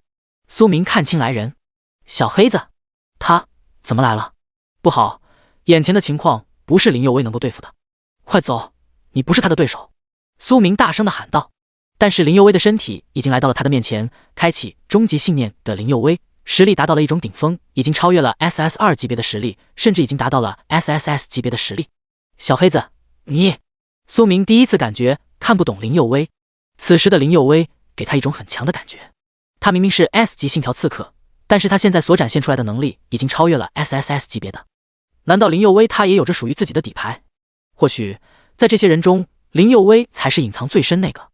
苏明用炽天使之眼查看林佑威的属性，名称林佑威，职业信条刺客，品阶 S， 等级 LV45， 生命值8500，力量135，体质160，精神180，敏捷200，技能暗影刺杀 LV4， 猛毒攻击 LV8， 黑暗突进 LV18， 急速刺杀 LV20， 专长刺杀之心，在黑暗中刺杀成功率会更高，是黑暗中幸运儿。武器黄金弯月短刃，装备黄金极速之靴。苏明有些奇怪，为何林佑威还是 S 级的属性，却引发如此强大的力量？当他继续深度查看的时候，他发现林佑威还有一个隐藏属性。隐藏属性见血封喉，终极信念状态下实力可以提升10倍。看到这个隐藏属性，苏明惊呆了。原来在他这个团队，林佑威才是最低调的人。他的隐藏属性不是级别的隐藏，而是一种状态的隐藏。简单的解释，许多职业者都有特殊的体质或者是状态，相当于游戏中开启暴走模式，开启隐藏模式以后，所有实力都比自身属性提高数倍，甚至10几倍，这个根据跟人状态下调节的。林佑威开启终极信念，开启了心跳刺客终极暗杀模式，他的所有实力都提升了10倍。苏明有些郁闷，他原本以为自己获得了技能自动点满天赋，可以在全民转职的世界可以横着走。但是他现在遇到的伙伴，一个比一个变态。杨雪怡隐藏属性 SSS 级福音传道士，身体内还有黑暗属性，有可能成为黑暗使者。那妹妹苏英呢？她是不是也有隐藏属性？苏明决定回去好好查看。你先带着她离开，我来抵抗她。林佑威认真的说道。情况危急，刻不容缓。林佑威直接利用终极信念状态下施展了见血封喉，最强暗杀招式。林佑威利用矫健的身法躲避着黑暗领域，靠近拉尼娜，犹如一只幽灵在等待最佳时机，随时给敌人致命一击。从林佑威进来以后，他就决定了这一世绝对不会再让苏明黑化，哪怕是他受伤了，也要阻止这一切的发生。黑化后的苏明，谁也无法阻止他，那个他太可怕了。林佑威不敢想其后果。尽管拉尼娜很强大，从某种意义上来讲，拉尼娜会成为日后全职世界中最强大存在之一，但是现在的拉尼娜还没有进化到前世终极黑暗圣主，林佑威还是有一丝丝机会对付拉尼娜，哪怕这个机会很渺茫。又来了一只虫子，虫子最讨厌了。拉尼娜脸上露出一丝愤怒的表情，麻烦一个接着一个。直到现在，他在林佑威身上感受到了一丝危机。林佑威犹如黑暗中的精灵，拉尼娜暂时找不到他的身影。最讨厌刺客了，拉尼娜怒道。刺客，躲在黑暗里的角色，爆发高，侮辱性强，黑暗魅惑。拉尼娜释放了唯一控制技能，林佑威急忙躲避着拉尼娜的技能，开启猎杀模式，暗影刺杀，猛毒攻击，黑暗突进，急速刺杀，一系列连招打断了拉尼娜攻击的节奏，甚至弄得她手忙脚乱。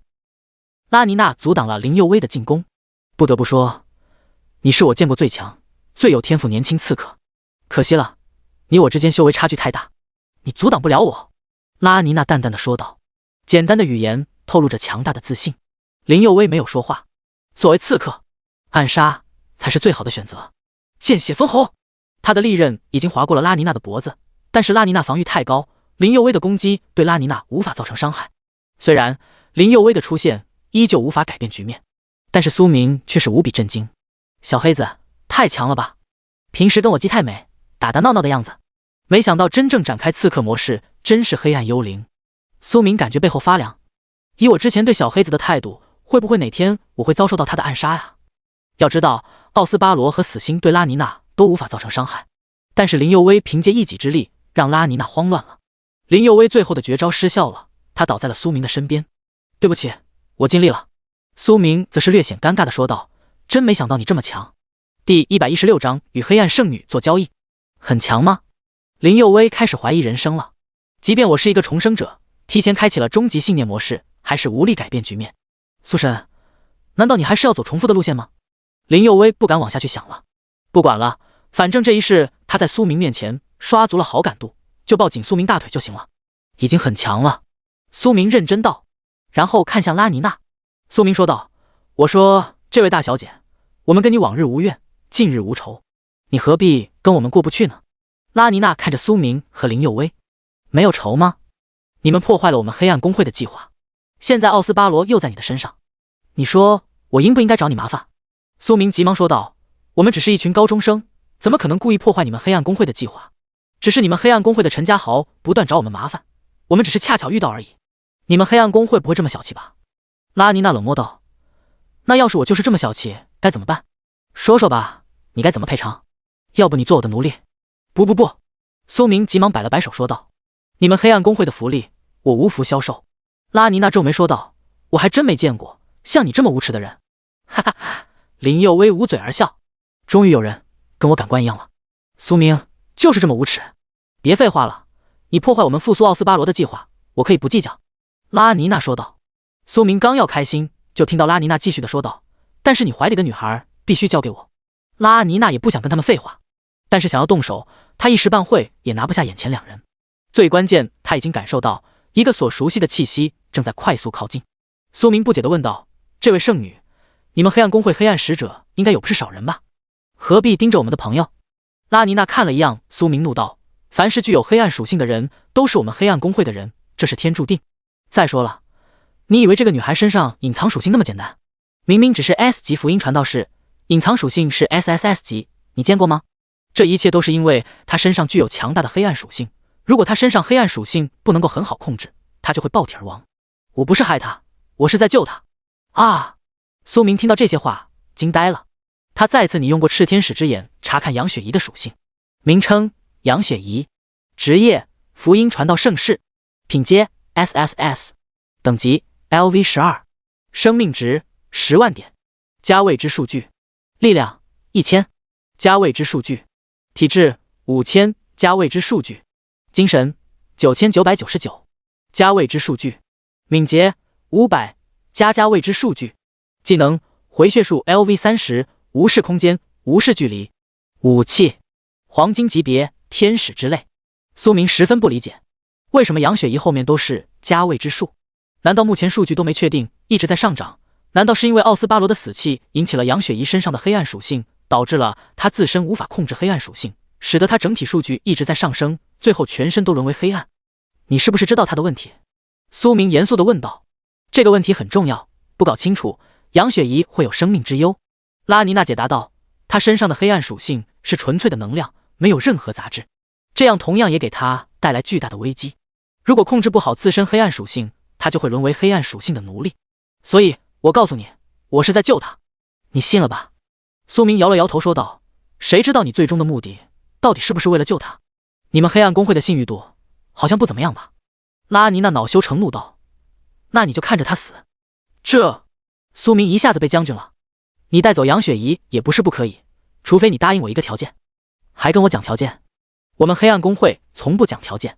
拉尼娜怒道，那你带不走她？苏明直接拒绝道，我不信了，我还没有别的办法救她。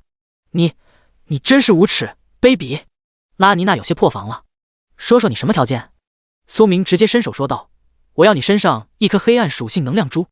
能量珠？这是我黑暗公会法宝，你真是痴心妄想。拉尼娜拒绝道，那这个交易就做不了。苏明双手一摆说道，他有这样的朋友真是倒霉。拉尼娜从身上拿出了一颗黑暗能量珠送给了苏明，我现在带着他走。苏明看着拉尼娜认真的说道，希望你可以照顾好他，他在我这里要远远比在你身边要好。拉尼娜鄙视看了一眼，然后抱着杨雪怡离开了异空间。林佑威不解看着苏明问道，言神，你为什么同意那个女人带走杨雪怡啊？苏明急忙解释的说道，我刚才已经检查到杨雪怡身上正在爆发黑暗属性能量，如果不能够第一时间控制，她会有生命危机。我们这里只有那个女人能够救她。放心吧，她在黑暗公会里会过得更好。林佑威若有所思点了点头，希望如此吧。好了，任务解决了，我也该走了。苏明转身离开了，他不想在林佑威面前暴露言神的身份。林佑威看着言神，哼，还不打算跟自己坦白是吧？看你能够装到什么时候。拉尼娜刚刚走出异空间，正面撞见了白风气等人。白阿呆，居然是你！没想到在这里碰到了你。白阿呆，大家听着眼前这个女人叫白神为白阿呆，有一种莫名的喜感。白灵儿更是捂嘴而笑，白阿呆这个名字倒是与哥哥的性子很搭配。妖女，你居然敢独自闯入我们帝都禁地，还带走我们帝国的人，受死吧！白风起怒道。白阿呆，别浪费力气了，你奈何不了我的。拉尼娜冷笑道，谁告诉你他是你们帝国的人？他是黑暗使者，是我们黑暗公会的人。少说废话，给我留下！横扫千军，出手就是黄级技能，气势恢宏。白阿呆脾气还是那么火爆，留点力气，我们北疆见。黑暗退散。拉尼娜的声音从远处空中传来，原地早就不见了身影。第117章，拉尼娜背景信息震碎三观。白风起的蓄力一击，横扫千军，扑了空，所有人都呆在了原地。居然有人在白神蓄力一击下逃走了，而且好像白神对那个妖女没有丝毫办法。刚刚听白神的话，那意思两人是老对手了，能与北疆战神成为对手，那个女人到底有多强？东方烈等人面面相觑，脸上丰富的表情表达了他们的疑惑，都在等白神解释，但是谁也不敢当面质问，那岂不是在打白神的脸吗？白灵儿见到了大家尴尬的表情，她直接来到了白风起身边，问道，哥哥，刚才那个女人到底是谁啊？她居然能够在哥哥攻击下逃走，好厉害啊！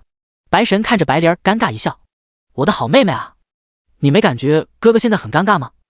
你怎么还给哥哥伤口上撒盐呢？麻辣小龙虾撒点盐很好吃吗？但是白灵儿仿佛根本没有察觉，继续拉着白神的胳膊撒娇道，哥哥，你给我们讲讲呗，这个女人到底什么来历？我好奇啊，原来这个世界还有这么年轻的高手。跟传说中伟大法神云云差不多。那个妖女比云云厉害多了。白神感叹道：“啊！”一句话，所有人都震惊了。刚才那个女人居然比伟大法神云云还厉害，那她到底修炼到什么级别的？难道是传说中更高级别高手？这个消息太劲爆了。她叫拉尼娜，是黑暗公会的圣女，主修黑暗法师职业。她的天赋是 SSSS 级别高手，在黑暗公会被公认第一天才。在北疆战场，我们多次交手，我奈何不了她。黑暗公会圣女，觉醒天赋 SSSS 级别，珍贵职业黑暗法师，黑暗公会第一天才，与白神不相上下。这些消息太震撼了，大家大脑 CPU 都要干烧了。这个叫拉尼娜到底有多么惊讶？刚才匆匆一别，没有仔细看，稍微可惜了。东方烈等人那羡慕的表情充分说明了一切。与白神他们相比，东方烈等人的修炼根本不够格呀。白神继续的说道：“妖女出现在这里，肯定有着不可告人的目的。”东方烈问道：“白神，他们会不会是为了复苏奥斯巴罗？”白神摇了摇头说道：“奥斯巴罗虽然厉害，但是还不值得妖女亲自出手。而且刚才我在他的身上没有感受到奥斯巴罗的气息，或许会跟那个女孩有关系吧。”拉尼娜之所以出现在这里，是因为苏明等人在闯迷雾荒林的时候，大败嗜血魔蛛的时候，让黑暗公会检测到了黑暗使者的信息，所以拉尼娜才会亲自出手。如果能够开发一个黑暗使者身上黑暗属性，这些黑暗使者会成为更高级别的高手。我们先进入异空间，查看里面情况。一行人进入了异空间，刚刚好撞见了林佑威。白灵儿看着林佑威问道：“这里到底发生了什么事情？其他人呢？”东方烈等人也看着林佑威。前面陈家豪阴谋的暴露，他们是知道的，但是后面发生的事情，他们就不清楚了。林佑威急忙解释道：“炎神救了我们，但是后来了一个女人，我和炎神无法抵抗，那个女人把杨雪怡带走了。那个女人实在是太厉害了，我们都不是对手。”白灵儿见到林佑威情绪有些低落，拍了拍他的肩膀：“事情都已经解释了，没事了。”林佑威点了点头，心里吐槽道：“苏神，我恨你，你一个人跑路了，把我一个人丢在这里，给他们解释，我还要假装表现很伤心。”东方烈等人听到炎神这个名字，眸子都睁大了。那个炎神是不是就是外界相传的异教徒？对对对，听说他是黑暗公会的人，现在看来不是了。那这个炎神到底是谁啊？白神一阵迷糊，在收到妹妹信件时，他已经了解到了这个苏明就是炎神。看来这个小子喜欢玩一些小把戏，有点意思。白神说道：“关于这个炎神，后续你们收集一些信息给我，我对这个人比较感兴趣。”东方烈点头说道：“等我们出去以后，我们会第一时间收集炎神消息，交给白神你。”白灵儿看着自己的哥哥，哥哥他不是知道苏明的身份吗？哥哥这么做原因到底为什么？难道……白风起查看周遭环境，对着林佑威说道：“这里发生过剧烈战斗，你们能够抵抗妖女的进攻不容易啊！你们到底是怎么做到的？还有奥斯巴罗和那条死龙是怎么回事？”林佑威急忙解释：“战斗发生时，这里一片漆黑，我根本什么都看不清楚，我也不知道到底发生了什么。”白神盯着林佑威，林佑威故作镇定，但是内心里非常紧张。幸好白灵儿解围：“哥，这位小妹妹刚刚经历过大战，你就别质问了。”白神点了点头，表示理解。然后一行人带着林佑威离开了异空间。另外一边，苏明从异空间出来以后，就遇到了苏英。苏英见到苏明，顿时激动，跳进他的怀里：“哥哥，你没事就好。”苏英激动道：“刚才他感觉一阵心绪不安，爸爸妈妈已经失踪了，他不想再失去苏明了。”苏明抱着苏英，摸了摸他的脑袋，笑道：“哥，这么厉害，怎么可能会有危险呢？我偷偷告诉你一个消息，妹妹这次咱们发达了。”苏明给苏英看了自己个人仓库里。苏英看到苏明的个人仓库里琳琅满目的战利品，露出兴奋的表情：“哥哥，真是太疯狂了，这么多战利品到底值多少钱啊？”苏明粗略估算了一下，几百亿是有了，不过有一个更重要的宝贝是在这里。苏明拿出了拉尼娜给他黑暗能量珠。当苏英看到这个珠子以后，浑身一颤：“哥哥，你这个珠子你是从哪里弄来的？”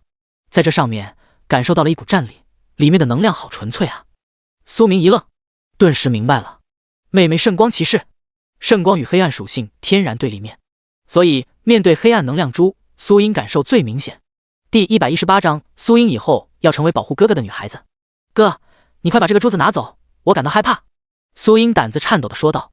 苏明笑道：“傻丫头，这个东西可是大补之物，这股能量可以提高你我之间的修为。”苏英表示不相信，一个小小的珠子能有多厉害？苏明莞尔一笑，摸了摸苏英的头，温和笑，说道：“你害怕里面能量很正常，这里面充斥着纯粹的黑暗能量，与你的属性刚好相对，你感到害怕是正常的。等到后面你从这个珠子，你获得了巨大的好处，你就知道了。”苏明明解释道。苏英还是不理解。苏明明白妹妹不理解的地方，能量相对往往也是激起一个人潜力最好的方式。妹妹是 SS 级圣光骑士，这个职业很强，加上她专长是加倍经验、加倍奖励、加倍掉落物以及最终 BOSS 的奖励，这个在专场里简直就是 bug 存在。苏明打算利用黑暗能量珠激发苏英身上的潜力，还有把之前获得经验添到苏英身上，在各种奖励加持下，苏英以后的发展绝对会刷新全世界职业者的世界观的。苏明打算回去以后就帮助苏英进行转职，先完成3转，一定会吓坏所有人。好，谢谢哥哥。听到苏明的话，苏英眯起眼一笑，嫣然的笑意让苏明都不禁晃了晃神。这么好看的妹妹，到底是便宜了苏明，还是便宜了其他小子？哥，我想以后专门提高攻击力，我想以后拥有保护你的能力，我不想以后你还把我单独放在外面，你一个人面对危险，我感到害怕。已经失去了父母，苏英不想再失去哥哥，哪怕前方有危险，她希望能够和苏明一起面对，而不是待在原地，一直担心什么都做不了。她知道哥哥这是在保护她，不让她有危险。但是说好的一起面对所有的苦难，为什么哥哥总是独自面对困难？这不公平。苏明抹了抹苏英的脑袋，笨蛋，有哥哥在，你会一直都是安全的。苏英嘟嘟嘴说道，我不干，说好一起同甘共苦，以后你要是再把我扔在原地，我就真的不理会你了。见到妹妹真的生气了，苏明笑道，好吧，那这次就专门提高你的攻击力，还有你的防御力。妹妹大了，有了自己的主意了，苏明不好阻碍了。苏明略微思考了一番，咋说呢？圣光骑士是一个高阶职业，但是苏明心疼妹妹，让妹妹近战，难道一拳一个小朋友？如果换一个法师职业，就可以在背后偷偷放技能就可以了。但是圣光骑士需要不仅有极高的攻击力，还有防御能力，只有做到攻防一体，才是骑士最好的进化方向。再加上圣光这个属性加持下，在未来苏英绝对会成为控股部的存在。为了防止以后妹妹一拳一个小朋友那个暴力画面发生，苏明决定以后还是多多帮助妹妹找几个高阶召唤物。谢谢哥哥。苏英见到哥哥终于同意了，微微一笑。对吗？听妹妹话的才是好哥哥。要是哥哥再想别的心思，苏英决定一定会给哥哥一个教训，让他了解一下山花为什么那么红。哥哥哪都好，就是小心思太多了。我们先去找杨雪米等人，然后出副本领取任务。苏明笑道。好的。苏英笑道。经过半天，两人终于找到了陆泽等人。陆泽看到了苏明，眼前一亮。哎呦喂，我还以为你被野外 BOSS 给吃了呢，还活着就好。陆泽拍了拍苏明的肩膀说道，你这个狗大户都没被淘汰，我怎么可能会被淘汰？你欠了我那么多战利品，还没还我呢。苏明笑道。苏英补充道，陆泽哥哥，你不会是想赖账吧？赖账？那怎么可能，我怎么会赖账？我陆某人最讲信用了。陆泽笑道，但是心里一阵马奶皮，这兄妹两个人坑人，真是不要命啊。苏明是个老六，怎么他妹妹苏英也变成这样了？苏明你该死啊，原来单纯的苏英妹妹多好啊，看你教的跟你一样高老六，天理难容啊。苏英笑道，我就知道陆泽哥哥最讲信用了，在这方面千万不要跟我哥哥学习。对对对，我怎么可能跟你哥学习呢？陆泽急忙笑道。苏明瘪了瘪嘴，这妹妹还真是多面打击啊。杨雪米看着苏明和苏英急忙问道，学长，你知道我妹妹的消息吗？你妹妹？苏明不知道该怎么解释。苏明是提前离开了战场的，炎神才是进入战场的人啊。苏明不想破坏这层身份，只好假装不知道。杨雪米急忙说道，我现在十分担心我妹妹，我感觉她出事了。苏明感叹道，还真是双胞胎反应，真是心有灵犀啊。就在这时，林佑威回来了，身后还跟着一批人。杨雪米急忙来到了林佑威身边问道，我妹妹怎么样了？你妹妹？林佑威不知道该怎么回答，难道他真的要对杨雪米说，你妹妹被黑暗公会的人给带走了吗？林佑威看了一样苏明，苏明急忙躲避着林佑威的目光。小黑子，你别看我啊，我现在也无法解释清楚啊。再说了，你没看到周围有那么多人吗？就在这时，白风起站了出来说道，你妹妹因为特殊体质，我已经安排人让她进入了圣龙殿。圣龙殿？杨雪米看着白风起，有些不敢相信问道，你是？白灵儿第一时间站出来介绍道，这位是我哥哥北疆战神白神。北疆战神白神？我去。杨雪米眼神里充满了疑惑，我妹妹有这么大福气吗？能够进入帝国圣龙殿？其实杨雪米还是有些不敢相信。圣龙殿啊，那是整个帝国所有年轻高手汇集的地方。白风奇解释道：“你妹妹隐藏属性级别特别高，加上身上还有黑暗属性，符合了圣龙殿收生标准。她现在情况有点特殊，我已经提前安排人带走她了。出了副本，我会找人通知你家。”第119章炎神火出了圈，到底谁是炎神？对于白神的解释，杨雪米虽有疑惑，暂时表示相信了。苏明见此，上前安慰杨雪米说道：“以后我可以帮你一起去找你妹妹。”谢谢学长了。杨雪米看着苏明说道。此时白灵儿向白神介绍：“哥，他就是苏明。”白神看着他：“你就是苏明？”苏明点了点头说道。白神对苏明说道：“出了副本，我们到转职殿尸神宫再聊。”苏明有些尴尬了，白神的橄榄枝他有些不敢接，周围都在看着呢。苏明不想出名，但是白神这一下子直接让他出名了。东方烈等人表示不理解，这个苏明到底是谁啊？为什么白神单单对他这么有好感？周围有人开始普及苏明的身份。苏明，中海3中的学生，觉醒天赋是 B 级见习法师，同时也是这次国色天香小队的队长。听到这一番信息以后，所有人更是蒙圈了。白神，这是在搞什么？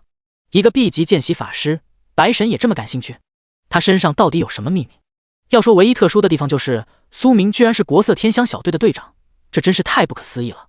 这次国色天香小队可是获得了最后副本的胜利，是积分最高的小队。这里面有蔷薇公会会长的女儿林佑薇 S 级信条刺客，有中海中 SS 级圣光骑士，也有杨雪米 S 级信仰牧师。但是最后这支小队队长居然是一个 B 级见习法师，真是喜闻乐见。加上现在还有白神的关注，苏明这个名字一下子被所有人给关注了。就在这时，东方烈询问苏明等人：“你们知道炎神这个人吗？”炎神？陆泽第一跳出来说道：“我知道，我知道。刚才在异空间里是炎神救了我们，他好像是一个100级法师，能力超强。但是他戴着面具，后面披着一件黑色长袍，长什么样子没人知道了。”东方烈露出了淡淡的笑容，没想到这个炎神居然这么神奇，不想让人知道他的真实身份。林佑薇特意看了一样苏明，难道这就是苏神想要玩的把戏吗？众人出了副本，由东方烈牵头寻找关于炎神的下落。按照官方的说法，感谢炎神在副本里拯救了学生，破坏了黑暗公会的阴谋，帮助了中海躲避了巨大的危机。大家得到这个消息，所有人都震惊了。炎神？这个炎神到底是谁啊？之前不是说炎神是异教徒，是黑暗公会的人吗？怎么转眼之间炎神又成为了我们中海的大英雄，破坏了黑暗公会的阴谋？这到底是怎么回事？2级反转是吗？我们到底应该听谁的？当然是听官方的呀。难道官方还会分不清是非吗？你们说，之前我们在大荧幕上见到旧世界魔神奥斯巴罗，是不是就是炎神阻止了黑暗公会的计划，让黑暗公会的人破产啊？这个肯定是啊，如果不是炎神阻止的话，官方也不会这么报道的。这么说，炎神确实是拯救了我们中海啊。对啊，那可是奥斯巴罗毁灭了一个整个世界，如果真的复苏的话，我们整个中海都会毁于一旦，真是太吓人了。幸好出现了炎神，炎神就是我们中海英雄。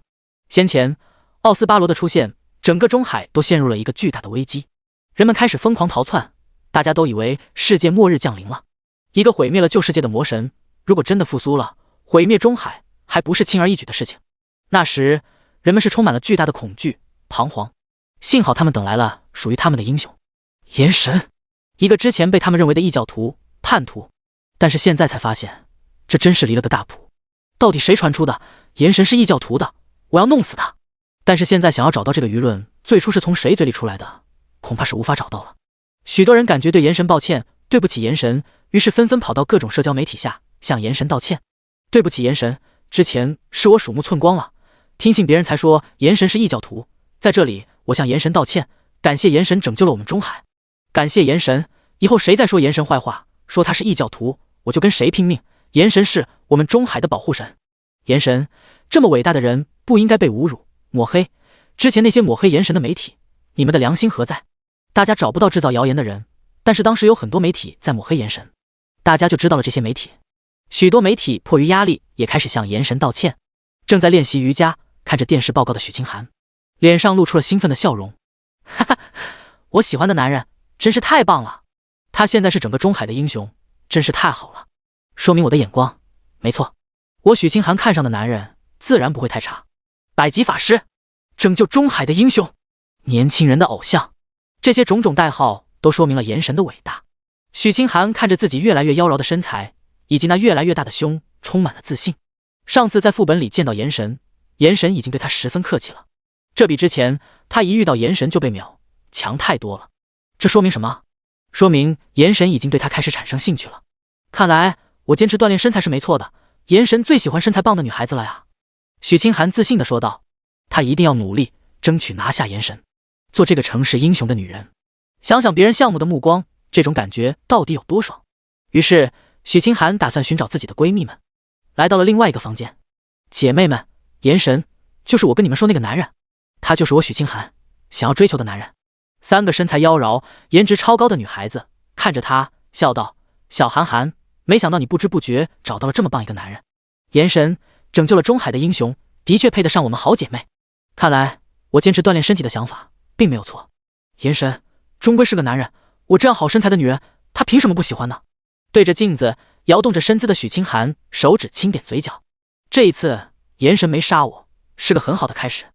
那下一次的目标就是成为朋友。炎神，你终将成为我的群下臣。看着镜子中妩媚多姿的自己，许清寒一只手向前伸出些许，缓缓地攥了起来。他许清寒看上的人从来没有逃出过他的手掌心。苏明虽然给了他文科学习上的帮助，但他现在不过是个区区 B 级见习法师，失去了作用，被他抛弃了。顾阳给了他不菲的成长资源，见识诸多家族公会的舞台，但在炎神面前，顾家的永恒宫会有算得了什么呢？即将被他彻底抛弃。苏明是这样，顾阳也是这样，但现在炎神就是他选定的下个目标猎物。第120章许清寒的姐妹团。房间里这三个女孩子都是许清寒的好姐妹，同时她们还有一个身份，其他高中的校花：韩露妍、李子柔、顾小雅。四个女孩子在一起，也被人公认中海最好看的校花。因为有着共同对美的追求，经常一起探讨关于对美的追求，很快四个人都成为了好姐妹。最近她们都知道许清寒对于一个男人很着迷，但是大家都不知道这个男人到底是谁。无论怎么打听，许清寒也没有告诉他们。以前许清寒认为炎神在大家眼里是异教徒，这也是许清寒不告诉其他姐妹的犹豫。现在炎神出名了，都火出圈了，被誉为是中海的英雄，这么出色的男人，当然是他许清寒真正追求的男人，那都是所有人都羡慕的职业者。韩露妍挽着许清寒的胳膊笑道：“小韩寒，你真是不鸣则已，一鸣惊人啊！我们怎么也没有想到你喜欢的男人居然是炎神。如果你们真的在一起，那我们小姐妹岂不是在中海都出名了？快跟我们说说，你跟炎神进展到哪一步了？”许清寒也没有跟自己好姐妹隐瞒，把前后与炎神认识的过程详细说出来了。几个姐妹直皱眉头，没有想到自己的好姐妹在这段关系里这么卑微，她们有些心疼的抱着许清寒表示安慰。李子柔更是生气的说道：“这个炎神不是男人了，怎么可以这么对付我们家小韩寒啊？一点都没有男人风采，前后2次秒杀我们小韩寒，真是好寒心，白瞎了我们小韩寒对他的追求。”顾小雅则是摇了摇头说道：“柔柔，我觉得你说的不对，虽然炎神够可恶的，但是谁像炎神这么男人呢？其他男人见到我们姐妹都是满脸淫乱的想法，不是盯着我们的胸，就是盯着我们的身材，他们的目光真是很讨厌，我最讨厌那种恶心的男人。”韩露妍深有感受的说道：“对对对，这种男人最可恶了。前几天我从学校出来就遇到了一个恶心男人，一直盯着我看，那种目光真是让人作呕。”顾小雅说道：“但是这个炎神就不同了，他不但没有盯着韩寒身体看，甚至不屑一顾。”许清寒怎么感觉这句话有毛病呢？雅雅，你是不是想说我的身材不好？顾小雅笑道：“韩寒，你的身材怎么不好了呀？你可是我们几个人中身材最好的，你可千万别误会了呀。我想说的是，炎神跟别的恶心男人不一样，他不沉迷女色，而是真正男人，还拯救了我们中海，这样的男人谁会不爱呢？”李小柔也是深有感受的说道：“对对对，只有这样的男人才值得我们追求，我们去爱。”许清寒感觉有些失落，炎神真的好难追求啊。往日其他男人都不需要许清寒亲自动手，一个眼神，那些男人都会乖乖献上殷勤，但是炎神就不一样了，甚至有些过分。他对许清寒的美好像根本不在乎，甚至还有些敌视他。追求炎神真的是一个艰难挑战过程。韩露妍感受到了许清寒心态上的变化，抓住他的手说道：“韩寒，你是不是觉得有些灰心了？”许清寒点了点头：“我不知道接下来该怎么做，才能够让我与炎神关系更进一步。”韩露妍思考了一番说道：“韩寒，其实你已经很成功了，前2次炎神见到你直接把你秒掉了，甚至根本都不想鸟你。许清寒看着韩陆言，韩陆言笑道：“请原谅我这么说，你们当时的情况确实如此，但是在你们副本训练中，炎神对你的态度就不一样了，他已经开始慢慢接受了，开始与你交流。他虽然干掉了你的伙伴，或许是因为他不喜欢看你身边有其他男人呢，你说有没有这种可能？”李子柔也是点了点头说道：“或许真有这种可能。许多男人就是表面假装什么都不在乎，但是内心里极其大男子主义。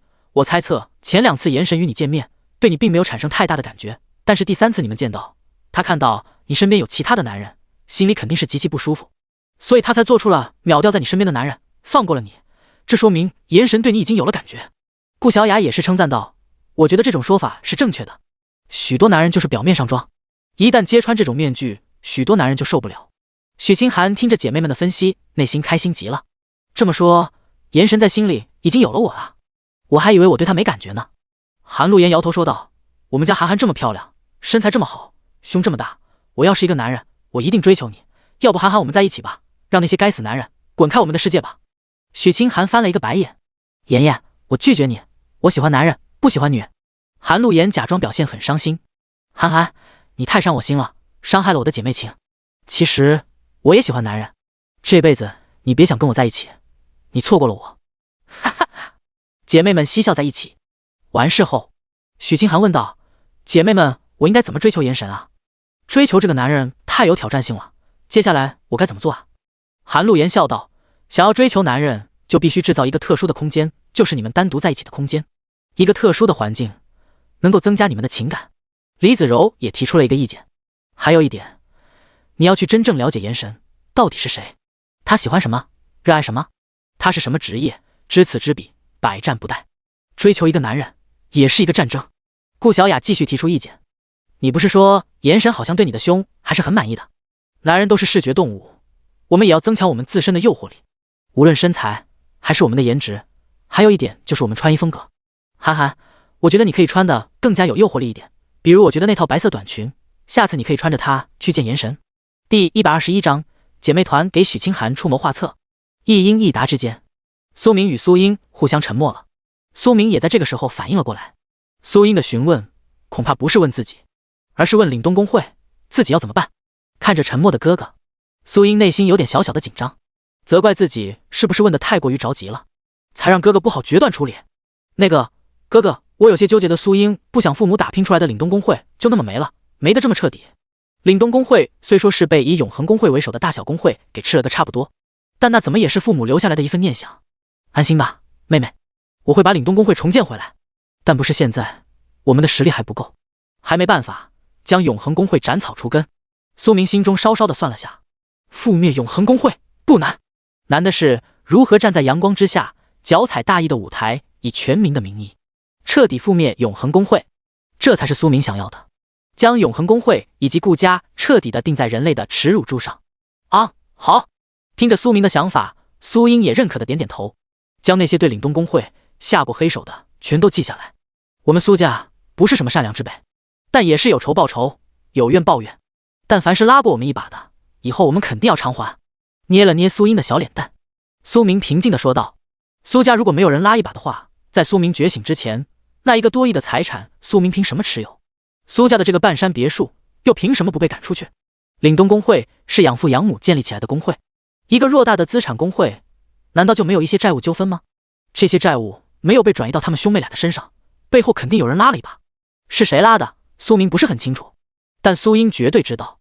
好，点点头，苏英的小脸蛋开始泛起阵阵的红潮，激动以及兴奋。凛冬公会的覆灭，他曾眼睁睁看着，但却无能为力。但是现在，哥哥愿意与他一起来为凛冬公会讨回一切，这让苏英很开心。一只小手更是将剩下的橘子全都塞入了苏明的嘴里。这个怎么这么酸？酸吗？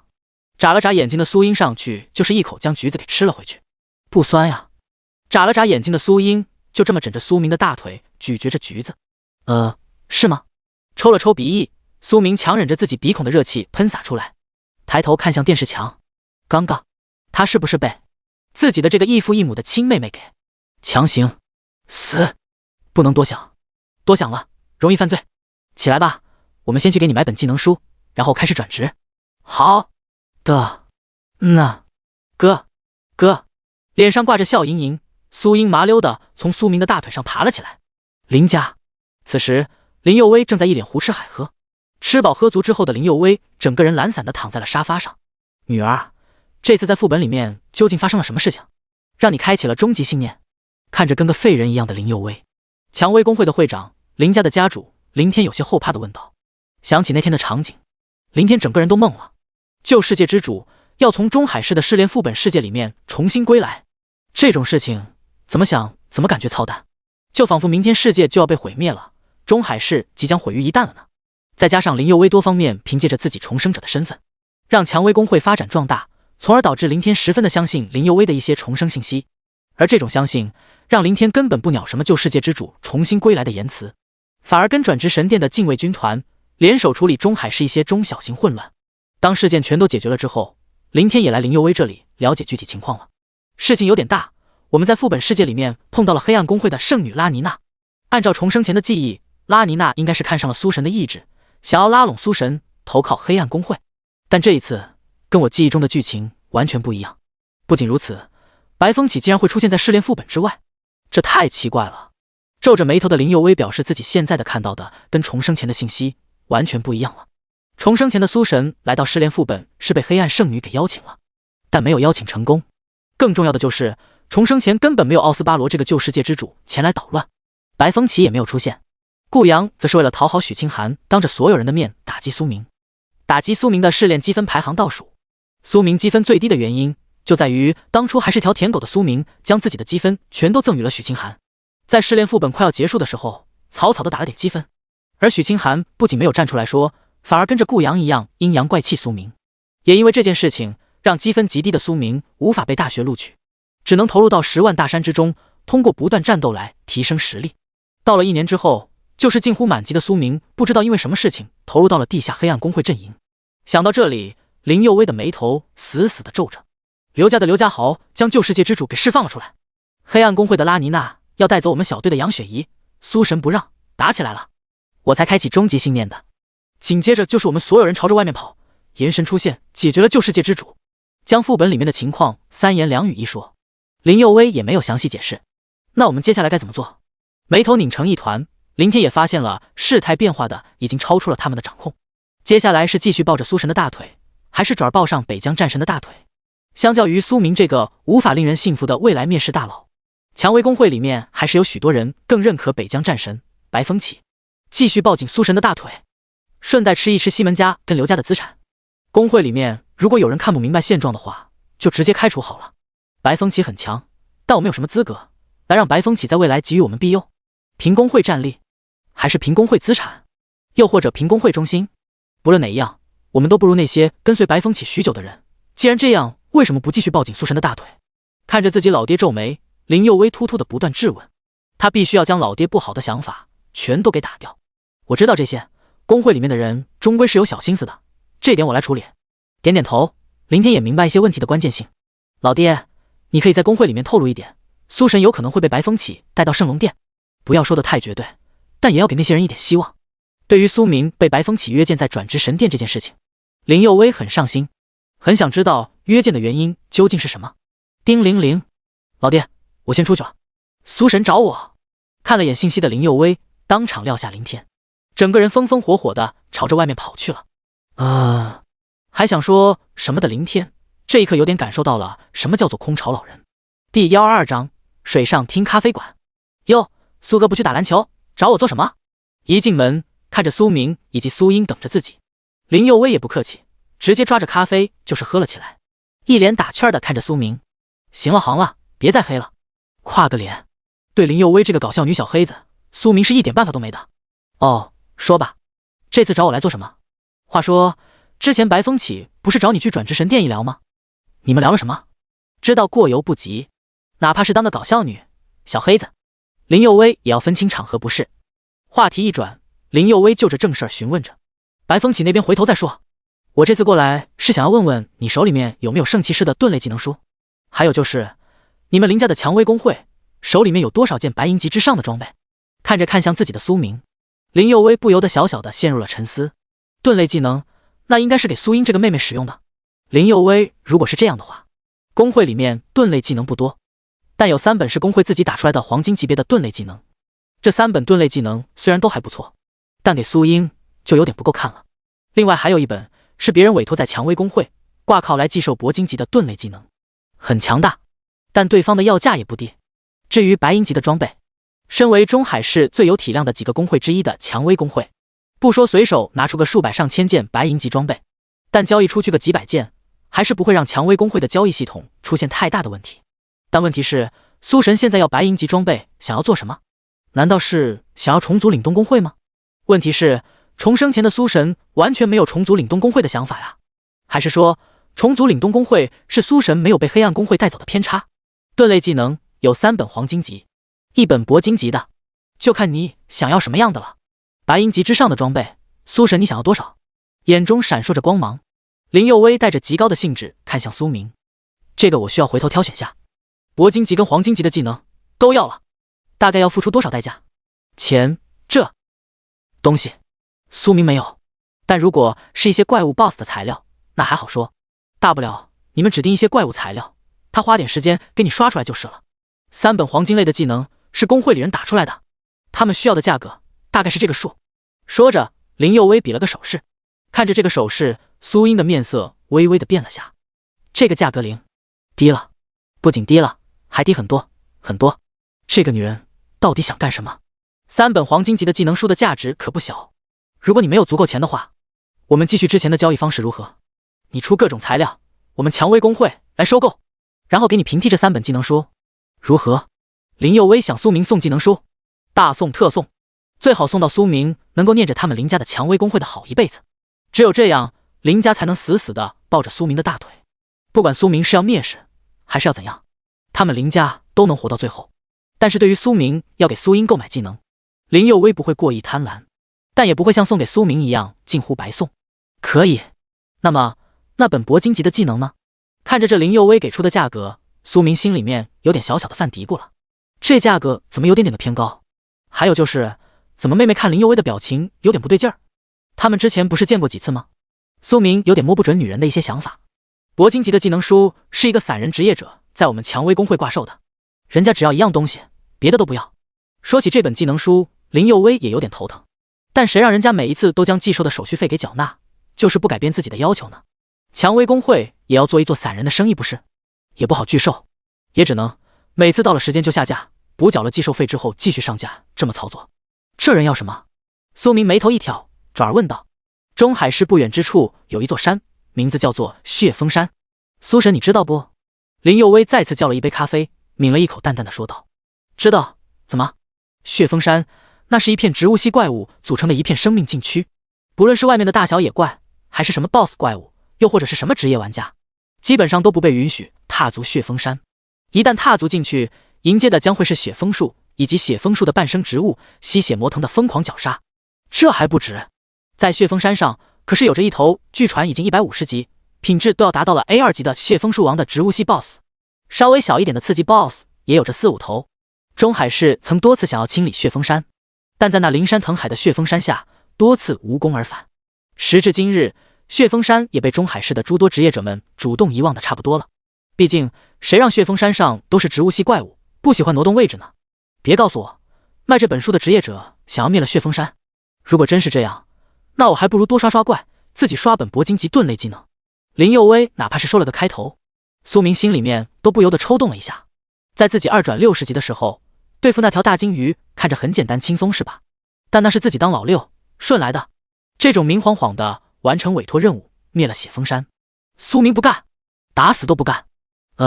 不是，对面的用这个盾类技能换取的委托任务是协助他进行职业移转，任务简单到只需要获取10万血峰山植物系相关怪物的经验，以及3头植物系小 BOSS 怪物的木星。回想了下上盾类技能的那个散人客户的要求，林佑威也有些牙疼的说道：血峰山上的血枫树、吸血魔藤等一系列的植物系怪物不难打，难的是这些怪物都在血峰山，想要拿到手10万血峰山植物系怪物的经验，多少有点难为人了。就这么简单，就这么简单。妹妹，我们走，转技能书去。说着，苏明牵着苏英的小手就是朝着外面跑去。哎，你等等我呀，这咖啡钱你总要付了吧？擦！看着跟自己要钱的服务员，林佑威嘴角抽动了不少。第123章，顾阳获得 NPC 阿丽亚的传承。中海市郊外，不好意思，真的不好意思，我来迟了，抱歉，真的很对不起。高马尾，鹅蛋脸，戴着一张很厚重的眼镜娘，一身高挑的身材下是修长的大长腿，辅以软糯的性格，将这一张换个金丝眼镜，就是个妥妥的御姐脸气质给拿捏死死的蠢萝莉。总之，苏明看着有点怪，但真的很赞。御姐的脸蛋、身材以及雄厚的资本，蠢萝莉的软糯性格以及身高，这是什么拼凑对接而成的反差少女啊？怎么会有这么吸引人的存在？苏明的眼睛上下打量着，怎么看怎么感觉有点分辨出不来。那哥哥，她是不是很好看呀？看着哥哥一个劲儿的将目光放在这个蠢萝莉似的贾玉姐身上，苏音要是没点吃味儿，那是不可能。但就算是吃味儿的苏音，也不会大吵大闹，反而勾起了苏明的脖梗，对着苏明咬着耳根起来。怎么可能？这身材比例总给我一种视觉上的反差效果。再说了，我妹妹天下第一可爱。没有反应过来的苏明一边打量着御姐身材，一边看着萝莉体型，下意识的呆呆的回应道：这种逆天的反差身材是真的很吸睛。啧，看着苏明又在跟苏音咬耳根，林佑威心里面多少有点羡慕了。但就算是羡慕，林佑威也不敢贸然改变自己的性质。搞笑女、小黑子，这些已经成了林佑威身上摘不掉的标签了。贸然摘掉标签，谁都知道你多少有点问题了，好不？哼！听到满意答案的苏音也没跟着要求太多，略微傲娇的冷哼了一声，放过了苏明。反应过来的苏明目光有点不知道往哪里看了，下意识的瞥上了这个反差极其鲜明妹子的胸怀。哎，别说，这地上的蚂蚁还真可爱呢。偷看妹子被异父异母的亲妹妹给抓个现行，还被问谁可爱，幸好自己回答完全出于本心，不然的话自己又要郁闷一阵子了。还看，再看下去人家都要不好意思了。看着苏明大刺啦啦的看着这个反差极其离谱妹子的胸襟，硬生生将这个软妹给看害羞的紧着自己的衣角，将脑袋一点点的埋到了自己的怀里。林佑威有点看不下去了，对着苏明就是一阵调戏。哪有，只是看看这位身上的不同之处。说着，苏明的目光扫到了这个反差极其差异妹子身上的词条。不同之处？金小小有什么不同的地方吗？林佑威有点好奇了。你的职业应该不一定需要血峰山上去狩猎吧？看两眼词条，苏明有点好奇地询问着这个反差极其差异的蠢萝莉贾玉姐。小小一点都不小的好吗？赤天使之眼 SSS 级词条。词条1，金小小 LV 30级 SS 级毒藤魔女，一个从出生就不断在各种反差展开的女孩。一传任务需要获取10万藤蔓类寄生植物系的经验，100条藤蔓类怪物的尸体，以及5枚 CL Boss 级别的木星。个人信息那些对于苏明来说不重要，但一传任务，苏明看了看，发现这并没有指名道姓必须要求是血峰山上的吸血魔藤跟血枫树。在中海市附近有着好几个植物系怪物的诞生地，同样也有寄生类以及依附类的怪物。哎，不需要吗？可是我知道的情报就是血峰山上能够完成我的专职任务。歪着脑袋抱着自己怀中的一根木质法杖，金小小不解地看着苏明。等等，你这一脸的高冷御姐，冷傲气质的脸蛋看着我是几个意思？为什么你能够用这种冷乎乎的脸蛋说出呆萌、迷糊、软糯的声线？这到底是哪里搞错了？看着金小小的回应，苏英跟林佑威不由得面面相觑了起来。一开始过来的时候，他们还以为那是金小小虚了，泪嚷了，结果谁曾想人家就是这样的。别的地方也有，但没办法像谢峰山那样可以快速的刷经验，而且大多数植物系怪物都是火系职业者们最优先选择的地方，植物系的职业者除非效果很好，不然社会地位真的太难了。林佑威算是给金小小的稍稍的开辟一下原因，毕竟植物系的职业者想要发展起来，要么去当园丁，要么去当农民或者种树什么的，不论战斗职业还是生活职业、辅助职业都用不到植物系的职业者，再加上植物系职业者攻击低、辅助慢，生活加成还废不拉几，真的是谁看谁头疼。行吧，那就走吧，我们先去血峰山踹踹门，反正血峰山看来自己是跑不掉了。既然如此，苏明干脆踹踹门好了。对了，你怎么还不离开？看着像舔着脸跟过去的林佑威，苏明打趣了起来。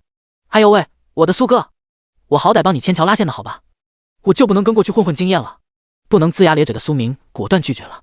咱还是一个小队的成员啊，喂，好了，已经把你从国色天香小队里面踢出去了。苏神，咱不能如此不讲道理啊！我就是求大老赵，求抱大腿。可怜兮兮的林佑威整个人都差点扑在了苏明的身上，一脸子的哀怨。说实话，双手抱胸，苏明才不信这个家伙的鬼言鬼语呢。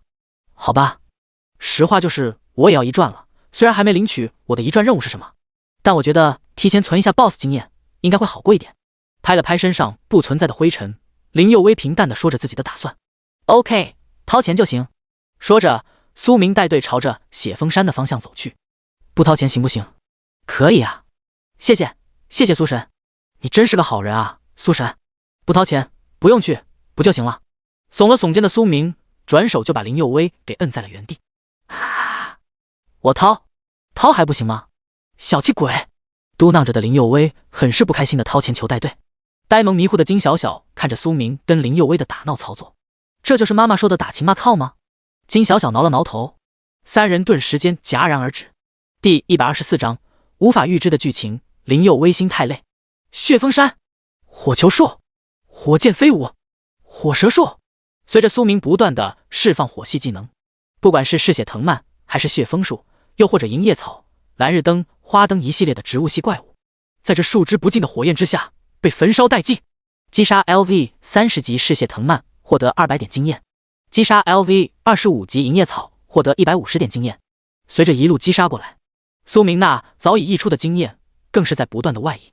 击杀嗜血藤蔓获得怪物材料嗜血藤叶，击杀血枫树获得木星，击杀蓝日灯花获得无粉灯。击杀的小怪数量很多，爆出来的各种小怪材料也不少。在诸多野怪里面，植物系的怪物哪怕是小怪，爆率也算是最高的了。不过不同的是，植物系怪物大多数只爆材料，不爆装备跟武器，就连技能书的爆率度。哥，哪里有一头小 boss 杀过来了？一手提着骑士枪，一手提着盾牌的苏英正一脸戒备地盯着四周。在苏明没有使用白银级之上技能的时候，技能效果虽然依旧炸裂，但远远没有披着炎神皮的时候来得过于炸裂。起码就目前来说，身边的这个极具反差效果的蠢萝莉贾玉姐是没有看出来多少，正一脸呆萌地看着那掉落的木星，想要捡走。可惜这些怪物材料全被苏明顺手收走了。望着被收走的木星，傻傻的痴呆了。好，点点头，看了眼一根墨绿色的藤鞭挥舞过来的嗜血藤蔓，苏明直接展开了炽天使之眼。名称：嗜血魔藤，品阶 B+，等级 LV110，生命值800万，力量800，体质950，精神力370，敏捷720。技能：专长嗜血。当嗜血魔藤进入暴走的时候，将会对周边区域进行无差别吸血。词条1：嗜血魔藤有几率爆出嗜血魔藤皮，这是锻造特殊装备的材料之一。注意，嗜血魔藤皮可以添加到软鞭类武器，并增加吸血效果。好宝贝，虽然属性跟永恒公会顾青带着的那个御兽师袭击自己的火烈鸟差了很多，但这个鉴定出来的词条就值得苏明来这里一搏了。毕竟吸血词条啊，吸血词条要是堆到了100%以上，那吸血效果还不嘎嘎猛。到时候自己是增加正面状态还是负面状态，苏明有点想要尝试下了。火蛇术，看着突如袭来的一根毒刺藤鞭，苏明二话不说直接放出了自己的黑铁级技能火蛇术。反正也是从断层山的试炼副本里面爆出来的技能书，虽然好多都是低阶技能书，但架不住苏明的技能可以自动满级啊。再说了，有了足够量的低阶技能书，苏明也可以适当的跟炎神这个身份稍稍的切开一下了。轰！随着一条火蛇飞速的窜了出去，倒霉催的嗜血魔藤还没来得及嚣张起来，就被烧成了一团灰烬。火蛇术的基础攻击效果不高，但是架不住苏明现在能够成吨的叠加装备啊。装备上面附带的各种装备技能以及词条效果，足以秒杀这条小 boss 级别的嗜血魔藤了。我操，苏神你还是这么厉害啊！一条嗜血魔藤你就这么简单的干掉了。在一边的林佑威很好的扮演了捧哏的角色，只不过这个角色有点尬。我啥实力你又不是没看过，别尬吹了。斜视了一眼林佑威，苏明对这个搞笑女实在是有点无言以对。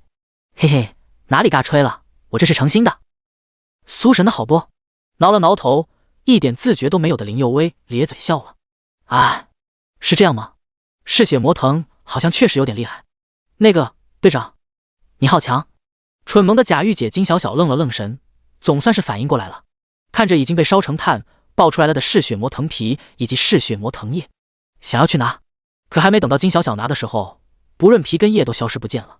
金小小有点小小的迷糊了，看吧看吧，我就说苏神很厉害的啦，你还说我尬吹。看着有人附和自己，林佑薇顿时间嘚瑟了起来。对于这种不知好歹的搞笑女，苏明直接选择无视。血峰山，江哥，这里真的能够爆出植物系技能书？凹凸有致的身材被修长的法师袍遮掩得结结实实，被许清寒一顿钓鱼忽悠。江山，一个多年带队练级的老佣兵达人，就这么被忽悠了？屁颠儿屁颠儿的免费带许清寒练级，顺带补充下他的盛宴法师的技能槽。是的，这一次许清寒没有继续追逐着炎神，反而开始了补充自己技能槽的打算。许清寒知道自己这具身体是多么的具有魅力，是多么的能够吸引男性，但许清寒同样知道一个事实，如果没有足够实力的美女，充其量不过是个花瓶。许清寒不想成为炎神的花瓶，他想更上一层，想乘风得势，想顺流直上。那许清寒就需要补充完善自己的技能槽，如果可以的话，将自己的基础属性也给补上一补。在基础属性补回来的难度大于技能书，许清寒还是决定优先补充技能槽。现在最重要的就是许清寒要在血峰山练级，提升等级，以及自己刚补充上去的2个火系技能的熟练度。如果可以的话，就打出来几个植物系的技能书出来。毕竟在永恒公会里面有一本高阶火系技能书，人家不接受交易，只接受木系技能书的置换。许清寒也不是没考虑过白嫖，问题是那个人是个女的，还一副大智若愚的样子，不好应对。这让头疼的许清寒只能选择打一打植物系怪物，撞撞运气，看看能不能爆出来本高阶木系技能书。许同学，瞧你说的，我老姜可是中海市有名的带队练级达人。血峰山是危险了点，但血峰山上真的能够爆很多好东西，而且要是没有特殊门路过来的话，大多数人都会被血峰山上的这些怪物给干掉。说着，江山指了指他们一路走过来，但却没有被袭击的嗜血魔藤、银叶草等植物系怪物来做证明，一双眼睛更是带着下流的神色，不断地打量着许清寒。这凹凸有致的身材简直是人间绝有啊！那还希望江哥能够好好的保护人家呢。血峰山的情况许清寒知道，但知道归知道，有些时候不切实见到，许清寒也想不到血峰山上这些最为排外的植物系怪物们竟然可以无视他，这让许清寒心中有了点小小的想法。一个区区带人练级的佣兵，配拥有这种技能专长吗？不配。这种技能专长一看就是为他许清寒准备的。第125章，帮助 NPC 阿丽亚复仇。那个看着在前方大杀特杀，已经引起血峰山一阵异动，导致血峰山银叶草区域这块都要暴动起来的苏明。蠢萌萝莉的金小小总算是有点反应过来了，他需要5枚小 boss 级别的木星，已经100条嗜血藤蔓的尸体，但是现在不论是木星还是嗜血藤蔓的尸体、嗜血藤蔓皮，全都被苏明给薅羊毛似的给薅走了。金小小有点小小的忧伤，这蹭经验蹭的10万经验都快来到了一半了，嗜血魔藤的尸体丝毫着落，金小小有点着急了。怎么了？看着金小小这又憨又蠢的样子，苏明都要忍不住逗一逗了。我想要嗜血魔藤的尸体，还有木星，你可以给我吗？乖巧蠢萌的金小小怔怔地看着苏明。啊，这家伙好大的一个直球哦！还是说蠢萌的妹子都是没心没肺的直球女？这家伙这么直接的吗？对于金小小的这般直接，苏英有点看不下去了。带你练级是因为你用铂金级的盾类技能书跟我哥换取的，现在还想从我哥的手中换取植物类的材料，你这未免有点太过分了吧？有吗？好吧，确实有些。在苏英的斜视目光之下，林佑薇无奈地举起了双手，跟苏明、林佑薇插科打诨，当个搞笑女什么的还都无所畏惧。但在苏英面前，有句话怎么说的来着？女人最了解女人了。林佑薇想要做什么，稍稍过头了，心急了，苏英都可能感知到。在苏英面前，林佑薇只能放缓自己想要跟苏明打好关系、抱紧大腿的操作。为什么？这可是我自己打怪刷下来的材料。这种蠢萌的假御姐真萝莉，苏明还是感觉逗一逗才有趣吗？随手一道火蛇，就是将远处那些想要编织银叶草网笼的银叶草给烧了个七七八八。大量的低级材料被苏明扫入了背包内，因为我的2转需要这些材料。金小小呆呆地看着苏明，而且我只需要嗜血魔藤的尸体以及5个小 boss 级别的木星。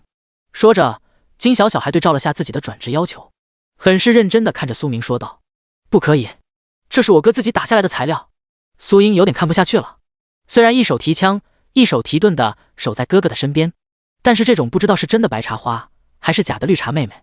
苏英越过了苏明，对着金小小回应着：“如果你想要，就要拿东西来换。”看着板着脸奶凶奶凶的苏英，金小小很是认真的点了点头，觉得很对，转而从自己的背包里面摸出了3本技能书，在众人面前。那这些行不行？看着3本技能书，不论是苏明还是苏英，又或者是林佑威，顿时间面面相觑了起来。2本白银级，1本黄金级。2本白银级的适合骑士类职业，黄金级的则是适合法系类职业。但是啊，咱就说你不是一个要过1转任务进入2转的萌新吗？你怎么会有这些技能书？你这些技能书怎么来的？林佑威仔细的算了下，猛然间发现金小小掏出的技能书不少啊。虽然大多数都不是黄金级之上的高阶技能书，在蔷薇公会上架了7本黑铁青铜级的技能书，全换材料了。委托苏明帮自己过委托任务的时候，上架了1本铂金级技能书，现在又掏出来了2本白银级，1本黄金级技能书，这个量已经远远的超过了寻常职业者了。而且中海市没有姓金的家族啊，这个我可以不说吗？眨了眨眼睛，金小小想要说的时候，却想起了什么，猛然间捂住了自己的嘴巴，一脸呆萌的看着林佑威。不可以，你要是不说，我们就把你丢在这里，不管你了。跟苏明对视了一眼，林佑威知道金小小有古怪，装腔作势的对着金小小恐吓了起来。啊，不要把小小丢在这里。小小说就是了，奶奶说这是小小被女神保佑了，才会在打怪的时候出现技能书。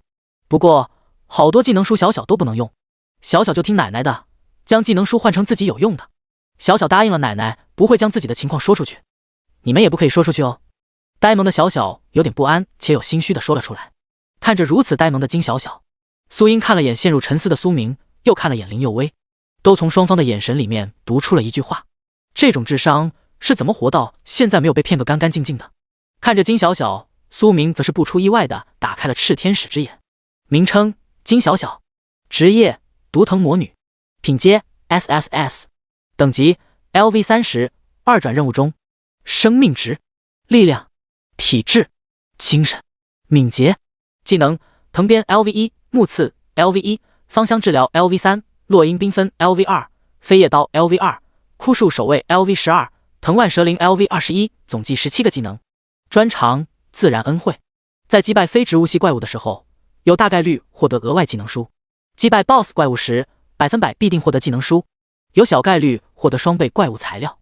这专长看得苏明都眼红啊！这种专长放在苏明身上，苏明能盯着 BOSS 狂刷，要不了多久，苏明身上个将会多出来数之不清的技能，还不用花钱买。这种优质专长，不论是谁看到都不会放弃。血峰山，二叔，我们来这里做什么？看着顾青带着自己来到血峰山，顾阳有点不明白，他之前在沿海刷怪刷得好好的，偏偏带他来这里做什么？中海市发生的情况，你没看明白吗？走在前面看了顾阳一眼，顾青深深地吸了一口气，依靠在一侧的石头上，止住了那有些打颤的双腿。中海市发生了什么？顾阳想了想，好像并没有发现什么问题。北疆战神来到了中海市，暂时接管了转职神殿。西门家跟刘家因为出现了2个背叛圣龙帝国、投靠黑暗公会的叛徒，现在正在被转职神殿所属的禁卫军团封锁调查中呢。再然后，对了，许清寒这个婊子不见了，他跑哪儿去了？对于许清寒，顾阳虽然上心，但绝对不会是那种死舔狗。许清寒在顾阳的眼中就是一个可以玩弄玩具，但是现在玩具不见了，这怎么能够不让顾阳不开心？你没发现北疆战神目前正在频繁调动那3支禁卫军团吗？我想要不了多久，威胁着中海市的这个血峰山就要被铲除了。你说我们要不要趁着这个机会，提前在血峰山上谋划点什么？第126章今日份好运。妹妹，交给你任务。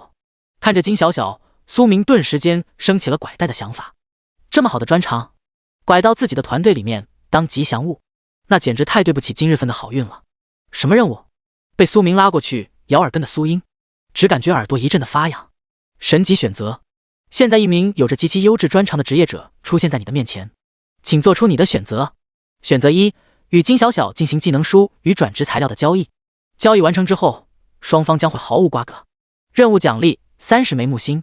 选择2，在血峰山对金小小进行杀人夺获，抢夺技能书。任务奖励：掠夺专长，可提前发放，有 0.1% 的概率掠夺对方的专长。选择3，将金小小收纳为自己团队的一员，并不吝啬自己的支持。注意，因为金小小出身有点不好，时常受到一些地痞无赖的骚扰，导致其奶奶在前些10日去世。想要完成此项选择，请严厉打击当地的地痞无赖，圆了金小小的信念。任务奖励：金小小的奶奶级的信任好感。死！正要跟自家妹妹咬耳根的苏明看到了神级选择给出的选择条件，33333。金小小，为了你，我可是毫不犹豫的放弃了掠夺专长啊！你以后一定要给我爆出来无数本技能书。心里面带着点对痛失掠夺专长的悲愤，苏明的目光带着点点灼热光芒看向了金小小。金小小，加入我的小队吧！加入我的小队之后，就没人敢欺负你了。只要你加入我们小队，吸血魔藤的材料全给你。看着金小小，苏晨毫不犹豫地拉拢了起来。啊！看着苏明这拉拢人的操作，林佑威跟见了鬼一样。苏神开始拉队友了，这是什么逆天行为啊？曾经的苏神可是孤狼一匹，从来不相信任何人啊！不，对于许清寒，曾经的苏神可是异常的信任。但是现在，看看，知道什么叫做团队，开始拉拢人的苏神是什么鬼？好几次都是对许清寒不加以讨厌神色，又是什么鬼？苏神啊，你变了，变得让我看不懂了。唯一没变的就是你这极其逆天的天赋还越发的妖孽了起来。深深的吸了一口气，看着率先被邀请进入团队里面的金小小，林佑威心里面要是没点吃味儿，那是不可能的。至于断层山试炼副本的小队，那不是临时性质的吗？林佑威根本就没当真的团队好不好？哎，看着哥哥的操作，苏英也有点弄不懂了。刚刚要让自己做什么来着？难道是让自己拉金小小加入团队吗？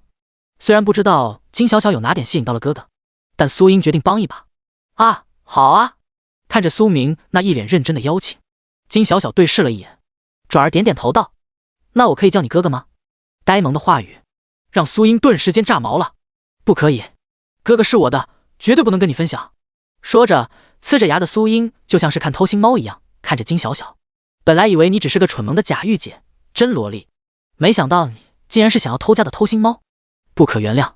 紧了紧手里的长枪，苏英差点忍不住要对着金小小一枪捅了下去。哎，等等等等，你怎么这么轻易就加入了？你就不怕他把你给卖了呀？带着点恨铁不成钢的样子，林佑威看向金小小：“你答应的那么痛快，做什么？你怎么能答应的这么痛快啊？你都这么答应了，那以后我还要不要矜持一下了？”哥哥，他是个好人，奶奶说好人不会欺负小小，所以小小愿意跟着他。看着苏英那龇牙咧嘴，想要一枪捅了自己的样子，金小小弱弱的指了下苏明，小声的说道。不过这小声之中还是带着点阵阵的不开心。讨厌苏英，不让我叫哥哥。好了，妹妹，不要跟小小一般见识了。说着，拽过苏英的苏明在耳边咬了一会儿的耳朵。听完小小奶奶刚去世没多久，还有哪些混蛋的欺负，苏英的心一下子就软了一些。先说好，我可以允许你叫我哥哥，哥，但我不允许你叫他哥哥，你明白吗？长枪重重的砸在了地上，苏英脸色有点不是很开心。哥，眼前闪着阵阵光芒，金小小双手直接伸开要抱着苏明，哐当！不开心的苏明手提长枪对着地面就是重重的砸了下去，叫得这么亲热，不行，绝对不行。那我要叫什么？金小小还是很会看脸色。苏哥、明哥，都随你，但是哥哥、哥什么的绝对不允许，那是自己的专享称呼。苏英很不乐意共享出去。明哥，这个给你。说着，金小小将手里的3本技能书都给了苏明。接过黄金级别法师类的技能书，苏明很满意。从现在起，他的团队里面多了个技能书吉祥物了。那这个给你。看了眼苏明的眼色，金小小顿时间明白了，将2本技能书递给到了苏英面前。看了眼技能书，虽然都是白银级的，但消耗的蓝量少不说， CD 也快，是个快切类的技能。哼了一声的苏英弱弱的道谢着。哎，金小小都被苏神你收入团队了，什么时候苏神你能够收了小女子呀？手腕一抖，一道笔刃化作光芒，将几只想要偷袭的嗜血魔藤给斩断。林佑威带着点怨念盯着苏明。哎，你不是一直都在团队里吗？学习完技能，晃动了下长枪的苏英对着周围几个想要偷袭的野怪就是挥扫了过去。别说攻击力很可以， CD 也短，耗蓝量也少得很。苏英很喜欢。你不是一直都在团队里吗？歪着头的苏英不觉地看着林佑威。还是说你啥时候又退出去了？黄金级技能风雨千仞，级别 LV1，技能效果释放数十道锋刃，对着面前一定范围内区域进行绞杀。深蓝加点，技能拉满。黄金级技能风雨千仞，级别 LV30级，技能效果以少量蓝量挑动自然界的风之力，凝聚千道巨型锋刃，对指定区域展开无差别死亡绞杀。爆炸！看着这技能效果，苏明只想说这真的很爆炸。第127章尴尬。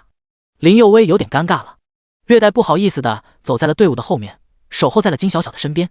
我这脑子到底是怎么回事？难道是搞笑女扮演多了，真把自己当成没脑子了？国色天香对这个失联队伍，没想到苏神就没解散，真是吓死我了。没解散就好，不然想要加入到新的队伍里面，又要付出不少的代价呢。不过现在能成为苏神的队友也可以了，起码林佑威最初的目标跟苏明成为朋友这一条，已经算是圆满完成了。明哥，我的技能好了。队伍沿着血峰山的山腰不断的进行搜刮，苏明也不想朝着血峰山深处走去。如果只是自己一个人，苏明还敢闯一闯，但身边有着妹妹以及金小小这个技能书吉祥物之后，苏明觉得自己没必要冒险。只要灵活运用金小小这个技能书吉祥物，不说太高，白银级、黄金级的技能书还不源源不断的刷新出来，哪怕是黑铁级的技能书，苏明也不嫌弃。填充一下自己的技能槽，总归是好事儿。反正自己跟别人不一样，别人需要疯狂的刷技能熟练度，苏明不需要，学会就是满级技能，拿自己还不多刷点技能书出来。在有了金小小加入队伍之后，苏明等人开始了一套灵活的刷技能书的方法。林佑威开始引怪了，白银级技能散落火花，一朵朵的火焰从天降落，将那些想要偷袭的植物系怪物全部焚烧殆尽。知道了，知道了。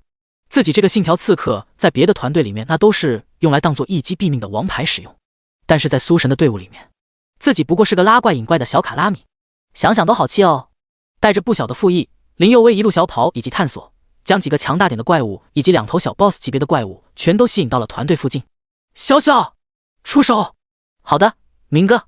随着苏明呼唤，金小小当场释放技能，黄金级技能落英缤纷，一片片沾染着毒素的花瓣从天而降，实力稍微弱一点的植物系怪物被毒倒在了地上。看到这一幕，苏明看了眼苏英，二话没说，苏英就提着自己的骑士长枪对着那俩小 BOSS 级的怪物 biu biu 的戳了2下，当即退了下来。火蛇！随着苏英退下来，2条熊熊燃烧的火蛇直接冲了上去。轰！伴随着烈焰的燃烧以及法系攻击的加成，2只小 BOSS 顿时间被烧死。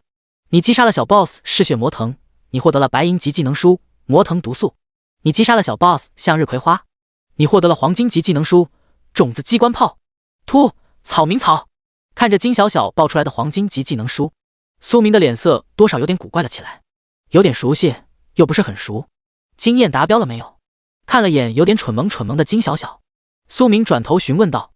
对于自己人，苏明历来很大方，前提是这个自己人能够值得自己完全信赖。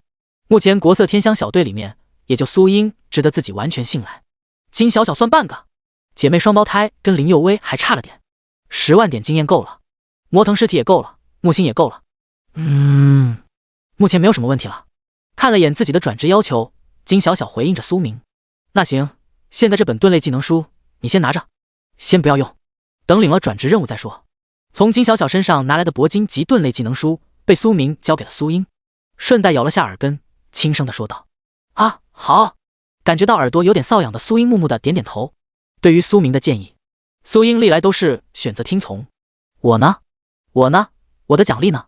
苏神，我今天可是拉了一天的野怪，没有功劳也有苦劳吧。看着将种子机关炮技能书交给金小小，盾类技能书给了苏英的苏英，林佑威也开始撒娇的想要从苏明手中要自己的奖励了。你这个土豪还跟我要奖励，丢人啊喂！沿着山腰准备从另外一边返回的苏明看了眼那本白银级技能书魔藤毒素，随手揣入兜里，乐呵呵的打趣着林佑威。我哪里土豪了？我现在穷的饭都快吃不上了，你又不是不知道。说起有钱，林佑威是真的要吃吐了。为了给苏明供应高阶技能书，好多都是需要林家花费大代价咬牙买下来的，就这林家被掏了个不说七七八八，也掏了个大半。目前来说，林家确实是没多少钱了。你觉得我会信你？蔷薇工会没钱，苏明不信。但林家要是没钱，苏明多少会信一点。林佑威是苏明的同桌，关系还算是可以，但这只能算是穿越而来之前前身的关系。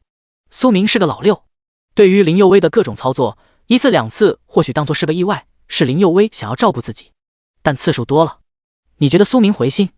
近乎掏空了大半个林家一样，买各种高阶技能书，以一种近乎半卖半送的方式给自己。你要说这里面没点门门道道，苏明打死都不会相信。经过苏明对林佑威以及林家的一系列分析，最终苏明得出了一条极其扯淡又不靠谱的假设，那就是穿越过来之前的苏明，未来一定发生了什么事情。林佑威很有可能是个重生者，只有这样才能解释得清楚林佑威之前一系列迷的操作，才能解释得清楚自己不过是一个区区 B 级法师，就值得林佑威如此慎重对待。哪怕是北疆战神、白神想要拉拢自己，也是因为自己的信息出现在了转职神殿，被上报了，这都是可以旁敲侧击进行分析的。唯独林佑威的一系列操作无法分析。嘤，苏神，你好狠的心呐！想我林佑威对你忠心耿耿，又是当牛又是做马，没曾想今日份竟然落得这般田地，不给水草喂食，还不予以奖励，反倒要被如此冷落对待，真是世态炎凉呐！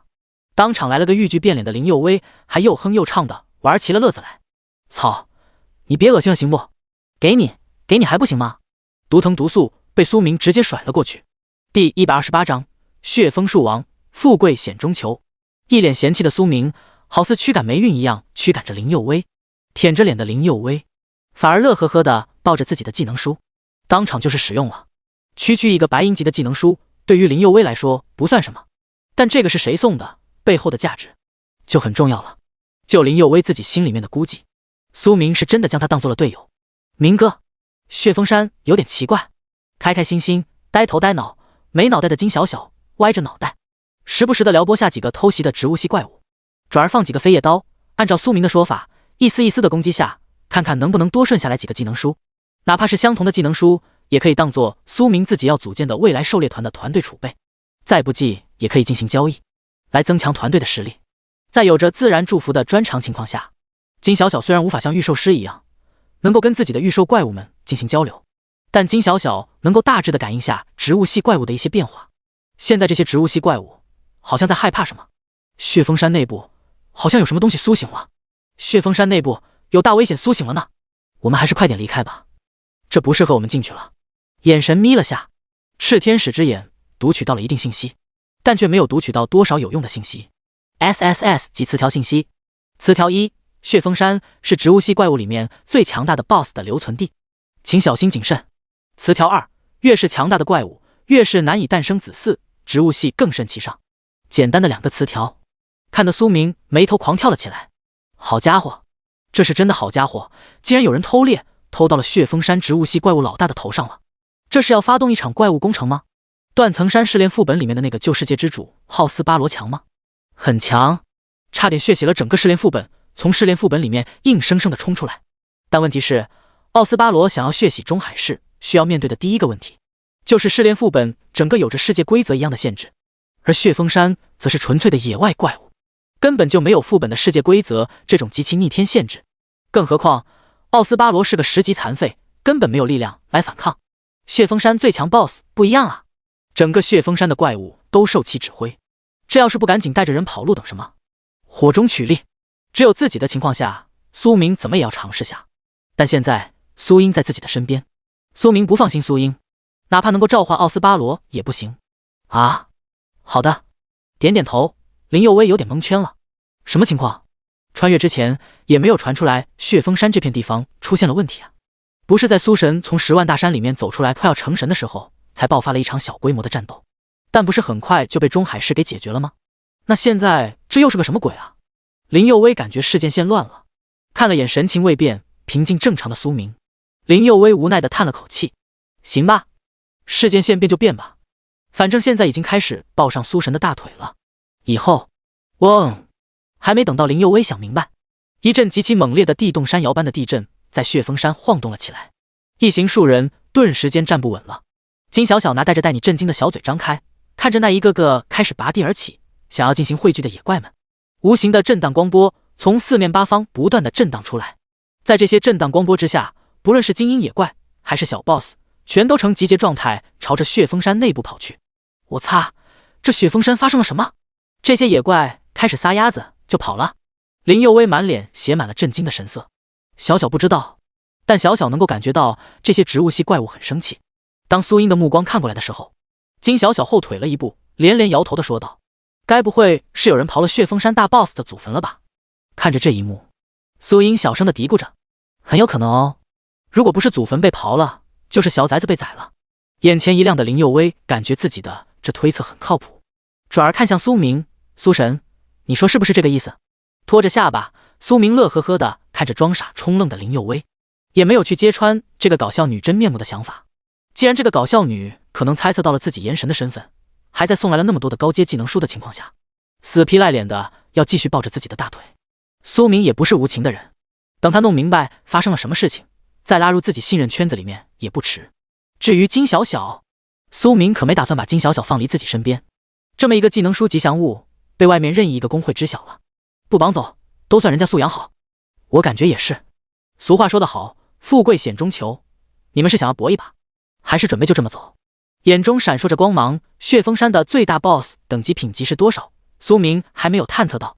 如果按照之前猎杀的那么多小 BOSS 的等级品级来算，或许不能跟断层山的旧世界之主奥斯巴罗一较高下，但就凭那远超了之前当老六顺来的大金鱼的品质等级，再加上一水的小弟，这要是摸一把，这不是将经验妥妥的堆到即将4转，甚至自己可以3转连带着4转一起进行了。听哥哥的，苏英是个好妹妹，不管苏明做出什么决定，就一句话：听哥哥的，听明哥的。金小小这个没有主见，能够被人随随便便骗走的蠢萝莉，当然是要听苏明的了。当所有人的目光都看在自己身上的时候，林佑威也感觉到了一点压力。干了，就像苏神说的那样，富贵险中求。这一波拼一把，我们弄不好可以将经验溢出到下个转职任务。看着苏明那笑盈盈的目光，林佑威一咬牙，一跺脚，干了！跟着苏神，你不狠一点，不狂妄一点，怎么让苏神？你是想要追随他的？好，我们先悄咪咪的摸过去，看看血峰山到底发生了什么。说着，苏明带着国色天香小队朝着血峰山的深处钻了进去。血峰山，二叔，我快撑不住了，这家伙到底是什么怪物？伤痕累累的顾阳竭尽全力的抵挡着这些不断冲击过来的小 boss， 但是这小 boss 的数量未免太多了点吧？血峰树王，想要你的崽子活下去，就停下你的攻击！一道道火系技能不断冲撞上了那漫天飞舞的血枫树叶。第129章，邪宰已令 boss， 这戏不对啊！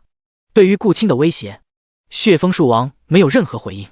漫天飞舞的血枫树叶直接化作了一枚枚遥控炸弹，对着顾青这个200级的烈焰法师以及顾阳这个才刚刚1转的圣骑士就是疯狂的炸过去。我的崽儿要是没了，你们人类全都要给我完蛋！抱着这种想法，血枫树王的攻击不可谓不凶狠，一根根好似钢缆一样的树根更是从地底飞涌了出来，对着顾青各种偷袭，各种阴间操作，让挟持着血枫树王幼崽一个不过花盆大小小树苗的顾青异常的难受。这个老东西，对他这个几十岁的老人家用偷，简直不讲武德！嘶嘶嘶嘶，一头头的小 boss 在血枫树王那一场暴躁的脾气之下，疯狂的对着顾阳进攻。期间不乏一些怪物系的小 boss。血峰山外围区域或许没有兽类怪物生存，但在这深处，血枫树王也是可以有几个禽兽类的手下。现在顾阳真的感觉自己要死了，一头接着一头的小 boss 根本不是在击杀他，而是抱着活捉他的想法不断的控制他，这比杀了顾阳还要难受。该死的，我就知道这家伙不可能受胁迫，这下子没办法了。脸色极其难看的顾青一边反击着血枫树王，一边在择绝手中的血枫树王树苗幼崽要如何处理。宰了，那他们算是彻底走不出去血峰山了。虽然可以死回去，但顾青要承受200级1/4，也就是掉落50级的损失。150级的顾青还要再掉落一些最难提升的属性点以及部分技能。到了那个时候，永恒公会还能不能被他把持着，谁也不知道。为此，顾青不能死，绝对不能在血峰山上死回去。血峰山一侧无人知晓的小路，秦寒，救我，快救我！无数的野怪以及数个小 boss 的袭击，让带领着许清寒刷怪、刷材料、刷技能书的佣兵江山感觉到了一阵压力山大，要抵挡不住了。口吐鲜血，挥舞着巨剑的江山对着许清寒大吼道：“没法力了，江哥，我没法力了，我们接下来要怎么办啊？”一脸委屈，好似个纯白莲的许清寒连连挥动着自己的法杖。一道道的火蛇不断的腾飞出去，帮江山解决一个又一个植物系怪物。在江山看不到的地方，许清寒有将那一头又一头本想不再恋战离开的植物系怪物给硬生生的拉了回来，继续围攻江山。对于江山这个巨剑剑士的专长，许清寒极其眼馋，但想要获得这个专长，许清寒就需要一个极其苛刻的条件。江哥，救我呀！哭哭啼啼的许清寒此时被几只植物系怪物撕裂了身上的法师袍，这种凄惨的局面瞬间冲击了老佣兵江山的脑袋。呀啊呀！看着没有背弃自己而去，依旧在帮自己战斗，本以为是个随用随扔的绿茶，谁想到这竟然是个奶茶妹妹。孤家寡人的老佣兵江山内心被波动了一下，转而愤怒的江山对着诸多的植物系怪物挥动着自己的巨剑。清寒。接着当一头接着一头植物系怪物被老佣兵给干死在当下，但更多的植物系怪物不断汇集过来的时候，老佣兵知道这次他们逃不掉了，就算是能够死回去，这之中付出的代价也太多了。深深的吸了一口气，看了眼许清寒。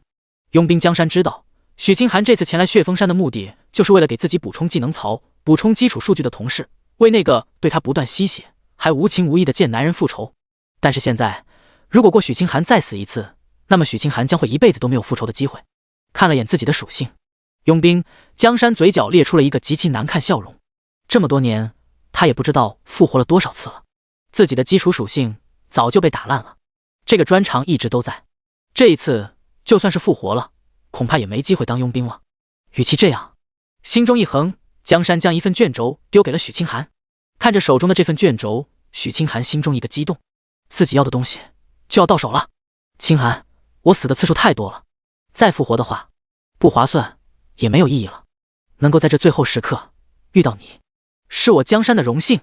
我更庆幸我在人生的最后一段路上能够有一个知心的姑娘作伴，所以逃吧，清寒，带着我的专长逃吧，离开血峰山，然后告诉转职神殿，血峰山暴走了，怪物工程可能要爆发了。逃啊，清寒，来啊，杂碎们，破山斩！随着江山那并不走心但却异常沉重的最后式告白，拥江山冲入了怪物群里面。看着手中的卷轴，许清寒想扭头就走，但为了能够确保最后能够获得佣兵身上的专长，许清寒开始卖惨勾心了。一丛丛枝叶茂盛的血枫树下，苏明忽然间停止了自己的步伐。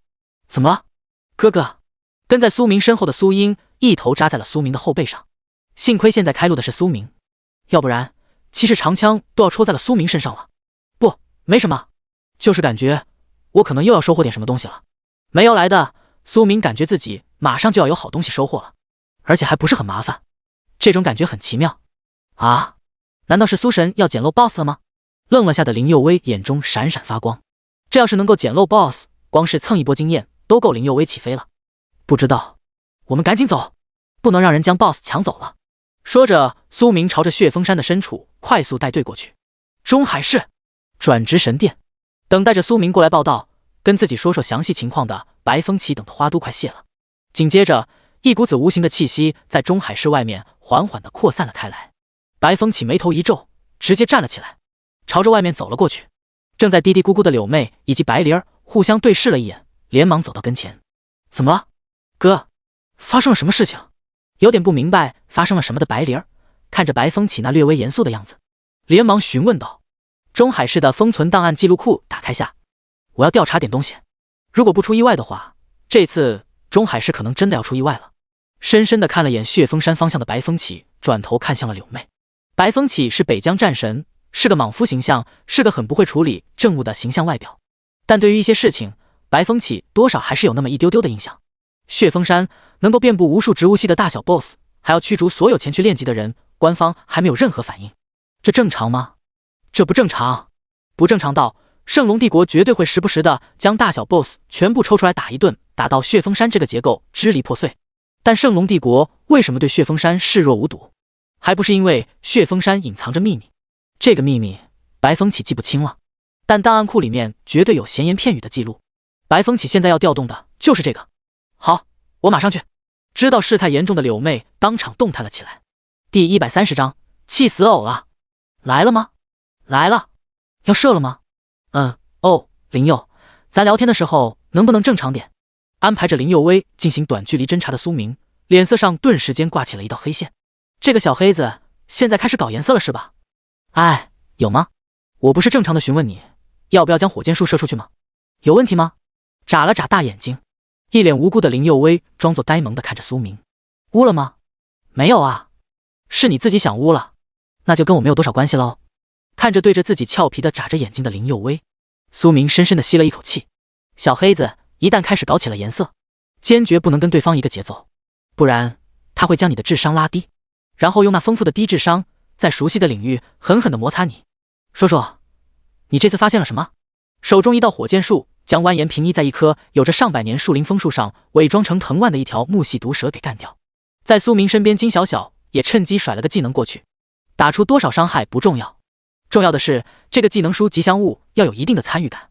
血峰山内部的战斗气势爆发的有点大，更大的点在于血峰山上大小怪物开始朝着血峰山深处涌了进去，这种一看就是团战的感觉，让苏明直接跟着感觉走啊，主要还是跟着金小小的感觉走。自然恩赐这个专长对于苏明来说真的太棒了。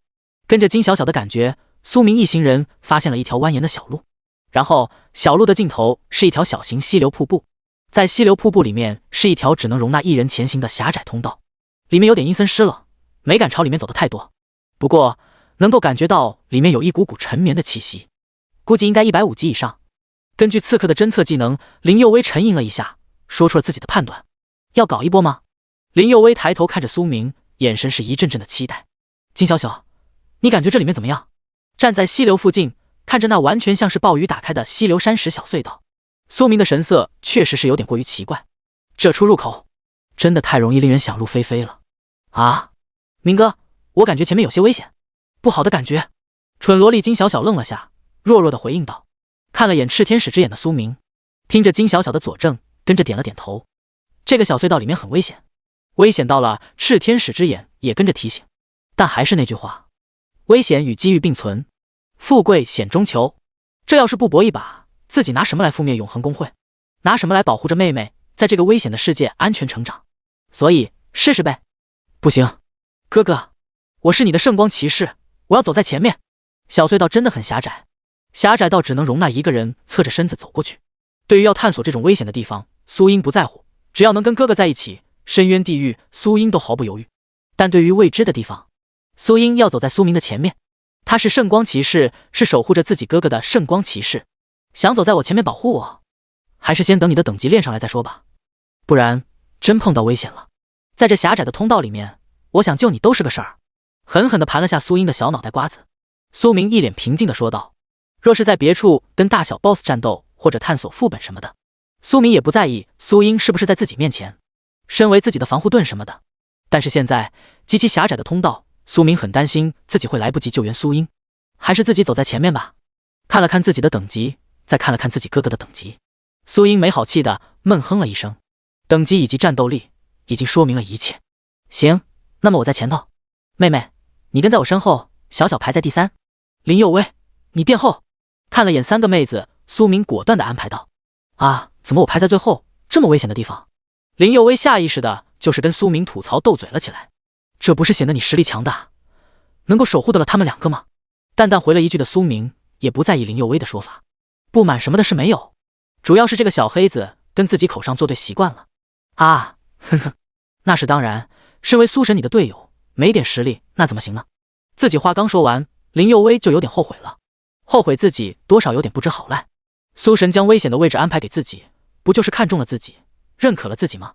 结果自己还下意识的斗嘴，挑挑拣拣了起来。但等到苏明回应之后，林佑威更开心了。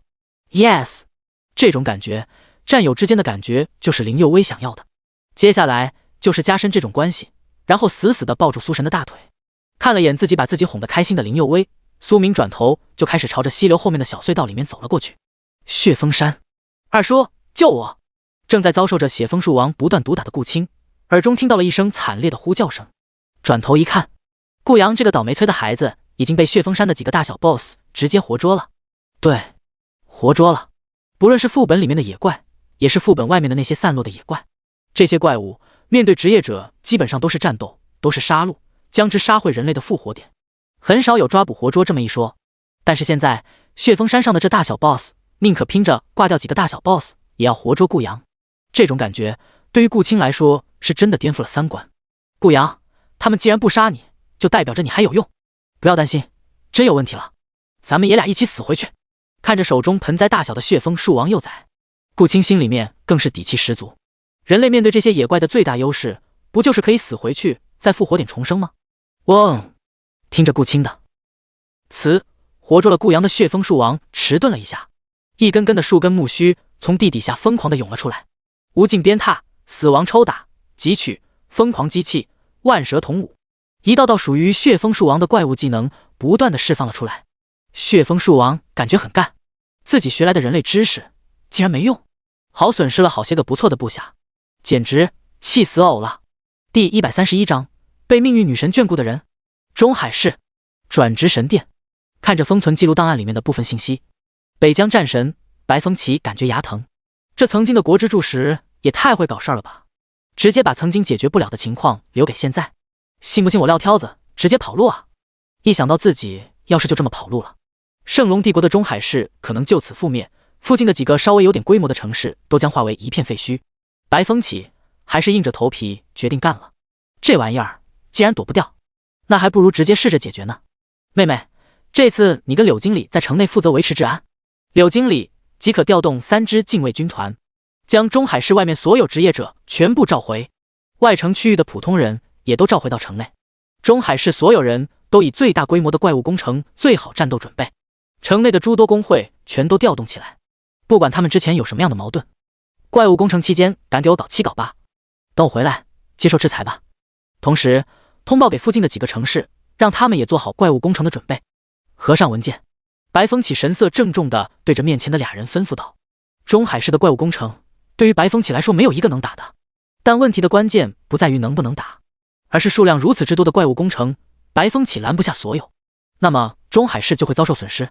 更重要的就是白风起要花点时间优先解决圣龙帝国前辈们遗留下来的一些问题，那些问题不解决掉的话，中海市就不仅仅是损失了，而是面临覆灭的灾难。明白，我这就去。脸色有点古怪的柳妹点点头，并没有拒绝，转而带着想要询问些什么的白灵儿就是朝着外面走去。白灵儿可以凭借着兄妹之情来得到一些有的没的消息，但是现在不是纠缠询问的时候了。柳妹，你把我拉走干什么？我还没问我哥这发生来说什么事情呢。哼，老男人一个，来这里摆起谱来，回头我就告状去，看我哥还摆谱不摆谱。极其少见自己家哥哥如此正经的样子，白灵儿很是不忿了。现在摆谱摆到了自己面前，真是讨厌的臭哥哥。白神这次应该不是在摆谱，而是真的发生了一些问题。说着，柳妹儿的脸色有些不是很好受。啊，很严重吗？白灵儿有点小小的后怕了，应该比断层山副本的情况还要严重。沉吟了下，柳妹儿思索了下自己曾经看到了的闲言片语的记录，如果血峰山里面的真的爆发了出来，那确实比断层山那个更加恐怖。断层山那个有着魔神的威名，有着魔神的名字，但是不是还活着都不知道，能够被一个不知道哪里来的工会高端战力给摆平，就足以证明断层山那个魔神空有虚名，甚至是西门家跟刘家弄出来的250魔神，没毛用。但血峰山这个是真的，能够覆灭中海市，3支禁卫军团你能调动吗？看着柳妹儿，白灵有些担心了起来。身为转职神殿的经理，调动禁卫军团是历来的权利，但因为一些原因，各地的禁卫军团开始招收本地人入驻，这就造成了一种结果，外来的将军指挥不动了。3支禁卫军团有一支跟永恒工会有着密切的关联，可以说是一荣俱荣，一损俱损的那种。剩下的一支禁卫军团也是属于摇摆不定，但站在本地人大局方面的中立角度，柳妹能够调动的也只能算是剩下半个禁卫军团，就这半个还是要割让一定的利益交换才能够调动。这次强压着军令调动，不从者那就等待着白神上门喝茶吧。一咬牙，柳妹果断地将白神这个大挂件给搬了出来。血峰山蜿蜒小道，某血枫树树梢树洞，将树洞稍稍打扫干净的许清寒犹豫了下，脱下来那件破烂严重的法师袍，转而重新换上了一件略微破损的法师袍，过于狼狈的妆造也被修补成了略微失颜。血峰山爆发了，虽然不知道爆发了什么程度大事件，但是对于我来说，这是一次接触炎神的很好机会。炎神既然在中海市附近停留，那么对于血峰山发生的情况肯定不会无视。那么我不能过于狼狈，但又不能不表现出我的楚楚动人。对着妆造镜子描绘自己妆容的许清寒有着很清晰的目标。调研神，若是让许清寒知晓了北疆战神、白神也在这边的话，那么许清寒肯定会脚踩多条船，尝试着钓一钓北疆战神。不过没想到这专长竟然真的被我得到了，1/1000的幸运概率啊！我可真是命运女神眷顾的人。看着这一副卷轴，许清寒的脸上是说不出的激动神色。想要使用的许清寒犹豫了下，最终按耐下了激动的情绪。血峰山太危险了，还是先收起来，等回去之后将级别提上来再使用。打定思绪的许清寒郑重地将专长卷轴收了起来。除非职业者自愿付出自己的生命将专长献祭出来，否则没人可以抢夺别人的专长。这也是为什么林佑威知晓在穿越之前，许清寒依旧能够跟穿越前的舔狗苏明打感情牌，想要获得专长的原因。血峰山狭窄小道，冰剑术，击杀了 LV85 级清风蝙蝠，你获得了600点经验。火箭术，击杀 LV80 级冰炭小怪，你获得了500点经验。掌中雷，击杀了 LV78 级弹涂刺鱼，你获得了500点经验。随着一道道法术从苏明的手中释放出去，走了约莫上百米，只能让一人侧着身子行走，金小小都要极其费力，极其狭窄的通道，走在这能够让人正面行走，但依旧是一人宽一丢丢的隧道。苏明点亮了一支火把，朝着里面走去，但里面也不安生。一只只生活在隧道深处的小怪物对着苏明发起了进攻。水系、岩石系的怪物，在苏明这一键3连的物理反应攻势下，直接化作了灰飞。后面的金小小连插手的机会都没有。话说这里通向哪里啊？走在队伍后面的林佑威跟金小小有点无聊了。不知道。队伍第2的苏英有点不是很开心的闷声说道，自己是圣光骑士，是保护哥哥的圣光骑士，但现在却被哥哥给保护了。开森的同时又有点不开森。好消息，我们走到头了。坏消息，我们遇到分岔口了。一人宽的通道前面，苏明看着2条转向不同，但又是需要侧着身才能通过的通道，有点微微的牙疼。这破地方是怎么回事啊？第132章，脏了，脏了，顾阳脏了。回去吧，这里是死亡之地，不是你们该来的地方。想要提升等级，获得技能书，获得丰厚的经验，获得丰富的财宝，那就来吧，这里欢迎你们。看着2条需要侧面行走的通道上挂着的2块酒精风霜的牌子，苏明嘴角微微抽动了一下。话说，这是哪里来的老前辈在恶搞？我们应该选择什么？苏神看着2块牌子，林佑威是一脸的麻瓜。血峰山的事情，穿越之前林佑威根本就没听到过，就算听到过，也是后来被一个实力去超强的职业者顺手处理了，跟现在他们面对的情况完全不一样。小小的交叉路口，不过是2平左右的落脚地，挤在香艳里面的苏明不由得微微咂嘴了起来。别说，这种实质性的触感真的很不赖。看着2块牌子有点头秃的林佑威转头看向苏明，现在还是要看苏神怎么选择了。你感觉那一边好？斜视了一眼林佑威，抱着苏明一条胳膊，让苏明感受更加头皮发麻的苏英歪头询问道。这种路口选择好了，那皆大欢喜；选择不好，虽然嘴上不说，但肯定会心生埋怨。苏英不想让哥哥因为这件事情被埋怨，哪怕是林佑威也不行啊。我的话，我感觉这牌子应该反着来吧。看了眼，一边描述很危险，一边描述都是各种好处。林佑威呆了一下，觉得还是应该反着来。小说里面不都是这么写的吗？写着危险，实际上安全；写着安全收获，实际上可能是竹篮打水一场空。小小，你感觉你得到了答案的苏英不再继续询问为什么，转而看向了金小小。虽然很不满意自己又多了个妹妹，但苏英还是接纳了这个不是妹妹，异父异母的亲妹妹。啊，我感觉这里面很危险。咬着手指的金小小愣了下，指着林佑威选择的方向，小声地说着：“危险。”看了眼金小小，再看了眼林佑威认为是安全带通道，苏英心里面也有点古怪了起来。该不会真的有这么诚实的人，说里面危险就真的危险吧？哥，我们要去哪儿？不管是危险的地方，还是被坑的陷阱，只要有苏明在，苏英就不怕。走这边。看了眼2条狭窄的通道，再看了眼赤天使之眼上面的提示，苏明毫不犹豫地选择了看似布满陷阱，描绘各种财富安全的道路，什么都可以骗自己。苏明觉得赤天使之眼不会。赤天使之眼生死通道 S 级词条死亡通道，这是一条充满着死亡挑战的通道，在里面完成了挑战就可以获得略微不错的奖励，不过要小心，死亡的代价是很巨大的哦。友情提示关键词：蠕虫、触手、拘束、SSS 及词条、生命通道。想要经验吗？想要技能书吗？想要财富吗？来吧，一切都在这里。代价是什么？没有代价，唯一的代价就是你们要闯关成功。祝你旅途愉快。友情提示：闯关开始不可以中途下车哦。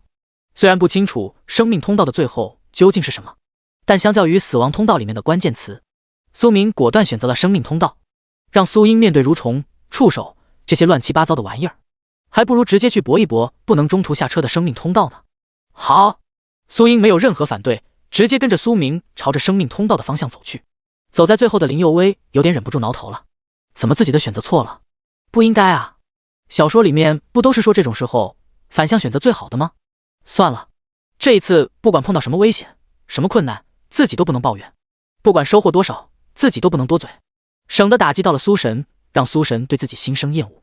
这般想着的林佑威正要离去，果断地将两个牌子给交换了一下。这样心里就顺畅多了。拍了拍手上不存在的灰尘，林佑威朝着山洞里面拥挤了过去。血峰山，二叔，救我！我受不了了呀！嗷！畜生！我要宰了你们！我要生吃了你们啊！被吊在一侧血枫树上的顾阳正在遭受人间的奇耻大辱。血枫树王因为自己幼崽的原因，无法干脆利落地拿下顾青。那么不要紧，既然暂时拿不下你，你又对那个弱鸡很感兴趣，那么我适当的进行一点操作是应该的吧？吸收了不知道那个浑人的记忆，血枫树王直接招呼着一只小 boss 级别的合欢猿猴去对付顾阳。这合欢猿猴是所有职业者最喜欢的一种野怪，这玩意儿能够爆出精力充沛药剂的主要原材料。一旦服用了主要原材料，中高级职业者想要怀胎产崽的概率就要大很多了。如果稀释一下，也可以当做夫妻之间的小调调玩玩。因为这种可以说赌上男人尊严的原因，合欢猿猴这种野怪基本上都被杀绝种了。如果是大小 boss 级别的合欢猿猴，更是能够面临拍卖的场景。是的，拍卖。大小 boss 级别的合欢猿猴有一定几率爆出相应的技能，而这些技能书懂的都懂。现在顾阳要被最纯正、最稀少的合欢猿猴小 boss 给盯上了。顾阳哭的那是一个稀里哗啦，没有那个男人愿意交出自己的宝贵珍藏，哪怕是野怪也不行。被藤蔓束缚着，滴溜溜挂在血枫树上挂了一堆负面 buff 的顾阳想反抗，但是合欢猿猴那个杂种小 boss 正一脸痴汉的看着自己，这感觉恶心坏了顾阳。二叔，我受不了了，我宁愿死回去掉经验，我也不被这狗东西糟蹋了。哭腔着脸的顾阳对着顾青嘶吼道：气，看来是没办法了吗？伤痕累累的顾青看着手中的血枫树王盆栽大小的幼崽，脸上极其难看。自己要是能够将这个幼崽给带回去进行培养，不说多的，永恒公会未来肯定会多出来一个能够遮天蔽日守护着永恒公会的灵宠了。但是现在为了自己侄儿的节操，自己要……想到这里，顾青很不甘心。山巅小道之上，看着下面战斗的顾青以及被合欢猿猴吊起来的顾阳，许清寒脸色略微古怪，满脑子都是脏了，顾阳不能接触了，不能当做自己鱼塘里的鱼了。第133章地下暗河的自助餐模式经验收割。初级侠财通人复行数十步，豁然开朗。苏明看着眼前的一幕，嘴角扬起笑容，喃喃自语道：你在说什么啊？哥。歪着头的苏英有点不是很理解苏明说的话意思。没什么，就是感觉我们一路走来的很形象。揉了揉苏英的小脑袋，苏明笑了。确实，刚进来的是时候跟个水帘洞似的。初级侠很拥挤，也很不好走。财通人侧着身子勉强能走，复行数十步就不对了。我们走了起码2公里哎。豁然开朗这说法确实对，挺开阔的。谁特么的能够想象得到，在这血峰山之下还有着一个如此之大的地下暗河溶洞。林佑威抵着下巴，一脸认真的分析，同时还纠正了下苏明的一些不严谨的地方。你这一天天的不黑我，能死吗？斜视了林佑威一眼，苏明整个人没好气了。啊，这习惯反应。一拍脑袋，林佑威咧嘴尴尬的笑了。那接下来怎么办？在这里我们的火把燃烧不起来，地下暗河的暗风力道太猛了，在这暗河的边缘还没下去的几个人都能够感受到那种近乎拉扯的汹涌暗风，以及下面哪一点都不平缓，还很是波涛汹涌的河流。这种地方怎么横跨过去？或者说怎么去暗河的上下游两端？苏英没好气的白了林佑威一眼。都什么时候了，还搞事儿？信不信我将你一脚踹进去？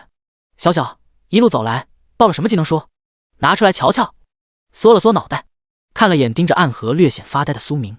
林佑威连忙朝着身边的金小小招呼了一声，现在能够救他狗命的也就金小小了。希望金小小一路走来的时候真的顺到了几个不错的技能书。我看看。自然恩赐达人的金小小，技能书吉祥物的金小小，哗啦啦的拿出来了一摞子技能书。10几本技能书里面有10多本都是黑铁级、青铜级的技能书。这种低级的技能书在中海市市场上是诸多百级之下的职业者们追捧的对象。毕竟不是所有人都跟他们这一群人一样，在100级不到的时候，黄金级技能书都有点不能满足他们了，开始朝着钻石级、黄级技能书搜集起来了。地刺术、青铜级，在暗河里面搞地刺术，确定搞得起来吗？凝冰术、黑铁级，这么波涛汹涌的暗河，怎么想都不可能凝结起来啊！林佑威脸色一黑，对着这些技能书挑挑拣拣了起来。条件到最后剩下的3本白银级的技能书也没有多大的用处，起码没办法解决当前的状况。一本是刺客类的声波侦测，一本是植物系法师的快速生长，以及最后一本战士类的冲撞考。很棒，但没有一本是他们能够用到的。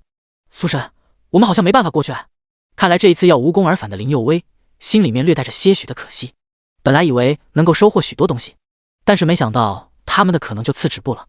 不，这条暗河里面的怪物很多，非常的丰厚，我们或许会收获满满。稍微翻看了下技能书，苏明的嘴角勾起了一道笑容。地刺术、凝冰术怎么了？很棒，不是吗？将那3本白银级的技能书分给了3人。苏明二话没说，就是将剩下所有青铜、黑铁级的技能书全部学习了。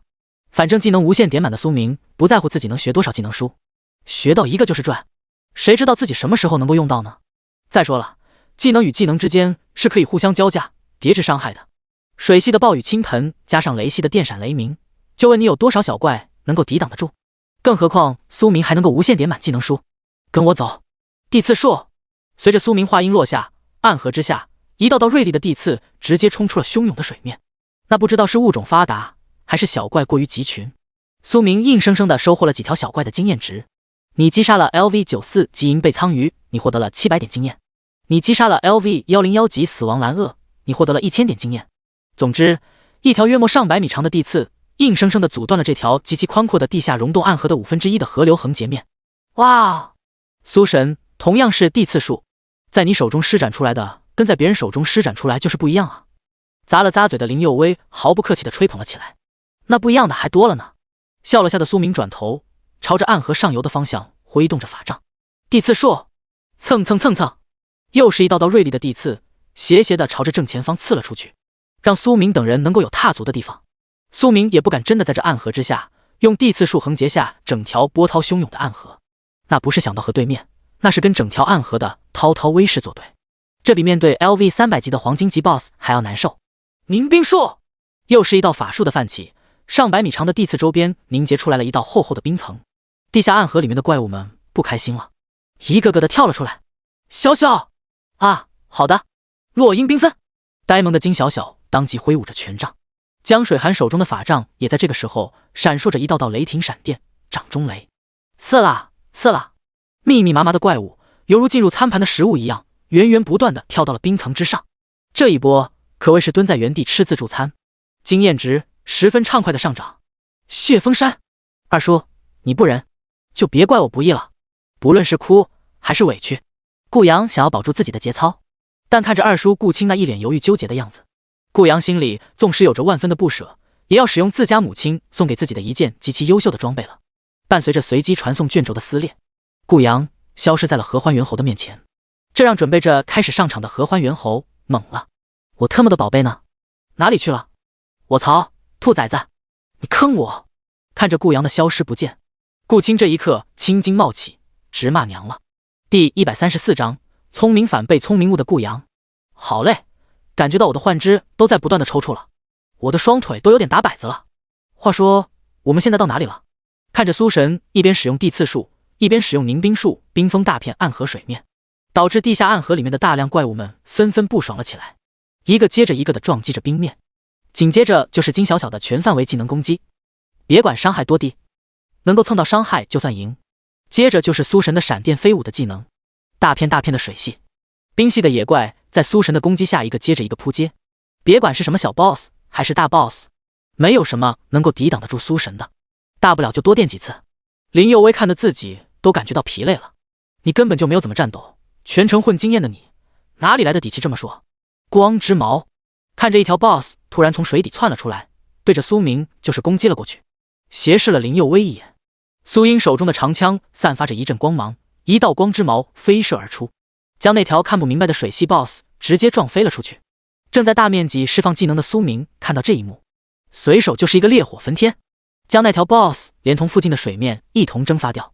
阵阵的水蒸气在这阴冷的地下暗河里面显得暖洋洋的。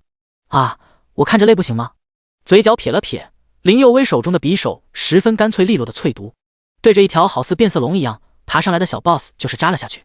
紧接着一击飞踢就将这个小 BOSS 踢飞了出去。跟在身边的金小小飞快地甩过去了一招飞叶刀，苏明的火龙紧随其后，一路上畅快淋漓的刷怪。四人已经养成了十足的默契。我们应该是到了血峰山的正中心，血峰树王的下面了。这里有点不对劲儿，你们都小心点。随着地刺树朝着前方甩出去，隐隐约约之间，苏明发现远处的墙壁上出现了一道道露着触须的木须，这让苏明眉头微微挑了挑。按照他们的这段路程，他们现在的位置应该是在血峰山的下方，但就深度而言，他们现在已经在血峰山数百米之下了。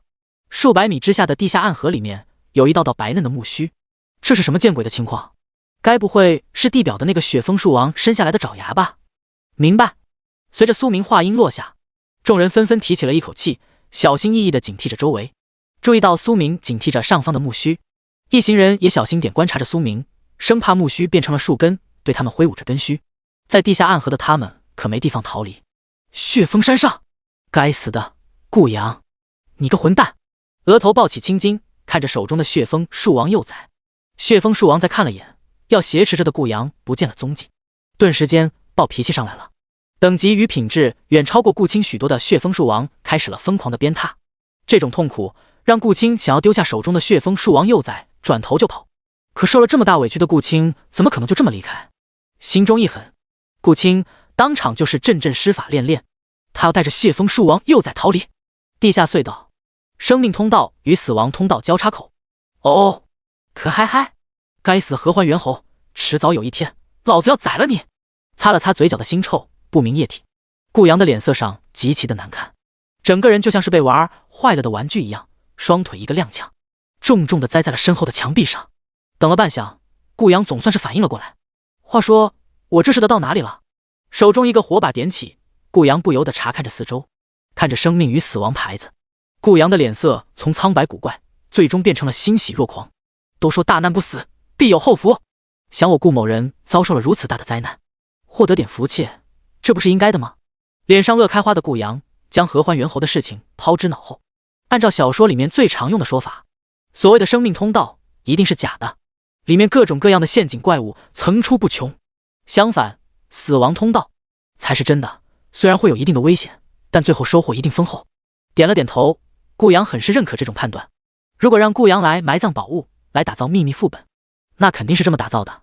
毕竟坑死一个是一个，成为大佬的最大乐趣不就是逮着人坑吗？虽然顾阳现在还不是个大佬，打定主意，顾阳直接朝着挂着死亡通道拍子的生命通道方向走了进去。火把的光芒照耀在死亡通道上一闪而过。等等，火把的光芒让顾阳脑子一抽，顿时间冷静了下来。斜视着目光，顾阳在死亡通道上面积攒的浅浅的灰尘上面发现了一只手印，再看着另外一块牌子，也有一只浅浅的手印。心中沉了下来的顾阳带着点谨慎的心态蹲在地上查看着脚印。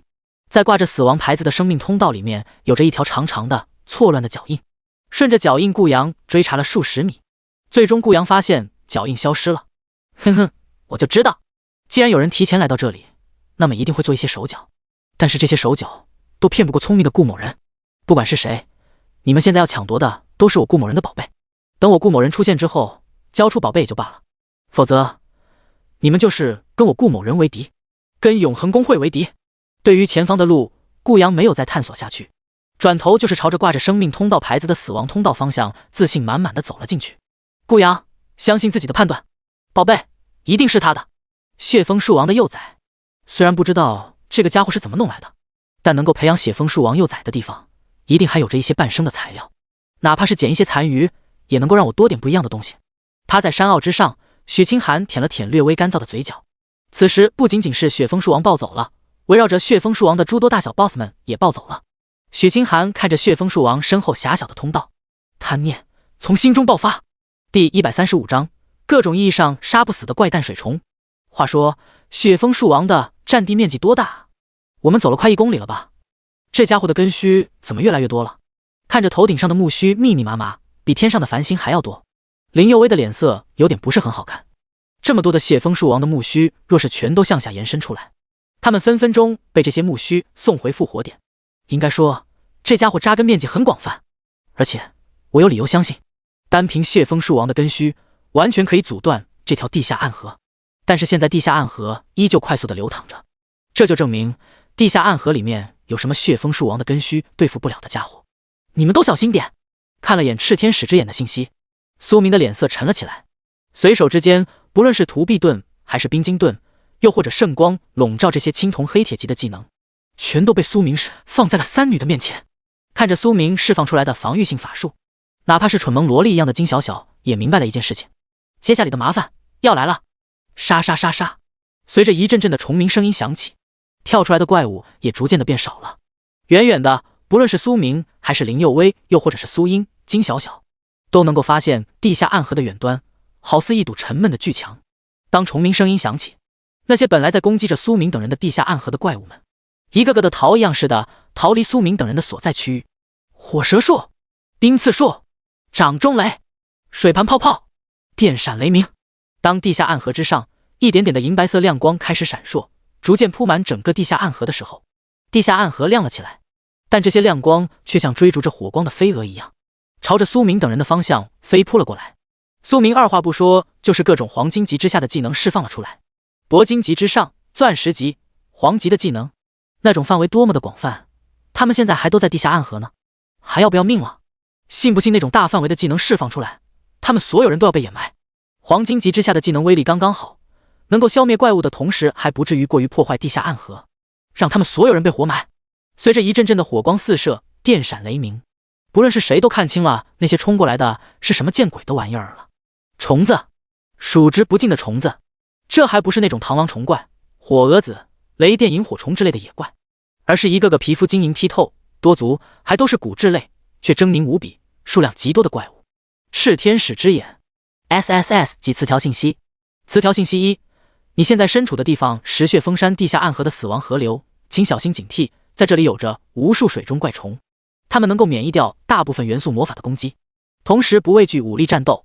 词条信息2：血峰树王跟这些怪诞水虫战斗了不知道多久，但双方好像互相克制一样，都拿对方毫无办法。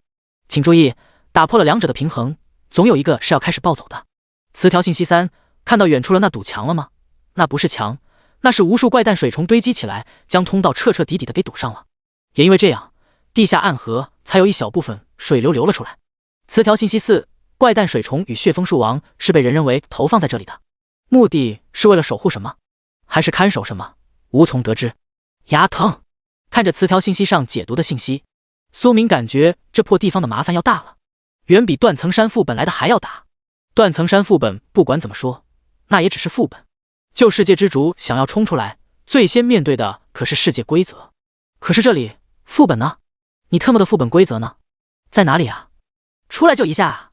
一个弄不好，那就是无数怪诞水虫与血峰山上的植物系怪物大混战，边上的中海市迟早要殃及池鱼一样的被团灭了。是这么操蛋？心里面沉甸甸的苏明快速的挥动着法杖，随着火光四射，电闪雷鸣了过去。林佑威看着一头头的亮晶晶的虫子坠落到了地下暗河，整个人兴奋了起来。好耶！苏神牛皮！这些怪物们不是苏神你的对手，苏神加油！对于欢呼雀跃的林佑威，苏明的心中一沉，不应该。按照自己刚刚技能的攻击范围来说，自己这一波起码干掉朝着他们袭杀过来约莫100来米宽度的怪诞水虫，但是现在被干掉的不过是30来米左右的怪诞水虫，剩下的都是受创但没有挂掉。这种局面让苏明不得不将希望放在了金小小身上。俗话说得好，毒蛇活跃区域必有解毒草。小小，将你的所有技能全都释放出来，不要担心施法量，我帮你恢复。一旦爆出了什么技能书，第一时间给我。看着目光神色郑重的苏明，蠢萌萝莉苏小小点了点头。好的，明哥。说着，苏小小对着前方的怪诞水虫，那是连连挥动着法杖。盾反！看着几条率先冲上来的怪诞水虫，站在苏明面前的苏英大喝一声，正面盾牌散发出来了一阵金色的光芒。这些怪诞水虫被自己的冲击力直接击飞了出去。有那闲话，还不如来帮忙。这些怪物很难砍，自己一招盾反，仅仅是将这些怪诞水虫给击飞出去，没有盾击致死，这让苏英的脸色不好看了起来，对着林佑威喊了一声：“来了！”看到情况不对劲的林佑威也收起了自己的搞笑女状态，一脸严肃地挥动着手中的匕首，各种毒素被林佑威甩了出去。但是紧接着，林佑威发现自己的这些毒素对于怪诞水虫们的效果不是很大。见鬼，这些玩意儿到底经历了什么？看着自己攻击毫无效果的林佑威，忍不住跳脚骂娘了。信条刺客能够不间断进行的远程攻击，也就各类毒素了。但是现在这些技能基本上没用，真是活见鬼了。大概是被雪枫树王给玩的毒抗加满了吧。看着头顶上密密麻麻的木须缩了回去，苏明的心中微微叹了一口气。血枫树王发现了地下暗河这些怪诞水虫的情况了，接下来的问题好像有点更麻烦了。第136章，无敌是多么寂寞的雇羊。明哥，技能书！短短不过是数百米的距离，看着那些怪诞水虫一点点的朝着众人的位置方向推进，不论是谁，心里面都有些暗暗着急了。威力大的技能有没有？有，但威力大的技能很容易将整个地下暗河给炸沉了，将他们所有人给活埋。要知道，他们现在是在血峰山下的地下暗河，不想被活埋，所有人只能用威力略小的技能一点点的磨。结果这磨的让人有点肝疼。至于跑路，开玩笑，你以为苏明等人不想跑路吗？问题是就这么跑路了，你确定是苏明等人跑得快，还是怪诞水虫过来的速度快？现在摆在众人面前的就一个方法，干！硬刚这些怪诞水虫。除了那有限的几大威力技能之外，金小小将自己的所有技能全都砸在了前面的怪诞水虫里面，哪怕是控制系的技能也不例外。反正苏明也没要求金小小追求伤害，只要金小小能挂上一层伤害的皮，那剩下的就交给苏明来收割就好了。随着苏明的闪电飞舞，一本技能书出现在了技能书吉祥物金小小的背包里面。来不及看技能什么样子，金小小随之将其丢给了苏明。好，接过技能书，苏明稍微瞥了一眼，震荡粉碎，级别白银级，分类怪诞类，简介略。仅仅是看了一眼，苏明十分果断的就是学习使用，技能一瞬间拉到了白银级上限 LV 20级，震荡粉碎。上前大踏一步，苏明手中的法杖对着地刺出来的岩石重重的点击了下去，随之一阵无形的波纹朝着四面八方扩散了出去。嗡嗡嗡，那些吵吵闹闹沙沙声作响的怪诞水虫顷刻间停止了声响，转而就是一阵阵肢解的声音。那从数百米之外袭击到了200米之外的怪诞水虫，仅仅是一瞬间全被肢解了下来。有用！看着怪诞水虫被震荡粉碎肢解的样子，林佑威的眼前浮现出来了一抹的欣喜。不仅仅有用，好像有用过头了。对于自己哥哥的能力，苏英虽然不清楚，但多少能够猜到一些，目光带着点悠悠警惕。苏英敏锐地发现地下暗河溶洞上方的那些熔岩钟乳石有点点的微微颤抖，若是再来几次，谁知道这些被地下暗河给水化风化了的钟乳石会不会坠落下来？当钟乳石坠落下来开始，接下来是不是地下暗河坍塌的开始？这种情况苏英深入想一想就有点浑身冰凉。确实有用，但范围不够，还有些容易波及到我们了。仅仅是一招震荡粉碎，江水寒就收获了干翻最少10个大 boss 级别的经验量。由此可以看得出来，这水面之下的怪诞水虫有多少，指不定在他们附近几十米的水面之下潜伏着无数的怪诞水虫。想到这般数量，让苏英等人知道了，还不发毛道人跳脚？那咋办？我们是退还是硬抗？有些无奈的抓了抓头，林佑威将目光看向了苏明。现在这种情况，苏明但凡说硬抗，林佑威就会拼尽一切开始扛下去。对于收获的问题，林佑威选择相信苏明。退，边退边抗。看了眼震荡粉碎造成的影响，苏明挥手之间又是一阵的闪电飞舞，火蛇腾飞，将远处那些因为不少怪诞水虫被肢解掉开始发怒的怪诞水虫们给车翻。这玩意儿数量太多了，不边退边打没法整。明白。点点头，林佑威当场的带着金小小朝着后面稍稍的退了点距离，然后警惕着周围随时可能冲上来的怪诞水虫。苏明挥手之间释放了数个白银级之下的技能，朝着后面走了几步。苏英则是在苏明后腿的时候紧接着四周。当苏明开始释放技能的时候，苏英则开始朝着后方退了过去，边退边打，绝对不是乱糟糟的那种仓皇逃窜，而是有秩序、有稳定性的战斗。死亡通道，咻！随着箭矢的飞掠，行走在宽阔10条通道的顾阳脸色顿时间黑了起来，手中果断地竖起了一面盾牌。跟苏英那种圣光骑士比起来，或许差了点，但身为圣骑士的顾阳，在这种大小陷阱机关不断的地方，还是能够略显身手。随着盾牌的竖起，顾阳心中默念3秒，紧接着盾牌侧面抬起，一柄骑士长剑对着正前方横扫了过去。横扫一斩，数头自动凝聚而成的傀儡型泥土玩偶野怪被顾阳转瞬间秒掉。哼，区区野怪还想拦住我顾某人的道路，简直是痴心妄想。对于自己一路走来的表现，顾阳表示很满意，唯一不满意的就是许清寒那个婊砸不在身边，自己的耳边没有那些狗腿子们的欢呼声音，那个垃圾苏明也没有在旁边看着自己大展身手，这对于顾阳来说是一种难受。无敌是多么寂寞的难受。血峰山，山中妖妇，该死的，这个 BOSS 的巢穴里面难不成还有更珍贵的宝物？在距离血峰树王不远的地方，看着那个狭小的巢穴通道附近蹲守的数个被血峰树王支配的大小 BOSS， 竭尽全力将自己隐藏起来的许清寒心里面一阵的无语。这血峰树王的巢穴里面到底有什么玩意儿？值得这么看守吗？杀杀杀！暴揍顾青，让顾青逃都没法逃走的血峰树王隐约间好像感知到了什么一样，随着一阵阵的触动，血峰树王巢穴附近的几个大小 BOSS 迟疑了一下，对着巢穴深处嘶吼了起来。呜！随着阵阵低沉的呜咽声音响起，巢穴深处里面一只体型狭小，但仅仅是目测就能够看出来这是一个 LV200级之上的吸血蝙蝠从里面飞了出来。一条体态丰腴，跟巢穴深处的颜色相差不了多少的级别，绝对在 LV150之上的蟒蛇从中间攀爬了出来。里面还有怪物。看着从里面跑出来的数只大小 BOSS， 许清寒的双眼瞪得贼大。不过看着这些怪物朝着血峰树王幼崽的方向跑去，许清寒眼珠子一转，机会来了，猫着腰朝着这狭小出入口的巢穴方向钻了过去。第137章组合技能开始反杀回地下暗河。闪电飞舞，火蛇缠绕，冰石自星盾，冲击直拳。随着苏明一道道技能被释放出来，那源源不断好似拉住了仇恨的怪诞水虫，在苏明不断翻转的白银级之下的技能中成批次死亡。在这些技能里面，苏明还很鸡贼的夹杂了能够针对怪诞水虫的技能，一路后退了足足1公里。这些怪诞水虫一旦发现苏明要使用针对怪诞水虫的技能，扑涌上来的速度就会放缓一些，更有一些怪诞水散开来袭杀上来，想要拉开苏明的技能释放空间。发现这种情况的苏明也很果断的将针对性技能塞在众多普通技能里面，最终打造成了一道组合技能，连带着那些普通技能的威力也被增强了不少。明哥，技能书！正在一边边的刷着技能书的金小小飞快的对着苏明丢出了刚刚爆出来的技能书。好！接过技能书的苏明下意识的看了一眼，白银等等，黄金级。看着最新出来的这一本技能书，苏明的眼前顿时间一亮了起来。地震术，突草名草。看着这本技能书，苏明现在有点想要骂娘了。自己现在身处地下暗河，是能使用地震术的时候吗？信不信自己用了，分分钟将自己给淹了。刚刚是不是杀了一头 BOSS 级别的怪诞水虫？有没有额外的爆出黄金级的技能书？不论怎么想，都不太会是普通怪诞水虫能够爆出来。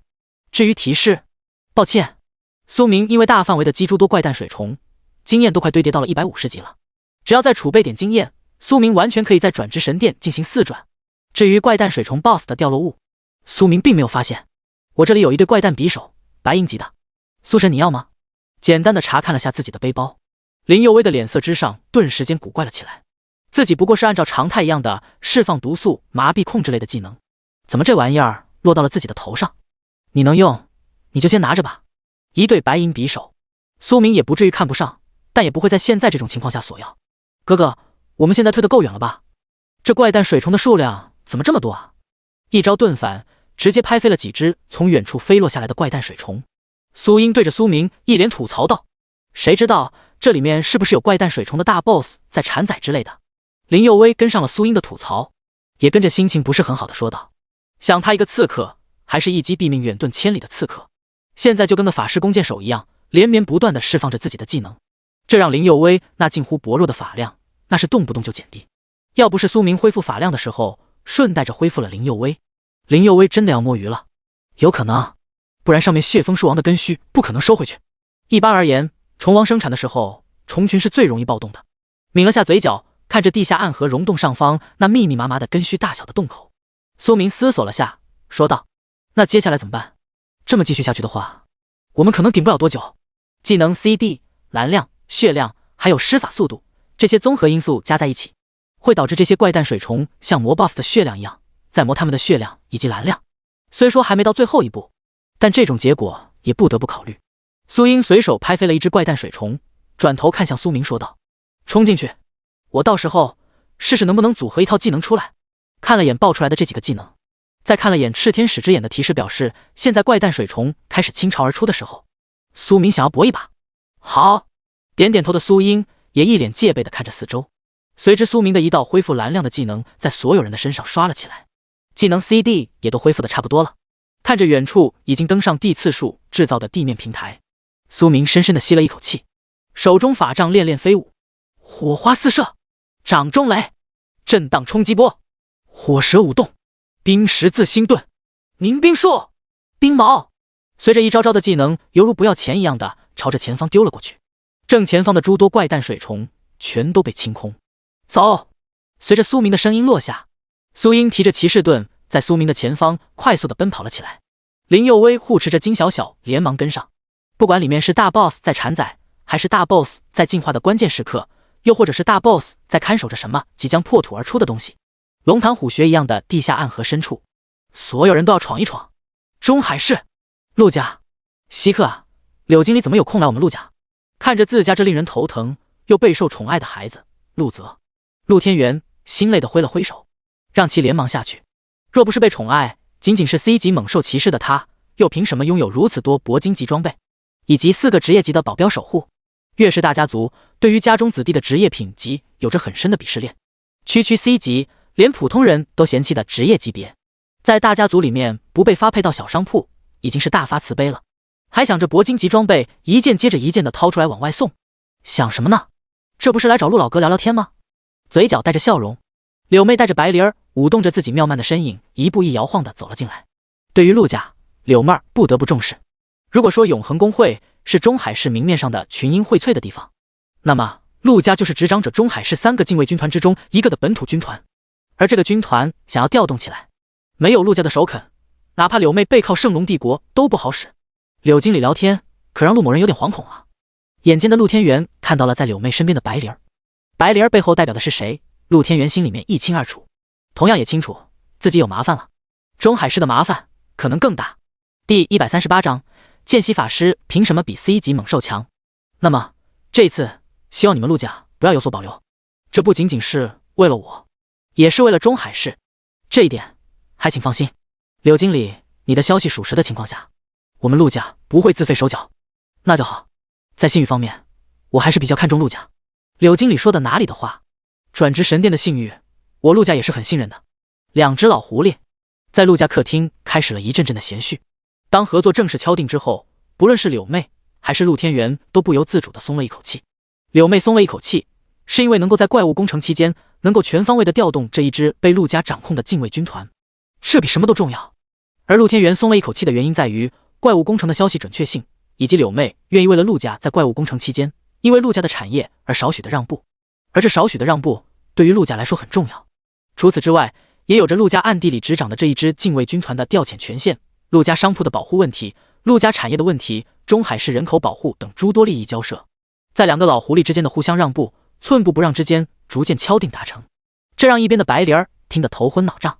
对于自己的这个好闺蜜，白灵儿一直认为柳妹儿的最终方向应该是圣龙帝国的政务殿，而不是什么转职神殿网上的10大战神之一所执掌的地方。不过现在更能让白灵儿饶有兴趣的是对面那个叫做陆泽的小家伙，脸色虽然平静，但那闪烁的光芒让白灵儿轻易地分析出这是个不下于老狐狸陆猿的小狐狸，绝对不是外面传闻的陆家少爷，是个只会吃喝玩乐各种消费打赏的纨绔子弟，这是个隐藏起来的狐狸。妹儿，让这个小狐狸做陆家代表，对你有好处。或许是因为白风起的原因，哪怕白灵儿不怎么接触这些弯弯绕绕，一些该知道的白灵儿还是知道。C 级职业者猛兽骑士身份的陆泽，想要在陆家这个略微大点的家族里面拥有继承权的难度很大。现在是职业者时代，能够继承家族的，要么是这个人获得的职业很稀有、很逆天，能够确保陆家被带飞，要么就是脑子极其聪明，哪怕不凭借着稀有的职业者身份，也能够带飞整个家族。相较于前者，后者的难度很大。但再结合下陆天元对陆泽的宠爱，这未尝不是对自己儿子无法继承陆家的一种补偿。若真的如此，白灵儿能够将陆泽推上继承陆家的位置，那不论陆天元怎么想，陆天元将会欠他白灵儿一个天大的人情，而这份人情对于白灵儿没有用，但对于当下的柳妹来说极其重要。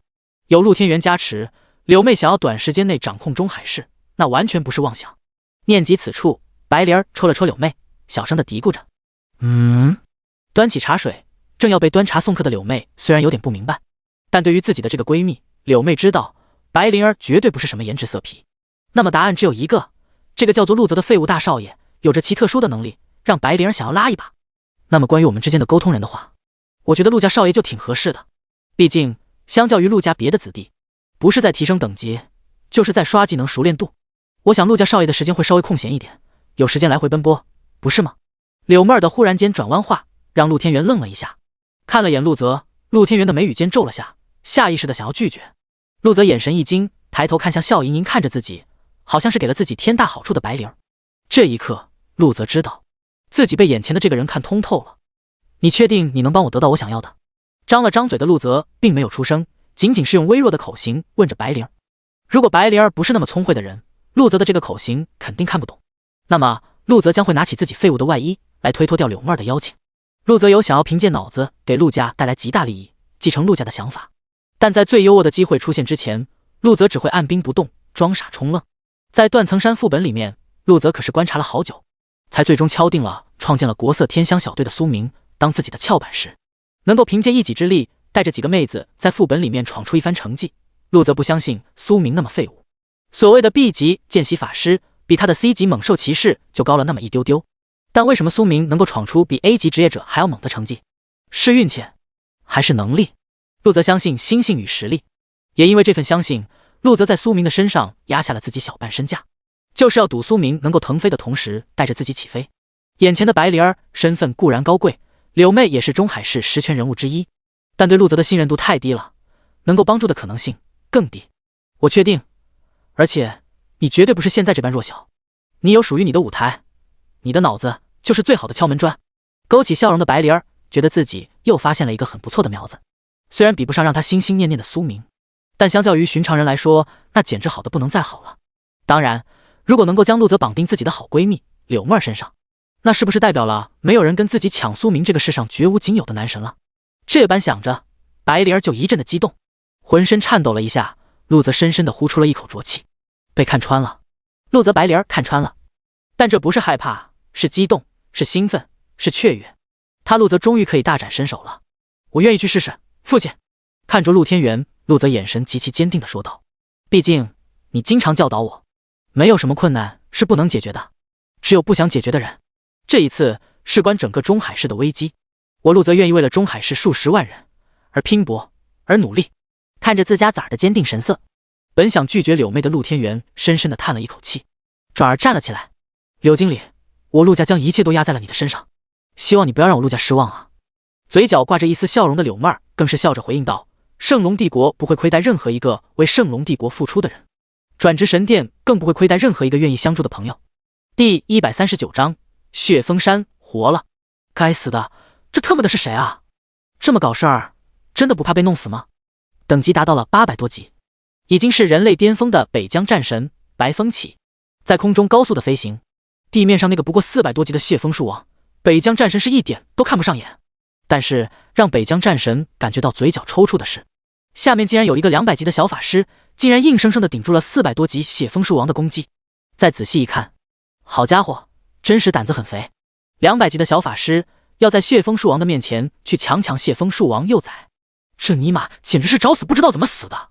这跟800多级的血枫树王偷了900多级 BOSS 怪物的崽子干什么的？这要是不被追杀个大半个圣龙帝国，那简直就不是900多级的 BOSS 怪物了。不论是职业者还是怪物，级别只要达到了200级之上，那就是一个分水岭。这家伙别他妈的要引发怪物工程吧？正想要直接离开，通过自己查到的一份秘密通道，前往圣龙帝国坑货前辈指出问题点的地方。白风起那个莽夫脑袋猛然间反应了过来，一个400多级的血枫树王能不能触发怪物工程？答案是可以，只要将血枫树王的幼崽带到中海市，那么愤怒的血枫树王能够让整个血枫山上的怪物都来进行怪物工程。而要注意的点来了，怪物工程从来不是某一个方向，一旦血枫山的怪物工程触发了，那么这一股子的浪潮就会传播到四面八方。断层山的副本虽然是被用来当做高考成绩，但断层山里面可是有着数之不清的怪物啊！这些被当作高考成绩之前练习的怪物们也会跟着屁颠屁颠的朝着中海市进行一波怪物工程。更不要提中海市还是个渔港城市，海岸线的怪物会不会参与？近海里面无数的怪物会不会参与？答案是会的。到时候但凡北疆战神白风起不在这里，中海市直接跪了。但问题是，白风起接下来要去处理的东西，连他自己都感觉很操蛋。那中海市谁来挽救？没人挽救。怪物工程随时都可能触发，真要触发的时候，直接等死吧。为了将可能诞生的怪物工程扼杀在摇篮之中，白风起插手了。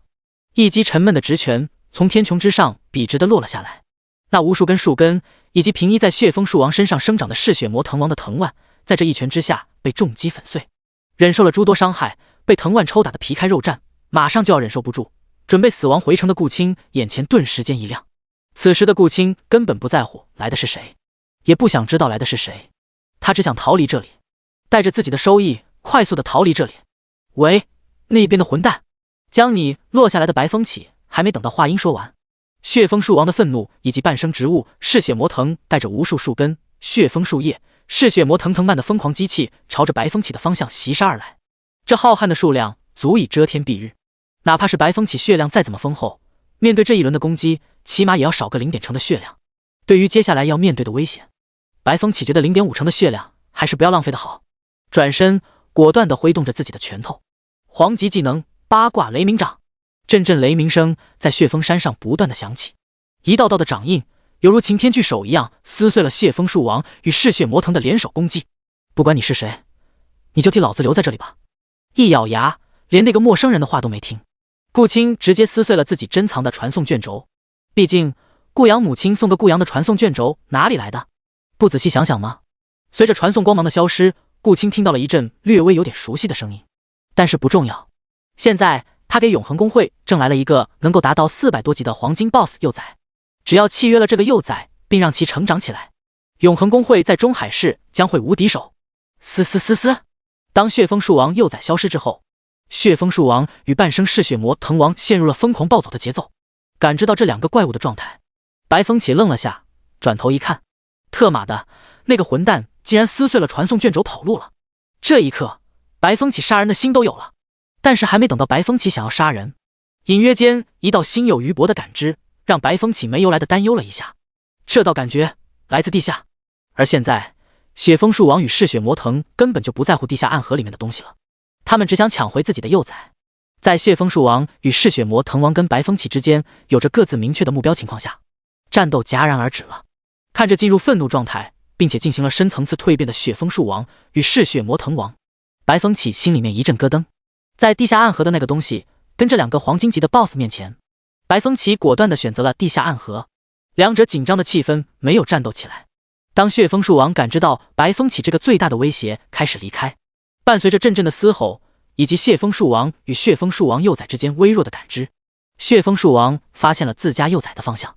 中海市，那个让血枫树王不是很想去的地方，但是现在为了幼崽，不去也要去一去了。随着血枫树王的召唤，血枫山活了下来，一株株能够移动的植物系怪物以及一头头跟植物系怪物呈现半生关系的怪物也纷纷的出动了。目标中海市，怪物攻城，地下暗河，震荡冲击，冲击直拳，闪电飞舞，地刺术，凝冰术，炎龙，水龙蛋，反弹波纹。随着一招接着一招的技能，苏明带着3个妹子在地刺术与炎龙铺设的地面上，朝着怪诞水虫数量最多大方向不断的奔跑过去。一头头的怪诞水虫简直就跟掉入了大型龙虾养殖基地一样，密密麻麻，数不胜数。那些远远一个个的在数百米之外安全区域的怪诞水虫，现在已经接近了100米范围内，而100米范围内则是怪诞水虫们的攻击范围。一时间，无数属于怪诞水虫的攻击朝着众人袭来。第140章圣龙帝国百大知名公会。血枫树王扎根不远处的幽暗巢穴，许清寒正一脸苦涩地朝着里面钻。可嗨嗨，这里面之前生活的到底是什么怪物？怎么这么难闻？相较于在死亡通道里面不断地开始秀操作，但却秀了个寂寞的顾阳，许清寒感觉自己在遭罪。各种怪物的味道，以及那些属于怪物幼崽没有清理干净的粪便，这让许清寒都快要炸掉了。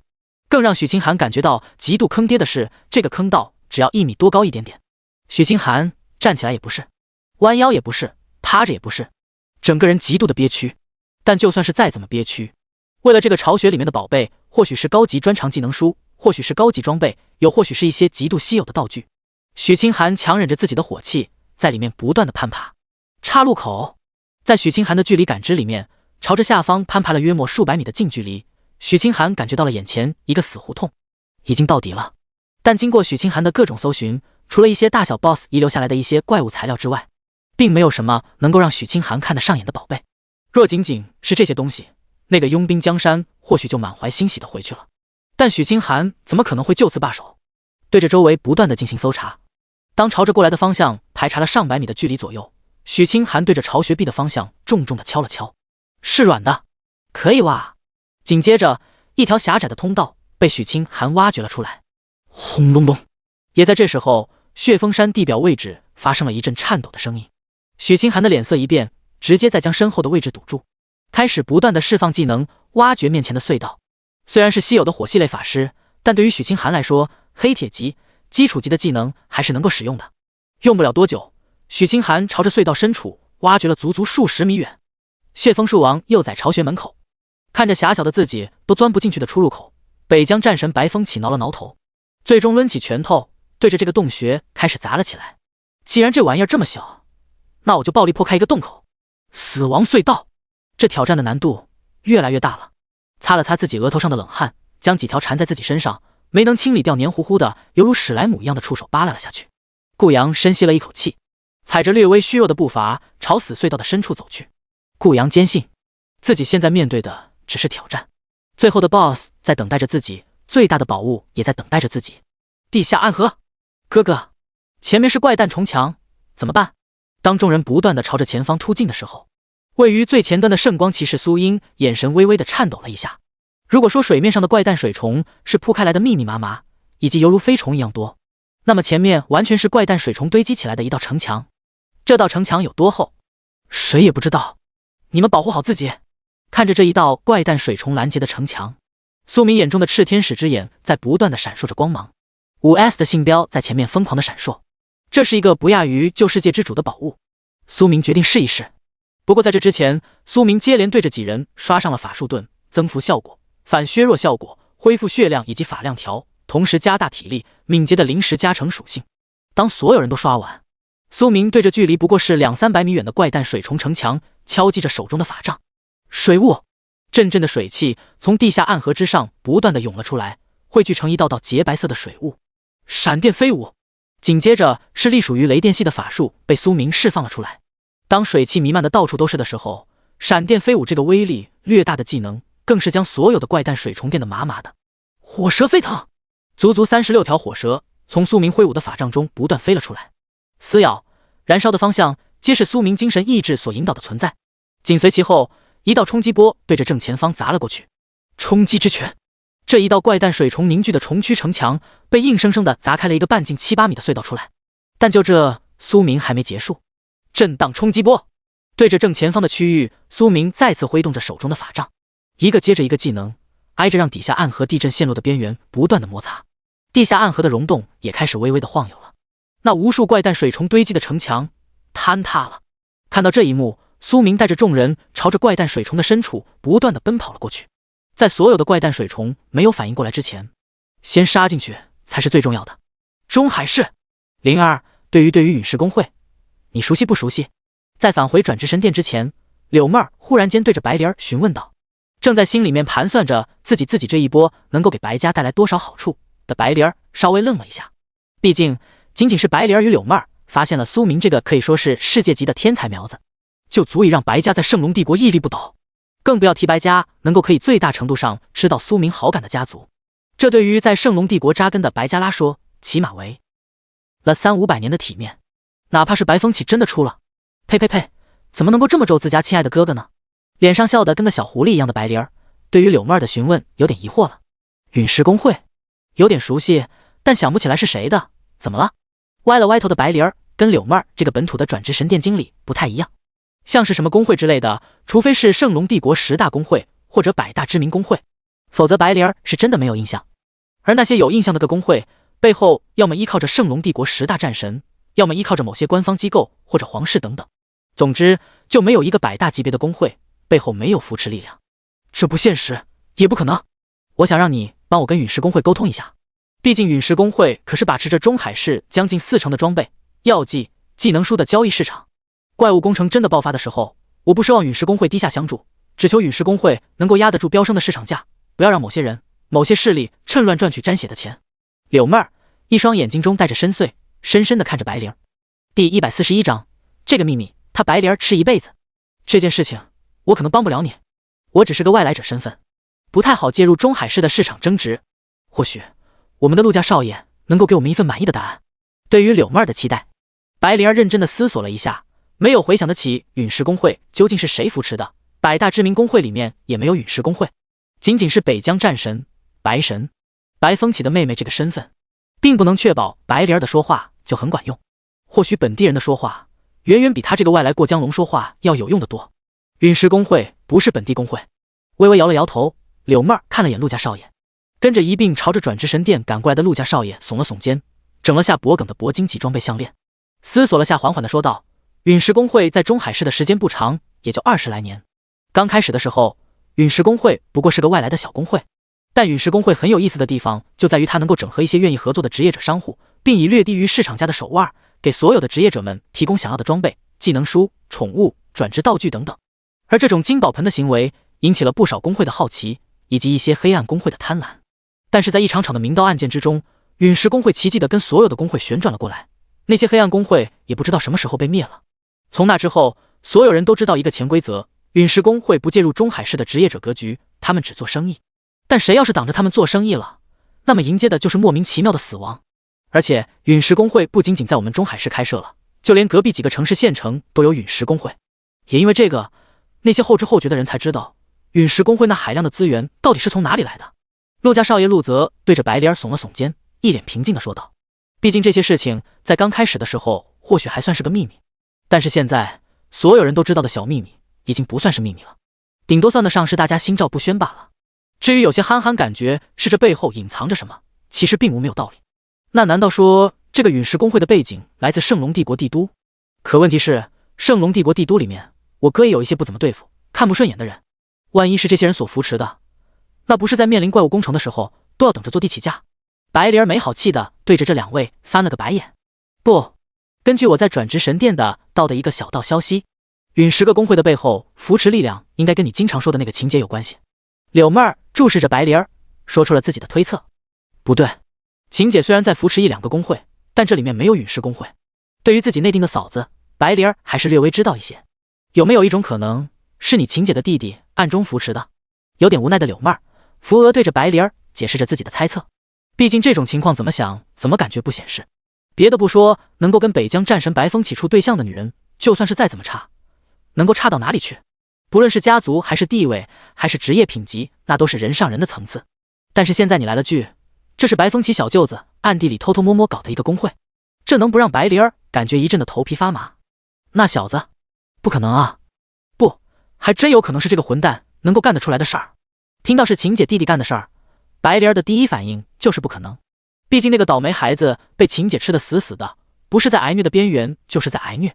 但一想到这要是反抗晴姐的暴政行为，特么的，想到了什么的白灵眼中闪烁着熊熊烈焰，转头就是朝着陨石公会的方向飞奔而去。如果这个猜测真的成真了，那么这个秘密白灵吃定了，他要吃一辈子。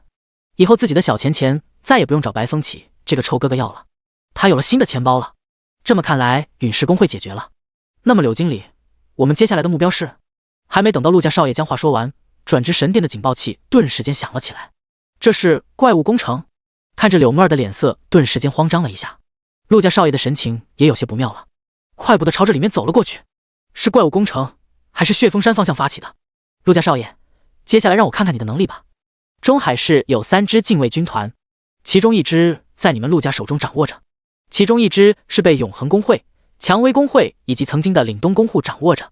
现在这1支禁卫军团大半人数已经到降了永恒公会，蔷薇公会也掌握不了多少了，剩下的1支禁卫军团是被转职神殿以及大小公会联合掌握的。你能不能在怪物工程赶过来之前，将永恒公会与蔷薇公会共同掌握的那1支禁卫军团的调动权限拿到转职神殿手里？只要你能拿到，那么今后转职神殿将力挺以你为主的陆家。同样，你若说是能够让蔷薇公会与永恒公会参与怪物工程，是100%参与，那么白灵儿与他哥哥白风起将会站在你身后，你能办到吗？神色转动的柳妹儿认真地看着陆家少爷，接下来的情况对于中海市来说异常的致命，怪物工程如果处理不好，那就是数十万人的伤亡以及流落各处。那么柳经理呢？听着这份任务，陆家少爷知道这是一份很大的诱惑，但同样也是一份很大的挑战。我负责调动整个中海市的圣龙帝国的力量，以及诸多高中教师，还有那些散人佣兵，以及转职神殿掌握的禁卫军团与诸多中小型工会以及商会。柳经理接下来要去说服并且进行统一调度的力量难度不比自己小，毕竟闲散而又杂乱的中小型势力远比大型势力难说服的多了。柳经理，中海市不仅仅是转职神殿的中海市，更是中海市人的中海市。抻了抻自己脖梗的衣领，陆泽眼中带着极大的挑战，转身就是离开转职神殿。永恒公会，不管你曾经干了什么破烂事儿，今天这怪物工程你们必须出人出力，不然等事态落下，迎接你们的就是曾经岭东公会的结局。第142章500级火焰领主 BOSS 怪物，圣光之矛，影月遁击，电闪雷鸣，疯狂乱舞，炎龙，冰晶凤凰，火龙。随着苏明等人的技能一个接着一个被砸了出来，那犹如浪潮一样从四面八方用来的怪诞水虫也在不断的消减，但这些消减的怪诞水虫数量远远的比不上怪诞水虫凝聚过来的速度。在湍急的地下暗河之中，相较于水龙的溶于水效果，苏明还是比较相信炎龙的厚重以及不被怪诞水虫从水中冲上来的攻击。火焰闪电，看到了！随着苏明的一声暴喝，一道火焰形状的闪电对着正前方的怪诞水虫不断的袭击了过去。晶体颜色微微泛黄的一道护盾出现在了苏明等人的眼前。当护盾被炸开，周围那些叠加在一起守护着的怪诞水虫们更是丧心病狂的着急了，一个个以不要命了的姿势朝着苏明等人袭杀了过来。这种情况，苏明可不惯着这些怪诞水虫，小心岩洞坠石。随着苏明低声大喝，还没等到林佑威等人反应过来，苏明对着炎龙的头部就是用法杖点击了下去。啊！什么？挥了挥匕首，林佑威还没有反应过来，看似呆萌的金小小则是敏锐地发现了点什么，将手中的法杖直接插在了炎龙的鳞甲缝隙之内，稳固自己的位置，同时一把子抓住了林佑威，一招盾反将飞来偷袭的怪诞水虫撞击出去的苏英手中的盾牌直接插在了炎龙头上，瞥了眼身后的金小小以及林佑威，转而手骑士长枪将一只想要钻上来偷袭的怪诞水虫给戳了出去。地震术！随着苏明的低吼，白银级的技能地震术在地下暗河之中猛然间爆发，湍急的地下暗河陡然间安静了起来，吵闹刺耳，要飞过来袭击的怪诞水虫们也在震荡波扩散开来的情况下一点点的陷入了沉寂。紧接着，地下暗河的水位更是湍急的沸腾了起来，那四面八方涌了过来的怪诞水虫犹如飞蛾扑火一样，化作了经验飞入了苏明等人体内。地下暗河之上，一块块的钟乳石以一种好像晃动过了，但并没有晃动，但又好像掉落的节奏给众人心里面一阵惊吓。但惊吓还没开始多少，苏明的眼前出现了一个巨无霸级别的保护罩，晶莹剔透的保护罩之内有着一个硕大的怪诞水虫模板，而这个怪诞水虫模板相较于杀了一路的怪诞水虫，那虫蛹的肚子跟充气球一样扩张了不知道多少，在尾部更是有着一缕缕的丝线不断的喷吐出去，这种感觉就是 BOSS 要产崽了。难怪那些怪诞水虫们如此的丧心病狂，这是真的要产崽了呀！看着这个自己怎么想都不可能打破的防护罩，林佑威有些无力的吐槽了起来。之前几个人的猜测还真给猜中了，现在不是纠结的时候了，我们要面对的是那些发疯了的怪诞水虫们要冲过来了。吞咽了下口水，在怪诞水虫模板下方的基岩石站稳的苏英，小手有点微微的抖动了下。那些怪诞水虫们已经发疯了，别问为什么，跟怪诞水虫杀了一路了，都能够从虫鸣声里面听出一些好坏了。试试看能不能契约这头怪诞水虫模板，不然我们可能很难安全的离开这里了。密密麻麻，根本看不到来时的钟乳石地下暗河。苏明等人现在已经被无数的怪诞水虫从四面八方给包围了。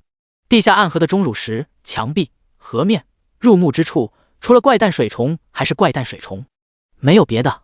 这等数量，这等难杀的程度，苏明已经不想在地下暗河硬刚下去了。我试试。当所有人的目光都下意识地集中在了金小小身上之后，蠢萝莉贾玉姐的金小小犹豫了下，弱弱地指了指自己。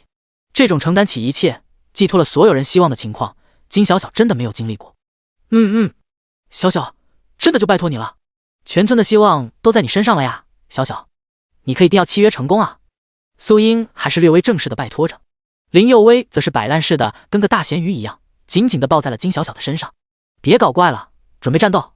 一把子林佑威这个经常耍宝犯贱，一点都不注意自己女神形象的搞笑女拽开。苏明快速地摇动了自己的法杖，几个恢复蓝量的技能与增益技能纷纷挂在了几个人身上。至于简易的魔法，怪诞水虫的数量太多了，完全没必要浪费那一点蓝量，更何况这里面还隐藏着不知道多少的怪诞水虫小 boss， 难杀程度可以说是丧心病狂。看了眼脚下的基岩石，苏明深深地吸了一口气，脚下就是他们此行所要收获的最大宝藏，但是奈何这些怪诞水虫的数量太多了，根本没时间去拿走。死亡通道？开什么玩笑？500级的火焰领主还是 BOSS 怪物，这是我能打的吗？站在一身破损装备的顾阳看着面前不远处拦路沉眠的那只火焰领主 BOSS 怪物，尴尬地吞咽着口水。这过去怎么过？根本过不去的好吗？再看了眼旁边的小岔路口，一条充斥着破烂、蛛网、藤蔓的小路，与其去硬刚500级的火焰领主 BOSS， 还不如走旁边这条道路来的安全点。手握骑士大剑的顾阳毫不犹豫地调转了方向。500级的火焰领主比自己二叔带自己刷的那个血风树王都要厉害多了。当顾阳涉足充斥着蛛网藤蔓的小道的时候，正在沉睡的500级火焰领主身影闪烁了一下，一个小型犹如梦墨的生物正在地上酣睡。但仅仅是片刻，火焰领主再次回来，梦墨一样的生物仿佛不存在一样。这是死亡通道，生命通道。一边向下挖掘，一边向着身后回填泥土的许清寒看着这条仿佛被人闯过的通道，陷入了沉思。第143章，老子就是死了也要看个乐子。再看了眼挂着死亡通道的牌子，实际上是生命通道的路上有着脚印，挂着生命通道牌子，实际上是死亡通道的牌子却没有脚印。许清寒稍稍的观察了下，冷哼了一声，挂着死亡通道，实际上是生命通道的牌子上厚重的灰尘有着一层不浅的手指印。聪明的许清寒自然分辨得出来该走哪里。按照小说里的三观来说，就是死亡通道不一定死亡，但生命通道绝对九死一生。而现在死亡通道的牌子跟生命通道的牌子交换了，也就是说他们两个本来是这样的。说着，许清寒将两个牌子给辅正重新挂上，死亡通道的归死亡通道，生命通道的归生命通道。但是有一个问题，这个地方的时间痕迹太久了，少说也有上百年之久。血风树王出现在血风山的历史，据我所知已经有了500多年了，也就是说这条通道要么是盗掘者黑暗公会开辟的，要么是第一代的人遗留的。看着周围的痕迹，并不像影像记录里面盗掘者跟黑暗公会开辟的情况，倒是像数百年前那个年代职业者们搞出来的风格。也就是说死亡通道跟生命通道是正确的。看着两张通道牌子，许清寒能够成为4中校花，凭借的无非就是两样，不要脸以及更加不要脸，嗨嗨，凭借的无非就是聪明以及机灵。被自己小小的聪明劲儿给一通分析，许清寒感觉到自己找到了正确的地方，迈着开心的步伐正要踏入生命通道的时候，许清寒停顿了下来，脑子里隐约间回想起来苏明曾经教导历史类知识的告诫。数百年前的职业者有着属于他们独特的风格，这种风格被称之为冒险精神。数百年前的职业者十分的向往死亡境地不断的冒险，而正是这种冒险精神为圣龙帝国挣回来了一笔丰厚的财产。在这种冒险精神的影响下，许多即将死去的职业者都会给自己打造一个陵寝迷宫，美其名曰为了锻炼未来者，实际上就是死了也想看个乐子。而这种事情最明显的表现就是给你分叉路口生死通道，但生死通道大多数都是反着来进行恶搞。想到此处，许清寒收回了迈入生命通道的脚步，也就是说这个地方的前辈很有可能是生命通道跟死亡通道反着来了。眼睛微微迷了起来，许清寒毫不犹豫地朝着死亡通道里面走去。相较于自己那微弱的直觉分析，许清寒更信苏明的知识储备。毕竟四中文科第一人不是浪得虚名。血峰山，无数的植物系怪物，半生植物的飞禽走兽类怪物，也在这一刻纷纷的暴动了起来。血峰山山脚附近，银叶草丘陵，正在这里刷怪、刷经验、练级的诸多新生、带队老师、带级佣兵们纷纷震惊地看向了血峰山。数百年都未曾有过分毫变化的血峰山，在今天好像有点热闹了。血峰山今天怎么了？这热闹程度有点不下于今年高考生进入断层山高考，给断层山的怪物们带来的冲击啊！断层山没这么夸张。你谁啊，小比崽子？这里有你瞎比比的分吗？我是今年断层山最后出来那一批高考生，你说我知道不？那你怎么在这里练级？你不应该换到恶魔沙滩那边吗？诸多的待级佣兵看着面前的高考学生，陷入了懵逼。你们带人，我就不能带人了？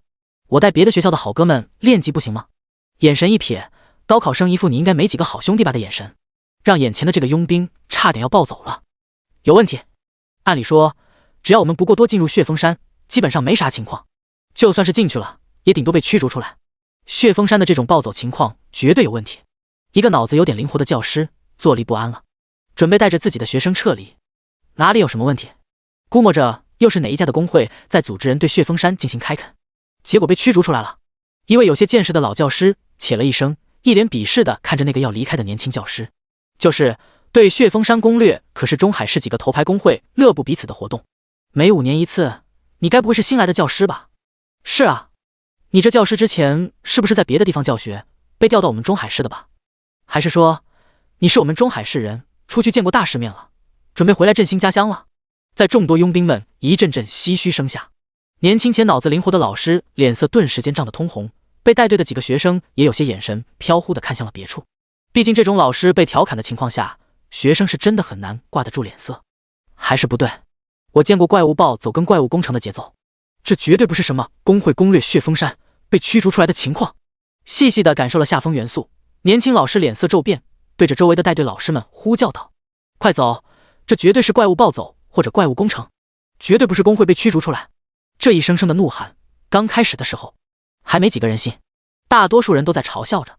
当看到一头头的怪物从血峰山上冲下来的时候，在最前面没有曾经看到过被驱逐的工会成员们，银叶草平原上的练级佣兵、学生、带队老师们纷纷坐不住了，跑，快速的跑！这回是真的怪物暴走了。这一刻，所有人都恨不得自己多生2条腿。一招招的增益技能在自己的身上不断的加持，没有任何一个人愿意回头面对从血峰山上下来的无数怪物。只有数百人的他们，怎么想也应对无数浩浩荡荡的怪物啊！中海市这一刻，血峰山中，呵，不断拓展着狭小通道的白风起对着前方再次的挥动着拳头。特么的，这怎么这么多的岔路口小隧道？哪怕是白风起看着下挖了足足数百米的深度，一条条岔开的小路口也不由得挠头了起来。这到底该走哪一条下去？直指最下方的道路不一定会是白风起的目的地，但朝上的小隧道也不一定是啊。白风起，妈了！第144章虫群退却，不然虫王死。雷鸣闪电，连环影刺，圣战天使之剑。随着一道道的技能被不断释放出来，无数的怪诞水虫犹如飞蛾扑火一样涌向了怪诞水虫模板。尤其是在有人要契约怪诞水虫模板的情况下，更让无数的怪诞水虫们诞生出了失心疯。拜托，一定要成功啊！看着保护罩内的怪诞水虫模板，金小小最终微微的呢喃着。一道对于大多数 BOSS 类母体怪物缠载的时候自动衍生的保护罩，有着较小无损破解能力的技能，被金小小带着祈祷的神情释放了出去。破罩技能名称很简单，也有着很简单的效果，在极低的概率情况下能够破解 BOSS 类母体怪物身前的保护罩。但当金小小将技能释放出去的时候，正在闭目假寐缠在的怪诞水虫微微地睁开了一条眼缝，这晶莹剔透的眼皮之下是金色的眼瞳，眼瞳之中好似带着哀求的神色，哀求着金小小。你在哀求我？身后是正在奋战全力阻击着无数怪诞水虫的同伴，身前是在哀求自己不要打破防护罩的怪诞水虫模板。这种情况下你会怎么做？别人怎么样金小小不知道，但金小小知道，他要听明哥的。现在所有人的生命都维系在金小小的身上，金小小必须要为同伴负责，让怪诞水虫停止进攻，不然我不仅会拆了保护罩。然后还没等到金小小说完，一旁的林佑威侧目了一眼，紧接着说道：我不仅要当着你的面将你的幼崽给宰杀烧烤，我还要拿你的命来号令所有的怪诞水虫。别以为我不知道你们怪诞水虫这种怪物的习性，只要还有王的存在，哪怕是一个普通的10级小野怪，都可以威胁整个怪诞水虫族群。这种情况在历史上发生了很多次。林佑薇是憨批，是搞笑女，是在所有人眼前的傻子，但林佑薇绝对不是个不学无术之人。怪诞水虫，如果说林佑薇一开始没有回想起来是怎么回事，在面对怪诞水虫的事实后，不是在战斗，就是在各种逃跑，让林佑薇没时间思索怪诞水虫的情况。直至林佑薇看见了怪诞水虫的母体以及幼崽，林佑薇有点印象了。重生之前，也是苏神大肆屠杀所有的职业者，投靠黑暗公会的时候，期间发生了一件事情。黑暗公会的一个新人在一夜之间火速的晋升为了某个地区的负责人，而这个新人能够成为某个地区负责人的最主要原因，就在于这个黑暗公会的小卒子的契约兽跟怪诞水虫幼崽有了关联。也不知道是怪诞水虫诞生在了怪诞水虫的契约兽身上，成为了小卒子的契约兽本体，还是契约兽跟怪诞水虫幼崽合体了，能够变相的威胁怪诞水虫幼崽了。总之，一只平均等级在200级，数量在数百万、上千万的怪诞水虫，成了这个小卒子手里面最大的一股战力，也是黑暗公会历年来除了苏神之外最强大的意外收获。这件事情当初闹得沸沸扬扬，但是过不了多久就销声匿迹。关键就在于那个小卒子有了力量之后，就开始肆无忌惮了起来，最终被圣龙帝国的几个战神联手除掉了。毕竟他们干不掉苏神，难不成还干不掉你个小卒子吗？真是笑话。背对着怪诞水虫，林佑薇的情绪很是冷静，同时一道道的技能也在疯狂地甩了出去。保护罩内的怪诞水虫母体看向林佑薇的方向，更是带着凶狠的杀意。这道子杀意伴随着阵阵轻微的虫鸣声音，让无数的怪诞水虫从主攻苏明方向转而调转了主攻位置。苏明感受到了压力，林佑薇更感受到了，这压力太恐怖了。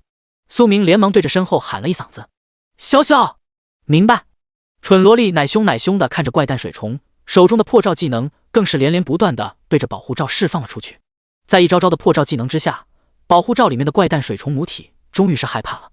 随着一阵轻微的虫鸣声音响起，周围的那些怪诞水虫们犹如指逆筏一样，直挺挺的止住了朝前的步伐。但是那一张张狰狞的面容以及嘶吼的虫鸣声音，则是在不断的威胁着苏明等人，让他们退散，不然的话，后果自负。看了眼不敢上前的众多怪诞水虫们，苏明快步走到了怪诞水虫母体的身旁，冷眼威胁着，同时手中的法杖更是对着金小小练甩动了起来。魔法恢复，体力恢复，精神恢复，体力 buff 加成，精神 buff 加成。姨父，你不同意，我就让金小小继续刷技能。看着金小小的状态越来越好，怪诞水虫带着极其幽怨的眼神深深地盯着苏明一眼。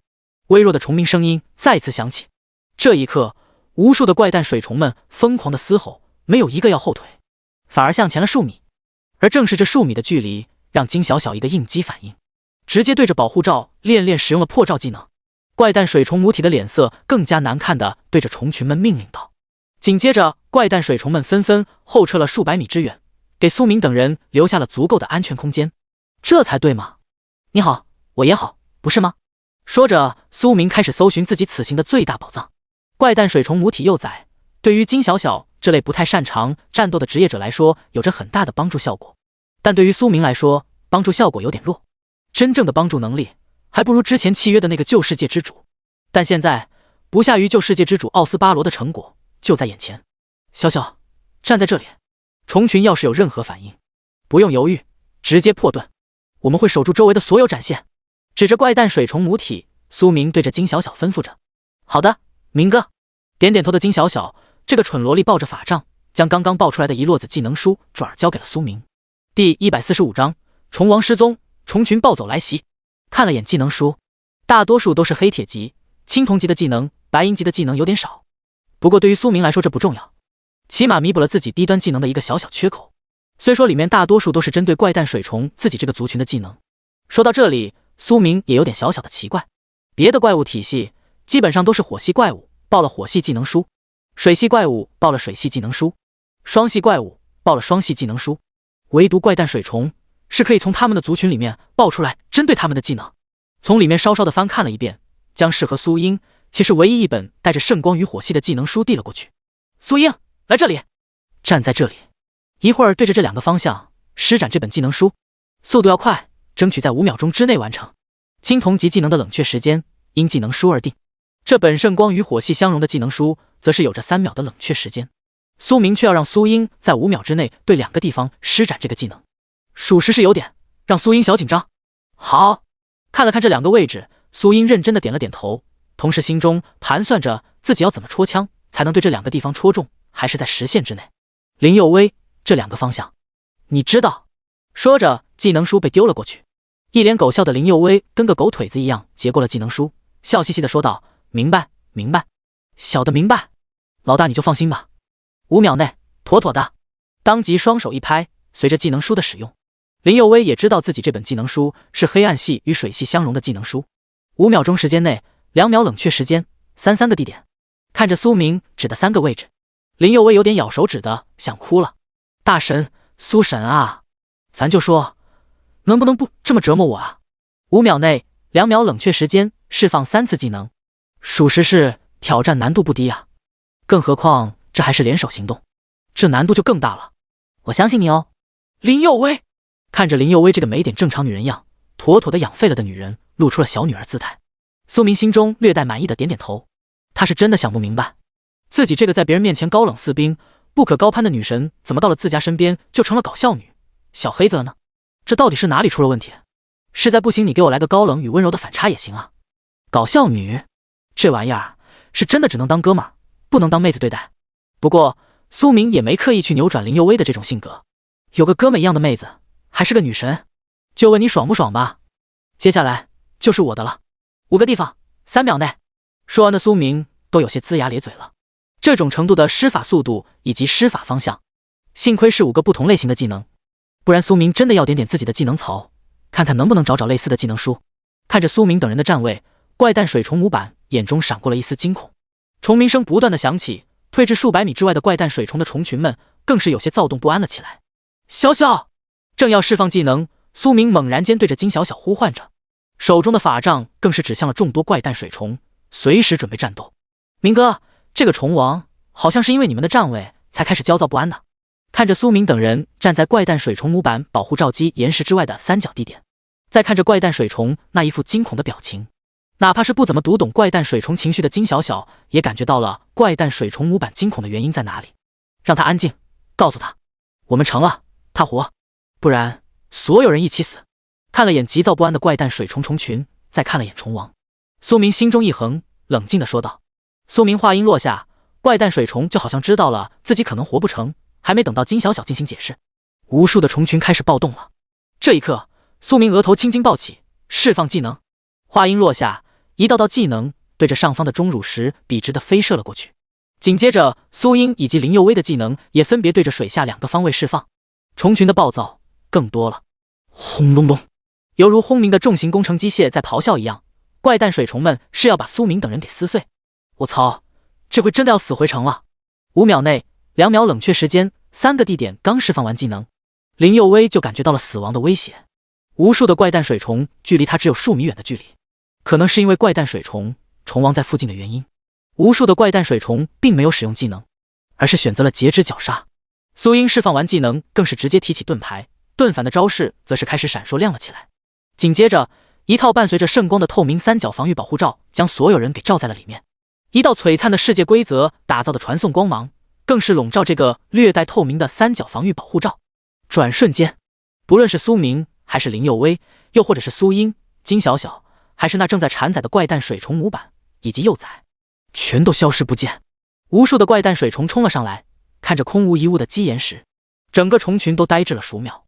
紧接着，一阵阵的暴躁虫鸣声音在四周疯狂的响起，阵阵的虫鸣声音不断的回荡着。地下暗河的钟乳石在这犹如冲击波的震荡声波之下，开始不断的掉落、坠落。地下暗河的墙壁也开始逐渐的裂了开来。无数虫鸣声汇聚而成的震荡声波，让整个地下暗河开始不断的坍塌了。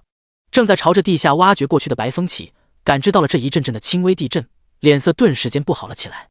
无数的怪诞水虫也在这个时候发了疯似的朝着四面八方散去。不论是什么通道，还是什么孔道，只要能够钻，那就去找。不论是钟乳石之上，还是地下暗河之下，所碰到的所有野怪，但凡不是怪诞水虫的族群，全都要被追杀、被猎杀、被绞杀。怪诞水虫们现在一心只想找回他们的虫王，别的他们一切都不在乎了。第146章中海市世交，是谁的个人秀？怎么回事？这事则是发生了什么？死亡通道。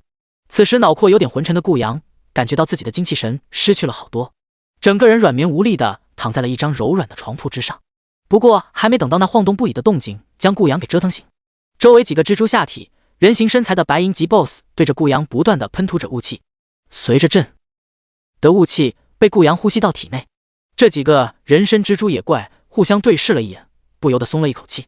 相较于合欢猿猴，人身蜘蛛野怪更喜欢捕捉雄性生物，并将它们沉醉在自己编织的蜘蛛网之上。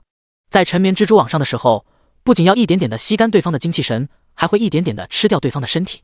一般而言，被人身蜘蛛如此杀死的职业者，在复活点重生之后，所要付出的代价有那么一点点多，掉落的属性以及一些乱七八糟，包括不限于技能书、专长、装备之类。对视了一眼，这几只白银级的人身蜘蛛 BOSS 最终决定转移阵地。血峰山的这片地下空间有些不安全了，他们还是跑路了。随着一阵阵的窸窸窣窣声音响起，顾阳就像是一个幼崽一样被捆绑吊在了一个人面蜘蛛的背上。紧接着，这些人面蜘蛛就像是骑行种一样，在陡峭还狭窄的地下空间里面不断的攀爬，最终来到了一片地下暗河附近。而这片暗河正好连接着中海市附近海域的一片喷涌海水泉眼。可以说，如果不是地下暗河那汹涌的排水量，仅仅是这从地下海水泉眼喷涌出来的海水，就足以将地下暗河的淡水资源转化为海水资源。刷刷刷，随着白银级人身蜘蛛 BOSS 在海水泉眼附近的快速奔跑，对于海水泉眼之中发生的情况一无所知。一只黄金级触手章鱼怪物正犹如看待猎物一样的眼神看待这几只踏足了他领地的人身蜘蛛野怪。紧接着，一条条的触手疯狂地飞射而出，猎捕人身蜘蛛的同时，更是抢夺人身蜘蛛的怪物。这是发生了什么？看着地面上的脚步痕迹以及前面的那些被破坏的机关，许清寒很是自得地点了点头。不愧是聪明的他，不然怎么能正确地分析出仙人那恶劣的性格以及这真正的谜面？挂着生命通道的牌子前面有着脚印，里面必定没有，必定是死亡通道。而挂着死亡通道的牌子前面没有脚印，但是呢，他许清寒追着脚印一路追到了这里，这还不能说明问题吗？岔路口，许清寒还没看到那个500级的火焰领主，就感觉到了一阵轻微的地动山摇。一时间不明所以的许清寒脸色顿时间变了变。该死的，一定是有人触动了仙人的机关，要先他一步获得仙人的宝贝了。这种情况许清寒怎么可能允许？别让他知道是谁，不然他一定要对方好看。咬牙切齿的许清寒已经将仙人的宝藏视为了自己的囊中之物。看着岔路口两条路，一边是有着踌躇脚印但略显慌乱的步伐，一边是有着一头500级火焰领主守着的通道。500级？看着那头沉睡的火焰领主，许清寒的肝脏有点小小的颤抖。仙人到底在玩什么呀？这种怪物放在这里面，是他们这些小卡拉米能够解决的吗？瞥了眼500级火焰领主前面极其轻微的右后腿的脚印，还没等到许清寒来得及分析的时候，500级的火焰领主犹如幻影灯一样直接散去了。这场面将许清寒看愣住了。然后一只小小的梦墨抬头看了眼四周，挠了挠头，转而迈动着自己的小腿朝着许清寒的方向跑了过来。梦墨是种什么样的怪物，许清寒不清楚，但那明晃晃的150级的等级让现在只有20-30级的许清寒没有一丝要动手的勇气。最主要的就是许清寒在这个梦墨的身上没有看到战斗的想法，看到的只是逃跑。许清寒让开了道路，看着梦墨朝着自己来时的方向逃离了出去。许清寒的嘴角微微的抽动了一下，这个家伙该不会是预感到危险要跑了吧？不过看着梦墨逃离的通道，再看着另外一条崎岖坎坷的通道，许清寒转走向了梦墨的这条。中海市市郊，怪物攻城了，怪物暴走了，快跑啊！植物系怪物相较于飞禽走兽类能跑能动类的怪物来说，有着一个极大的劣势，那就是移动速度慢的时候极其缓慢，快的时候是真的迅如闪电。但不论是嗜血魔藤还是什么类型可以快速移动的植物系怪物，都不会脱离大部队组成一个先锋队伍先一步进攻。虽说先锋队伍猎杀得多，但也死得快啊。君不见那么多能够快速进攻的植物系怪物，大多数都是血皮很薄的吗？正是的，因如此从银叶草平原上跑回来的诸多佣兵、学生、教师一路上对着路上的所有人呼喊拉扯着，不论是想要出去采集怪物材料、制作药剂的散人佣兵，还是什么想要外出做生意的商人，又或者回到乡下的一些职业者，全都跑。朝着中海市的方向跑，人数过百，慌慌张张的奔跑，足以填满整条道路；人数过千，将会掀起阵阵狼烟，好似铁骑进攻一般。当看到中海市那厚重的城墙的时候，逃跑的所有人提着的心胆，这一刻也不由得松了下来。快点，先进城，进了城，我们就安全了。随着一些带队教师的嘶吼，队伍的速度也在这一刻快了许多。中海市城门前，双手互相摇晃，陆家少爷正带着一批职业者在城门前准备将所有人给安全的接回到中海市。这一次的怪物工程不仅仅是柳经理的职场秀，更是陆家少爷的家族秀。诸位，这一次我不希望有什么工会之分，我也不管你们背后的工会争夺到什么程度，你们若是让我下不来台，相信我，在你们背后的工会支持着你们之前，你们会付出应有的代价，都明白吗？对于这些被岭东工会腐蚀了不知道多久的禁卫军团，陆家少爷冷冷地威胁道：明白。吞咽着口水，禁卫军团的一名中队长僵硬着脖梗点点头。第147章，让苏明成神，是林佑威的执念。特殊区域性副本半神的陨落开启，检测到队伍构成4人组，已经达成最低副本探索要求。传送机制发生 bug， 检测到副本守护 BOSS 传送入副本开始清退。当一阵光芒闪烁，不论是苏明还是金小小都感觉到了一阵头昏眼花呀，耳中传来了进入副本的提示音。苏明神情中顿时间一个机灵，转头看了过去，怪诞水虫母体的保护罩因为副本机制的原因被消没了。此时的怪诞水虫母体正踉跄着身子准备爬走。看到这一幕，苏明怎么可能会放过怪诞水虫母体，连忙呼唤了一声小小契约，随之法杖更是连连挥动。圣光洗礼，副本之外这么大威力的技能，苏明是肯定不敢在地下暗河之中使用，但在副本里面用了。汹涌澎湃的圣光朝着怪诞水虫母体的方向吞没了过去。召唤兽契约，也在这个时候，属于小小的契约也随之被丢了出来。不过小小那微微张开的嘴则表示出了其中的震惊以及不解。明哥，你都释放了这么大威力的技能了，怎么还要让我用技能？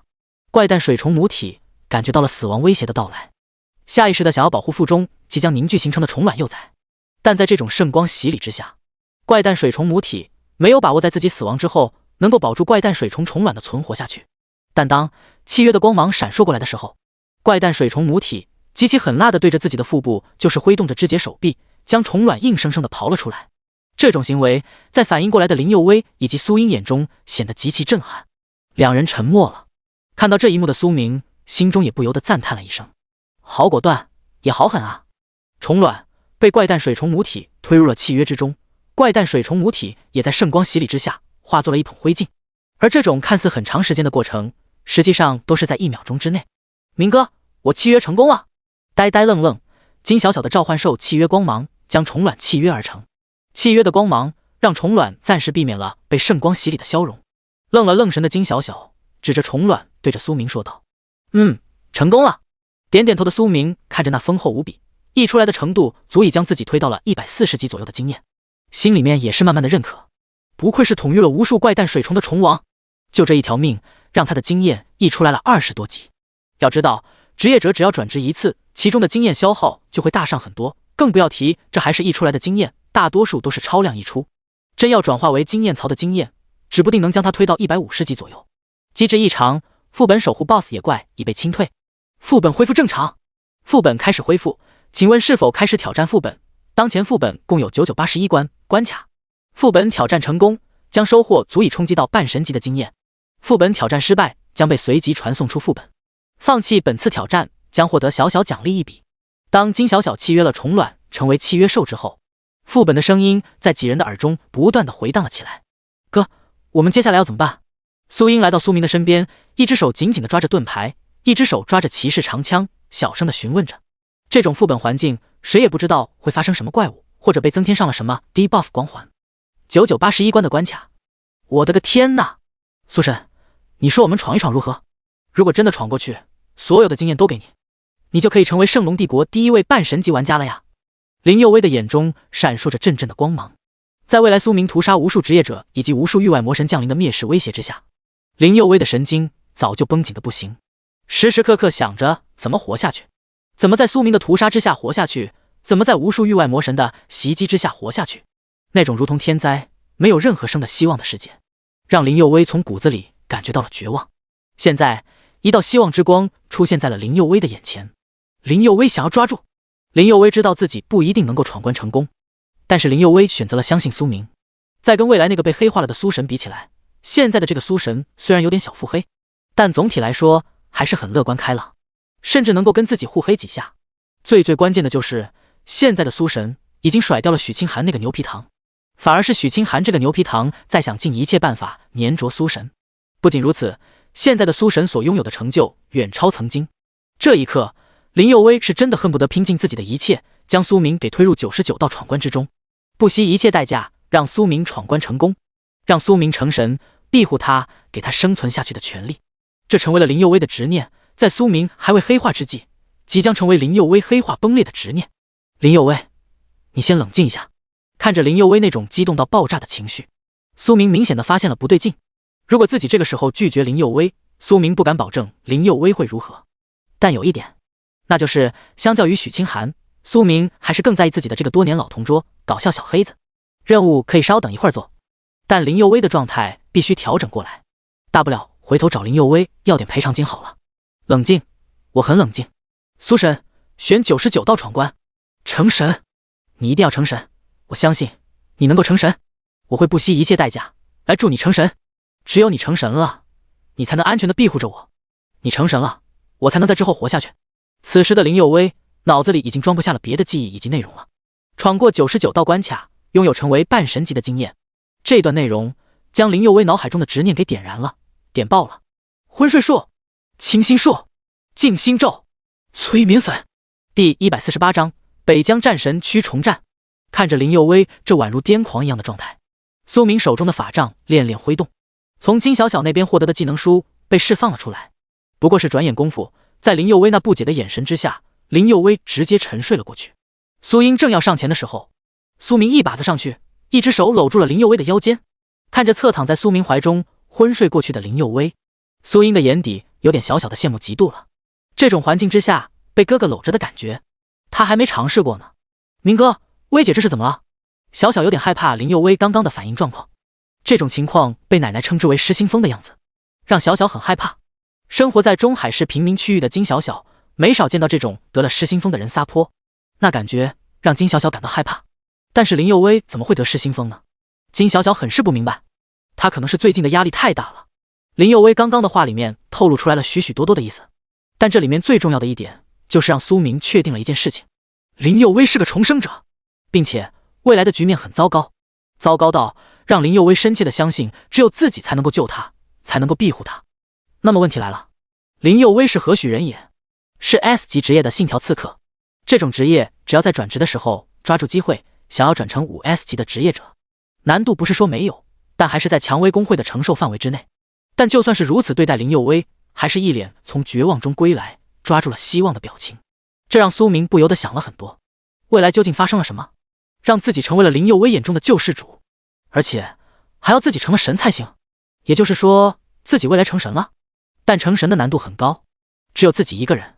种种的猜测在苏明的脑海中汇集起来，看着陷入沉睡的林佑威，苏明叹了一口气，你可真是给我丢来了一堆麻烦啊。不过对于这些麻烦，苏明只会选择埋在心中，并不会说出来，让苏英担心。现在的当务之急是闯过这个关卡，然后重建岭东公会，别的什么事情都可以往后稍稍的放一放了。压力太大，金小小懂了，但又感觉好像不是这样。聪明的金小小却没有继续询问下去。小小，能麻烦你照顾着林佑威吗？我跟哥哥负责通关以及保护你们俩。眉头微微一皱，上学时期就是全校第1名的苏英自然也听到了林佑威刚刚自言自语话语的内容，这些内容也给了苏英不小的震撼。但现在不是思考这些问题的时候，如何通关才是当下的当务之急。好，点点头的金小小也知道接下来的战斗可能用不到自己，自己也就跟在明哥的身后刷刷技能就好了。这样一来，自己还能有点空闲照顾下薇姐。想明白此处的金小小连忙上前要接住林佑威。苏明对于苏英的建议没有拒绝，将林佑威交到金小小怀中之后，苏明只有一个感觉，可惜了。林佑威看着身材还算很不错，一上手，那感觉，那手感，那丝滑，那纵享，总之就是一个字，妙蛙种子带着妙翠角来到了妙妙屋，妙到家了。3项选择摆在了苏明的面前，炽天使之眼在3项选择之上疯狂地闪烁着光芒。有一件事情，苏明可想知道，那就是在相对来说处于中下游低端区域的中海市，有没有可能出现中上游高端区域的一些特点，例如副本大额奖励，例如超出规模级别的怪物，再例如完全不切实际，好似做梦一样的任务。地下暗河，一头头怪诞水虫不断的发癫，朝着四周汹涌的扑了过去。不管是地下暗河平均约150级左右的怪物，还是那些200级的 BOSS 怪物，又或者是什么血峰山内部狭小隧道里面隐藏的穴居类怪物，这一刻都逃不掉怪诞水虫们的猎杀。嗡！当所有的怪诞水虫们都在猎杀的时候，一道无形的心搏在这些怪诞水虫的心间微微的荡漾了出来。那能够链接着无数怪诞水虫的虫群网络，在这一刻崩断了。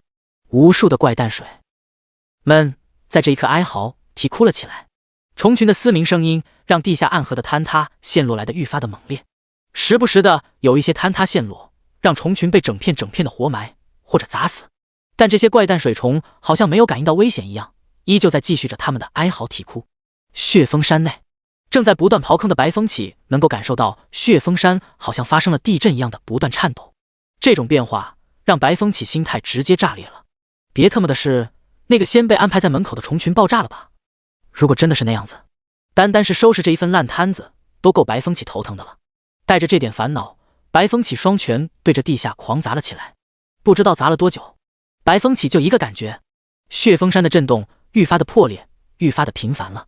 轰隆隆，伴随着一阵沉闷的声音响起，一拳将钟乳石给砸碎裂开来的白风起，耳中竟是那无数的怪诞水虫的虫鸣声。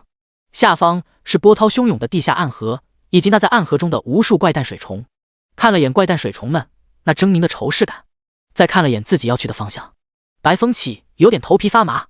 这些如同蚂蚁一样多的玩意儿，要清理起来有点过于麻烦了。嘶嘶嘶嘶，当虫王的虫群网络断裂开来，虫群里面小 boss 们则是纷纷的发出了嘶吼声音。先不管这个怪诞水虫虫群会分裂成为几个不同的族群，这一刻怪诞水虫们需要宣泄下虫群的怒火。白风起很是时候的闯了进来，800多级的气息也在地下暗河不断的荡漾着，更适合让虫群们宣泄下怒火。然后行吧，既然你们找上我了，那我就陪你们练练。双手一摊，白风起直接跳下来地下暗河，双掌朝着两侧一推，轰！一阵炙热的光芒朝着四周绽放了出去，虫群暴怒的冲了上来。北疆战神的驱虫战开始了。第149章，闹心的学生们想要当英雄。双掌朝着两侧一推，轰！一阵炙热的光芒朝着四周绽放了出去，虫群暴怒的冲了上来。北疆战神的驱虫战开始了。死亡通道，梦墨小路，地面恋恋颤抖，让许清寒的脸色时不时的苍白。这种在山体内部的探索让许清寒很是担心，担心会不会发生坍塌或者活埋的事故。如果真的是那种局面，许清寒也只能死回去了。但真那样的话，自己的收获绝对少之又少。不仅如此，基础属性也会大幅度的下降。当死亡次数来到了3、4次之后，哪怕是 SS 级的职业者的他也遭受不住这种损失。传送阵，希望能够传送到好的地方吧。前方无路，除了在这个通道的诸多房间里面搜寻到了一些不知道是什么怪物的材料之外，还有10来件黄金级的装备。虽然这通道尽头的房间许清寒怎么看怎么感觉像是个墓室，但是看着这10来件的黄金级装备，许清寒根本不会承认这是墓室。如果这是墓室，那自己这些收获怎么算？为了能够将自己收获的这10来件黄金级装备给洗白，许清寒很是尽力的说服自己，告诉自己这里不过是之前的仙人在这里休息，当做安全屋或者小小的秘密聚集地，遗留的东西。只有这样，许清寒拿着这10来件白捡的黄金级装备才会毫无心理压力。让我看看这阵法怎么使用。还没等到许清寒研究明白阵法怎么使用的时候，阵法的光芒被触动了，一道空无的声音留在了原地。半神的陨落，副本开启，开始传送试验品。声音很低沉，好像是这里面阵法自设而成。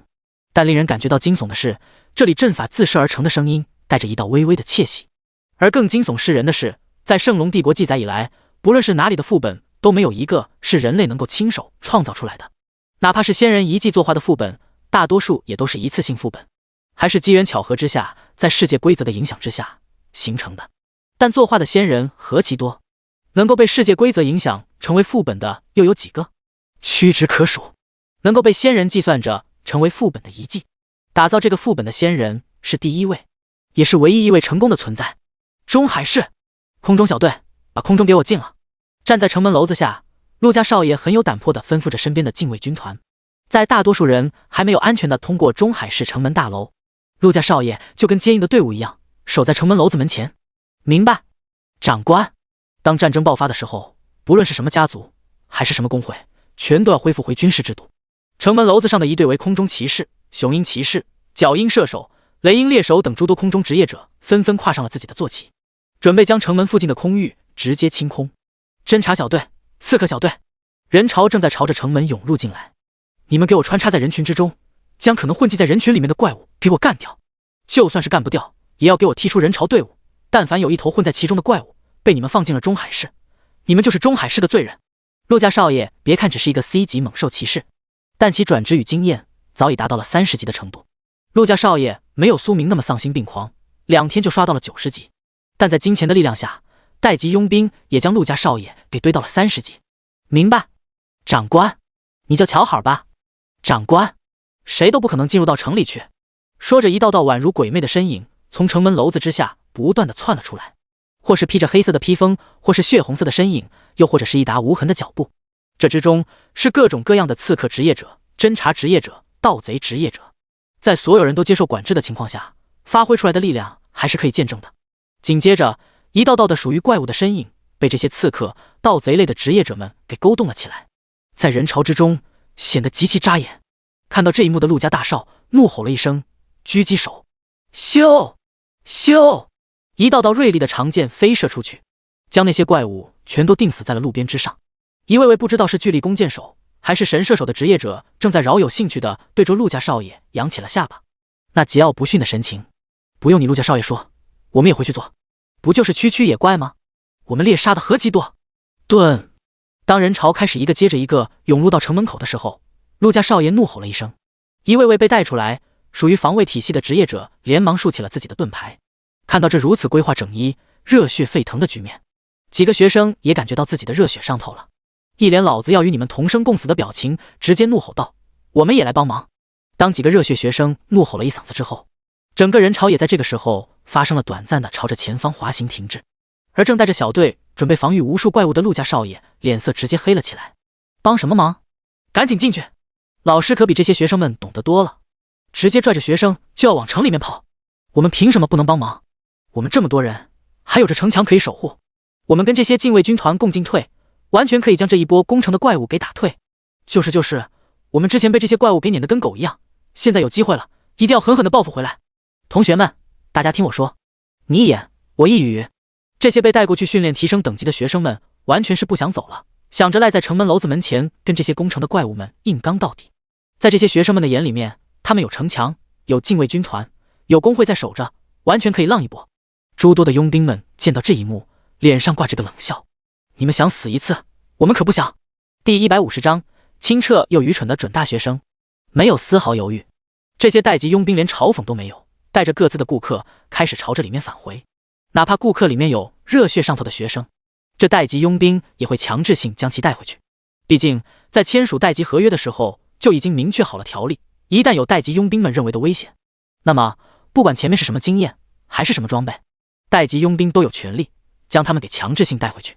待级佣兵只负责提升经验，什么装备、什么技能书、什么材料都特么是合约之外的产物，不存在的。帮忙？我帮你大爷！全他妈的给我滚回去！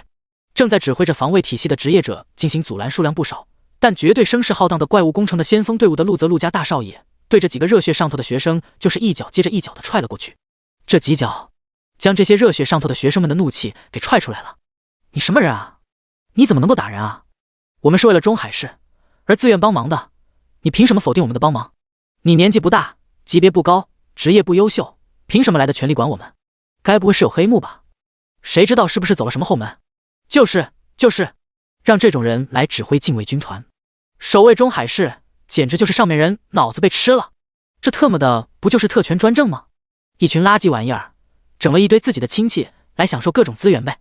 当几个被踹了的热血上头的学生们开始咆哮对峙的时候，那些跟风涌上来的学生们看到这一幕，也大声的窃窃私语的嘀咕了起来。这话语越说，越让陆家少爷的脸色黑了起来。难怪有一句话说得好，刁民不可理喻也。这些什么都不知道，还是圣龙帝国的诸多职业者学校培养出来的学生，简直是蠢的可以。执法队，给我将他们带回去，全都按照战时条例进行处理。黑着脸的陆家少爷能够感受到周围氛围的变化。别的不说，那些双臂抱胸在城门跟前要走又不走的待级佣兵就是最好的证明。这次事情陆家大少一旦处理不好，那么接下来的指挥权将彻底的从陆家大少的手中丧失。这些被陆家大少凭借各种威逼利诱以及各种因势倒力而聚集起来的大大小小派系的禁卫军团的小队、中队也会顷刻间分散，根本不待听陆家大少的指挥。不论是什么时候，不论是否是军队还是职业者的工会，都有一个极具鲜明的特色，那就是慕强。你实力够强，你自然能够获得无数人的追随，你能够带着大家不断的大胜仗。你实力不强也没事儿，有的是实力强的个人强者追随你，保护你，再然后又是自然而然的有着无数人追随着你。现在是陆家大少在带领大家获得重大胜利之前的一道难关，处理不好了，禁卫军团的诸多派系，陆家大少是别想指挥起来了。这些学生们虽然蠢的可以，但牵扯到自己的指挥权问题，陆家大少只能狠下心来，按照战时执法条例来进行处理。等等，长官，这没必要，这真的没必要啊！我们这就带着这些学生回去，不让他们掺和。战时执法条例是真的没必要啊！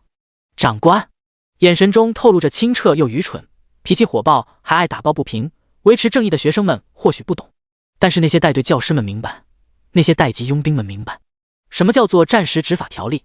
当怪物攻城时期，战争来临了，像这些热血上头的学生阻碍战场战斗，最次也是被发配到县镇队伍里面，负责在必要时刻阻拦那些怪物们的袭击。这种惩罚大多数都10之9期的死回去了，基础属性、技能、专长、装备什么的更是嘎嘎乱掉，想找人说理哭诉都找不到人。带队教师们明白这一点，但这些愚蠢的学生们可不会明白，他们只会觉得他们被强权打压了，属于他们的自主决断没有了。你这是特权专政，在怪物攻城时期乱用权力，你敢动我一个试试？我爹是大江工会的会长，信不信你们这些禁卫军团以后的资助资金没了？陆家少爷，论权力，在场的诸位都不比你差。你要是不给我们个说法，我们就去转职神殿里面要个说法。我不相信，这中海市是你们陆家一手遮天，中海市除了你们陆家，还有别的家族。你一个 C 猛兽骑士，凭什么有这些权利？我不服，愚蠢之极！看着这些一个个开始反抗叫嚣的学生们，待级佣兵们心中冷笑了一声。陆家少爷是什么样子的，这些待级佣兵们或许不清楚，但是这些正在有一搭没一搭，勉强维持着怪物攻城节奏，时不时将注意力放到陆家少爷身上的禁卫军团诸多派系的小队、中队成员们，这些待级佣兵们太清楚了，能够将禁卫军团如此之多派系的他们给整合在一起，成为自己指挥之下的小队，那手腕还用说吗？你们不服？陆家少爷瞥了一眼，投过来，你看怎么办的执法队？你要是强制执行，我们执法队自然愿意干，但这么心不甘情不愿的，我们禁卫军团之后是摸鱼还是舍命听从，那就两说了。你要是放过去，嘿嘿，那就别怪我们了。执法队跟诸多禁卫军团的中队、小队都在看着陆家少爷的操作，冷笑了一声的陆家少爷一步步的走了上去。你们说我特权专政，那么不知道你们知不知道一件事情，就是什么叫做转职神殿战时委员会？很不巧，我正好是这战时委员会的成员。你们用资助资金威胁执法队，知不知道这已经构成了战时军事威胁的重要条例？你们，包括你们背后的工会，事后必定会遭到清算。圣龙帝国乃至中海市都不需要这种怪物攻城期间拖后腿的工会。第151章，中海市有什么底蕴能够诞生？短短2句话，让这几个热血沸腾、梗着脖子不服气的学生们顿时间傻脸了。这种情况让他们怎么说？让他们怎么知道？你们又知不知道，你们所谓的工会权力实际上都来自于圣龙帝国。在战时期间，所有权力收归转职神殿，但凡抗权违逆者，那可是要被执法队战时清算掉的。你们又知不知道，为了应对这次怪物攻城，我陆家付出了多少？所有的仓库、商铺全数打开，所有的药品、装备、技能书全都投入市场，准备将即将飙升的价格给一把子打下去。你们知不知道，你们刚刚的那种莽撞上前行为会导致什么后果？跟城墙上施法队的法术攻击形成元素反应，最终可能会炸裂，波及到正在防卫怪物攻城的防卫小队。你们也可以说，你们也在顶上去。但是你们这些10几级、20几级，甚至连一转都没有转过的职业者，凭什么跟这些平均水平在100级之上的职业者们比经验、比战斗意识？你们凭什么来顶上去？回答我！热血沸腾，想要充当英雄的你们！冷着脸的陆家少爷，声音虽然不大，但字字珠玑，铿锵有力，将这些热血上头中透露着愚蠢的学生们一顿猛对，将其给彻底的对得哑口无言，甚至脸面无容，恨不得钻入地缝之中。那你说我们该怎么办？我们挺你的。几个带头的热血学生互相对视了一眼，哽着气血涌上头的脖梗，对着陆家少爷询问道：我们认同你说的，我们也认同我们错了，但我们就是不服你。这个很学生，也很热血。好，看着这些认错但就是不认你陆家大少的学生们，陆泽被气笑了，扫视了一眼看着禁卫军团的众多队伍沉默，以及带队教师们那担忧的神色眼神，陆泽平静地说出了惩罚，让你们接受战时军事条例，多少有点惩罚过重了。不过不给予惩罚那是不行，你们这些人全都编入这面城门的后勤队伍，所有后勤转运以及后勤应对全都由你们负责。如果因为你们的原因导致后勤不及时，而让城门被怪物攻破，你们就是整个中海市的罪人，是罪无可赦的罪人。想要证明自己是对的，想要证明自己能够在这场怪物工程中能够提供助力，那就证明给我看，证明给这面城门的禁卫军团看，证明给中海市看，明不明白？冷声呵斥的陆泽对着诸多学生们带着点热血的鼓舞着。明白。高中毕业生、准大学生，那是一个好忽悠，仅仅是一阵的荣誉、证明以及自证，就让这些准大学生们热血上头的想要立马去干，一个个的梗着脖子，气血翻滚的对着陆泽回应着。诸多带队教师也纷纷松了一口气，这种结果已经算是略好的了。禁卫军团的诸多派系队伍也在这一刻沉默了起来，转而相互之间的结合辅助调度，丝滑程度上升了不知道多少个指数。在陆泽能够证明能够带领他们走向胜利之前，禁卫军团最起码不会阳奉阴违陆泽的军事命令。诸多待级佣兵们也纷纷朝着城门里面走去。师法队当看着那越来越多的怪物，再看了眼正在看似艰难力挺着，实际上被辅助师法队增添了许多增益 buff 的防卫队伍，陆泽狠狠地瞪了眼防卫队伍的中队长一眼。在中队长尴尬的笑笑之下，陆泽对着城墙上嘶吼了一声：刷刷刷刷！红色的火焰、苍蓝色的冰封、蓝色的水雾、青绿色的木系、藏青色的风以及浅金色的圣光，无数道技能被丢了出去。仅仅是片刻的功夫，防卫中队前面的那无数的怪物在这些元素反应一样的施法连锁反应之下炸了个噼里哗啦。一时间城门之外格外的热闹。血峰山半神地陨落副本。苏英，你觉得中海市大吗？看着赤天使之眼上闪烁的3个选择的信息，苏明忽然间对着苏英询问着。提着盾保护着苏明的苏英被问了个措手不及，愣了下神，转而毫不犹豫地说道：中海市一点都不大，也就是个2、3线小城市，真要比起来，连圣龙帝国的那几个重城都比不上。对于中海市，哪怕是本地人的金小小也不由得跟着点点头。这不是嫌弃中海市，而是中海市真的没什么发展前景。别的重城要么濒临百万大山，是百万大山的进出口，每天有无数的狩猎团、狩猎小队前往百万大山进进出出去提升等级，去赚取技能书之类的；要么就是圣龙帝国的重要心脏，各种各样的制式装备、制式药剂、批发式宠物都是从这些地方流露出去的，从而导致了这些城市的重要性被提升了好几个档次。再要么就是有的城市本来只不过是个小城镇，结果因为某些特殊的副本降临了，吸引了无数的职业者，硬生生的将那个城市给拔高了。再不济就是跟中海市一样是个沿海城市，但是因为别的城市是重要航道的出入点或者海域副本的最近点才发展起来的。中海市真的要什么没什么，在圣龙帝国连排名都排不上去。不然为什么柳妹这个能够跟白灵儿交好的闺蜜会成为中海市转职神殿的经理，还掌握不住转职神殿应该掌握的禁卫军团？中海市地远皇帝高是一回事儿，另外一回事就是柳妹是被发配过来受苦的，这才是核心问题。而就这么个城市，每年转职时期能够出现一个 S 级职业者就已经要全市放烟花了，哪像今年直接蹭的接2连3，弄得中海市都不知道该怎么整了。是啊，中海市一点都不重要，一点都不高大。那么你说，如果真的有可以成为半神级的经验，仙人为什么会选择在中海市？为什么不可以使圣龙帝国内部的别的城市或者边疆重镇？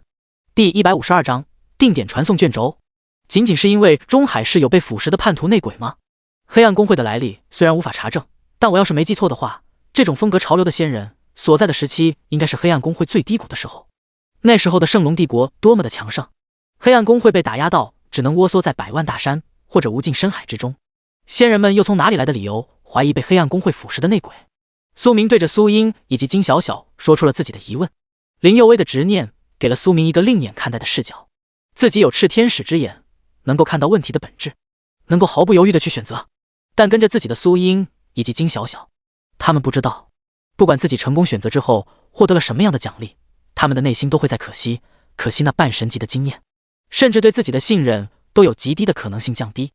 这种概率哪怕是低到了极点，苏明也是绝对不允许。既然要让他们先自己一步选择，那就要因势引导苏英跟金小小，让他们明白中海市根本滋养不出能够成为半神级经验的副本。这样吗？那是不是说这个半神级经验是假的？有点小迷糊又有点蠢萌的蠢萝莉贾玉姐金小小沉吟了下，一脸整整的看着苏明。不过也是哦，奶奶说过乡下人的田里面种不出人参花，所以中海市也不可能有半神级经验，想想也很正常嘛。在苏英思考的时候，金小小或许是因为蠢萌的，或许又是因为想的比较简单，脑袋很直接的转过来了弯。苏英则是翻了个白眼，看了金小小一眼，也转过弯来了。金小小奶奶说的那话虽然糙了点，但理是这么个理。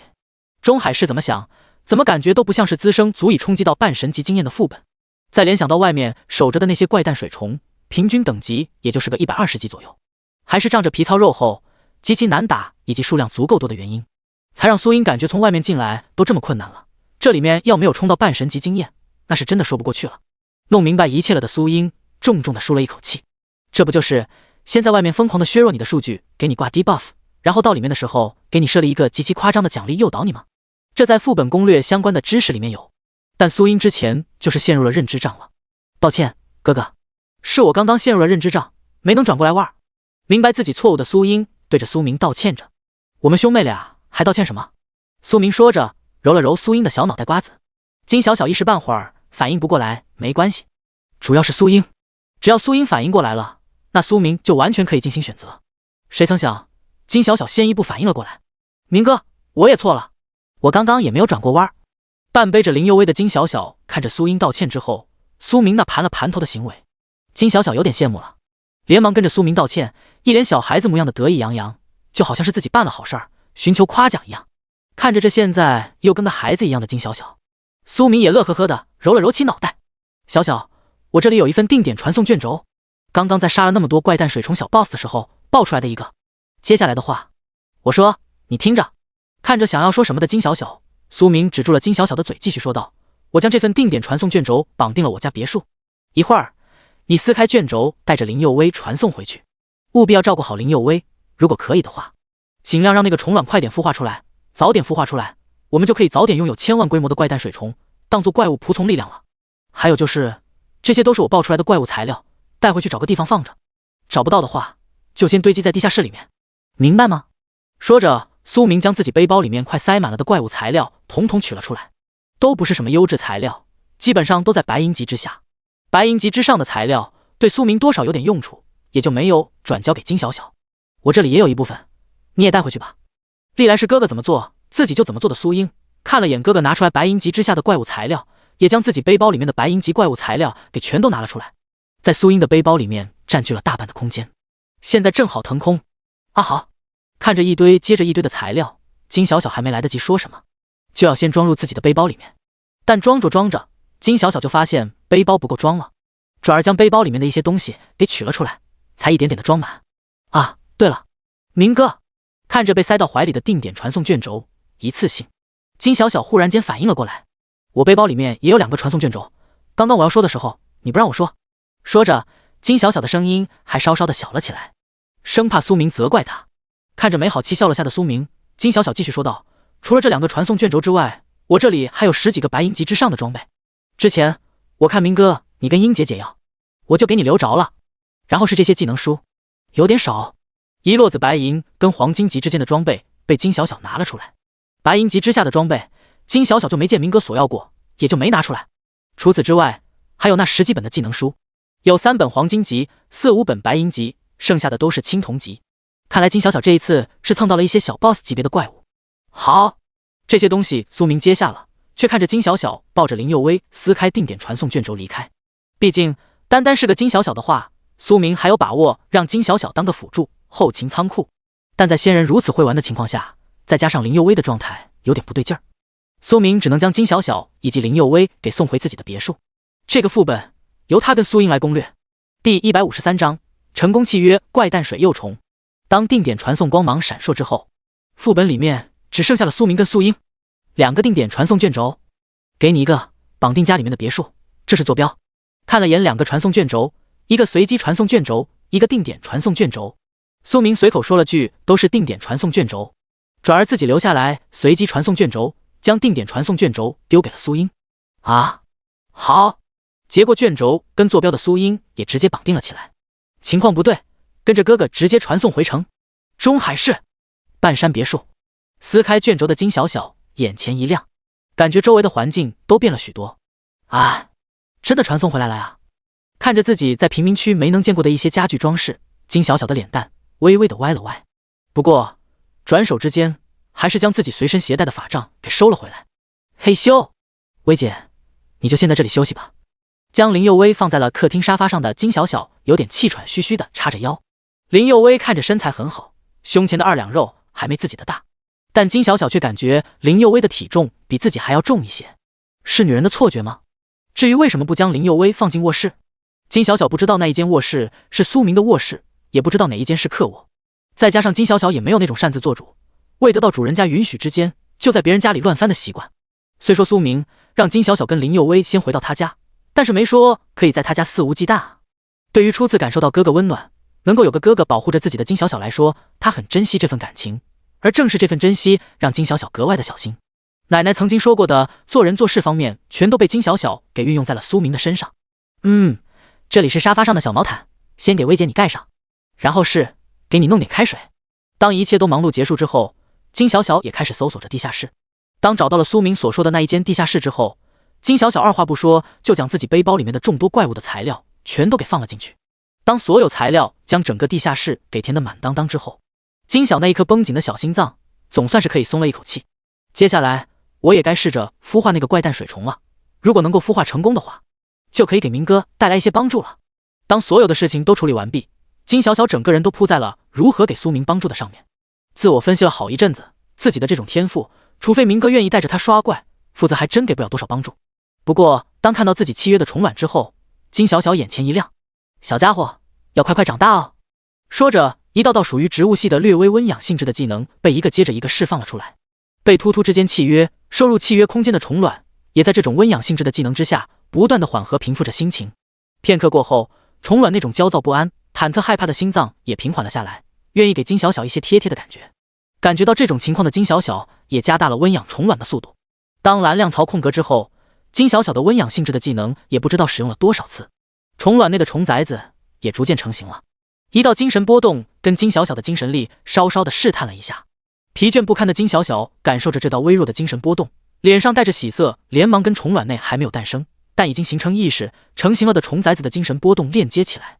刹那间，金小小能够感受到一股微弱但好似一张纱网一样覆盖面积极广的精神波动。主人妈妈主，精神波动里面断断续续地传递着相应的情绪。感知了好一会儿，金小小的脸色有些微微的古怪了起来。如果说虫卵说的主人是契约技能的影响的话，那么这个妈妈应该就是虫卵对她的第一印象。可是她并不是虫卵的妈妈。小白，你记住，我不是你妈妈，我是你的主人哦，你不可以再叫我妈妈，不然我会生气的。你的妈妈为了保护你被别的怪物吃掉了，你感觉你有很多很多的部下。我们没有袭击你的妈妈，我去的地方时在你妈妈生你的地方，你妈妈的那些部下就对我们进攻了，我们没办法才反抗，最后无奈的带着你妈妈还有你一起跑掉的。对，所以你妈妈保护你没有错，你妈妈的那些部下也就是你的那些部下也没错，我们也没错，这只是因为无法沟通的原因。所以小白，你能帮我们沟通？真的？那可以。你能号令你妈妈的那些部下？可以啊。那你能不能不让那些虫子们不要再攻击明哥了？还有就是不要在地下暗河哪里了。好，只要你的那些部下不袭击明哥，我想明哥应该会不会跟你的那些部下一般计较。也不知道是金小小这个蠢萝莉，贾玉姐是真的没心没肺没脑子，还是在这种蠢萌的外表之下，有着一个小小自我保护的心理暗示。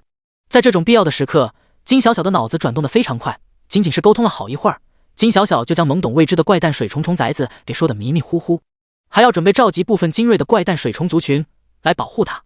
说是要保护虫崽子，也不知道是不是金小小感觉到害怕，才会容许怪诞水虫虫崽子召唤的。随着阵阵微不足声的声音一阵一阵的颤抖出去，那些但凡是契约了昆虫系怪物当宠物的职业者都会发现一件事情，那就是他们的宠物好像有点不是很听话了。但在诸多的飞禽走兽系元素系怪物类宠物都没有多少变化的情况下，昆虫系的先天性敏感问题也被忽视了。地下暗河，呵，一击掌风拍过去，阵阵的火焰在拳掌之间不断的燃烧，地下暗河之上更是沸腾起了阵阵的蒸汽。第154章，新王诞生了。不知道多少的怪诞水虫在白风起这一招之下死亡。同样，在地下暗河的位置，白风起也不敢过分的使用自己的技能。如果白风起不想被活埋的话，虽说被活埋的白风起能够凭借自己的本事窜出来，但能好好的，谁愿意被活埋？也就在这个时候，怪诞水虫的虫群们感受到了一阵阵细微的精神波动的变化。当这一阵阵的精神波动一扫而过的时候，所有的怪诞水虫精英怪小 BOSS 级别之上全都愣住了，紧随其后是互相之间的嘶吼对峙。过不了片刻的功夫，所有的怪诞水虫们就开始嘶吼了起来，一头头的怪诞水虫们兴奋到直跳脚。最外面一批又一批的怪诞水虫开始朝着外面跑去。发生了什么？里面的白风起正在感觉发生了什么的时候，袭击着白风起的怪诞水虫直挺挺地发起了自杀式袭击，这里面更是包括了不少的精英怪小 BOSS 几倍的怪物。找死！眼神一横，白风起拳锋之间，这些怪诞水虫全都被干碎，损耗不了白风起多少的血量。但在跟这些怪诞水虫纠缠的时候，那浩瀚如海密密麻麻的怪诞水虫早已消失得无影无踪，这让白风起只感觉疑惑，莫非是这些怪诞水虫之前的虫王死了，然后才发疯的吧？冷静下来，有足够时间去思考的白风起也猜测到了最有可能是怪诞水虫爆发的原因点。但当明白之后，白风起的后背泛起了一阵冷汗。刚刚的那些怪诞水虫的数量有多少？数千万，上千万。他白风起杀了这么久，才杀了多少？地下暗河可以活动施展的面积并不大，再加上这段时间也有限，白风起就算是杀，能杀得了几百万。可就算是这样，对于怪诞水虫来说也没有达到伤筋动骨的程度。若是刚刚的怪诞水虫因为失去了虫王而朝着中海市暴走，完犊子了。想到这里，白风起就有些头皮发麻了起来。怪物攻城会很危险，但怪诞水虫想要暴走，那真的是虫灾，想要阻拦都不知道怎么去阻拦。想到这里的白风起一脸纠结地看着仙人布下的天坑，再转头看向中海市的方向。这种情况处理不好，就是中海市以及附近几个城市全都要玩完的节奏。不对，如果说最开始见到的那些暴走的怪诞水虫还有可能是失去了虫王的虫群，那么刚刚带着开心、激动、兴奋的心情进行自杀式袭击的怪诞水虫就远不是失去虫王的虫群那么简单了，感觉就像是新王诞生了。死！想到这里，白风起有点子的牙疼。这别是谁在前面捞了仙人用来看守副本的怪诞水虫虫王，然后宰了，又契约了又宰吧？也只有这种解释才能解释得清楚怪诞水虫前后的变化。操！中海市这批大点的地方真的是神人辈出，妖魔横行啊！骂骂咧咧了两句，白风起也知道了怪诞水虫们的方向以及接下来可能会发生的问题，转而朝着仙人挖的坑方向赶过去。哪里处理不好，真的会让中海市以及附近的几个市一并呜呼完完。凛冬公会，柳经理，先前跟你们转职神殿谈的是我大哥，但是整个永恒公会都知道我大哥他嘴笨，不会说。他主外，我主内，所有关乎着永恒公会发展的事宜都要经过我的允许才可以。你们之前坑骗我大哥，忽悠我大哥的事情，我在这里就不计较了。但想要让我们永恒公会出人协助你们进行防守中海市，可以在这个基础上再加上一笔。传送回永恒公会的顾青看着匆匆忙忙的永恒公会诸多成员，稍稍了解之后，脸色顿时间冷了起来。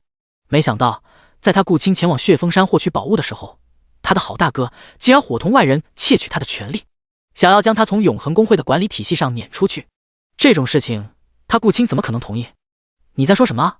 眯着眼睛看着带着一票子铁杆支持者的顾青，柳妹的脸色不是很好看。永恒公会如果说下副本开拓某些地方，那么顾青的大哥那是说一不二。顾青也没办法插手过多。但如果说到永恒工会发展情况，就成了顾青说一不二了。我说得很清楚，想要让永恒工会出人又出力，那么按照我们永恒工会的要求来，别的工会怎么样，我们永恒工会不管，但我们永恒工会必须是这个标准。所有主战的180级之上的高战力，人手一套白金级装备；120级之上的职业者，人手一套黄金级。我们永恒工会负责的战场方面，必须拿走1/3的怪物掉落，这是不容置疑的。当周围属于永恒工会的人聚拢上来的越来越多的时候，顾青对着柳妹大声地喊了出来。这种条件要求让所有人的呼吸都急促了起来。毕竟职业者加入工会的原因是什么？就跟加入公司一样，寻求一个好的发展，寻求一个好的条件，寻求一个好的路子。职业者加入工会也是这个道理，经验比自己单打独斗要多一些，安全性高一些，分装备的时候可以好一些。但就算是这样，永恒工会120级之上的职业者也做不到人手一套黄金级装备，有大部分人身上的大部分装备用的还是白银级装备。别看不起白银级装备，这可是中海市正儿八经的中间装备，哪怕是3大禁卫军团，也不过是全白银级装备的披挂率。黄金级那都在禁卫军各个队长级别的身上呢。当这种对于大多数永恒工会的普通职业者来说属于天降暴富的要求，在这种时刻，哪怕良心会受到谴责，也会沉默不语，等待着顾青与顾青大哥还有转职神殿柳经理的交谈，等着他们之间的交锋分出胜负。第155章，功勋都在战场上，否则他们真的会对于接下来的局势以一种无动于衷的形式去旁观一切。毕竟这已经切切实实地影响到了他们的利益了。人手一套白银级装备，柳妹儿有点气急反笑了。圣龙帝国各个城市所属的禁卫军团最低招募级别是在4转90级之上，被选上的职业者不管是谁，都会给你发一套白银级装备，数值可不会太好，但也比用了一路的青铜级、黑铁级装备要好太多了。这之中如果有什么功劳了，或者什么特别贡献了，可以更换白银级装备里面词条比较不错的一些装备。然而就算是这样，想要拥有黄金级装备，要么级别达到200级，还是一些中上层次的城市，要么就是有了贡献，成了小队长级别的存在，不然想都别想。白银级装备的爆率跟黄金级装备的爆率差距太大了，这里面的库存消耗不这么卡着，全发黄金级装备根本不够发，最终导致的结果就是黄金级装备的价格被炒上天。现在面前的这个刁人竟然想要让自己率先支付给永恒工会白银级跟黄金级装备，他怎么不去死呢？他柳妹今天但凡敢松口一下，他要是给永恒工会发装备了，那么蔷薇工会要不要发？负责后勤方面的陨石工会怎么说？被中海市养着的3大禁卫军团又怎么说？那些中小型工会佣兵们又怎么说？这一笔比算下来，别说卖了他柳妹儿了，就算是将中海市卖了都不够发这些白银级装备。这傻逼玩意儿是脑子被驴踢了吧？不，有一点你弄错了，柳经理，在场的各位都是我永恒工会的至宝，180级之上的强者。我们永恒工会很珍惜这些元老，为他们拿到一些属于他们的利益，那是我们永恒工会应该做的。而他们也值那个价，一套黄金级装备。不要觉得一套黄金级装备很珍贵，我的这些老兄弟们既要为中海市拼命，又要为中海市外面的那些怪物们作战，还要一个不慎就流血牺牲，重新复活回来。这之中掉的经验、基础属性虽然都在这上面写着会补回来，但这浪费的时间以及一些机遇是补都不补回来的啊。柳经理，当契约了谢风树王幼崽，顾青心里面就明白一件事情，在这次的怪物工程事件结束之前，他绝对不能将血枫树王幼崽给暴露出去。而为了防止发生一些意外，或者被人发现自己去过血峰山，那么顾青就需要在自己的身绑定一些人，将一部分人给绑定在自己的战车之上。只要自己没有下车，他们的利益自己还没有给他们争取完，他们就不可能舍弃自己。不论在什么时候，像自己这种因为契约了怪物 BOSS 王的幼崽而导致了怪物工程的行为，都是会被天诛，除非你能将带来的影响全部解决掉。但顾青做不到，别说那数量庞大的怪物了，就连血枫树王都解决不掉的顾青，凭什么解决整个怪物工程？也因为整个极其操蛋的原因，顾青哪怕是违背着战时军事条例，也要强行拉上永恒工会的成员们。他顾青就不信了，转职神殿的柳经理还能冒着天下大不韪，强行处理了他们这接下来最重要的一批战力。在顾青心中的盘算下，3大禁卫军团虽然被说服前去驻守，蔷薇工会也被调动了，诸多学校的教师也被带上了城墙，但中海市没了他们永恒工会，是真的不可能守住，除非天降奇兵，否则不可能。一句话，要去那就按照转职神殿的标准来，想要擅自加条件，要不要看看圣龙帝国是怎么对待那些家族工会的？还是说，你们所有人都觉得自己能够逃得掉？最主要的就是转职神殿储备了多少白银级装备，我可以明确的告诉你们，不足你们永恒公会成员的1/3。那么问题来了，如果要发，剩下的人员里面谁没有？而且我凭什么发给你们？我为什么不发给外面那些浴血奋战的战士们？不发给外面那些嗷嗷叫着战斗的佣兵们？嫌弃佣兵等级低，可是人家在为中海市拼命。你说中海市的诸多工会成员、禁卫军团的成员有没有怨言？想要为中海市付出，保护自己家园，保护中海市的，现在就跟我走。想要跟着你们的副会长一样，从转职神殿拿到白银级装备的，那你们就在这里继续白日做梦好了。等到怪物工程战争结束之后，我会向圣龙帝国10大战神的白风起申请，对你们所有人发起军事审判。到时候是个什么结局，你们自己心里清楚。装备没有，功勋在战场。说完，柳妹儿转头就是朝着永恒公会的大门外面走了出去。跟这些人置气，跟这些人掰扯拉扯，跟顾青这个混账抠字眼没用，最后只会给永恒公会所有人一种吃定了转职神殿的感觉。柳妹儿必须要用自己强硬的态度、强硬的底气来告诉永恒公会的所有人，没有你们永恒公会，这中海市我们照样守得住。只不过事后等待着你们的就是以圣龙帝国10大战神白风起为首的军事审判了。到时候咱就看看谁命大。杨希痞的，你这是在威胁我们永恒公会吗？脸色黑了下来的顾青看都不用看，他知道周围的永恒公会的成员已经有些迟疑害怕了。如果能够确保装备能够拿下来，这些人也不介意在人多势众的情况下拿一套装备。反正真不可能全罚了吧，毕竟装备你们前面都给了，后面又处罚，这特么的中海市所有人的心都要绷不住。但是现在在装备不发，反而冷淡着无所谓的态度下，永恒公会的人害怕了。别人都好好的为中海市战斗，你们反而要提条件，还要拿中海市来威胁，你们几个意思？第156章永恒公会嚣张的最大底牌，法不责众，那是屁话，砍的就是这些人的脑袋。顾青明白这里面的弯弯绕绕，所以才会暴怒骂人。兄弟们，这该死的柳妹婊子，宁愿将那些装备放在转职神殿的仓库里面吃灰，也不愿意给兄弟们用来在战场上保命。这种无情无义的经理，我们有何必给他卖命？我们的命是自己的，但这个婊子不拿我们的命当命啊！看着永恒公会的一批成员有点小怂，想要离开前去战场帮忙，顾青对着众人直接骂骂咧咧了起来。说话颠三倒四的顾青，却在柳妹儿走了之后，将所有的道德制高点给占据完了。此时的顾青，就好像那站在太阳底下的阴影人，道德的制高点上，对着下方无数的听众们指责着已经离开了的柳经理。好了，少说点吧。揉了揉眉心的顾青大哥有点不悦道。别的时候，顾青的大哥顾浩或许不怎么在意工会的管理事情，将工会交给自己的弟弟管理，自己负责在外围中海市扫除一切危险，并且带着永恒工会的诸多成员提升等级练度。但是现在看来，顾青变了，变得不再是自己认识的那个弟弟了。不过这不重要。转而顾浩看向了众多永恒工会的成员，平静地说道：我以永恒工会会长的权限，暂时剥夺顾青永恒工会代理会长的职权。在这里，我要跟各位说上一句，中海市不是转职神殿他柳经理一个外人的中海市，那是我们所有中海市的人的中海市，我们的家园，我们的城市，现在要被柳经理这个外乡人来保护。我就问一句，诸位老少爷们，丢不丢人？羞不羞耻？恐怕这已经不是羞不羞耻的问题了，这是连女人都不如了。永恒工会的老少爷们，顾青给你们说的那些好处，我顾浩拿不出来，转职神殿也拿不出来。如果想着妄想得到那些奖励的，那请自便。等到最后被圣龙帝国处理的时候，不要找我来哭诉。转职神殿那人手一套白银级装备，我顾浩下了这么多年的副本，也无法满足在场的所有人的需求。不过我可以做主，给大家分发一件对应职业级别的装备。除此之外，但凡是在怪物工程期间牺牲复活的职业者，我永恒工会将会拿出这个数来补偿大家。这次的怪物工程掉落物，我永恒工会的那一部分，我擅作主张一下，其中属于管理层的4层，分毫不要，全都归属于在战场上拥有战功者。同时永恒工会内部积分双倍增加。随着顾浩的许诺一个接着一个，永恒工会诸多的成员这一刻眼前纷纷一亮。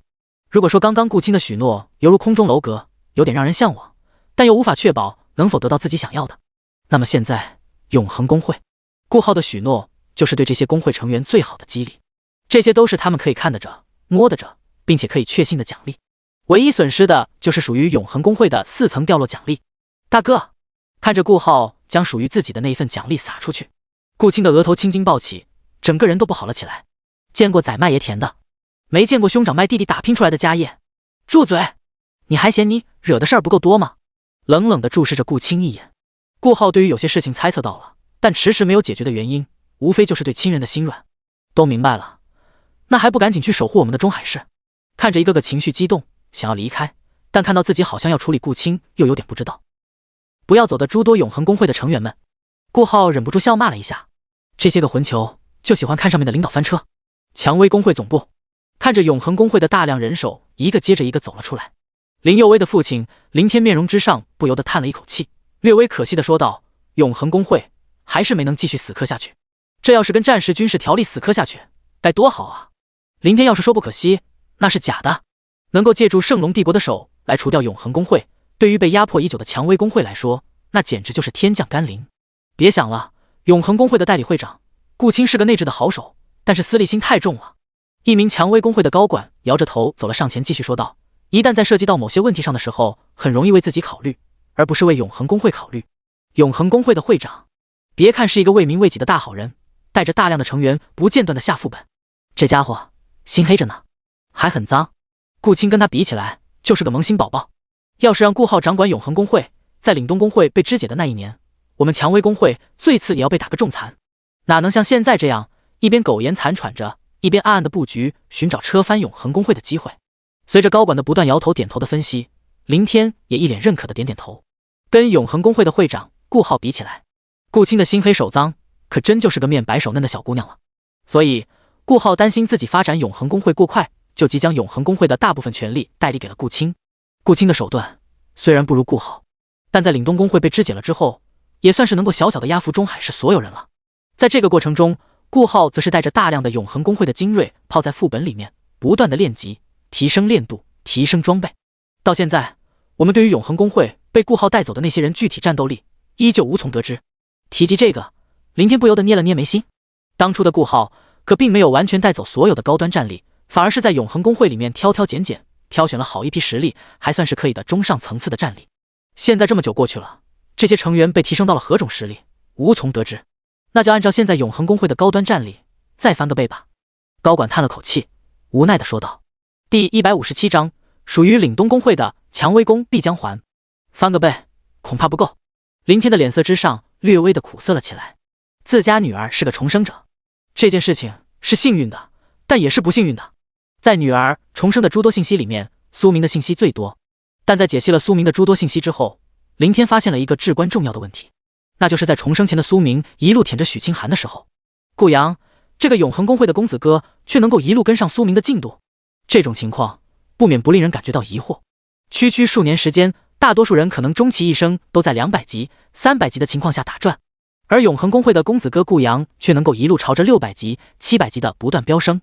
而作为顾阳最大后盾的永恒公会，其扩张的是没有意思的噎住，就仿佛一切水到渠成一样。这种情况若是解剖开来，仔细分析的话，会发现这是一件极其恐怖的事情。这代表着永恒公会的扩张不会因为外来者的实力过强而导致实力不均，甚至公会易手。这种情况在诸多公会里面时常发生。几个平均等级高于中小型公会最高战力的高端强者，但凡用点心，都可以花费不了多久将这个公会给易手。那么原因是什么？是顾阳的实力提升？别闹了，顾阳都是靠着永恒公会堆积起来的，才跟上女儿说的那个苏神的脚步。那么这个背后毫无疑问就只剩下永恒公会的顾浩了。这个从出道到现在就没出过几次手的男人，实力强硬的可怕。更是传出谣言，顾浩早已成为了中海市职业者第一人。而这个传言是在永恒公会暗中对岭东公会肢解之前。如果真的是那样的话，那我们还怎么面对永恒公会？不行的话，撤吧，换个城市，总比在这里被永恒公会吃得干干净净的强。永恒公会本来就很强，强得令人心生绝望，但翻个倍的战力还不够，这种完全可以屠了所有公会的战力是要做什么？要知道当初吃下岭东公会最大遗产的不就是永恒公会吗？逃不掉的，逃到外面才是真正的完蛋。只有在中海市，我们蔷薇公会有解救的方法。看了眼岭东公会的旧址方向，林天喃喃自语了起来。如果女儿说的是真的，疑似重生而来，前世舔狗化为今朝战狼的苏明，将会是蔷薇公会一朝崛起的最大贵人。在这个贵人真正起来之前，林天什么都不会说。会长，什么办法？高管心里面有点忧心忡忡了起来。之前让你去申请的工会名保留下来了没有？林天却巧妙地换了个问题。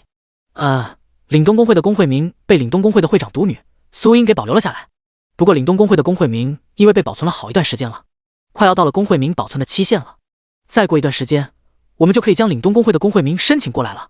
岭东工会虽然被肢解了，但工会名却带着一笔笔无形的遗产。别的不说，单单是岭东工会的这个工会名，仅仅是卖掉就足够苏英吃喝不愁好久好久。可是不论是苏明还是苏明，哪怕是在最困难好像没有最困难的时候。总之，不论是苏英还是苏明，都没有卖掉岭东工会工会名的打算，是吗？沉吟了下，林天翻看了下苏明的人物关系图。苏英跟苏明的关系被画了个重重的线路，将我们之前收下来的那几处岭东工会的商铺转给苏英。岭东工会还不能倒，在永恒工会倒下之前，岭东工会不能被注销，你明白吗？看着不解为什么要将最挣钱的几个商铺转给岭东工会的高管，林天忧心忡忡地说道。可是就算是吸引永恒工会的注意力，也不至于用这么几处商铺吧？我记得我们手上不是有几个岭东工会的仓库吗？那也可以啊。高管有点不乐意了，到手的油水就这么被送出去，谁愿意啊？你这么说，我想起来了，将那些仓库还有我们名下所有不好处理不挣钱的岭东工会的固定资产做第二批次换回去，属于岭东工会的那些工会装备、财产什么的都统计下，我们当初拿了多少，做第三批次的换回去，最后再从那些跟我们关系较好的中小型工会身上收一收，看看他们身上有没有一些岭东工会的遗产。林天盯着高管，淡淡的说出了自己的决断。会长，要不要玩得这么大？吞咽着口水的高管现在有点瑟瑟发抖了起来。蔷薇工会为什么能够在永恒工会的攻击之下现在还能活着？不就是借助了岭东工会的部分遗产来续命吗？不然现在的蔷薇工会早就被砍成了中小型工会了。去吧，以后工会里面的所有人都会感谢我的。说着，林天略带心痛的挥了挥手。这些产业对于蔷薇工会来说，不说是日进斗金，起码也是天天赚钱，维持蔷薇工会生命的数条生命线。现在相当于主动斩断蔷薇工会的生命线，简直就是难受的哑痞鹅。苏神啊，苏神，我女儿这么推崇你，你可一定要理智点啊！能够从舔狗状态的你成为现在理智状态的你，应该能懂我的意思吧？我们蔷薇工会跟你们岭东工会真的没仇。看着蔷薇工会的诸多成员快速的进进出出，时不时的有几个人从复活点飞速而出，一脸愤怒的朝着城墙的方向飞驰而去。从这里可以看得出来，这一次的怪物工程很不好受。转职神殿，永恒工会的人都出来了。正在调度禁卫军团、诸多中小型工会进行防守的柳妹儿微微愣了下，看向一侧的白灵儿。反正我是没看到永恒工会顾青身边的那几个忠实的狗腿子身影。不过永恒工会的这些人要怎么安排？叹了一口气的白灵儿可算是累坏了，一脸无奈的看向了自己的好闺蜜柳妹儿。第158章，妖孽虽猛，但惹事儿能力也强啊。这些人既然愿意来了，那就既往不咎。不过对于他们之前的冒犯，还是要进行惩罚，将永恒工会的所有人全都分散到各个防守队伍里面，全面打散。眼角一横，柳妹儿冷冷地说道：“你就不怕永恒工会的这些人跟你闹腾？”白了柳妹儿一眼的白灵儿没好气了起来：“闹腾？刚刚他们不是已经闹腾了吗？心里面再怎么有委屈，再怎么有不爽，再怎么有不甘心，还不是要憋着？不然战时军事条例可不是吃素的。”柳妹儿冷哼了一声：“永恒工会的人既然过来服软，那就代表着柳妹儿占据了话语权的上风口了。永恒工会的这些人还不是任由柳妹儿揉捏？让你调查的情况怎么样了？”将永恒工会的那么多人给打发走的柳妹儿看向了白灵：“很糟糕。当血峰山上的怪物开始暴走的时候，断层山那边我带人调查了下，也暴走了。不仅如此，恶魔沙滩那边的两栖类怪物也开始一个个的冒头了。海洋里面一头头的两栖类怪物开始在恶魔沙滩那边回合。除此之外，中海市的港口附近已经汇聚了不少的怪物。海洋之下的怪物数量太多了，但这么多的怪物却迟迟没有在进攻，我有点担心会有更大的酿祸在酝酿。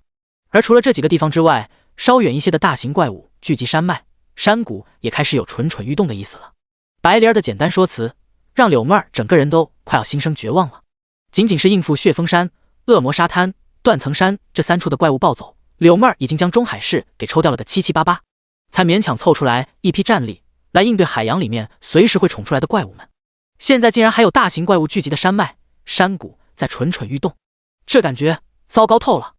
你哥哥的，他在哪里？他的事情什么时候解决？柳妹儿此时不将心思放在白风起身上都不行了。看样子，现在能够救下中海市的也只有白风起了。他忙了，在他开始忙活的这段时间，我也联系不上他，更不要提，连我都不知道他在忙什么。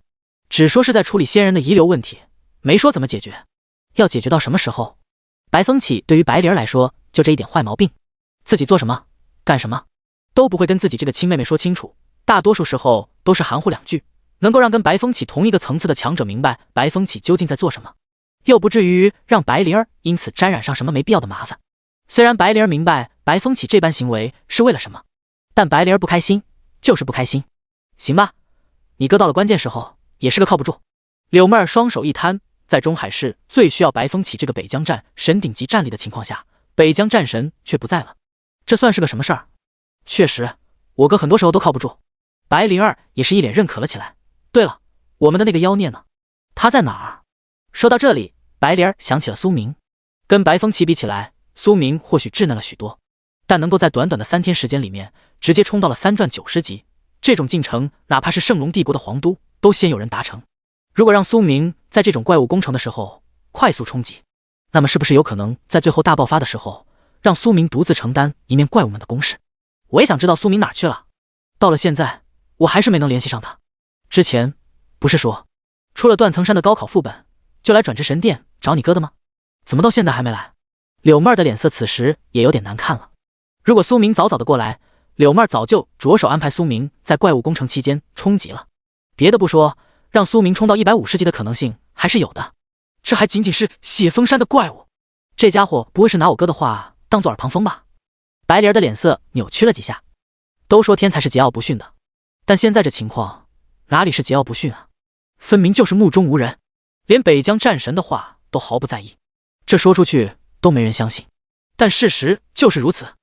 我在想一件事情，想到了断层山高考副本发生的事情，白灵儿的脸色有点古怪了起来。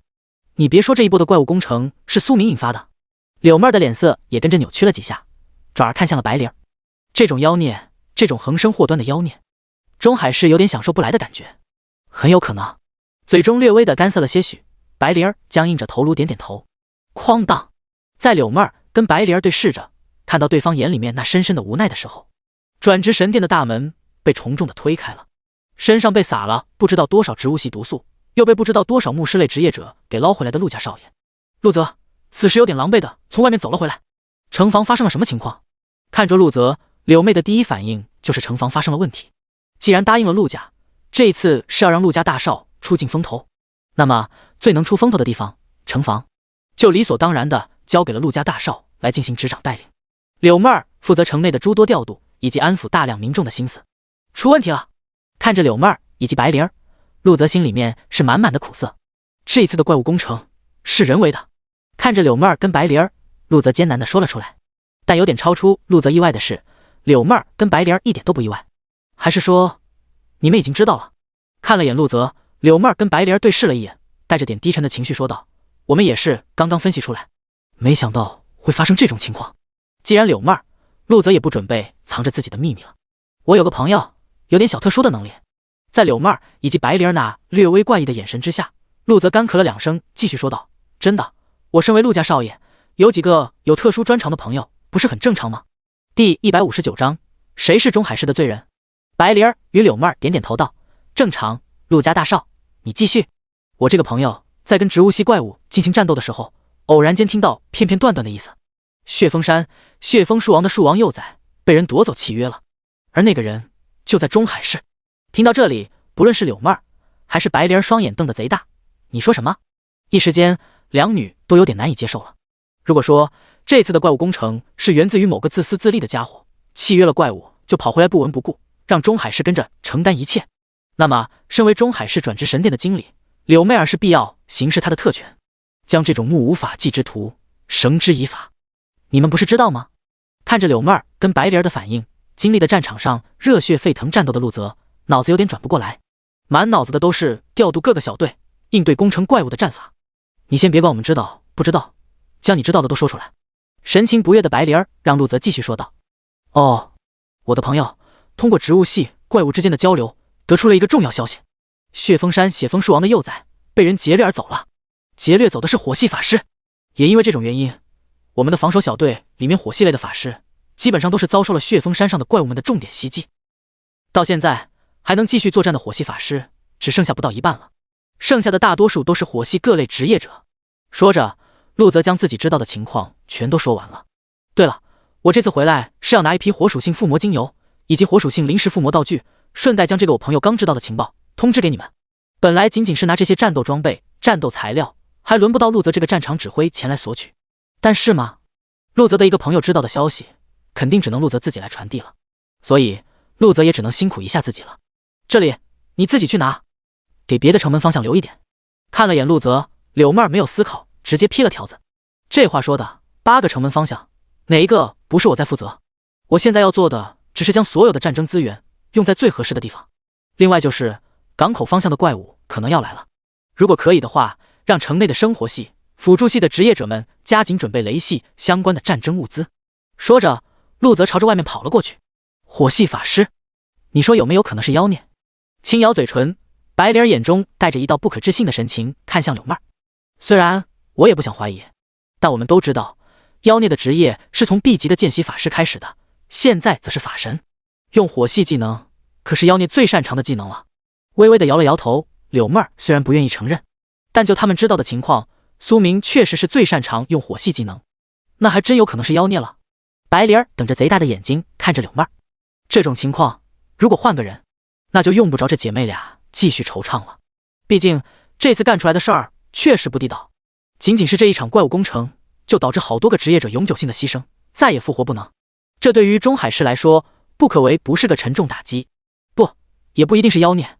柳妹儿没有认同这个观念，但也有着自己的分析。在怪物工程到来之际，我曾派人去妖孽哪里找过妖孽，妖孽不在。而除了妖孽，有本事从血峰树王手里面抢幼崽的职业者，中海市说多不多，说少不少。在这段时间，这些有能力拿到幼崽逃脱的职业者，我大多数都知道情况。唯独永恒公会，永恒公会的会长顾浩是在怪物工程前夕，也就是你哥哥离开之前匆忙回来的吧？顾浩的疑点是最大。除此之外，还有就是永恒公会的代理会长顾青。我调动永恒公会成员守城本来很正常，我也跟顾浩谈妥了，但最后顾青却突然间横插了一脚，这是想将永恒公会的成员绑在谁的身上？柳妹儿此时智慧闪烁，为了能够给苏明开脱这可能的污点，脑子的转动速度那是极其快。你的意思是抢夺了血峰山血峰树王幼崽的很可能是永恒公会的会长以及代理会长？白灵儿的眼前亮了起来，这仅仅是猜测，当不得证据。柳妹儿脸色一正，想到了什么，有点苦涩的摇了摇头。不，猜测就足够了，有时候仅仅是个猜测就可以起到很大的作用。说着，白灵儿不由得思索了怎么炮制永恒公会。对于永恒公会，白灵儿不喜欢，但也仅仅是不喜欢罢了。血峰山，半神的陨落副本。哥，我们这还要走多久？擦了擦自己额头上的汗水，苏英感觉到了一阵阵的燥热。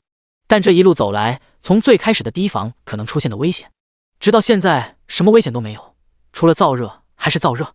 苏英已经有点受不了了。快了，再忍忍。看了眼赤天使之眼给出来的信息，苏明拿起法杖对着苏英轻轻的挥动了下，一阵阵冰冰凉凉的气体顿时间将苏英给冻成了个大冰坨子。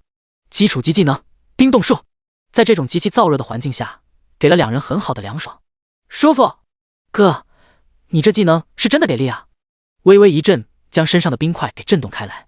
苏英感觉到了自己浑身上下透露着一种冰冰凉凉的凉快。舒服就行。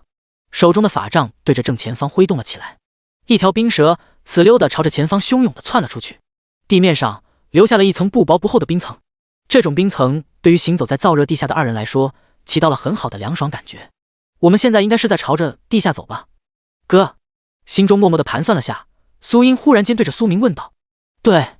看了眼赤天使，苏明点了点头。那我们现在的位置是在什么地方？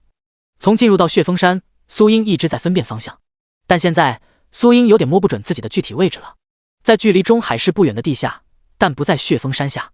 再走一段路程，我们可能要到海底之下了。停顿了下，苏明悠悠地说道。第160章火焰石头人。海底？我们这是在海底。看着苏明，苏英一脸你在逗我开心吗？哥哥的眼神，毕竟就周围这环境，这炙热的地下隧道明显人为开凿出来的痕迹，以及那一路亮堂堂、干燥的就如同山洞一样的环境，说是在海底，真的没人信。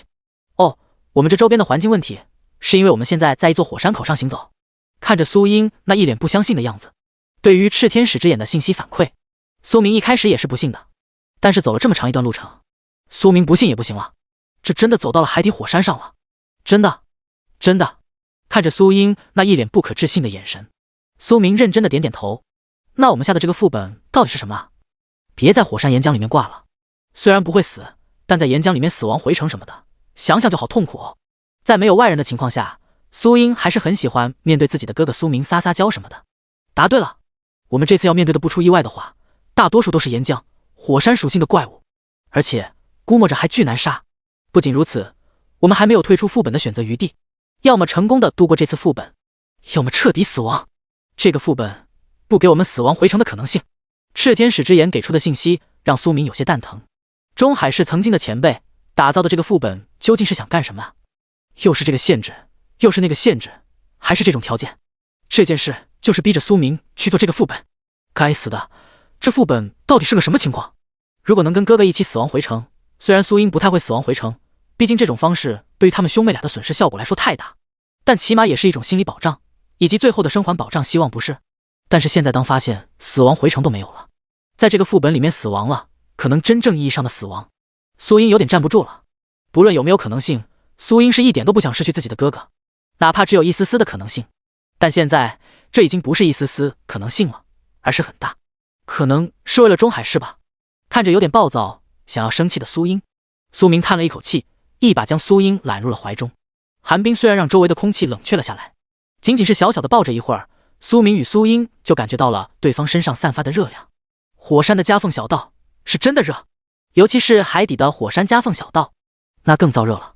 为了中海市，虽然很想跟自己的哥哥继续贴贴，但是那燥热的温度让苏英不得不放弃这个念头，转而看向了苏明。按照我刚刚一路走过来的推算分析，这座火山应该是中海市附近海域的一座休眠火山，在数百年之前或许还没什么反应，但是最近这段时间有复苏的可能性。一旦这座海底火山复苏，喷发带来的灾难足以影响中海市附近的好几座城市，海底火山掀起的海浪足以将中海市周边10几个城市给淹没，到时候那真的是灾难席卷了整个中海市。更加糟糕的就是，当海底火山有了要爆发前兆的时候，这片海域的怪物会逐渐的暴躁了起来，逃离、袭击，还有就是敌我不分的情况，那是数不胜数。中海市那些海洋相关的信息你或许不是很清楚，但最近一段时间主营海域方面的蔷薇工会备受损失，不得不转移产业到陆地上的消息你不知道吗？歪着头看着苏英一眼，苏明有点奇怪了。林佑威虽然没有明说自己家蔷薇工会的具体发展，但穿越而来的苏明是何许人也？那可是异常胆大而又谨慎的人物。林佑威各种跪舔苏明的行为方式，苏明不知道吗？知道。知道之后是什么反应？当然是意外，然后感觉林佑有诈。这世界跟穿越前的世界又不一样，可没有什么颜值高、会说话，就是男神一说。这是个砍职业级别、看职业的世界。区区一个 B 级法师的苏明，凭什么得到林佑威的关注？也因此，苏明对于林佑威的调查稍稍的多了那么一丢丢，从而得到了许多有的没的、用得到用不到的信息。总之就是，一切都是为了自我的安全问题着想。啊，那我们能通关这个任务吗？愣了下神，苏英有点呆滞了起来。能够影响周边10几个城市的特大情节问题，那远远不是苏英跟苏明这两个连150级都不到的新手能够解决的问题。这种情况，最次也是个600级之上的职业者才能够解决。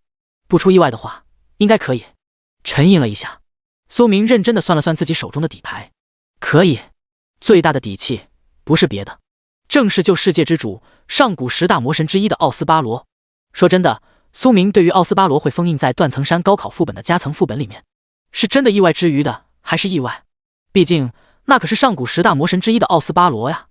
虽然只是一道魔神残渣所留下来的残念，也不是一群高考生能够解决的，但是现在苏明明白了，这是数百年前某个仙人的恶趣味。一个乐子人为了能够让后人解决海底火山即将喷发的这个问题，然后埋下来的一系列问题，从而形成了一条龙式的乐子。这种作风看得苏明很是头疼。哥，不管前面是什么危险，我在你前面，你绝对不能跑在我面前。神情严肃的苏英一把抓住了自己的枪盾，认真的对着苏明说道：好。点点头的苏明也没有拒绝苏英保护的意识，反正自己手快，只要多给苏英套上几个防护罩、防护盾就好了。警告，你已靠近火焰石头人生存之地，请尽快离开，请尽快离开。刚踏入一片赤地，略微空旷了许多的火山夹缝小道，苏明嘴角勾起了一道冷笑。这仙人还真是他个仙人了，真的是不堪乐子，能死吗？第161章，被迫提前下线的黑暗公会。苏英，准备战斗。随着苏明的话语落下，远处那些犹如怪石嶙峋的地面，这一刻泛起了一阵阵的声音。一头头约莫7、8米高的火焰石头人从地面上站了起来，细数之下，约莫30、40头。这些不是重点，重点是这些火焰石头人的级别品质，没有一个低于白银级，更没有一个低于200级。干！200级的白银级小怪，这特么的4、5个加在一起，完全可以跟自己当初碰到的那个黄金狮鹫打上一打了。更何况火焰石头人还是有着极其优秀的近身战、防御战、远程攻击、血量厚、攻击猛，除了移动速度不是很灵敏之外，其余的属性是真的很优秀啊。一团团燃烧着火焰的岩石从对面被抛掷了过来。呵，苏英直接架起自己的骑士枪盾，就要拦在苏明的面前进行防护。冰雪之风、雷鸣闪电、圣光矛、硬抗火焰陨石，苏明才没那么憨憨呢。苏英自己欺负欺负就行了，这些石头人还是哪里来的回那里去吧。紧接着，当一块块的火焰陨石被苏明的技能给闪烁之后，在热胀冷缩的原理之下，被圣光矛直接穿刺成了一块块的碎渣。掉落在苏英面前的不过是些零碎石块以及一些尘埃。紧接着，苏英的双足就好像被套上了一层圣光。骑士冲锋，虽然圣光骑士没有坐骑，但当步兵的骑士也是个骑士。苏英冲了上去，苏英减缓了速度，苏英反向冲了回来，苏英继续赖在了苏明的身前。对面那些火焰石头人一个个的不讲武德，在苏英要冲过去的时候，直接从地面撕拉出来了一条滚滚岩浆。这种坑爹的做法让苏英只能止步。硬抗岩浆，抱歉，办不到，谢谢。别忙，这里是副本，稳着点来。安抚着气鼓鼓的苏英，苏明一脸笑盈盈地说道。土龙，区区一条不过2、3米宽，还是火焰石头人技能撕裂出来的岩浆，苏明直接召唤出来了一条土龙。别说为什么不用水龙，那是岩浆，你水还没完全灌进去呢，就蒸汽熏天，你成烤全羊了。消防灭火最安全的方式还是掩埋法，你还想着泼水，咋想的？要不要看看海底之下的活火山口？岩浆气泡可是在海水之下翻腾着呢，有被浇灭吗？啊，被苏明说了一下，苏英也没有不好意思，反而一双滴溜溜的大眼睛在盯着这些火焰石头人，随时准备给这些火焰石头人致命一击。血峰山，在血峰山上，大部分的怪物都在朝着中海市的方向进军的时候，人影绰绰的一批黑袍人正在一片密林的方向等待着。在这群人的正前方，这是一片被临时搭建的祭坛。当祭品被消耗一空，一道妙曼的人影踩着自信的步伐在祭坛之上。当人影出现，这些黑袍人一个接着一个的跪拜了下去。黑暗公会，中海市执事见过黑暗圣女阁下。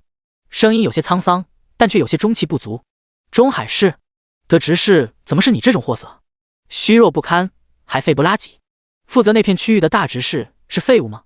仅仅是一眼扫过来，黑暗圣女就清楚地看到了这些人的情况。拉胯，简直是黑暗圣女见到最拉胯的黑暗公会成员了。虽然黑暗公会的成员招募不限制出身，不限制前尘往事，更不在乎什么样的品种，只要能够完成黑暗公会的下发的任务，那就足够了。而且大多数时候，黑暗公会这个规格下招募的基本上都是外围成员，最多也就是中队长这个层次。像是大队长级别以及之上的执事，那都是黑暗公会逐一挑选。可是这个执事仅仅是看了一眼黑暗圣女拉尼娜，就感觉负责这片区域的大执事绝对是在不拿黑暗公会的话当回事儿。每个地区的执事都有着一个硬性标准，那就是150级。可是眼前这个不过区120级，连4转都没有的垃圾都能够当执事，这是拿黑暗公会的内部戒律堂当什么了？耳旁风吗？同样，黑暗公会对于一些顶着黑暗公会名目而行动的一些人，根本没有太过于在意。在意什么？在意对方没给版权费？笑话！他们本身就是最不守规矩的一群人，还想要版权费？别乐死圣龙帝国了好不好？圣女喜怒！中海市只是大队长等人在这2天被中海市转职神殿的柳妹儿、柳经理抓的抓，杀的杀。我们这些人是在外面布置任务，才好不容易逃脱一死。我也成了我们这些人里面实力最高的，也就顺位了执事的职位。说着，有些中期气不足，声音略显沧桑的人对着黑暗圣女拉尼娜快速的汇报着。呵，说吧，这次找我来是为了什么？虽说因为在中海市发现了一个能够当黑暗使者苗子的人，但这也不是你们浪费召唤我的理由。如果不给个满意的答复，你们准备自行领取戒律，唐的惩戒吧。拉尼娜是个好脾气的人，绝对不是。从他见到苏明第一眼就能够直接目中无人的肆意欺负人，想要将杨家双胞胎之一给带走，就能够看出来拉尼娜的极致恶劣性格。回圣女，中海市现在爆发了怪物工程，具体原因我们不清楚，但据说血峰山这里隐藏着突破半神的秘密。本来应该守护中海市、清扫诸多怪物的北疆战神白风起，撇下了中海市，独自一人来到了血峰山，想要寻找些什么。我们也是好不容易打探到了这点消息，才连忙向您汇报的。随着执事的汇报，模糊的人影拉尼娜则是有点微微的思索了起来。树影沙沙作响，一道略微狼狈不堪的身影从灌木丛后面走了出来，看着面前的这黑袍人以及自己的老对手拉尼娜，白风起的脸上露出了一道笑容。不好意思啊，我今天没时间跟你们继续闹腾，所以能劳烦你们去地狱报道下吗？第162章，工会成员最好的游戏搭子。话语很温柔，但出手却异常的狠辣。白风起现在可谓是憋着一肚子的火气，仅仅是一个照面，黑袍人全灭。拉尼娜的脸色扭曲了起来。白风起，你个王八蛋，我要你好看！话还没说完，白风起的攻击就彻底的摧毁了这个召唤祭坛。要我好看的人多了去了，你还是排队吧。冷笑了下，白风起带着沉重的心情从血峰山朝着外面飞了出去。血峰山下面的那个通道已经被人提前进去了，不论自己怎么想办法，还是进不去。没的法子，白风起只能另外思索别的进入办法。火山喷发，白风起没有办法，但如果是制止住火山喷发的因子，白风起还多少有点办法。接下来就是白风起在跟时间赛跑了。火山喷发来得说快，实际上一点都不慢，主要就是看火山喷发的那个影子是什么时候被激活的。中海市地下暗潮海水洞穴，咕噜噜噜。哦，死！这里是什么地方？哦，迷迷糊糊之间，顾阳感觉自己浑身上下疼痛的厉害。这种疼痛不仅仅是被捆绑勒出来的痕迹，还有就是自己竟然会恶心犯呕。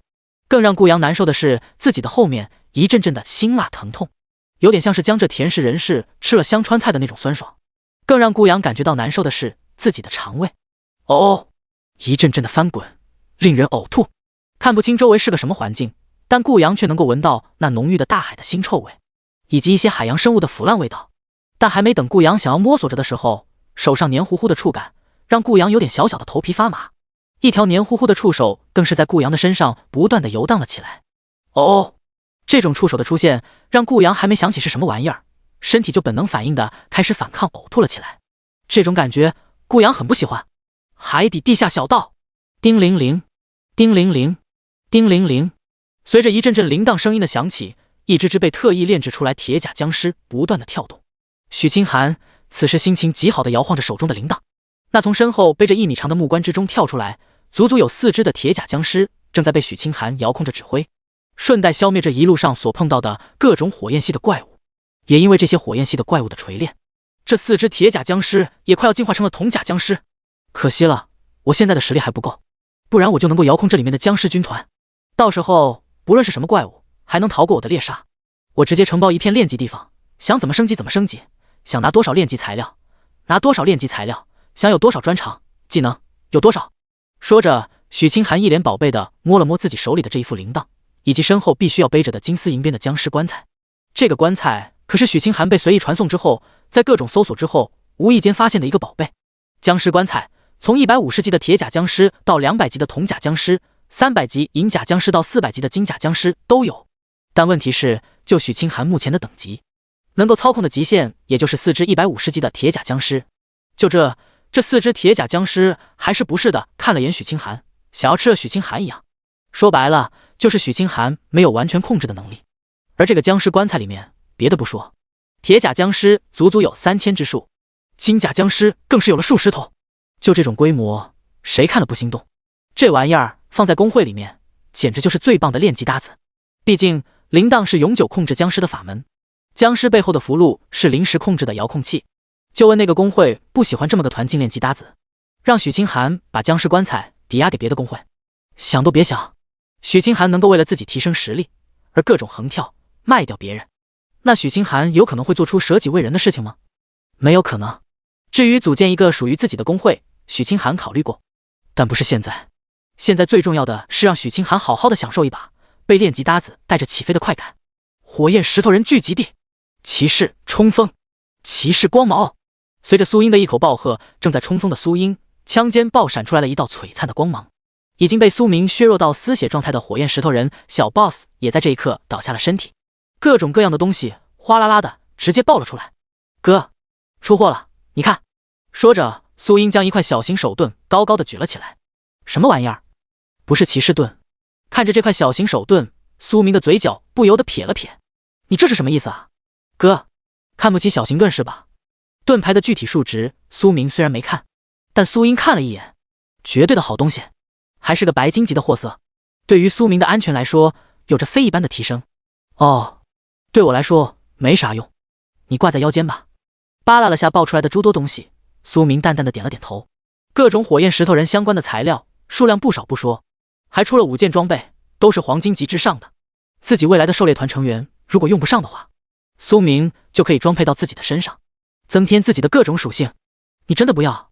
看着手中的这块小型盾牌，苏英要说不眼馋那是不能的事情。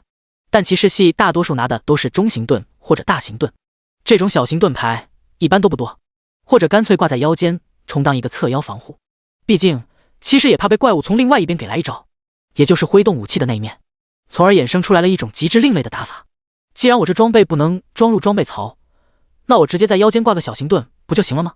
反正10个骑士9个是因为挥舞武器的那一边被偷袭了，这样一来，虽然装备的好多特效无法被激活，但是没关系，能够保住命就够了。只要保命，骑士就能被拉回来，就能继续抗伤害。第163章小火焰石头人宝宝。不要！苏英的这种诱惑人的态度，苏明很清楚，绝对是最能令苏英喜欢到属性以及效果，否则苏英不会这般恋恋不舍。苏明可以跟林佑威抢装备，可以跟陆泽骗装备，甚至能够跟白风起死皮赖脸的索要装备，但面对苏英，苏明只会无底线的宠爱，要啥给啥，没有啥那就弄来再给，就这么简单。哥，你真的不好奇一下下？看着苏明如此的不配合，苏英有一点点的不开心了，小情绪更是直接写在了脸上。我的好哥哥，你就配合一下，好奇一下嘛。看着苏英那一脸要哥哥好奇要哥哥关心的样子，苏明叹了一口气，看着苏英说道，你这么说的话，我还真有点好奇了。这面盾牌有什么值得你这么在意的吗？跟我说说是不是什么好东西？虽然有点小小的敷衍了事，苏明一边回应着苏英，一边将自己的注意力全都放在了警戒周围的环境。嘻嘻，我跟你说，绝对是个好东西。脸上挂着笑容，同样一边开心地回应着苏明，一边将自己的注意力放在了周围的各种环境。骑士长枪与骑士盾更是在自己最顺手、最能够提前摆开阵势的位置。在距离苏明还有1-2米的时候，苏英停下了脚步，一脸乐呵呵地拍着腰间的小型盾介绍着，这个距离是苏英能够最快且最不用担心误伤的距离。看着苏英并没有完全放松警惕的样子，苏明笑了笑，手中的法杖更是靠在了自己肩膀上。这个位置是自己2手都能够快速抓去的地方。这面小型盾有火焰反伤、火焰溅射、火焰保护罩、火焰灼伤等诸多火属性的攻击效果。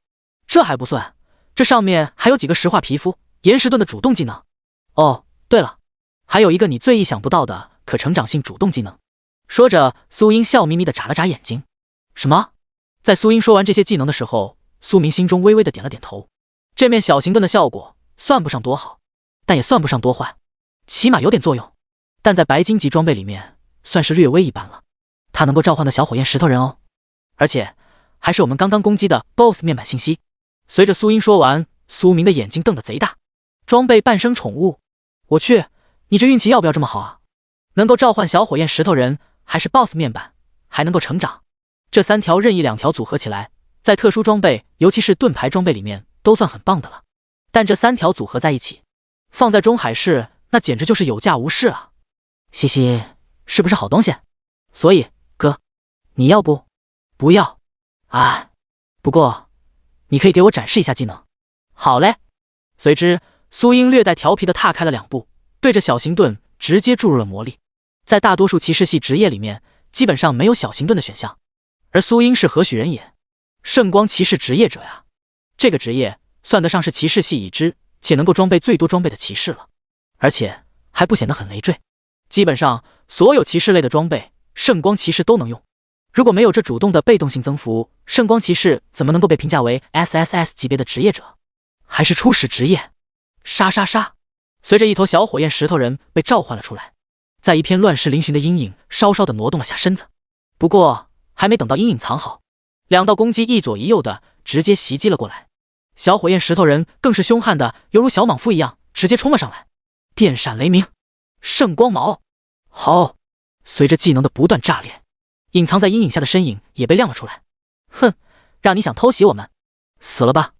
真以为我们兄妹不知道你的存在吗？看着那个如同大蜥蜴一样的怪物，顷刻间被干死，苏英骄傲的哼了哼，不过脸上同样洋溢着开心的笑容。这一次不仅仅是他发现了对面的这个怪物，苏明也发现了，这就很开心。他跟他哥哥能够同步，是变色火蜥蜴，这玩意儿应该是独居怪物，不然的话我们可能真的要糟糕了。一想到身边可能隐藏着一大堆变色火蜥蜴的身影，随时准备偷袭的样子，苏明就有点牙疼。这种怪物谁碰上谁倒霉。在有了炽天使之眼的情况下，苏明还稍微好一丢丢，起码这种隐藏隐身的能力无所遁形，自己算是明白了。不过哥，这怪物爆了个变色火灵，看来是个好东西啊。查看了下爆出来的各种东西，苏英看着这个材料有点若有所思地说道，那这应该是打造某个装备所用到的吧。少少的沉吟了一下，苏明也有点猜测到，现在苏明筹备的狩猎团成员，自己是法术炮台，妹妹是替盾，林佑威是侦察刺客，杨家双胞胎姐妹是辅助，虽说一个要很长时间才能回来，金小小就是纯纯的后勤辅助了。仅仅是那个爆技能书的专长，就值得苏明养他一辈子。别人或许会对技能挑挑拣拣，苏明不挑事儿，只要有技能书，苏明就用，反正无限加点，怕什么？要专门猎杀吗？既然是某类装备所需要的材料，那应该算是比较稀有的了，也不知道是给谁用的。要不要猎杀？先问问哥哥再说吧。随缘吧，先解决我们的主要任务再说，不然我们就算是猎杀了，也没办法进行打造不是？事情的轻重缓急，苏明一直都分得很清楚。好，说着，兄妹2人再次朝着前方快速地探索了过去。不过这次有了小火焰石头人的情况下，妹妹苏英毫不客气地让小火焰石头人去探路。一个变色火焰蜥蜴足足120多级，给小火焰石头人带来了30多级的经验。在这个100级之上的地下环境里面，虽然依旧是个脆皮，但起码能当个有反应的脆皮。第164章，你这是在白日做梦就可以了，要啥自行车啊？苏英不正好有理由跟在苏明的身边吗？另外一边，海底地下小道，该死的，这些怪物究竟是从哪里冒出来的？正在许清寒对着周围骂骂咧咧的时候，斜上方的石块后面隐藏着一道阴影，紧接着阴影对着许清寒冲了下来。好，跟在许清寒身边，时不时想要惦记着许清寒2口的铁甲僵尸像是发现了什么异样，对着袭来的身影就是袭击了过去。一条变色火焰蜥蜴被迫现出了原形，这头发现了变色火焰蜥蜴的僵尸连忙追了上去，一顿疯狂的暴力输出。而现在许清寒身边的4头铁甲僵尸全都跟那些突然袭击的变色火焰蜥蜴进行战斗。该死的，中计了！反应过来自己身边没有僵尸的许清寒连忙摇晃着手里的铃铛，叮铃铃，叮铃铃。正在战斗的4头僵尸看着面前被打个半死的变色火焰蜥蜴，略带不爽的朝着许清寒的方向蹦蹦跳跳了过去。咻！在这个时候，一条长长的舌头朝着许清寒袭击了过来。200级怪物的袭击让许清寒整个人魂儿都快飞了出来。虽说许清寒在铁甲僵尸的带领下已经达到了1转标准，只要进行1转任务就能够快速飙升到2转，毕竟一路走来铁甲僵尸可是杀了不少怪物。但现在的许清寒本质上来说还只是1转不到的基础属性，身影开始朝着另外一侧逃跑了过去。感受着铃铛的召唤，那4头蹦蹦跳跳的铁甲僵尸来到了许清寒的身边。好！伴随着一阵僵尸的怒吼，这头袭击的变色火焰蜥蜴被挡了下来。铁甲僵尸的级别虽然比变色火焰蜥蜴低了一些，但基础属性以及抗性上面让铁甲僵尸多出了不少优势。而正是这种优势，让铁甲僵尸足以在这些火焰蜥蜴里面保护着许清寒的同时，爆锤所有的火焰蜥蜴。死灵系对火焰系的抗性很低，但奈何铁甲僵尸属于死灵系的变种，火焰只会助其不断的淬炼一身铁甲。呼，不管了，自己身边最少要留下一头铁甲僵尸，不然真的太容易没命了。拍了拍自己的胸脯，许清寒此刻也冷静了下来。4头僵尸真正能够作战的只有2头，他必须要留下1头僵尸来做好应急防御的准备，同时还要留下1头僵尸来保护自己。虽说这样子会让许清寒的经验提升效率大幅度减少，并且不论怪物材料、还技能书、装备的爆率都大幅度降低，但在安全面前，一切都值得。毕竟现在的许清寒只是一个1转都没有的30级小废物，在这到处都是火焰怪物，充斥着100多级以上的怪物里面，他太弱了。中海市，陆指挥，血峰山上的大量怪物来了。经历了几场血峰山仙部队袭击的中海市城墙上，一位位的职业者远远的看到了那行动或是缓慢或是迅捷的怪物们正在朝着中海市的方向不断的挪动了过来，密密麻麻一大片，一看就是成千上万的规模。这些怪物总算是来了。中海市的魔法防护大阵的多个阵点情况怎么样了？用着鹰眼术的望远镜观看了下前方，陆泽对着身边的3大禁卫军团的诸多副官、传令官们询问道。这一场中海市怪物工程保卫战之中，陆泽是一步步的从怪物先锋入侵，到现在走上了总指挥的位置。这之中除了陆泽的付出之外，还有着陆家的大量运作以及转职神殿的大力支持。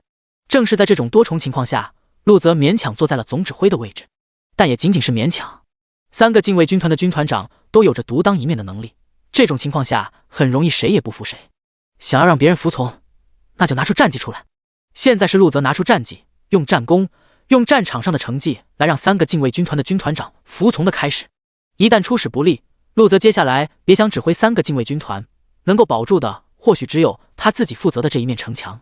经过兄弟们的多次排查以及陨石工会的评价资助，中海市的魔法防护大阵上的诸多阵脚也都被重新检修，并且更换了魔晶石，大量的魔法纹路也都进行了紧急检修。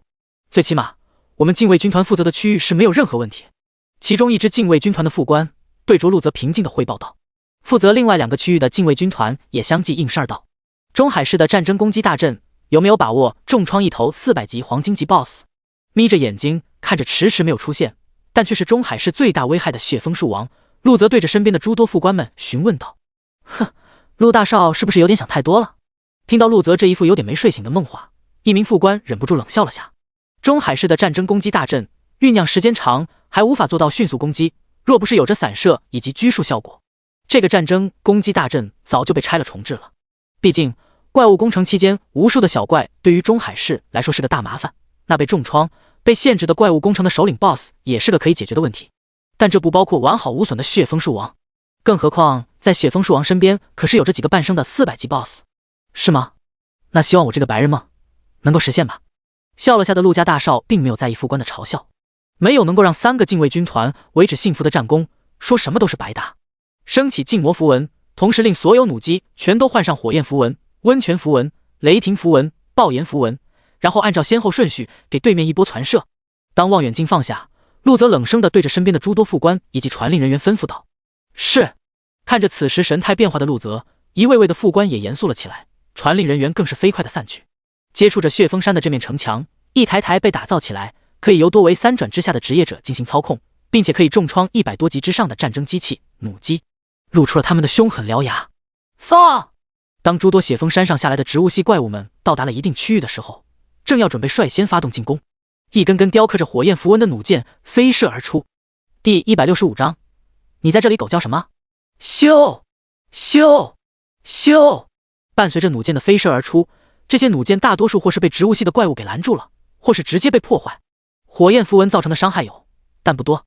而这为数不多的火焰符文造成的伤害，让众多的植物系怪物们小小的慌乱了一把，同时更是带着仇恨的目光看向了中海市方向。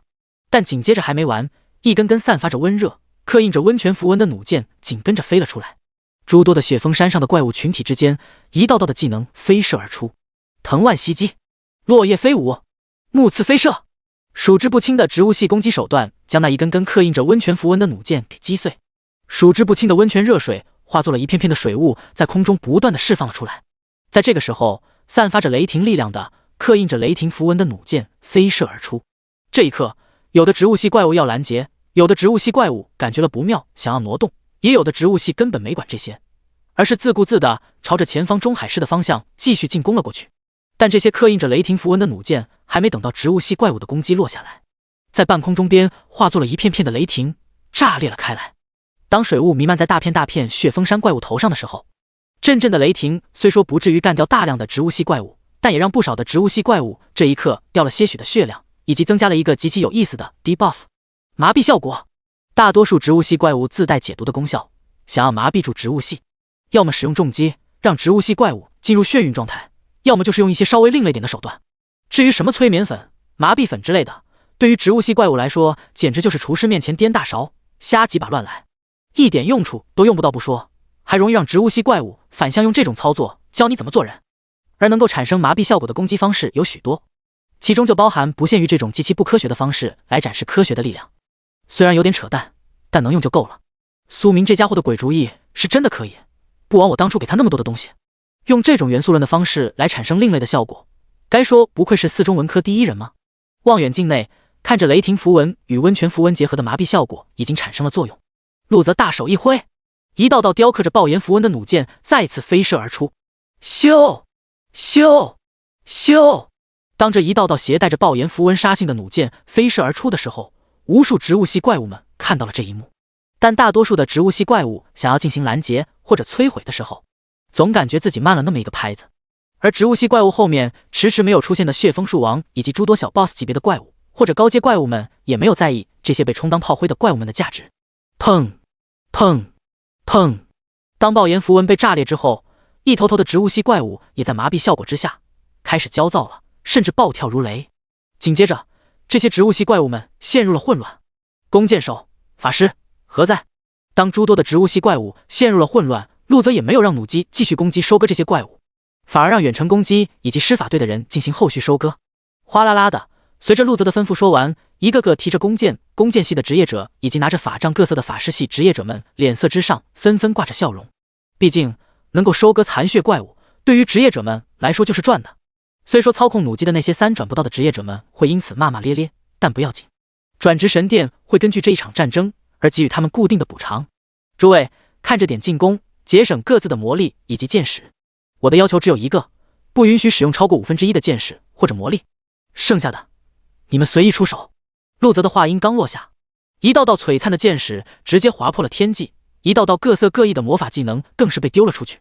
这一刻，跟在陆泽身边的诸多副官以及传令人员微微的点了点头。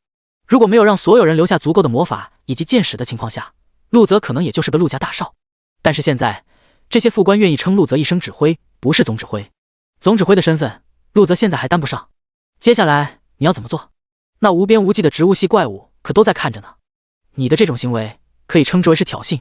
无数的植物系怪物要是暴怒起来的话，我们可承受不住。随着一位副官的话音落下，所有人都面色平静地看向陆泽。在这一批即将被消灭的植物系怪物后面，是连绵不绝、源源不断的植物系怪物。这一波像是血枫树王将血峰山上数之不尽的怪物全都给拉出来的架势。接下来就是等待了。看了眼自己手里面的腕表，陆泽心里面叹了一口气，缓缓地说道。一位副官眯了眯眼神，一双眼睛扫视着在场的所有人。火系的弓箭手、雷电系的法师、木系的弓箭手、风系的剑士、水系的治疗者、圣光系的骑士、召唤系的怪物等等。这里面怎么没有岩石系的一些职业者？你让地下系、岩石系的职业者做什么去了？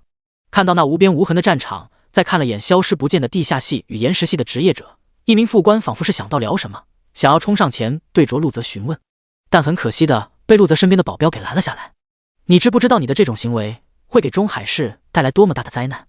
地下攻击对于这些植物系怪物起不了多少的作用不说，还很容易被这些植物系怪物察觉到什么。如果真让他们找到了进攻中海市的地下暗道，那你陆泽将会是中海市的罪人。不知道是不是有意还是无意。这名副官一上来就是将那么大一顶帽子盖在了陆泽头上。平静的陆泽斜视了一眼，淡淡的说道：连我在做什么都不知道，还在这里狗叫，你想做什么？第166章钢铁大地环绕中海市。陆泽，你别太嚣张了。看着陆泽那一脸冷漠的样子，别人或许不知道，但看着面前这一副神态异常冷静的副官，陆泽心里面很清楚，这位跟永恒公会有着很深的联系，甚至说他能够走到禁卫军团副官的这个位置，都是永恒公会进行运作的。在现在这种转职神殿想要对永恒公会动手，北疆战神想要若隐若现地处理永恒公会，被陆泽奉为知音的苏明更是跟永恒公会互为敌对的情况下，陆泽心里面很清楚的自己的站位。永恒公会跟陆家可以在某些方面合作，但在需要的时候也可以拆了永恒公会，壮大陆家。战时军事条例在这里摆着，希望你不要让我动用它。陆泽并没有回应这名副官刚刚的怒斥，反而悠悠地说出了战时军事条例。随着陆泽的话说出来，周围的那些传令人员也都被诸多副官给驱散开来，只剩下一众副官。而这些出身各个军团的副官们，此时脸色之上也微微的古怪了起来。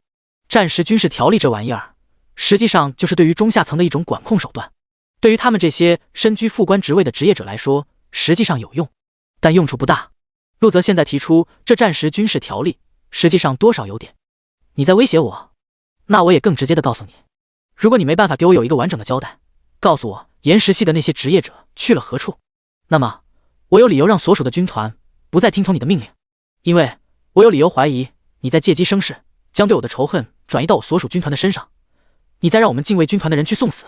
被永恒公会暗中扶持到这个级别的副官脑子很好使，并不会直接跟陆泽杠，只抓着一点，那些岩石系职业者在哪儿？如果没有一个合理的解释以及回应，副官所属的禁卫军团将会不再服从陆泽的指挥调度。同时更是点明了陆泽对自己的不服的仇视，并用自己来威胁陆泽，表示自己的身后站着禁卫军团。当副官的话说完，别的禁卫军团的副官们脸上不由得露出了玩味的笑容。这家伙有点意思，若是真的被他给说透了，那么三大禁卫军团真的很有可能会各打各的。但对于这一次怪物工程的数量，所有副官都忧心忡忡。这种规模听过，但从来没见过，中海市更没有经历过。现在的中海市迫切的需要一个能够令人信服、令人相信、令人折服的总指挥。如果北疆战神白风起在这里，哪怕白风起当个挂名总指挥，就当个简单的吉祥物，所有的调度都由参谋们来进行决断，那么这一仗绝对很好打。现在的问题是，没有一个能够令人服众的人员。不是没人想过不趁着这个时间打磨出来一个能够勉强令人服众的人出来，然后陆泽这个最大的赢家站在了所有人都面前。中海市之前经历的大大小小的功劳，或多或少都能够跟陆泽牵扯上关系，这就造成了陆泽是被打造出来功劳最大的一个，但却无法令人深刻信服。说起来有点弯弯绕绕，但对于诸多的中小型工会以及禁卫军团来说，陆泽陆家大少主管后勤，乃至部分后勤所有人都双手支持，因为陆家有钱啊。但陆泽成为总指挥，这就有点令人心中迟疑怀疑了。毕竟真没见过陆泽有过什么神一般的操作，更何况这是将整个中海市的命压在陆泽一个人身上，所有人都赌不起，也自然而然的不敢相信陆泽，也就造成了现在这种陆泽虽然是名义上的总指挥，但能够调动的人员力量极其有限。大多数人都在看着陆泽的变化，这些副官们也是在看着陆泽的变化。如果陆泽能够处理好眼下的事情，那么命令的传递速度将会快上3分。所有副官也在等待着陆泽对这个副官的处理问题。别管是不是这个副官所说的这样，他们所有人要的就是一个结果，是心狠手辣的总指挥，还是不择手段的总指挥，又或者是软弱无能被吓到尿裤子的总指挥。中海市可以经历血战，可以遭受重创，可以被心狠手辣不择手段的总指挥指挥着付出代价，但绝对不能是软弱无能人人可欺的废物。调派一队空骑小队去侦查一下远方的情况。对于副官的疑问，陆泽并没有在意，反而平静地命令道。但是过了约莫数分钟时间，副官没有丝毫的动作，别的副官也没有动静，都在等待着陆泽的行为。你在违抗命令吗？眯着眼睛的陆泽悠悠地叹了一口气。等了许久，陆泽终于等到了这个家伙违抗命令。不然的话，一个副官他还真不好处理。我要知道哪些岩石系的职业者去了哪里，不然的话，我有理由怀疑你在进行一些痴心妄想的行为，你在让中海市为你的瞎胡搞而付出鲜血一样的代价。副官咬咬牙，一脸正气地对着陆泽顶了回去。总指挥，我们这些人回来了。中海市以城墙为基准线，向外延伸300米范围内的地下，全都被我们用钢铁大地、花岗岩石等诸多硬性石料的魔法技能给加固了。不仅如此，我们还在这些加固里面埋了无数个陷阱。你准备的哪些陷阱道具、陷阱卡、陷阱装备，我们全用完了。哪些植物系怪物想要冲进来的话，可能是要连番受损的付出血一般的代价。不论从哪里，都不可能做到从地下无声无息的入侵中海市，哪怕是排水排污系统也不例外。另外就是中海市的城墙，我们是第一批次加固的，刚刚结束了对粮仓、装备区域、民事区域等多方的加固。一身疲倦，一位有着180级的岩石系法师脸上带着浓浓的倦意，对着陆泽快速的汇报道。第167章，凛冬公会，我们曾经的梦想。陆泽那要加强中海市所有地下，并将之化作钢铁大地的操作，实在是震撼了所有岩石系职业者。这种操作，陆家可以说是差点将陷阱类的道具、卡牌等所有的老本都给掏出来了，再加上陨石公会的资助，这才勉强够用。当岩石系法师说完，拿着完成任务的纸条离开，准备去休息的时候，所有的副官此时都有点目瞪口呆了。但就在这个时候，陆泽一脸笑盈盈地看着众人，战场违抗总指挥是什么下场？不听从总指挥调度是什么下场？战场之上动摇军心是什么下场？笑眯眯的陆泽轻描淡写地询问着那名副官。咕咚，吞咽着口水，额头上的汗水一点滚下来。副官害怕了，以儆效尤，杀无赦。虽然说的是杀无赦，但这种杀无赦仅仅是相当于将这个人给杀成死亡回城。但是副官是何许人也？能够成为副官，而不是职业的职业者，就代表着其小命已经丢过了几回了。而在圣龙帝国的战时军事条例里面，并没有数罪并加的一说，毕竟真的可以砍头砍到你彻底死亡一说。一个罪行，一条命，这几条罪下来，这个副官不死也要死，那就执行吧。看着诸多的副官们，陆泽根本没在意这个跟小丑一样的副官。是，众多副官纷纷拖着这个小丑一样的副官离去，不敢看向陆泽。陆泽的这种执行力以及算计，让所有的副官不敢再去质疑了。这一刻，陆泽算是勉强的执掌了部分军心，给他最后一命，告诉他，如果无法在战争中立下足够的功劳，那么就冲出去与怪物们作战吧，我会给他一个体面的结局。稍微沉吟了下，陆泽对着身边的2名还没有离开的副官再次吩咐道。是。2名副官浑身一震，眼神带着复杂的深深的看了眼陆泽。让那个副官丢了命不可怕，但这一辈子都会挂在了耻辱柱上。但是陆泽却愿意让其戴罪立功，最后实在办不到，那就体面的离开人世间。这种恩威并施的手段折服了这2个副官。去派遣空骑小队看看情况。是。随着最后一名副官的离开，陆泽也不由得微微的点了点头。苏明这家伙的脑子是真好使，恩威并施这种手段用好了，确实不错。不过相较于执掌大权，我或许还是擅长布局吧。这种多重调度以及跟人心相斗的局面，还是有点掌握不来。如果是苏明那个家伙的话，则想来都已经为自己谋利不少了吧。这一刻，陆泽有点深深的羡慕苏明了。若说一开始陆泽知道自己是个天才，是个被隐没的天才，只要给他一个平台，他就能够证明自己。但是现在这个平台有点过于大，有点不太适合他的位置。他最适合的位置还是布局以及谋划，这种掌控一切、调度一切的位置，让他有那么一丢丢的水土不服。中海市近海港口，老郑，你说我们要在这里守到什么时候？你问我，我问谁去啊？这海面之下是个什么情况，我怎么知晓？哎，要是能够在另外3个防区就好了，有多少怪物来了，一眼都能够看到，还不至于像现在这么胆战心惊。胆战心惊是一回事儿，主要是看着他们赚取经验以及功劳，我心有不甘啊。心有不甘，那你投效别的工会呗，又不是没有工会不要你。那什么蜘蛛工会的副会长，不是3天2头的找你唠嗑吗？滚犊子，他们那是要我，他们是要凛冬工会的旧日财产。老郑，你说凛冬工会都没了这么久了，我们还值得给他们继续保管属于他们的财产吗？你想干什么？老许，我只是有点疑问罢了。从凛冬工会被肢解到现在，你也成家了，我也有崽儿了，那一方面不是需要钱来进行支出？凛冬工会的那点财产，或许人家蜘蛛工会真的没看上吧，毕竟填补我们2个的家庭都有点不够。咋？你想对不起会长他们？别忘了当初会长他们对待我们是个什么样，再想想现在的这些工会，操，一群狗东西，不拿我们这些普通会员当人的玩意儿。哎，我呀只是想说，我们或许需要放下曾经追逐的梦想与执念了，这点财产回头转交给会长的孩子吧。不管怎么说，我们也是有家庭的，需要为家付出一些。让我想想吧，一个弓箭手，一个法师，2个20-30岁脸带沧桑的大叔，互相之间忧愁的抽着烟，心里面遭受了什么样的冲击，谁也说不清楚。哗啦，随着一阵阵水花的泛起，2个30来岁的大叔互相警惕了起来。弓箭手更是将自己的箭矢转为了哨箭，一旦有问题就直接鸣笛港口区所有人。相较于手机通讯的几个人或者群里的人知晓，鸣笛能够更快的让港口区所有人反应过来。砰砰砰砰，一条条青铜金枪鱼被一阵阵的掌风直接从水下拍飞了出来，在空中化作了一团团数据，爆裂了开来，那一份份的怪物材料更是掉落的到处都是。先等等，下面好像在战斗。看着自己老兄弟下意识的要手抖一下的射箭出去，法师连忙稳住了弓箭手。紧接着，当不知道多少的青铜金枪鱼被干掉，漫天的怪物材料随着海浪被冲击到了港口轮船上下通道附近，一道身影从水面下直接窜了出来。火蛇术！法师率先手抖了下，直接攻击了过去。操，什么玩意儿？看着突然袭击的攻击，白风起一巴掌将其拍飞。当看清楚之后，白风起的嘴角也忍不住抽搐了一下。两个有点沧桑的大叔正一脸纠结地看着自己。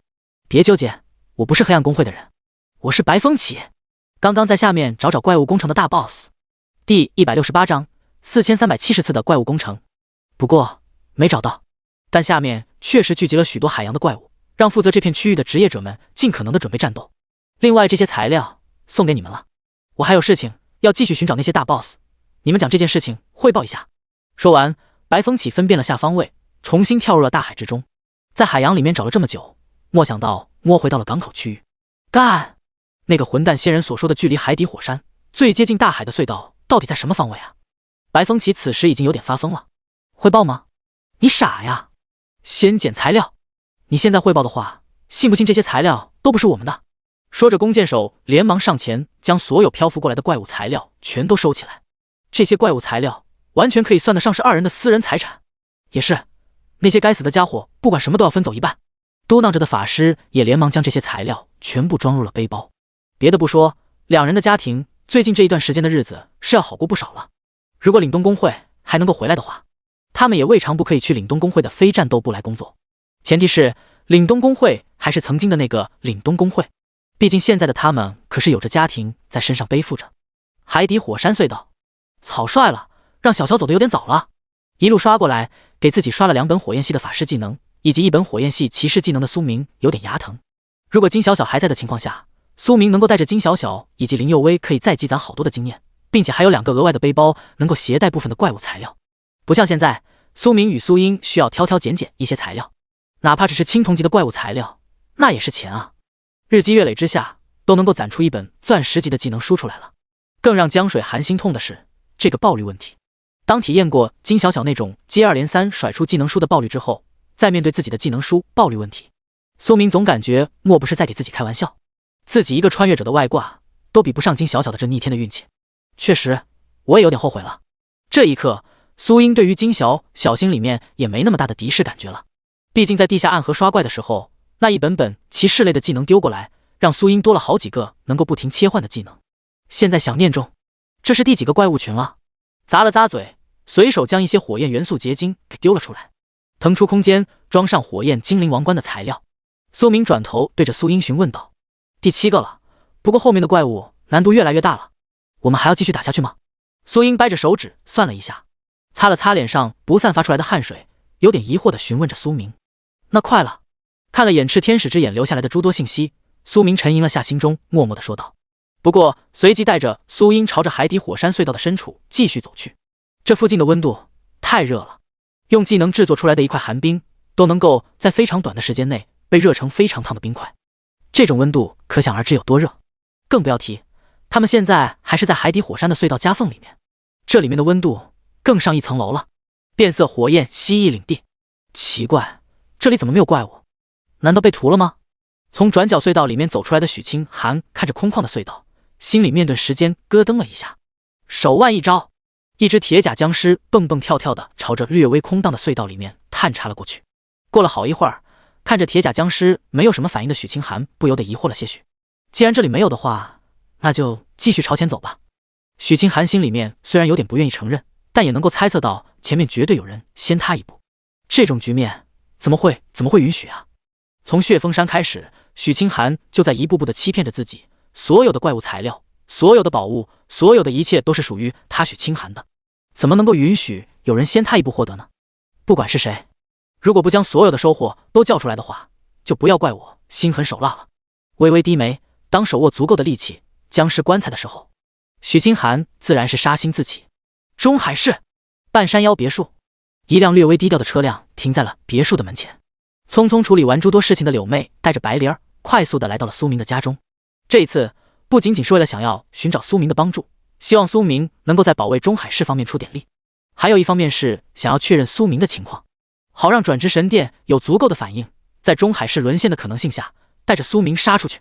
是的，沦陷。纵观圣龙帝国，就会发现一件很有趣的事情，那就是圣龙帝国已经抵御住了来374次怪物工程，并且成功的守住了城池。在这374次的怪物工程之中，涌现了一个个惊人的妖孽天才，而这些妖孽天才也肩负着圣龙帝国的责任，为圣龙帝国的发展壮大付出了种种心血。听着是不是很振奋人心？这下面还有一条不被宣传也不被隐藏的消息，那就是圣龙帝国守住了743次怪物工程，但结果与代价是当地城市近乎遭受重创。可以查可以看，但禁止宣传。那么有没有怪物工程成功的、城池覆灭的消息呢？很抱歉，在社会层面上没有，但是在圣龙帝国的转职神殿内部的体制信息上面有。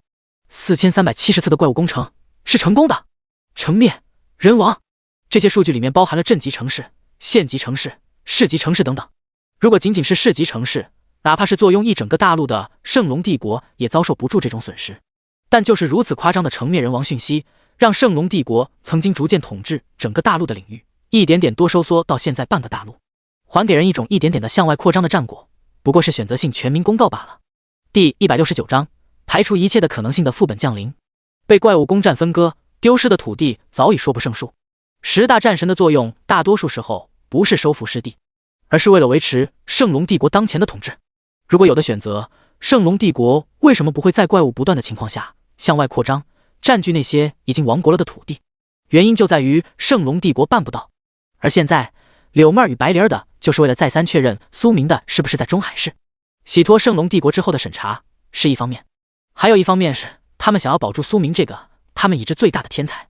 没有谁会做事天才在自己的面前被折断，哪怕是那些跟黑暗公会勾勾搭搭的内鬼们，他们也不过是想要换一种活法。毕竟别人不知道圣龙帝国内部的情况，他们知道，不然在现在这种时代，他们位高权重，掌握着普通人接触不到的资源，还能够率先进行提升等级，他们凭什么背叛？又有什么代价能够支持得住他们背叛？黑暗公会如果真的牛逼到了不可一世，那为什么不直接掀翻圣龙帝国，将这片土地重新换个统治者？为什么还会像数百年前那样被圣龙帝国给打压得像条流浪狗一样四处乱窜？现在的圣龙帝国不是无法遏制黑暗公会，而是腾不出手来打压黑暗公会，不然岂会坐视黑暗公会逐渐的壮大？岂会坐视内部的一些人不断的将目光放在黑暗公会身上，想要换个方向下注？说白了，就是因为现在的圣龙帝国有点兜不住这么大的规模的怪物浪潮了，到处都是战线破损，到处都是战线漏洞，圣龙帝国还没办法将这些全民广而告知，只能告诉所有人帝国威武、帝国无事的事情，不然这些消息抖露出去，圣龙帝国分分钟坍塌。在全民职业者的情况下，每个人都是暴力的因子，每个人都有掀起大旗、占山为王的本事。现在的圣龙帝国还能够凭借虚假的和平来整合资源、整合力量，对各个地方进行镇压、进行保护。等到和平不再存在，所有人只会顾着自己的一亩三分地，真正受伤的绝对是最底层的那些职业者。那些终身无望百级、四转的职业者们将会半强迫式的成为了高级职业者们的家奴，还无法反抗的那种。有时候当知道的情况越多，越不会反对现在的圣龙帝国，反而会不惜一切代价来稳住圣龙帝国。白风起是这样的人，白灵儿也是，柳妹儿也是。毕竟柳妹儿算是从别的地方被人构陷，一撸到底才会成为中海市的专职神殿的经理。如果苏明不在的情况下，你会怎么办？看着迟迟没有反应的门铃声，柳妹儿忽然间对着白灵儿询问道：那么我会让我哥优先寻找苏明，他太重要了。苏明的资料我哥之前看过，一句话没说，但却看了很久很久。我哥已经将苏明彻底放在了自己的心上，如果情况紧急的话，虽然有点令人失望，但我哥可能会优先救走苏明，而不是我。扣着手指的白灵儿略微自嘲地说道。白灵儿的第一想法是在必要的时候让白风起第一时间救走苏明，而白灵儿也知晓白风起绝对会在真正危险的时候第一时间救走苏明。这种明知道的答案总是会令人心痛，但这是必须的，因为苏明是圣龙帝国的未来，更是圣龙帝国接下来数十年能否稳住诸多战线，并且反攻怪物浪潮的可能性，是吗？笑了下的柳妹儿也没有再说什么，反而拢起了耳垂边的秀发，淡淡的说道：怪物工程在你哥眼里其实算不了什么，400级的黄金怪物也好，500级的怪物也罢，拥有800多级等级的白风起，被誉为北疆战神的他都能够解决。怪物浪潮对我们来说不是问题，尤其是在我们有了北疆战神的这个高端战力的情况下，怪物攻城反而是能够促进苏明成长的最重要一个坎儿。我真正担心的是你哥在追查的仙人留下来的那个问题，究竟是什么样的问题，能够让北疆战神为之动容？你想过这一点没有？600级怪物，还是800级怪物，又或者是1000级怪物？但是就你所知道的情况下，圣龙帝国出现过1000级怪物吗？没有。只要不是1000级怪物，哪怕是900多级的怪物，你哥都能够战斗，甚至跟怪物磨血，磨个3天3夜。我们有足够的时间等着别的战神来支援，或者带着苏明撤离。但问题是这样吗？目光平静，站在半山别墅这里，柳妹儿能够稀稀疏疏的看到一些技能攻击对着外面的攻城的怪物们攻击。这些攻击大多数都是180级的职业者，或者是阵法造成的攻击。普通职业者还无法达到这个程度，无法让距离如此之远的柳妹儿看到。你是说眼瞳收缩，白灵儿也有点猛了？如果不是怪物浪潮的袭击，那么只剩下一种可能性，副本降临。但也不对啊，副本降临会有几个先兆，首先之一就是大批量的原本不属于这里的怪物会出现，而且是成群结队，富有极强的攻击性不说，还血量贼厚。除了这一个点之外，还有就是附近的空间波动影响真的很大，会时不时的出现怪物被卷进去，或者里面的怪物被卷出来。这个过程众所周知的都是1个月到3个月之间，绝对不会过长，也不会果断。当空间的不稳定稳定下来之后，才会是副本正式降临的征兆。而中海市不论那一方面都算不上。副本降临，可是这白灵儿的瞳孔颤抖的同时也有些不可置信。不对是吗？柳妹儿看着在门铃的不断催促下，别墅里面走出来了一个御姐身萝莉脸的少女。这个少女让柳妹儿眉头皱了下，这是谁？在苏明的身边人物关系里面没有查到过。第170章海洋怪物大逃亡。那么有没有一种可能是天灾呢？我闲暇的时候看过中海市附近的地理图，说是附近有一个死火山。柳妹儿的话刚说完，白灵儿目光死死地盯着柳妹儿。你的意思是说那个死火山活过来了，还有可能要爆发？有没有一种可能是那个死火山在你哥哥白风起追查的那些仙人的年代就已经活过来了？柳妹儿悠悠地回应道：你好，请问你们是谁？正在别墅后院饲养着怪诞水虫幼崽的金小小听着那一阵阵的门铃声响个不停，本来是没打算过来看看的，可是担心门铃声会吵到林佑威，金小小想了想，最终决定过来看看，大不了自己不开门，然后等到明哥回来的时候告诉明哥好了。你好，我是转职神殿的柳经理，这是我的助手，请问神殿特邀转职者苏明先生在吗？一脸严肃的柳妹儿神情虽然没怎么变化，但是当发现金小小到来之际，当即停止了即将聊天的内容，转而一脸笑盈盈地看着金小小。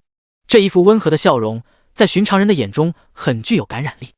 你好，笑盈盈的白灵儿对着金小小甜甜地露出了个笑容，打着招呼，同时不着痕迹地狠狠地欺负了下自己的好闺蜜。什么叫做我是你的助手？咱俩真的比较起来，你可是要给我的当助手的呢。明哥，苏明先生现在还不在。眼神一亮，情急之下的金小小差点将自己对苏明的专属称呼喊了出来，小手捂住了小嘴，一脸认真地对着柳妹儿回应道：明哥吗？这也就是说是苏明的亲近之人，但是这个人是谁？是黑暗公会的棋子，还是别的公会埋过来的人手？柳妹儿心里面顿时间思虑万千。站在柳妹儿身后的白灵儿眼珠子一转，侧了个身位，转而拿出了手机，一只手戳了戳柳妹儿。秒懂的柳妹儿顿时间看向了金小小。这样吗？那么还未请教你的姓名、职业、等级，同时苏明先生去了哪里，你是否知晓？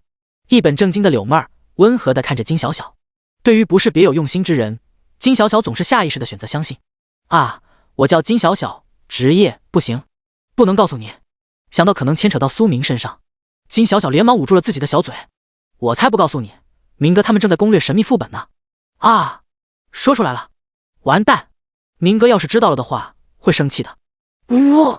一时间金小小整个人都有点麻了，本来自己心里面都做好了不说出来的准备，结果自己还是说了出来。看着呆萌的金小小，柳妹儿微微的捏了捏眉心，这种人难怪会被苏明所信任，哪怕是放在自己的身边，自己也会下意识的收为己有。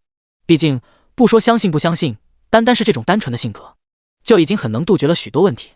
金小小是贫民区出身的职业者，这几天在各个交易所挂上了好几个技能书，有可能是苏神这2天将这个小姑娘给收服的。站在柳妹儿身后的白灵儿戳了戳柳妹儿，低声的说道：“好的，我明白了。不过你还请放心，我不会跟苏明先生透露今天的任何意外之话。另外就是，如果苏明先生返回来了，请让他立即前往转职神殿，就说转职神殿的柳经理有事找他，事关生死。最后，还请你看好苏明先生的家。”说着，柳妹儿带着白灵儿转头就是离开。就这么走了，不进去看看？坐在跑车上，白灵儿歪着头看向柳妹儿。这闺蜜俩，有时候白灵儿脑子多一点，有时候柳妹儿脑子多一点。闺蜜俩在一起，正好共用一个脑子。不用，话已经提醒到这里，就足够了。从这里也可以侧面的分析出，那个抢走了血枫树王幼崽的人是永恒公会的代理会长顾青，而不是苏明。这么一来，我们能够运行的操作太多了。说着，此时的柳妹儿眼中是光芒闪烁不停。大海深处，500级铂金级 BOSS 怪物魔晶王，400级黄金级 BOSS 怪物巨齿魔鲨，350级黄金级 BOSS 怪物妖野魔豚。这附近海域的诸多 BOSS 怎么一个接着一个个的开始汇聚了？如果是怪物工程的话，陆地上的怪物工程顶多吸引到一个400多级黄金级 BOSS 怪物，但是现在500级铂金级 BOSS 怪物都来了2、3个，这不正常啊！到底哪里出了问题？明明在寻找着能够最快进入海底火山地下裂缝隧道的白风起，不知不觉之间潜游到了近海深处，距离中海市已经有了点距离。而正是这点距离，让白风起在海底迷失了方向，并且没有发现这些怪物不是在朝着中海市的方向汇聚，而是从中海市的方向逃离。相较于陆地上，大海深处的怪物们对于海底的变化才是最为明显的。当火山还是复苏的时候，火山附近的海水温度是开始逐渐高升。海水温度的上升代表着海水盐度的失衡，海水盐度一旦失衡，那么大多数的海洋生物将会无法生存。这种情况不论是哪个世界都是无法解决的问题。那么现在这些海洋生物大多数都异化成了怪物，但基础的生存条件是不会改变的。中海市港口区附近的海洋怪物，要么朝着深海底方向逃离，要么朝着陆地上逃亡。大海已经不适合海洋怪物们的生存了。好，看着眼前这个不明的强者在拦着他们逃亡的道路，这些海洋怪物们愤怒了。有道是主人生存如同杀人父母，必杀之。被异化成怪物们的海洋生物们并不懂这些，他们只知道有个实力很强的家伙在拦着他们逃亡，那就干掉他。一道道汹涌的光束朝着白风起的方向砸了过来。海洋怪物们的袭击先一步抵达到白风起身上。第171章，我愿意称他为全国最强流浪狗。火龙。哥，这些都是火龙啊，足足15头火龙，还都是500级黄金 BOSS， 我们要怎么办？火山口，海底。苏英是真的很震惊，在这个岩浆翻滚、火气灼烧一切、温度融化一切的地方，苏英惊奇地发现他们所在的位置出地下火山一条条狭窄缝隙之内，而火山壁上的这些龟裂无穷的缝隙好似通风口一样，将火山内部的无数温度给散发出去。在头顶之上是一片犹如重重尘埃一样的火山灰所堆积成的浮灰，但却与海水互相交融，凝结在了火山口，让这无数的火山灰喷发不出去，却也让那有着无与伦比强大的海水海压无法增压下来。该说这是仙人用那神鬼莫测的手段打造的一个人造副本的成功，足够机缘巧合，还是说就该仙人们用这种手段打造这种机缘巧合的唯一一个人造副本？毕竟火山灰与海水海压凝结成了一层浑厚但又不结实坚挺的防护膜，怎么想怎么感觉离谱。当然更能震惊苏英的，在这些火山壁上突出了一个个奇特的落脚点，而这些落脚点上足足有着15头500级黄金 BOSS， 这让苏英已经无法想象这一场战斗要如何去打了。毕竟15头500级黄金 BOSS， 苏英无法想象这种战斗。难怪我们一路走来如此的燥热呢，我还以为是隔着厚厚的山体，这座火山将温度增发出来的呢，原来是通过这无数条隧道裂缝将温度散发出去的。打量着周围这无数的裂缝隧道，苏明嘴角微微的抽搐了下。不过从这里，苏明也能明白为什么附近那几个城市都是以温泉来的出名了。有这些散热的火山裂缝隧道，这温泉不开发就真的对不起那些城市了。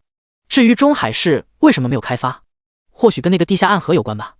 毕竟地下暗河都是出于阴冷，但苏明之前的一路经历，地下暗河的水质反而更温凉些许。我们现在不是说这些的时候吧？哥，就算是要思考，那也要想想怎么跟着15头500级黄金品质的火龙 BOSS 战斗才行啊。微微撅嘴的苏英哭戚戚地看着苏明，这要是弄不好，他们兄妹俩这回是真的要陨落在这里了。15头500级黄金品质的火龙 BOSS 好解决，不好解决是这些火龙 BOSS 看守的那个大怪物。那才是个麻烦呢。嘴角微微抽搐着，通过炽天使之眼查看了一边周围的苏明，也有点略微头疼。如果有什么能够帮他拉住这15头火龙的宠物就好了。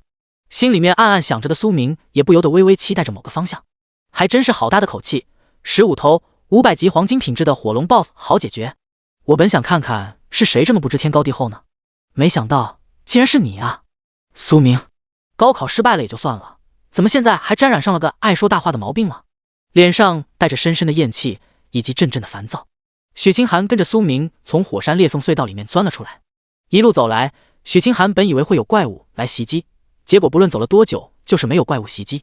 看到的是被清空的怪物场地以及战斗的异常干脆利落的战场痕迹。这种战斗方式，许清寒不是没想过是不是那个神秘未知的炎神所造成的，但是看着那一发发的电闪雷鸣破坏的痕迹，还有那岩石系技能破坏的痕迹，许清寒迟疑了。据传闻，炎神是一个最少400级，可能是500级的火系相关的法师职业者。虽然有一些特殊的方法能够让固定属性的职业者使用别的属性的技能，但是这种情况系代价很大，不是没有。但如果换个思路想一下，如果眼神真的是500级火系相关的法师职业者，但在火系职业上难以再进一步，从而选择学习运用别的属性的技能，那是不是说他期待已久的炎神可能潜力也就是500级？但是啊，哪怕是潜力也就是500级，在中海市这个最高等级才200级的城市来说，已经相当于逆天了。这让本来打算长时间抱着炎神金大腿的许清寒内心盘算着什么时候抱着炎神的金大腿，什么时候踹开炎神，什么时候搭上另外一个崭新的平台。毕竟无法再进一步的炎神对于许清寒来说是没有多少价值。但是一路走来的许清寒却发现，站在他面前的既不是自己心心念念许久的炎神，也不是从外地而来异常优秀的天才职业者，而是自己最为厌弃被自己利用的彻彻底底苏明，并且还在自己前面先一步抵达，说不准自己的那些怪物材料以及宝贝全被这个混蛋给拿走了。就这还大言不惭地对着自己的那个 SSS 极圣光骑士的妹妹说什么，说不过是区15头500级黄金品质的火龙 BOSS， 不是什么威胁。背负着能够召唤僵尸军团的僵尸棺材的许清寒都不敢放这种大话，苏明凭什么如此大放厥词？想到这里，许清寒对苏明的厌恶更多了一份。哥，你感觉到吵吗？看着对苏明纠缠不已，开坑了自己家老哥好多次的许清寒，苏英是真的很不爽，转头看向了苏明。毕竟从苏英最近这一段时间对苏明的了解可以得出，自家哥哥真的不是舔狗了，真的从许清寒的身上转头了。有点，莫非附近有人在说话？可是不对啊，这里除了那些火龙 BOSS 之外，也没看到人啊。深思熟虑的苏明认真的思考了下，莫非附近有狗在叫唤？啧，妹妹，你说神奇不神奇？火山口这里竟然还有流浪狗生存，真是个神奇爱。看着睁大眼睛对着自己打趣的苏明，苏英笑了，笑得很开心，很灿烂。起码今天的哥哥对许清寒是真的没有一丢丢的留念。噗呲，确实很神奇，火山附近竟然还有流浪狗在叫唤。我愿意称它为全国最强流浪狗。第172章，凭实力作死的许清寒。苏明，你个废物，又在这里算什么 ？B 级法师，在这里随便一头火龙都能将你杀死，你还没有多少的反抗能力。不说这些火龙，我身边的这些铁甲僵尸，随便一只都能杀死你。而你，只会在这里逞口舌之快吗？黑着脸的许清寒，仿佛是为了证明自己的强大。本来想要拿500级的火龙跟苏明做比较，可是担心倒会惊醒500级的火龙，让这些火龙全都反应过来，转而指了指自己身边的这4头铁甲僵尸。随便一头铁甲僵尸的战斗力都是在150级之上，这种水平区 B 级的法师确实没有办法可以抵挡。可问题是我又不是 B 级的法师。脸色略微古怪的苏明看向许清寒，有些小小的附议了起来。铁甲僵尸勉勉强强算是一个防御还行，攻击尚可，速度略微，血量不错的宠物宝宝，唯一的问题就是没那么聪明机智。不过倒是可以用来当做一些人的待机宝宝来用。炽天使之眼很是轻而易举的就扫视到了许清寒身后背着的僵尸棺材，3000头铁甲僵尸，800头铜甲僵尸，180头银甲僵尸以及36头金甲僵尸。僵尸棺材里面的僵尸数量以及品级还有等级全都被刷新了出来。铃铛是控制所有僵尸的关键，但同样每一头僵尸的背后都有一个控制灵符，能够临时控制这头僵尸。这不就是为无数级别略低的人提供待机训练的宝宝吗？哥，你怎么了？看着苏明在盯着许清寒打量的看，苏英有点小小害怕的吞咽了下口水。苏英真的怕苏明就这么转头再成为许清寒的舔狗，那是真的很伤心很难过。你看他身边的那些怪物宝宝，感觉怎么样？看着苏英那一脸担忧并且有点不安的样子，苏明笑着揉了揉苏英的小脑袋，转而轻声的说道：“怪物宝宝，还行吧。”看了眼铁甲僵尸，自从能够跟火焰石头人抗衡对战，连二转都没有进行的圣光骑士苏英，却感觉150级的铁甲僵尸还行。这该说不说，因为苏明的轮番地狱性操作，不是在打200级的怪物，就是在打300级的怪物，让苏英对于150级的怪物根本就看不上眼了。这种打得多了，导致苏英转职级别迟迟没有升上去，但是经验却溢出了不知道多少。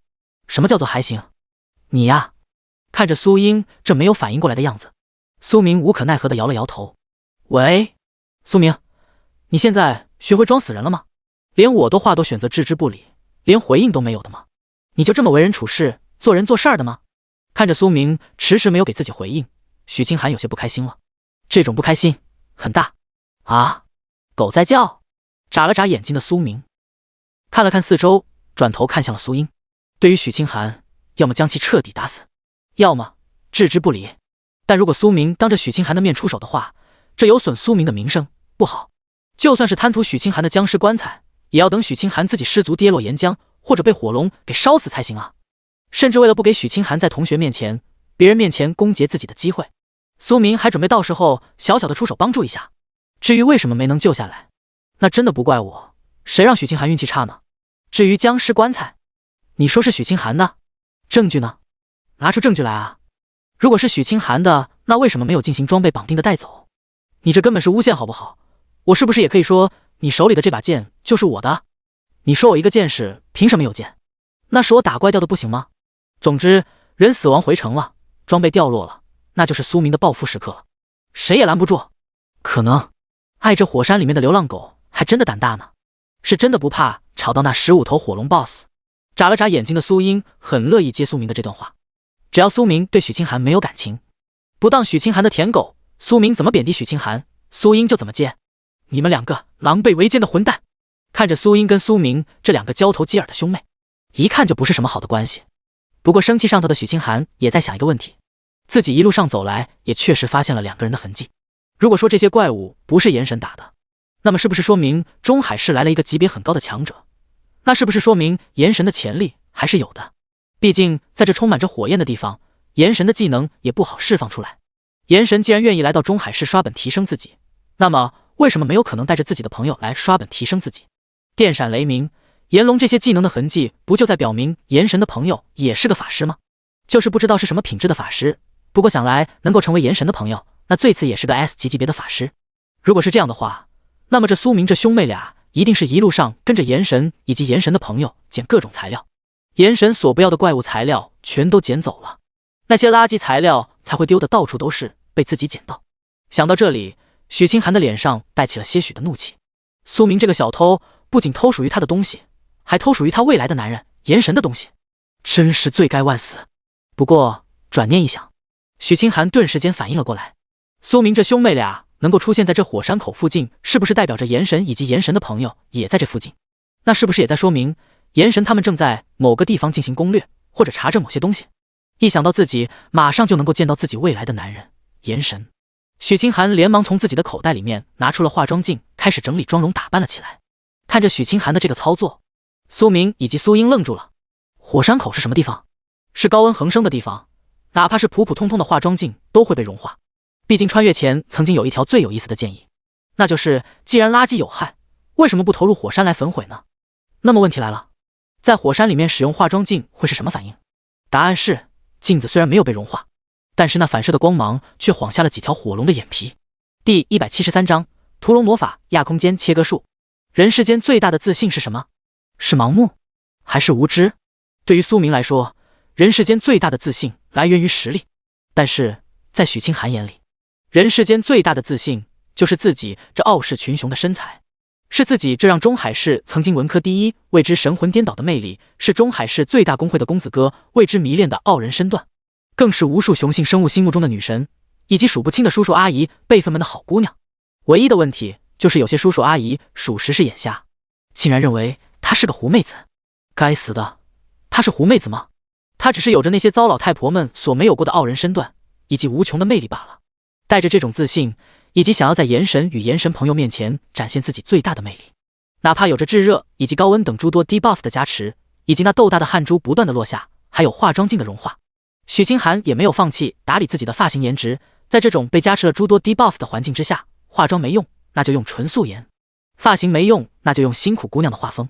总之，许清寒在这些歪门路子面前，有的是手段。但有一个问题，乃是岩浆滚动，无数火光映照在了化妆镜上，导致了许清寒不得不连连转换位置。玻璃镜虽然快要融化了，但融化之前的反射光芒还是很好的刺激到了一个正在打着哈哈想要醒来，但却不知道怎么的被晃了眼的火龙。我们先避让一下。看着跟自己在一个火山裂缝隧道的许清寒，苏明对着身边的苏英低声说道：“火龙强吗？”“强。”哪怕是苏明也做不到一口气逮住15头500级铂金级 BOSS 怪物火龙杀，但如果逐个猎杀，甚至是7、8个一起的杀，苏明都不带害怕的。拥有无限技能点的苏明就是这么有底气。基础级的技能对于500级的铂金火龙 BOSS 或许效果不大，但青铜白银级技能呢，总有一个会起到作用。无数技能点的足够他狂甩技能，然后不断的磨血条。毕竟所有的技能全都是被拉满状态，谁怕谁啊？白银级技能都能拉到别人铂金级，就问这些火龙拿什么抗？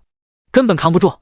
火龙扛不扛得住，现在对于苏明来说不重要，重要的是苏明看上了许清寒身后的那个僵尸棺材，想要得到僵尸棺材，就要让许清寒挂掉。恰巧许清寒现在最多召唤出来8个铁甲僵尸，而8个铁甲僵尸根本扛不住火龙王的怒火。既然如此，那还不开溜等什么啊？好。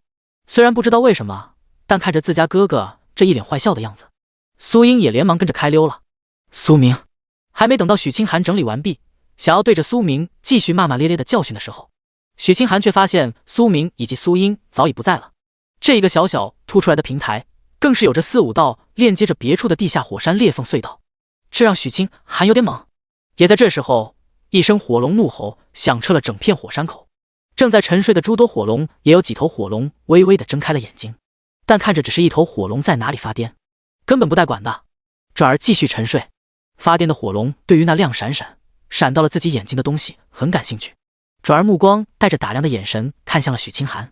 火龙看着火龙看着自己，许清寒整个人浑身冰凉了起来，身后更是一阵冷汗冒了起来。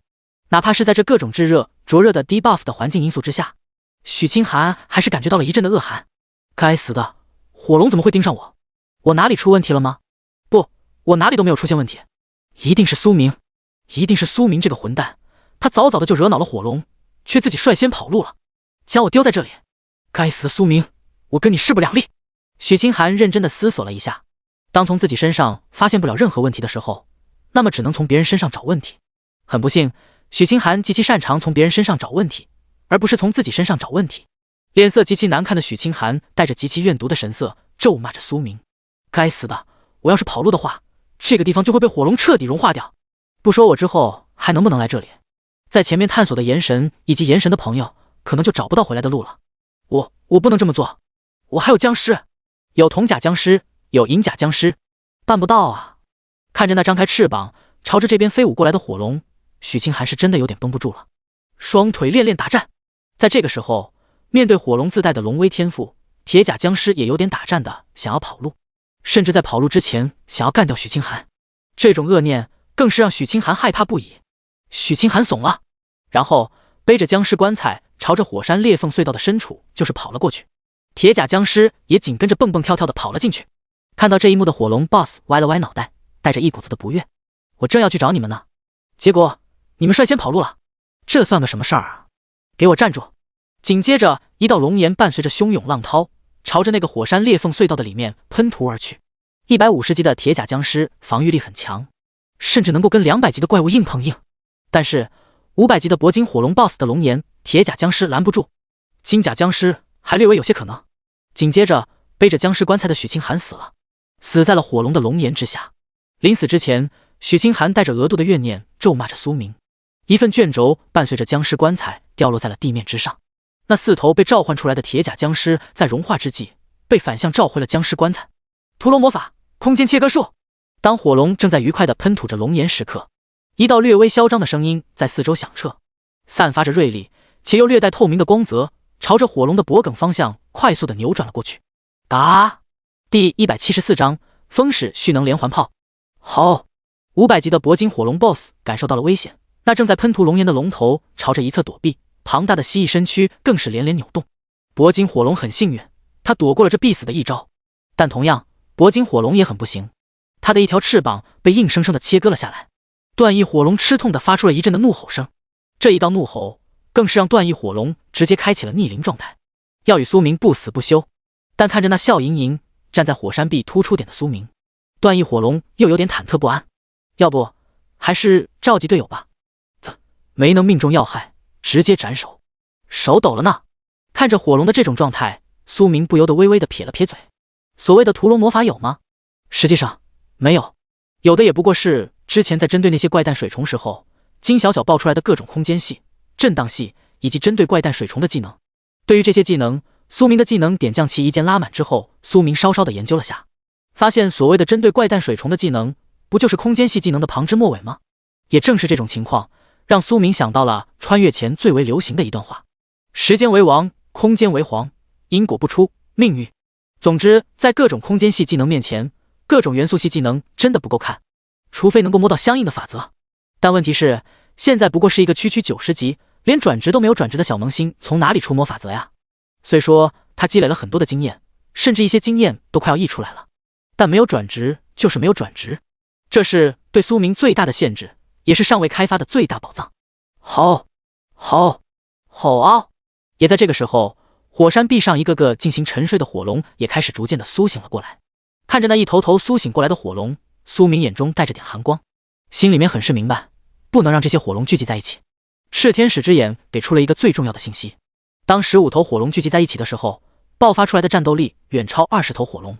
这是一群被精心调教、富有群战经验的火龙，必须要将其斩杀，斩杀到10头之下。带着这种想法，苏明手中的法杖更是连连的挥动，对着自己将已有的辅助系技能全部加持在了自己的身上。清灵之翼，轻快跳跃，清心安魂，圣光庇佑，死亡抗拒，火焰抗拒，寒冰亲和。当一个个的辅助系技能被添加之后，苏明快速的挥动着法杖，震荡冲击波，方向正好是因为断了一条翅膀而无法飞行，正抓着火山壁的诸多火山壁裂缝隧道的断翼火龙。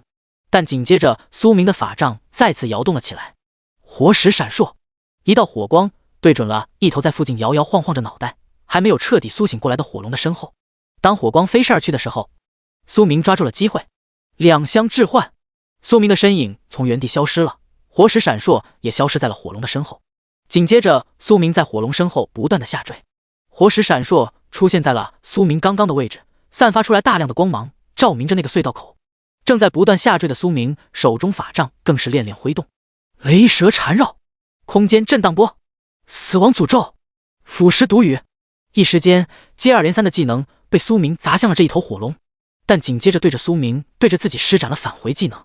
嗖的一声，正在不断下坠的苏明感觉到被加持了寒冰意志的双足已经开始灼热，但是片刻之下，苏明的脚踩在了地面之上。好，火龙群体之间一声接着一声的呜咽悲鸣声不断的泛起。那一头被苏明在背后偷袭的火龙很不幸的被空间震荡波击中了脑袋，紧接着的诸多技能也纷纷的砸在了脑门之上，一瞬间的要害命中，让这一头火龙直接芜湖。那一头断翼火龙也感受到了一头火龙的离去，散发出来了一阵阵呜咽悲鸣之声。炎龙、毒龙、寒冰之剑。苏明知道有火龙死了，但是现在是最要紧的收割时候。二话没说的苏明将自己的技能全都砸向了面前这一头飞过来直冲面门的一头火龙。那头断翼火龙已经来不及解决了啊！伴随着火龙的咆哮，一道龙炎对着苏明的方向喷射了过去。也在这个时候，一条炎龙从苏明头顶上的火山壁钻了出来，朝着火龙的龙炎方向冲了上去。阵阵散发着腥臭气息的毒液汇聚而成的毒龙更是汹涌地扑了上去。紧接着，一只不知道从哪里冒出来，仿佛是由泰坦巨人而射出的寒冰之剑飞速而去，三项杀招更是追着面前的这一头火龙杀去。在这个时候的苏明快速地给自己挂上几个快要消失的辅助系技能，朝着远方直接来了一招火雨，一阵阵的火光好似被抛射一样朝着四面八方散去。苏明对着自己再次挥动了下法杖，身影消失在了原地，出现在了那一头正在抵抗着炎龙与毒龙，甚至是面对着寒冰之剑的火龙背后。哒哒哒，苏明的身影不知道什么时候朝着上方腾空而去，一阵阵的风系技能在凝聚。风矢蓄能连环炮，风矢的力量不是很强，速度很快，但在这500级的铂金火龙面前，还是算不上什么。但是现在，铂金火龙被那3道技能拦住了，空旷结实的后背，算不上是要害的后背暴露在了苏明眼中。大范围、全覆盖的技能转眼间砸了下来，感受着上方风系技能的威力，火龙对着苏明极其愤怒地咆哮着。风系的技能，铂金火龙扛得住，但是钻空矢，仿佛是苏明的轻轻呢喃。一道空间系的技能混杂在了这无数的风系技能，连带着被苏明砸向了下方的铂金火龙。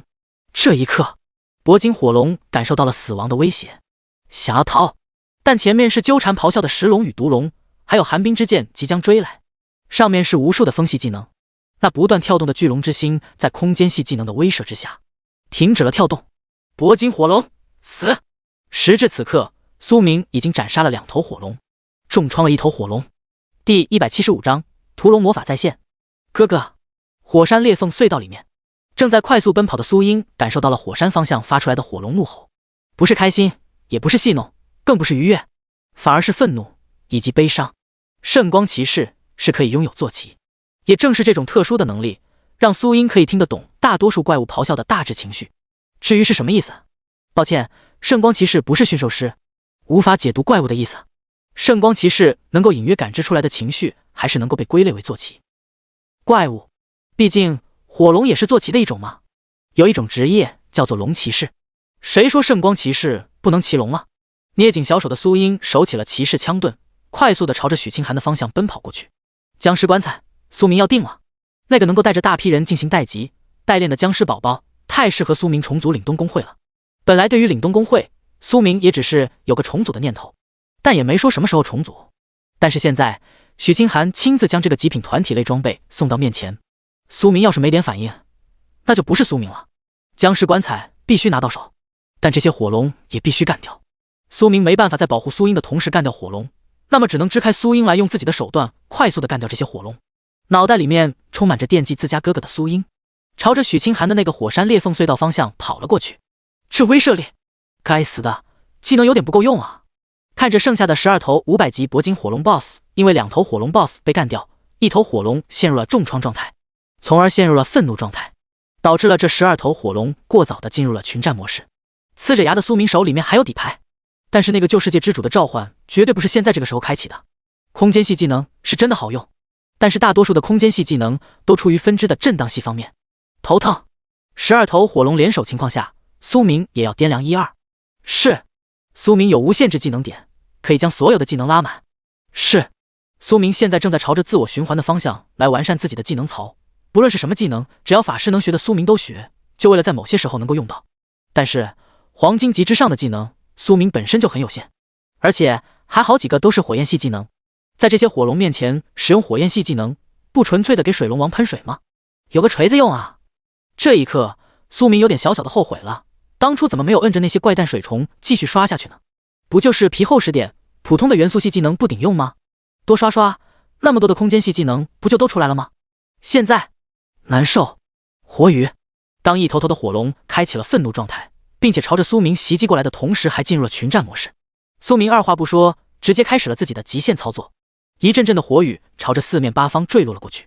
对于这些火雨技能，火龙们经历过，紧接着一道热风将火雨技能给彻底的吹散。但这还没完，苏明手中的几道雷霆闪电凝聚完成，朝着几个火山壁突出的地方飞射了过去。这种小巧的玩意儿，有的火龙在用身体强行拦截，更有火龙一口直接咬碎，仿佛是在期待着苏明进行空间置换的时候能够咬碎苏明。但很不幸的是，苏明朝着四面八方散射的圣光束，让这些火龙们有点不知道该怎么拦截的才好。影子分身，苏明的骚操作来了，一道道的影子从苏明的身后钻了出来，仿佛融入到了这些圣光束里面一样，朝着四面八方冒了出去。紧接着，火龙们看着层出不穷的苏明身影，互相之间呜咽了几声。几头火龙更是汇聚起来，朝着苏明原本的位置爆发出来了一道蕴含着火龙的愤怒。火龙怒焰，一道道比龙炎更为残暴的技能，硬生生的将来不及躲开的苏明给卷入其中。哥，拿着卷轴，背着僵尸棺材跑到了那个要融化的突出的平台上时候，看到了火龙们正在灼烧苏明。这一瞬间，苏英仿佛失去了全世界，整个人都要丢了魂儿一样。还没等到苏英来得及愤怒，苏明的声音紧接着传了过来：“苏英，先撤！你在这里，我无法全身心的跟这些火龙战斗。”苏明的身影不知道什么时候出现在了一头火龙的背上。对于苏英，苏明很在意，在意的程度不亚于苏英在意自己。正是因为如此，苏明才会连忙呼唤着苏英，生怕苏英下一秒陷入了愤怒状态，谁也听不进去的想要找这些火龙拼命。那对于苏明来说太不划算了。哥，看着没事儿，并且还在快速挥舞着法杖战斗的苏明，苏英连忙站起来，擦了擦那不知道什么时候流出来的眼泪。你没事就好。500级的铂金火龙 BOSS， 看着这种凶险异常的战斗场景，苏英想要介入其中，但是知道自宗实力弱小，介入其中只会给苏明添乱。苏英脸上带着笑容，对着苏明说道：“攻略不了这些怪物，先回来，我们有的是时间可以提升等级。”虽然这只是空话，在无法进行转职的情况下，获得再多的溢出经验也没什么用，但是苏英知道这是劝解苏明的借口。苏英只想让苏明活着在自己身边。好，淡淡的回应着的苏明看着苏英朝着火山裂缝隧道里面跑去，手中的法杖更是对着脚下火龙的脖颈狠狠地挥动着。屠龙魔法空间切割术，一瞬间，一道强横的空间之力在苏明的面前汇聚而成。这一头火龙转眼间成了无头尸体，要害命中的字眼在苏明的眼前疯狂的闪烁。不管拥有多少血量的火龙，最终还是惨死在了自己的空间切割术之下。呼，重重的吐出了一口浊气，苏明脸上带着笑容，身影瞬间闪烁。那有着无数影子分身的地方，此时更是成为了苏明随意替换的好去处。一头头的火龙更是伴随着阵阵的悲鸣之声，惊恐地看着在无数有影子分身的地方来回闪烁的苏明。铂金火龙已经被苏明戏耍在了掌心。第176章，彻底掌控僵尸棺材。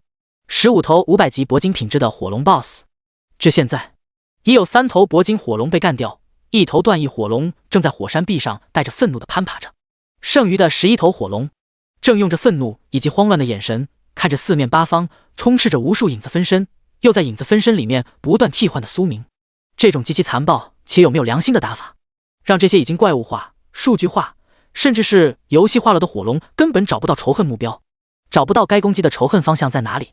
特么的，这种快速幻影移位的消耗是真的大，仅仅是快速幻影移位了短短数分钟，苏明就感觉到自己的蓝量有点撑不住了。润，当着11头500级铂金火龙 BOSS 无法进行刷新，甚至是在全部干掉之前都不会刷新的情况下，苏明才不会跟这些火龙硬碰硬的硬刚呢。能够恢复状态，能够不断的进行挑衅，能够时不时的猎杀1、2头火龙，然后继续躲藏在这无数的火山裂缝隧道里面。这种做法为什么不做？苏明跑路了，但这些铂金火龙们却依然一脸警惕地看着那正在时不时闪烁的影子分身。铂金火龙们虽然感知到苏明的消失不见，但是他们根本猜不到苏明会不会突然间杀出来，再次干掉1、2头火龙。毕竟就在刚刚，一头火龙就被如此的戏耍，然后干掉了。火山裂缝隧道，哥哥看到苏明那有点累疲软的状态，背着僵尸棺材拿着卷轴的苏英连忙跑上前，一把子抱住了苏明。在这个副本里面，若是被怪物杀死了，他们兄妹俩是真有可能会直接死掉，回城复活的可能性都没有。这才是苏英一脸担忧的原因。对于苏英的拥抱，苏明仅仅是抱了一小会儿，就连忙松开，同时对着周围不断释放寒冰系技能。热，太热了！在火山这种充斥着灼热的 debuff 的情况下，突如其来的拥抱能够让人更加的燥热。哥，你没事吧？看着苏明这疲软的样子，苏英有点小小的担忧的询问道。没事儿，就是精神力消耗的有点大，蓝量恢复了好几次，我要缓一下。苏明的精神力数值虽然不错，但也不能一直顶着刷技能不是，总要给那些火龙们一点点放松的机会吧。这是我捡来的装备，哥，你看一下。说着，苏英将那一份卷轴以及那一个僵尸棺材摆在了苏明的面前。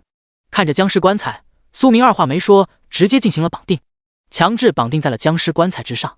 嗡，仿佛是感觉到有人要对僵尸棺材进行强制绑定，被收拢到僵尸棺材里面的数千头僵尸隐隐间有点抗拒，僵尸棺材开始一颤一颤了起来。看到这种情况，苏明二话没说，直接调动自己的精神力威压了下去。汹涌澎湃的精神力硬生生的把僵尸棺材给压死，压得不敢有多余的动弹。紧接着，一道道属于苏明的精神硬生生的烙印在了僵尸棺材上，里面无数的僵尸想要咆哮怒吼，一双冰冷的眼神伴随着苏明的精神烙印缓缓地睁开。属于旧世界之主奥斯巴罗的意志正在这僵尸棺材之上被动形式地凝视着。这一道目光让僵尸棺材里面无数的僵尸为之一顿，顿时间，所有的僵尸们全都瑟瑟发抖了起来。面对苏明，主动性地选择了臣服。这一刻的臣服，僵尸棺材这个极其特殊、铂金级之上的装备，黄级装备的主动性臣服，里面蕴含的装备之灵，臣服于苏明，还真是不容易呢。睁开双眼的苏明能够感受到僵尸棺材里面所有的僵尸都已经臣服了苏明，哪怕是等级不够，只要有足够的蓝量，苏明就能够将里面所有的僵尸全都召唤出来，并且还不会出现失控的状态。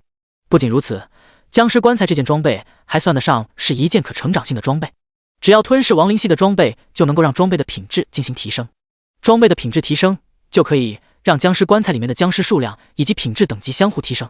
不仅如此，僵尸棺材还可以捕捉亡灵系的大部分怪物，将其同化制作成僵尸棺材里面的铁甲僵尸。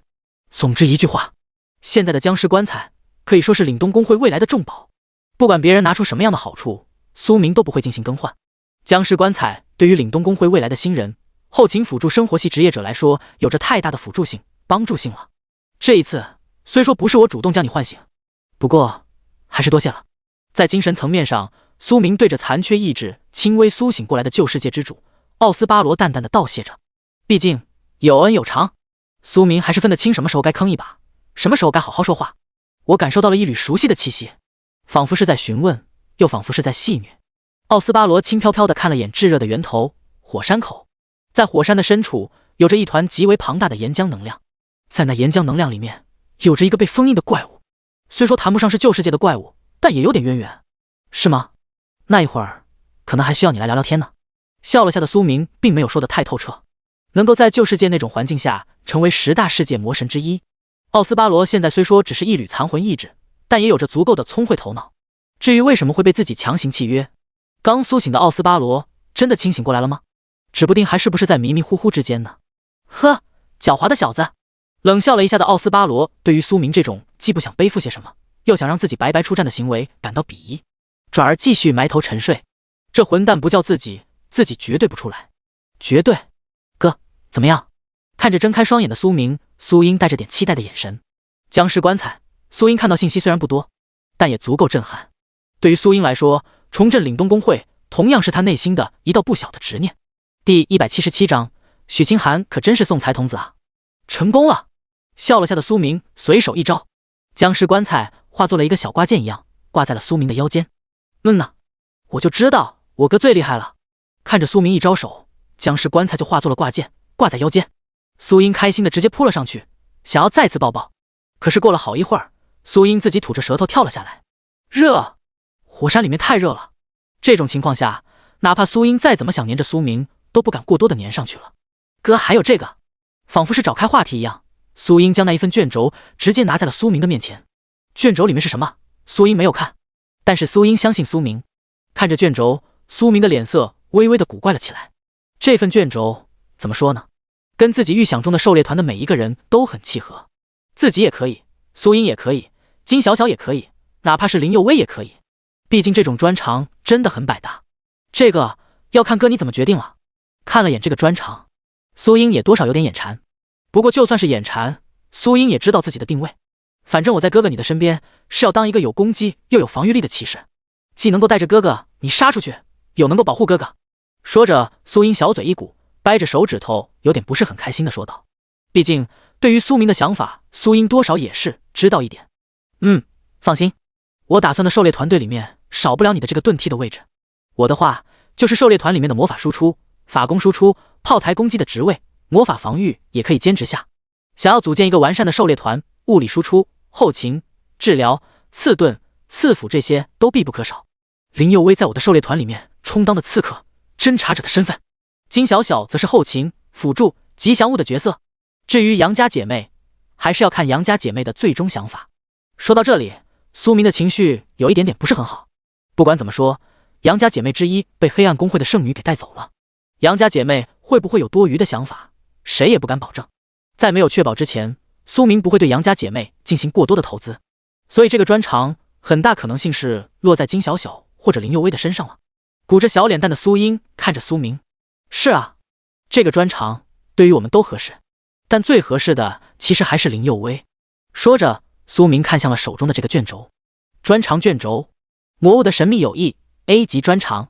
专长介绍：此专长能够让职业者拥有与所有魔物的神秘友谊，但具体是什么，请根据每个魔物之间的不同而进行判断。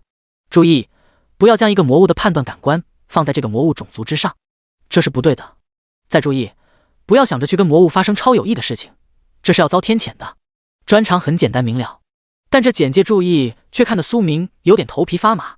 究竟是谁这么的逆天，竟然能够跟这些怪物们发生超有益的事情？不过一个 A 级专长，就实际上来说，这已经是中海市能够酝养出来的高级顶级专长了。像这一次，中海市一连出现了好几个 S 级之上品质的职业者，其中好的专长更多，一想就不对劲儿。这妥妥的小说剧情搞崩了的节奏啊！这个到时候看是林佑威需要，还是金小小需要好了。这个专长如果放在林佑威身上，在进行侦查或者致命一击的时候，有着极强的效果。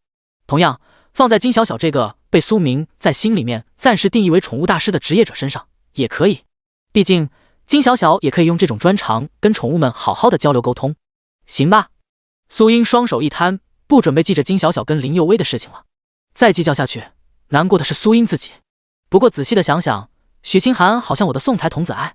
挥手之间再次制造了一些寒冰，冷却下附近逐渐上升的温度。苏明忽然间对着苏英一本正经的说道：啊！歪着头，苏英有点不明所然了。哥，你的意思是说，你从许清寒的身上得到了好多东西？眨了眨眼睛的苏英有点小小的震惊了。苏英知道苏明之前杀过许清寒一次，但没想到竟然杀了很多次，还得到了不少好东西。是的。想了想许清寒的那个专长以及后续的一些好东西，再算上僵尸棺材以及整个专长卷轴，许清寒他成了苏明的送财童子了。那挺好，哥，你对他之前付出了那么多，现在让他狠狠的还回来，我感觉挺好。点点头，苏英恶狠狠地挥了挥拳头，仿佛对之前的许清寒恨不得想要生撕了一样。不过你说许清寒这次是不是彻底死了？带着点小小的惋惜，苏明趁着休息的功夫询问着苏英。不知道，不过要我说，彻底死了更好。对于许清寒，苏英是没有多少好感，能弄死这个女人那是最好了。我还是觉得她不要死的那么早。叹了一口气，摸了摸腰间的僵尸棺材，苏明是真的不希望自己刚找到的这个送财童子就这么没了。哥，你不会还对他有留念吧？气鼓鼓的苏英叉着腰对视着苏明，想什么呢？揉了揉苏英的脑袋瓜子，苏明笑了，缓缓地说道：我只是可惜我的送宝童子才拥有一个送财童子就这么没了。你说可惜不可惜？听着苏明确实是在馋许清寒，但馋的是许清寒送财童子这一方面。苏英也跟着点点头，确实，这要是一直送下去该多好啊！能够花样杀死许清寒，苏英想想就很开心。中海市回城复活点，我这是活过来了。嘈杂的声音让许清寒有些呆滞的看了看自己的身影，但是紧跟着身前身后就是各种吵闹的声音，这种声音让许清寒很烦躁。复活了就赶紧让开，这里还有那么多兄弟排队复活呢。一个负责这边秩序的某个小工会的会长对着站在原地发呆的许清寒毫不客气地训斥了起来。被这个不知道哪里来的家伙当着众人的面一顿训斥，许清寒的脸色之上顿时间挂不住了，直接开始了自己的生猛狂怼。身为炎神未来的女人，她有着属于自己的骄傲。第178章，中海市战线全线告急。半山别墅，看着那两个漂亮的女人离开，金小小歪着脑袋看了一会儿，最终淡然地朝着别墅的后院方向走了过去。沙沙沙，一到后院，一只晶莹剔透的小虫子就对着金小小开心地挥动着自己的截肢。脸上同样带着笑容的金小小一把子将这个不过是猫幼崽大小的怪诞水虫双手抱起，静静地聆听着怪诞水虫幼崽虫王的讯息。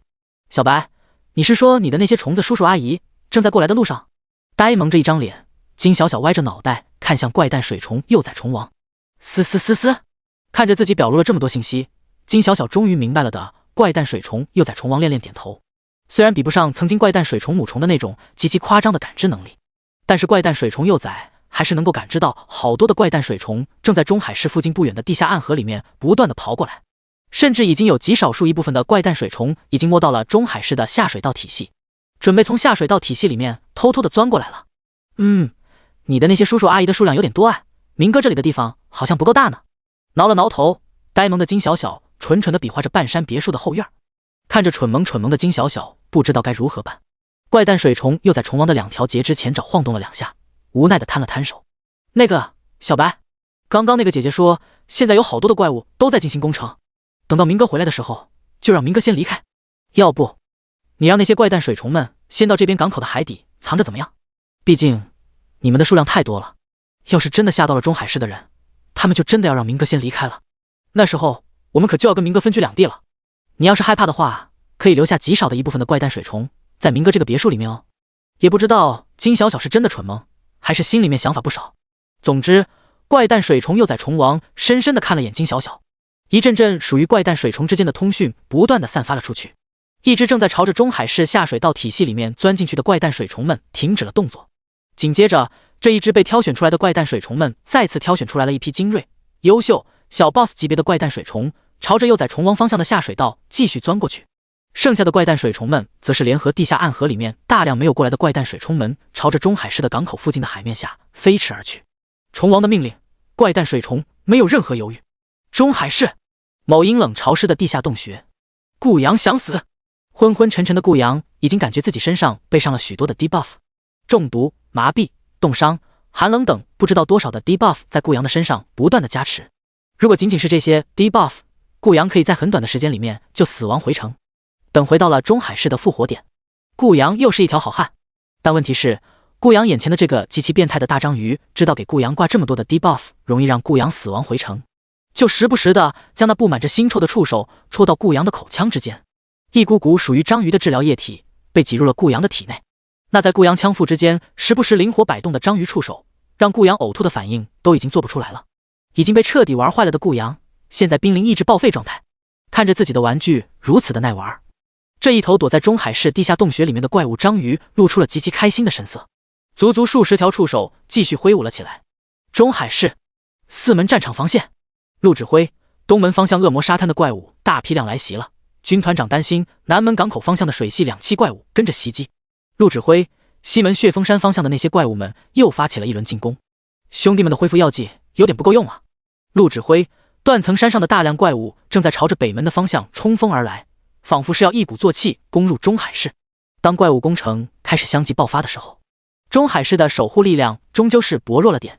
哪怕是全民职业者的状态，将一个个但凡是能够进行战斗的职业者全都编入了禁卫军团、工会团战的体系里面，但是这种战斗力量依然不够用。让南门方向的职业者们做好怪物突袭的准备，同时告诉转职神殿，让他们给我加快物资的调动。还有，这边仓库的恢复药剂、装备、道具全都交给你们东门战线的职业者使用，给拦住那些植物系怪物。他们要是冲到中海市城内，你们就是中海市的罪人。断层山上的那些怪物，给我问问联系永恒公会的顾好，让他带着永恒公会的精英给我拦住断层山的怪物。战线告急，恢复药剂告急，资源告急，装备告急，对怪物道具告急，各方面的告急让陆泽现在已经濒临爆炸的边缘。匆匆接手了中海市全线指挥的陆泽才知道自己接手了个什么样的烂摊子。被诸多工会或明或暗掌控的那个禁卫军团所属的诸多战备仓库，有着1半之多属于空仓，被那些大大小小的工会全都暗地里拿去吃了。那些本应该被调动出来各个工会仓库里面的资源，在一夜之间全都消失不见了。别问，问就是那些都是工会成员的私有财产。一时间，对于中海市的诸多工会，陆泽报以了极大的恶念。陨石工会在全力的支援中海市的物资调度，但仅仅是陨石工会一个，根本支撑不起中海市的物资消耗。陆家已经砸得过多了，砸入的资源量开始稍稍的缓慢了。毕竟在现在最危险的时刻，别家的工会家族都停手了。你说陆家敢不停手吗？不停手的话，等到怪物攻城真的攻破了，陆家拿什么来守护陆家？别怪陆家不给陆泽支持，实在是大家都缓慢停止的情况下，陆家不敢继续砸了。哪怕是陨石工会加上陆家，也支撑不起中海市的战争消耗。是，陆指挥。吞咽了下口水，看着陆泽那仿佛吃人的眼神，副官点点头，连忙朝着永恒工会顾号的方向奔跑了过去。这时候只能副官亲自传达命令了，传令人员可能会死于怪物技能。第179章，永恒工会的人要大大方方的报复。中海市北门战线，1队出战，2队退后，其余人加持辅助技能。随着永恒工会的一名现场智慧技的管理层的怒吼，在北门战线城墙上，一位位隶属于永恒工会的作战小队当场退却了下来。另外一批各色远程攻击的队伍紧接着上前续上了远程魔法攻击。对于北门战线来说，真正的危机不是来自于北门城下负责近战展开的拦截队伍能不能拦截住这些怪物，而是远程魔法的续航能力足够不足够。为此，永恒公会甚至集结了永恒公会以及相当一部分的中海市的散人，组建起来的数支远程魔法攻击队伍。除此之外，还有纯粹物理攻击的远程队伍，一位位各色各异的弓箭手、神射手、弩箭手、标枪手也被分配到了这些队伍之中。紧接着，从中海市总指挥部快速赶过来，隶属于永恒公会暗中掌控的那个禁卫军团的副官，快速的来到了北门的前线指挥哨所的位置。狗东西，你怎么回来了？我让你问陆家小子要的资源呢。一看到副官回来，北门代理指挥朝着后面看了看，没有发现大批人马的赶过来，就意味着资源可能给，并没有要到手。北门代理指挥的脸色顿时间黑了起来。陆指挥的意思是让我们先扛着，现在整个中海市的资源供给出了问题了。陆指挥拿不出来多少资源了？脸色有点小小的纠结，副官对着代理指挥快速的汇报道，将陆泽的要求逐一说了出来。也在这个时候，代理指挥的脸色逐渐的难看了起来。拿不出多少资源是他陆家小子的事情，当初要坐上那个位置，我们永恒公会不是没有给过帮助，然后呢？现在给我说拿不出资源，那么这个中海市还要不要守着了？给我立马回去告诉那个毛头小子，想要守住北门就要拿出资源来，否则永恒公会的兄弟们可是要丢命的。为了一个中海市而让永恒公会的兄弟们掉级掉属性不说，还冒着丢了性命的风险，真特么的划不来。骂骂咧咧的北门代理指挥对着副官呵斥着，究其原因只有一个意思，要资源，或者说永恒公会就是要趁着怪物攻城的战争时期问中海市索要各类资源。哪怕永恒公会现在有着资源，可就是不用。用工会的话来说，那就是工会的资源是大家的，工会是一点资源都没有。可当工会里面的成员准备领取属于自己那一份资源的时候，工会却又变着脸说，工会的资源是属于工会的，你们的资源早就发下去了。有时候工会与所谓的资本没什么区别，都是吃人。明白了。脸色有点难，不是很好看的副官点点头。副官在永恒公会里面是属于既得利者集团，但在代理指挥面前，他的那个既得利者又可以称之为被牺牲者。没有谁愿意牺牲自己的利益来壮大别人，副官也不例外。那么现在最好的办法就是只能选择牺牲陆家小子的利益了。一狠心，副官朝着中海市指挥总部的方向快速的跑了过去。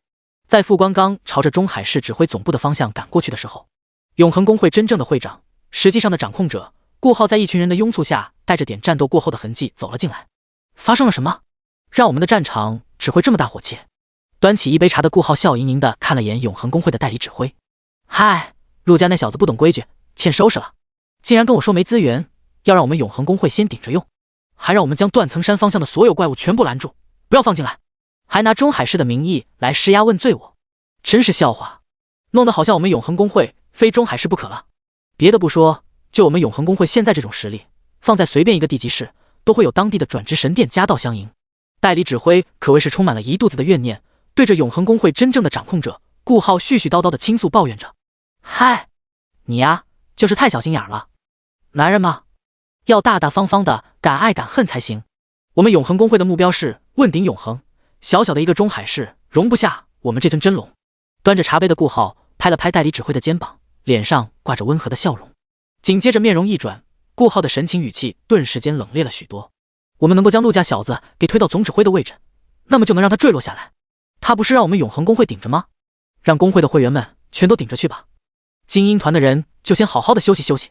还有属于永恒公会的诸多商铺资源开始关停吧，毕竟我们也要优先供应我们永恒公会内部事部。顶在北门战线的最前端，永恒公会还是需要一些资源消耗的，不是吗？说着，脸色顿时间一转温和的态度，顾浩笑盈盈的看着代理指挥。永恒公会的人就要大大方方，报复就要坦坦荡荡的报复，耍那些小手段有什么用？还不是为了要资源？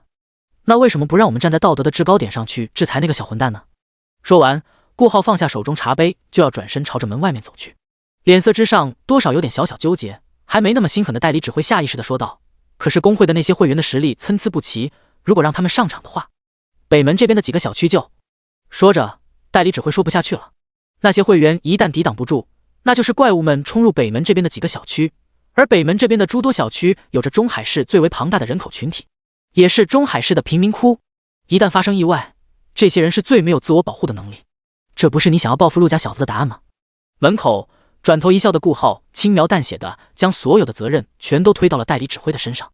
第180章，重组属于我们的工会。刹那间，代理指挥整个人手脚冰凉，举目无措。高高照耀的阳光将顾浩的身影拉得很长很长，就像一条凶恶的恶龙。那些追随着顾浩的精英团的职业者，此时就像是为虎作伥、为龙从恶的伥鬼恶徒，虽不明显，但极为凶残。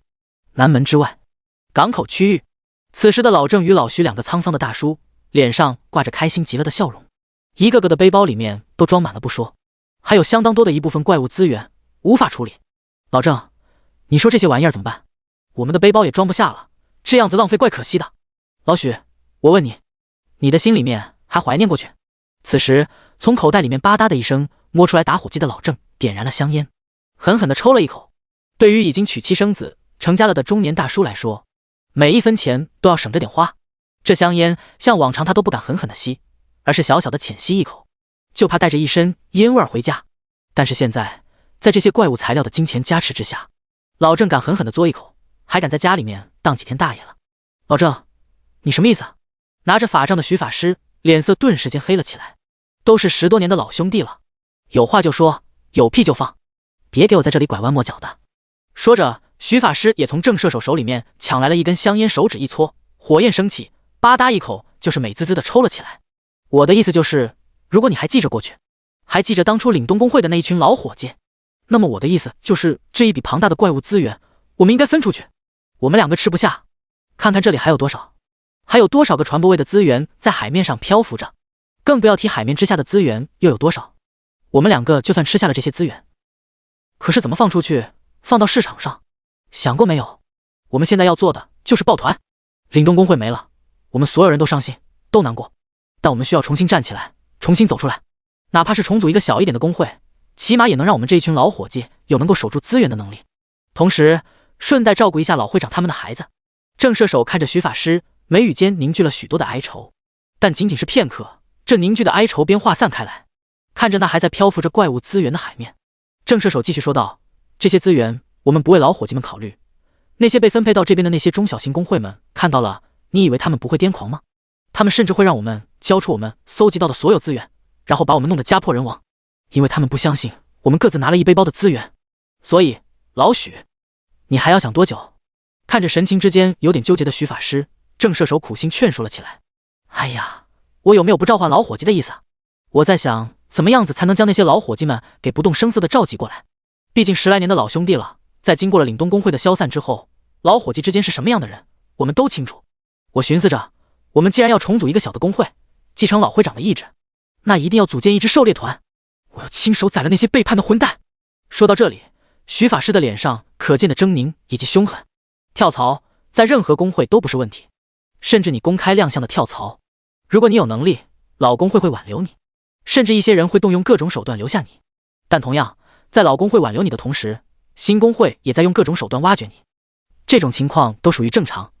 甚至有些时候，从老工会跳槽到了新工会，为了表现自我，而在工会争夺练级场地的时候，各种奋勇向前，那都正常。虽说有点令人不齿，但能理解。但这个世上最令人感觉到无法原谅的，就是在老工会待你不薄，在你提出跳槽，老工会只是一如既往的尝试着挽留，但该死的混蛋却带着另外一个工会悄无声息的暗中摧毁了老工会，敲骨吸髓一般将老工会的一切全都席卷而走。这种行为作风，哪怕是城外的恶魔怪物们都没有这么凶残。我现在只想着安安稳稳的过日子，然后照顾照顾老会长的孩子。看着多少有些陷入执念的徐法师，郑射手叹了一口气，向那些背叛到永恒工会的混蛋们复仇，那是一种多么艰难的事情啊！南门战线，城内，喂，老郑，嘛事儿？你要找我干嘛去啊？我这现在被分配到了城防3大队里面了。行吧，行吧，我帮你喊一下老马。一个沧桑着脸的汉子接通了手机，一脸爆笑的对着面前拽着一张脸25800的小队长道歉着，同时一份上好的黑铁级装备被暗暗的塞到了小队长的手里。哼，去吧去吧，但我告诉你，一旦怪物攻城开始，你要是没有回来，你的功勋全部埋没。同时，如果上面的人追查起来，你是自己逃出去的，我绝不管你。黑铁级的装备虽然不算什么，但这已经算是底层人之间的一种小交易了。明白，明白，谢谢会长。对着这个年龄再小2、3岁就可以当自己儿子的小队长点头哈好。中年人的生活不可谓不憋屈，一位位或是散人职业者，或是混进了某小工会里面成了小队长，或是进入了转职神殿体系，或是成为了生活系职业者，大多数都是30来岁的职业者，一个接着一个的从南门战线偷偷摸摸的走了出来。港口区域，我靠，发财了！老郑、老许，你们2个发财了！好兄弟，发财了，竟然还记得哥哥我。好，我们这些老家伙们用这些怪物材料，照样可以在中海市打下一片天地出来。说得对，做人不能忘本。我们之前没能力，没资金，但是现在我们这些人不说怎么样，起码都是100级之上的玩家，也能够支撑的起来一个小工会了。第181章尸巫妖。老会长曾经带我们不薄，现在是我们回报老会长的时候了。老许，你那个什么猎杀小队，如果要组建的话，就带我一个，那些叛徒一个都少不了。孩子、家庭，不是有你们这些老伙计吗？我相信你们能够帮我照顾好我的妻儿。一时间，港口区来了一位位的30来的大叔。这些被中海市诸多中小型工会忽略的群体，被岭东工会忽视了的30来岁的大叔们聚集在了一起。他们也有着属于他们的光荣。海底火山特殊副本，火山裂缝隧道。哥，你说让这些僵尸出现在火山壁的无数裂缝口可以吗？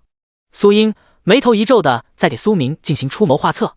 15头火龙，苏明出其不意的干掉了3头，残废了1头，还剩下11头火龙。但尴尬的是，这个数字是将其削弱到12头之下。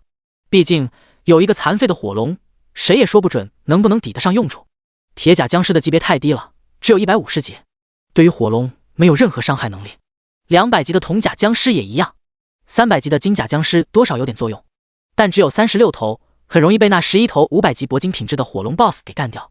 眉头一皱，苏明也没有说拒绝，但是却很直观地说出了金甲僵尸与火龙之间的差距。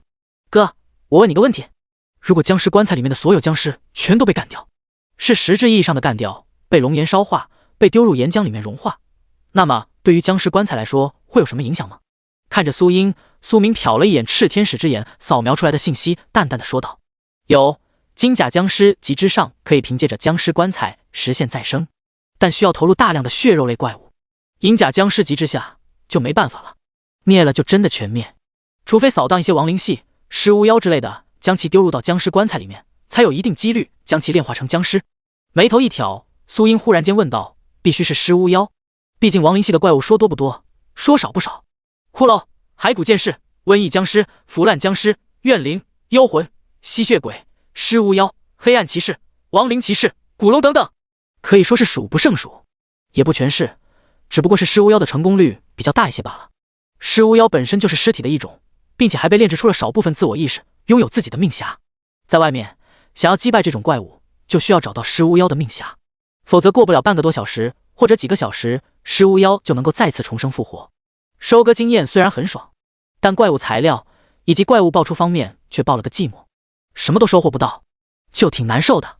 哦，那没事了，哥，你完全可以将所有的铁甲僵尸放在火山壁的各个裂缝口的位置，在这些铁甲僵尸的后面散落各个层次的僵尸，然后哥你要做的就是将影子分身跟铜甲僵尸之上的僵尸重叠起来。火龙怪物不是凭借着感知来找哥你的吗？那就扰乱火龙的感知，让他们寻摸不到你，顺带金甲僵尸时不时的勾搭一下火龙，让他们以为是你的出现。说着，苏英的脸上带着一道开心的笑容。这种脏套路你是怎么学来的？精神方面恢复了差不多的苏明也感觉到了自己脑子恢复的差不多了，这种方法跟自己的常规操作真的很像。苏明捏了捏苏英的小鼻梁，一脸不开心的说道：嘿嘿，这不是哥的你常规操作吗？你既然你的精神力现在在休息，那就让我来替你想办法喽。说着，苏英还一脸的自豪神色。很不错，不过我已经恢复的差不多了，该解决这玩意儿了。再不解决的话，我这真的要堆积经验，不知道到什么时候。虽说全民都可以转职为职业者的时候，那些野外掉落的怪物也会掉落一部分生活系玩家需要的材料，像是各种肉类、各种料理。这些材料需要生活系职业者来进行处理的话，效果很不错。如果是辅助生活系职业者处理的话，那还会有现实的状态加成效果。不过吃了一天的自我烧烤，苏明想吃点正常的饭菜了。苏英的厨艺没说的很不错，但在火山这地方巧妇难为无米之炊，苏英也解决不了调料的问题啊。哥，加油！看着苏明要离去，苏英挂着笑容，转而说道：“注意安全，小心点。”这些疑似挂满 debuff 的话，苏英是坚决不会说出来。安心，问题不大。说着，苏明摸了下腰间的僵尸棺材挂坠，紧接着阵阵阴风恻恻汹涌般的朝着四面八方席卷了出去。一头头的铁甲僵尸被苏明给召唤了出来，从这里朝着这边方向分散开来去吧。我要在火山壁的裂缝口子的位置上看到你们所有。随着苏明的命令，不管是有了简单智慧的金甲僵尸，还是足足3000头的铁甲僵尸，全都蹦蹦跳跳的朝着火山裂缝隧道面向火山壁的方向赶了过去。当海底火山口被阵阵的火山灰以及海水挤压成了一团风压口的时候，海底火山壁上面出现的无数火山裂缝隧道会呈现一种极其有趣的状况，那就是连接。所有的火山隧道都是可以通联的，想要将火山内部的热量散发出去，这要是无法排散开来，那岂不是让火山口直接炸裂开来？蹦！当一头铁甲僵尸蹦到了火山裂缝口凸出来的洞口的时候，好！一头火龙发现了铁甲僵尸，伴随着怒吼，一道龙炎直接席卷了过来。在火山壁上哪之前出现四面八方，属于苏明的影子分身早就被这些火龙们给彻底团灭。火龙们现在但凡看到火山壁上有东西存在，上去就是一口龙炎。但这一口龙炎刚把这头铁甲僵尸给烧化，另外一个洞口窜出来了一头铁甲僵尸，紧接着另外一头铁甲僵尸连忙将龙炎喷射了过来。第182章，这里面不会有猫腻吧？又一个洞口，又一头僵尸，如此循环往复。当这11个火龙都在不留余地开始消灭所有铁甲僵尸的时候，虽说铁甲僵尸已经被干掉了200-300只数了，但火龙们现在有点忙得不可开交了。看到这一幕，身影出现在了较高的火山壁之上，感受着炙热的温度。给自己加了诸多对抗 debuff 的辅助技能，苏明看准了一头火龙。寒冰之剑。当剑矢光芒凝聚寒冰的时候，好似救火队一样四处救火的火龙们感受到了头顶上的一个凉意，一道寒冰剑矢笔直的朝着一头火龙的脑门飞速的射来。在这个时候，发现的几头火龙连忙扇动翅膀，要准备拦截。遇到身影忽然间出现在这几头火龙的中间，苏明嘴角勾起了笑容。岁月空间斩，一道圆弧一样的空间技能从苏明的法杖上汹涌的喷射而出，3条火龙当场被嘎，头颅飞去，脖颈断裂，腹部撕裂。3头火龙在苏明面前的死状极其惨烈，脸色顿时间苍白起来的苏明二话没说，转头就是跑路了起来。临跑路之前，还给诸多的僵尸们下达了后撤的命令。再不后撤，这些僵尸就要被即将发狂了的火龙们给彻底的毁灭了。那对于苏明来说，损失可就大了。好，在3头火龙被嘎了的那一瞬间，有一头火龙失了神了，脖颈与枪腹之间正好被寒冰之剑命中，没死，没重创，但也受伤不轻。在这种情况下，火龙们癫狂了，发疯了，逆鳞开。剩下的7头完好无损的火龙对着所有的铁甲僵尸喷吐着龙炎，所有有可能出现铁甲僵尸的火山裂缝洞口更是被火龙不断的肆虐了起来。苍白着脸色的苏明出现在了苏英的面前。哥，你没事吧？看着苏明这种状况，苏英连忙上前扶着，很是担忧的询问道。没事儿。重重的喘了一口气，苍白着脸的苏明摇了摇头说道，刚刚魔法被一口气抽干了，我要缓一下。空间系的技能很强，是真的强，但有一说一，想要干掉3头火龙，不仅仅将苏明的魔法给抽干了，甚至血量都倒扣了一部分，不然苏明也做不到一口气干掉3头500级铂金品质的火龙 BOSS。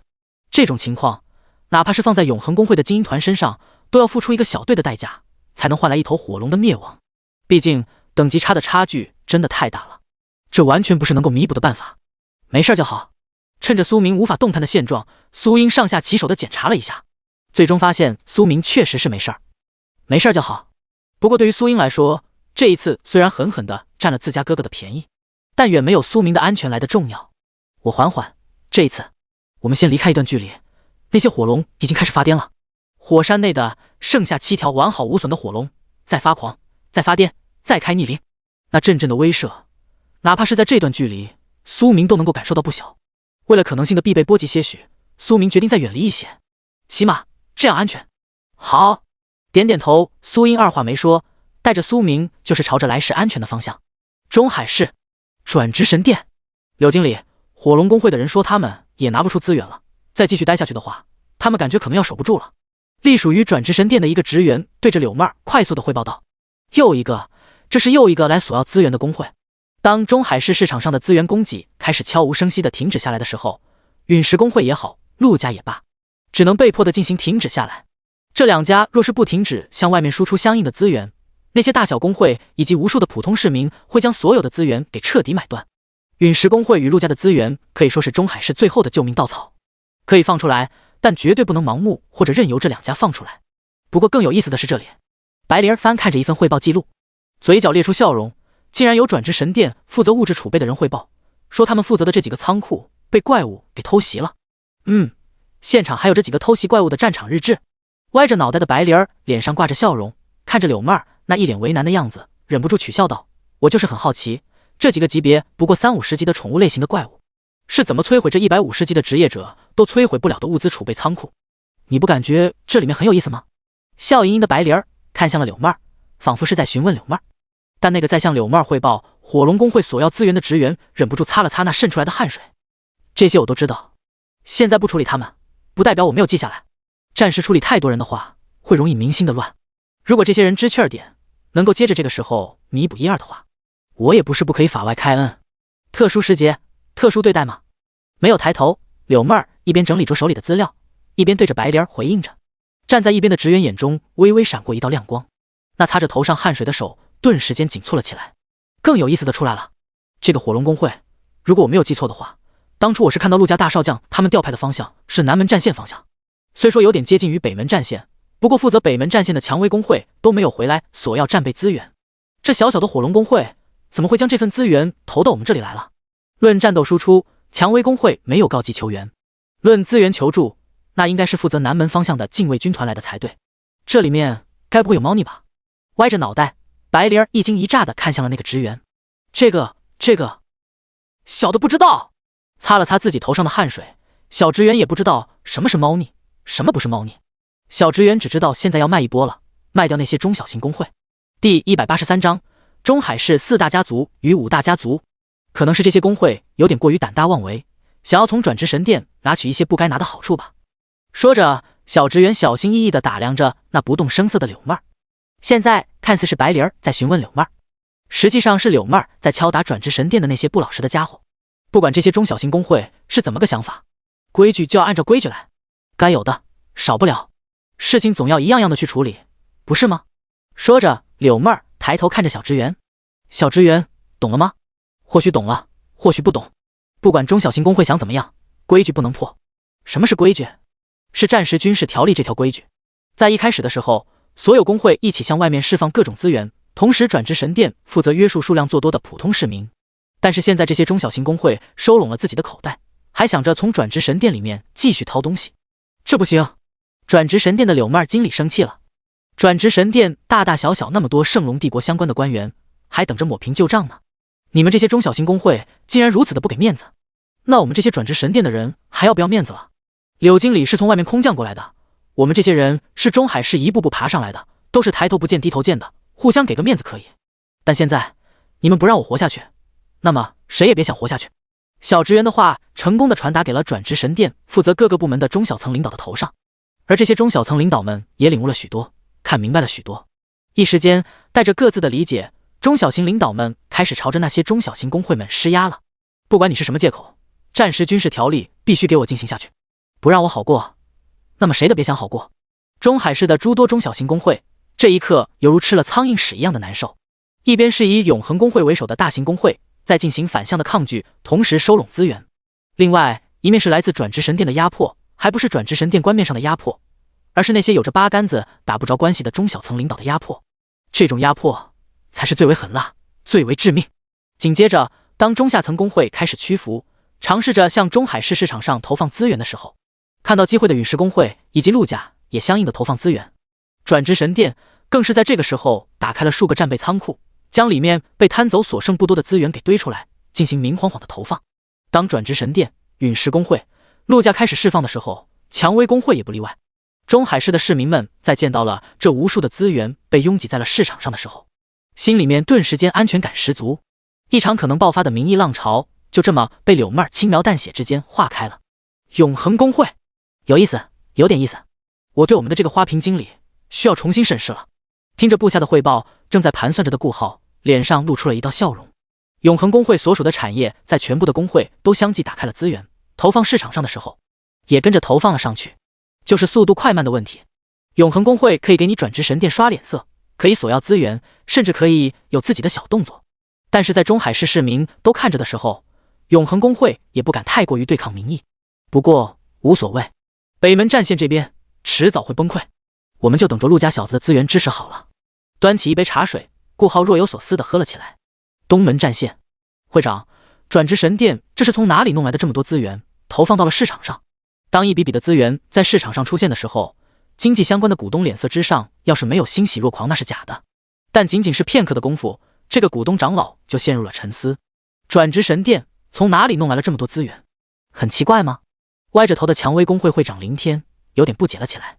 转职神殿里面的那些混蛋，虽然将诸多的战备仓库给摊了个7、8成左右，但多少还是会剩下一点。我们的柳经理是个能人，将所有的资源全部堆在了战备仓库的门口，当着众人的面重新打开，然后一点点的投放。只要投放速度控制一下，普通的市民们就看不到这些战备仓库除了门口这堆的满当当的资源之外，后面全是空荡荡的仓库。这种手段我见多了。嘴角泛起一道冷哼，林天对于这种手段那简直是看得不要太多。毕竟总有一些工会里面人想要糊弄他们。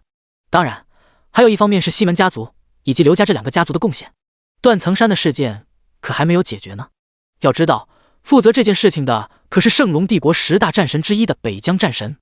你说在北疆战神不在的时候，是谁在负责这方面的事情？中海市4大家族的西门家，还有中型家族的刘家。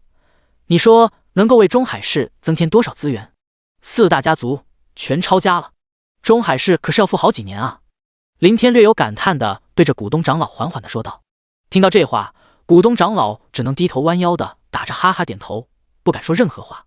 中海市4大家族听着名头很亮，但实际上之前的称呼是中海市5大家族，分别是永恒工会的顾家，被抄家了勾连黑暗工会的西门家，低调多为经营不动产的陆家，以及蔷薇工会的林家，还有那个已经被强制破家付了顾家以及中海市大小家族的苏家，也就是岭东工会的苏家。那么这个问题是他一个小小的股东长老能够接话的吗？不是。从这里就能够看得出来，中海市5大家族的底蕴到底怎么样。苏家以及苏家所属的岭东工会倒了这么久，还是被顾家的永恒工会以及大小家族吃饱了这么久。西门家能够支撑多久，别人不知道，但林天估摸着起码能够支撑到怪物工程结束。前提是转职神殿有门路，将西门家的那些不动产资源全部转换成有用的资源。第184章怪诞水虫屠戮海洋怪物。哎，你说将西门家的那些不动产买下来作为补偿给苏家怎么样？正在思索着西门家族的所有资产能够支撑这一场怪物工程多久了的林天，忽然间对着身边的股东长老询问道：还给？股东长老有点过于震惊，摸不着头脑了。会长这是犯了什么癔症了？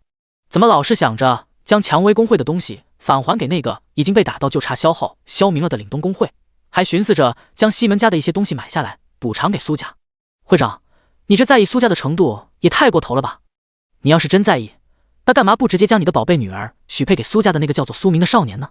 反正最近也不是没有传出来过你家宝贝女儿在学校里面当人家的舔狗的事儿。股东长老心里面满腹议论，但却不敢说出来。看着满脸纠结的股东长老，林天想了一下才反应过来，这是林家的事情，不是蔷薇工会的事情。没事儿，你先去忙吧，我思考一下。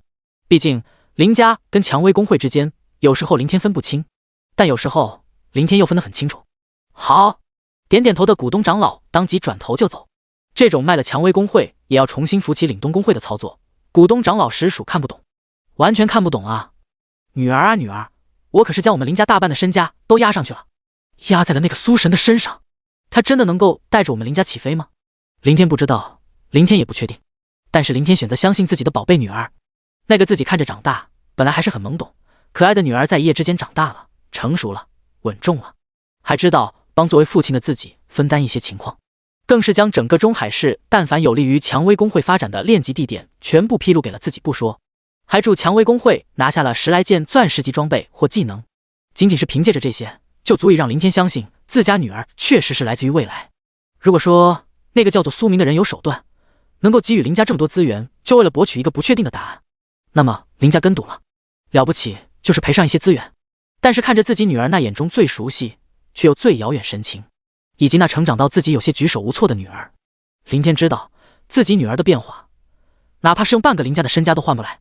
没有经历过的人，永远感受不到什么叫做绝望。林天在自己女儿的眼中看到过绝望，今天更是希望自己的女儿只是有些癔症犯了。但可惜，不是。现实告诉林天，这一切都在坚定地走向着苏明成为毁灭世界、屠戮无数职业者的魔神的中海市。地下暗河至南门港口海面之下，哐当，哐当，哐当，在距离南门港口圈养渔场之外数十海里的一片海域之下，一批批的怪诞水虫在地下暗河的水流中不断地进行游荡。可是这水流的温度却逐渐地高升了些许，仿佛是意识到了什么，这些怪诞水虫在地下暗河面向海底最近的一段地方疯狂地开始破开地面。紧接着海底之下数之不尽的地下暗河淡水汹涌地在海底冲了出来，无数的怪诞水虫被冲了出来。当这些被冲出来的怪诞水虫看了眼四周，仅仅是稍稍地适应了一下，就完全适应了海底的环境。紧接着一批又一批的怪诞水虫从地下暗河与海底的裂缝之中攀爬了出来。当怪诞水虫整队差不多的时候，看着还有无数的怪诞水虫从裂缝里面爬出来。这些已经勉强构建成一个小型怪诞水虫群体的怪诞水虫们快速地朝着港口的方向飞驰了过去。哪怕是虫王让这些怪诞水虫们待在大海，他们也要待在距离虫王最近的大海。只要虫王没有准确的要求，虫群们会在完成虫王意志的命令前提之下，更会有着些许自我的判断。紧接着，当无数的怪诞水虫浩浩荡荡的犹如海面之下的蝗虫朝着港口区域的方向快速的行驶过去，在这路上的那些被中小型工会豢养的诸多渔场更是被怪诞水虫们给撕裂开来。豢养的诸多可食用的鱼类怪物更是连片刻都没有支撑些许，就被这些怪诞水虫们全部吞噬。沙沙沙沙，当怪诞水虫们快要到达港口附近的海面下的时候，怪诞水虫们派出去四散开来的侦察虫子发现了一批批的海洋怪物正在朝着怪诞水虫们的前进方向前进，这让保护着虫王的怪诞水虫们不爽了起来，对着这些海洋怪物们进行了声波一般的威胁。可是大多数的海洋怪物们跟怪诞水虫之间基本上是无法进行交流，再加上大多数的海洋怪物现在只想着进入人类的领域。别问为什么，问就是这个数据化了的世界早已清楚地阐明了一切。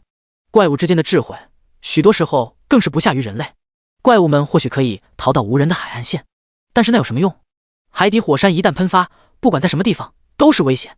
只有人类领域，当所有的海洋怪物都暴动的时候，人类总会解决各类麻烦。这些事烙印在了海洋怪物们传承意识里面。这种传承意识要是被苏明所知道了，就会感觉很离谱，也很生糙。随着怪诞水虫的不断驱赶，这些海洋怪物们不仅没有理会，反而认为怪诞水虫们在阻止他们的行为。紧接着，一头凶残的嗜血大白鲨对着怪诞水虫就是一个撕咬上去，将其嘎嘣脆一口咬断。这种行为对于赶到附近的怪诞水虫来说，是一种挑衅，更是一种威胁，威胁着虫王安全的怪物，那就只有一个结果：死！沙沙沙沙，伴随着一阵阵虫子之间独特的虫鸣声音，正在朝着这个方向赶过来的怪诞水虫们悍然地朝着海洋怪物们发起了进攻。而海洋怪物们看着全面进攻的虫子，也丝毫不客气地进行反击。总之，二者在这风平浪静的海平面之下，爆发了一场中海市南门战线所不知道的战斗。第185章火焰地龙，还剩下7头火龙，2头暂时性的重创了。但是接下来，不管我出现在什么地方，这7头火龙都会不顾一切的朝着我攻击。500级火龙的龙炎，哪怕是钻石级技能拉满，都不一定能够扛得住，法力槽顶不住，就算是能顶得住，也没多少余力进行反击了。所以接下来我需要改变下策略，争取将所有火龙的注意力在一瞬间吸引开来。缓了好一阵子，苏明的精神力总算是缓了过来，紧接着开始思索着那现在还在陷入癫狂状态，开着逆鳞嗜血暴走的火龙们要如何处理。7头陷入了嗜血逆鳞的火龙，苏明是真的不想硬碰硬的进行面对。旧世界之主这一张底牌是用来对抗火山底下的那个存在，也是仙人打造这个副本将那个存在镇压在火山底下的最主要的原因。如果不能解决，虽说苏明不会因为自己无法解决火山底下的那个存在而导致火山喷发，让中海市以及附近几个城市遭受波及，从而产生什么心理愧疚之类的事情。但苏明本着问心的思想，自己能做到，能解决，那就解决了。如果解决不了，那么不好意思，苏明会直接带着苏英开润。反正传送卷轴已经交到了苏英的手里了。哥，给你。将手中的一块火焰地龙肉递给了苏明的苏英，脸上挂着笑容怒。火焰地龙肉，在生活系职业者的手中，能够制作出来一份龙凤呈祥的极品美食料理永久属性食物，但是现在也不过是给苏明增加现实性质的火抗以及火焰攻击的效果，属实是属于爆残天物。但没得办法，不论是苏明还是苏英，在地下暗河的那些怪物材料全都交给了金小小。好，放下思考的苏明转而拿过苏英手里的火焰地龙肉就是啃食了起来。片刻，当苏英开始对着苏明添加自己所会的各种圣光骑士的辅助技能，紧接着一阵阵的圣光在苏明的身上不断的爆起，苏明也紧跟着摇晃着手中的铃铛。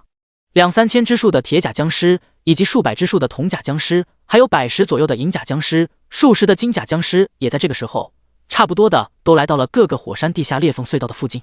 随着阵阵的铃铛声音不断的散播，在一个个裂缝隧道附近停息，感受着那炙热龙炎的铁甲僵尸们纷纷开始动弹了起来。苏明也在这个时候屏住呼吸，准备战斗。好，当一头铁甲僵尸蹦蹦跳跳的来到了火山裂缝隧道口子的附近，两头火龙二话没说就是龙炎烧了过来。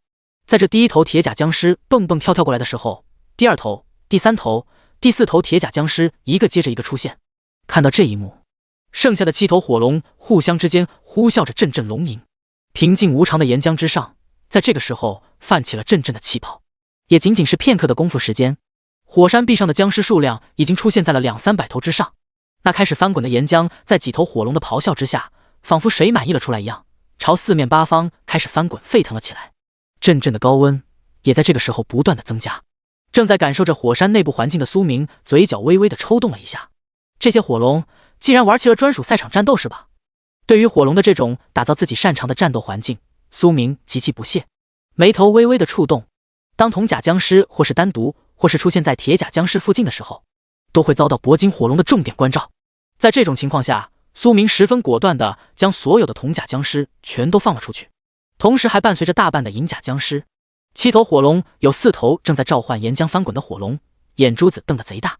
那另外3头挂着逆鳞以及是的火龙一时间都有点进攻不及时了。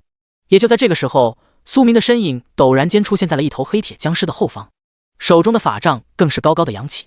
雷霆闪电，伴随着手中法杖爆发出阵阵雷系技能的元素汇聚，一道雷霆闪电笔直的朝着那4头正在召唤岩浆挂着嗜血与逆鳞的火龙攻击了过去。但这种情况下，苏明根本不可能停下自己的进攻脚步。腐蚀毒，紧接着一阵阵带有剧烈毒性的雾气从苏明的法杖挥舞了出去，目标就是那3头追杀过来的铂金火龙。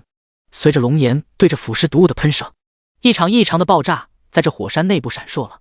常言道，腐蚀毒雾大多数都带有一定的酸碱瓦斯气体，这种情况下遇到明火，不炸也炸。虽说在这个数据化的世界里面，将科学是一件很操蛋的事情，但最基本的物理守则还是要遵守一下。随着腐蚀毒雾开始大范围的爆炸开来，并打开了一定的致盲效果以及迷失效果，苏明的身影早已消失不见。那4头正在召唤岩浆准备清洗火山壁的铂金火龙的眼神之中，更是透露出了一丝的慌乱。正在这个时候，苏明一只手快速地丢出了数个从血峰山上顺下来的种子。生命精华，仅仅是一道专门针对植物系怪物的木系技能，恢复植物系怪物状态的技能，让这数个种子眨眼间快速的生长成了一根根嗜血魔藤。这一根根的嗜血魔藤更是犹如章鱼触手一样，快速的将这4头火龙给缠绕在了一起。空矢钻，站在这4头火龙的一个对角，苏明嘴角勾起了一道笑容。攻击极其凶狠，但因为攻击范围不大的空间系技能被苏明释放了出来。也在这个时候，那3头追逐着苏明的火焰巨龙从腐蚀毒雾里面扑腾了扑腾。4头火龙无了！迎接3头火龙的是最开始的屠龙魔法空间切割术。嗡！在3头火龙来不及反应过来的时候，空间切割术依然将3头火龙给全部干掉。昂呜！在火龙接二连三的被屠杀之后，15头500级铂金品质的火龙 BOSS 只剩下了2头重残，还没有被干掉的火龙。第186章，即将苏醒的火龙之王。对于这2头还在呜咽悲鸣的火龙，苏明二话不说，直接扬起了自己的法杖，正准备将其一下子全部收割的时候，旧世界之主奥斯巴罗的声音在苏明的耳畔缓缓的响起：如果你不想现在就面对下面的那个家伙的话，你最好不要将所有的火龙全部干掉。手中法杖上的魔法也在这个时候缓缓的消散，苏明的身影也退到了火山壁的裂缝隧道之上。你什么意思啊？对于奥斯巴罗的建议，苏明带着一点点的警惕，哪怕对方只是旧世界之主的残念，这对于苏明来说还是个威胁，一个极具性的威胁。呼呼，旧世界之主却没有在这时候继续回应着苏明，转而仿佛是陷入了沉睡一样。苏明对着那耀眼却又开始缓缓下沉的岩浆深深地看了过去。也就在这时候，炽天使之眼却扫描到了部分的信息，不多，但绝对有用。即将苏醒的火龙之王。词条1：当肩负着守护以及报警器的火龙全部被干掉的时候，沉眠的火龙之王将会立即苏醒，并像是爆发属于他的怒火。词条2：在旧世界的时候，火龙之王不过是10大魔神之一的宠物，虽然曾一度被打回了涅槃状态，并再也无法恢复到曾经魔神宠物的层次，但现在的火龙之王依旧是最强的存在。词条3：火龙之王对于某些人类产生了极大的憎恨，正是这些人类才将伟大的火龙之王封印在火山内部。词条4：火龙之王拥有从岩浆之中创造火龙随从后裔的能力，虽然这些火龙后裔的初始实力略微弱小，但是可以通过战争来不断的增长。词条5：火龙之王渴望消灭人类，建立一个属于火龙的国度。词条6：火龙之王的疑似亲自培养并孕育了一个火龙蛋，但目前还在孵化当中，请注意，火龙蛋若是遗失的话，火龙之王将会陷入癫狂这状态。词条7：火龙蛋可以在岩浆中生存，但无法长时间生存，孕育火龙蛋却又需要岩浆的力量，被孕育了数百年的火龙蛋即将破壳而出。词条8：从这里到这里还有这里，一路上你不会碰到太大的危险，但相应的属于火焰精神系的怪物却层出不穷。这些拥有着火系以及精神幻想系的怪物，正是火龙之王为了保护火龙蛋而特意捏造的。我操！我操！我操！我彻草会母！看着炽天使之眼对着岩浆下面的扫视，苏明也只是很模糊的看到了一个蜷缩成一团的火龙之王的身影。但是在这个火龙之王的身上，苏明却看到了极其逆天的词条消息，炸裂到苏明要用4个物草才能表达他当前的心里面的情绪。冷静，现在要做的就是冷静。火龙之王是旧世界时候某个魔神的宠物，宠物的身份或许没多少逼格，但也要看是谁的宠物了。旧世界10大魔神的宠物，这逼格不就是仅次于10大魔神吗？虽说因为经历了涅槃而无法恢复到曾经的实力，反而被圣龙帝国的仙人们给封印并镇压在了这个火山。想来仙人们也没有足够的方法与手段来解决掉这头火龙之王，能够复活涅槃，代表了这个火龙之王根本杀不死。这家伙虽说对人类有着极大的仇恨，并且还想要建立一个属于火龙的国度，虽说麻烦很多，但是深深的呼吸，苏明心里面开始默默的盘算了起来。但是越是盘算，苏明的呼吸越是沉重了起来。将火龙之王给收服的性价比太高了，如果能够收服了火龙之王，那么自己是不是有一定的可能性让火龙之王涅槃到旧世界10大魔神之一的宠物的水准，甚至实力更上一层楼？更何况这个能够从岩浆里面捏出火龙足翼的能力，对于苏明来说简直是太赞了。一边说着，苏明一边的暗暗的分析着，呼吸则是快速的喘息。苏明未来是肯定要组建属于自己的狩猎团，而狩猎团也不能自己一个人快速的升级，将所有人全都落下，然后重新组团，重新磨合，再升级，再重新组团。这跟游戏里面竞野队有什么区别？但是前提是你实力要够啊。问题是让苏明抛弃苏英自己独自发展，苏明做不到。之前还曾思考过让金小小契约怪诞水虫虫王幼崽的时候，能够帮助未来狩猎团成员们快速提升实力。但是现在怪诞水虫幼崽还是给金小小自己耍。狩猎团的经验苏明包了，有火龙之王的族裔大军，这还不是轻轻松松的屠杀诸多怪物山脉、怪物禁地吗？如果这么一来说的话，火龙之王亲自培养了数百年还没有孕育而出的火龙王幼崽，自己反而不怎么需要了。火龙王亲自培养的幼崽，未来世肯定会一番冲天，但绝对达不到火龙王涅槃之前的水准。处理掉的话，中海市也没人能够吃得下火龙王幼崽。稍稍思考了下，苏明就将性价比最低的解决方式给抛之脑后，转而思索起来的一个问题。如果没记错的话，圣光骑士在达到200级之后是可以进行骑乘巨龙，当一个圣光龙骑士。而在200级之前，虽然可以将其契约乘坐骑，但是却无法进行骑乘。那可行性的操作就来了。认真的思索完，苏明决定将火龙之王亲自培养的火龙蛋转而交给苏英来进行契约。苏英，可我在这边发现了新的火焰怪物，他们有点怪。在苏明跟火龙对峙战斗的时候，苏英也没有闲着，反而积极的寻找任何可能破解这个副本的可能性。结果也不知道是不是苏英的运气太好，还是什么原因，导致苏英发现了一条极其狭小的小道，散发的热量挂上的 debuff 那是远超寻常。若是说火山壁附近的 debuff 是140，隧道裂缝的 debuff 是120，那么这个极小的小道里面的 debuff 指数在170，远远超过了火山壁之上，这让苏英不由得警惕了起来。但紧接着苏英被致盲、被眩晕、被控了。硬挺着的苏英艰难地反杀了一头火焰怪物，连忙跑回来跟苏明汇报道。第187章火焰精神系怪物。如果要苏明说苏英现在的状态，苏明有的只是担心。现在的苏英在苏明的炽天使之眼之中出现了很多的 debuff， 控制类、幻想类、削弱类，手中的法杖更是连连挥动了起来。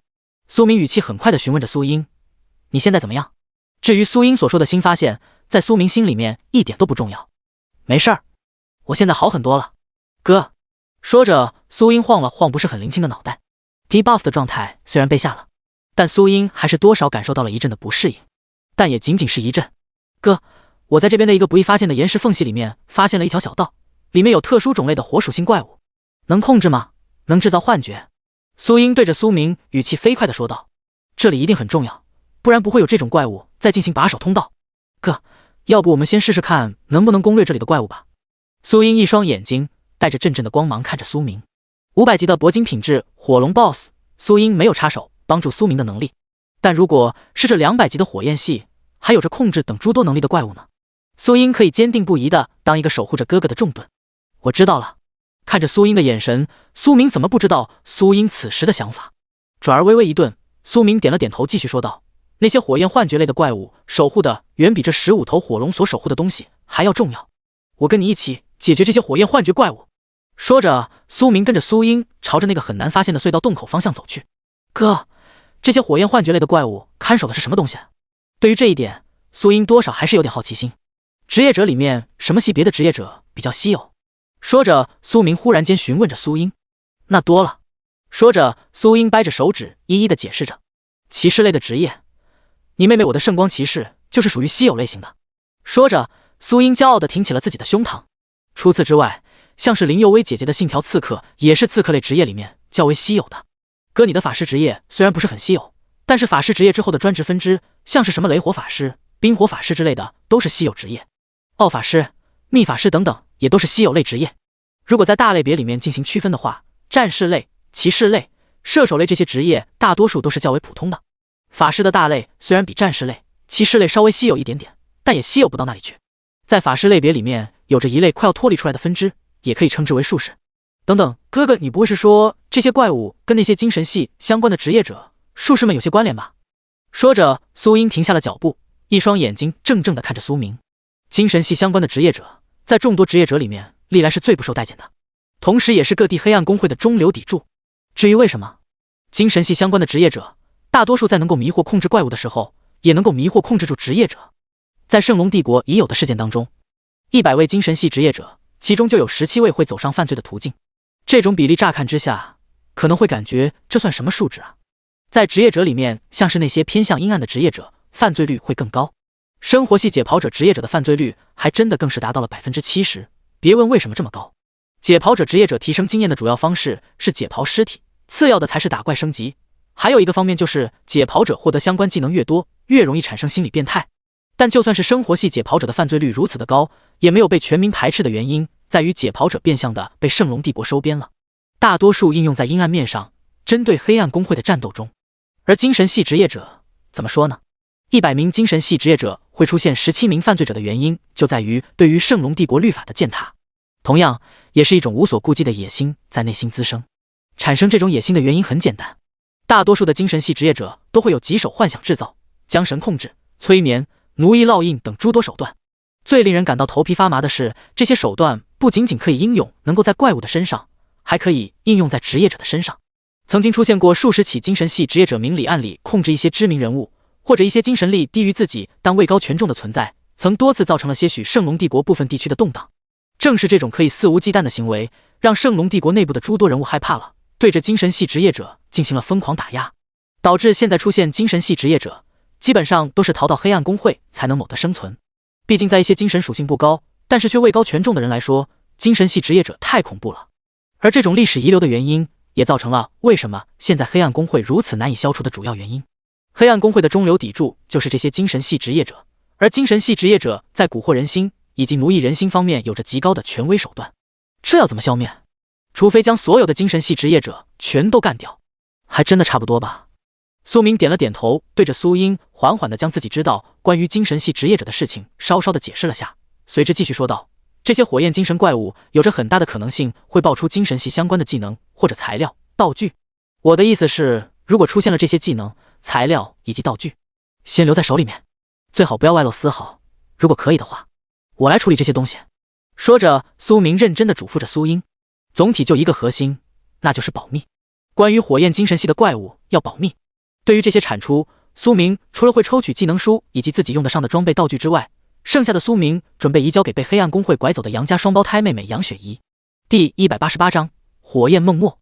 黑暗公会既然有胆子带走杨雪怡，让杨雪怡当黑暗公会的黑暗使者，那么就要接受杨雪怡被策反，带着大批黑暗公会的宝贝以及精锐反叛的可能性。对于杨家双胞胎，苏明是不会就这么放弃。被黑暗公会带走了，自己就没办法了吗？不，办法很多。明白了。苏英也不是什么都不懂的小女儿，苏明说了这么多，苏英已经明白了火焰精神怪物的重要性。等等，哥哥，你不会准备将这些怪物产出，回头全部转交给杨家姐妹的杨雪怡吧？眼神微微斜视着苏明，苏英的心情又有点不太好了。自己跟哥哥接下来要辛辛苦苦打半天的怪物产出，全都进了另外一个女人的口袋里面，成了拉拢另外一个女人的本钱。这怎么想，怎么有种自己跟哥哥一起挣钱，然后哥哥拿着挣来的钱去撩拨另外一个妹子？不能想，不能再想下去了，不然总感觉自己头上有点绿油油的。苏英恋恋摇晃着自己的脑袋，争取不让自己想的那么多。不全是。这些火焰系精神类怪物的产出，我会优先挑选出来适合我们两个用的，剩下的产出会挑选出来适合小小以及右为所用的，最有再挑选出来能够在组建狩猎团以及重组凛冬工会用的产出，最后剩下不好处理不要解决，不好用的产出才是给杨雪怡的。苏英虽然有点像是吃味儿的女朋友一样不爽着，但苏明是谁啊？脑子转得贼快，快速的将这些火焰精神系的怪物的各种产出全都做了个分类整理。听着苏明的解决办法，苏英的脸上洋溢着开心的笑容，一双眼睛更是笑得犹如弯月一样甜美可爱。看着如此可爱的妹妹，苏明也忍不住笑了下。怎么样？这样的话满意了没？仿佛是打趣儿一样，苏明笑盈盈地打趣着苏英。被苏明一阵打趣儿的苏英脸色骤然间变了变，连忙说道：我才没有小气啊，我也没有针对杨雪怡姐姐，都是你胡乱想什么呀？说着，苏英对着苏明就是一阵的连踹带踢，这种娇憨又无力的感觉被展现得淋漓尽致。好了，我的错，是我想太多了，所以我给杨雪怡留几个她用得上的东西怎么样？恋恋举手求饶的苏明对着苏英一脸无奈的苦笑着举手说道：哼，本来就是该这样。杨雪怡姐姐被黑暗公会的人给带走了，也不知道她在黑暗公会那边过得怎么样，既不能被哥哥你带飞，又没人关照着她，不给她点好东西，万一被黑暗公会的那些人渣混蛋们给欺负了怎么办？嘴角一撇，苏英带着点女孩子气的对着苏明就是一阵的数落，听得苏明有些头皮发麻。好家伙，临了到头了，这又都是我的错了。行吧，树角你是苏英吗？对于苏英的这种变化，苏明也没有多说什么，转而将目光看向了这狭窄还不易发现、极容易被忽视了的隧道口。这个隧道口你是怎么发现的？通过赤天使之眼，苏明看了眼隧道口，又带着点疑惑的眼神看向了苏英。这你都能够发现，你这运气是该有多好啊！僵尸们四散开来的是时候，我就开始对着四周进行排查，然后听到了一头僵尸的怒吼，等到过来的时候却没有发现僵尸，我当时就有点小小的不开心了，对着地上的石头就是一条踢了出去。结果我发现石头不仅没有反弹回来，反而像踢到了什么隧道裂缝里面一样。我就过来查看的时候还不确定，当我被挂了状态被攻击了，我才反应过来我被怪物偷袭了。说着，苏英神情还有点不是很自然，毕竟能够苏英说自己运气好吧，能发现火焰系精神怪物，运气确实可以。运气不好吧，没能发现火焰系精神怪物的袭击，自己反被控了一手。要不是苏英战斗经验逐渐的丰富起来，苏英指不定就要栽在了这些火焰系精神怪物的身上。难怪这个隧道出入口已经逐渐形成了副本里面的支线小副本了，虽然还没有成型，不过也快了。等到以后想要进入到这里面，估摸着就需要将火山裂缝隧道里面的怪物给屠杀到多少，或者达成什么探索成就吧。不过现在这里只是有着一层幻想隐蔽在这里进行迷惑，一个不注意就很容易忽视。说着，苏英手中的法杖对着火焰幻想隐蔽就是攻击了过去。电闪雷霆，当阵阵的闪电在苏明的手中爆裂开来的时候，直接攻击到了对面的岩石墙壁上的时候，那坚硬的岩石也在刹那间仿佛信号不好一样，一闪一闪的，紧接着火焰幻想隐蔽直接炸裂了开来。一道温度相较于火山隧道裂缝不知道高了多少的隧道出现在了苏明的面前。寒冰盾，火焰抗拒，高温抗拒，意志坚定，精神抗拒，萤火虫之光，星火燃烧。随着一道道的状态技能已加载了 buff 的技能被施展开来，苏明与苏英顿时间觉得这火焰幻觉怪物隧道里面的温度正常了。在苏明与苏英朝着里面走了不过一会儿的功夫，一个身上燃烧着火焰的孟墨看到了苏明，身上缕缕火焰不断的散发出来，仿佛是苏明与苏英闯入了火焰孟墨的家一样。火焰孟墨很不开心，对着苏明与苏英挥动着自己的小手，一缕缕火焰形成了一道道诡异的象形图案，紧接着一阵阵的精神力在这些象形图案之上不断的进行凝聚。砰！伴随着这些燃烧了的火焰象形图案的炸裂，一道道无形的精神力朝着苏明以及苏英冲击了过来。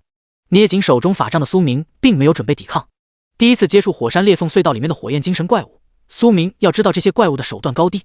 第189章火焰控制环，同时试试自己挂在身上的状态能不能抵抗得住。能抵抗得住，那就一路速刷，直接通关到底；抵抗不住，那还是赶紧润出去。先让苏英在外面守着，自己在里面先狂刷一阵子火焰精神系怪物，只要能够刷出来防守、辅助类的技能，再让苏英进来一起刷。毕竟在现在这种时刻，苏明也不着急攻略火龙之王，带着苏英进行练级，将经验溢出到无法再溢出位置。嗡！随着火焰孟墨的精神力冲刷而来，苏明的眉头微微皱了一下，感觉有点，但多少像是寒冬时候微风洗脸，不能说多冷吧，起码带了点寒意。苏英，你的感觉怎么样？自己感受过之后，苏明转而询问到了苏英。还行，就有点犯恶心的那种，就像是看到了自己不能接受的生理反应的感觉。微微摇晃了下脑袋，苏英止住了自己脑袋里面那种仿佛普通女孩见到鲜血的场景，有点烦恶心，还是身体本能的感觉。总之就是问题不大，如果能够多经历几次，或许就能够适应了。明白了，点点头。苏明对于火焰孟墨的攻击力度有了点差不多的判断。200级出头的怪物，在火焰精神系怪物里面算不上最强，但也算差不多。当然，还有一种可能就是这里面的火焰精神系怪物跟外面的那些火焰怪物一样，族群实力、个体实力越强，越能够霸占靠近火山壁附近的居住地。如果真的这种的话，那这个火焰孟墨的实力很差，但精神系的攻击却又让苏明有些稍稍的揪心。毕竟苏英能抗的真不多。看着苏明与苏英的对话，正在挥动着小手准备操控苏明与苏英的火焰孟墨呆滞住了。这情况有点不对吧？自己不是操控他们两个走过来吗？怎么一点反应都没有不说，还这个样子？难道是自己的催眠控制失效了？火焰孟墨开始自我怀疑了。空石钻，火焰孟墨是不是自我怀疑？对于苏明来说，这一点都不重要。苏明现在要做的就是干掉他，最好是能够从这个家伙身上获得相应的技能书。砰！仅仅是一击，200级的火焰孟墨拥有的血量连150级的火腾蛇的血量多都没有，可以说是很扑街仔。技能书。当火焰孟墨被干掉之后，一本技能书出现了。火焰控制环，品级白银级。技能介绍：对火属性怪物有着极强的效果，使用火焰控制环可以临时操控一头野生火焰怪物，注意野生火焰怪物的操控时间是职业者的精神力来定。很好，一个相对来说算得上是个垃圾的技能，对于苏明来说，但是苏明不嫌弃，直接学习，从 LV 一级的技能熟练度转瞬间拉满。技能的介绍也变了。火焰控制环，技能介绍：对火属性怪物有着绝对的压制效果，使用火焰控制环可以长时间临时性的控制数头野生火焰怪物，注意野生火焰怪物的精神总数没有超过职业者精神力10倍的时候，无法挣脱控制。当，很好，很强大，从一头变成了数头，从精神力不能超过变成了不能超过10倍。这技能总感觉是有点针对于那些 BOSS 类怪物，毕竟 BOSS 类的怪物各项数值是真的逆天，哪怕苏明再怎么狂点技能点，都不可能超过普通的 BOSS 类怪物，而普通的 BOSS 怪物对苏明来说也没有多少用处啊，算半个废了的技能。我们走，寻找下一个受害者。说着，嘴角勾起笑容的苏明带着苏英开启了一场愉快的狩猎战斗。哈哈，什么叫做下一个受害者啊？哥，这怎么有点老了？没得办法，跟那15头火龙打过一场之后，才发现虐菜有虐菜的开心。谁让你非要硬挑着那15头火龙打的？我们有的是时间可以慢慢来。别慢慢来了，怎么慢慢来？我们现在连转职都没法转职，还出不去这个副本。要不干掉那铂金火龙，我们在这里刷怪，刷到死，打不过就是打不过。苏明忍不住吐槽了起来。怪物刷的再多，可是不长属性有什么用？自己有无限技能点，能够将技能一键拉满是不假。问题是这一键拉满的大多数都是火焰系技能，自己一个法神都快要转职火焰法神了，就感觉很生糙。电闪雷鸣，光之矛，风刀，炎龙，死亡诅咒，腐蚀毒，飓风。苏明对于这些火焰精神系怪物，那是只要发现了技能，一个接着一个飞出来。在这些怪物还没来得及对苏明动手的时候，苏明的死亡镰刀就已经挂在了这些怪物的脑门上了。紧接着1头、2头、3头、4头，苏明与苏英足足干掉了20-30头火焰精神系怪物，硬是没有一本技能书爆出来。装备倒是出了2件，但是这2件装备苏英用不到，属于精神系职业者术士的专用装备，就更生草了。后悔了，后悔让小小离开那么早了。一路走下来，怪物材料倒是捡了不少，苏英却没有捡到技能书装备。这种情况苏英都有点不是很开心。咱就说是不是下了这个副本，爆率会被无意中按掉啊？如果真这样，早说啊！他们直接带着吉祥物下副本了，不就是保护着吉祥物吗？苏英拍着胸脯表示自己能够保护好哥哥跟吉祥物小小，然后愉快的捡装备、捡技能书。后悔也没用，这些应该是岩浆下面的那头火龙之王捏出来的怪物。这些怪物的爆率相较那15头铂金火龙的爆率确实高了不少，但跟那些在火山裂缝隧道里面生存的火焰怪物比起来，差太远了。这种极低的怪物爆率让苏明感觉怎么想都很不爽。辛辛苦苦付出那么多，结果连个装备技能都不给，这算个毛啊！第190章传道士的星火胸章。干掉这些火焰精神系怪物，里面有个好东西等着你。说着，苏明带着苏英快速的朝着这条小隧道的深处快速的奔走过去。既然火焰精神系怪物不怎么出货，那苏明还等什么？大招、大破坏、高伤害、高速效的技能尽情的释放出来就完事儿了。反正也没有金小小这个吉祥物参与战斗，获得随意一刀的进攻，那还不是苏明任意决断吗？一路过5关斩6将，苏明带着苏英一路来到了最为接近岩浆的一片区域。在这里，高温 debuff 以及各种火焰、岩浆、龙威等相关的负面状态一个接着一个的被挂了上来。细数之下，苏明身上挂着将近10来个场景 debuff， 这还是没有激怒那个火龙之王的时候。苏明也只能嘴角抽抽的，尽可能给自己添加各状态 buff 来将这些负面状态带来的差距给弥补回来。这里好热啊！哥，这里面有什么？一路横杀过来，苏明与苏英也就才收获了5-6本的技能书。苏明感觉自己能够用得到的基本上都用了。给杨家姐妹杨雪怡的技能书，抱歉，现在没有了。不过倒是有几个术士职业者专用的装备，以及一个极其适合传道士的装备。传道士的星火胸章，品级铂金级，精神力加3000点，魔力加4500点，火焰攻击加8000点，火焰抗拒加3000点。装备技能熊熊烈火，火的意志，星火之路。装备介绍，这是一个为传道而不惜走火入魔了的传道士所佩戴的胸章。为了能够让世人见证他的心性，为了能够让世人明白他对传道的制作，他取下来自己的心脏，将其用火焰焚烧，并炼制了一块心形胸章，佩戴在了胸前。注意，使用此装备，正道传道士有一定几率堕入，请小心使用。再住，我特么的在跟你传道，不是在蛊惑你，嘎腰子！信不信我现撬开你的脑袋，将圣经塞进去？总之，这个装备对于别的传道士职业者来说还有着不小的后患，但是对于杨雪怡来说，后患那是什么？杨雪怡自己就是后患，还怕什么后患？比黑暗公会更肮脏、更黑暗的是什么？难不成是魔神？问题是杨雪怡就是在朝着魔神的路上走着呀，那还担心个锤子？苏明心里面很自然的将这件装备给分析了个七七八八，同时郑重的收了起来。这件装备别看是黄金级装备，但杨雪怡用好了，绝对不下于钻石级乃至黄级装备。毕竟这可是兼具了蛊惑人心以及语言艺术、语言说服等多重效果的装备技能啊！想不想要做齐？看着苏英这没有反应过来的意思，苏明笑盈盈的说道。毕竟能够给苏英惊喜快乐的时候真的没多少，这是个很聪明的妹妹。大多数时候苏明在想什么的时候，苏英就能够猜出来，这让苏明多少有点淡的忧伤。不过现在没事了，苏英要是能够猜得出来，苏明就跟苏英姓，反正这么厉害这么聪明的也是他妹妹，他不吃亏。想，但是骑士类职业者基本上都要到200级之后才能骑乘坐骑，其余的时候都是在养着培养状态。说着，苏英对着苏明翻了个白眼。苏英这里说的要求是指 S 级之上的骑士类职业者，如果是 S 级之下的骑士类职业者，倒是没有这么多要求，基本上捕捉的怪物就能够骑成，但是却没有了亲自培养的这个过程了。而 S 级之上的骑士类职业者，大多数都是选择亲自培养，毕竟有些怪物的属性很好，但偏科很严重；有的怪物属性一般，但看着就是酷炫。S 级之上的骑士类职业者能够在坐骑小的时候一点点的进行培养，然后纠正坐骑的各种偏科问题。那么机会来了，一个不说能够让你骑乘到1000级职业者的坐骑，起码也能够让你骑乘到800级的坐骑出现了。怎么样，开心不？或者苏明挂着自信的笑容看着苏英。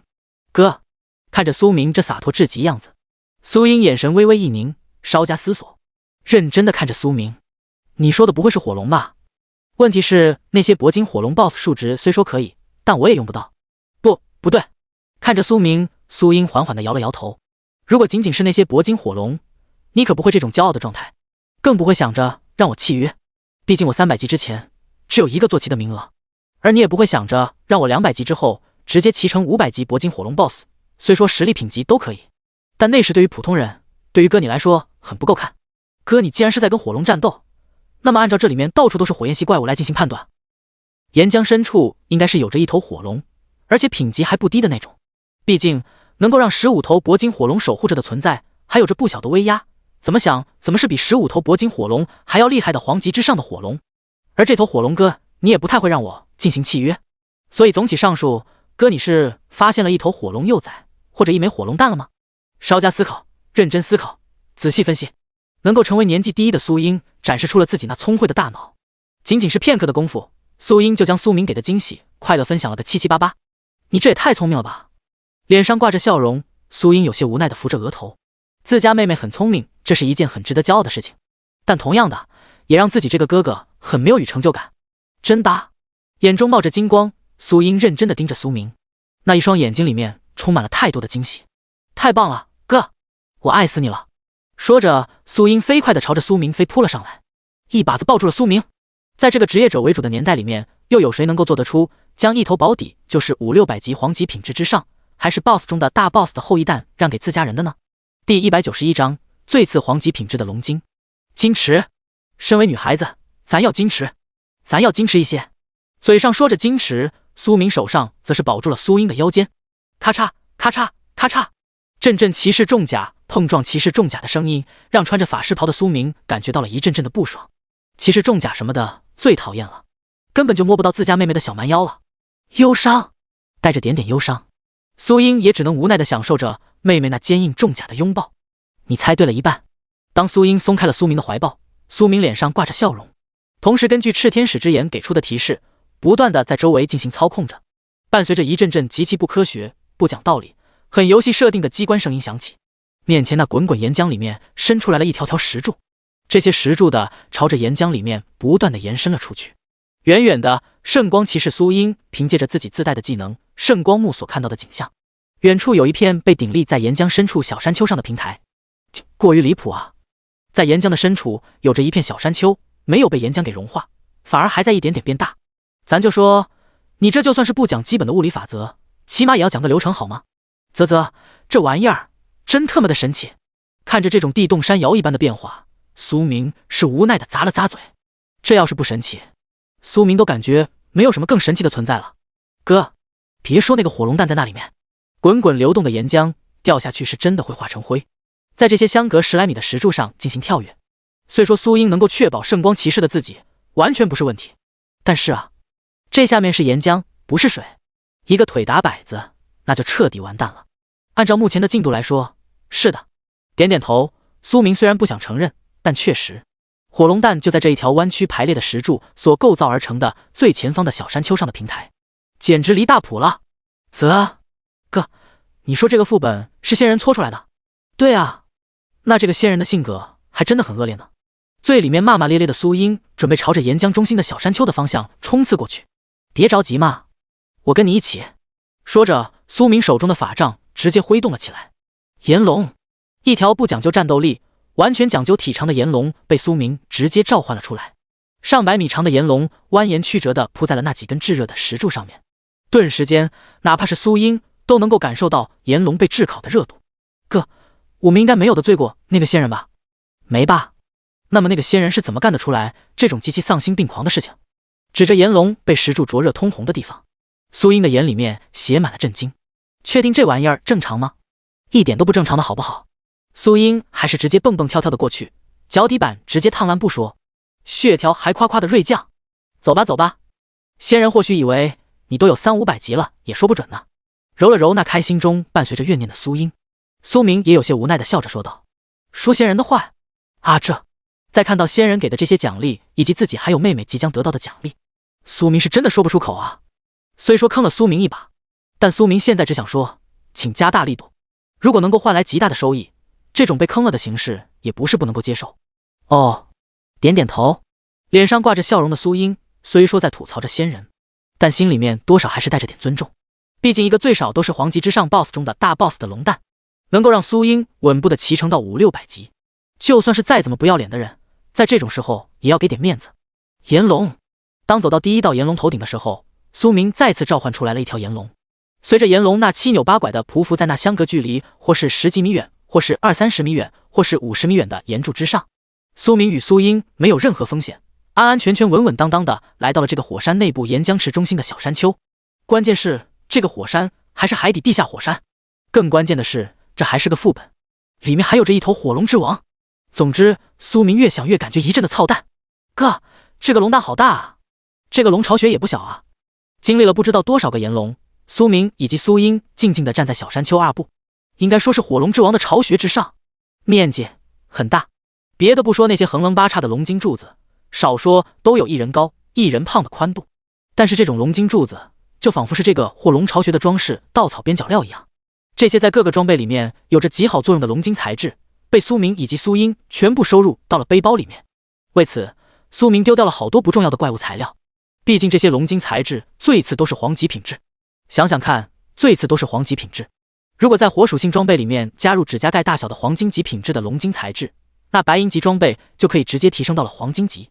两个不是很相容的火属性材料与水属性材料里面，要是加入了一小块黄金品质的龙筋材质，就能够让这两个品级不超过黄金级的材料成功的融合在一起，打造成一个性能优秀、有着双重对立属性的装备。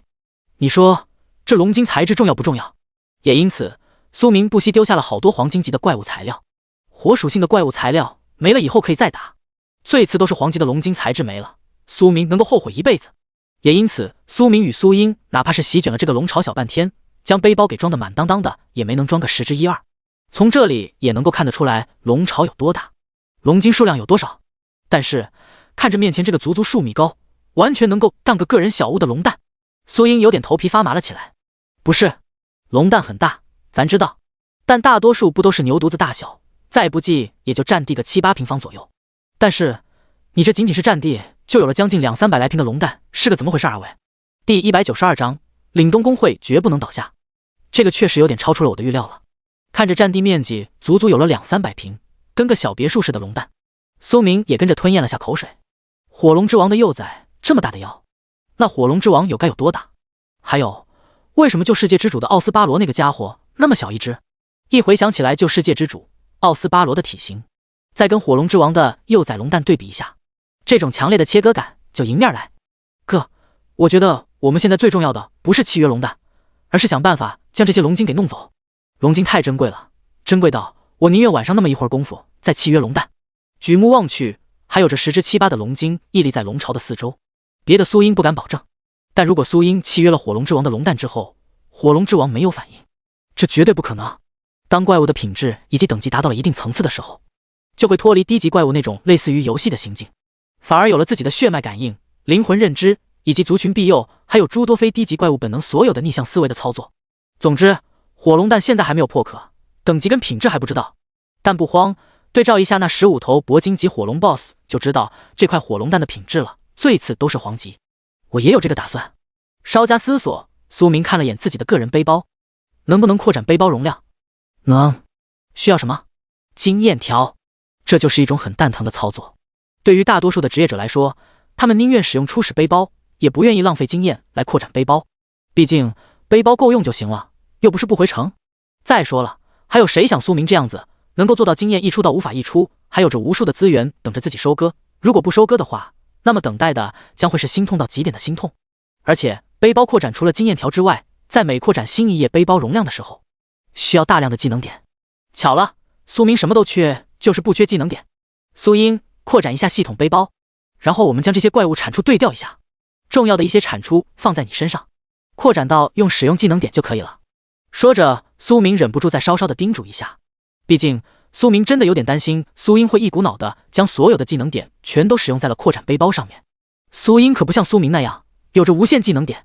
啊，好，点点头，苏英眉宇间闪过了一道警觉，将怪物产出对调一下，重要的放在自己的身上。这怎么有种经典复刻忽悠金小小的既视感？毕竟当初不知道危险的情况下让金小小先行回去，苏英就是跟苏明用这种默契来达成的操作。别想太多。看着自家妹妹那小眼珠子一转，动作没有停下来的样子，苏明有点哭笑了。他知道苏英这是有点想多了。恋恋揉了揉苏英的小脑袋瓜子，苏明认真的说道：我主要是为了将我的背包给清空一些，装入大量低品质的龙晶以及一些怪物材料，真要是有什么意外的话，我可以用替身卷轴死亡回城，这样不至于损失太多的东西。你到时候直接用定向传送卷轴回去就好了。当然最关键的是将我们两个的怪物产出整合一下，能够空出一些容量，让我接下来可以快速的捞取火龙之王的掉落。有一句话说得好，想要骗过别人，首先就是要骗过自己。苏明知道自己的这番话漏洞百出不说，还极其没有参考价值，但是这不重要啊。苏明是苏英的哥哥，当苏明自己都相信的时候，苏英信不信？哪怕是带着点怀疑的态度，苏英该信还是会信的。真的有点怀疑，但看哥哥那一脸确认的神色，苏英弱弱的将怀疑态度给收了回去。真的啊，好，哥，这些给你，这是我之前收取的怪物材料，还有这些龙晶都是传奇品质之下的龙晶。苏英能够开的背包容量极其有限，想要装入传奇品质之上的龙晶，苏英就要尽可能的将自己的背包给腾空。随着一堆堆的资源被抖了出来，苏明快速的将其收入到了个人背包里面。扩展，扩展，解锁下一页背包需要消耗技能点数，消耗，扩展。苏明根本就没看解锁下一页背包需要消耗多少技能点数，只要技能点还在无限状态，扩展的唯一限制就成了经验条。紧接着苏明的个人背包那是一页一页的不断扩展开来，所有的资源开始朝着苏明的背包里面涌了进去。仅仅是大半天的时间，整个龙巢附近的所有龙晶柱子或者一些龙晶小柱子、龙晶碎屑什么的全都被收走了。苏明用不到，苏明组建的狩猎团也用不到，但是苏明接下来要重组的凛冬公会绝对用得到。而这些龙晶碎屑，苏明将会一点点的释放出来，成为凛冬公会成员的一门福利。僵尸棺材也是，想想看，在别的公会你还需要被缴纳各种费用，以及让出各种怪物产出才能获得那么可怜一点的经验，以及垃圾到不值钱的怪物产出。在凛冬公会缺装备，苏明没有装备给你，但是可以给你提供龙晶碎屑，自己提供打造装备的怪物材料，去找那些装备制造者们打造去。想要下副本或者去猎杀某些怪物，但是没有合适的队伍怎么办？雇佣一下铁甲僵尸或者怪诞水虫，带着你组队经验嘎嘎乱升不说，怪物产出还都是你自己的，只需要不叫能够维护僵尸棺材，补充僵尸棺材尸巫妖的资源就可以。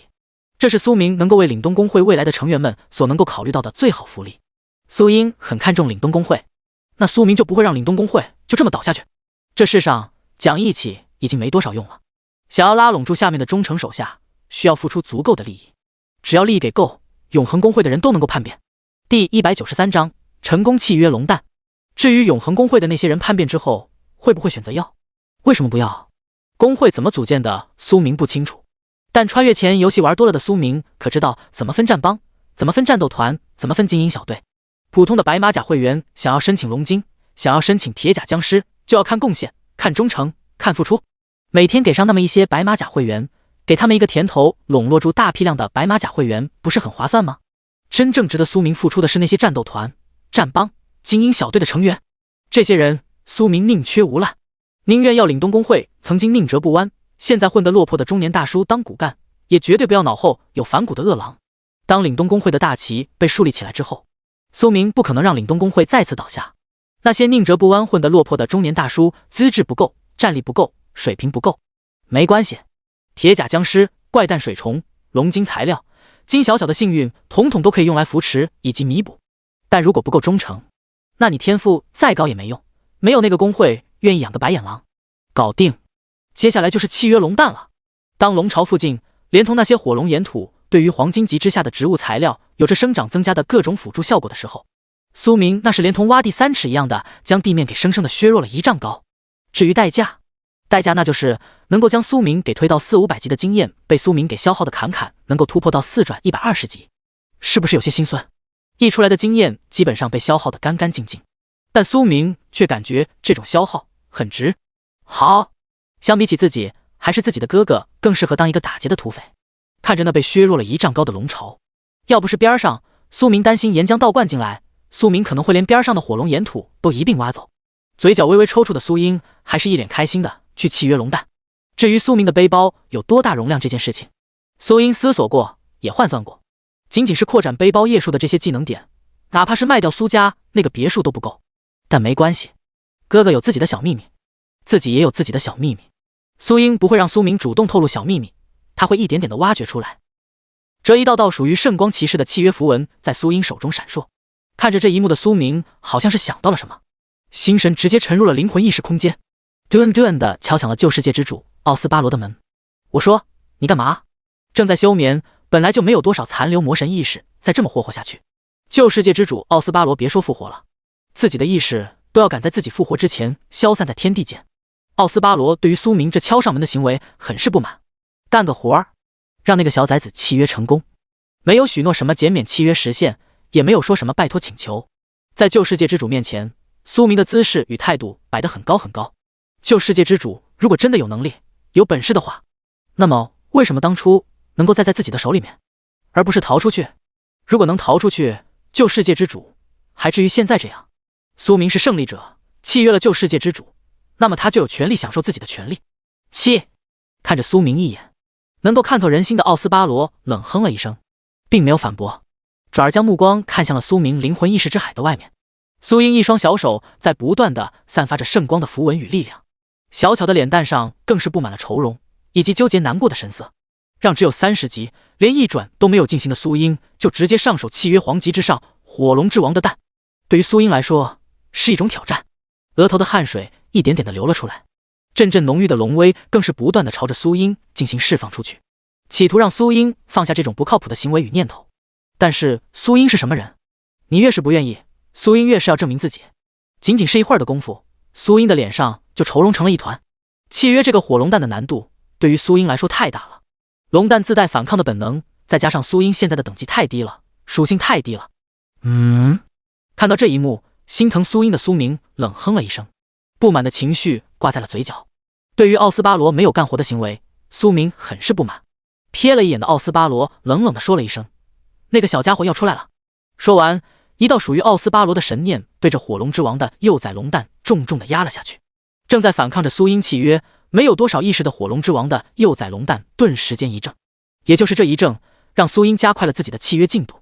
紧接着当一道圣光泛起，龙蛋被苏英收入了坐骑空间里面，没有孵化出来就是没有孵化出来，不要想着什么刚契约幼龙就从龙蛋里面孵化出来，这种事情在中低级怪物的时候还可以，但是在火龙之王的幼崽龙蛋身上理论就完全不成立了。快走！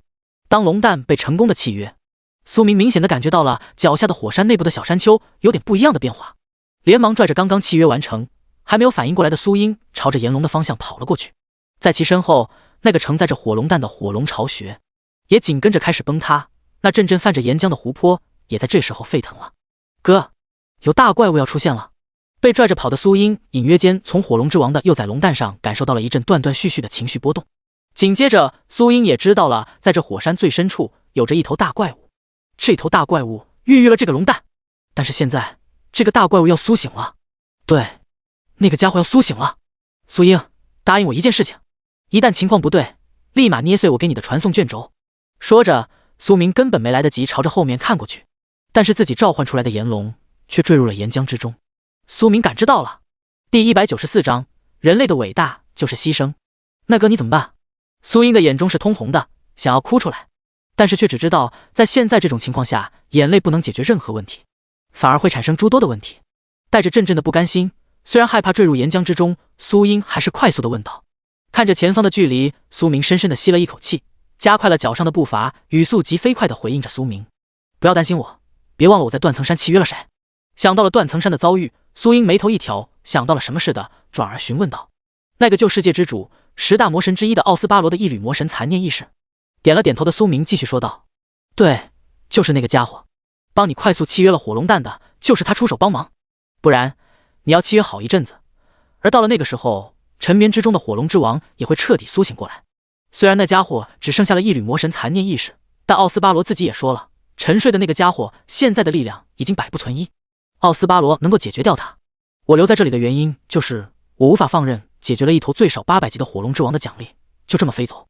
我离开的话，奥斯巴罗也没有人能够提供足够的精神力来让他作战。你要做的就是活着，你活着，我就有足够的信心解决一切问题。”当苏明带着苏英跳下岩龙时候，后方沸腾的岩浆已经将所有的岩柱给全部摧毁崩塌。沉眠的火龙之王感受到了自己的龙崽子不见了，带着愤怒之火的他即将苏醒过来。苏明拽着苏英快速的通过那条火焰精神系怪物居住的通道，在这一路奔走逃亡的路上，看着苏明那认真有急切的眼神，苏英有着太多想要共度难关的话说出来，可是现在却怎么也说不出来，转而是极其理性的回应：“好，我在家里等你。”说着，苏英深深地看了眼苏明。苏英知道，在自己若是坚持留下来，势必会留下来，但留下来的他会成为苏明的最大的弱点，让苏明分心。到了那个时候，苏明一旦有了什么意外，苏英一辈子都不会原谅自己。当自己不在这里的时候，苏英相信苏明对自己的感情，为了自己，苏明一定能够活着回家。哥，我先走了。说着，苏英将苏明身上的大部分怪物材料以及龙晶材料能够转移走的全都转移走。紧接着，定向传送卷轴被苏英撕碎，苏英的身影在闪烁与非闪烁之间，好似网络卡了一样，跳帧了足足半分钟。在苏明那紧张的内心之下，苏英总算是传送走了。当苏英成功的离开之后，苏明的不由得松了一口气，缓缓的吐出了一口浊气。好，接下来就是我们之间的。说着，苏明一挥手，直接召唤出了旧世界之主奥斯巴罗的某片意识。搞不懂你们人类。看着苏明与苏英那种你情我浓的诸多行为，奥斯巴罗不是很明白，嘴角微微一撇，反而打量着周围的这片人为制造的副本空间。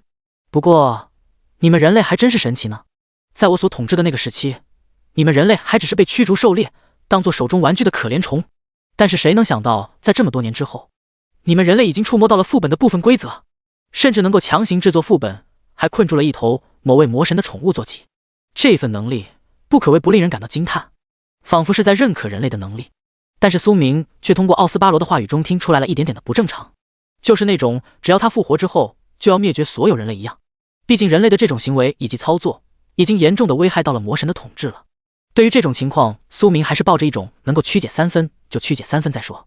不管怎么说，奥斯巴罗的位置终究是在旧世界魔神的角度思考，自己则是站在了人类的角度。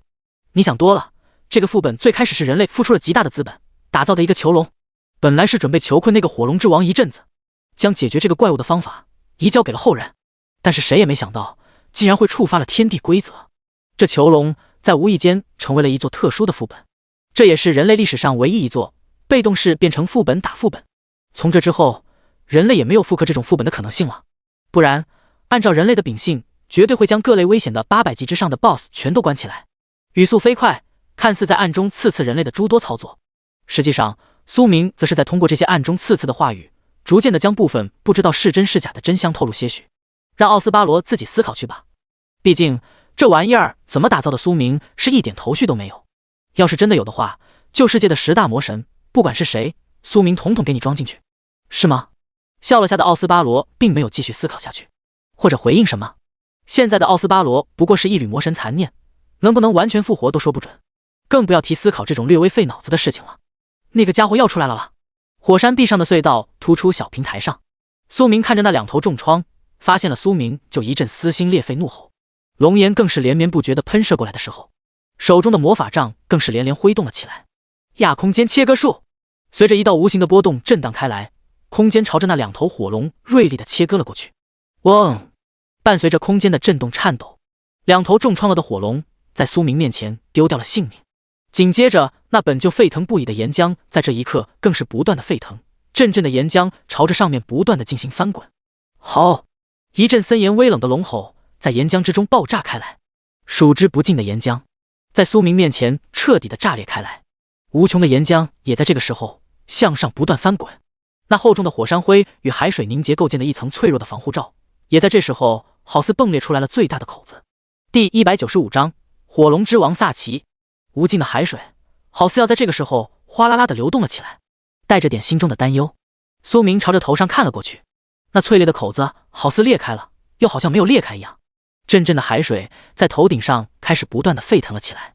副本的天地规则硬生生地将火山口跟海水给彻底地分割了开来。萨奇，多年不见，现在有点脾气了。火龙之王的实力再怎么强，地位再怎么崇高，在旧世界之主奥斯巴罗的面前，那就是个宠物，就是条狗，让狗跟人一样的平等待遇，那是完全不可能的事情。面对火龙之王萨奇，奥斯巴罗有着足够的俯视态度。奥斯巴罗冕下，你怎么在这里？愤怒中的火龙之王萨奇看着感受着奥斯巴罗的存在，那阵阵的愤怒也在这个时候停止了下来。对于火龙之王萨奇来说，在旧时代时期，没有多少个存在能够让火龙之王萨奇正视的，除了那10大魔神以及隶属于10大魔神的眷属使徒宠物坐骑。毕竟要么地位远超过火龙之王萨奇，要么跟火龙之王萨奇平等身份。但在这近100位存在里面，火龙之王萨奇的地位算不上多么靠前，甚至排在中间都有些勉强。一切只因为火龙之王萨奇曾经有个最为尴尬的身份——宠物，旧世界10大魔神之一，千锋魔神的宠物。这道身份在魔神面前足以让萨奇低下那高傲的头颅，但是在身份略逊色与萨奇的存在，萨奇更乐于别的存在称呼他为火龙之王。宠物在这个时候就仿佛失了禁忌一样。怎么，对我的存在感到疑惑了？奥斯巴罗带着点阵阵的质问之声。不，属下不敢。但是在旧世界之时，冕下以及诸多冕下连同我的主人一同被一道伟岸的身影给一击崩溃。那道伟岸的身影我至今还记忆犹新，那是远超魔神的力量，连异位面异维度的魔神们都因为那一道伟岸的身影从而停止了入侵这个世界的脚步，也因为那一道伟岸的身影，这个世界才最终归属于人类。所以奥斯巴罗冕下，能告诉我你是怎么在拿到伟岸的身影下活下来的吗？我想将我的主人复活过来，让他从遥远的时代重新降临到现在。火龙之王萨奇的语气之中带着点阵阵的激动。如果能够从奥斯巴罗的口中知道活下来的方式，那么火龙之王萨奇也不是没有复活其主人的可能性。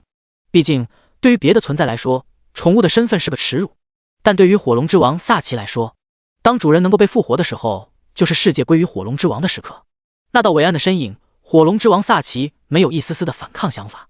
当见证了那个伟岸的身影杀魔神如同土狗的时候，火龙之王萨奇虔诚卑微的就像是一条随时等待着摇尾巴的哈士奇。这种情况下，让火龙之王萨奇反抗那一道伟岸的身影，醒醒！萨奇还没蠢到脑子如此的不堪用。萨奇要做的是摸索出魔神是否真的全部复活。魔神的复活是跟什么有关系？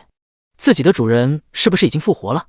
如果存在，如果是真的，如果魔神们都在等待着复活，火龙之王萨奇绝对会屁颠屁颠的跑到自己的主人那里，然后等待着那道伟岸的身影。你说什么？听着火龙之王萨奇的说辞，这一道奥斯巴罗的魔神残念震惊了。死了？竟然是这么死的！10大魔神竟然在那一道伟岸的身影之下触之即溃，这种恐怖的存在是怎么在这个世上的？奥斯巴罗有点难以接受，但就算奥斯巴罗再怎么难以接受，自己死了终归是死了。不过也让奥斯巴罗弄清楚了一件事情，自己的死绝对不是亡于旧世界时期的人类，而是亡在了那个伟岸的身影。那个伟岸的身影，你还知道多少？对于自己死亡的消息，奥斯巴罗要是说没点介意，那是不可能的。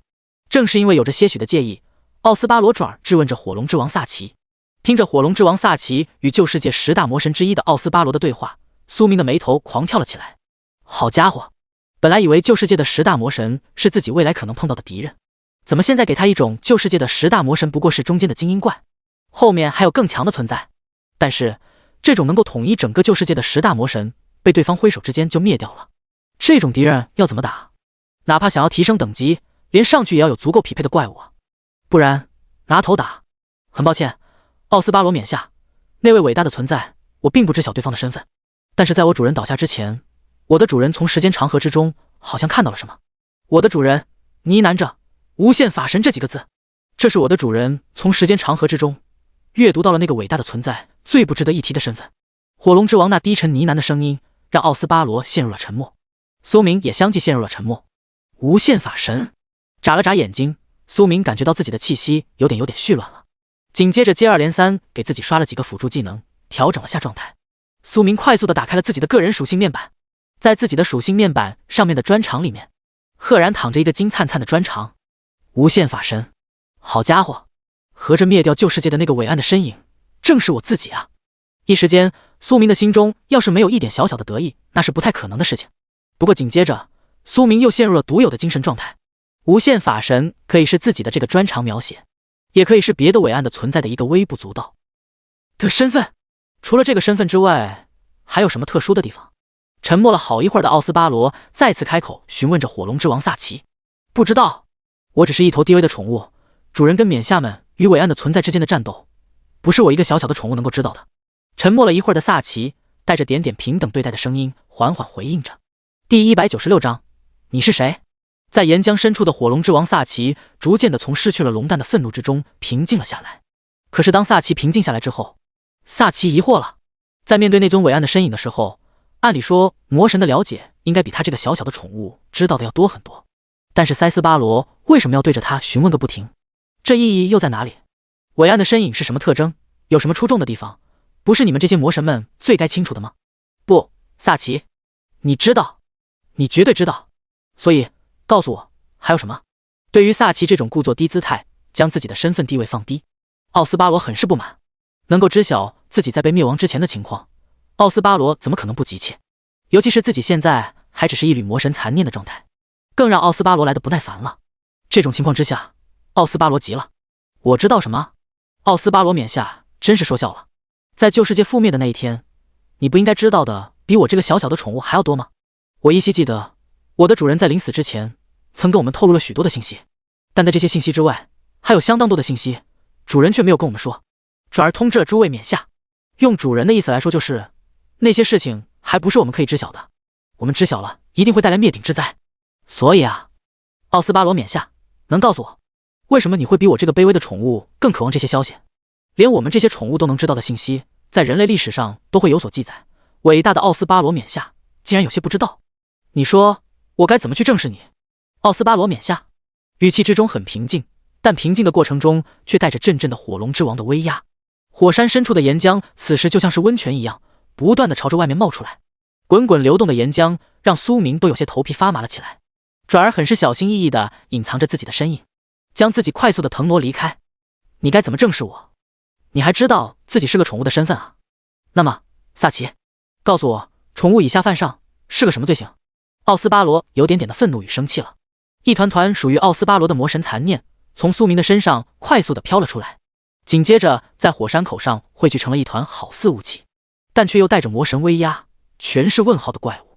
当奥斯巴罗出现之后，那不断滚动的岩浆这一刻停止了下来，与隐藏在雾气里面的奥斯巴罗的残念互相对峙了起来。死溜！看着这带着浓浓魔神属性的浓雾以及里面的魔神残念，火龙之王萨奇的嘴角流下了贪婪的口水。若是能够吃下这道魔神残念，那么实力百不足一的火龙之王萨奇不说恢复大半，起码也能够恢复不少。在这种情况下，火龙之王萨奇更可不能放过魔神残念的奥斯巴罗。中海市苏家半山腰别墅，苏英姐，你回来了。明哥呢？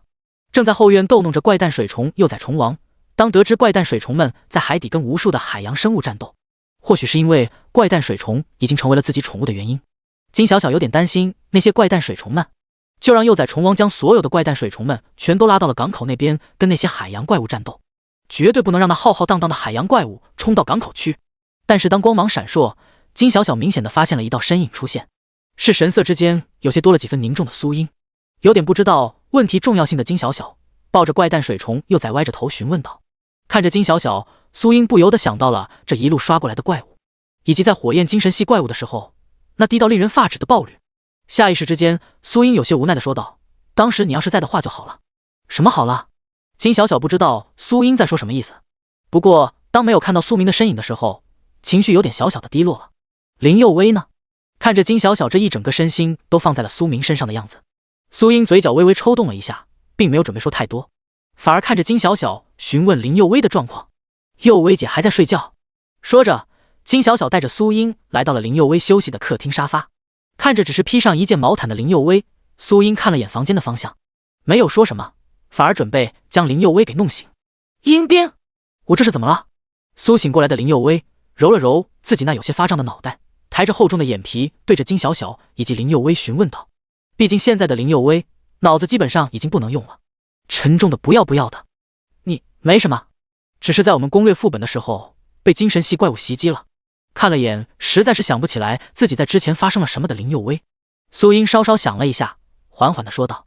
张了张嘴的金小小看到这一幕，有点不知道说什么好了。当初是这样的吗？好吧，自己也没有停留到最后，或许真的有精神系怪物呢。只是我那个时候也被催眠了呢。一时间，金小小给了自己一个很好的解释与答案。紧接着，金小小被苏英盯得浑身直发毛。怎么了？中海市有没有发生什么状况？看着金小小这一脸傻乎乎的样子，苏英若有所思地询问道。就在刚刚，苏英感觉到了苏家的阵法被启动了。毕竟苏家阵法有一个特色，那就是当中海市的防护阵法被启动的时候，苏家阵法也紧接着会自动启动。在之前苏家没啥钱的时候，基本上都是维持着最低的预警功能。这几次苏明稍微整了点小钱的情况下，苏家阵法也除了预警之外，还多了许多的功能。紧接着，随着金小小这般说着，不论是林佑威还是苏英都眉头紧皱了起来。哦，对了，小白刚刚还感应到在港口海岸那边有着无数的海洋怪物在跑过来，我让小白将他的所有虫子小弟都给叫过去了。就算是打不赢那些海洋怪物，也要给他们一个好看，告诉他们小白的小弟不是好欺负的。随着金小小恶狠狠的样子，林佑威跟苏英同时想到了什么，狠狠地瞪了金小小一眼。你怎么不早说？说完，二女匆匆地朝着港口的方向跑去。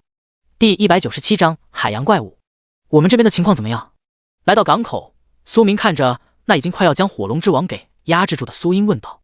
这些怪物全都是海洋系的，它们的特性是无法攻击陆地上的生物，所以在海洋上战斗，我们就能够占据绝对的优势。不过，苏英话说到一半，看着正在交战的两方，脸色微微有点发白。这是苏英第一次感觉到了无力，不论是什么东西，哪怕是魔神残念都能够将之打败。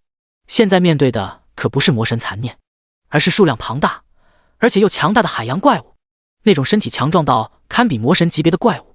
这种怪物如果放在陆地上，就算是用一个大型集团公司也能给你给砸平了。如果有那些超凡者，或许还能够跟这些怪物抗衡一下，可惜现在已经没有了，只剩下了我们几个，我们根本不可能战胜这些海洋怪物。看着越来越少的苏家人员，再看看那越来越多的海洋怪物，苏明陷入了沉思之中。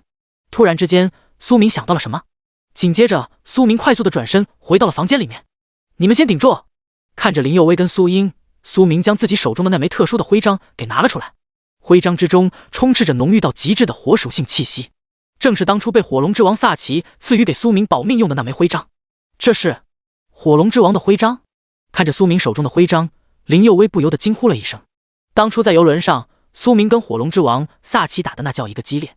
当时林佑威就觉得奇怪，为什么自己家主人给苏明的徽章会有如此浓郁的火属性气息？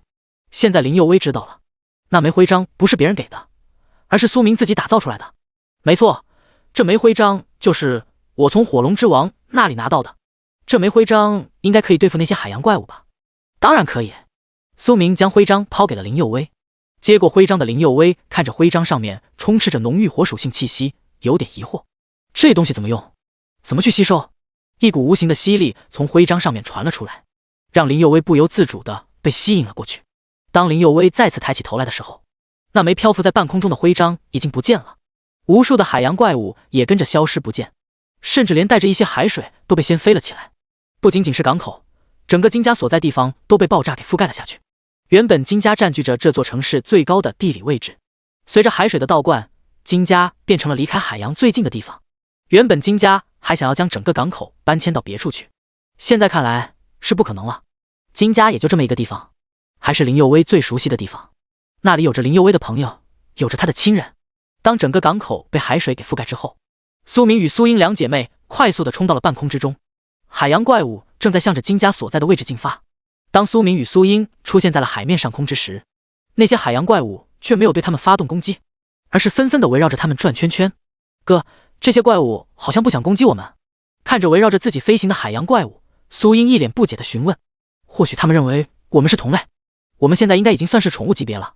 苏明与苏英朝着前方快速游去，无数的海水从四面八方朝着苏明以及苏英这边汇聚了过来。眨眼之间变成了一个巨大无比的水球，将整个金家都给包裹了起来。哥，小心点！看到这一幕，林佑威担忧的大喊了一声，准备冲上去救援苏明跟苏英。林佑威却被火龙之王萨奇拦住了。放心吧，我家主人会没事的。火龙之王萨奇朝着海洋怪物群冲了过去，巨大无比的水球竟然被硬生生给砸开了。不是因为水球太硬，而是因为那些海洋怪物都很听话。火龙之王萨奇没有出手，那些海洋怪物就老实的在原地待着。苏明也没有攻击那些海洋怪物，只是一个劲儿的将这些海洋怪物给收拢到了一起。当整个金家被完全包裹住的时候，苏明与苏英这才落到了金小小的面前。小小，我们回来了，哥哥他们把我们救回来了。你是谁？这里是哪里？自己又是谁？为什么会出现在这里？一连串的疑问浮现在了金小小的脑海之中。但下一刻，当苏明跟苏英同时伸出手来抓住金小小的时候，熟悉而又亲切的感觉从心底深处升腾了起来。金小小没有再去挣扎，反而还露出了一丝笑容。当年那种最初见面时候的感觉再次涌上心头，好似是看到了自己失散多年的亲人一样。金小小被两团光芒包裹住，等到光芒消失之后，一个完全变样子的金小小站在了苏明与苏英面前。长发飘飘，皮肤白皙，精致无比的五官，身上穿着一身蓝色的长裙，头顶上戴着一朵大红色花朵，就像是童话世界里面走出来的公主一样。你是谁？我怎么会在这里？你们是谁？眨巴眨巴眼睛，金小小对于眼前发生的事情感到很奇怪。更让金小小奇怪的事情还在后面，那些之前围绕着自己转悠的海洋怪物群，此时正以肉眼可见的速度消失不见，甚至连尸体都没有留下来，就好像是从来没有出现过一样。你们是谁？为什么会在这里？苏明跟苏英互相对视了一眼。我叫苏明，他叫苏英，我们都是你的哥哥。听到这里，金小小有点发愣，不知道为什么自己的脑海中总是浮现出一些画面，好像那些画面是自己的记忆一样。当金小小去想那些画面的时候，却又完全想不起来。看着这个可爱的妹妹，苏明还有苏英两个人感觉自己要疯了。难道这就是传说中的穿越？我们没有死，我们回到了过去。不是因为这里不能用魔法，不然现在绝对要开始尝试下自己会魔法了。第198章天大的好事。两个人看着彼此，满脸的惊奇与兴奋。紧接着，金小小再次抬起头来看向了天空。哥哥，你看天上。后一个庞大无比的巨龙从天而降，两个人再次看到了让他们永生难忘的景象。火龙之王萨奇也落到了地上，在看到苏明与苏英之后，连忙朝着他们走了过来。主人，主母。听到这个称呼，苏明与苏英更加迷茫了。你们都叫我主人？是啊，你们已经签订了契约，我们已经成为了主仆关系。火龙之王萨奇带着几分邀功的意思，指向了林佑威，还有这位小姐，她也是我们的主人。哦，苏明与苏英有点懵逼，这一切发生的太快了，让他们一时间都有点不知所措。我们也签订了契约。是啊，火龙之王萨奇将自己的手腕抬了起来，一个闪闪发光的铭文出现在了苏明与苏英的面前。这个铭文就像是个烙印一样，直接烙印在了两人的手腕上，不论怎么样都无法甩开。那么我们为什么会出现在这里？因为主人您跟主母被困在了海底。被困在海底。火龙之王萨奇看向了金小小，还有这位小姐，你们被困在海底，主人以及主母救下了你们。哦，我怎么记得我们是从天上掉下来的？是主人将我们救下来的。好吧，这些东西对于苏明与苏英来说实在是太玄幻了，也没有任何的根据。火龙之王萨奇所说的话语却让他们感觉到了真实性，因为那些画面与场景正是他们曾经亲身经历过的事情。那些事情，那些记忆绝对不会假。可现在他们完全想不明白，为什么自己会从海底出来，为什么会被困在海底。我们能不能去找找当初的那些怪物？看着苏明与苏英两个人疑惑不解的表情，找那些怪物。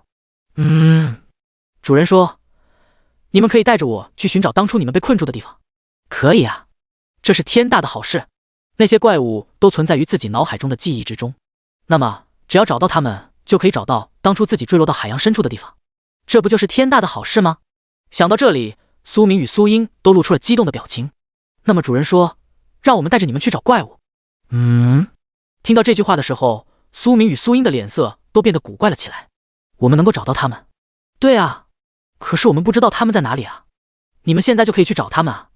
火龙之王萨奇说着，伸出了自己的爪子，指向了金小小手腕上的铭文。紧紧接着，一个个熟悉的画面从金小小脑海中浮现了出来，无数只体型巨大无比的海洋怪物正在海洋深处向着这边快速游来。不仅仅是金小小，苏明与苏英也感觉到了这种异常。一只只体型巨大无比的怪物正朝着他们所在的位置游来，当然还有其他各种各样的生物，密密麻麻。我们走吧。火龙之王萨奇将自己的身躯缩小到正常人大小，而后冲向了海洋深处。当初被困住的那些海洋怪物，在见到火龙之王萨奇之后，纷纷让开了一条道路。不知道是因为畏惧，还是因为什么，总之这些海洋怪物都很给面子，一路上畅通无阻，没有任何的阻碍。在火龙之王萨奇的带领下，苏明与苏英看到了许多熟悉又陌生的场景。那些场景对于苏明跟苏英来说，却有着极强的亲和力，就好像曾经发生过一样。火龙之王萨奇停在了一座巨大无比的山峰前面，那座山峰被称之为太阳神山，也是这片大陆最高的山峰。整个大陆9成9以上的生物都居住在这座山峰上面。主人说过，这里是你们的家，我现在就带你们去找那些怪物。火龙之王萨奇说着，带着苏明与苏英冲上了太阳神山。这座山峰也是苏明跟苏英当初的家。在太阳神山的顶端，一个黑色的身影正趴在那里，一动不动，好像是睡着了一样。看到这个身影的时候，苏明与苏英眼眶都湿润了起来。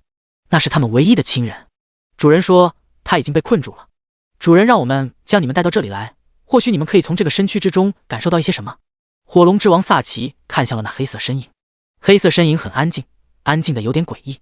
不过就在下一刻，黑色身影猛然睁开了双眼，紧接着整个大陆开始崩溃瓦解，大陆被撕裂成了两半，无数的海水从天空降落下来，眨眼之间就淹没了整个大陆。海水不断的冲刷着大陆，在冲刷过程中，海水被大陆吸收进去，最终只剩下了最为精纯的能量体。这些能量体则是进入到了那个巨大无比的黑色身影之中。那黑色身影也在以肉眼可见的速度开始膨胀起来，从原本不过1米左右，慢慢变成了10米左右，再变成100米、1000米。最终，当这个黑色身影长到10000米左右的时候，一声嘹亮的龙吟声响彻天地间，无数的黑色光芒从那庞大无比的黑色身躯上面散发出来，一个巨大无比的身影从那10000米的黑色身躯之中浮现了出来。我们是龙族，你们就是我们这一族的宠物。看着苏明与苏英以及火龙之王萨奇，那个巨大无比的黑色身影开口说道。整个世界都安静了下来，天地之间除了他们4个之外，再无任何其他生物存在，整个世界只剩下了他们5个。我们是宠物？不，我们是宠物。当苏明与苏英还有火龙之王萨奇反应过来的时候，却已经迟了。庞大无比的黑色身躯猛然朝着他们扑了过来。这一刻，苏明跟苏英感觉到了死亡的气息，死亡笼罩着他们，不甘与愤怒从心底升腾而起。这种感觉就像是当初在自己家里面被怪物给杀死一样。第199章，另外一个空间。可是现在，他们已经不是那个怪物的对手了，哪怕只是一只脚，也能够将他们给踩死。无数的海水冲刷而来，整个世界都被淹没了，就连那些正在恢复过来的海洋怪物也全部被淹没了下去，一切都在毁灭中消失。最终，所有的海洋怪物都消失不见了，这片大陆上所有的生物都消失不见了，当然还有他们4个。这里就好像是一片真空地带，什么都没有留下来。苏明与苏英以及火龙之王萨奇也在其中，当然还有金小小。这里到底是哪里？你们不用担心，你们现在处于另外一个空间，我会将你们送回到原本世界去。那么现在开始，我要带你们离开了。我们，苏明与苏英还有火龙之王萨奇不由得开始挣扎了起来。他们怎么可能会舍得离开这个世界？不管是那些宠物，还是自己的亲人，又或者是金小小，甚至于那个在金家被称之为主人的存在，这一切都让他们无法割舍。他们宁愿死，也不愿意离开这里。那个声音却再次响了起来：你们不用反抗，因为你们没有反抗的资格，我只需要将你们送回到原本世界就可以了。什么？当苏明与苏英还有火龙之王萨奇听到这句话的时候，一股强烈的不安涌上心头，后四周的空间猛然破碎开来，苏明与苏英还有火龙之王萨奇瞬间消失在了这片黑暗空间之中。下一刻，3道光芒出现在了天空之上，金色、黑色、白色，3种颜色构成了一个三角形。当那三角形落到地面上的时候，一个庞大无比的身躯从里面走了出来，庞大到仿佛能够覆盖整个世界一样的巨大身躯。看着眼前那道巨大无比的身影，金小小眼眶之中满是泪水，看向了金小小：我回来了，哥哥，你也回来了。金小小说话带着哭腔，看着眼前这个熟悉又陌生的妹妹，脸上露出了一丝欣慰与喜悦。终于，他们找到了，找到了自己的妹妹跟父母，也找到了自己的家乡，还有自己曾经所在的世界。那么接下来，林幽转过头去看向了苏明与苏英以及火龙之王萨奇，带着一丝期待与欣慰：我回来了，我们回来了。在万分不舍的情况下，苏明与苏英以及火龙之王萨奇被送回到了自己原本所在的世界里面。这里就是他们原本所在的世界，或者说是曾经属于他们的世界。这个世界早已经不复存在。当初被困在那个空间之中的时候，整个世界都因为崩溃而坍塌。不是当初苏明还有苏英拼尽全力将他们两个给拉扯进入到自己的空间戒指里面，恐怕现在他们早已经化为齑粉了。就算是如此，当时那个空间也受到了极其严重的破坏。好在有林幽这种级别的存在，将这个世界修复完成。这里就是我们的家乡吗？看着眼前一望无际的大海，看着蔚蓝色天空下面碧绿色的大海，苏明与苏英感觉到无比的新鲜与兴奋。不过很快两人又露出了疑惑，我们现在是回来了，但是怎么感觉没有以前那么熟悉了？自己都已经从那个空间之中出来了，为什么还会感觉到陌生？难道说是因为自己被困在那个空间太久了，或者是因为自己在那个世界里面待的时间太长了？林幽想不明白。不过既然自己能够从那个世界里面出来，应该也就意味着其他人也能够从那个世界里面出来吧。你们跟我来。带着苏明与苏英还有火龙之王萨奇朝着大陆深处走去。越往大陆深处走去，林幽脸上的表情就越凝重。当他带着苏明还有苏英还有火龙之王萨奇走到大陆最中心的时候，林幽看到了一座巨大无比的城堡。那座城堡通体呈现黑色，充满了魔幻色彩。这座城堡正是当初林幽从那个世界里面带出来的。你们进去看看，这里就是你们原本的家乡。苏明与苏英以及火龙之王萨奇一步一步走向了那座巨大无比的城堡。当他们站在城堡门口的时候，一股强烈的熟悉感涌上心头。这座城堡里面所有的东西都让他们感觉到熟悉，尤其是大厅之中挂着的那幅画像，那是他们三个人的合照。可是这幅画像为什么会在这里？苏明与苏英还有火龙之王萨奇都不明白。就在三人疑惑的时候，林幽拿出了一张照片递给了苏明，这是你父母留下来的。他们他们在最后将自己身上的能量注入到了你体内，让你拥有了神级实力，并且因为你身上带着我留下来的魔法阵，所以你才能够从那个世界回到这个世界。但是你却忘记了自己曾经来过这里，也忘记了这里曾经发生过什么。林幽的话让苏明陷入了沉思之中。我好像真的没有来过这里，不仅仅是没有来过，甚至于对于这个世界，苏明都没有任何印象。那么我呢？苏英同样不知道自己来自哪里，只知道自己很想回家。可是现在又出现了一个问题，他到底是谁？为什么他要回家？我不知道，林幽也无法回答这个问题。不过我知道，你们肯定能够找到答案的。说完，林幽看向了天空，看向了那一片蔚蓝色的天空。再次出现的时候，已经是在金小小的面前。金小小正站在海边，看着蔚蓝色的大海。林幽突然出现在金小小面前，吓得金小小连忙后退几步。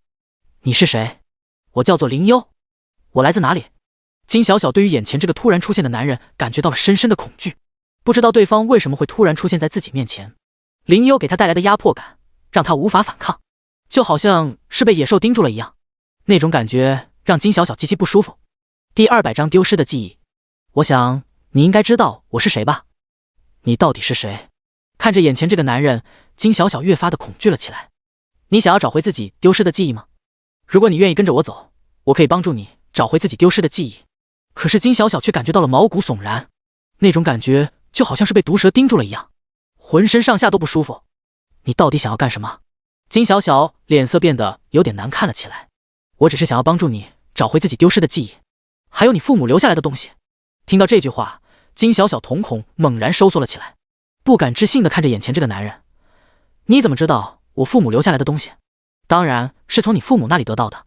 怎么样，跟着我走吧。如果你愿意跟着我走，或许还能够找回更多的记忆。可是如果不跟着我走，你就永远都不会知道自己丢失了什么。当林幽离开之后，金小小整个人都陷入了沉思之中。好一会儿之后，金小小终于做出了决定，她要跟着林幽走。金小小想要知道自己到底是谁，或者说她想要找回自己丢失的记忆。在林幽带着金小小离开之后，苏明与苏英以及火龙之王萨奇都不由得陷入了沉思之中。你们想要知道自己的身份吗？我可以帮助你们找回记忆，我可以帮助你们找回丢失的东西，我也可以让你们拥有更加强大的力量。当林幽带着3人来到了一片空旷无比的草原上面，在草原上面伫立着一座高塔，这座高塔正是火龙之王萨奇曾经所在的那座火龙之塔。此时，这座高塔被改造成了林幽居住的地方。你们愿意跟着我走吗？我愿意，我也愿意。他们现在不知道该怎么办，有一点他们很清楚，那就是如果他们不跟着林幽走，恐怕自己将会永远留在这里。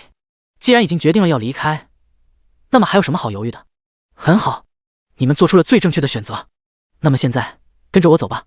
林幽带着苏明与苏英，还有火龙之王萨奇，还有火龙之女夏嫣离开了这里，朝着那座巨大无比的城堡走去。就在他们离开没多久，一艘黑色的战舰从天空中降落下来。看到战舰上面站着的男子，是你？